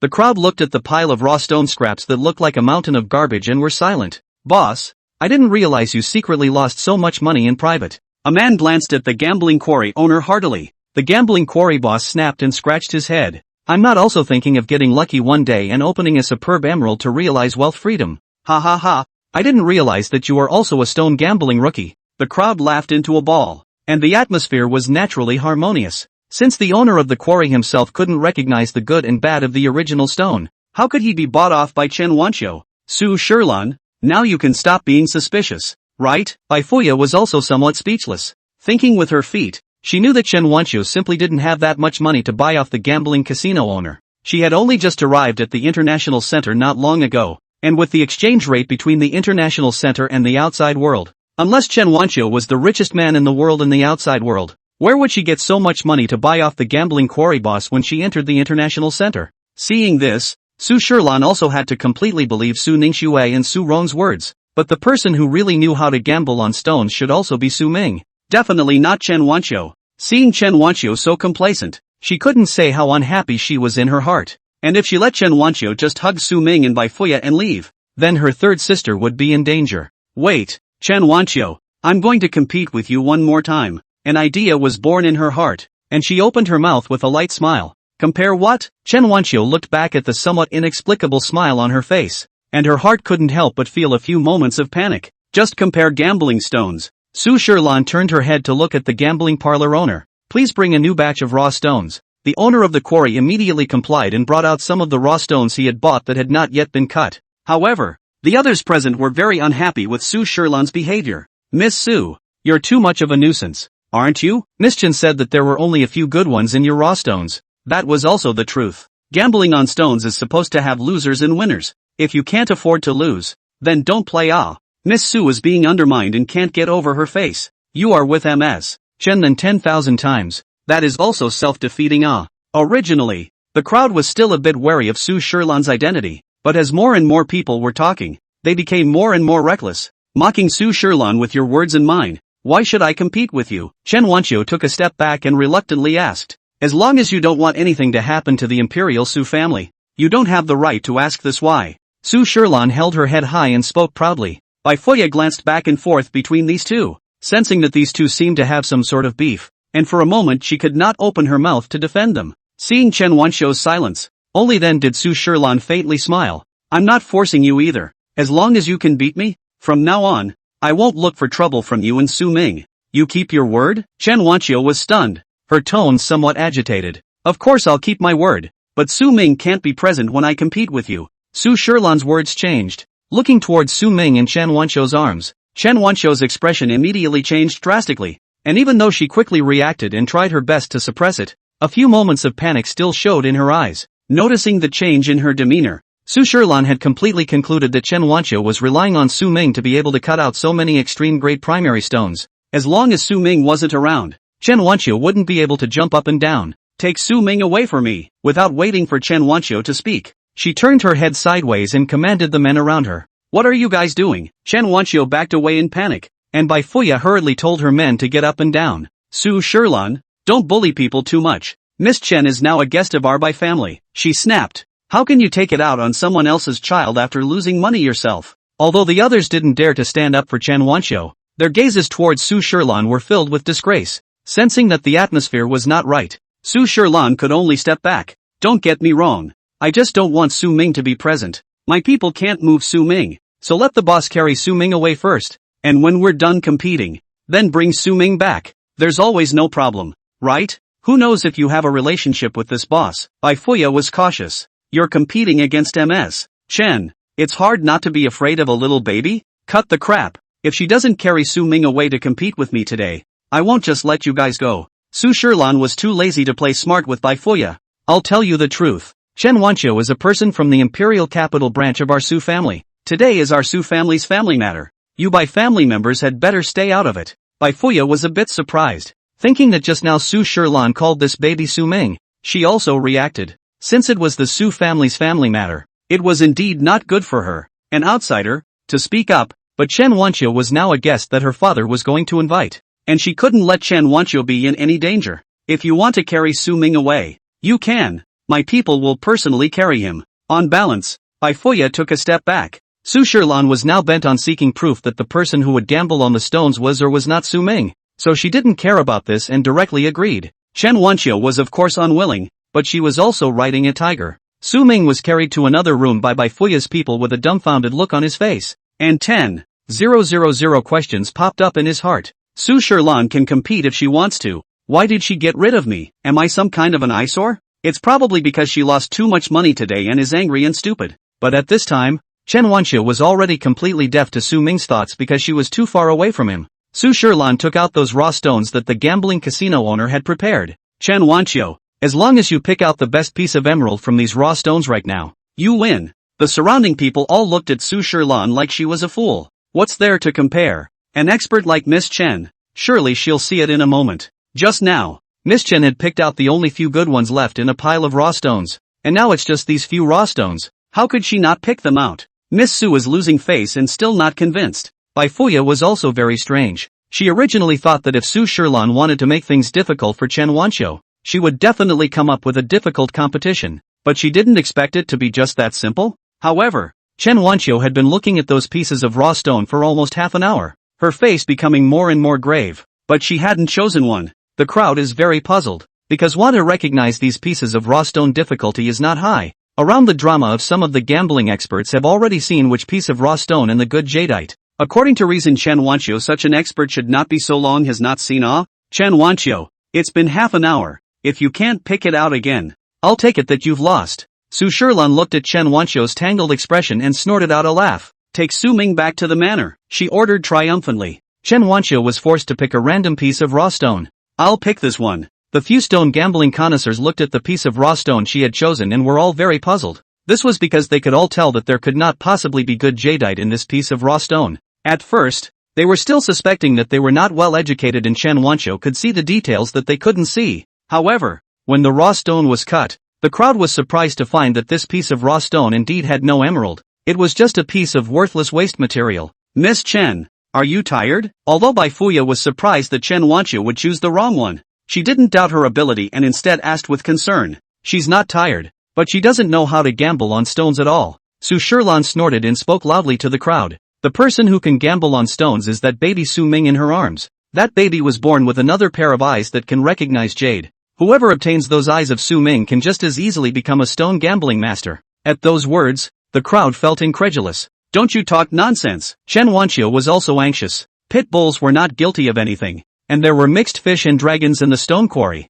And when Su Shilan directly said in public that Su Ming's eyes were special, it was hard to guarantee that there wouldn't be people with evil intentions who would want to obtain Su Ming's eyes. I'm talking nonsense? Then how do you explain that you won't be able to gamble on stones once Su Ming is gone? Seeing her flustered like that, Su Shilan was in a better mood and questioned triumphantly. Who said I don't know how to gamble on stones? Chen Wanqiu became more and more flustered, and fine beads of sweat seeped out from her hands. If you know how, then pick out the best raw stone in here now and prove yourself. Su Shilan pointed at the raw stone in front of her and laughed out coldly. Chen Wanqiu looked around. The crowd was all surveying her with a probing gaze, and she was forced to directly and stiffly pick another raw stone. Su Shilan immediately had it cut, and there was still no emerald inside. Now you guys can believe what I'm saying. Chen Wanqiu, she's not a stone gambling master at all. It's just that her child happens to have a pair of eyes that can recognize jade. If you guys dig out his eyes, you can similarly get rich overnight by gambling on stones. The eyes of the crowd looking at Chen Wanqiu became complicated. Disappointment, regret, greed, all kinds of emotional sights entangled together, like a big invisible net. Strangling Chen Wanqiu's breathing was difficult. Since you've lost, then I'm going to take Su Ming away. Boss, please carry Su Ming over. Su Shilan turned her head triumphantly and said to the gambling parlor owner. Oh right, I'll raise Su Ming, but I don't want Su Ming to grow up remembering that he has a hillbilly mother like you. As she said that, she raised her hand, and the few men around her were about to approach Chen Wanqiu. Bai Fuya was instantly alert and also had her own men move forward, protecting Chen Wanqiu. Eldest Miss Su, don't go too far. She gritted her teeth and warned Su Shilan. Bai Fuya, you're the one who should mind your own business. Since Chen Wanqiu doesn't know how to gamble on stones, your father wouldn't be in a position to want to see her. She's no longer a guest of your Bai family. Su Shilan was already impatient. Upon hearing this, Bai Fuya didn't move away, but stood in front of Chen Wanqiu and firmly said, if my father wants to see her or not, then it's up to my father himself to say so. What qualifications do you have to arbitrarily speculate on my father's heart? With me here today, you won't be able to take Chen Wanqiu away. Between the two of them confronting each other, the owner of the gambling casino also returned with Su Ming in his arms. Su Ming, who had been staying in the room all this time, didn't know anything, and barely heard from the conversation between the few of them that Chen Wanqiu had lost the competition, and Su Shilan was now going to forcibly take him back to Su Ningxue's manor. Nerve when I am what affinity isn't something you can sell if you want to buy it.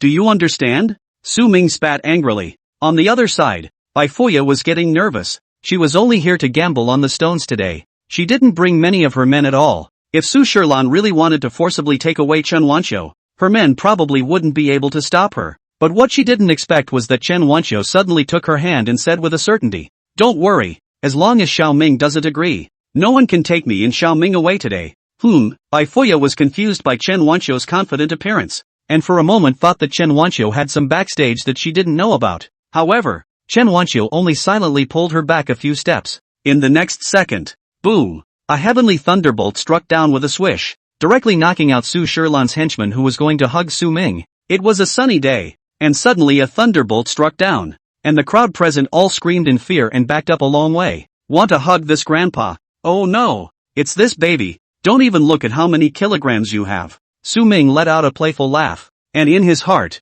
he gave an affectionate greeting to Su Shilan. Su Shilan was also taken aback, but she quickly recovered and immediately ordered her other men to go grab Su Ming together again. 1, 2, 3, 4, 5. Go up the mountain and hit the gopher. Su Ming's words followed his words, and a streak of thunder accurately struck each and every one that attempted to approach towards him. In a blink of an eye, all of Su Shilan's henchmen collapsed to the ground and convulsed, and even Su Shilan was struck in the arm by the electricity splashing on the ground. She covered her arm and took 2 steps back, crying out softly in pain. Su Ming hummed triumphantly in his heart. With all due respect, everyone here is trash. Those onlookers who were still fleeing were also surprised to find out that these thunders seemed to only strike on those people that Su Shilan had sent to rob Su Ming, and they all stopped in their tracks and talked amongst themselves about this miraculous scene in front of them. The owner of the casino who was holding Su Ming also looked dumbfounded. In his life he had never seen such an evil thing. Su Shilan recalled what that clubhouse manager had said, and instantly realized that all of these thunders were summoned by Su Ming. Taking advantage of the chaos, Chen Wanqiu walked over to the side of the gambling casino owner and naturally took over Su Ming. Seeing that Bai Fuya was still in a daze, she flashed a friendly smile at the other party and softly said, "Eldest Miss Bai, in today's situation, it seems that it's not appropriate for me to pay a visit to the Bai clan. I'll keep in my heart the feelings of defense that you've shown to me in Xiaoming today." After saying that, she hugged Su Ming and hurriedly left. By the time Bai Fuya came back to her senses, Chen Wanqiu had long since walked away. What kind of person is she? She couldn't help but murmur out. However, she didn't expect that behind her, a person who answered her question actually appeared. Someone you can't offend. With a jolt, Bai Fuya turned back and said with some surprise, "Master Wu Wei, when did you return to the International Center?" Wu Wei was attracted over by the sound of thunder that Su Ming had induced. There had been a calamity in Bai Fuya's life a few years ago, and it was he who had stepped in to dissolve it. Thus Bai Fuya had always remembered him. He answered with a question. "Did you and Chen Wanqiu have any beef just now? Any quarrels?" "No." Bai Fuya shook her head and instead said somewhat happily, "I think we should be considered half friends now." "That's good." Wu Wei sighed in relief. Bai Fuya reacted and immediately grabbed Wu Wei and inquired, "You just said that she is someone I absolutely cannot offend. What exactly is her identity?" "Her identity is very ordinary, but the baby named Su Ming that she is carrying has an extraordinary destiny, not to mention being disrespectful to him. Even if you have ever thought ill of him, you will be revolted," Wu Fei said while pointing his finger at the few people on the ground who had been stunned by lightning. These few people are the lessons from the past. Although the people present didn't know who this scruffy-dressed Dao was, when they heard Bai Fuya call him master and treat him so politely, they all decided that he must be a metaphysics master. At this moment, when they heard his words, many people drew in a breath of cold air, especially those who had just listened to Su Shilan's words and intended to gouge Su Ming's eyes out. They were even more flustered. They hurriedly surrounded Wu Fei and inquired about a way to break it. "Master, is there any way to not be revolted?" "Yes, master. I'm still young. I don't want to die yet. I know I'm wrong. I shouldn't have had a crooked mind about that eye of his. I was blinded by lard. There are timid people have already directly cried snotty." Wu Wei looked at all do not know what to say good. "It's just that the heart has moved a crooked mind. It's not so bad that it's killed." Wu Wei sighed and patiently explained to the crowd, "But it's a certainty that you're going to have a little bit of bad luck lately. During this recent period of time, you guys had better not go out, and don't think about messing with Su Ming anymore. And even more so, you can't say a single word about what happened here today." Hearing these words, the people present were all crying and remorseful. The only one who was in a good mood was Bai Fuya, because not only did she not have any crooked thoughts about Su Ming, she had also made friends with Chen Wanqiu. Only after the crowd left in frustration did Bai Fuya ask Wu Wei in a low voice, "Master, since you said that those who offend Su Ming will have bad luck, then won't those who are good to Su Ming also have good luck?" Wu Wei gave Bai Fuya a meaningful look and kindly said, "Although this is true, but it is also true if you are sincerely good. If you are good to Su Ming with the purpose of utilizing him, it might backfire." Hearing this, Bai Fuya was instantly relieved. "Thank you for reminding me, master." She had her men look for the direction Chen Wanqiu had left, and soon caught up with Chen Wanqiu who had not yet returned home. "Ms. Chen, we agreed to be guests at my home. Why did you leave first?" Bai Fuya asked her politely. Chen Wanqiu obviously didn't expect Bai Fuya to actually come after her personally. Somewhat embarrassedly glancing down at Su Ming, who had already fallen into a deep sleep, she softly said, "Miss Bai, just now you also saw, I actually don't know how to gamble on stones. I'm afraid I can't afford to take on Mr. Bai's great love. No, no, no, this time it is me who came to invite you." Bai Fuya hurriedly waved her hand. "I am inviting you as a friend, asking you to come to my house for a short stay." "A small stay?" Chen Wanqiu was flattered. This was one of the 4 major families in the international center. In the old days, she wouldn't even dare to think about being able to go to the Bai family as a guest, and now Bai Fuya was actually inviting her to stay for a short period of time? However, Bai Fuya analyzed with her extremely seriously. "Although I'm not sure why Su Shilan is still treating you this way when you and Xiaoming are a branch of the Su family, but the Su family has their hands full in the international center, and it's just too dangerous for you to be alone with a little baby, so why not come to our Bai family and stay here first?" Chen Wanqiu's eyes sank. Her heart silently analyzed the situation at hand. To fight against Su Shilan, she did need a backer. "Actually, I have another daughter who is also in the international center." She spoke with some difficulty. "I'll send someone to bring your daughter along." Bai Fuya reacted quickly and said with a big grin, "Don't worry, even though our Bai family is a bit weaker than the Su family, it's not something the Su family can just bully." Chen Wanqiu looked at her enthusiastic appearance and nodded tenderly as well. Meanwhile, in Su Ningshue's manor, there were new guests. Su Rong had started a high fever because she had been frightened for days, because she hadn't been able to bring back Su Ming. Su Ningxue could only have someone invite a grandmaster from the Imperial Skyxian sect over to exorcise Su Rong. This new grandmaster was called Huang Funing, now the most powerful metaphysical grandmaster among the younger generation in the Imperial Skyxian sect. "Mr. Huang Fu, please take a look. Are there any ways to remove these evil spirits that are haunting my third sister? These rags won't last much longer." Su Shilan endured the pain of the injury on her own arm and asked worriedly. Huang Funing checked around Su Rong before sighing and saying, "In order to completely solve this, we still have to find a way at the root." When Su Shilan heard this, she immediately made a mistake. "But Su Ming I can't bring back for a while now." Bring back? Bring back who? Huang Funing, however, looked like he was very puzzled. "The reason why Ms. Su Rong is being haunted by an evil spirit is because there is a dead person's grievances in this home that have yet to be dispersed." "A person who has died?" Su Shilan instantly thought of Xiao Tian, but she quickly denied this candidate. Xiao Tian was so kind. Even if he was unfortunate enough to be killed by Xiao Ming, he definitely wouldn't have any resentment towards the Su family. "Right, there was also Xiao Ming. Master, someone in our family has indeed passed away. May I ask if the person you said has died has only passed away a few months ago?" she immediately inquired. Huang Funing's eyes lit up and he immediately nodded. What was this person's personality during his lifetime? As soon as she recalled Xiao Ming, Su Shilan couldn't control a layer of coldness that permeated her face. He was a sinister and despicable villain, cruel and cold-blooded, and he would do anything to achieve his goals. A naturally evil seed. That's right, such a person, even if he dies, if he is not properly transcended, he will still leave behind serious grievances. It must be his grievances that have haunted third young miss, and that's why he was attacked by the evil spirits to the point that he is now suffering from a high fever. Huang Funing spoke with a straight face. This little bastard. He still won't stop when he's dead. Su Shilan was infuriated and cursed viciously. Master, please do something to suppress this little beast immediately. I would like to suppress it, but I also have to go to this person's grave before I can do the magic. And the amount of karma that needs to be made with the heavens if I want someone from the Huang Tian Xinmen sect to do it is not small. Huang Funing smiled and reminded Su Shilan. Su Shilan immediately agreed. As long as you can make my third sister no longer be entangled by these evil spirits, I don't care how much money it costs. Huang Funing's face immediately showed joy, but Su Ningxue suddenly pushed open the door and rushed in, shouting excitedly, "Big sister, don't listen to his nonsense. Xiao Ming he's so kind, he definitely doesn't have a grudge, and Xiao Ming he's already cast his lot." Before Su Ningxue's word tire could be uttered, a slap was thrown onto her face. "Who allowed you to speak to Mr. Huang Fu like that?" Su Shilan reprimanded her in a harsh tone. Her face was hot and painful, and she raised her head somewhat at a loss for words. Huang Funing was very calm. "There's no harm. Let's go to that person's grave first." Su Ningxue was so angry that her teeth itched. Clearly Su Ming had already reincarnated. How could there still be any residual soul resentment in the world like this stinking Taoist priest said? Unfortunately, this stinking Taoist priest was still a metaphysical bigwig of the Imperial Heavenly Shen sect, and she had no evidence. So there was no way to poke holes in him. Seeing that Su Shilan was about to get on the airplane with Huang Funing and rush to Su Ming's grave, She could only protest extremely hard.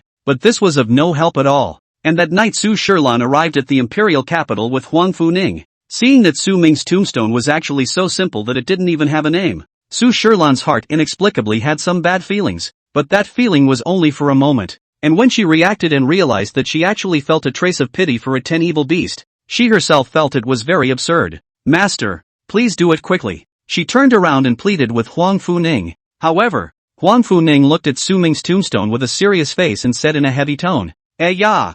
I never imagined that this person's resentment would actually be so powerful. The karma I originally scheduled to make with heaven should not be enough. Master, I'll pay no matter how much. I'm afraid we need $50 million.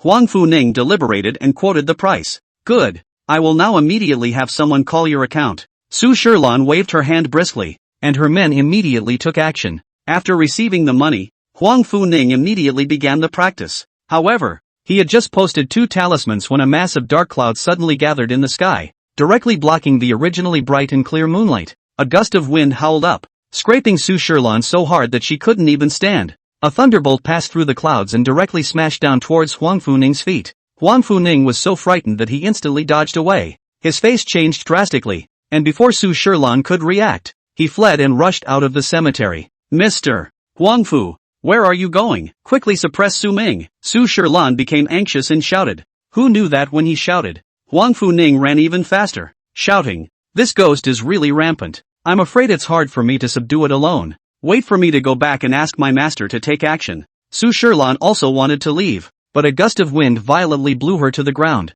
Rumbling, electricity flashed and thundered in the dark cloud layer. Heavy rain poured down. Su Shilan was alone and messy in the rain. After tossing and turning for the whole night, she returned to her place exhausted. But just as she was about to rest, she saw a puppy with its eyes gouged out lying on her bed. She was so scared that she took 2 steps back, and then she saw several bleeding little wild cats approaching towards her. Some of them were burnt all over, some had broken legs, some had their ears and tails cut off, and all of them looked eerie. Suddenly, one of the little black cats let out a sharp and incomparable cry. Ah! She was so frightened that she grabbed the teacup on the table and threw it towards those little wildcats, but the teacup went straight through their bodies and fell to the ground shattering into pieces. Her heart beat like a drum, and in her panic, she realized that these things should be the evil spirits that Su Rong was talking about. It was Su Ming. It must be Su Ming. She had only tried to suppress Su Ming's residual soul, but she had actually attracted such a great amount of resentment from him. Su Ming, don't think that I will be afraid of you just because of this. I will suppress you in a moment. Just wait.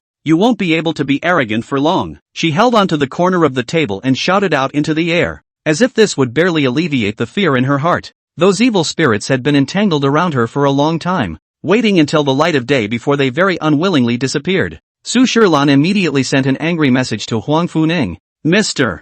Huang Fu, I but gave you $50 million, and this is the spell you performed? Miss Su, don't be angry. I also didn't expect this wisp of residual soul to be so powerful. Don't worry, I've already asked my master to take action. Tonight, I will definitely help you suppress him. Huang Funing apologized on the other end while packing his bags. Your master? Yes, my master is Huang Fu Hui, the future head of the Imperial Heavenly Xian sect. His skills are far above mine. With his help, suppressing this remnant soul will definitely be as easy as a slap in the face. Huang Funing assured with conviction. All right, Su Shilan reluctantly agreed. That afternoon, Huang Funing returned to the imperial capital with Huang Fu Hui. Don't worry, Miss Su, with me taking action, suppressing this tiny residual soul is no problem. After checking Su Ming's grave, Huang Fu Hui spoke confidently. The two of them began to perform their spells at the same time, and the area around the grave was indeed as dark as it was yesterday, with clouds covering the sky in darkness,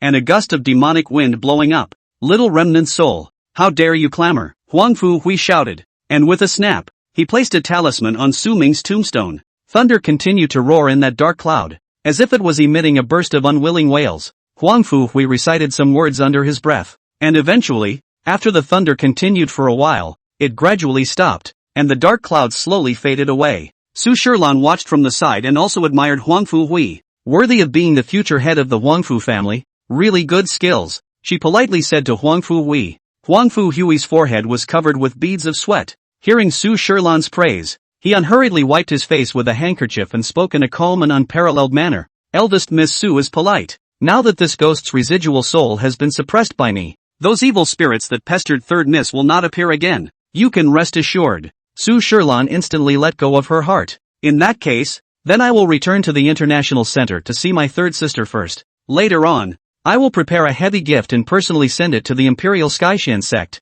Eldest Miss Su is polite. Only after the two of them complimented each other did Su Shilan leave first. Only after confirming that Su Shilan had left did Huangfu Hui's entire body suddenly go limp and he sat on his butt on the ground. Master, are you alright? Huangfu Ning hurriedly went to help him.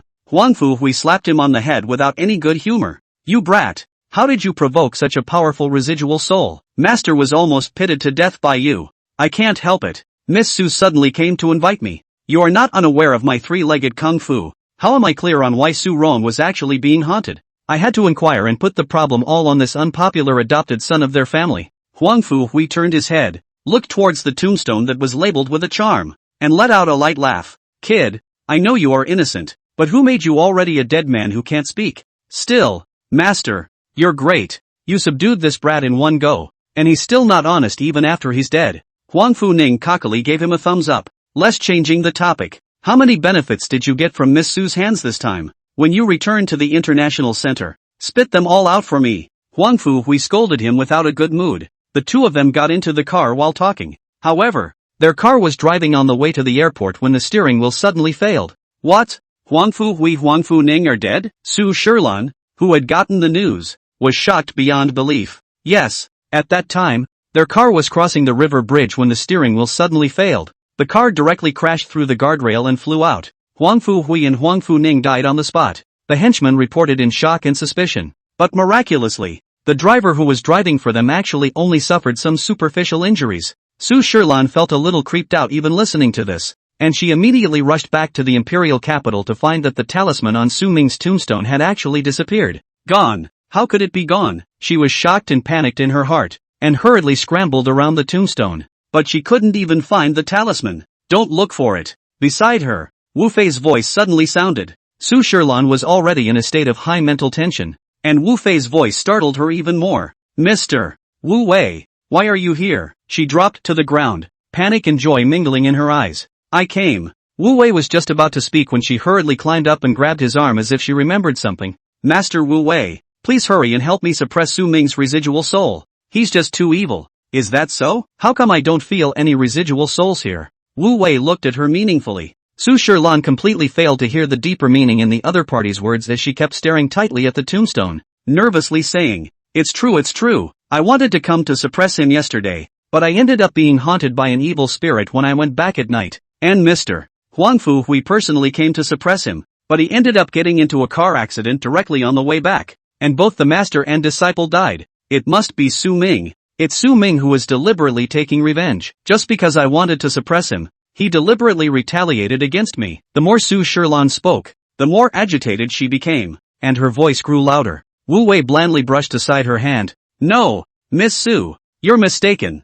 Huangfu Hui will die because he deserves to die. What? Su Shilan instantly froze, looking at Wu Wei with a full of incomprehension. Wu Wei sighed heavily and slowly revealed the change of events that led him to leave the Imperial Skytian sect back then. Huangfu Hui is my senior brother. Back then, I was about to take over the Imperial Skytian sect, but I inadvertently found out that he was actually utilizing the power of the Imperial Skytian sect to do business that harmed people's lives behind their backs, and I became furious. But he cowed out in front of me and admitted his mistake, promising to spend his life in poverty and good cultivation thereafter, and that he would take the initiative to admit his mistake in front of the family head and leave the Imperial Skytian sect forever. In a moment of weakness, I didn't dispose of him immediately. But I didn't expect to be dealt with first by him, designing a trap to force me to leave the International Center. Su Shilan listened to Wu Wei's narration as if she was listening to a heavenly book. What you said is all true, but Master Huangfu Hui is famous. I heard that not only is he very capable, but he is also kind-hearted. The more evil and sinister a person is, the more they will painstakingly manage a benevolent appearance. Wu Wei let out a light laugh. He had changed his name and intentionally dressed up in such a scruffy appearance, waiting for today. He had helped Su Rong in the capacity of the Imperial Skytian sect, and seeing that he couldn't cure Su Rong, Su Shilan would inevitably go to the others in the Imperial Skytian sect. Ever since he left, Huangfu Hui had become more powerful in the Imperial Skytian sect, and even his talentless disciple, Huangfu Ning, had become a hot commodity. When he heard that Su Shilan had gone to find Huangfu Ning, He immediately released the news to the public that the Su family had had an unloved adopted son die a few months ago. Huang Fu-ning had no body strength, and every time he made a move, he relied on such news to prop up the scene and mix things up. He had therefore used this as a trick to have Huang Fu-ning lure Huang Fu-hui out of the way. These two were already evil, and after offending a son of the heavenly Tao like Su Ming, they were naturally about to die. Now, through Su Ming's extraordinary destiny, he was also avenged. His heart was indescribably happy.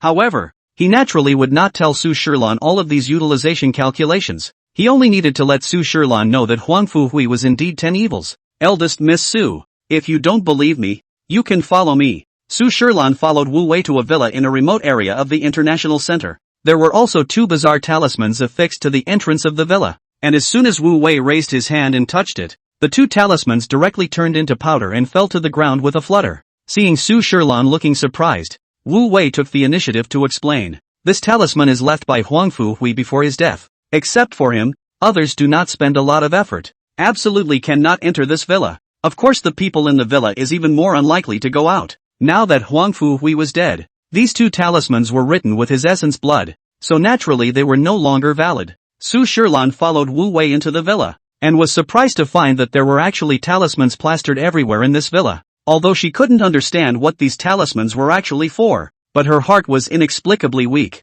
and she couldn't say it was uncomfortable. However, as long as Wu Fei walked by the place, those talismans would instantly turn into powder, as if they were purified. He led Su Shilan into the basement of this villa, and just as he opened the door to the basement, Su Shilan smelled an unpleasant odor of blood. In the basement, there were several large iron cages half a person high, and in each cage was a young woman in a white wedding dress. These young women were all very pretty, but at the moment, they could only curl up in the middle of the iron cages like livestock, and the eyes of each of them were full of fear when they looked at Su Shilan and Wu Wei. Su Shilan also noticed that the iron cage was also plastered with talismans, and she asked somewhat incredulously, "These talismans, they can't all be posted by Huang Fu-hui, right?" Wu Wei nodded, and with a lift of his hand, he quickly disposed of all the talismans on the iron cages. With a few clangs, the locks on the cages all broke and fell to the ground. But even so, those women were still all huddled in the corners of the iron cages, not daring to come out at all. These women were all found by Huang Fu-hui. He first abused these women, and when he had had enough, he then packaged them as blessed people and sold them to people who wanted to pray to him for good luck. When he really encountered those who didn't listen, he would directly kill them on the spot, making an example of them. Over the years, there is no telling how many women have been ruined in her hands. Wu Wei sighed. If it wasn't for my momentary weakness in the beginning, there could have been fewer women suffering in this world. Su Shilan looked at those women. They were just as old as Su Ningxue. If something like this had happened to her sister, her heart must have been like a knife as well. Huang Fu-hui is dead. You guys are free. Wu Wei said loudly. I'm here to save you all. The women in the iron cage were briefly silent for a moment before someone took the lead to open the cage door and stumbled out. Are you telling the truth? It's true. Huang Fu-hui is dead. Wu Wei took out a talisman from his pocket and handed it to that girl. This is a peace talisman. It can remove the bad luck you've been tainted with here. Go home and live a good life. Looking at Wu Wei's gentle appearance, that girl couldn't help but hug the peace talisman and lost her voice. He's not a human being. He's just an animal, torturing us every day. Oh ho. I thought my life was over. The other women also excitedly ran to Wu Fei's side to receive the peace talisman. It was only from their messy words that Su Shilan gradually realized that Huang Fu-hui really was a pervert who had harmed countless people. But it was clear that Xiao Ming was also an unforgivable bastard in his lifetime, and had even killed Xiao Tian. So the residual soul of such a person after death would actually deal with someone like Huang Fu-hui. For a moment, her heart was filled with mixed feelings. Sir, thank you for saving us. Your great kindness, we will never forget it in our lives. The girls surrounded Wu Wei and kept thanking him. May I ask where you live? Sir, when I return home, I will definitely have my parents personally come to the door to thank you. Wu Wei smiled gently. The person who saved you all wasn't me. It was a person named Su Ming. Su Ming? The girls looked at each other for a moment, and then looked at Wu Wei in confusion. You don't need to know who exactly Su Ming is. You only need to remember that the person who saved you is named Su Ming. In the future, if there is fate, you will naturally meet again. Now go home first. Don't let your parents worry. Wu Wei smiled and waved his hand at the girls. After sending all the girls away, Su Shilan was just about to go back to rest when she received a call from Su Ningxue. Big sister, you should hurry up and go get Su Ming back. Third sister's condition has worsened. I'm currently sending third sister to be resuscitated. What? Su Shirlan's spirit tightened once again. She had long since found out that Chen Wanqiu had brought Su Ming to live in the Bai family, and for Su Rong's sake, she had to immediately rush to the Bai family. Bai Jinglin seemed to have guessed that Su Shirlan would come and was not surprised at all. Instead he peacefully invited Su Shirlan to sit down and drink tea. Old Mr. Bai, I came here today to ask for Su Ming.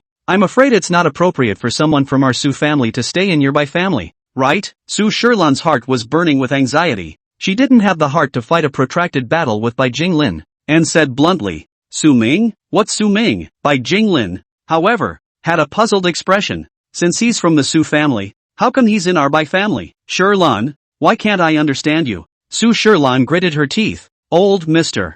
Bai, my people have long since found out that Su Ming is in the Bai family, so don't play dumb in front of me. Shirlan, this girl of yours hasn't seen you in a few years. Why are you talking in such a flaming manner now? I really don't know. Is it because which junior in our family invited that whatsoever Su Ming you're talking about to come as a guest? Bai Jinglin still looked like he didn't know what he was asking. Why don't you go back first today? When I ask clearly, then I will personally send that person you mentioned back to the Su family for you. What do you think? Old Mr. Bai, are you bent on harboring Chen Wanqiu and Su Ming? Su Shirlan's face grew more and more somber as she directly asked. The way these words are said, I really don't understand them. Bai Jinglin was still smiling, just not recognizing that Su Ming was in the Bai family. Su Shirlan had nowhere to use her strength, as if she had punched on cotton, and could only leave the Bai family first. Only after she left did Chen Wanqiu walk out of the room with an apologetic face holding Su Ming. Mr. Bai, thank you for defending me so well. Where are you talking about? Ms. Chen, since you and young Master Su Ming are now guests of the Bai family, the Bai family has never let their guests be bullied. Bai Jinglin let out a light laugh and pretended to speak plainly. He had already recognized that Su Ming's destiny was extraordinary through Bai Fuya's retelling, or else Su Shirlan wouldn't have tried everything to snatch Su Ming back. And by being able to make this good karma with Su Ming, the Bai family might be able to go even further in the future. Only, Su Shirlan definitely wouldn't just let it go. As expected, the next day, the Bai family's industry was fully suppressed by the Su family. Although the Bai family and the Su family were both the four great families of the international center, the Su family's current generation was much more capable, while Bai Jinglin only had the ability to keep things going. Shopping malls such as the battlefield, against the current, not to advance is to retreat. Down the years, although the White family is still prosperous, but compared with the Su family is still a lot worse. The face of the Su family's suppression, Bai Jinglin is also a bit distracted. At the same time, Su Ningxue had also heard that Su Shirlan was suppressing the Bai family, and she knew that even if Chen Wanqiu didn't have the protection of the Bai family, as long as she wasn't willing to do so, it would be just as impossible for Su Ming to return to the Su family. Eldest sister, you'd better go find Chen Wanqiu to bow down and soften, and beg her to bring Su Ming back. She anxiously persuaded Su Shirlan. Chen Wanqiu is kind-hearted. As long as you apologize to her, she knows that Su Rong's life is in danger. She definitely won't see death and save him. In fact, Su Shirlan's heart also had some regrets. At first she shouldn't be so hasty to sell Su Ming and Su Lingming into the clubhouse. But to ask her and Chen Wanqiu to bow their heads, she really couldn't do it alone. You stop talking. I have my own methods. In the face of Su Ningxue's constant broken thoughts, she could only interrupt him in an annoyed and incomparable manner. Big sister, Su Ningxue was so anxious that she took a step forward, but she was directly pushed away. Shut the hell up. I promise I'll use my own methods to make Chen Wanqiu bring Su Ming back obediently. She scolded Su Ningxu and hurriedly left. In the 2 days that followed, Su Ningxue utilized all of the Su family's forces and madly pressured the Bai family's various industries. She came with such force that Bai Jinglin realized that the Su family's strength was deeper than he had imagined, and he had no way to fight against it. And many of the Bai family's industries had to close down. Cutting off these industries was a broken arm for Bai Jinglin. In just 1 day, his temples had turned white. Seeing her father so exhausted, Bai Fuya was also heartbroken. Dad, the Su family is pressing so hard at every step for Su Ming. Otherwise let's hand Su Ming over. Anyway, the Su family still wants to rely on Su Ming's extraordinary destiny right now, and they definitely won't lay their hands on him. After some hesitation, she proposed to Bai Jinglin. Let's protect Chen Wanqiu first and wait until we recover. Then we'll think of a way to help Chen Wanqiu snatch Su Ming back. No way. Bai Jinglin, however, firmly shook his head. Su Ming absolutely cannot be sent away. Why? Bai Fuya felt that there was nothing wrong with the plan she had proposed and was very suspicious. Bai Jinglin let out a light laugh. If someone snatched you away from me and your mom when you were Su Ming's age, no matter what reason that person had,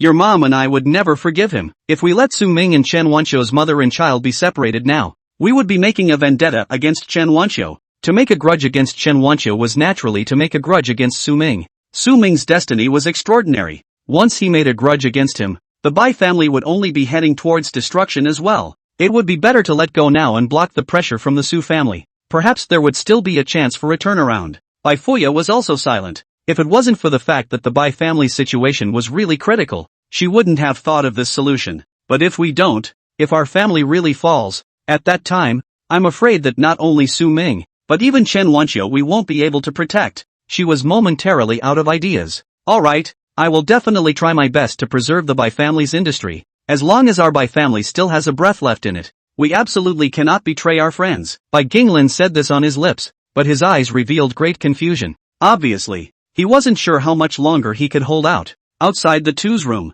Chen Wanqiu, who happened to be passing by, heard their conversation clearly. She was also very self-condemning, not realizing that she and Su Ming living in the Bai family would bring such a great disaster to the Bai family. No matter what, Bai Fuya and her were like friends at first sight, and had once lent her a helping hand when she was in trouble. She couldn't cause trouble for the Bai family. Early the next morning, Chen Wanqiu was about to leave the Bai family with Su Ming in her arms. Bai Jinglin learned the news and immediately stopped her. Ms. Chen, you're living in a good place. Why are you leaving when you say you're leaving? Yes, Wanqiu, did you hear something outside? Don't listen to that. Our Bai family is a big family. The Su family can't do anything to our family. Bai Fuya also came over to take Chen Wanqiu's hand and said softly. Chen Wanqiu incomparably blamed herself. I want to take Xiaoming back to the imperial capital first, and then live here.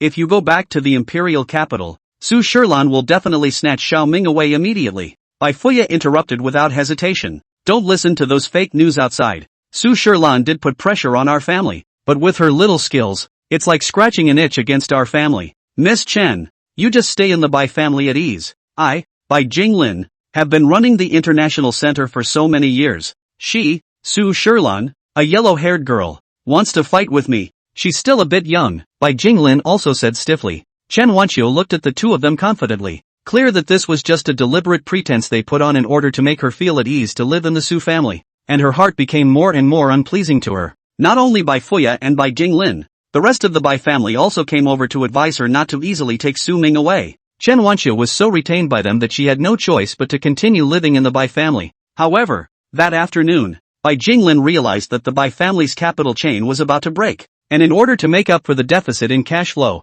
Bai Ginglin could only make an urgent bid for a piece of land with an excellent location. In order to take this piece of land development qualification, the Bai family up and down dredging, but spent a great deal of energy. Seeing that the project on the land is about to be completed and will be able to return to the capital soon, he had to sell the land at a price 20% lower than the market price. This land is also the first family industry project that Bai Fuya participated in after graduation, which also poured a lot of her heart and soul into. When signing the contract, Bai Fuya's heart was dripping blood. After signing the contract, Bai Fuya was going to leave immediately, but she didn't expect Su Shilan to come out from nowhere and sit opposite her. The person who bought the land immediately handed the contract to Su Shilan's hand. Missy, take a look at the contract. Su Shilan proudly took it, but didn't open it. Instead she looked at Bai Fuya and said in a conspiratorial manner, no need to look at it. I don't have to worry about the projects handled by Miss Bai. Bai Fuya was stunned for a moment before she reacted with hindsight that the person who really bought this piece of land was Su Shilan. An exasperated blush immediately rose on her fair cheeks. Su Shilan, you are so calculating, to be so desperate against our Bai family. Sooner or later, one day, you will suffer retribution. Su Shilan was not only not angry, but also laughed softly. Retribution? It seems like all those losers who lost to me in the past also like to say this to me. I'll take it as a compliment from you. Wind and water turn. I don't believe you can be honorable for the rest of your life. Bai Fuya was so angry that her teeth itched. Su Shilan snorted and gently rested that contract on the table. Bai Fuya, now it should be you begging me. I'll give you a chance. As long as you hand Su Ming over to me, I can destroy this contract right now. You're dreaming. Bai Fuya refused without even thinking. I won't give Su Ming to you even if I die. Fine, toast to the death. When the Bai family goes bankrupt, I'll see if your mouth is still so hard. Su Shilan snorted coldly, directly collected the contract, and left in triumph. When she returned home and saw Su Ningshui looking worried, she immediately comforted.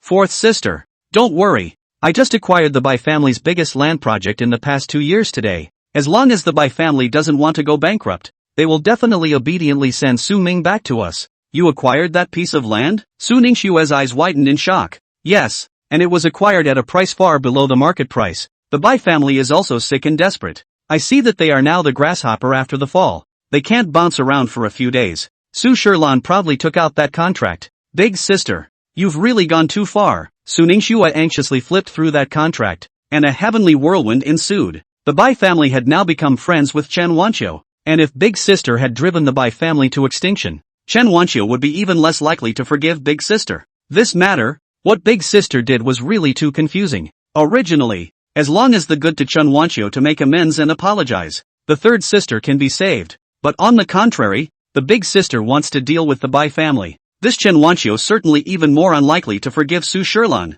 Thinking of Su Rong, who was still in the middle of a serious illness, Su Ningxue was distraught. I'm going to personally go to the Bai family to find Wanqiu and apologize to her. You stand still, don't go anywhere, Su Shilan immediately scolded. If you dare to apologize to that country bumpkin, you're not my sister from now on. If it's not, it's not. I want to save third sister. Su Ningxue was so anxious that she was on the verge of crying, breaking down and shouting. Su Shilan didn't expect her to not only be unhappy after hearing that she had acquired the Bai family's property, but also to go to the Bai family and rush up to beg Chen Wanqiu, and she suddenly became somewhat hateful. You're the third miss of the Su family. She's just a woman married back by a branch of the imperial Su family. How can you go and beg her with such a status? You are disgracing our Su family. Su Shilan blocked the doorway, not allowing Su Ningxue to go out. The real disgrace is you. Su Ningxu was furious and cursed at Su Shilan. For the sake of an identity, you don't even care about your own sister's life. You're really crazy. I'm crazy? Su Shilan's voice trembled.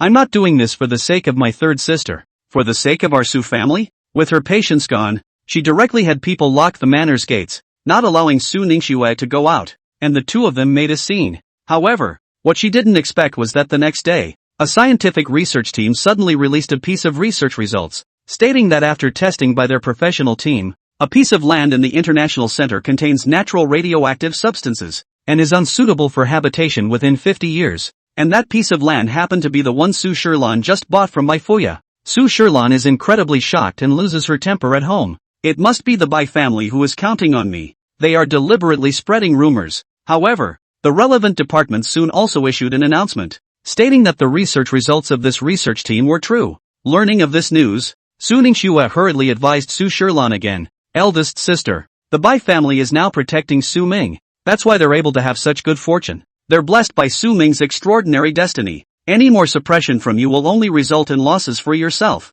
Why don't you hurry up and find Chen Wanqiu to apologize? They are just getting lucky. What extraordinary destiny? Su Shilan glared at her unwillingly. Which way did you turn this elbow? Seeing Su Shilan being so oily, Su Ningxue was helpless. Meanwhile, Bai Fuya was working with Bai Jinglin to deal with a bunch of rotten accounts of the Bai family. When she thought of Su Shilan buying out the land project she had poured her heart and soul into for several years, Bai Fuya couldn't be happy and kept looking at the documents sullenly. Dad, didn't you say that as long as we protect Su Ming, we will definitely get lucky? Seeing that the family was about to go bankrupt, she inevitably whined a bit. Bai Jinglin, who was watching the news, lifted his head and laughed out softly. Isn't this getting lucky? Bai Fuya looked at Bai Jinglin's computer screen in bewilderment before learning the news that the plot of land had been found to have radioactive substances. She also felt shocked that the Bai family had also tested the plot of land, but nothing radioactive was found at that time, right? Only after carefully watching the news did she realize that the original scientific team had developed a new technology for detecting radioactive substances, and happened to use the land of that parcel as a test sample.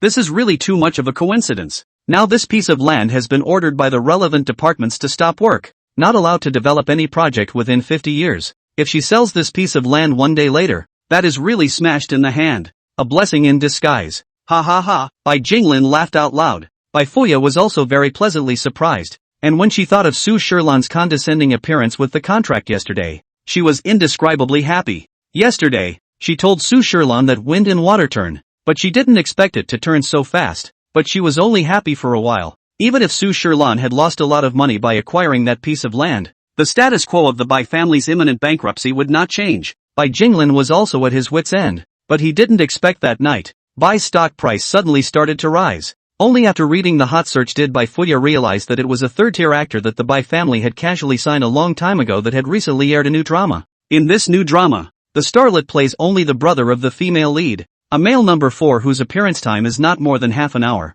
I didn't realize that although both the male and female leads in this drama are first-tier big stars, their acting skills are too greasy, but instead, it's the small actor's delicate and refreshing acting skills that attracted a lot of viewers' attention. With a blogger clip of acting, this small actor immediately rushed to the first hot search. Overnight fans rose more than 3 million, and fans dig deeper into this little actor, found that he is not only handsome, singing and dancing are very good at, or top acting school graduates, graduation scores or the whole school first, is simply 360 degrees without dead angle perfect. And before this little actor burst into flames, he had only received product endorsements from the White House. His avid fans directly bought up all of the Bai family's products. Even Bai Fuya felt that all of this happened too doggedly. In the entertainment industry, I'm afraid that the phenomenon of a third-tier star rising to the top overnight would not occur for more than 10 or 20 years, and such a person appeared just when their Bai family was in danger. What's more, early the next morning, an unknown rich fan of this starlet heard that the Bai family is now in a difficult period, directly invested a large sum of money in the Bai family. Isn't this just pie in the sky? At this time, Bai Fuya wouldn't even think that it wasn't pie in the sky, but it was raining pies. On that day, Bai Fuya had been paying attention to the stock prices, and soon she was surprised to find that not only had the Bai family's stock been rising, but the Su family's stock had suddenly plummeted. She was a bit surprised, although that piece of real estate was tested for radioactive substances. But Su Shilan had just bought that piece of land, and the outside world didn't know about it. Even if the Su family's stock price would fluctuate, it wouldn't be so bad that it would suddenly plummet, right? As she was wondering, the new software automatically pushed a message to her. When she clicked in, Bai Fuya realized that one of Su Shilan's healthcare products industry had been seized by the authorities, because one day ago, an old man had physical problems because of eating this industry's healthcare products, and he directly ate it and became cerebral palsy. The family helped the old man to go to the healthcare company's door to make a fuss, and it so happened that a famous news reporter passed by and photographed the scene.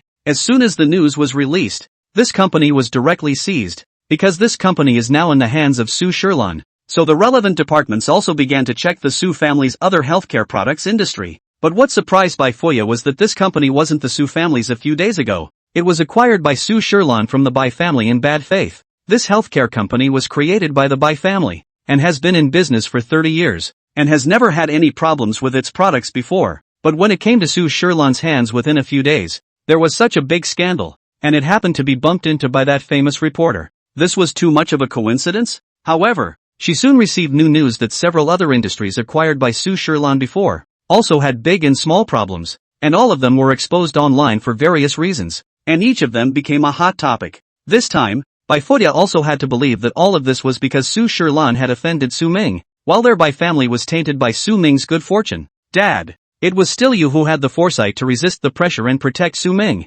She admired Bai Jinglin's decision in the beginning. Bai Jinglin smiled faintly and recalled the past. Back then, at your 10th birthday banquet, Mr. Huangfu Su didn't even see your face. He just passed by our house and took a look from afar, and decided that you would have a catastrophe. And there was absolutely no mistake in what he said. Bai Fuya was also indescribably happy. Su Shilan, who doesn't believe in evil herself, can only eat her own fruit, ha ha ha. Those industries that had problems under Su Shilan, if they stayed in the Bai family, sooner or later, they would all turn into bombs as well. Su Shilan was helping them to remove the mines at once. However, what she didn't expect was that before Su Shilan finished dealing with that pile of mess, the projects under the Bai family that were originally half dead and that Bai Jinglin was ready to give up on actually miraculously came back to life, each and every one of them. For example, Bai Jinglin, because of his own interest in operating a small gallery, the gallery long-term cooperation of a young painter, suddenly was the most famous painting Big Brother appreciation, directly accepted him as a close disciple. This young painter's paintings instantly rose in value, and along with it, the gallery that worked exclusively with him also became instantly famous. Another example is a drink under the Bai family, because of poor sales will soon be discontinued, but was recommended by a picky taste and poisonous snacks evaluation blogger said cheap and delicious, and soon other bloggers also scrambled to come out of the video recommendation. This drink instantly sold out, overnight increased a production line. Also, for example, the International Center of the Best Middle School suddenly want to move. The address of the new school is also in the White family is still under construction near the district directly into a school district housing. The price soared 3 or 4 times overnight. Originally, the neighborhood was going to stop construction because of insufficient follow-up funds, but now it directly rose from the dead. relying on the pre-sale funds to raise enough follow-up funds, because there are too many good news. At first Bai Fuya was very excited. Then the assistant reported again. She actually can't even get excited. The Bai family was prospering, and many people came to visit the Bai family. A friend who was good friends with Bai Jinglin happened to know some metaphysics, and once he arrived at the Bai family,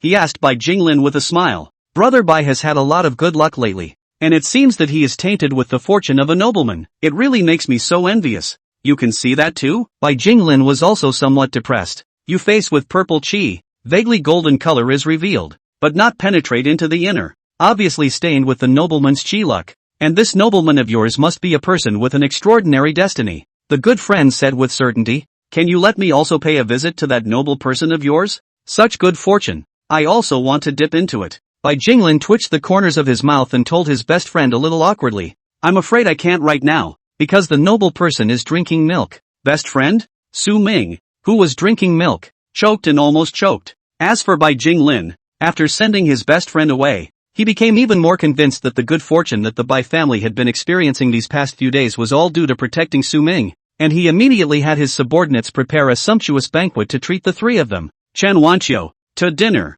Miss Chen." This time our Bai family was able to turn danger into safety, all because of the good fortune of young Master Su Ming. "If you don't mind, I really hope that you guys can stay in the Bai family all the time." His attitude towards Chen Wanqiu also grew more and more polite. "I was afraid of troubling you guys." Chen Wanqiu was also happy to hear about the Bai family's recent developments, but she was still vaguely worried. "But if I always live here, sooner or later, Su Shilan, she will still come to trouble you guys, right?" Bai Jinglin laughed out loud. "Ms. Chen, you can rest assured, as long as you and Su Ming stay in the Bai families all the time, Su Shilan will never have the ability to deal with our Bai family again." Hearing these words, although Chen Wanqiu was a bit puzzled, she still felt at ease and stayed in the Bai family. Meanwhile, Su Shilan did indeed have no time to deal with the Bai family anymore. As Bai Jinglin had said, the companies under her had a succession of scandals and blackmail. The Su family's share price had plummeted, and the shareholders were already in an uproar, and she had spent a day at the company dealing with it, starving herself to the point of dizziness and still hadn't been able to deal with all that trouble. Waiting until after dark, she just walked out of the company door. A vase suddenly fell from the sky, straight toward her head, smashed over. Fortunately, she reacted in time, and the vase only hit her shoulder. With a bang, the vase fell to the ground and broke into pieces, and the pieces even splashed onto her legs. Su Shilan was in severe pain and directly fainted from the pain. When she woke up again, she was already in the hospital. Su Ningxue looked at her lying on the hospital bed in a weak state. Her heart was anxious as she once again found Wu Wei. "Master, please think of a way. Su Ming can't come back for a while now, and now my big sister and third sister are all getting worse and worse. Please, think of another way first." Wu Fei's eyes were gloomy, and after hesitating for a moment, he slowly said, "Actually, your two sisters are unlucky, and not only because they have offended Su Ming. In fact, Wu Wei had discovered early on that the reason why Su Rong would still be pestered by those evil spirits all the time was not because of offending Su Ming, but at that time, if he had directly stated the reason, Su Shilan wouldn't have gone to Huangfu Hui's master and disciple, and he wouldn't have been able to avenge his great hatred, so that was why he hadn't said anything. Now, he could tell the truth. Although Miss Su Rong offended Su Ming before, she has already tried her best to make amends and truly repented during this time, and will long since no longer be influenced by Su Ming. The one who truly pestered her is someone else, who is so hateful. Su Ningxue immediately clenched her fists and shouted angrily, "This person is none other than your dear brother who has passed away." Wu Wei's eyes sank. "Back then, I once had a one-sided relationship with him. He was so young yet his body was covered in deathly aura. He had obviously plagued countless living beings, and his early death at a young age was also what he deserved. Previously, he had never mentioned that young Master Su Tian, also because he had heard that when he was alive, the Su family favored him immensely, and he didn't dare to mention it rashly. Other than that, Su Shilan would definitely not believe his words, and saying it at the wrong time would be a thankless endeavor. Now that Su Ningxue was clearly desperate, he dared to tell the truth. Looking at the stagnant expression of Su Ningxue in front of him, Wu Wei thought that she was not reacting, so he slowed down his tone. "I know that the Su family favors young Master Su. This little brute." Su Ningxue suddenly opened her mouth, speaking angrily. "Wu Wei? This little brute. He was evil when he was alive, and he still wants to get his own family killed when he's dead." Her eyes were indignant, and she gritted her teeth and cursed a few times before looking at the clueless Wu Fei and sincerely inquired, "Master, he's already dead. How did you wreak havoc on my big sister and third sister? Ah, why is nothing happening to me at all? Wu Wei did a little math before smiling. Although he is already dead, he still has an extremely strong grudge against the Su family. You're fine. Probably because you were good enough to Su Ming and dipped into his blessings. His resentment doesn't dare to come close. Su Ningxue thoughtfully told Wu Wei about Su Tianqing's former love of abusing small animals and had even mutilated babies. Wu Wei immediately reacted. Before, Miss Su-san and I said that those evil spirits she saw were all small cats and puppies in the beginning. Those should all be the small animals that Su Tianqing killed in the past. Then my big sister her? Su Ningxue immediately thought of Su Shilan, who was still in the hospital. Wu Wei nodded. Mostly because of Su Tian's grudge as well. Then please help our Su family, sir, to get rid of this resentment. Su Ningxue said without hesitation. To get rid of this resentment, I need to go to Su Tian's grave to do a spell, and also prepare for it. 2 days later is a suitable day. You can take me there then. Wu Fei counted the days and proposed. It's a deal. Su Ningxue nodded solemnly, thinking that after doing the spell, her eldest and third sisters would be able to stop being tortured. Her mood relaxed quite a bit. That night, when she went to see Su Rong, who had been unconscious, she didn't hold back and sat by Su Rong's bedside to bring this up. Third sister, don't worry. When I take Mr. Wu Wei to Xiao Tian's grave and get rid of his grudge, your illness will be cured. Who knew that? As soon as her words fell, Su Shilan excitedly pushed the door and walked in, loudly questioning, what do you want, big sister? Su Ningxue was startled by her. I absolutely forbid you from destroying Xiao Tian's grave. Su Shilan scolded furiously. Xiao Tian, he was evil in his lifetime and often abused small animals. Those evil spirits that third sister bumped into in the beginning were all small animals killed by Xiao Tian. I asked Mr. Wu Wei to get rid of his grudge. It's also for the good of you and third sister. Su Ningxue couldn't care less and directly told Su Shilan all those evil things that Su Tian had done in her head. Thinking of the kittens and puppies with missing arms and legs that she saw that night,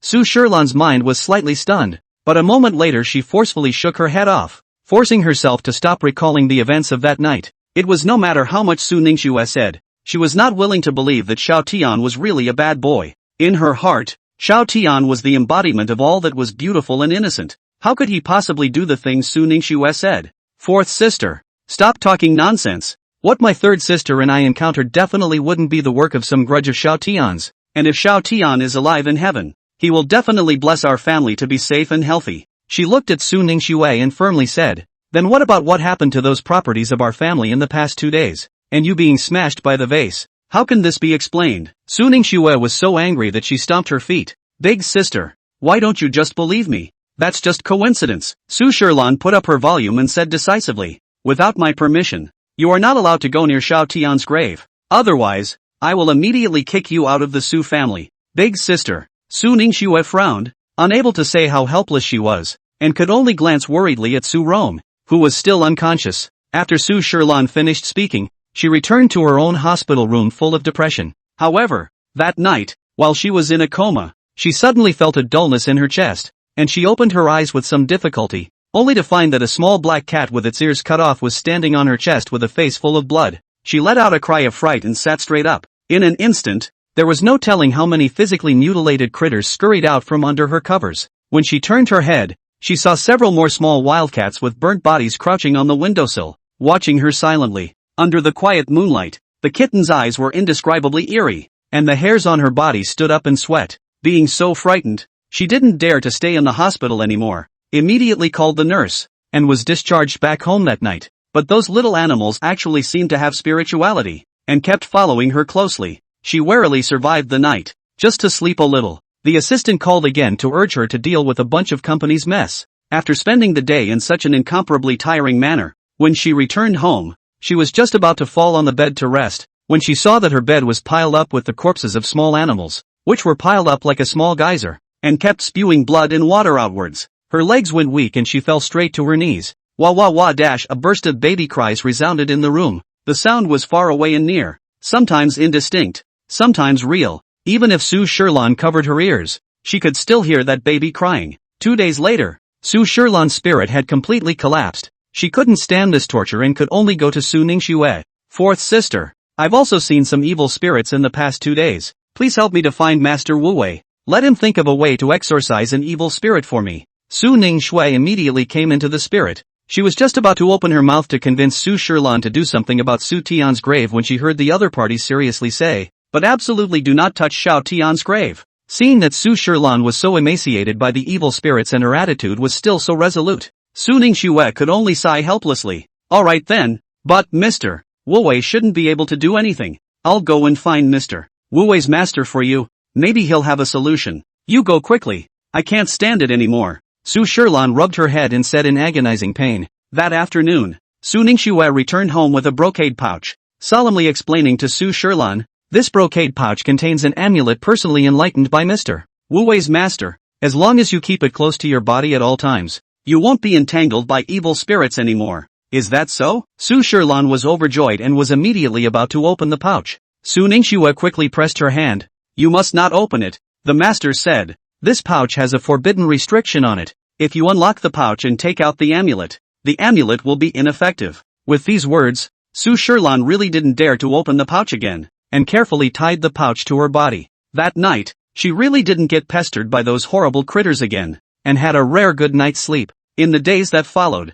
there were no more accidents in the Su family's estate, and even Su Rong's condition got a little better. Su Shilan's spirit recovered day by day, and her heart became more and more grateful to Master Wu Wei. She found Su Ningxue and sincerely said, Fourth sister, thanks to the amulet given to me by Master Wu Wei's master, I've been able to stay well for this period of time. I would like to personally come to the door to thank him. Why don't you take me to see him this weekend? Su Ningxue smiled and inquired. Now you're finally willing to believe that the many upsets you and the Su family have been experiencing these days are not coincidental? There are some things that can't be done without believing. Su Shilan held that brocade bag and said with some embarrassment. Su Ningxue looked at her for a while, and suddenly tilted her head and laughed out. Eldest sister, Mr. Wu Wei's master has long since been feathered. There's nothing in this brocade bag at all. How can that be? Then how come I have been here all this time? Su Shilan was taken aback, muttering while opening that brocade pouch. That inside was actually really empty. The words she had reached her mouth instantly choked.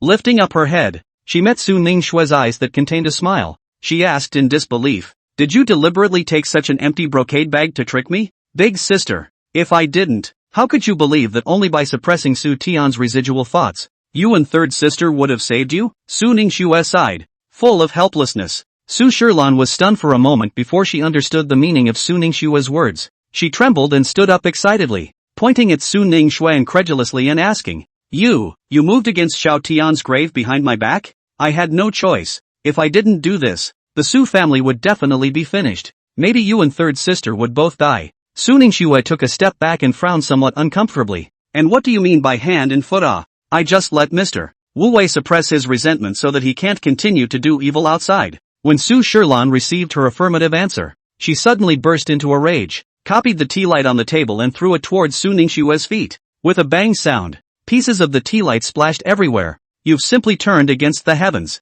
doing this to your own brother. Su Ningxue didn't expect that when the facts were right in front of her eyes, Su Shilan was actually still unwilling to believe them, and her heart was unspeakably aggrieved. Where did I do wrong? After I suppressed Su Tian, didn't you never get entangled by those evil spirits again? It's impossible for Xiao Tian to do evil. The other night when I ran into the evil spirits was just an accident. Su Shilan hesitated for a long time, but finally gritted her teeth and said. As she said that, she directly stood up and left the house. Big sister, where are you going? Su Ningxue felt bad and immediately chased after her. Don't stop me. I'm going to save Xiao Tian. Su Shilan shook off her hand in an instant and hurriedly got into the car. After Su Shilan arrived at the cemetery, she really found that Su Tian's tombstone had a lot of talismans plastered on it. She was annoyed and immediately ordered her assistant, tear up all these talismans for me. You really want to tear them? The assistant was all a bit hesitant. Seeing the Su family's business improve over the past few days, even he had begun to believe Su Ningxue's words.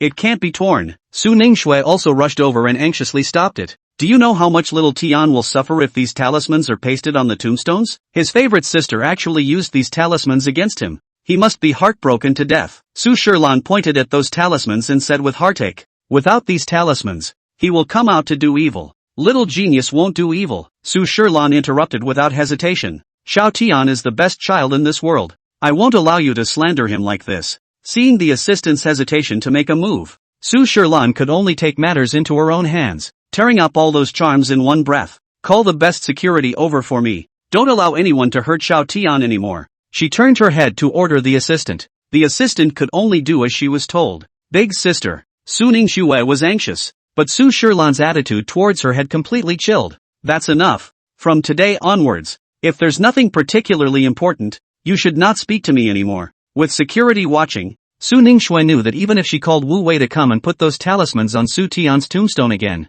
they would be quickly torn off. She returned home helplessly, pondering how she would convince Su Shilan. However, before she could think of a way, Su Shilan yelled and pushed open the door to her room, jumping into her arms at once. Help! Help! Su Ningxue was startled by her and followed her terrified gaze, but saw nothing. Big sister, are you seeing those evil spirits again? She reacted and hugged Su Shilan, asking in a low voice. Su Shilan nodded in horror.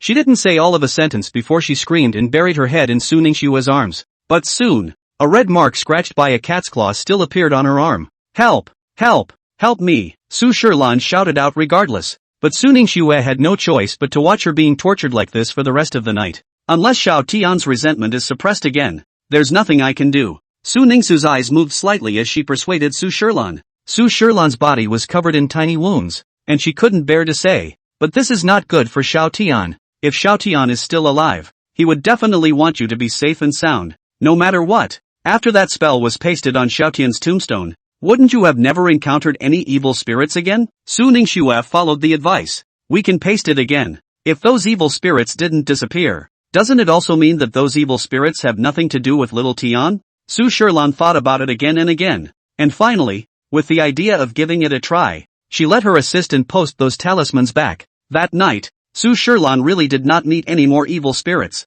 She was a bit incredulous. How could Xiao Tian have a grudge against me? He's such a good kid. Seeing this, Su Ningxue took out Xiao Tian's cell phone and flipped out those videos of him abusing small animals. Big sister, I told you before that Su Tian always likes to abuse small animals, and you didn't believe me. But these videos were all recorded by Xiao Tian himself, so you can see for yourself. Su Shilan received the videos with some confusion. Looking at Xiao Tian's brutalized appearance in the video, she was completely dumbfounded. These videos. Her hands trembled more than once, and she looked at Su Ningxue in a million hairs of fear. Is it true? Her tone was extremely light. Obviously she still couldn't believe it.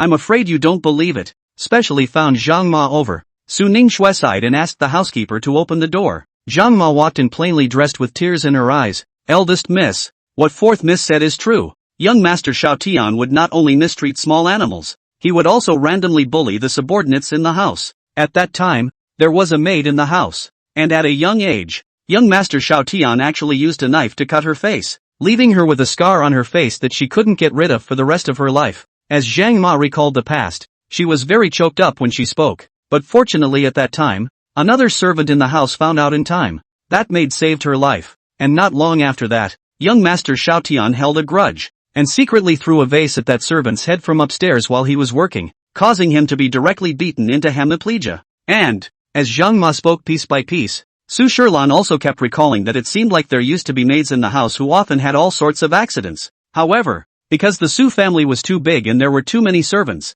her parents were busy with the Su family's business every day and wouldn't care about those small things. This kind of thing, why didn't you guys tell me earlier? She was a bit puzzled. Told you. At that time, that maid cried and found Mr. and complained about young Master Xiao Tian's behavior. But Mr. was convinced that young Master Xiao Tian couldn't possibly have done such a thing, and felt that the maid was trying to discredit young Master Xiao Tian, so she directly paid out a heavy amount of money to drive that maid and her family out of the international center. Zhang Ma sighed. There are also people at the back who want to tell the truth, but you guys are incredibly doting on young Master Xiao Tian, so I'm afraid that even if I say it, no one will believe it. Su Shilan fell silent. She had to admit that what Zhang Ma said was not wrong. If someone dared to say a single thing wrong about Xiao Tian in front of her back then, she would definitely make that person pay a terrible price. Not to mention back then, even now, when her fourth sister told her that Xiao Tian was evil, she was not willing to believe it. If it wasn't for the fact that she had seen these videos, plus the fact that Zhang Ma was a nanny who had taken care of several of their Su family children growing up, and was like half a mother to her, she wouldn't have believed what Zhang Ma had said. In the past, when Xiao Tian did evil things, he often had to ask young Master Xiao Ming to take the blame. In fact, young Master Xiao Ming is the one who was a good boy. If it wasn't for the fourth young miss personally coming to me, I wouldn't be willing to bring up these old stories again. Zhang Ma sighed and said with a face full of helplessness. Su Shilan was already double-eyed, feebly murmuring, but, Xiao Tian. Xiao Tian, how could he be so cruel? For a moment she was still hard to accept. Her brain was dizzy and she fell straight backward. Fortunately, Su Ningxue's quick eyes and hands caught her in time. This dizziness. She directly had a high fever. Lying in the hospital bed, cannot even open her eyes. Constantly having nightmares. In her dream, Su Shilan saw the childhood Su Tian again. He happened to be sitting on the grass, tenderly petting a little white rabbit. The sunlight spread over his angelic face, and Su Shilan's heart melted as she watched. However, in the next second, he suddenly pinched the little white rabbit's neck and directly ripped off its hind legs. The little white rabbit instantly let out a sharp scream. Su Shilan was startled, and in the next second, she saw her juvenile self hurriedly rushing over. The juvenile self asked Su Tian with concern, "Little Tian, what's wrong with you?" Su Tian, who just now had a grim expression, instantly switched to a harmless smile, lifting his head and blinking his big round eyes. He said, "I'm fine, sis. It's just that this little rabbit seems to be injured. The moment I touch it, it shrieks so much." "Is it? Let me see." The youngster squatted down and carefully examined the little white rabbit before she heartily said, "This little rabbit's hind legs are injured, and it seems to be man-made. I don't know who has such a bad heart." Su Tian scolded with righteous indignation from the side. "This big bad guy actually hurt even such a cute little bunny. I must teach him a good lesson." The juvenile her pinched his puffed-up smiling face and gently said, "All right, let's go and treat this little guy first." Looking at the youngling her holding the little white rabbit and returning home with Su Tian, Su Ningxue only felt a chill in her heart. No wonder she had never found out anything about Su Tian in all these years. It turned out that he had hidden himself so well. At this time Su Tian was only a small child of 5 or 6 years old, and was actually able to lie without changing his face. And the speed of that expression switching, I'm afraid that even born actors can't compare. She saw the young child accompanying Su Tian to treat the little white rabbit. The whole time he showed great concern for the little white rabbit. Even the movements of holding the little white rabbit were careful. When the little white rabbit's hind legs were completely cured, the juvenile she took Su Tian with her to release the little white rabbit. But not long after the youngling left, Su Tian brought the little white rabbit back with a trapping cage. And this time the little white rabbit was subjected to even more horrific torture. Su Tian gouged out both eyes of this white rabbit. He tied the rabbit up and cut off the ears of the rabbit one by one. The rabbit let out heartbreaking screams, but he laughed out loud in excitement. Su Shilan looked at his brutal behavior and couldn't help but be scared in her heart. Just as he was about to cut the white rabbit's neck, he suddenly turned his head and stared straight at Su Shilan. Su Shilan instantly woke up and sat up in a flash. She remembered that when Su Tian was small, he did often pick up injured small animals, and her family thought that it was because he was kind-hearted and would bring home injured small animals when he met them. Now that I think about it, those small animals should have all been abused and killed by him. "Big sister, are you having a nightmare?" Su Ningxue brought her a cup of water and said brokenly. "I asked Master Wu Wei. He said that you will have a high fever because those talismans that suppress Su Tian's residual thoughts are broken and their effectiveness is diminished. It is imperative that we ask Master Wu Wei to do another spell. After this spell is done, will Xiao Tian be suppressed all the way?" Su Shilan asked with some hesitation. "Big sister, you don't still have a heartache for little Tian, do you?" Su Ningxue's eyes widened as she looked at her incredulously. Su Shilan was somewhat embarrassed by her question, and finally shook her head, saying feebly, "In that case, let's ask Master Wu Wei to perform another spell." Upon hearing this, Su Ningxue immediately stood up happily. "Good, then I'll go find the master now." Looking at her back as she happily left, Su Shilan leaned back on the hospital bed, looking out the window at the streaming clouds gradually becoming dimmer as night fell, her thoughts gradually becoming indistinct. Xiao Tian, his disguise is a little too perfect. On the other side, Su Ningxue had already asked Wu Wei to redo the spell. Su Shilan no longer had nightmares about Xiao Tian, and Su Ron's body gradually got better. Although all those industries Su Shilan had previously acquired from the Bai family had gone awry, the Su family was a large and deep family, and under her handling of the situation day and night, the Su family's share price had also begun to slowly recover. That night, according to the schedule given by her assistant, she attended a charity gala at the International Center. This gala was held annually by the largest auction house in the International Center, and all the money from the auction would be used for charity. The entire International Center's rich and noble families would send people to attend this party, and every year,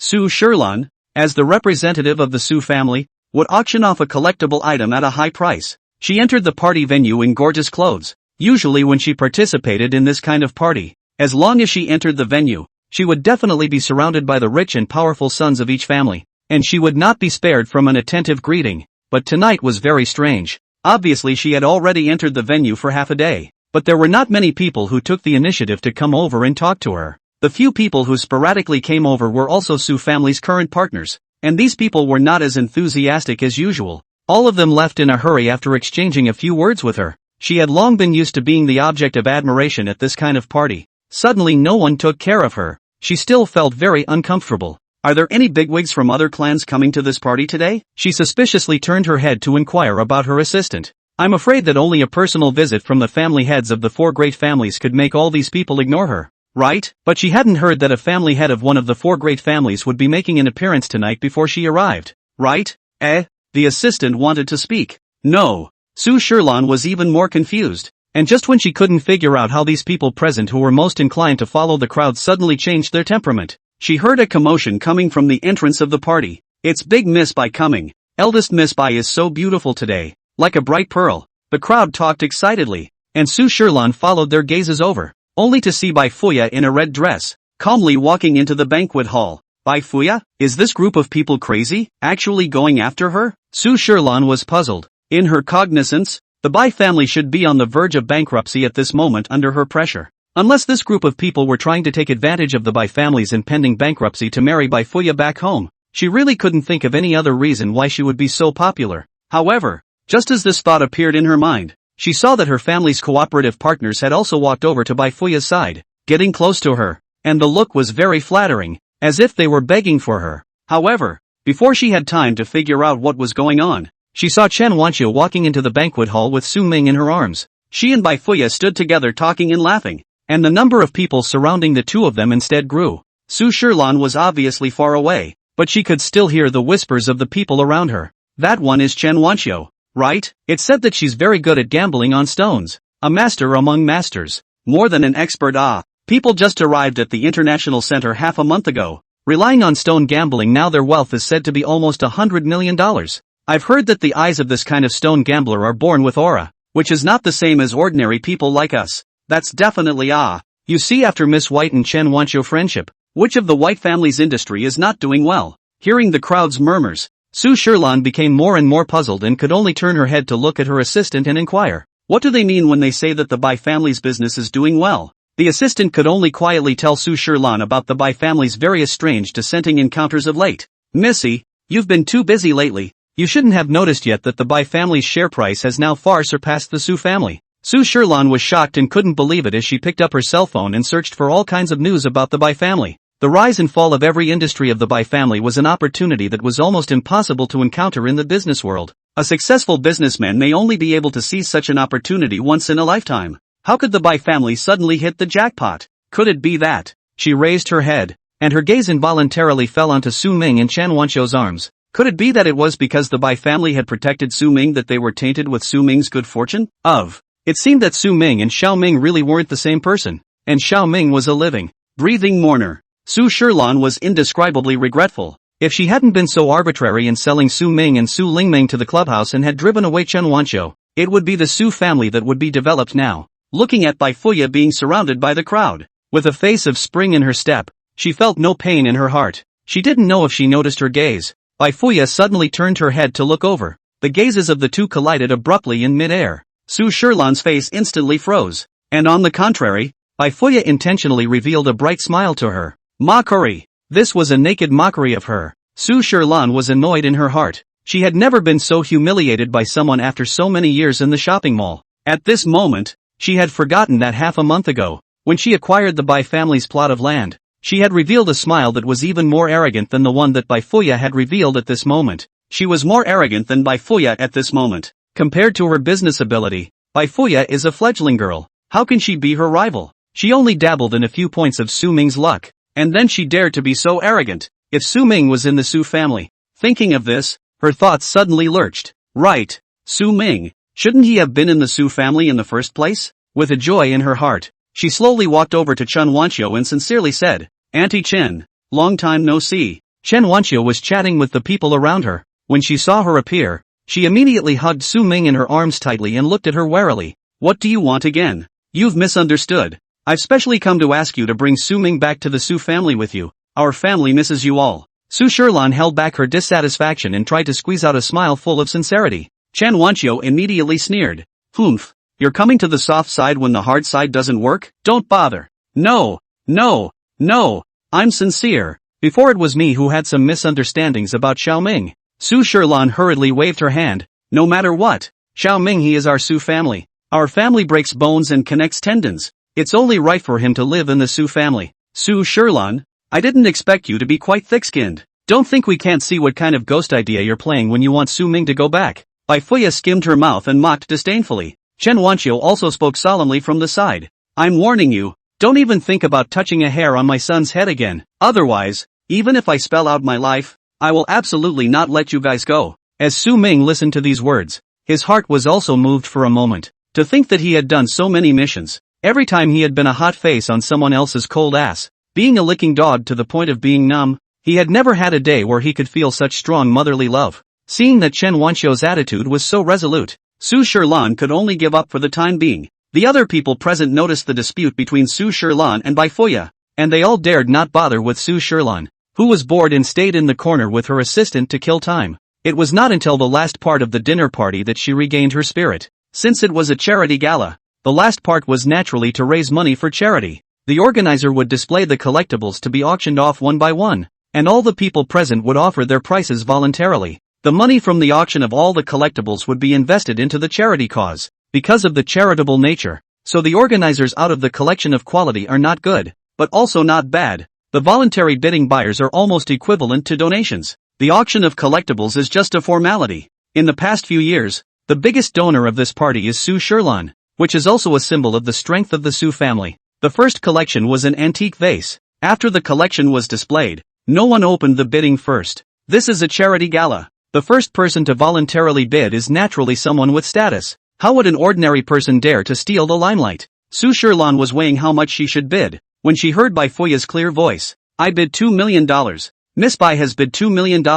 Thank you, Miss Bai, for your dedication to charity. The organizer immediately said with delight. The price of $2 million was 3 times the market price of this antique vase. And with her, a member of the 4 great families, playing the first prize, it was estimated that the people behind her would not bid less. Praises for Bai Fuya were also pouring in from the venue. Miss Bai is really generous. This is charity money. Donating $2 million in one go. What a beautiful person with a good heart. No wonder the Bai family has been so prosperous lately. It seems like the Bai family is constantly making good karma. This is only the first one. It is estimated that Miss Bai will have to make a bid later. Today she is going to make a big appearance. In previous years, it was Miss Su who gave the most money for charity. But this year, it was Miss Bai who took the limelight. It seems that in the future, the Su family is really going to be unable to compete with the Bai family. What's the use of the future? Right now, the Su family can't compare to the Bai family either. Or else you can see why Su Shilan didn't dare to make a bid just now? Even though Su Shilan didn't really want to hear it, those murmurs kept drifting into her ears. And her face grew darker and darker? She would be no match for Bai Fuya? What kind of joke is this? On the stage, the organizer launched a second collectible. An ancient painting and calligraphy. The market price of this type of ancient calligraphy and painting was only about $1 million. Su Shilan was angry, and did not hesitate to open the bidding. I'll offer $10 million.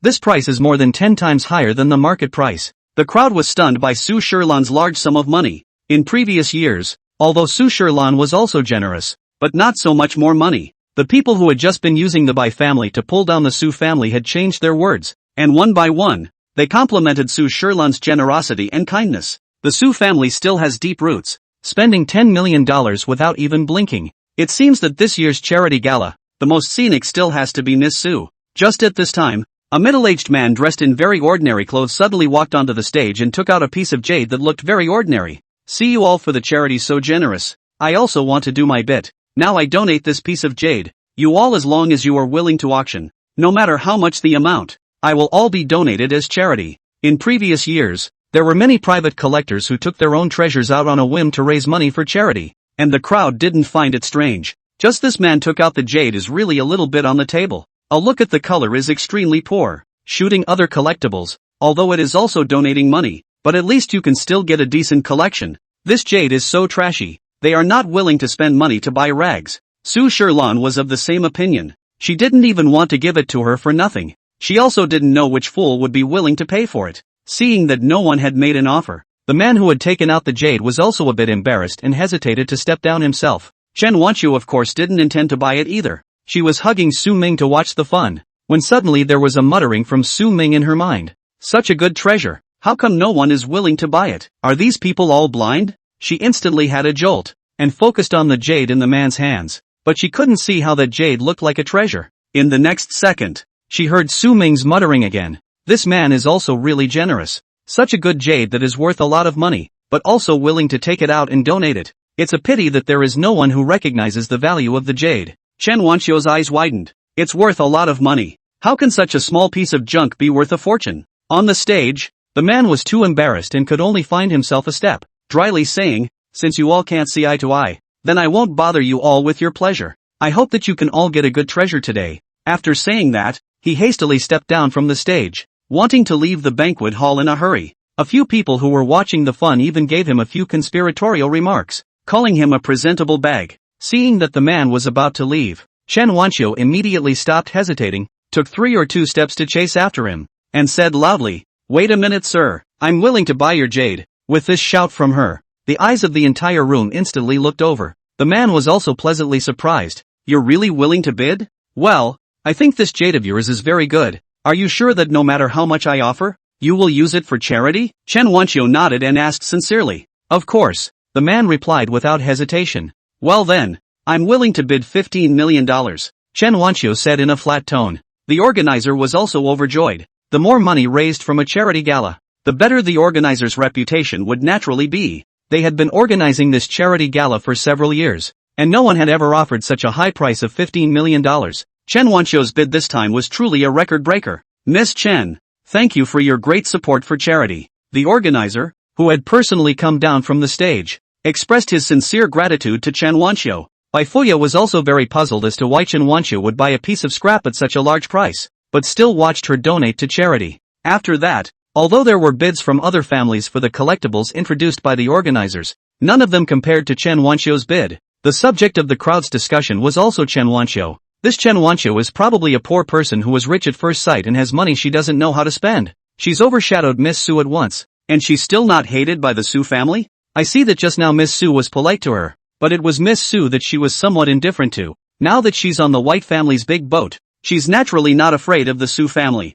$15 million for a piece of crap. What a waste. People aren't doing charity, hahaha. Doing charity? Oh, only a fool would do charity like this. I think she's an ingrate. Some of the people who were friends with the Bai family began to feel sorry for Chen Wanqiu. If Ms. Chen wanted to do charity, there are quite a few collections up for auction tonight. Why bother to auction such a broken jade? Who knows? I think it's a waste of money for someone to offer $100,000 for that jade. 100,000? I wouldn't even buy this in a $2 store. It's rumored that it's because Miss Su has some sort of beef with her, and by bidding like that she's intentionally suppressing Miss Su. Hearing this, Su Shilan's mood was also a bit complicated. She also didn't expect Chen Wanqiu to actually hate her so much, preferring to spend $15 million on a piece of garbage to suppress her. But even if she pressed over this headwind, wasn't she the one who suffered? In the face of the lamentations from the crowd, Chen Wanqiu acted very calmly, always insisting that she was only trying to do her part for charity. Only she herself can be sure that this piece of jade must be worth a lot of money,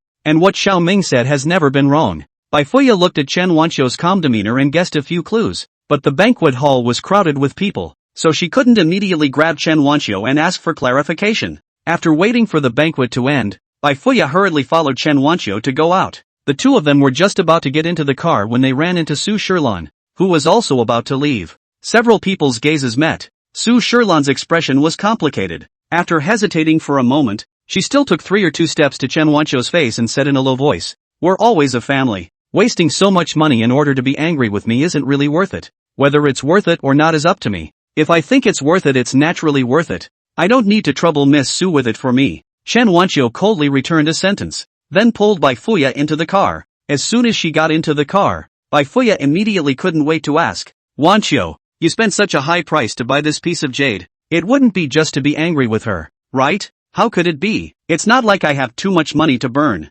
Chen Wanqiu smiled as she took out the piece of jade and looked at it. "This piece of jade is worth much more than $15 million.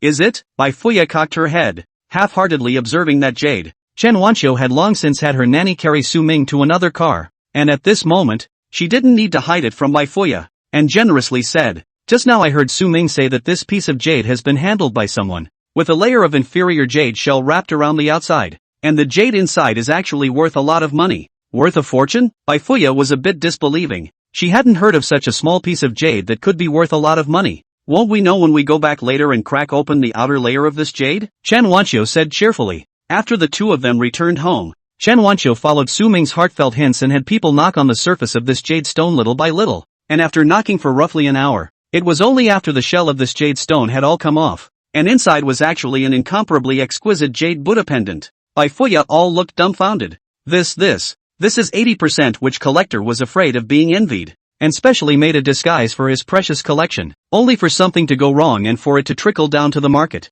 Bai Jinglin had learned of the news and also rushed over to see what was going on, and he pondered for a while before suggesting a rather large possibility. Chen Wanqiu couldn't help but feel a bit sad. It seems that the man who sold the jade actually didn't know about the secret hidden in this jade. I've spent a bit of a loss on this $15 million. Bai Jinglin was also getting more and more curious. This camouflage is very skillful. I think the owner of this jade Buddha pendant must have loved it immensely. Miss Chen, can you show me this jade Buddha? After receiving the jade and observing it for a while, he then happily said, this jade Buddha statue should be from the hands of a jade carving master. Last year, I had to spend $100 million in an auction house to auction off one of his works. $100 million from the International Center was indeed more than enough to buy a city when taken outside. Su Ming really wasn't wrong. Is that so? So Su Ming even saw this. Bai Fuya was pleasantly surprised. She didn't expect Su Ming to actually have such a deep understanding of jade. Bai Jinglin, however, thought even more. He had originally thought that Su Ming was just a little baby with an extraordinary destiny.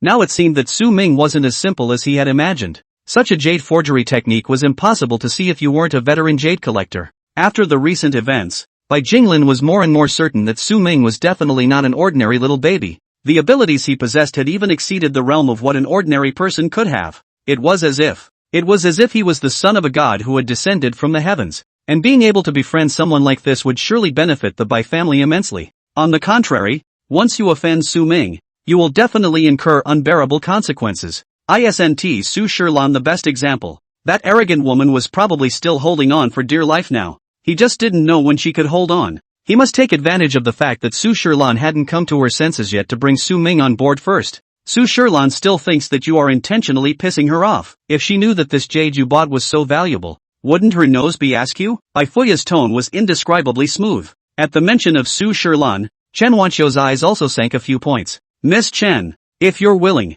I hope that you can bring young Master Su Ming to completely break away from the Su family and establish a new family. Bai Jinglin took the initiative to propose. Our Bai family is willing to fully support you. This is a good idea. Bai Fuya's eyes instantly lit up. Today, Su Shilan ran over and hypocritically said something about how you guys are a family in the end, and how breaking bones still connects the tendons. Hearing that made me want to vomit. As long as you guys are completely detached from the Su family, Su Shilan definitely won't be able to do anything about you guys. Chen Wanqiu was also a bit moved, but after all, my husband is still tied to the Su family headquarters, and there are still many of our family's industries that are dependent on the Su family headquarters for development. To put it bluntly, the affiliated families and the headquarters are also communities of interest, and they can't be broken off just by saying so. Although the headquarters will provide support to the affiliated families, if the affiliated families have second thoughts, it's definitely not possible for them to leave the headquarters at will. In other words, they would have to shed their skin without dying.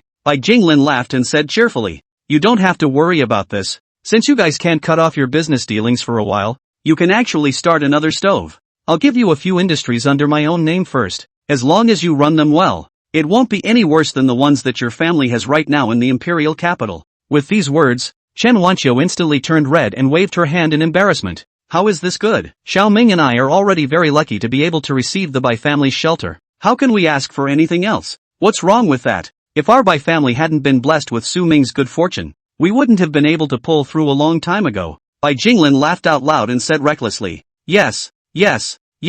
You guys detached from the Su family and became our family's affiliated family. Then we'll be family with you from now on. What else would a family say about two families? Bai Fuya also pulled Chen Wanqiu's hand and said happily. Now Chen Wanqiu and Su Ming were a super mascot in her eyes. And even if Bai Jinglin gave Chen Wanqiu even more family property, she felt that it was justified. After all, the more they gave Chen Wanqiu, the more blessings their Bai family could receive, which was a good thing that no one else could even beg for. Is this really good? Chen Wanqiu still felt a bit embarrassed. It was only after a few excuses that she accepted Bai Jinglin's good intentions. After all, she also wanted to completely get rid of the Su family, and as long as Su Shilan didn't die to Xiao Ming would be in danger at all times. The next day, Bai Jinglin completed the industry transfer procedures and gave Chen Wanqiu a number of properties under his name. Chen Wanqiu has been living the life of a rich wife in the imperial capital. Su Bingjin is responsible for making money to support the family. She is responsible for the beauty of the flower. In addition to singing and acting, business things she although from Su Bingjin's mouth to understand a lot, but never hands-on personal management. Now Bai Jinglin a brain to these industries are handed over to her hands. She simply cannot cope with. She stayed in the company read a day of documents, but even some of the company's basic mode of operation are not clear. Busy day is also dizzy. Bai Jinglin knew that Chen Wanqiu did not know how to do business, so he specially asked Bai Fuya to assist her from the side. But even though Bai Fuya patiently explained a lot of company knowledge to Chen Wanqiu still looked confused. Sister Wanqiu, did you understand what I said? Bai Fuya looked at Chen Wanqiu's clear and with stupid eyes and couldn't help but feel a pang of worry. Probably. Understand. A little. Right? Chen Wanqiu clenched her palms, scrunched her neck, and replied cautiously. With these words, anyone who heard them could tell that she actually didn't understand at all. Bai Fuya somewhat helplessly raised her head and glanced at her assistant. In fact, she had already anticipated this situation. She had spent several years studying at the top economic institutions,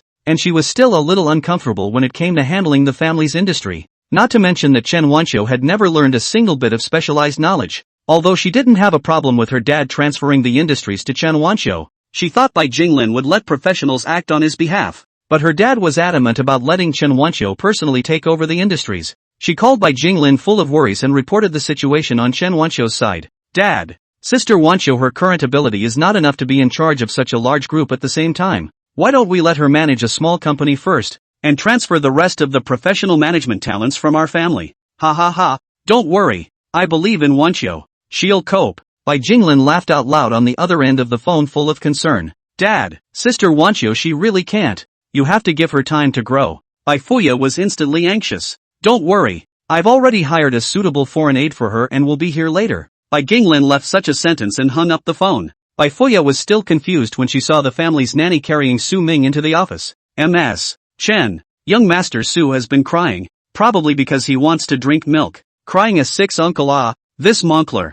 Baby has been quiet. When did he cry Su Ming in the nanny's arms has been speechless, unable to figure out how he slept well at home, how suddenly he was carried to the company. As soon as Chen Wanqiu heard that her son wanted to drink milk, she immediately carried Su Ming over. Seeing this, everyone else also walked out, and thoughtfully closed all the shutters. Forget it, it's not bad to be able to drink milk. Su Ming was held in Chen Wanqiu's arms, and was also made to go with the flow. His eyes flicked around, and he couldn't help but look at those documents on the table. The qualifications of these partners are all average but if they can cooperate with those industries that my mom has in her hands right now, there can be a good chemical reaction. Chen Wanqiu was breastfeeding Su Ming while fretting over the selection of a partner. When she coldly heard Su Ming's recitation, she instantly became energized. For example, this pharmaceutical company, although running half dead, but if you do not cooperate with the hospital and nursing home cooperation, the production of healthcare products, the same drugs in a different packaging with a few ingredients can be 10 times the price. Not more than the pharmaceuticals have a lot of money. This piece of real estate are old houses, not good to sell, simply in rental agencies, slightly renovated. That is a first-hand rental. The next half of the month there will be this piece of news to pass the subway released. By then this piece of rent can be soaring. The product spokesman why choose Jose This cannot control the lower half of the beast. Cannot be long before the hat uncle to send a silver bracelet. That third-line singer is the future of the heavenly kings The more Chen Wanqiu listened, the more excited she became, and simply hugged Su Ming to deal with all the documents. In a short while, when she opened the office door again, she had already selected the cooperation partner that would develop the best in the future from dozens of contracts. Bai Fuya looked at her confident appearance and examined them with some suspicion. Bai Fuya looked at a few documents, and a few of the partners were indeed high-quality partners that she was also optimistic about. This was a great surprise to her. She had expected Chen Wanqiu to be able to select a suitable partner and it would already be very good. She didn't know if she really had a talent for business, or if she was just a blind cat who stumbled upon a dead mouse. However, other than these contracts, she felt that Chen Wanqiu had been a bit wrong in all the other decisions. Sister Wanqiu, Why did you choose such a small star as the spokesperson for this cosmetic? We have enough budget. We should have hired the big star Jose. Bai Fuya was still afraid that Chen Wanqiu would not understand and patiently explained to her.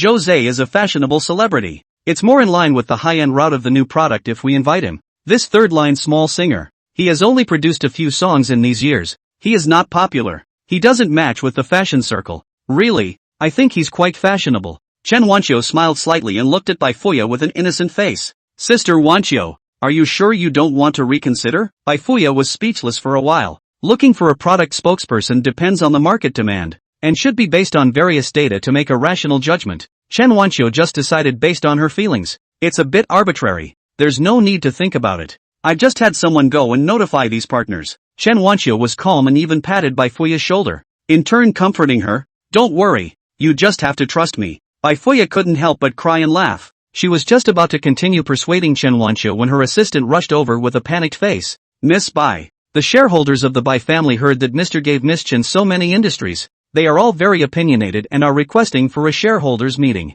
Bai Fuya snorted coldly, and her eyes instantly turned cold. This group of old guys, I knew they wouldn't stop. Before, when our family was suppressed by the Su family, each and every one of them acted as a shrinking turtle. And now that it's peaceful, each and every one of them wants to emerge to show their might. It's fine. Since they want to meet me, let's meet them. Chen Wanqiu didn't seem to be worried. Her expression looked very relaxed. She wasn't worried, but Bai Fuya was quite worried. Bai Fuya knew the strength of those old shareholders, who often had opinions on the company's decisions due to their seniority, and only her father could suppress them. At the shareholders' meeting, Chen Wanqiu faced the questioning of the major shareholders and briefly said some of her future decisions, which made the shareholders very dissatisfied, because Chen Wanqiu's investment decisions were really too arbitrary, and several companies under her are half dead. At any time there may be cash flow breaks. This time every investment should be cautious. However, no matter how angry they were, Chen Wanqiu was not in a hurry and was very Buddhist. Even Bai Fuya was stunned, and once suspected that Chen Wanqiu was not really good at managing the company,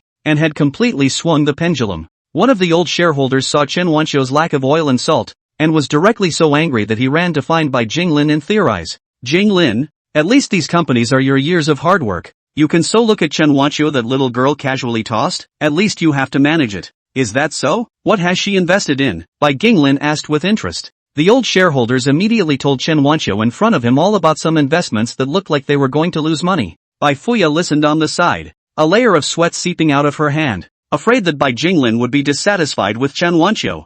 Unexpectedly, after listening to the old shareholders' accusations, Bai Jinglin showed a pleased look inside in praise. Is that so? Wanqiu is really interesting. Such a forward-looking investment vision. Even I don't possess it. Jinglin, she's clearly investing recklessly. You can't just ignore it. The old shareholders were instantly anxious. Bai Jinglin, however, directly stood up and tugged with him to send him out the door. Old Hua, don't worry, I'll turn back. I'm not doing it.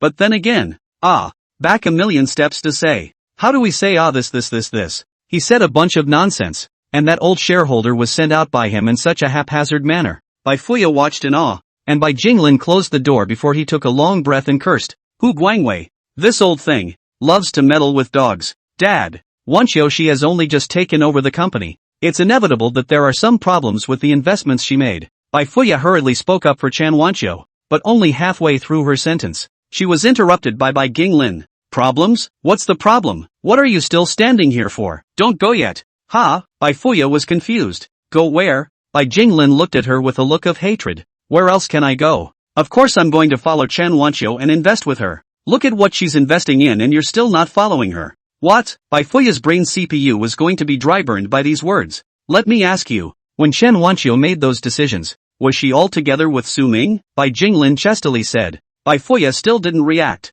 nodding her head somewhat woodenly, not thinking for a moment to understand what this could have to do with Su Ming. That won't do. That's the strongest foreign aid I sent to Chen Wanqiu. You quickly follow Chen Wanqiu to invest together. Bai Jinglin nodded in satisfaction and urged once again. Meanwhile, Hu Guangwei, the old shareholder who had been sent out of the Bai family's gate, was already on his way to find the other shareholders to discuss a plan. In his eyes, Bai Jinglin had inexplicably supported Chen Wanqiu so much. There must be something wrong with both of them, and the Bai family shouldn't be managed by someone so useless. However, Chen Wanqiu didn't realize that she was about to be targeted, and instead asked Bai Fuya to send the Jade Buddha pendant to the appraisal agency together. Although Bai Jinglin was sure that the jade Buddha was from a famous jade carver's hand, it had to be sent to a professional appraisal organization for testing before its exact value could be determined. The two went to the appraisal organization with a smile on their faces, knowing that it would take a long time for the appraisal result to come out. Chen Wanqiu directly dragged Bai Fuya to the nearby commercial street to go shopping,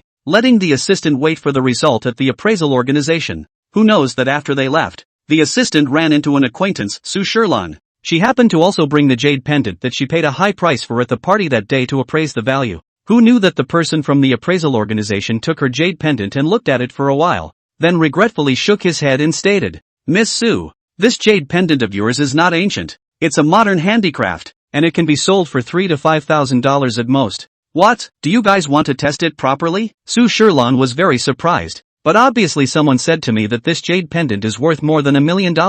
Are you guys mistaken? Miss Su, we are not going to be mistaken. This pendant really a glance fake. The staff met Su Shilan's fierce eyes. Her voice inexplicably went down. "May I ask who said to you that this pendant is worth more than $1 million? He hurriedly changed the topic. This time it was Su Shilan's turn to be speechless. She had only heard someone discussing the price of this jade pendant at the party. As for who exactly it was, she had no impression at all. Just when she was so angry that she wanted to leave, the staff brought out the jade Buddha pendant that had been appraised. "Sir, this piece of jade Buddha you brought is indeed the work of an ancient jade carver. Our estimated guaranteed value should be at 150 million. Please keep the treasure and the appraisal certificate," the staff respectfully told Chen Wanqiu's assistant. Su Shilan turned her head to look over, only to be surprised to find that this person seemed to be the assistant who always appeared beside Bai Fuya and Chen Wanqiu. Then the jade Buddha pendant he brought for appraisal. Could it be Bai Fuya's? The thought that Bai Fuya actually bought such an expensive pendant. Su Shilan's heart was not pained. The assistant put away the collection and called Chen Wanqiu on the spot, happily congratulating, "Miss Chen, this jade Buddha pendant is really as valuable as you said. It's an unbelievably good treasure." Chen Wanqiu was not surprised by this answer, but it was Bai Fuya who was so excited that she was about to jump up. "Oh my god. At that time, those people still said that it was a waste of money for you to spend $15 million to buy that jade. If they knew that there was such a good pendant hidden inside that jade, they would probably regret it all the time." Bai Fuya's voice was not small. Su Shilan stood nearby and heard everything. She was first shocked that this pendant was Chen Wanqiu's, and then she was even more shocked that this jade Buddha was actually in the broken jade that Chen Wanqiu had spent $15 million on that day. Thinking of Chen Wanqiu's calm demeanor at that time, Su Shilan's mood inexplicably sank a few points. She thought that Chen Wanqiu had spent money to buy the rags in order to gamble with her, but it turned out that she had already known that the rags were just a pearl in the rough. She also went in front of Chen Wanqiu and said those words. I'm afraid that at that time, Chen Wanqiu looked at her as if she was a clown. A sense of shame surged through her heart, and her face followed suit and turned several shades of red. "Miss Su, this is your treasure. Please keep it." The staff member who received her couldn't help but whisper a reminder when he saw that she was hesitant to take the jade Buddha pendant back.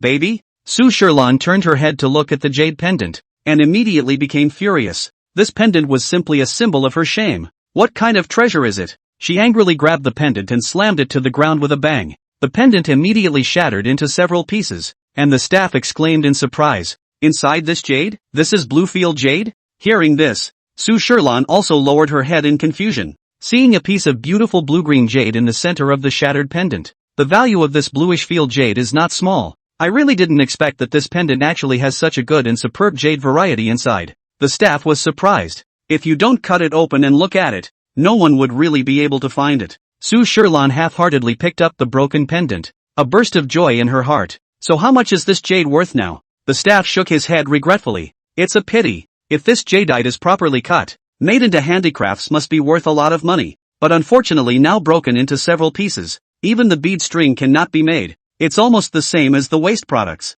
Su Shilan immediately looked constipated. "Since it's almost like scrap, what's the point of screaming? Are you kidding me?" On the other hand, Chen Wanqiu and Bai Fuya had already returned home, and before Bai Fuya could share with Bai Jinglin how valuable the jade Buddha pendant was, she was informed by her assistant that the shareholders of the Bai family were making trouble again. Among them, the one who made the most noise was Hu Guangwei. To this old fox, Bai Fuya was also very helpless. With him causing trouble, all of Chen Wanqiu's decisions were implemented very slowly, and even some of the company's employees didn't take Chen Wanqiu's designated partners seriously at all. "Fuya, can't we get Hu Guangwei to step back?" Chen Wanqiu couldn't make any effort and could only turn to Bai Fuya for help. But Hu Guangwei is an old shareholder in the company. Bai Fuya can't do anything about him. This Hu Guangwei, stubborn, even my father doesn't put him in his eyes. Although he doesn't account for many shares in the Bai family, he is very popular, and quite a lot of shareholders have always stood on his side. What then? Chen Wanxiu also lost her breath once she heard this. Bai Fuya shrugged her shoulders and faintly said, "Speaking of which, this Hu Guangwei wanted to squeeze my father out of the position of the Bai family's head some years ago, and if not for my father's early realization, the Bai family still doesn't know what the family name is now." Chen Wanxiu instantly understood. So he doesn't genuinely feel that the decisions and investments I make are bad. He's only deliberately suppressing me because I'm a junior supported by Mr. Bai. This old thing is nervous when he sees me putting in cultivation of newcomers. When I just took over the family's industry, he also wanted to make trips, but I at least have the surname Bai. He didn't dare to make much of a fuss, and over the years explicitly and secretly by my father to recover a lot of shares, before he got honest. Bai Fuya huffed and puffed about the matter regarding Hu Guangwei. If it wasn't for the fact that he still had quite a few shareholders in the Bai family to support him, my father would have dealt with him a long time ago. Isn't there any way to deal with him? Chen Wanxiu was puzzled. Although he's rather stubborn, he's very popular, unless he can be made to appear in any black material and directly lose his reputation. Otherwise, he can only be dealt with in a slow manner. Bai Fuya collapsed on the bed, pulling over a pillow to cover her face, and her speaking voice also jarred, sounding a bit tired. Chen Wanxiu pondered for a moment. Suddenly her eyes lit up. It's not like there's no way. It's just that you have to cooperate with me. Even my father can't take him. Can you still have a way out? Bai Fuya bounced up from the bed in a flash and asked curiously. Well, I think maybe Xiao Ming will have a way. Chen Wanxiu nodded seriously. Bai Fuya's eyes widened as she turned her head to look in the direction of the baby's room where Su Ming was and said incredulously. Him? Yes, only that I can't let Su Ming know that I can hear his heart. Otherwise, perhaps he won't even speak quietly in his heart in the future. Chen Wanxiu seriously discussed with Bai Fuya. You mean, we have to find a way to make Su Ming himself say the way to deal with Hu Guangwei? Bai Fuya understood a little, but still couldn't believe that Su Ming, a little baby, could have an idea? Su Ming, can he really do it? There's nothing we can do anyway. So let's treat a dead horse as a living horse. Su Ming, he's not an ordinary child. Chen Wanxiu, who knew that Su Ming was a genius, didn't make her words too clear, and immediately discussed the deception plan with Bai Fuya. Not long after, Su Ming, who was tired of playing with himself and was about to go to bed, was suddenly carried to Chen Wanxiu's room by the nanny. While teasing him, Chen Wanxiu complained to Bai Fuya with a sad face. This old man Hu Guangwei is really stubborn. It seems that with him around, there is no way for me to take over the properties that Mr. Bai gave me, and it's impossible for us to get out of the Su family. If you guys can't break away from the Su family, maybe one day you'll be approached by Su Shilan again. At that time, what if Su Ming is sold into the clubhouse again? Bai Fuya also said worriedly from the side. Yes, I've heard that in those clubhouses, there are some beasts that like to play with little kids like Su Ming. It's all because of that Hu Guangwei. Su Ming was dumbfounded. What the hell? How come you have to toy with me? He listened for half a day and eventually came to a conclusion from Bai Fuya and Chen Wanxiu. If he didn't bring down Hu Guangwei, he was going to suffer. This Hu Guangwei, why does it sound so familiar to me? Su Ming was a little puzzled in his heart, and after recalling for a long time, he remembered. Isn't he that old glutton who was almost 50 and still fought one man against 3 women, and was finally caught and chased by his own proper wife? When Su Ming did his first mission, he vomited his heart and soul for Su Shilan, and Hu Guangwei, as a shareholder of the Bai family, often targeted the Su family's industry. At that time, Su Shilan had to compete with Hu Guangwei for a land plot. And in order to make Su Shilan's bid successful, he dug in his heels and relied on the system to finally find out this old fox's dark information. It turns out that he actually secretly raised 3 lovers outside, or 3 tender water female college students. His wife fierce and vain, he did not dare to let his wife know. This old thing other guts are very small, but it is colorful and bold. Often in the Lijiang Hotel 4502 box 4 people together to play poker, but also not afraid of one day tossed to death in bed. Chen Wanxiu listened to Su Ming's words. Her white cheeks couldn't help but float a touch of redness, and she couldn't help but imagine the moving images of Hu Guangwei and those 3 female college students, instantly becoming even more bashful. Sister Wanxiu? Bai Fuya noticed her change in demeanor and made a timely move. She immediately returned to her senses and gave the other party a gesture. Bai Fuya immediately understood and coughed unnaturally. Cough cough cough. Don't worry too much Wanxiu, we will always think of a way to deal with Hu Guangwei. That's true. Chen Wanxiu nodded along. After the two of them exchanged a few pleasantries, Su Ming couldn't stay up and directly fell asleep. Chen Wanxiu immediately carried him back to the nursery, and as the 2 women hid in the room, Chen Wanqiu relayed what Su Ming had just said to Bai Fuya. Bai Fuya was dumbfounded by what she heard, her little face turning yellow. It took a long time for her to come back to her senses, recalling, I remember that Hu Guangwei's wife is particularly fond of emerald jewels, and she has to shop at jewelry stores every weekend. I should be able to find out her itinerary very quickly. Chen Wanqiu smiled and nodded. The next day, she went to the jade jewelry store with a superb jadeite that she had previously gambled for at the gambling casino. According to Bai Fuya's investigation, Hu Guangwei's wife would come to this store today to buy new jewelry. She strolled around the store a few times, choosing things without haste, and by the time she picked the fourth piece of jeweled earrings, a rich wife dressed in a flamboyant outfit walked into the jewelry store in a high and mighty manner. Even if Chen Wanqiu hadn't seen the photo beforehand, she could have guessed that this was the person she was waiting for. Her face, however, was well maintained,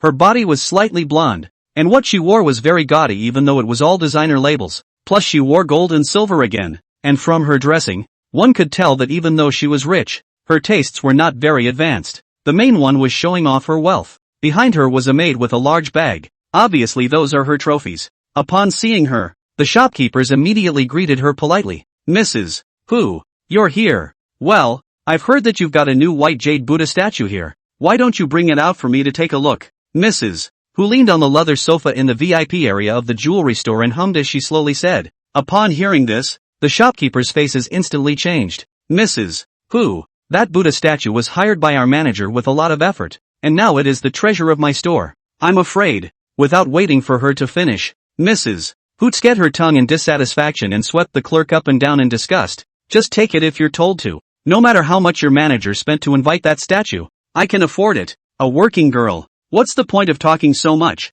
Several employees' faces changed when they heard these bossy words of hers. Fortunately, the manager heard the news and rushed out in time, and said politely to Mrs. Hu, Mrs. Hu, don't be angry. She's new and doesn't know any better. I'm just asking someone to send the statue over to you. Mrs. Hu snorted and said in a conspiratorial manner. Yo, isn't it the treasure of the store? You're willing to give it to me? You're joking. I'm joking. The manager could only smile and quickly had the jade Buddha taken out. Seeing the Buddha, Mrs. Hu's face only revealed a few smiles. Not bad. I'll take it. Swipe your card. Looking at Mrs. Hu buying the Buddha statue, Chen Wanqiu, who had been watching the show from the side, had some complicated feelings. If she knew that her husband was fighting with a beautiful young college girl at this moment, she didn't know what kind of reaction she would have. She is indeed very rich, can buy what they want, but cannot catch her husband's heart. Chen Wanqiu thought this in her heart and looked at Mrs. Hu with more pity in her eyes. Mrs. Hu was being surrounded by the manager and a few sales clerks to brag about her. When she unexpectedly met Chen Wanqiu's look of pity, her heart was suddenly upset, and she simply pointed at Chen Wanqiu and said, all those jewels she bought just now, wrap them all up and give them to me as well. Upon hearing this, the manager was instantly happy and said without hesitation, no problem. I'll let someone wrap it all up for you now. I picked these things out. Why should I sell them to her first? Chen Wanqiu was stunned and asked with some dissatisfaction. I'm sorry, miss. You haven't been buying. Of course we have to sell them first to the guests who are sure they will pay. The manager had a smile piled on his face, but the words he said made Chen Wanqiu even more displeased. Is that so? I was going to plan to let you guys work on this piece of jade of mine before paying for it. Holding back her anger, she took out the jade stone she had brought along with her and said lightly, now it seems that I can only go to the jade store next door to have it processed. Then miss, you go slowly, we won't see you off. The manager didn't even look at the jade stone in her hand before immediately smilingly raising his hand at her. Chen Wanqiu's heart was clogged. Is this the way your store treats guests? I'm sorry, guest, don't we have a valued guest here today? You take it easy. The manager still had a smiling look, but the words he uttered were very exasperating. Chen Wanqiu snorted coldly, deciding not to tell Mrs. Hu about her husband's cheating for now, and turned around to leave. However, in the next second, a man hurriedly came over, apologizing to her repeatedly. I'm sorry, this young lady, this employee of mine doesn't know any better. Don't mind me. This jade of yours is the best of the best. I don't know what you want to process? Processing? I see that this store of yours is too big. I'm afraid you can't look at this insignificant piece of jade of mine. Chen Wanqiu swept a glance at that manager, her tone light. You're joking. Your jade is a rare gem. I'm afraid that the entire international center can't pick 3 of the same quality as yours. The store manager laughed. The manager stood aside, already drenched in sweat. But I'm in a bad mood right now. I don't want to do it. Chen Wanqiu still held her head high, her tone flat. Store manager, this is all a misunderstanding. The manager wiped a handful of beads of sweat oozing from his forehead and carefully said, "You don't have to come tomorrow." The store manager turned back and chided in a cold voice. The manager was instantly as if he had lost his life, looking at Chen Wanqiu with remorse in his eyes. Only then did Chen Wanqiu satisfactorily hand over the extremely fine jade in her hand to the store manager. "Alright, please make this jade of mine into a jade goddess of mercy. I want to give it to my son to wear." "Jade goddess of mercy?" the store manager said with some regret. "The size of this jade stone can make a big circle bracelet. Are you sure you only need to make a guanyin? It's not a bad idea to make a bracelet for your son to marry in the future." Chen Wanqiu was amused by his words and laughed out loud. "I'm afraid this is a bit too early. My son doesn't even have a few teeth." The store manager was stunned for a moment before he realized, and followed suit with a sarcastic smile, proposing, "Your son is really blessed, but this jade only play a jade guanyin really waste. You see, we give you a big circle bracelet, and then use the inner circle of the bracelet to do pendant. So you wear bracelet, your son wear guanyin, mother and son. How good is not it? That's a good idea." Chen Wanqiu nodded. After handing over the jade to the store manager and paying the deposit, she made a move to leave, but to her surprise, two maids stopped her. These two were the very maids that Mrs. Hu had brought with her, and Chen Wanqiu was inwardly delighted that Mrs. Hu had, as she had expected, seen that she had such a good jade material, and her heart was moved. "This jade of yours is really good. How about selling it to me? How much you just say?" Mrs. Hu walked over and said condescendingly. Chen Wanqiu snorted coldly. "Mrs. Hu, right. I know you. Aren't you that poor old woman with no husband to love her? You, what did you say?" The other party instantly widened her eyes and shouted loudly, "If you dare to talk nonsense, I'll tear your mouth off. I'm not bullshitting. Who in our circle doesn't know that your husband Hu Guangwei he's keeping 3 female college students outside?" Chen Wanqiu wrapped her hands around her chest, deliberately trying to provoke her. You, I'll kill you." Mrs. Hu was so angry that her face turned red and she was about to pounce on Chen Wanqiu's body with her teeth and claws open. Chen Wanqiu immediately hid behind the store manager and said with a smile, "Whether I'm bullshitting or not, go ask yourself. Isn't your husband the major shareholder of the Bai family? Go ask Mr. Bai, Miss Bai yourself. See if they all know." Mrs. Hu gritted her teeth. "You wait, I'll call Bai Fuya now." Chen Wanqiu's hanging heart finally let go. With Mrs. Hu's such a high-eyed character, if she directly told her that her husband had cheated on her, no matter how she said it, she definitely wouldn't believe it, and might even tell Hu Guangwei right away. Then their plan wouldn't go on. That's why she purposely provoked to make Mrs. Hu believe that her husband's cheating is already known to everyone. "Fuya, I met someone. She insisted that my husband cheated on me and said that you all know about it. So tell her how much my husband loves me." Mrs. Hu called Bai Fuya's phone and exasperatedly said. Bai Fuya had been waiting for this call for a long time. She looked like she was having a hard time speaking. You know all about it? In fact, Mr. Hu didn't mean to do it. He just made the mistake that men all over the world would make." "What?" Mrs. Hu instantly had a heavenly spin and almost stumbled and fell to the ground. Luckily the servant beside her supported her. "I've heard that Mr. Hu often goes to the Li Jing Hotel with those 3 female college students to get a room, and it seems like he'll be there tonight as well." Bai Fuya said carefully. "Mrs. Hu, you must not say that I told you. My father and the others are afraid that you will be angry with Mr. Hu and they don't allow me to say anything. You all know?" Mrs. Hu was so angry that her face turned red. This, Bai Fuya deliberately did not answer. "In fact, Mr.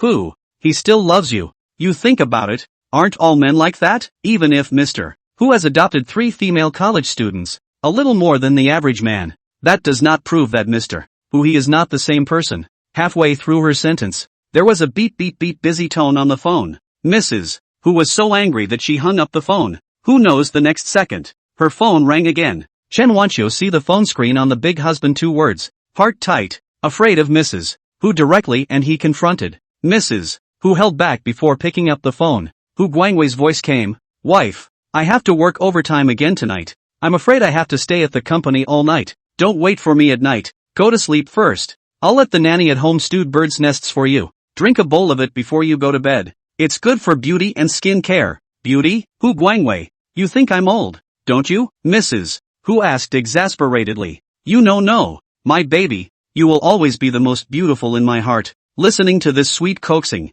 no wonder Mrs. Hu never discovered Hu Guangwei's true nature. Chen Wanqiu couldn't help but pity Mrs. Hu even more. But when she thought of the other party's condescending appearance just now, she again felt that the pitiful must have something to hate. Mrs. Who opened her mouth several times wanting to speak. Every time Chen Wanqiu's mood followed the nervousness, but in the end, Mrs. Hu didn't say anything, and Hu Guangwei hung up the phone after a few polite words. Only then did Chen Wanqiu feel completely at ease and quietly left. 2 hours later, Chen Wanqiu returned home, and Bai Fuya pulled her over with an excited face to gossip. My people have seen Hu Guangwei into the Li Jing Hotel. He did not, and those 3 women together. But the hotel receptionist has been bought by me. She said that Hu Guangwei lived in the 4502 suite has successively gone in 3 women. I did not think that this Hu Guangwei do things quite secretive. If it wasn't so secretive, wouldn't it have been discovered by you guys a long time ago? Chen Wanqiu pursed her lips and smiled. Bai Fuya had an excited look on her face. Mrs. Hu has also headed to the Li Jing Hotel.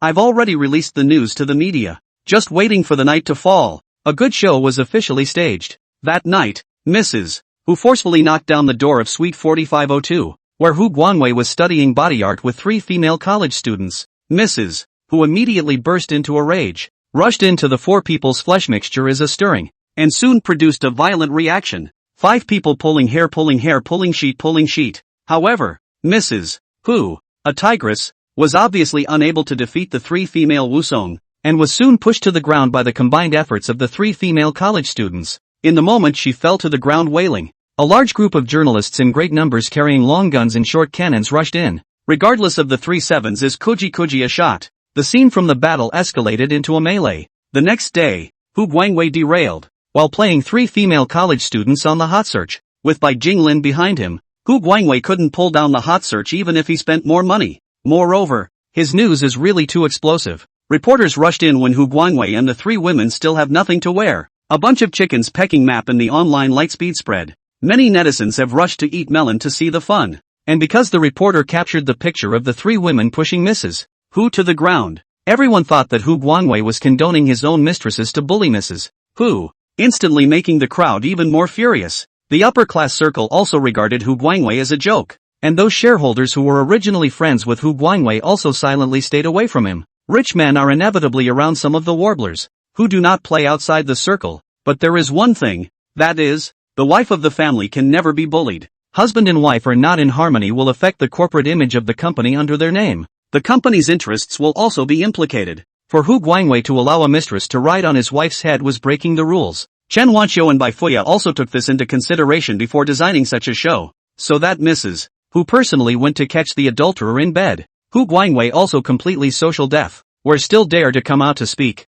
Chen Wanqiu's decisions can also be successfully implemented. Bai Jinglin is also very happy, so easy to remove this big trouble, directly under their own most profitable a busy area of the commercial street to Chen Wanqiu. Seeing that Bai Jinglin loved Chen Wanqiu so much, and that the eldest daughter of the Bai family was also like a sister to Chen Wanqiu, many of the families in the international center began to show their affection for Chen Wanqiu. Meanwhile, Su Shirlan was drinking tea with the heads of the other 2 great families. Shirlan girl, I'm afraid it's not just for tea when you've asked both of us old guys on a date today and not Bai Jinglin alone. Shen Anming, the head of the Shin family, was the first to open his mouth and asked with a smile. Shirlan, if you have something to say, just say it straight. I dislike beating around the bush with people the most. On the side, the Yu family head, Yu Yunting, also snorted coldly. Since that's the case, then I'll have something to say straight away. I am hoping that the 2 of you will do me a favor and help me deal with someone together. Chen Wanqiu held her head high and opened the door. What kind of person actually wants to labor the 3 of us to step in? Yu Yunting came to be interested. This person is a woman that my Su family married in the Imperial Capital Division, called Chen Wanqiu. She is insignificant. It's just that she doesn't know what's good for her. She actually brought the Imperial Capital Su family's youngest son, Su Ming, who has been living in the Bai family, making our Su family's bloodline keep straying out. It's really hateful. Su Shirlan said hatefully. I invited her back to the Su family several times, and she relied on the Bai family as her backing, all of which she ignored me. Yu Yunting instantly became furious. How outrageous. A woman from a branch actually dares to be so arrogant, not putting the main family in her eyes. It's time to teach her a lesson. Shenanming was slightly older and his character was quite a bit older. His fingers unconsciously tapped on the desktop as he slowly said, the Bai family has been developing very rapidly lately. We really need to be careful. I don't ask for much. I only hope that the 2 gentlemen can help me take Su Ming back. I can't watch the Su family bloodline go out into the world. Su Shirlan bowed to the 2 of them and respectfully pleaded. As long as the 2 of you are willing to agree, when I recapture Su Ming, I will definitely have heavy gifts to give. Shen Anming had a complicated look on his face and pondered for a while before sighing heavily. That's good. No, a crisp voice suddenly interrupted him. Shen Ningwei rushed in with a doll in her arms, looking at Shen Anming with a huff. Grandpa, you're not allowed to bully Auntie Chen. Ningwei, my good granddaughter, why are you here? Shen Anming was taken aback and immediately wanted to hug Shen Ningwei with full of love. I'm not your good granddaughter. If you bully Auntie Chen and Su Ming, I'll never call you grandpa again. Shen Ningwei took a step back and shouted in exasperation. Io Ningwei, what are you saying? Well, then grandpa won't bully them. Shen Anming was instantly anxious. To cause his eldest granddaughter to disown him for the sake of a Chen Wanxiu, that would be too much of a bargain. He immediately picked up Shen Ningwei and coaxed her for a while before solemnly telling Su Shilan, Eldest Miss Su, I can't get involved in this matter of yours. You'd better go find someone else. Yu Yunting laughed out loud with great disdain. Shen Anming, you are the head of the Shen family, but you would actually listen to the words of a little girl. It's just too ridiculous. Laugh all you want. I see. You are envious that I have such a cute and good granddaughter. Shen Anming was even more disdainful than him, hugging Shen Ningwei with a happy face and coaxing. Our Weiwei just wants the stars in the sky and I'm going to pick them. What is this, isn't it, Weiwei? Only then did Shen Ningwei reveal a sweet smile, and scented Shen Anming's face. I knew you were the best to me, Grandpa. Seeing Shen Anming hugging Shen Ningwei and leaving with a smile, Yu Yunting instantly became even more speechless. Look at his unproductive appearance. Since Mr. Shen is unwilling, then naturally I can't force myself. Su Shilan let out a sarcastic smile, but in her heart, she had a few more points of dissatisfaction with this little girl Shen Ningwei. Yu Yunting sighed. Miss Su, you are also heavy-handed. A small child from the Imperial Capital Branch, also laboring you to take so much trouble. The corner of Su Shilan's lips lifted slightly, hooking up a cold smile. If he was really an ordinary baby, I wouldn't care where he was. Oh, what does that say? Yu Yunting instantly became even more curious. Su Shilan sighed. This child was born extraordinary. He can tell how good or bad the jade in literature is. This is something I have seen with my own eyes. A child can be this powerful? Yu Yunting was surprised. Look at the Bai family. Ever since this child went, the weather has been refreshed. Su Shilan reminded. Thinking of the frequent shit luck the Bai family had been having lately, Yu Yunting had to believe it as well. In that case, then this favor. I'll do it. He smiled meaningfully. The four great families in the International Center checked and balanced each other, and it was absolutely impossible for them to watch as one family slowly rose to power. For the Bai family to want to rely on Su Ming to become a dominant family was simply a fool's errand. A few days later, on Chen Wanxiu's way home from the office, a man suddenly crowded behind her. Just as she was about to scream out, the man covered her mouth and nose with a handkerchief. In the next second, she fainted straight away. By the time she woke up again, she had already been tied up. On the other side, the nanny that Yu Yunting had arranged also carried Su Ming out from the Bai family. Su Ming realized that the car the nanny got into wasn't the one he used to sit in often, and the nanny didn't seem to be the same person, so he couldn't help but feel a little strange in his heart. Just as he was wondering, he heard the nanny make a phone call. Mr. Yu, I've brought out the baby you wanted. Let your people come pick it up right away. He instantly reacted. Crap, am I being kidnapped here? After the previous several lightning strikes, there were still people who dared to kidnap him? Seeing that the nanny was going to carry him to a few strange men, Su Ming couldn't care less, and directly closed his eyes and heart and summoned a few thunderbolts, splitting the few people in front of him all to pieces. The nanny was also terrified and was almost thrown out by Su Ming. When Yu Yunting learned that his people would be struck by lightning whenever they got close to Su Ming, he immediately realized that this might also be Su Ming's ability. After some thought, he had his men bring the video of Chen Wanxiu being tied up to Su Ming. Su Ming, if you don't want anything to happen to your mom, be honest, he threatened viciously. Seeing Chen Wanxiu tied up, Su Ming's heart sank. Damn it, even tying up a woman. What kind of man is that? I despise you. Su Ming cursed hatefully, thinking of the protection that Chen Wanxiu had given him over these days. After some agonizing, in the end, he still cursed and stopped attracting thunder and lightning. At least mother and son, even if he died himself, he couldn't watch something happen to Chen Wanxiu. Yu Yunting was initially worried that Su Ming was too young to understand what he was saying, and only when he saw the thunder and lightning disappear did he breathe a sigh of relief and let someone carry Su Ming away. Su Ming was brought into an autopsy room at the whim of God. Looking at those cold instruments, his heart was half cold. He had met a group of beasts. Are they all ready? A cold, stern female voice rang out, and Su Ming looked around. It was actually Su He. Although the woman was wearing a protective suit and a mask, Su Ming still instantly recognized those moving fox eyes. This person was the second young lady of the International Center Su family, his second sister in his previous life, Su He, a famous medical sage who could directly dissect a complete skeleton from a living animal. Moreover, she was very beautiful looking, and was known as an iceberg beauty in the International Center. Even though she had a curvaceous body and an incredibly sexy face, the way she held the scalpel still made all the men intimidated. After all, if she was upset, she was really capable of stabbing people dozens of times, avoiding the vitals with her knife. At this moment, Su-hee was holding a scalpel and was looking at Su-ming with a face of disgust. Yes, Missy said that she wants you to dissect Su-ming's body structure to see where exactly he is different from a normal person. The assistant beside Su-hee whispered with her report. This sinful seed should never have lived in the world in the first place. Su-hwa's voice was filled with coldness. Su-ming shivered in fear. Nima, she's treating me as if I'm my past life? Although I am him, we should actually be two people. You can't beat me to death with a stick just because I look like me in my past life. Is there any king's law left? Su-hee held the scalpel and carelessly turned it in his hand. A bit of cold light reflecting on Su-ming's face, giving him a near piss fright. At the same time, Su Ningxue learned that Su-ming had been kidnapped, and also hurriedly rushed out to look for Su-ming, but was stopped by several bodyguards. Without my permission today, you can't go anywhere. Su Shilan stood at the door with an icy tone and said, What are you guys going to do to Xiaoming? Su Ningxue's voice was trembling. Su Shilan's expression was indifferent. I'll have second sister dissect his body and study where exactly his ability came from. Upon hearing this, Su Ningxue instantly became anxious to force her way out. With her stature, it would not be a problem at all to beat these few bodyguards,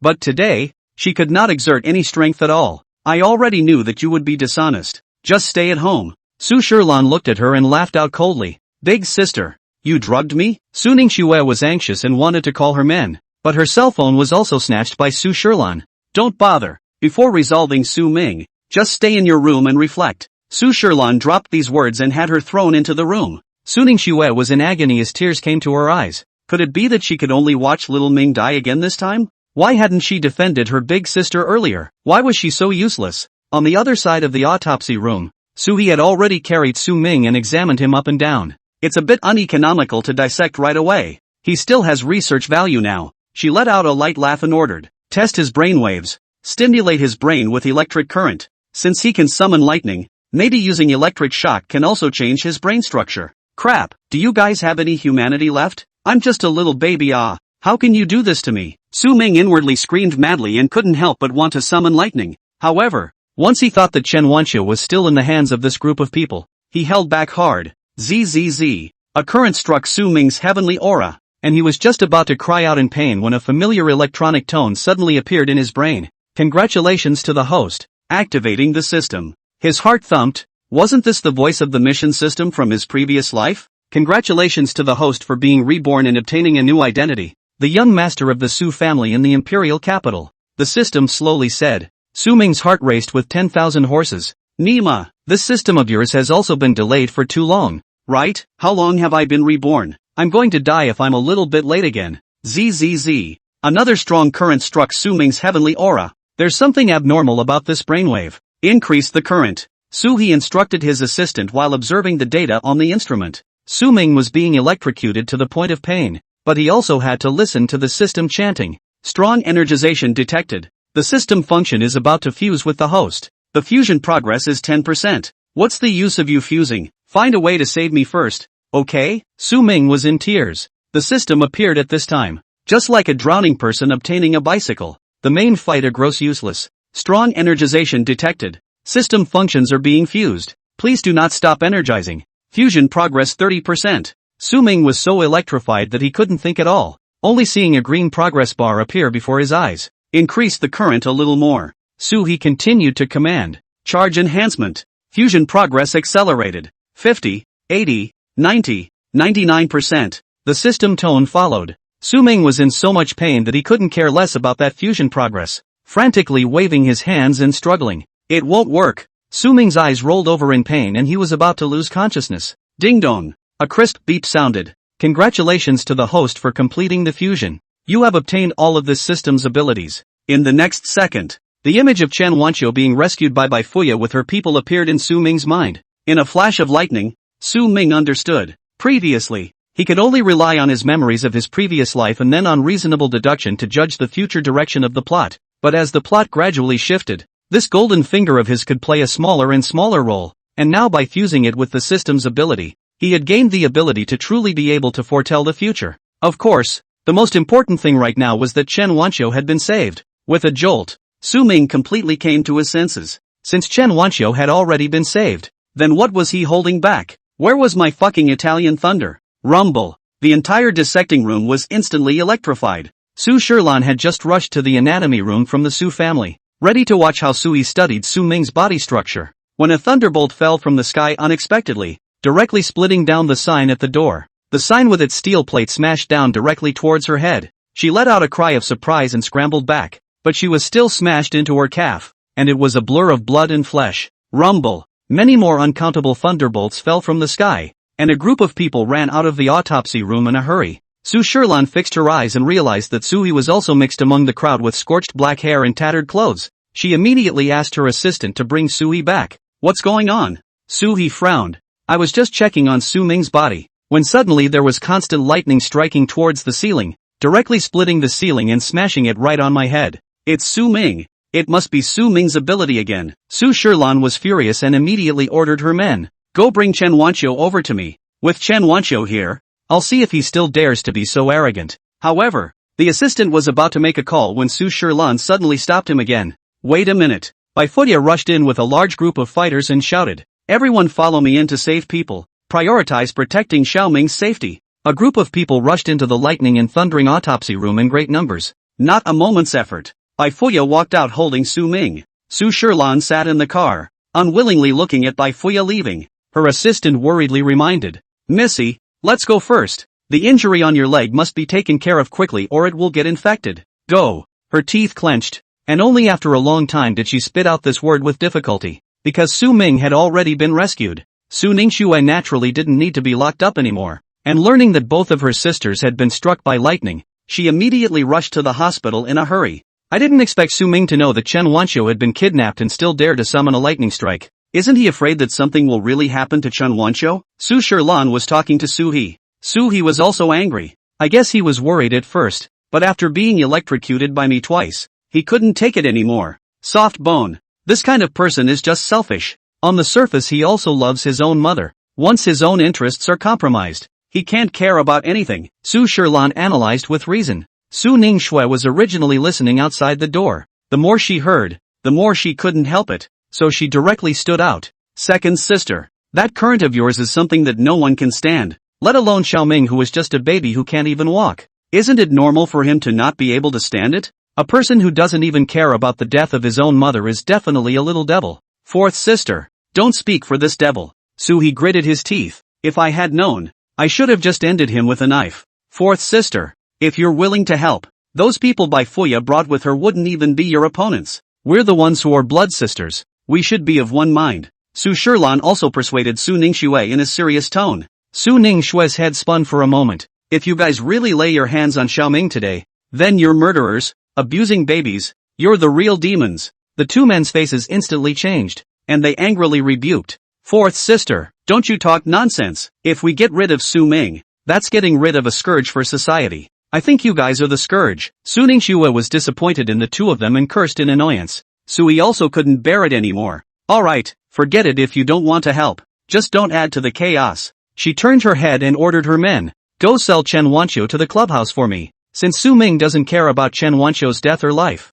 what do we care? Unexpectedly, her men reported with an awkward expression. Just now, news came from Mr. Yu's side saying that a large group of thugs that Baifuya had long ago brought along had forcibly rescued Chen Wanqiu. Su Ningxue's face immediately revealed joy. Great! Now both Su Ming and Chen Wanqiu were safe. After confirming the time when Chen Wanqiu had been rescued and the time when the lightning strikes had appeared, she was more and more certain that Little Ming had been summoning those thunderbolts because he knew that Chen Wanqiu had been rescued. Little Ming wouldn't really care about the death of his own mother. Meanwhile, Chen Wanqiu, who had already returned to the Bai family, was completely relieved to see Su Ming safe and sound. However, this kidnapping also made Chen Wanqiu realize that she had to strengthen the security around Su Ming and her. Otherwise the next time something like this happened again, Baifuya might not be able to get them out so easily. She hugged Su Ming and told Baifuya her thoughts, and Baifuya agreed. I definitely support you if you want to form a bodyguard team. This way, I'll transfer one of my subordinates to you and let him be the captain of the bodyguard team. Bai Fuya thought for a moment and called in a strong young man. Hello, MS. Chun. The man coldly greeted Chen Wanqiu. His hands and feet looked very archaic. Bai Fuya smiled and introduced herself to Chen Wanqiu. Lu Hong has been with me for many years. He is my beloved, honest and capable. With his help, I believe that you and Su Ming's bodyguard team will be able to be established very quickly. Chen Wanqiu looked at Lu Hang's tendon meat and was also satisfied. She was just about to nod her head when Su Ming in her arms suddenly twisted his body. Just a moment ago, the moment Su Ming saw Lu Hang, the scene of him secretly drugging Chen Wanqiu's meal appeared in his mind. This person looks honest. Why is he doing this kind of thing behind his back? Actually plotting against my mom. TSK TSK TSK. His tirade clearly appeared in the middle of Chen Wanqiu's mind, and for a moment, Chen Wanqiu thought that she had misheard him. After this period of time together, she also had a certain understanding of Su Ming's special ability. Su Ming seemed to only be able to foretell things that were relevant and strong to the people around him, and many of those foretellings were vague, but there had never been such clear foretellings. The first time he looked at a person, he could predict what he would do afterward. Such an ability. It would not be too much to call it a miracle. I also do not know what he will do after giving my mom drugs. This precognitive ability, how can only see such a small section, is also too waste, right? Could it be that there are some inappropriate images for children in the back? Chen Wanqiu listened in confusion, but understood two things. First, this man called Lu Hong was not to be trusted, and second, her son was truly capable of foretelling the future. According to what Ming had said, this Lu Hong was likely to have an impure heart towards her and would drug her. You go out first. I'll leave the matter of forming a bodyguard team to you. Since you were recommended by Fuya, I'm sure I'm relieved. Chen Wanqiu smiled faintly and said without showing any emotion. From now on, you have to pay attention to Wanqiu's and Xiaoming's living and eating in every way. Do you understand? Bai Fuya followed suit and urged. Lu Hong nodded and walked out. Once he went out, Chen Wanqiu immediately had someone carry away Su Ming and quietly told Bai Fuya about this. Really? Lu Hong, he doesn't seem like this kind of person. Bai Fuya was still a bit incredulous. If you don't believe what I say, you always have to believe what Su Ming says, right? Chen Wanqiu helplessly spread her hands. Whether he is this kind of person or not, won't we know once we try? That night, Lu Hong personally delivered the meal to Chen Wanqiu. Thank you. You can put it here first. I'll eat after reading this document. Chen Wanqiu politely said. Lu Hong also very honestly walked out and closed the door. Chen Wanqiu only knew that this meal was drugged, but she wasn't sure what kind of drug it was. Of course she didn't dare to eat it, so she simply threw it into the garbage can with a brain. Knock, knock, knock. A knock sounded. It was Lu Hong who had returned. MS. Chen, have you eaten? I'm here to collect the food. Lu Hang's voice was still as respectful and polite as ever. Chen Wanqiu immediately pushed her dinner plate aside and lay on the table to play dead. The person outside the door waited for a while, and seeing that Chen Wanqiu had not responded to him, he directly opened the door to the room and walked in. Seeing Chen Wanqiu lying on the table, he wasn't nervous at all. Instead, he revealed an excited smile and carefully locked the door. Bai Fuya watched Lu Hang's every move clearly through the surveillance. Just by looking at Lu Hang's expression, she knew that Lu Hong had really tampered with Chen Wanqiu's meal, and it was unthinkable that her longtime beloved could actually do such a thing. In the surveillance, Lu Hong walked over to Chen Wanqiu's side and pushed her, a lewd smile on his always honest face. Miss Chen, are you alright? Of course Chen Wanqiu would not respond to him. Seeing that she didn't respond, Lu Hang's guts instantly grew, directly holding Chen Wanqiu's body and walking towards the bed. Miss Chen, why did you faint? Let me check your body. Don't worry, I'm very skilled. Just when he was about to unbutton Chen Wanqiu's shirt, the door of the room was suddenly forcefully kicked open from the outside, and Bai Fuya entered the room with a dozen or so bodyguards in tow. Lu Hong was startled, but still forced himself to calm down and said, Missy, why are you here? I saw that Miss Chen was too tired and fell asleep directly on the table, so I wanted to help her to the bed. Is that so? Then why did you lock the door? Bai Fuya tilted her head to look at him, a chill under her eyes. I'm just used to locking the door when I enter. Used to it. Lu Hong gave a sarcastic laugh. Is that so? You said that Sister Wanqiu is asleep, but I see how she doesn't seem to be asleep at all. Bai Fuya snorted, her line of sight crossing over him to look at Chen Wanqiu behind him. Chen Wanqiu was leaning against the bedside in a good mood, giving him a gentle smile. The dozen or so bodyguards swarmed up and directly pressed Lu Hong to the ground. Lu Hong, you really let me down. It's true that 1,000 precautions are necessary, but it's hard to prevent a family thief. Bai Fuya let the people protect Chen Wanqiu, and looked at the heart of this heartthrob in front of her, who had followed her for many years. I'm wrong, Missy. I just saw that Miss Chin is just too beautiful. A moment of lard blinded my heart. You spare me this time. I won't dare again. Lu Hong was so scared that his two strands trembled and couldn't stop begging for mercy. This is attempted rape. How do you want me to spare you? Bai Fuya inclined her head away, and felt sick at the thought of even looking at this man again. She instructed her men, throw him into the International Center prison for me. Let him reflect in there. After dealing with Lu Hong, only then did Bai Fuya pull Chen Wanqiu's hand in a million apologetic ways and said, luckily, Wanqiu, you were able to hear Xiaoming's heart, or else this time, it would have really been me who was sorry for you. Isn't it alright? Chen Wanqiu pressed her heart, and it's him who is bad. What does it have to do with you? Saying this, Bai Fuya's heart was unburdened, but she was also a little curious. How did Xiaoming know that Lu Hang would do that kind of thing to you? I heard little Ming's heart say that he seemed to be able to foresee the future picture, but it was incomplete, only a small section. Chen Wanqiu recalled Su Ming's heartbeat at that time and said with some uncertainty, my goodness. Bai Fuya was shocked. This ability. I'm afraid that it was opening the eyes of the heavens. She murmured out, it's good that we are good friends. Otherwise if I wanted to harm you, I wouldn't be played to death by you. Still playing dead. Don't I play with you every day? Chen Wanqiu laughed and teased her. The next day, Bai Fuya immediately told Bai Jinglin about this ability of Su Ming's, and Bai Jinglin also felt shocked. He pondered for a few days before personally finding Chen Wanqiu and sincerely requesting, Ms. Chen, I'm asking you to let Su Ming help me see how much lifespan I have left, and if you can agree to it, I'm willing to merge half of the Bai family's industries into your family. Chen Wanqiu waved her hands repeatedly. No, no, no, Mr. Bai, you've been good enough to us. I can't be so greedy. The Bai family is your life's work. Bai Jinglin sighed heavily. I won't hide it from you. My health is getting worse and worse these few years. Fuya, this child has only just taken over the family's industry. I'm afraid that if I don't hold it together one day, Fuya, without me to lean on, will let the Bai family's industry be taken over by someone else. If Su Ming predicted that my days were numbered, I could have made plans earlier. Bai Jinglin sighed. When parents were for their children, they planned far and wide. Mr. Bai, you mustn't say this. You'll be fine. Chen Wanqiu spoke with some difficulty. Let's put it this way. I will try my best to help you ask Xiaoming, but I'm not sure how powerful Xiaoming's precognition ability is. He has never predicted someone's lifespan before,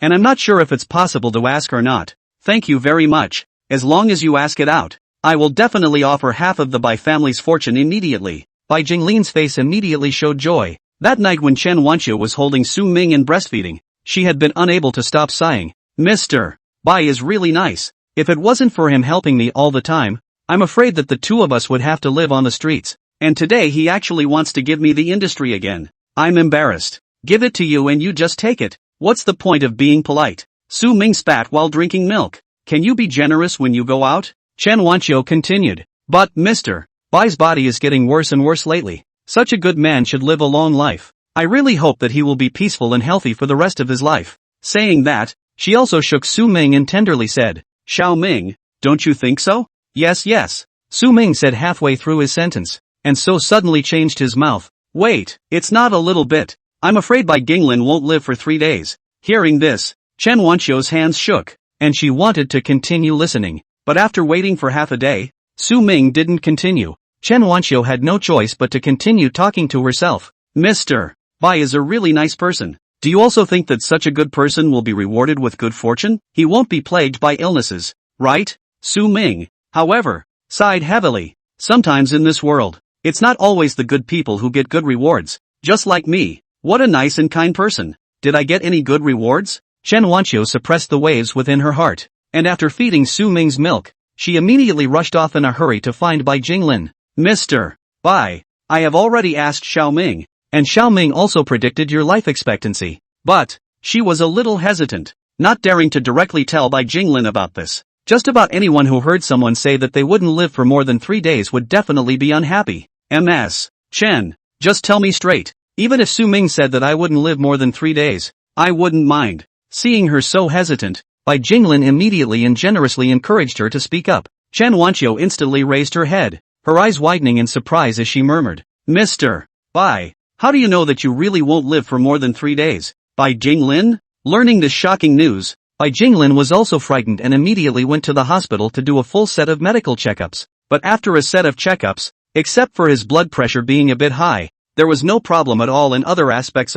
Mr. Bai, Your body is very healthy. The doctor smiled and handed him the report. Aren't there any hidden dangers? Like, will I suddenly have a brain attack? A sudden cancer outbreak? Bai Jinglin asked half-heartedly. The doctor huffed. Mr. Bai, you've always had regular checkups. Your body has always been very healthy. And in the case of a cerebral infarction, there will basically be some premonitions, such as headaches, memory loss, blurred vision, and so on. As for cancer, it's even more unlikely that there would be a sudden outbreak. Then would it be possible that I would suddenly be infected with a new type of virus and die within 3 days? Bai Jinglin asked unwillingly. If there really is such a new virus produced, then it's not far from the end coming. The doctor was all but powerless to spit. Bai Jinglin was also a bit embarrassed, but still insisted on pursuing the question. My body is really healthy? Really? Your body is very healthy. The doctor nodded affirmatively. Bai Jinglin was uneasy and went to several other big hospitals to check them all, but came up with the exact same results.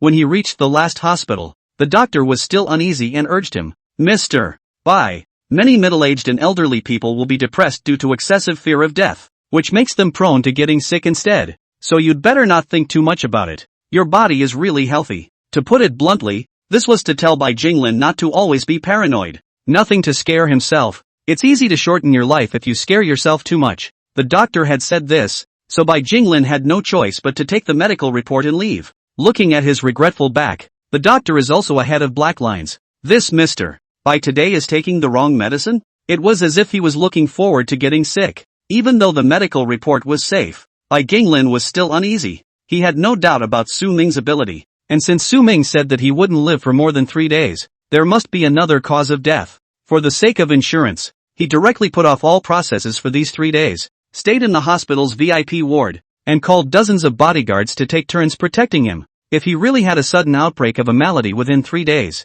he could also be treated immediately, and perhaps even have his life changed against the odds. The doctors in the entire hospital felt that Bai Jinglin was suffering from delusions of grandeur and advised him not to be hospitalized if he wasn't sick. It was a waste of time. Bai Fuya also moped around all day, accompanying Bai Jinglin with a look like she had lost her life. She had already seen Su Ming's ability before this, and since Chen Wanqiu wouldn't lie to her, this matter was more than likely true. If something really happened to her father, the Bai family would definitely be devastated. Those who didn't know thought that Bai Jinglin was really going to hang. However, on the 3rd day, Bai Jinglin was watching the news in his hospital room when the television suddenly inserted a report of a mudslide disaster. A section of the International Center's mountainous highway had suffered a mudslide due to heavy rain, and because that section of the highway had always been relatively safe and protected by a guardrail, there had never been a mudslide of this magnitude before. It was said that all the cars passing through that section of the road were submerged by large chunks of mud in the blink of an eye. Even after rescue efforts,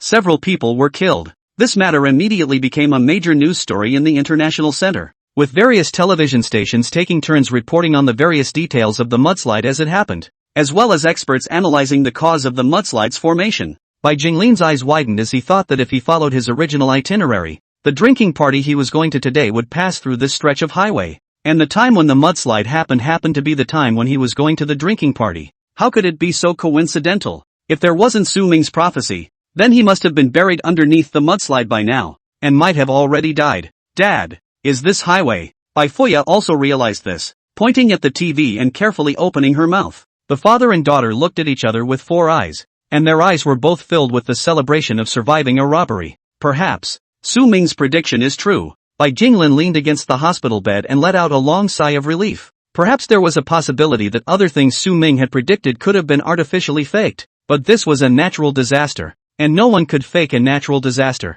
He immediately left the hospital and prepared to merge half of the Bai family's fortune into the Imperial Su family. That night, Bai Jinglin tossed and turned for a long time before falling asleep. He didn't realize that in his sleep, he was actually sitting in the car heading to that drinking party once again. The driver took him with him, and as he drove through that section of highway that leaned against the mountain, a loud rattling sound came from him. He looked out the car window and saw that the mudslide on the mountain was like the waves of a tsunami, tilting down crazily. The driver immediately sped up, but apparently the vehicles in front of him also realized something was wrong, and one car anxiously chased its tail, causing the cars behind it to come to a halt. Get out of the car and run. Bai Jinglin's heart was filled with fear, not even realizing that this was just a dream. He got out of the car and desperately ran forward, but then suddenly his legs went limp and he fell to his knees. The top of his head was suddenly cloudy, and when he subconsciously raised his head, he he saw a large mudslide coming towards him. Just when he thought he was going to be drowned by the mud and rocks and die,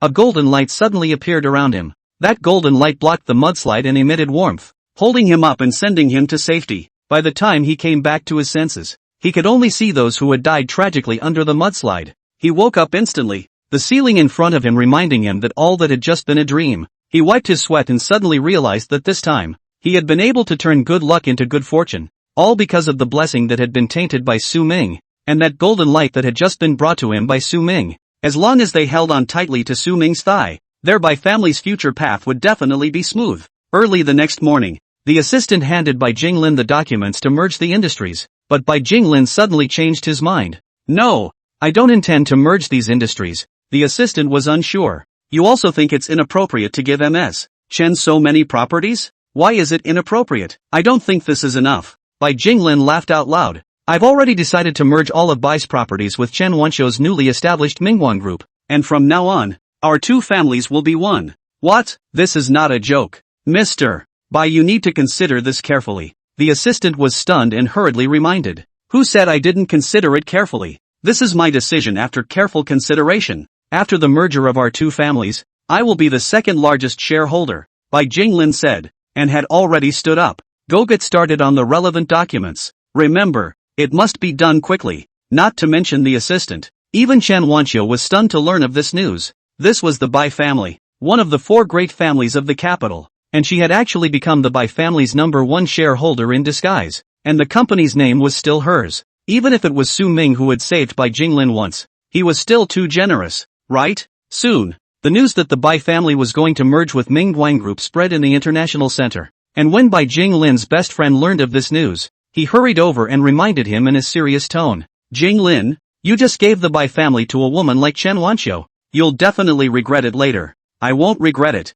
It's you. Why don't you take advantage of the fact that Mingguan Group has just been established now and invest in a few more shares? It's a surefire deal. Bai Jinglin laughed out loud and persuaded his best friend in turn. His best friend looked at him with an odd expression. Steady profit? I think it's a sure thing. Chen Wanqiu, a woman from the imperial capital, can't achieve great things. Jinglin, you're really confused. Bai Jinglin was not concerned, but rather said with interest, if you don't invest in Mingguan Group now, I'm afraid you won't have a chance in the future. If it wasn't for the fact that the two of us have been friends for many years, I wouldn't have the good sense to remind you. You are reminding me? I think you want to pull me down into the water pit. That Chen Wanqiu I have already checked. Not to mention that she is a woman who has not gone through business. She is also a member of the imperial capital Su family. How can you hand over the Bai family's huge family business to her to take care of it? Although she is a member of the imperial capital Su family, she has long since broken with the Su family of our international center. Besides, who says she can't make things happen just because she's a woman? Bai Jinglin shook his head and firmly said,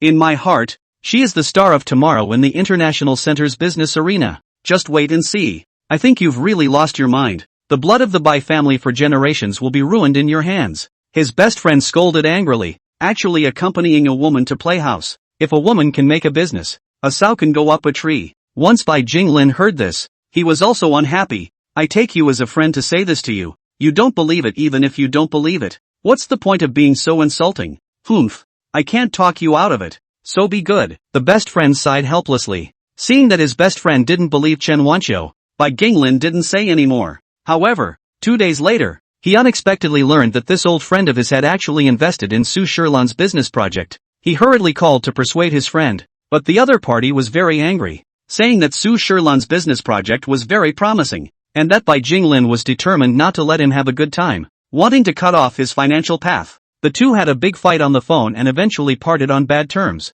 At the same time, Bai Fuya also released the recruitment news of the new bodyguard. Many people came to apply for the job. This time, Bai Fuya learned smartly. Let Chen Wanqiu hold Su Ming to apply for the job in person. A row of sturdy men stood in front of Chen Wanqiu, and Chen Wanqiu couldn't choose one for a while. The good thing is that before Bai Fuya let Chen Wanqiu come, she specially let them have a test and ranked them according to the result of the test. Chen Wanqiu had wanted to directly choose the top 20 people to form the bodyguard team, but Su Ming's voice suddenly rang in her mind. Isn't that Lin Yan? Why is he here to enlist as a bodyguard as well? Lin Yang? Chen Wanqiu immediately glanced at the ranking table and realized that there really was a man named Lin Yang, but he was ranked in the last few places of the competition. She was a little curious as to why Su Ming knew this person. Once the #1 mercenary, Why is he so down and out now? So it's because his leg was injured. Ha ha ha, you kid also has today. Su Ming's voice sounded once again. This Lin Yang. Su Ming really did have some encounters. Previously when he did that system mission,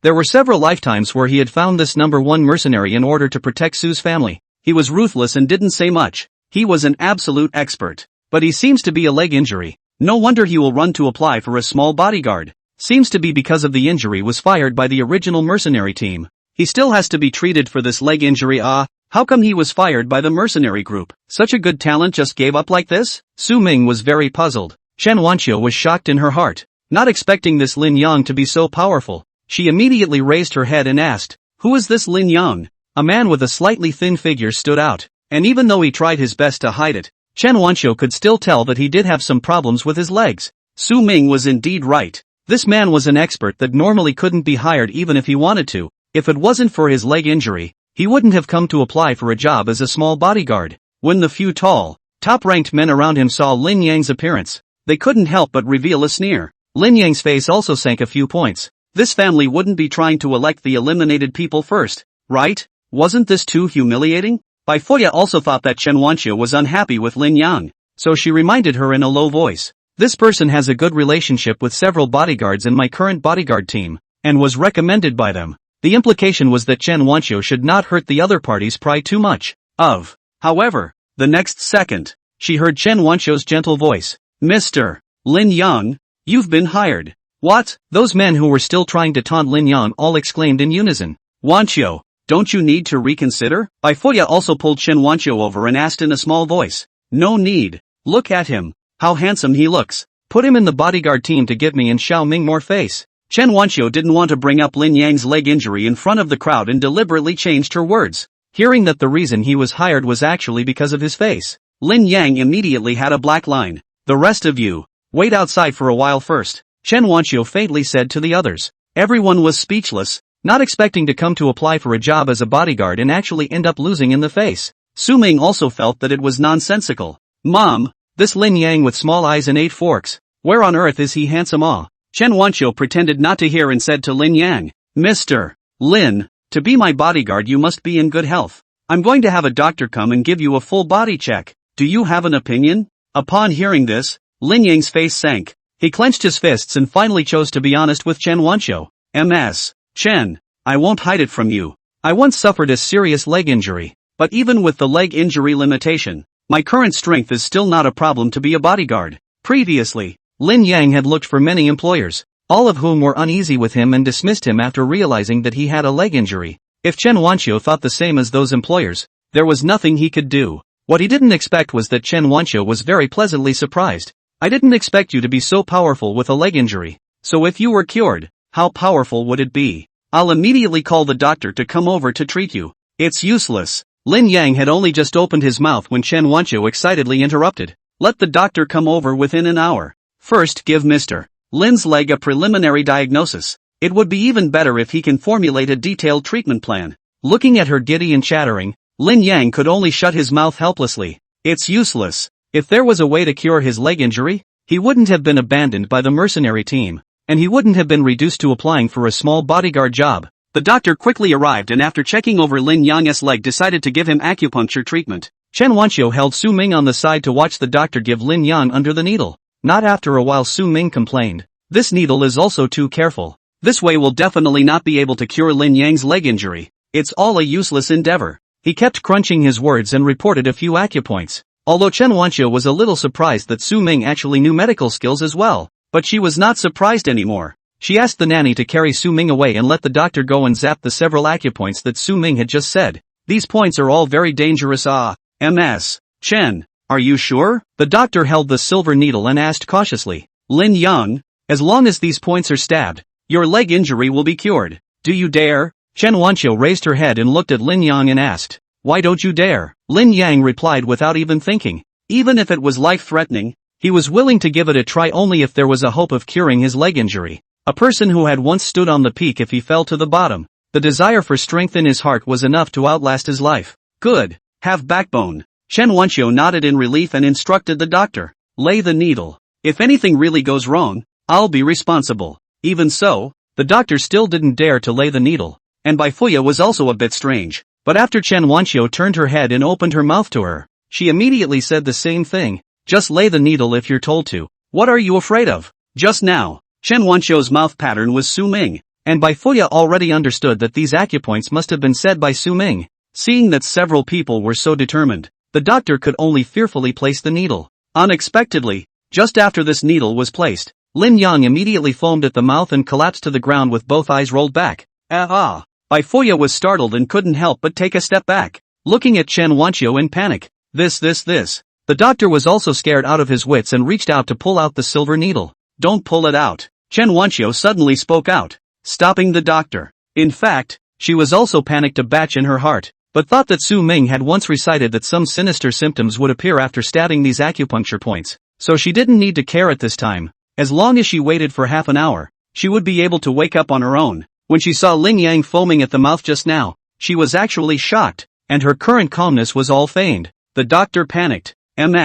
Chen, this wrong needle can kill someone. It's better to rush him to the hospital to rescue him.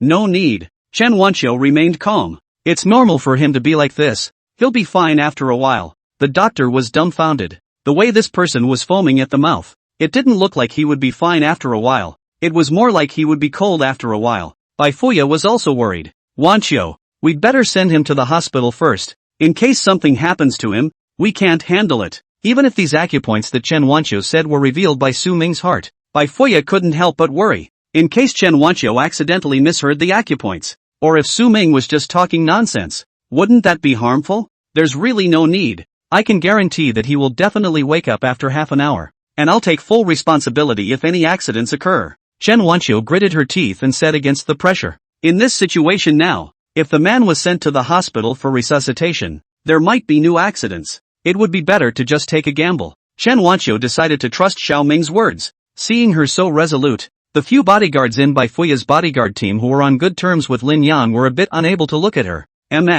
Chen, you can't be like this. Lin Yang is in a critical condition right now, so he should be sent to the hospital right away. I guarantee that after half an hour, not only will he wake up, but his leg injuries will also heal. Chen Wanqiu turned her head and said firmly to the few of them. However, these words could not convince the crowd, and they all looked sad. We all know about Lin Yang's leg injury. It can't be cured at all. You're clearly fooling around. Never mind. It's better to send Lin Yang to the hospital first. Several people said, and swarmed up. 7 hands and 8 feet to carry Lin Yang away. Nobody move. Chen Wanqiu didn't dare to let Lin Yang move at all at this moment, and only shouted angrily, if you guys dare to move Lin Yang, none of you will come tomorrow. Upon hearing this, several people's movements stopped. You looked at me and I looked at you, all very hesitant. The Bai family's bodyguards had the highest salaries in the entire international center, and they all had families to support, so if they were fired by the Bai family, I'm afraid it wouldn't be easy to find such a good employer again.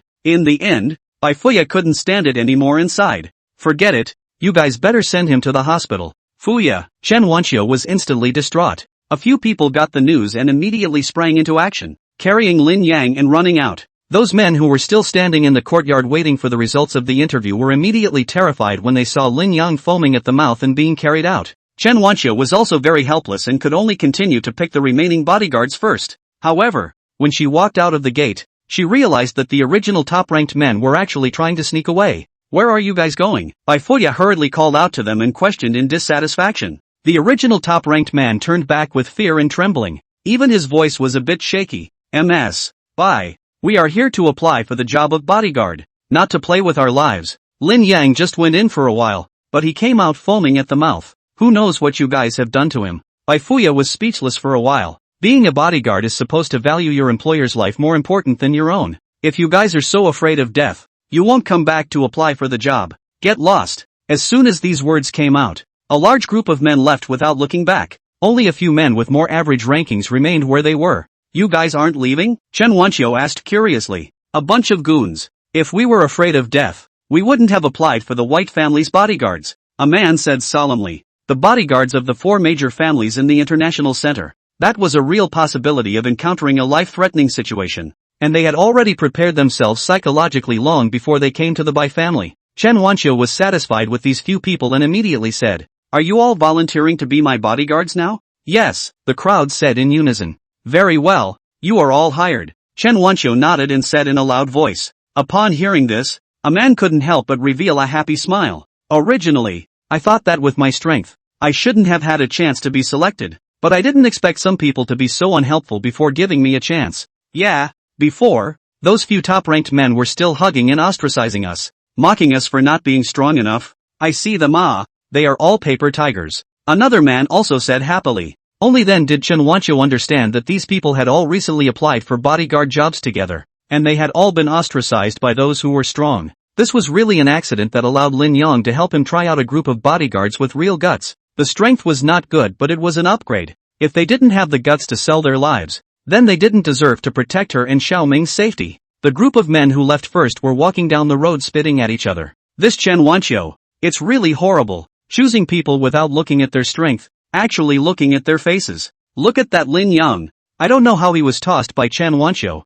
He actually directly foamed at the mouth. That look is also too scary. We are looking for a fat job, but we can't take our own lives into it. That's it. I estimate that Lin Yang is not going to live. Too pitiful, young, just like this to be. Halfway through his sentence, the man saw a few people walking towards him and suddenly froze, rubbing his eyes somewhat incredulously. How does that seem to be Lin Yang? The few people who were originally still laughing and joking froze, fixing their eyes on them. It was really Lin Yang and a few bodyguards beside Bai Fuya who were walking towards them. Moreover, at this moment, Lin Yang looked alive and well, and there was nothing wrong with him at all. He is not. Several people instantly stuttered. Just now, Lin Yang, who was being carried to the hospital, suddenly woke up, and those bodyguards who were going to take him to the hospital were startled. Lin Yang didn't know what had happened at all. He only knew that after that doctor gave him a needle, he felt a sharp pain and directly fainted, and by the time he woke up again, his leg injuries had recovered, and he was still being carried by a few close friends. A few friends saw that not only was he really fine, his leg injury was fine. They were all very happy. They were talking and laughing as they headed back, ready to thank Chen Wanqiu properly, when they saw these men who had come to apply for the job. Why are you guys in such awe? Is the job application over? Lin Yang still didn't know what was going on and curiously greeted them and asked. We, you, I. The man in the lead looked him up and down, not even knowing how to speak. What? Lin Yang was even more baffled. What's wrong with me? What's wrong with you? The man was in tears. Didn't you just foam at the mouth? How come you're fine now? Just now. That should be the normal reaction after MS. Chen had someone give me acupuncture. Not only am I fine now, even my old injuries have recovered. MS. Chen is really amazing. The leg injury that had been pestering Lin Yang for years was suddenly cured. He was in a good mood and happily told the men. Hearing this, the men all broke down at once. Unexpectedly, Chen Wanqiu was treating Lin Yang and had actually cured his leg injury. It seemed that Chen Wanqiu's medical skills must be very good. You're fine, why didn't you say so earlier? The men wailed in pain. Lin Yang scratched his head. Wasn't I just unconscious? How can I say it? Lin Yang, forget about them. Let's go back first. MS. Chen is still waiting for us. Lin Yang's best friend patted his shoulder and urged. Looking at the backs of the few people leaving, these men who had left early really had no place to cry even if they wanted to. They could only stare at each other wide-eyed and speechless. Lin Yang and the others had already rushed back quickly. Seeing Chen Wanqiu was in the courtyard talking to the newly recruited bodyguards about this note, he immediately couldn't suppress his excitement any longer. Rushing up to Chen Wanqiu and directly kneeling down, kowtowing heavily. MS. Chen, you cured my leg. You've done me a great favor. From now on, I will definitely bow and die for you. His battle was so big that it startled Chen Wanqiu. You get up first. She helped Lin Yang up. Since you're so decided, why don't you become the captain of this bodyguard team? When the other bodyguards heard this, they were all a bit unconvinced. Miss Chen, Lin Yang was just at the end of the line in the competition. Why should he be the captain? Yeah, letting him be the captain doesn't make us feel good in our hearts. Chen Wanqiu smiled heartily. Since you guys are unconvinced, you can compete with Lin Yang. You can only be the captain if you can beat Lin Yang. Lin Yang, do you have an opinion? No opinion. Lin Yang immediately smiled and rubbed his fists. Immediately, one of the bodyguards took the lead and stood out. Then I'll be polite. In the next second, he was kicked to the ground by Lin Yang and couldn't even crawl. Who else is coming? Lin Yang smiled easily and casually asked. Still unconvinced, another bodyguard stepped forward again, only to be mercilessly kicked away by Lin Yang. The next few ended the same way. No one could even actively touch Lin Yang's body. Don't just stand there. All of you go together. Lin Yang also gradually regained the confidence he had back then as the #1 mercenary and said cheerfully. When he said that, all of them instead didn't dare to go forward and looked at him with awe. The bodyguard who was first sent flying by him climbed up with great difficulty and asked with doubt, "How did your strength suddenly improve so much? I had a leg injury that had been limiting my strength before. It was Ms. Chen who healed my leg injury." Lin Yan looked at Chen Wanqiu and said with a look of admiration. Now the crowd was fine with Lin Yang being the captain, and they all complimented Chen Wanqiu for her sharp eye and discerning eye.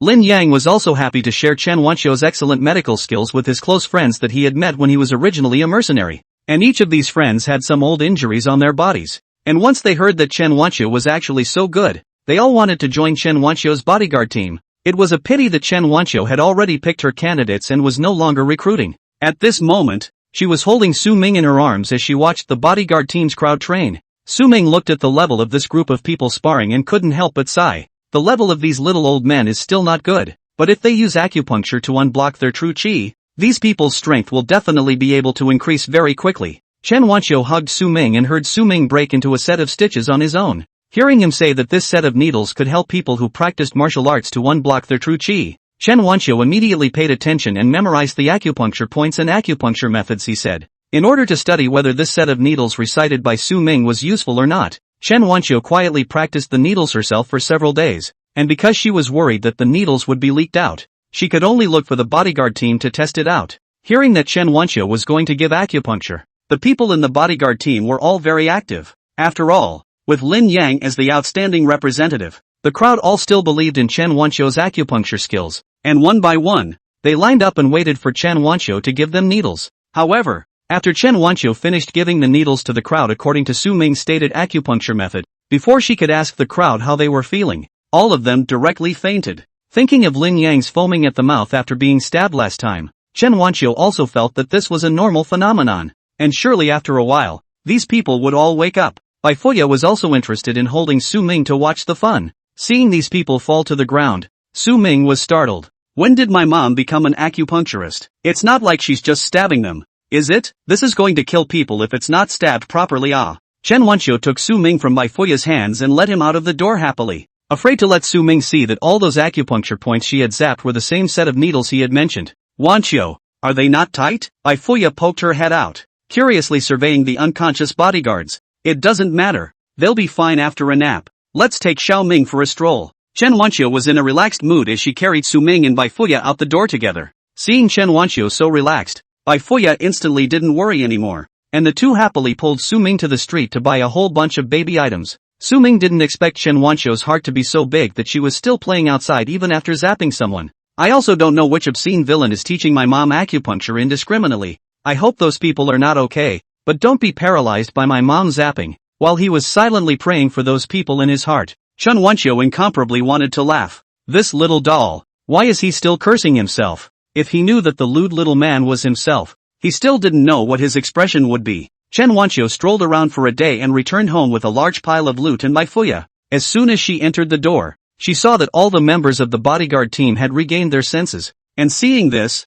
the little bit of worry left in her heart instantly dissipated. The next day, Chen Wanqiu personally inspected these people practicing their kung fu, and each of them were surprised to find that their bodies had lightened up quite a bit, and the moves that they had been practicing poorly before could be done easily. Everyone come over here and take a physical fitness test. Chen Wanqiu purposely had her assistant prepare the equipment. The crowd came to the bar and lined up to do pull-ups. The first person did 100 in one breath. He wanted to continue doing more, but Chen Wanqiu called him off. It's okay. The rest of the people also easily did 100, without even breaking a sweat. Bai Fuya was surprised. These people didn't have such good upper body strength in the previous job application test. This can't be the effect of the acupuncture you gave them yesterday? She asked curiously. Chen Wanqiu did not answer her, but instead turned her head to look at the crowd and said aloud, I believe that after yesterday's acupuncture, you all felt the changes in yourselves, right? The crowd of bodyguards immediately spoke of their changes, one more excited than the other.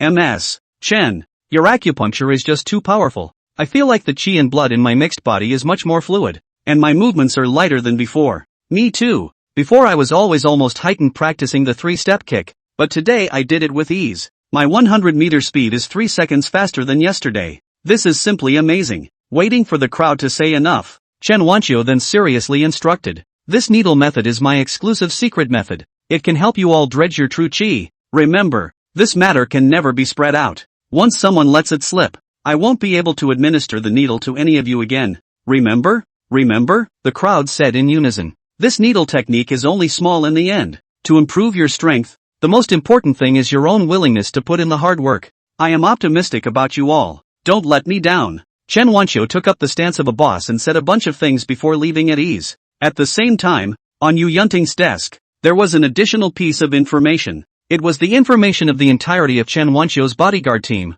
He picked it up, carefully flipped through it, and couldn't help but let out a cold laugh. Chen Wanqiu is really a woman who can't achieve great things. She actually hired some stinky fish and shrimp like this to protect herself. Even though this Lin Yang used to be the #1 mercenary, it's a shame that he is also plagued by leg injuries now. When he thought of Bai Fuya forcefully snatching Chen Wanqiu from his hands last time, Yu Yunting's heart was not comfortable. Since he couldn't snatch it once, he would snatch it a second time, and he immediately spent a lot of money to hire a mercenary squad. The average strength of the members of this squad were all A-ranked, so dealing with Chen Wanqiu's strawman would be a piece of cake. This is the bodyguard team you'll be dealing with. I hope you don't make any mistakes and bring Chen Wanqiu back for me. He threw the information of Chen Wanqiu's bodyguard team to the squad leader and said seriously. The squad leader took it and flipped through it, saying disdainfully, a bodyguard team of this strength. I can take it out by myself. There's no need to be so troublesome. You have to be careful. This Lin Yang used to be the #1 mercenary. Yu Yunting reminded the other party.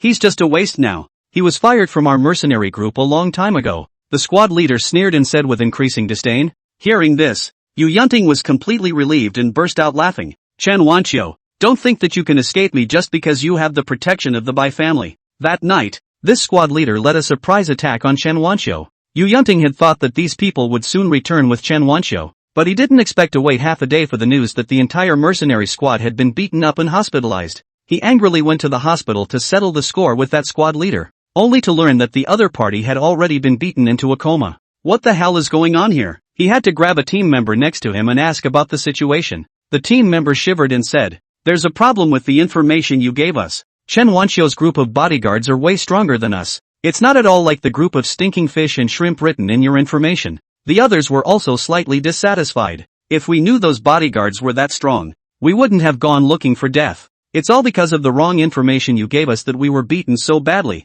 You have to compensate us. Yu Yunting was shocked. He also didn't expect those bodyguards around Chen Wanqiu to actually hide their strength. However, he was also unwilling to stop there and give up. He once again spent a lot of money and hired an S-class mercenary squad. The strength of this squad was all the top in the world. Unless Lin Yang had recovered to his peak strength, there was absolutely no way he could be a match for this squad. In order to find out what was going on, this time, Yu Yunting even quietly followed this group of mercenary squad to set off together. After the previous experience of that A-rank squad, this time the S-rank squad was also extra cautious and didn't make a big deal out of robbing Chen Wanqiu like they did last time, but instead chose to sneak up on him. Yu Yunting hid in a distant car, quietly observing every move outside through the windows. However, he soon saw that the group of bodyguards by Chen Wanqiu's side were organized and orderly protecting her, and the members of this S-class squad couldn't even get close to Chen Wanqiu. The group of bodyguards were actually fighting the team members back and forth, indistinguishable from each other. However, it was obvious that Lin Yang's strength was far above that of this squad leader, and in no time Lin Yang had sent the other party flying with a punch. The other party struggled to get up, and was once again kicked away by Lin Yang, and this time he also happened to fly and crash into the car where Yu Yunting was hiding. There was a loud thud. Yu Yunting's body trembled, only to see that Lin Yang had already taken a step towards him. He was so scared that he couldn't even breathe. He didn't even dare to move, gripping the side of the car tightly. Lin Yang stood next to his car and looked inside with a frown on his face. He pulled out a business card and stuck it in the car window. In that instant, Yu Yunting felt an incomparably terrifying sense of oppression, an aura that only the #1 mercenary would have. Lin Yang's strength had returned to its peak. He was shocked. How was this possible? That team of mercenaries had told him that Yu Yunting's leg injury was beyond cure. Otherwise, he wouldn't have been driven away. What did he mean by inserting this business card? Could it be that he knew he was sitting right there in the car, warning him? When he came back to his senses again, Lin Yang had already turned around and left. The group of S-class squad members had all slumped to the ground, while almost none of Chen Wanqiu's bodyguard team had been injured. Lin Yang ran back to Chen Wanqiu's side upside down. Miss Chen, I just accidentally smashed someone's car and left their business card. Can I reimburse them for fixing their car when the time comes? Chen Wanqiu cried and laughed. What's this? It's all on my account. Lin Yang was relieved. An hour later, Yu Yunting, who had returned home with that business card, couldn't figure out how Lin Yang's strength had been restored. But soon his men found out some useful clues. A few people who went to apply for Chen Wanqiu's bodyguard that day, but were scared and powerful when they saw Lin Yang foaming at the mouth, sent a message to Yu Yunting that it was Chen Wanqiu who had called a doctor that day and cured Lin Yang's leg injury. Yu Yunting immediately had people arrest that doctor. "Don't be afraid. I won't do anything to you. I just want to know how you treated Lin Yang's leg injury." He spoke with a smirk while opening the money box on the table. Inside were stacks of bills. "As long as you tell me the truth, all these bills will be yours." The doctor hesitated for a while before he still didn't dare to offend Yu Yunting. "Mr. Yu, I didn't cure Lin Yang's leg injury. It was Miss Chen Wanqiu who instructed me at the time to give him needles for a few very sinister points, and his leg injury healed after he was unconscious for a while." "You're telling the truth?" Yu Yunting immediately sat up straight. "Yes, Ms. Chen seems to have her own unique understanding of acupuncture. I don't understand the needles she knows. That's all I know." The doctor lowered his head and honestly said. Yu Yunting pondered for a while, thinking that some ancient medical families had mastered many unique acupuncture techniques, some of which could make one's strength soar rapidly. Chen Wanqiu, a woman, definitely couldn't know this kind of needle technique. It should have been Su Ming who told her again. That was why the stragglers around Chen Wanqiu were able to become so powerful in such a short period of time. This Su Ming was really something, since he couldn't snatch him away for a while now. Then he would first obtain this set of needles. He smiled faintly and looked at the doctor. "I'll give you $3 million, as long as you go to Chen Wanqiu's side and steal her needle technique. If you don't agree, you know the consequences." Yu Yunting's methods had always been vicious, and the doctor had heard about it, so he had no choice but to agree. The next day, Chen Wanqiu called the doctor to go to the Bai family, because she was going to lay needles on the team again, because this time the acupuncture points that she laid were the ones that Su Mingxin had recited. She was worried that there would be any accidents, and only then did she call the doctor to come over to keep an eye on them. Sure enough, this time after the needle, the team members were again a burst of ghostly cries, one by one, rolling their eyes in pain, and there were even those who directly fainted from the pain. But when they woke up again, their strength really soared. The doctor secretly watched from the side and finally memorized the set of stitches. "Mr. Yu, this is the needle technique you asked for. I don't need money. I just hope you won't come back to me in the future." He handed the stitches he had memorized to Yu Yunting and said with a sense of helplessness, "Any normal person would not want to become a tool in this kind of struggle between big families." Yu Yunting received the needle technique and snorted. "Of course I won't look for you again in the future because you no longer have a future." As his words fell, two men immediately walked over and held down the doctor. The doctor was shocked and struggled frantically. "You, what are you doing? This set of needles is so powerful. Of course the fewer people who know about it, the better. Since you can tell me, there's no guarantee that you won't tell others. Only the mouths of the dead are the tightest." Yu Yunting smirked and gave the order. "Drag him to the countryside and bury him alive for me." You crossed the river and broke the bridge." The doctor struggled even more in fear. Yu Yunting laughed out loud. "Don't be silly. From the start I never intended to let you live. To be able to bring me this needle technique, you're already considered useful. Aren't you afraid of retribution?" The doctor's eyes were scarlet. Yu Yunting didn't bother to talk nonsense with him and casually waved his hand. After looking at the doctor being dragged out, he immediately called in a few of his strongest men and kindly sent this needle technique to Su He as well. After all, Su He was a medical sage. Not only did she play with the scalpel skillfully, her needle technique was equally powerful. With her doing research on this needle technique, she might soon be able to discover the principle of this needle technique. The Yu family's doctor tested this needle technique on those few underlings. How was it? How was the effect? As soon as the needle was removed, Yu Yunting couldn't wait to ask. Before I spoke, one of the henchmen fell to his knees with a plop, hugging his leg and shouting, "My leg hurts, it hurts ah ah ah." The other several people were the same. Either their legs hurt, or their arms and stomachs hurt. Before Yu Yunting could react, the several people all screamed miserably and fainted. "Quickly go bring that doctor back to me," Yu Yunting immediately ordered in panic. That doctor was already half buried in the earth, but he was dug out again hard and brought back to Yu Yunting's side with a gray head. "Why did the needles you brought back harm my people like this? You explain it clearly to me." Yu Yunting pointed at the fainted men and asked the doctor excitedly. The doctor sneered. "Normal. After Chen Wanqiu gave those bodyguard members the needles, they were also like this." "Really?" Yu Yunting was half convinced. Just then, one of his men woke up first. My legs don't seem to be able to move." He checked his body and cried out in panic. "What's going on?" The little bit of hope that Yu Yunting had just sparked up was directly dashed. He wanted to question the doctor again, But the doctor who had already walked through the gates of hell didn't even want to help him anymore. He was going to die anyway, so the doctor directly broke down. I'm not sure what's going on. The needle that Chen Wanqiu placed was like this. You dare not tell the truth. Aren't you afraid that I will kill you? Yu Yunting was furious. If you kill me, these men of yours will be paralyzed for the rest of their lives. And now I'm the only one who has a chance to figure out Chen Wanqiu's needles. The doctor sneered. After some agonizing, Yu Yunting could only let the doctor go and let him continue to steal the needle technique from Chen Wanqiu. Not long after sending the doctor away, Sui rushed in with a furious look on his face and slapped Yu Yunting's face, angrily rebuking. Yu Yunting, you're really good at this. How dare you lie to me? After I gave my men the needles, they went straight into a coma. No, listen to my explanation. Yu Yunting hurriedly waved his hands. My men are still in the intensive care unit for resuscitation. They might still have cerebral palsy even after they are saved and woken up. Those are my most capable men. He was getting angry. We worked together and you actually counted on me. My Su family is not finished with your Yu family. Yu Yunting was instantly flustered. He had already broken with the Bai family. If he fell out with the Su family again, the Yu family's path in the international center would not be easy in the future. He hurriedly and patiently explained to Su He, and speculated. Perhaps Chen Wanqiu was too defensive and deliberately left a hand on that doctor. I've already asked that doctor to steal the needle technique again.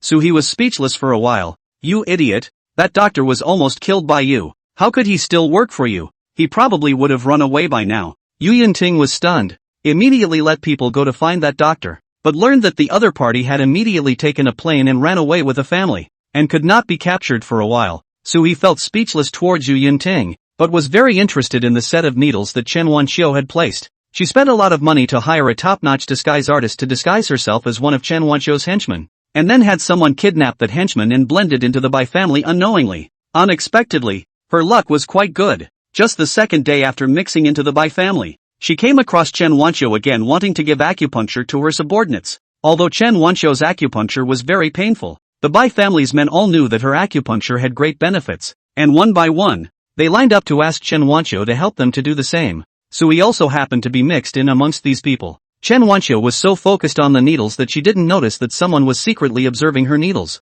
Soon Sui realized that the acupuncture points that Chen Wanqiu had placed were exactly the same as the one that Yu Yunting had given her. And it wasn't that the doctor had misremembered. Then where exactly was the problem? Why did her and Yu Yunting's men either faint or become paralyzed the moment they laid needles? Before she could figure it out, the person in front of her in line had already finished needling. It's your turn. Come over here. Chen Wanqiu smiled as she took out a new set of silver needles and said to Sui. Sui still had fear in her heart, but still walked over. After Chen Wanqiu's 2 needles went down, she felt an immense pain in the acupuncture point where the needle was placed, and she couldn't help but scream out. But because of the use of the disguise technique, she didn't dare to make too big an expression. She didn't even dare to scream too loudly, for fear of being found out. Scream out if it hurts. Don't hold it in. The more it hurts, the healthier it is. The henchman beside her who had already finished sticking the needle called out while still not forgetting to comfort her. The other henchman also called out from the side. Yeah, it hurts this much every time.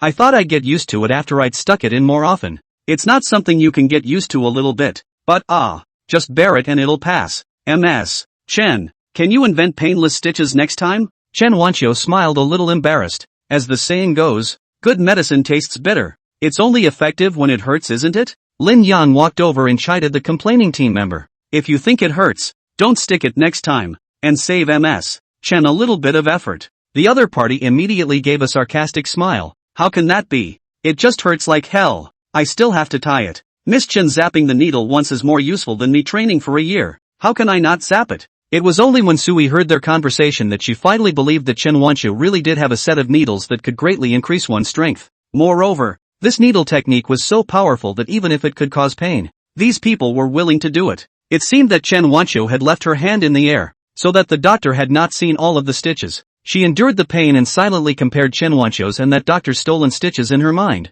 only to eventually be surprised to find that there wasn't a single stitch that doctor hadn't said until Chen Wanqiu had finished the last stitch. Alright, next. Chen Wanqiu clapped her hands and said easily.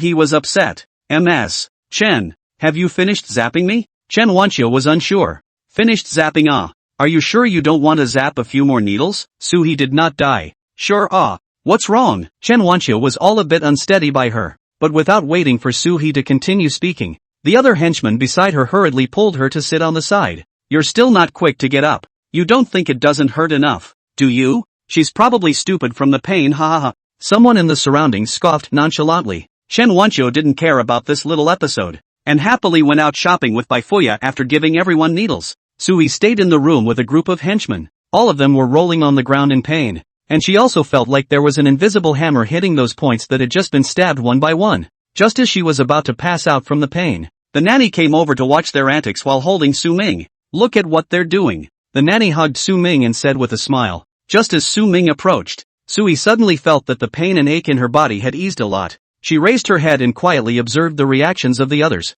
realizing that everyone else was the same, screaming less loudly. Could it be that the key to this set of needles was not in Chen Wanqiu, but in Su Ming? Su Ming did not yet know that he had been targeted, and was silently feeling sorry for these unlucky people. Can my mom stop researching her black tech acupuncture techniques? It's really harmful, ah. In the end, which lack of heart taught her acupuncture, ah. Look at these one by one. All collapsed on the ground. How pathetic, ah. In the corner, Sui quietly moved a little closer to Su Ming's position, and sure enough, the pain in his body once again lessened. In order to verify whether or not this pain disappearing was related to Su Ming or not, she simply climbed up directly and smiled as she walked over to the nanny's side. Why is little young master here? Let me hug him. She forced herself to hold back her distaste for Su Ming and put on an amiable appearance, scraping Su Ming's cheeks. Everyone else was immersed in their own pain, and not many people paid attention to Sui's moves. Sui's disguised henchman was originally one of the henchmen who took care of Su Ming, and the nanny didn't feel there was anything wrong, carefully transferring Su Ming into Sui's hands. When Su Ming saw his familiar big sister come to hug him, he was about to take the opportunity to rub against the softness of his big sister's chest, when an urgent voice suddenly sounded in his head. There is danger. Su Ming had a jolt. Crap. Dangerous person? Where was it? Could it be that Yu Yunting and Su Shilan's people had called in? He nervously turned his head to look around, and after realizing that there was nothing out of the ordinary, he was a little confused. Just as he was about to bury himself into that broad embrace, a realization suddenly appeared in his brain. The person holding him in front of him was a dangerous person. Su Ming couldn't fathom it at all. Dangerous? Where was it dangerous? How did he not know? After being stunned for a moment, Su Ming reacted. Since the last electric shock, it possessed all of the system's abilities. The reason he hadn't discovered the abnormality before was because he simply didn't know what the so-called system had the ability to do. In other words, the system's ability hadn't been developed yet. Now it seemed that being able to foresee danger was also one of the abilities that the system had brought him. Right? He had a jolt of excitement, and in the next second, a hot stream shot out of his little brother uncontrollably. Bad woman, let go of me. He came back to his senses and switched his muzzle, smoothly pissing on Sui's face. Sui was feeling the pain on her body slowly disappearing with all her heart, and when she was caught off guard and purified by the child's urine, she immediately screamed out in shock. But in the next second, because she was afraid that Su Ming would pee in her mouth, she hurriedly closed her mouth again. Seeing this, the nanny hurriedly picked Su Ming back up. Oh, really? This child hasn't peed messily for a long time, ah. Sui couldn't care less and hurriedly rushed to the bathroom to take a shower. But what she didn't expect was that the water heater in the bathroom used by the subordinates happened to be broken today, so she could only take a cold shower. Because the bath washed away part of the disguise on her face, Sui didn't dare to go out for a long time, and could only keep rushing cold water, pretending that she was taking a bath. When the other subordinates saw Sui delayed coming out, they thought that she loved cleanliness,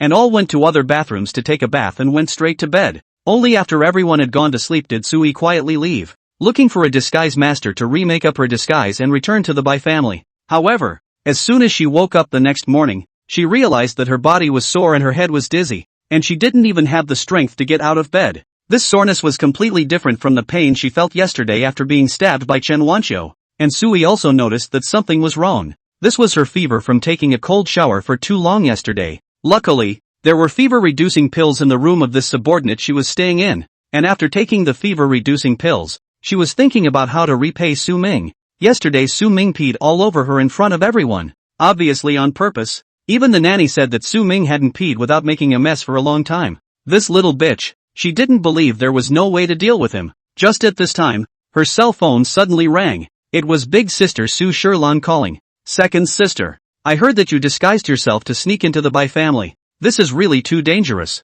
You'd better hurry back. Su Shilan said worriedly. Don't worry big sister. No one found me. The disguise masters I hired are all top-notch experts. He was confident beyond measure, and with a belly full of resentment. He also told Su Shilan about Su Ming peeing on her. This Su Ming, who previously attracted thunder to strike me and insulted me by urinating on me. I must make him taste my power. Hearing Su He's exasperated words, Su Shilan's forehead veins jumped straight up. After so many failures, she had realized that it was fine to want to bring Su Ming back to the Su family, but it was absolutely impossible to personally offend Su Ming, or else that person would definitely have more and more bad luck. Second sister, don't do anything foolish. Su Ming's destiny is extraordinary. You shouldn't personally mess with it. It's better to go back to the Su family first. Let's think about it in the long run. Su Shilan hurriedly advised her. Sui didn't listen at all. Instead, she hastily perfunctorily hung up the phone after 2 sentences from Su Shilan. She purposely pretended to be healthy and approached Su Ming, quietly coughing at him when no one was looking. Children's immunity is relatively poor. A little inattention is easy to be infected. She has a high fever pour also so close to lift Su Ming. Su Ming will certainly also have a cold and fever. Colds and fevers are only minor illnesses for adults, but for small babies, it can kill them if they are not careful. When Su Ming realized that this big sister was sick and wanted to deliberately infect him, he cursed in his heart as well. Your heart of this person is not too bad. I found you and messed with you.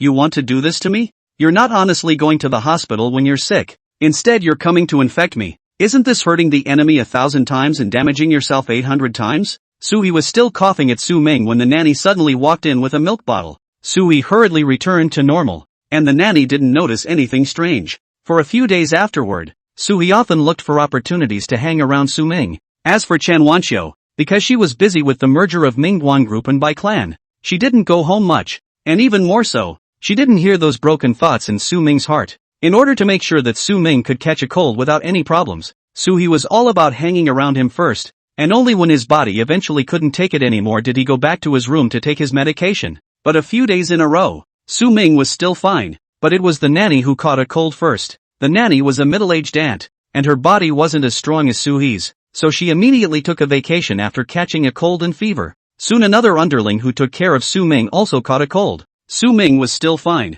After several of the subordinates who took care of Su Ming were infected with colds by Su He, Chen Wanxiu, who learned of this news, thought that it was the recent flu. She immediately gave an order for all the subordinates taking care of Su Ming to be hospitalized for observation first. Su He had no way to get close to Su Ming again, and could only act as if she had just been infected, and stayed in the hospital for daily injections and medication. Because she was unwilling to do so, she had to frequently ask Su Ming if he was alright when she was hospitalized. Everyone else thought she was really concerned about the young master, and they all cheerfully told her that young Master Su was fine, so she didn't have to worry. Even every day when she asked, those subordinates would colorfully describe to her what toy Su Ming played with tonight, how much milk he drank, and where he was taken to play. The more detailed and vivid their descriptions were, the more angry Su He became. If it wasn't because of Su Ming, she wouldn't have caught a cold and fever that was so severe that she had to be hospitalized. Why should Su Ming be able to get away with so much outside? It was clear that those subordinates around Su Ming had all caught colds. Even Bai Fuya, who had only come to see Su Ming once, had started sneezing the next day because she had spoken 2 words to her. She coughed and talked to Su Ming every day. How come Su Ming was in such good health, alive and well with no problems at all? Was this really a little baby? It really pissed her off. But she wasn't going to give up just like that. After being discharged from the hospital, she went straight back to her own lab and quietly took a tube of extremely concentrated germ culture tubes. This kind of germ wasn't fatal to adults, and would only result in a severe allergic reaction. However, it was very dangerous to a few-month-old baby like Su Ming. She had sent the virus to Su Ming's body one step at a time this time, and she didn't believe that Su Ming would still be able to resist it. In order to prevent any mistakes when placing the germ, she had also brought a tube of the antidote for this germ. After returning to the Bai family, Chen Wanxiu saw that she was the first to be discharged from the hospital and happily asked her to go back and take care of Su Ming. I haven't had the time to take care of Su Ming lately, and the other maids are still in the hospital, so I'll trouble you to take care of Su Ming. She was in a hurry to deal with the company's business and patted Sui's shoulder before heading out the door. Su Ming was lying on the floor of the nursery playing with a stuffed animal. When he looked up he saw that dangerous big sister walk in. Moreover, this big sister was holding 2 strange test tubes in her hands. He was instantly alert, and his hand gripping the toy was trembling slightly. Why is this scary big sister here again? Crap! Thought she was fired. Wait a minute, of that test tube in her hand. It couldn't be some kind of biochemical weapon, right? Su Ming's brain raced. In order not to be poisoned by this evil big sister, he had to save himself. In the end, he was in a hurry and revealed a bright smile to the other party. opening his hand to find her for a hug. Looking at Su Ming's bright and lovely smile, Sui's heart inexplicably softened a bit as well. She walked over and gently hugged Su Ming. "Young master, you miss me too, don't you?" However, in the next second, Su Ming opened his mouth and directly spat out a large mouthful of saliva that dripped onto Sui's chest. Sui instantly put down Su Ming in disgust and turned around to look for paper towels. While she was looking for paper towels, Su Ming quickly picked over the 2 bottles of test tubes that she had casually placed on the ground. The 2 bottles of test tubes were the same color, and the label on one read no, 24 germs, while the other read no, 24 antidote. Obviously these 2 are a poison and an antidote. Su Ming quickly tore off these 2 labels and switched them. And by the way, he also quietly dripped some of the germs on the cake next to him. By the time Sui finished dealing with the drool on his body and turned back, Su Ming had already climbed to the other side to play. Noticing her gaze, Su Ming turned his head and once again revealed a bright and cute smile to her. "Stinking woman, actually trying to poison me, humph, I still have a long life ahead of me." Sui became angry when she saw that smile of his, and in her heart, she no longer hesitated, and directly grabbed the test tube labeled with germs, and mixed the liquid inside into the milk that she was going to give Su Ming to drink. "Little young master, hungry? Let's drink grandma." Sui picked up Su Ming and forced the pacifier into his mouth, but Su Ming didn't resist, and obediently hugged the bottle and earnestly drank milk, and also kept staring at her with big round eyes. Against his simple innocent eyes, Sui's heart suddenly felt a little hard. In the end, Su Ming was just a small baby. Small babies often have uncontrollable spitting. Would it be too vicious for her to just directly give Su Ming a germ? Just as she was pondering, Su Ming had already finished a whole bottle of milk, letting out a giggle and looking at her happily. Seeing this little guy trust himself so much, Sui instantly became even more embarrassed. She put Su Ming down, somewhat hesitant to just give Su Ming a little bit of a lesson, and then feed him the antidote when Su Ming became slightly more uncomfortable. Su Ming suddenly grunted and pulled on her arm. She turned her head in some confusion, and saw Su Ming pushing the cupcake in front of him towards her. "Are you going to let me eat this?" Sui was a little surprised that such a young child could actually try to communicate with people. Su Ming also wanted to directly let Sui eat this cake, but unfortunately his current body was just too chicken. The words he wanted to say all turned into a humming mess in his mouth. However, seeing that Sui understood what he meant, he instantly became less anxious. This wicked woman actually wanted to harm her. Today he would properly watch her lift a stone and hit her own foot, just thinking that she would soon be making a fool of herself. Su Ming couldn't help but raise a heartfelt smile. Looking at Su Ming's smiling face, Sui suddenly felt a little guilty. Perhaps even if Su Ming was a different baby, she shouldn't be angry with a little baby. She received the cake with some mixed feelings and slowly ate a few bites, still thinking about whether or not to feed the antidote to Su Ming. Just as she was thinking, she suddenly felt a little itch on her body. At first, Sui thought that it should be an illusion, but after continuing to eat 2 bites of the cake, her body became more and more uncomfortable, directly becoming strangely itchy. She was taken aback. Wasn't this what that germ did to adults? Could it be that when Su Ming just drank milk, the milk splashed onto the cake? Not caring about that much, Sui immediately picked up that tube of antidote and drank it. Instead, after drinking 2, not only did her symptoms not improve one bit, but the itching became even more intense. Soon her face was also itching for a while, and she reached out to touch it, only to realize that her face seemed to have many small packets. Su Ming looked at her scratching her ears, and a sour feeling came over his heart. This silly big sister still doesn't know that the test tube labels have been switched. Sui took the mirror. Even though her face was covered by the disguise props, there were still many small red spots that had burst out, and now her face looked like an unsightly poisonous mushroom. She was startled and hurriedly put down the mirror, because it was really too itchy. She wasn't in the mood to pay attention to Su Ming's reaction to drinking that germ, and thought that she had gotten the wrong antidote, and hurriedly had to rush back to the lab. However, she didn't expect that as soon as she opened the door, she bumped into Chen Wanxiu, who had come back to retrieve something. Seeing her face, Chen Wanxiu was also startled, taking a step back and exclaiming out, "How did your face become like this?" Sui was worried that the disguise props on her face had broken, so she could only cover her face in embarrassment and lowered her head. "I'm sorry, Ms. Chen. I accidentally got allergic." Chen Wanxiu looked at her squirming appearance and pursed her lips in dissatisfaction. "Allergic? How did you get an allergy when you were fine?" I accidentally ate the wrong thing." Sui stammered for an excuse. Chen Wanxiu, however, was very suspicious. Her face was full of small red dots. If she was really allergic, why did she cover up so much and speak so vaguely? "I heard that the symptom of some infectious diseases was that the face would be densely packed with small red dots. In case this person was suffering from that kind of infectious disease, not daring to say anything, and then accidentally infected Su Ming in the future. Wouldn't that be troublesome? You take care of Su Ming, but you end up being able to accidentally eat something you're allergic to.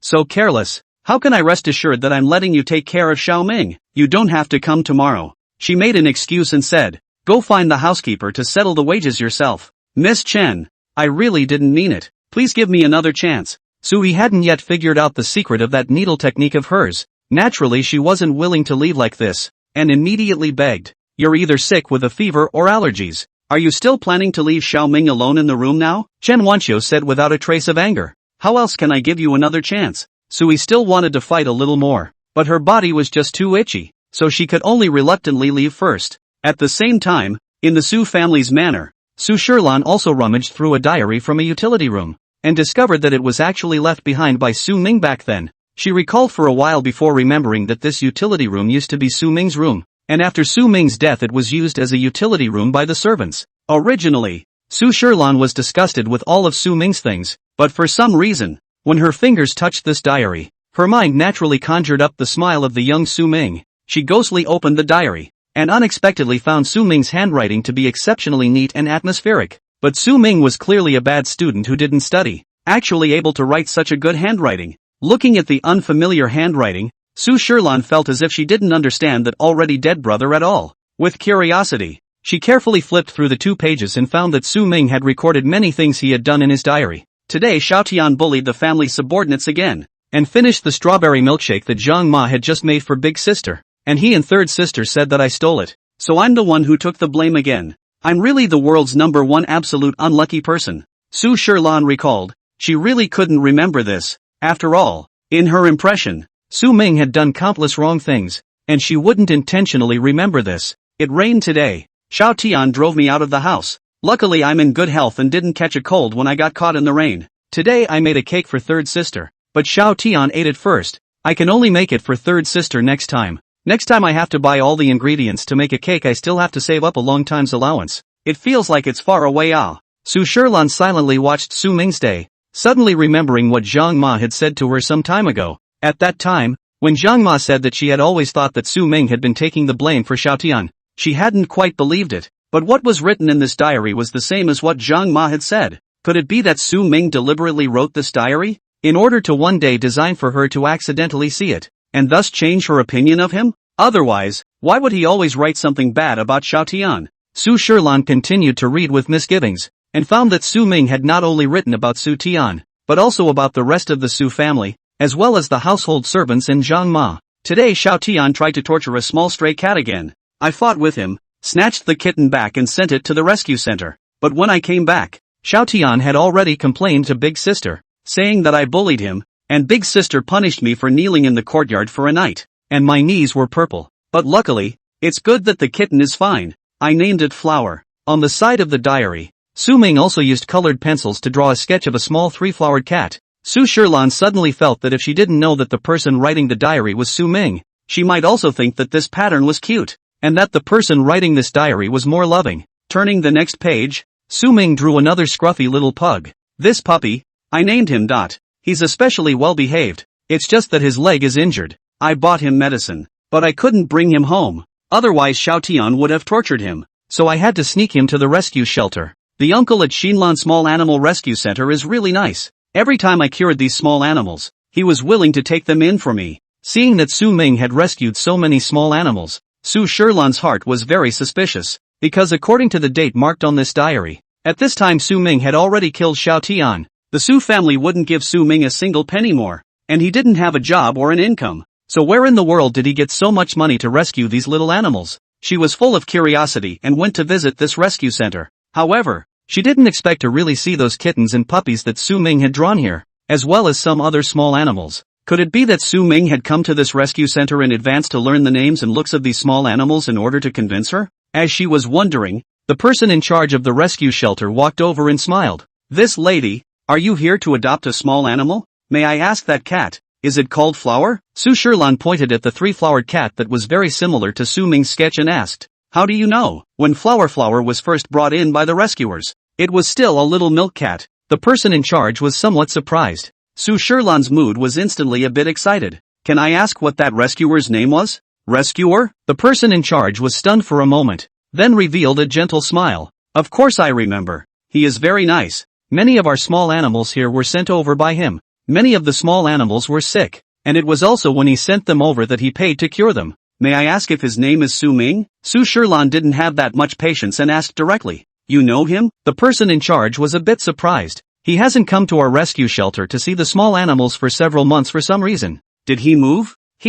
Su Sherlan had a lump in her throat, not realizing that the things Su Ming wrote in his diary about rescuing small animals were actually true. Then the things he wrote in his diary about mistreating small animals might possibly be true as well. She was not in the mood to answer the person in charge's question, nor could she bear to tell the other party that Su Ming had passed away. After all, in the eyes of the person in charge, Su Ming was a kind and good person. I'm sorry, I still have things to do. I'll leave first. She hastily coped with the sentence and left. Distracted, Su Sherlan realized that she had actually unknowingly walked to the vicinity of the orphanage, thinking that Su Tian, who looked similar to Xiao Tian, was in the orphanage. She walked in ghostly. Previously, she was still very upset when she heard that Su Ningxue and Su Rong had thrown Su Tian into the orphanage, but after hearing Su Rong talk about the demons that Su Tian had created in the manor, she didn't take Su Tian back. However, out of her longing for Xiao Tian, she still sent a lot of toys and books to the orphanage for Su Tian, and also explained that the director of the orphanage would take good care of Su Tian. With her words, I believe Su Tian should be doing well in the orphanage. Holding this thought, her mood improved a few points, but as soon as she walked into the orphanage and looked at the scene in front of her, she was stunned. Su Tian was holding the toy car she had sent him, riding on another child's body in a lively manner, and there were several other small children around him who kept following him.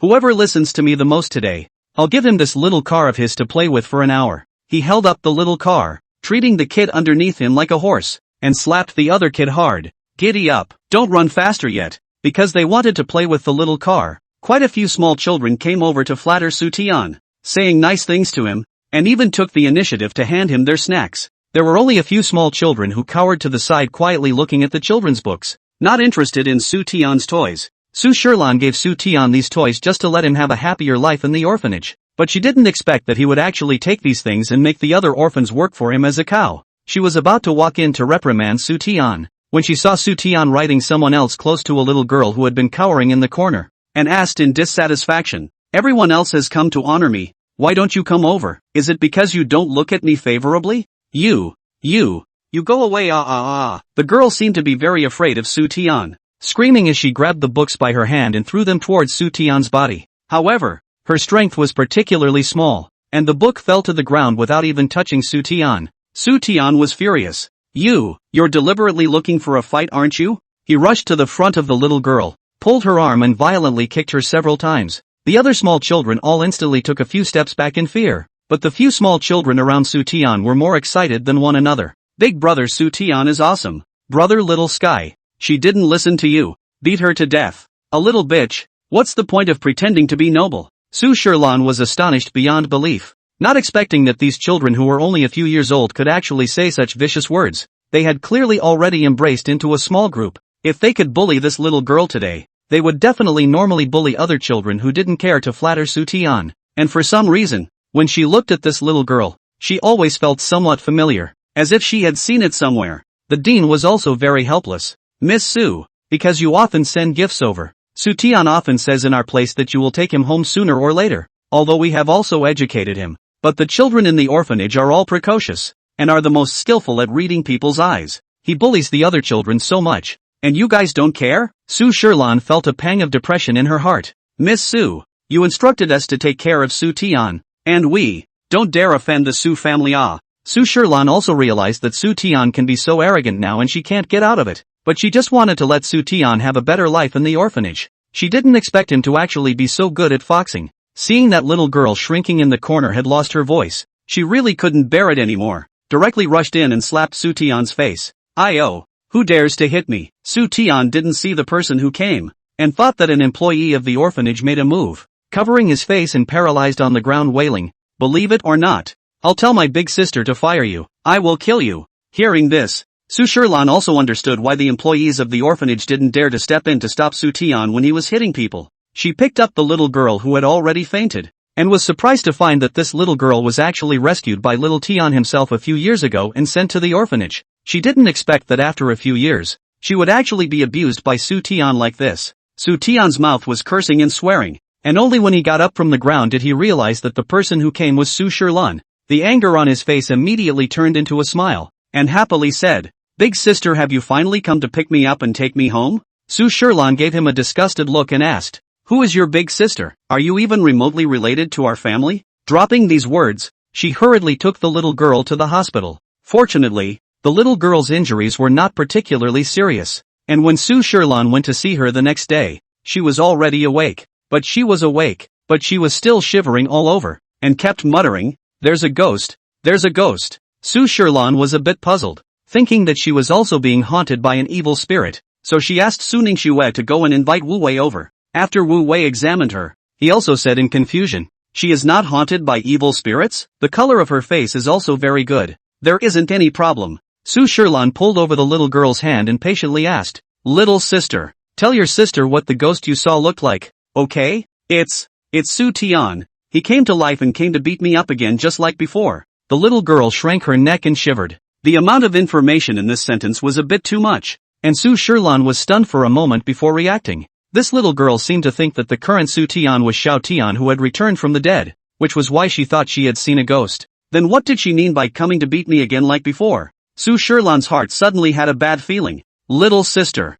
did Su Tian often beat you before?" "Su Tian, he burned me with fire," the little girl said pitifully. Su Shilan was shocked. Burning with fire. This was not ordinary bullying. She remembered when Xiao Tian and her were shopping on the road and saw this little girl begging on the side of the road. Or Xiao Tian saw her pitiful and sent her to the orphanage. Later on, Xiao Tian even brought many toys and books to the orphanage to visit this little girl. How could he burn this little girl with fire? "Little sister, the Su Tian you are talking about, is he the brother who sent you to the orphanage before?" she incredulously inquired again. "It's him. He beats me every time he comes to see me. He also burns my hair with fire and cuts me with a knife." The little girl was aggrieved and anxious, and told the bad things Su Tian had done to her back then. One by one, Su Shilan felt pain just listening to it. She pulled up the little girl's cuff, and indeed saw a large scar left by a burn. The little girl said that this was the result of Su Tian deliberately pouring boiling water on her before, but because he prepared a lot of gifts for the little girl every time he came to the orphanage. So even if she told others that Su Tian did it on purpose, no one believed her. After a long time, the dean and other staff members instead felt that it was her who was too pretentious and liked to play the devil. Su Shilan's heart was mixed. Letting the little girl rest well in the hospital first, she herself walked out of the hospital incomparably forlornly by herself. Her spirit is in a trance. Still can't believe that the demon in the little girl's mouth will be the brother she remembered who was kinder than an angel. She suddenly felt that her seems to not understand Xiao Tian at all. Why is it that more and more evidence is proving to her that Xiao Tian is actually a bad boy? A demon? She clearly remembered that when Xiao Tian was still alive, everyone praised Xiao Tian for being lively and kind, especially those teachers at his school, who praised him at every parent-teacher conference. Thinking of this, Su Shilan immediately went to the elementary school that little Tian had attended before. "Miss Su, what brings you here?" When little Tian's class teacher back then saw Su Shilan, she immediately asked with some surprise, "Teacher, I want to understand some of little Tian's former affairs with you." Su Shilan hesitated for a while, and finally asked directly, "Please tell me, Xiao Tian, did he ever bully his classmates or do anything else wrong in school in the past?" Hearing this, the class teacher's expression changed, looking at Su Shilan somewhat oddly, and only after a moment passed did she say in confusion, "Miss Su, why would you suddenly ask this? Xiao Tian has always been a good kid with good character and academic performance. It's simply impossible for him to bully his classmates." Su Shilan immediately had a feeling of relief as she sighed in relief. "That's good. Xiao Tian was the most understanding student I've ever taught. I'm also very saddened by his sudden death." "Miss Su, as his own sister, how could you suddenly think that he would bully other students? Did someone bullshit you about something?" The class teacher stared at her and asked tentatively. Su Shilan naturally wouldn't tell the homeroom teacher what she had heard and the evidence she had seen these days. She vaguely said, No, I just had a dream that Xiao Tian was fighting with someone else." "Miss Su, you're thinking about Xiao Tian too much. Truth be told, I also miss him. He really is an exceptionally good child." The homeroom teacher sighed heavily and said with a million regrets. The class teacher had taught Su Tian for so many years, since he hadn't even found anything bad about Xiao Tian. It seemed that Xiao Tian was indeed a good child. that little girl's words might not be believable. And as for the diary that Su Ming had written, it was even less believable. She returned home and told Su Ningxue about today's events, but Su Ningxue felt that something was wrong. That homeroom teacher, why did he ask if you had heard what others had said? If he really thought Su Tian was kind and simple, why would he ask that? Maybe he just asked casually. Su Shilan didn't take it to heart. Su Ningxue always felt that there was something else hidden in this, because she didn't believe that Su Tian could really disguise himself as a good student with good character in school, and for many years at a time. Other than Su family members, to others, with Su Tian's lawless character, it would be impossible for him to manage to disguise himself for so long. The next day, she also personally visited Su Tian's homeroom teacher, but no matter how much she asked, the homeroom teacher insisted that Su Tian was a good boy. She claimed that she missed Su Tian and wanted to see the surveillance videos of Su Tian's previous lessons in the class, and the other party also said that too much time had passed, and that those surveillance videos had long since not been saved. However, she noticed that when she brought up the fact that she wanted to see the videos, the class teacher's face had a few odd looks on it, as if he was deliberately hiding something. What could he be hiding? Su Ningxue was completely clueless, but after leaving the school, she accidentally ran into Chen Wanqiu, who was hugging Su Ming and out shopping with Bai Fuya. The two of them met again after a few days. Chen Wanqiu still revealed a faint smile to Su Ningxu. Fourth miss, long time no see. When Su Ningxue saw Su Ming, her heart instantly became a few points happier, but there was still a faint sadness between her brows. Fourth miss, did you encounter something? It seems like you're not in a good mood. Chen Wanqiu looked at her appearance and asked worriedly. Although she didn't like Su Shilan, she knew that Su Ningxue was different from all the other Su family members. At least it was Su Ningxue who really liked Su Ming, and had given him so many assets. These could not be faked. Su Ningxue sighed. My big sister seems to be starting to believe that our own brother Su Tian is actually a devil who often does bad things these days. But she went to Su Tian's elementary school homeroom teacher yesterday, and the other party insisted that Su Tian is definitely a good student, and I just also went to ask, and he said the same thing. Su Tian? Chen Wanqiu didn't know what evil deeds this international center Su family Su Tian had done, but listening to Su Ningxue's words, she could guess a thing or two. Do you suspect that class teacher is lying? She asked curiously. I always feel that he's deliberately hiding something. It's impossible for Su Tian not to do bad things in school. I can't figure out why he's trying to help Su Tian hide it. Su Ningxue said rather helplessly. With his words, the little bit of speculation that my big sister just had about little Tian is all dispelled. Su Ming couldn't help but laugh out loud as he listened to the conversation between the two of them. That homeroom teacher wasn't a good bird either. He gave Su Tian a good word. That was because his own son was the one who followed Su Tian and bullied the other students back then. He definitely had to cover up for his own son. Chen Wanqiu heard Su Ming's heartfelt words and instantly understood the original story. She didn't move and let Bai Fuya carry Su Ming back home first and turned her head to tell Su Ningxue the truth. Fourth miss, I'll accompany you to quietly go to school once more. Su Ningxue, who learned the truth, was furious. No wonder that homeroom teacher bit the bullet and said that Su Tian was a good boy, so it was to harbor his own son. This kind of person simply doesn't deserve to be a teacher. Just now I also heard Su Ming say that the class teacher's kid is not in elementary school anymore, but he still bullies other kids in school, because his dad is the class teacher. So those little kids don't dare to say anything even if they are bullied by him. Let's quietly go to the school and watch it right now. We might be able to catch that kid. Chen Wanqiu took the initiative to propose. That's a good idea. Su Ningxue nodded, but a moment later it was as if she remembered something. But I've just been to the school. The class teacher will definitely not tell the truth if she sees me again.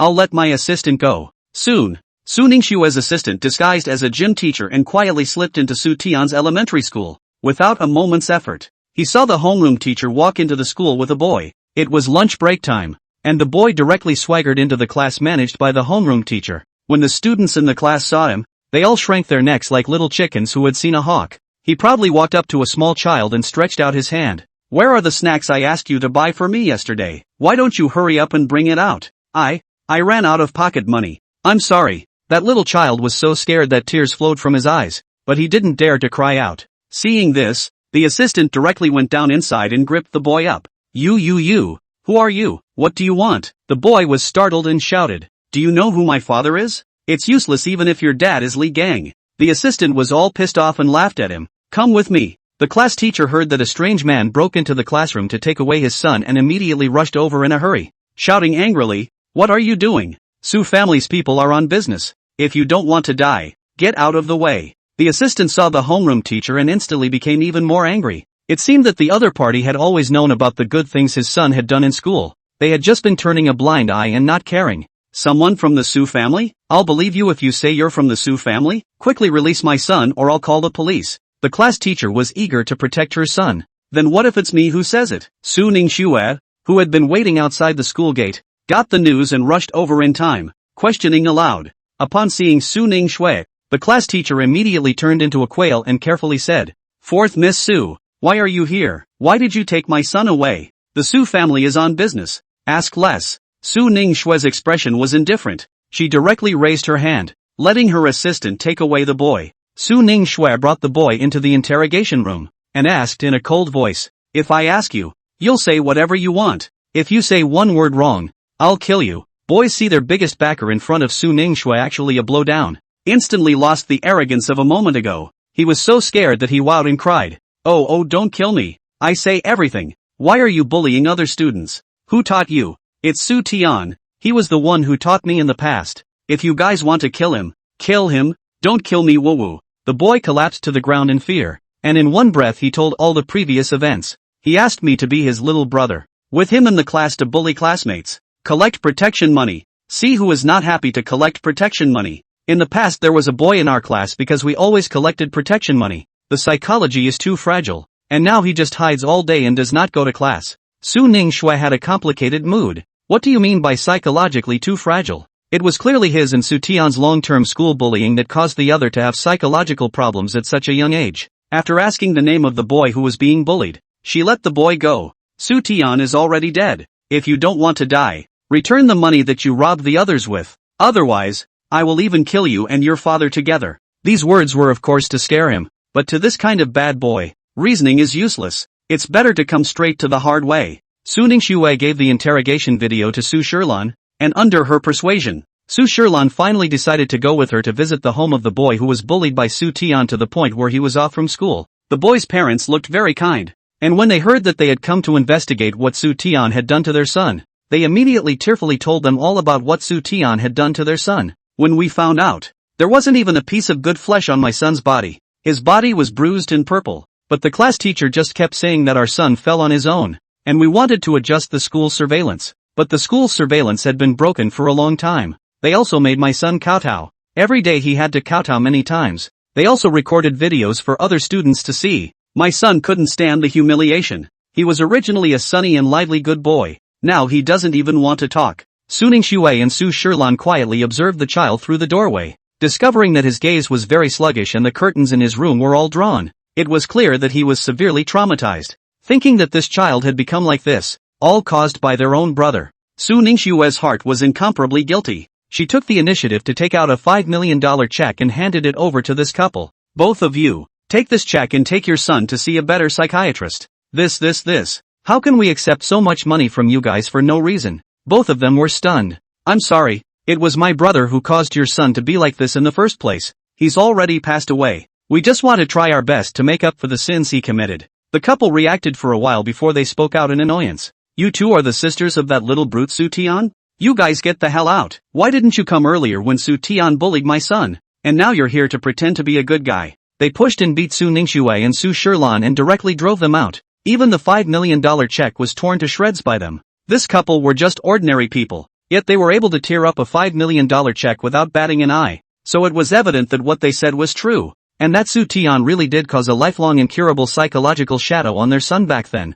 Su Shilan's mood was complicated, and she didn't say a word on the way back. Seeing her like this, Su Ningxue was ready to drum up a fight to convince her that not only was Su Tian not the Su Tian she remembered, Su Ming was also not the Su Ming she remembered at all. Eldest sister, I also read Su Ming's diary, and he also wrote in his diary that he often went to the orphanage. Why don't we go to that orphanage and see if the diary Su Ming wrote is true? Su Shilan followed Su Ningxue to the orphanage mentioned in Su Ming's diary. This orphanage was far from as big as the one Su Tian was in. The environment was poor, and besides the director there were only 2 staff members. 3 adults were in charge of dozens of children and were simply too busy. Are you guys here to adopt a child? If not, we don't have the time to receive them here. The dean looked at the 2 young women and said impatiently as she handed out toys to the children.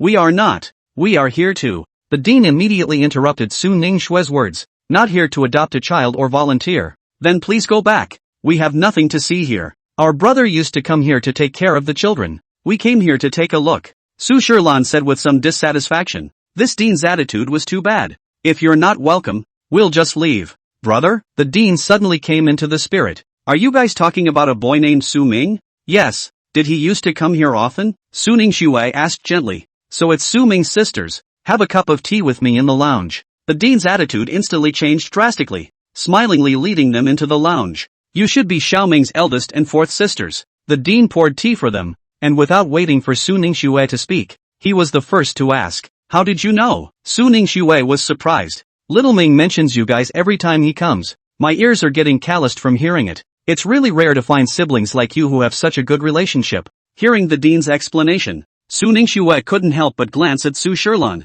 Both of them had a few odd expressions. Siblings have a good relationship? There shouldn't be anyone under the heavens who had a worse sibling relationship than them and Su Ming. Su Shilan's mood was complicated. She had always felt that Su Ming's currying favor with her was just coveting the glory and wealth of the Su family, and was just putting on an act in front of people. However, she didn't know this dean, and if it wasn't because she had stumbled upon that diary by chance, she would have never seen this dean in her life. There was simply no need for Su Ming to repeatedly mention them in front of the other party. Could it be that Su Ming was trying to show off? To show off that he was the son of the Su family? But this dean in front of her also didn't know that they were members of the Su family. Otherwise, wouldn't he have dared to treat them with that kind of attitude just now? Before she could think about it, several small children suddenly rushed into the lounge laughing and throwing mud at each other, directly turning the lounge into an exciting battlefield. Before Su Shilan could dodge, she was hit by a bare child. Looking at the mud stains on her body, she was instantly enraged and turned her head to glare at the little girl throwing mud. Big sister, you lost. You got hit by me. The little girl wasn't scared at all. Instead, she shook her head and said, no fooling around. Hurry up and apologize. The dean slammed the table and rebuked in annoyance. I'm not at fault. Why should I apologize? It's her own stupidity. This can't even be avoided. Slightly, the little girl hemmed and hawed, not feeling that she had done anything wrong at all. Looking at the little girl's indifferent appearance, Su Shilan was even more enraged. However, the dean pulled the little girl first, angrily scolding, hurry up and apologize. They are little brother Ming's sisters are here specially to see you. Upon hearing this, the little girl obediently put away her smiling face and carefully looked at Su Shilan. Really? Of course it's true. If you upset the two sisters, in the future, little brother Ming will never come again, Dean said seriously. I was wrong. Sister, I shouldn't have thrown mud at you guys. The little girl immediately flattened her mouth and said, full of fear, please don't tell little brother Ming. Both of you. This child has a congenital heart disease. She was abused by her parents when she was born, and then his parents owed money and threw her away. So her personality has always been rather odd. I hope that you guys don't take it personally with her. The dean sighed and apologized to Su Shilan. The bit of fire that Su Shilan was about to flare up was instantly gone, and she was still very distressed by the girl's tragic life. We are all children with physical defects here, and we don't have many adopters in a year. So many people come here to see what's going on. Please don't take it to heart that I just treated you guys badly. The dean explained somewhat helplessly to the two of them. Usually the few of us who manage so many children are simply too busy, but fortunately Xiao Ming often comes over to volunteer, and also buys the children a lot of toys and books. The children we have here love him very much. Su Shilan then realized why the dean had just treated the two of them so poorly, because the two of them looked neither like they were here to be supporters, nor even more like they were here to adopt a child. Just as she was thinking, that little girl just now suddenly ran back holding a little rabbit, and very embarrassedly stuffed the doll into Su Shilan's arms. Sister, this is my favorite doll. I'll give it to you. Can you have brother Xiao Ming come to see me earlier? The little girl looked at her with an expectant face. Little brother Ming hasn't come to see us for a long time. Is he sick? Su Shilan couldn't bear to tell the little girl that Su Ming had passed away. She could only force a smile on her face. Brother Xiao Ming isn't sick. He's just been busy lately. When he's free in the future, I'll let him come to see you. Okay? The little girl's eyes instantly lit up. It doesn't matter if brother Ming can't come for a while. It's just that I haven't eaten the baked cookies made by brother Ming for a long time. Last time brother Ming brought me some baked cookies, I specially left a few of them behind, and I didn't even bother to eat them. Baked cookies? Su Shilan turned her head to look at Su Ning Shui, and saw a hint of confusion in the other party's eyes as well. How come they didn't know what kind of baked cookies Su Ming could bake? Yeah. The girl pulled out a paper bag and handed it to Su Shilan as if offering a treasure. It's this kind of baked cookie. Little brother Ming's are delicious. Su Shilan opened the paper bag in confusion and found that the baked cookies inside were the bear cookies that Zhang Ma often made for them.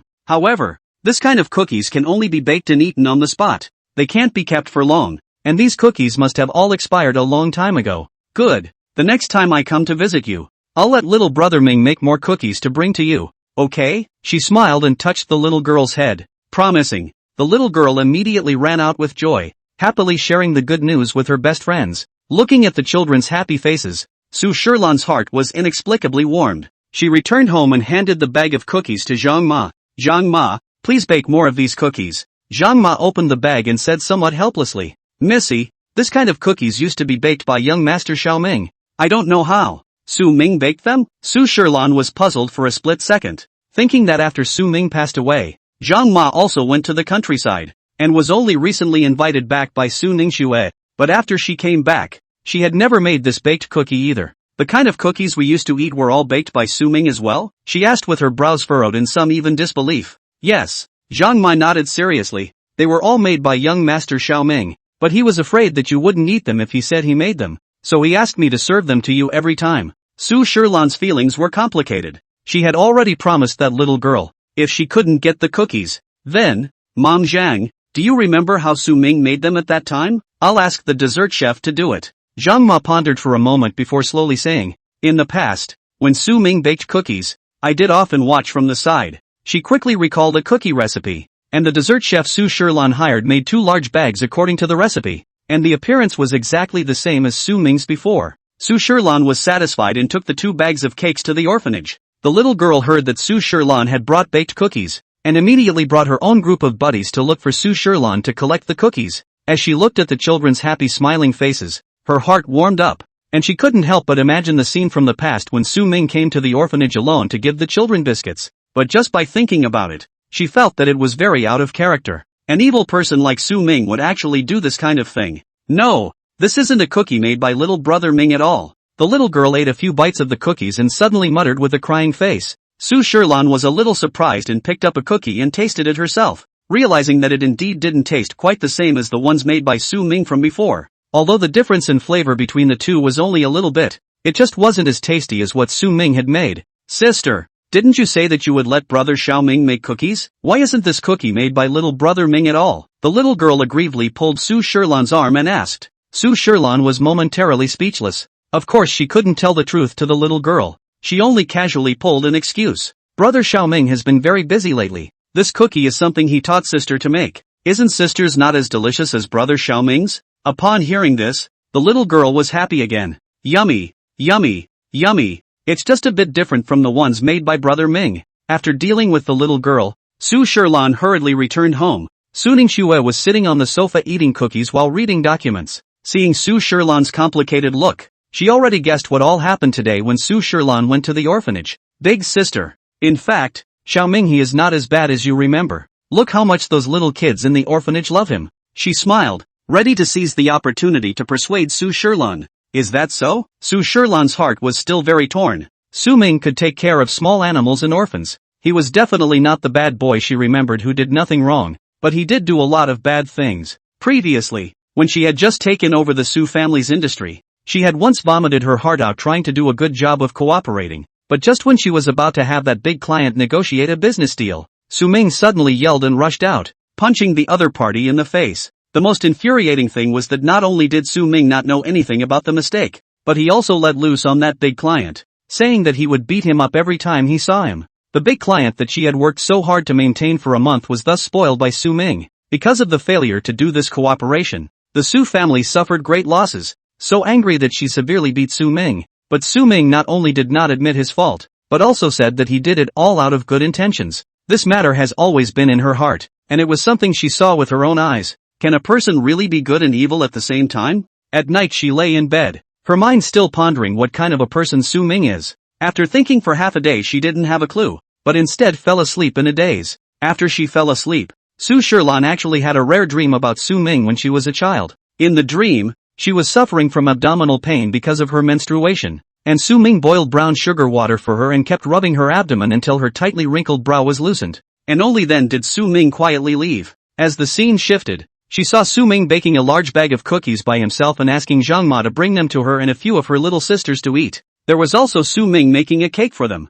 Su Ming helping her to chase away the wild dogs that rushed out from the roadside, and Su Ming helping her to organize her room. This dream was very long yet very beautiful, and when Su Shilan opened her eyes, she was still in a trance for a moment before realizing that she was dreaming. Although those were all dream scenes, they were all real. Those were all things that Su Ming had really and truly done for her, but she used to only think that Su Ming was deliberately trying to please her for the sake of the Su family's wealth and power, and didn't think that Su Ming could have any sincerity. Now that her view of Su Ming had changed without her realizing it, and she suddenly dreamed of all the good things Su Ming had done for her before, her mood was extraordinarily complicated. She glanced at the time and realized that it was still early in the morning, but then she lay down and couldn't sleep. Her heart felt as if it was blocked with a big stone. After some tossing and turning, she quietly went to the bar. After ordering a drink, she sat alone in the corner, looking at the dim and confused lights under the crowd. To the mouth of the wine suddenly did not want to drink so much. Just when she was depressed, she suddenly saw a familiar figure talking to several men in black. Wasn't that the big client whose cooperation had been spoiled by Su Ming? Why was he here? And his demeanor looked sneaky. Su Shilan's heart tightened as she quietly approached the few of them. The big customer deliberately lowered his voice. You can prepare more goods this time. I've already signed several transportation orders. When the time comes, those medicines will be mixed in the transportation truck. No one will find out. Now that the top is checking tightly, it's not easy for us to get this batch of medicine from outside. I know. If it weren't for the fact that this business is really lucrative, I wouldn't dare to take such a risk. After these orders, let's call it quits. Otherwise, if the top investigates, we're all doomed. Su Ningxue did not hear too clearly, but also quickly reacted. These people are doing what illegal activities? She immediately reported to the police. For her own safety, she also called Su Ningxue to bring people over. In a short while, a few plainclothes policemen entered the bar and directly pressed these people to the ground. Not waiting for these people to react, a large number of loaded special police rushed in right after them,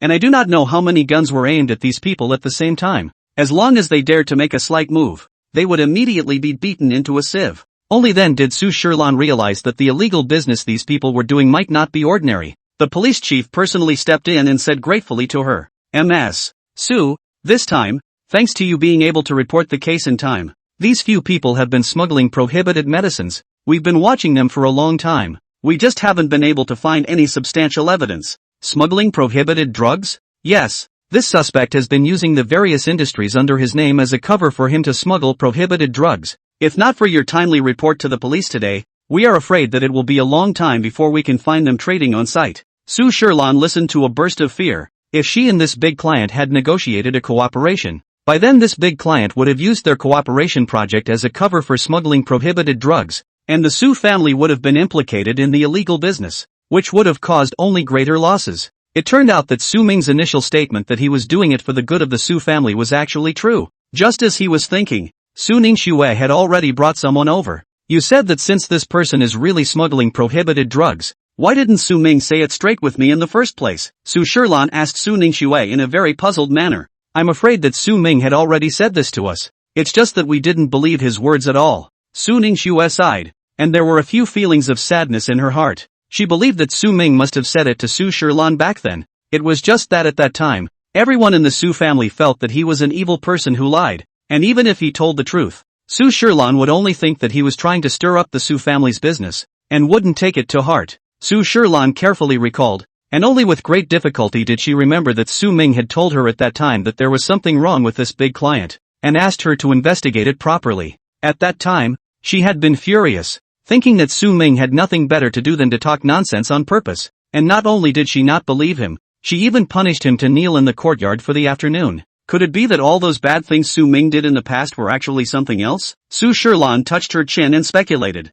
but in her heart, she still felt incredulous. Su Ming had done so many bad things. It was impossible that every single one of them had an inside story, right? She felt that it was impossible even when she thought about it. When Su Ningxue heard this speculation, she suddenly thought that Su Ming had always teased her best friend before, causing her best friend to fall out with her, and she hadn't been in contact for so many years. It seemed that Su Ming must have had a reason for doing this in the first place. She hesitated for a night and still went to find Chen Wanqiu. Chen Wanqiu felt baffled. Miss Su, my son does have some special abilities, but how could he know such fine details? After Su Ningxue hesitated for a bit, she still didn't tell Chen Wanqiu about Su Ming being her brother's reincarnation. After all, outsiders knew that the Su family had treated Su Ming badly, and if Chen Wanqiu knew the truth, She might not be willing to let Xiao Ming return to the Su family anymore. I feel that since Su Ming and my brother have the same name, there might be a sense of the underworld. Auntie Chen, please, just ask for me, she pleaded pitifully.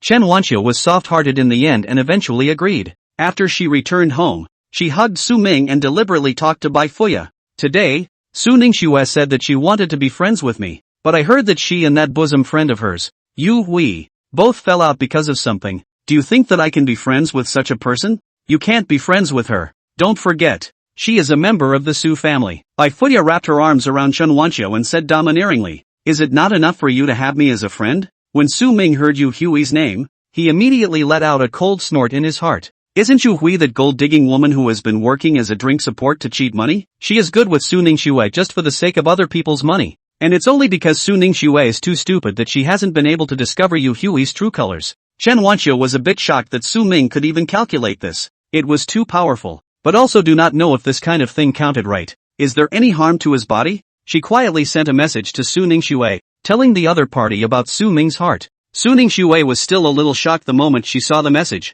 because Yu Hui has always been a big lady with a rich family in her impression. Although their family is not as good as the Su family, but they are definitely not worried about food and drink. How could they go to be a wine shopper to cheat money? However, compared to her past girlfriends, Su Ningxue still chose to believe Su Ming. She immediately had someone investigate Yu Hui's recent whereabouts and found that the other party had indeed frequented bars in recent times. In front of her, Yu Hui has always been a good girl who doesn't drink. Su Ningxue immediately went to the bar where Yu Hui went tonight, and soon found Yu Hui in a booth. She was dressed up in a flamboyant manner. Her face was covered with colorful makeup, and Su Ningxue remembered that pure and lovely girl was simply like two people. Yu Hui was holding a man's arm, and said unforgivingly, just now you were the one who wanted to drink with others. And this wine was also ordered by you. Now you want to leave without paying. Do you think I'm a good bully? This bottle of wine of yours is $40,000. You were the one who said you wanted to have a drink with me. There's no such expensive wine on this menu. The man looked embarrassed.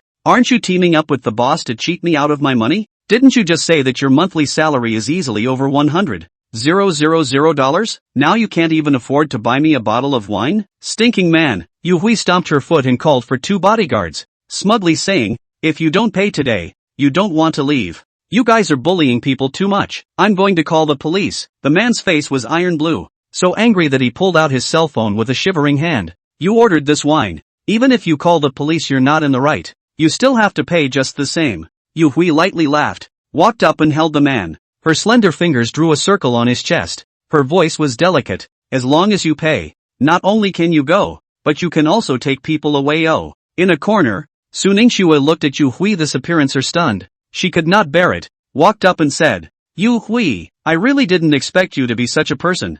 Ningsu? Yu Hui was startled and immediately let go of the man, stuttering, You, why are you here? I've always thought that you're a lady of the house. I never thought that you'd actually work as a wine shopper here. You really make me feel sick. Su Ningxue got a chill when she thought of how close she used to be with Yu Hui. I'll call the police now. Just follow the police and explain yourself. You still dare to call the police in our territory? Little girl, you're impatient to live, aren't you? The 2 bodyguards beside Yu Hui laughed loudly, not putting Su Ningxue in their eyes at all. But Yu Hui is clear about Su Ningxue's strength. Her face has been scared white. She collapsed on the ground, crying and wailing, Ningxue, I don't want to be like this. I am also forced to do nothing. My father gambling, owes a lot of money.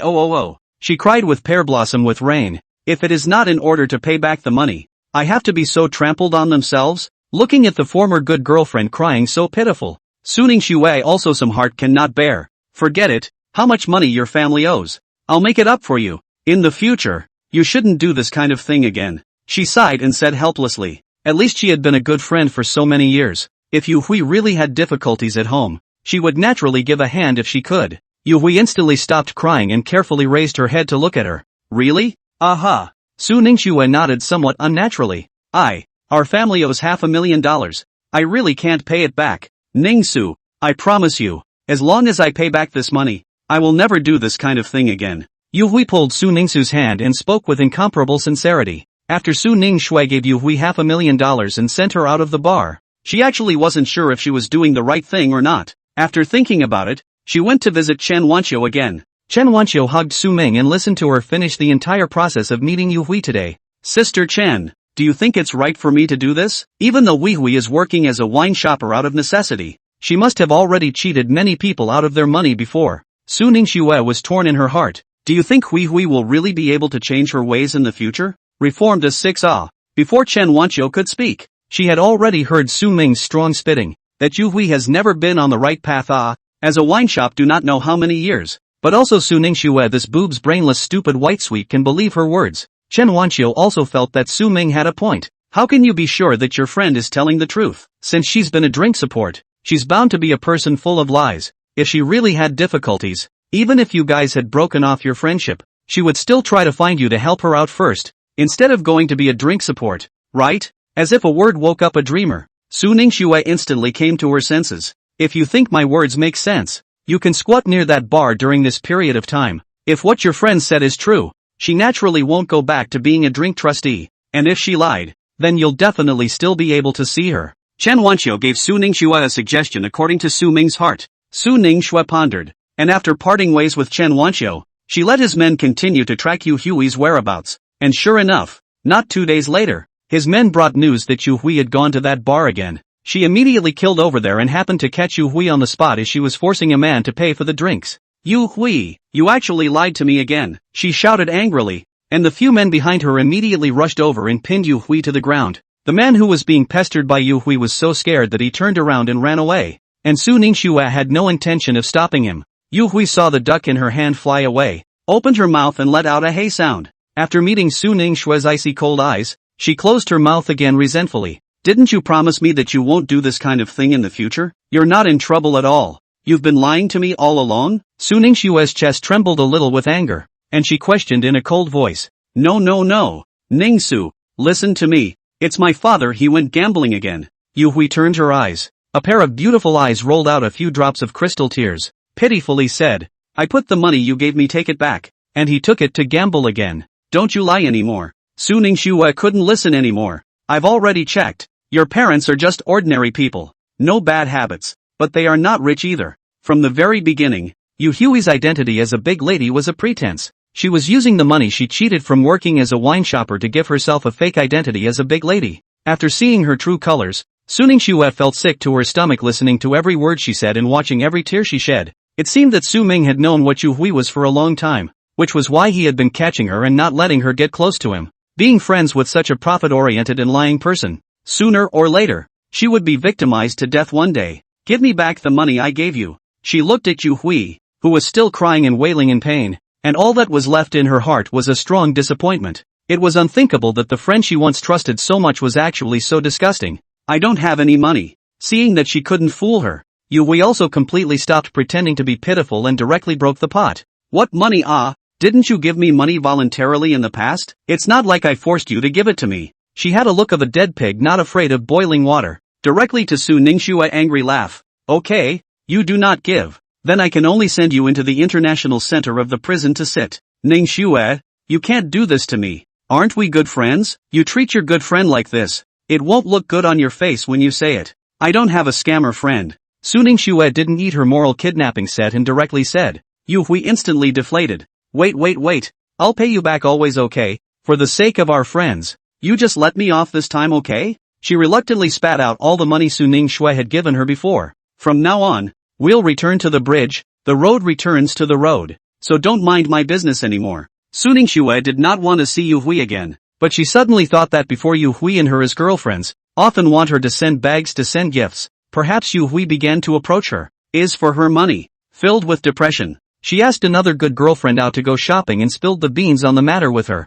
I really didn't think Yu Hui would be such a person, she said breathlessly while shopping for clothes with her bestie. Unexpectedly, her good best friend sighed somewhat helplessly. It's been so many years, and you're just now realizing what Yu Hui is like? Su Ningxue was stunned. You knew all along? I didn't just know. I even told you that Yu Hui wasn't a good person. But you were on better terms with Yu Hui than with me at the time. And when I said that, you still thought that I was stirring up trouble. So I simply didn't say anything. The good girlfriend grunted and complained in dissatisfaction. It made me angry at that time. I was wrong. It's my fault. Su Ningxue hurriedly pulled her good best friend's arm to apologize to her. Alright. It's been so long. The good best friend laughed softly with a bashful face. I didn't want to mention it, but since you found it out yourself, I'll just happen to tell you as well. Yu Hui. She approached you and not only cheated you out of a lot of money, she also stole a lot of your jewelry. What? Su Ning Shue's eyes widened, snapping to mind that she used to often lose some rings, earrings and other small jewelry, but because she had more jewelry, she didn't put much thought into it. It did seem that after she and Yu Hui broke up, she never lost any jewelry again, but she still couldn't believe that Yu Hui would actually steal something. How did you know Yu Hui stole my jewelry? She asked half-heartedly.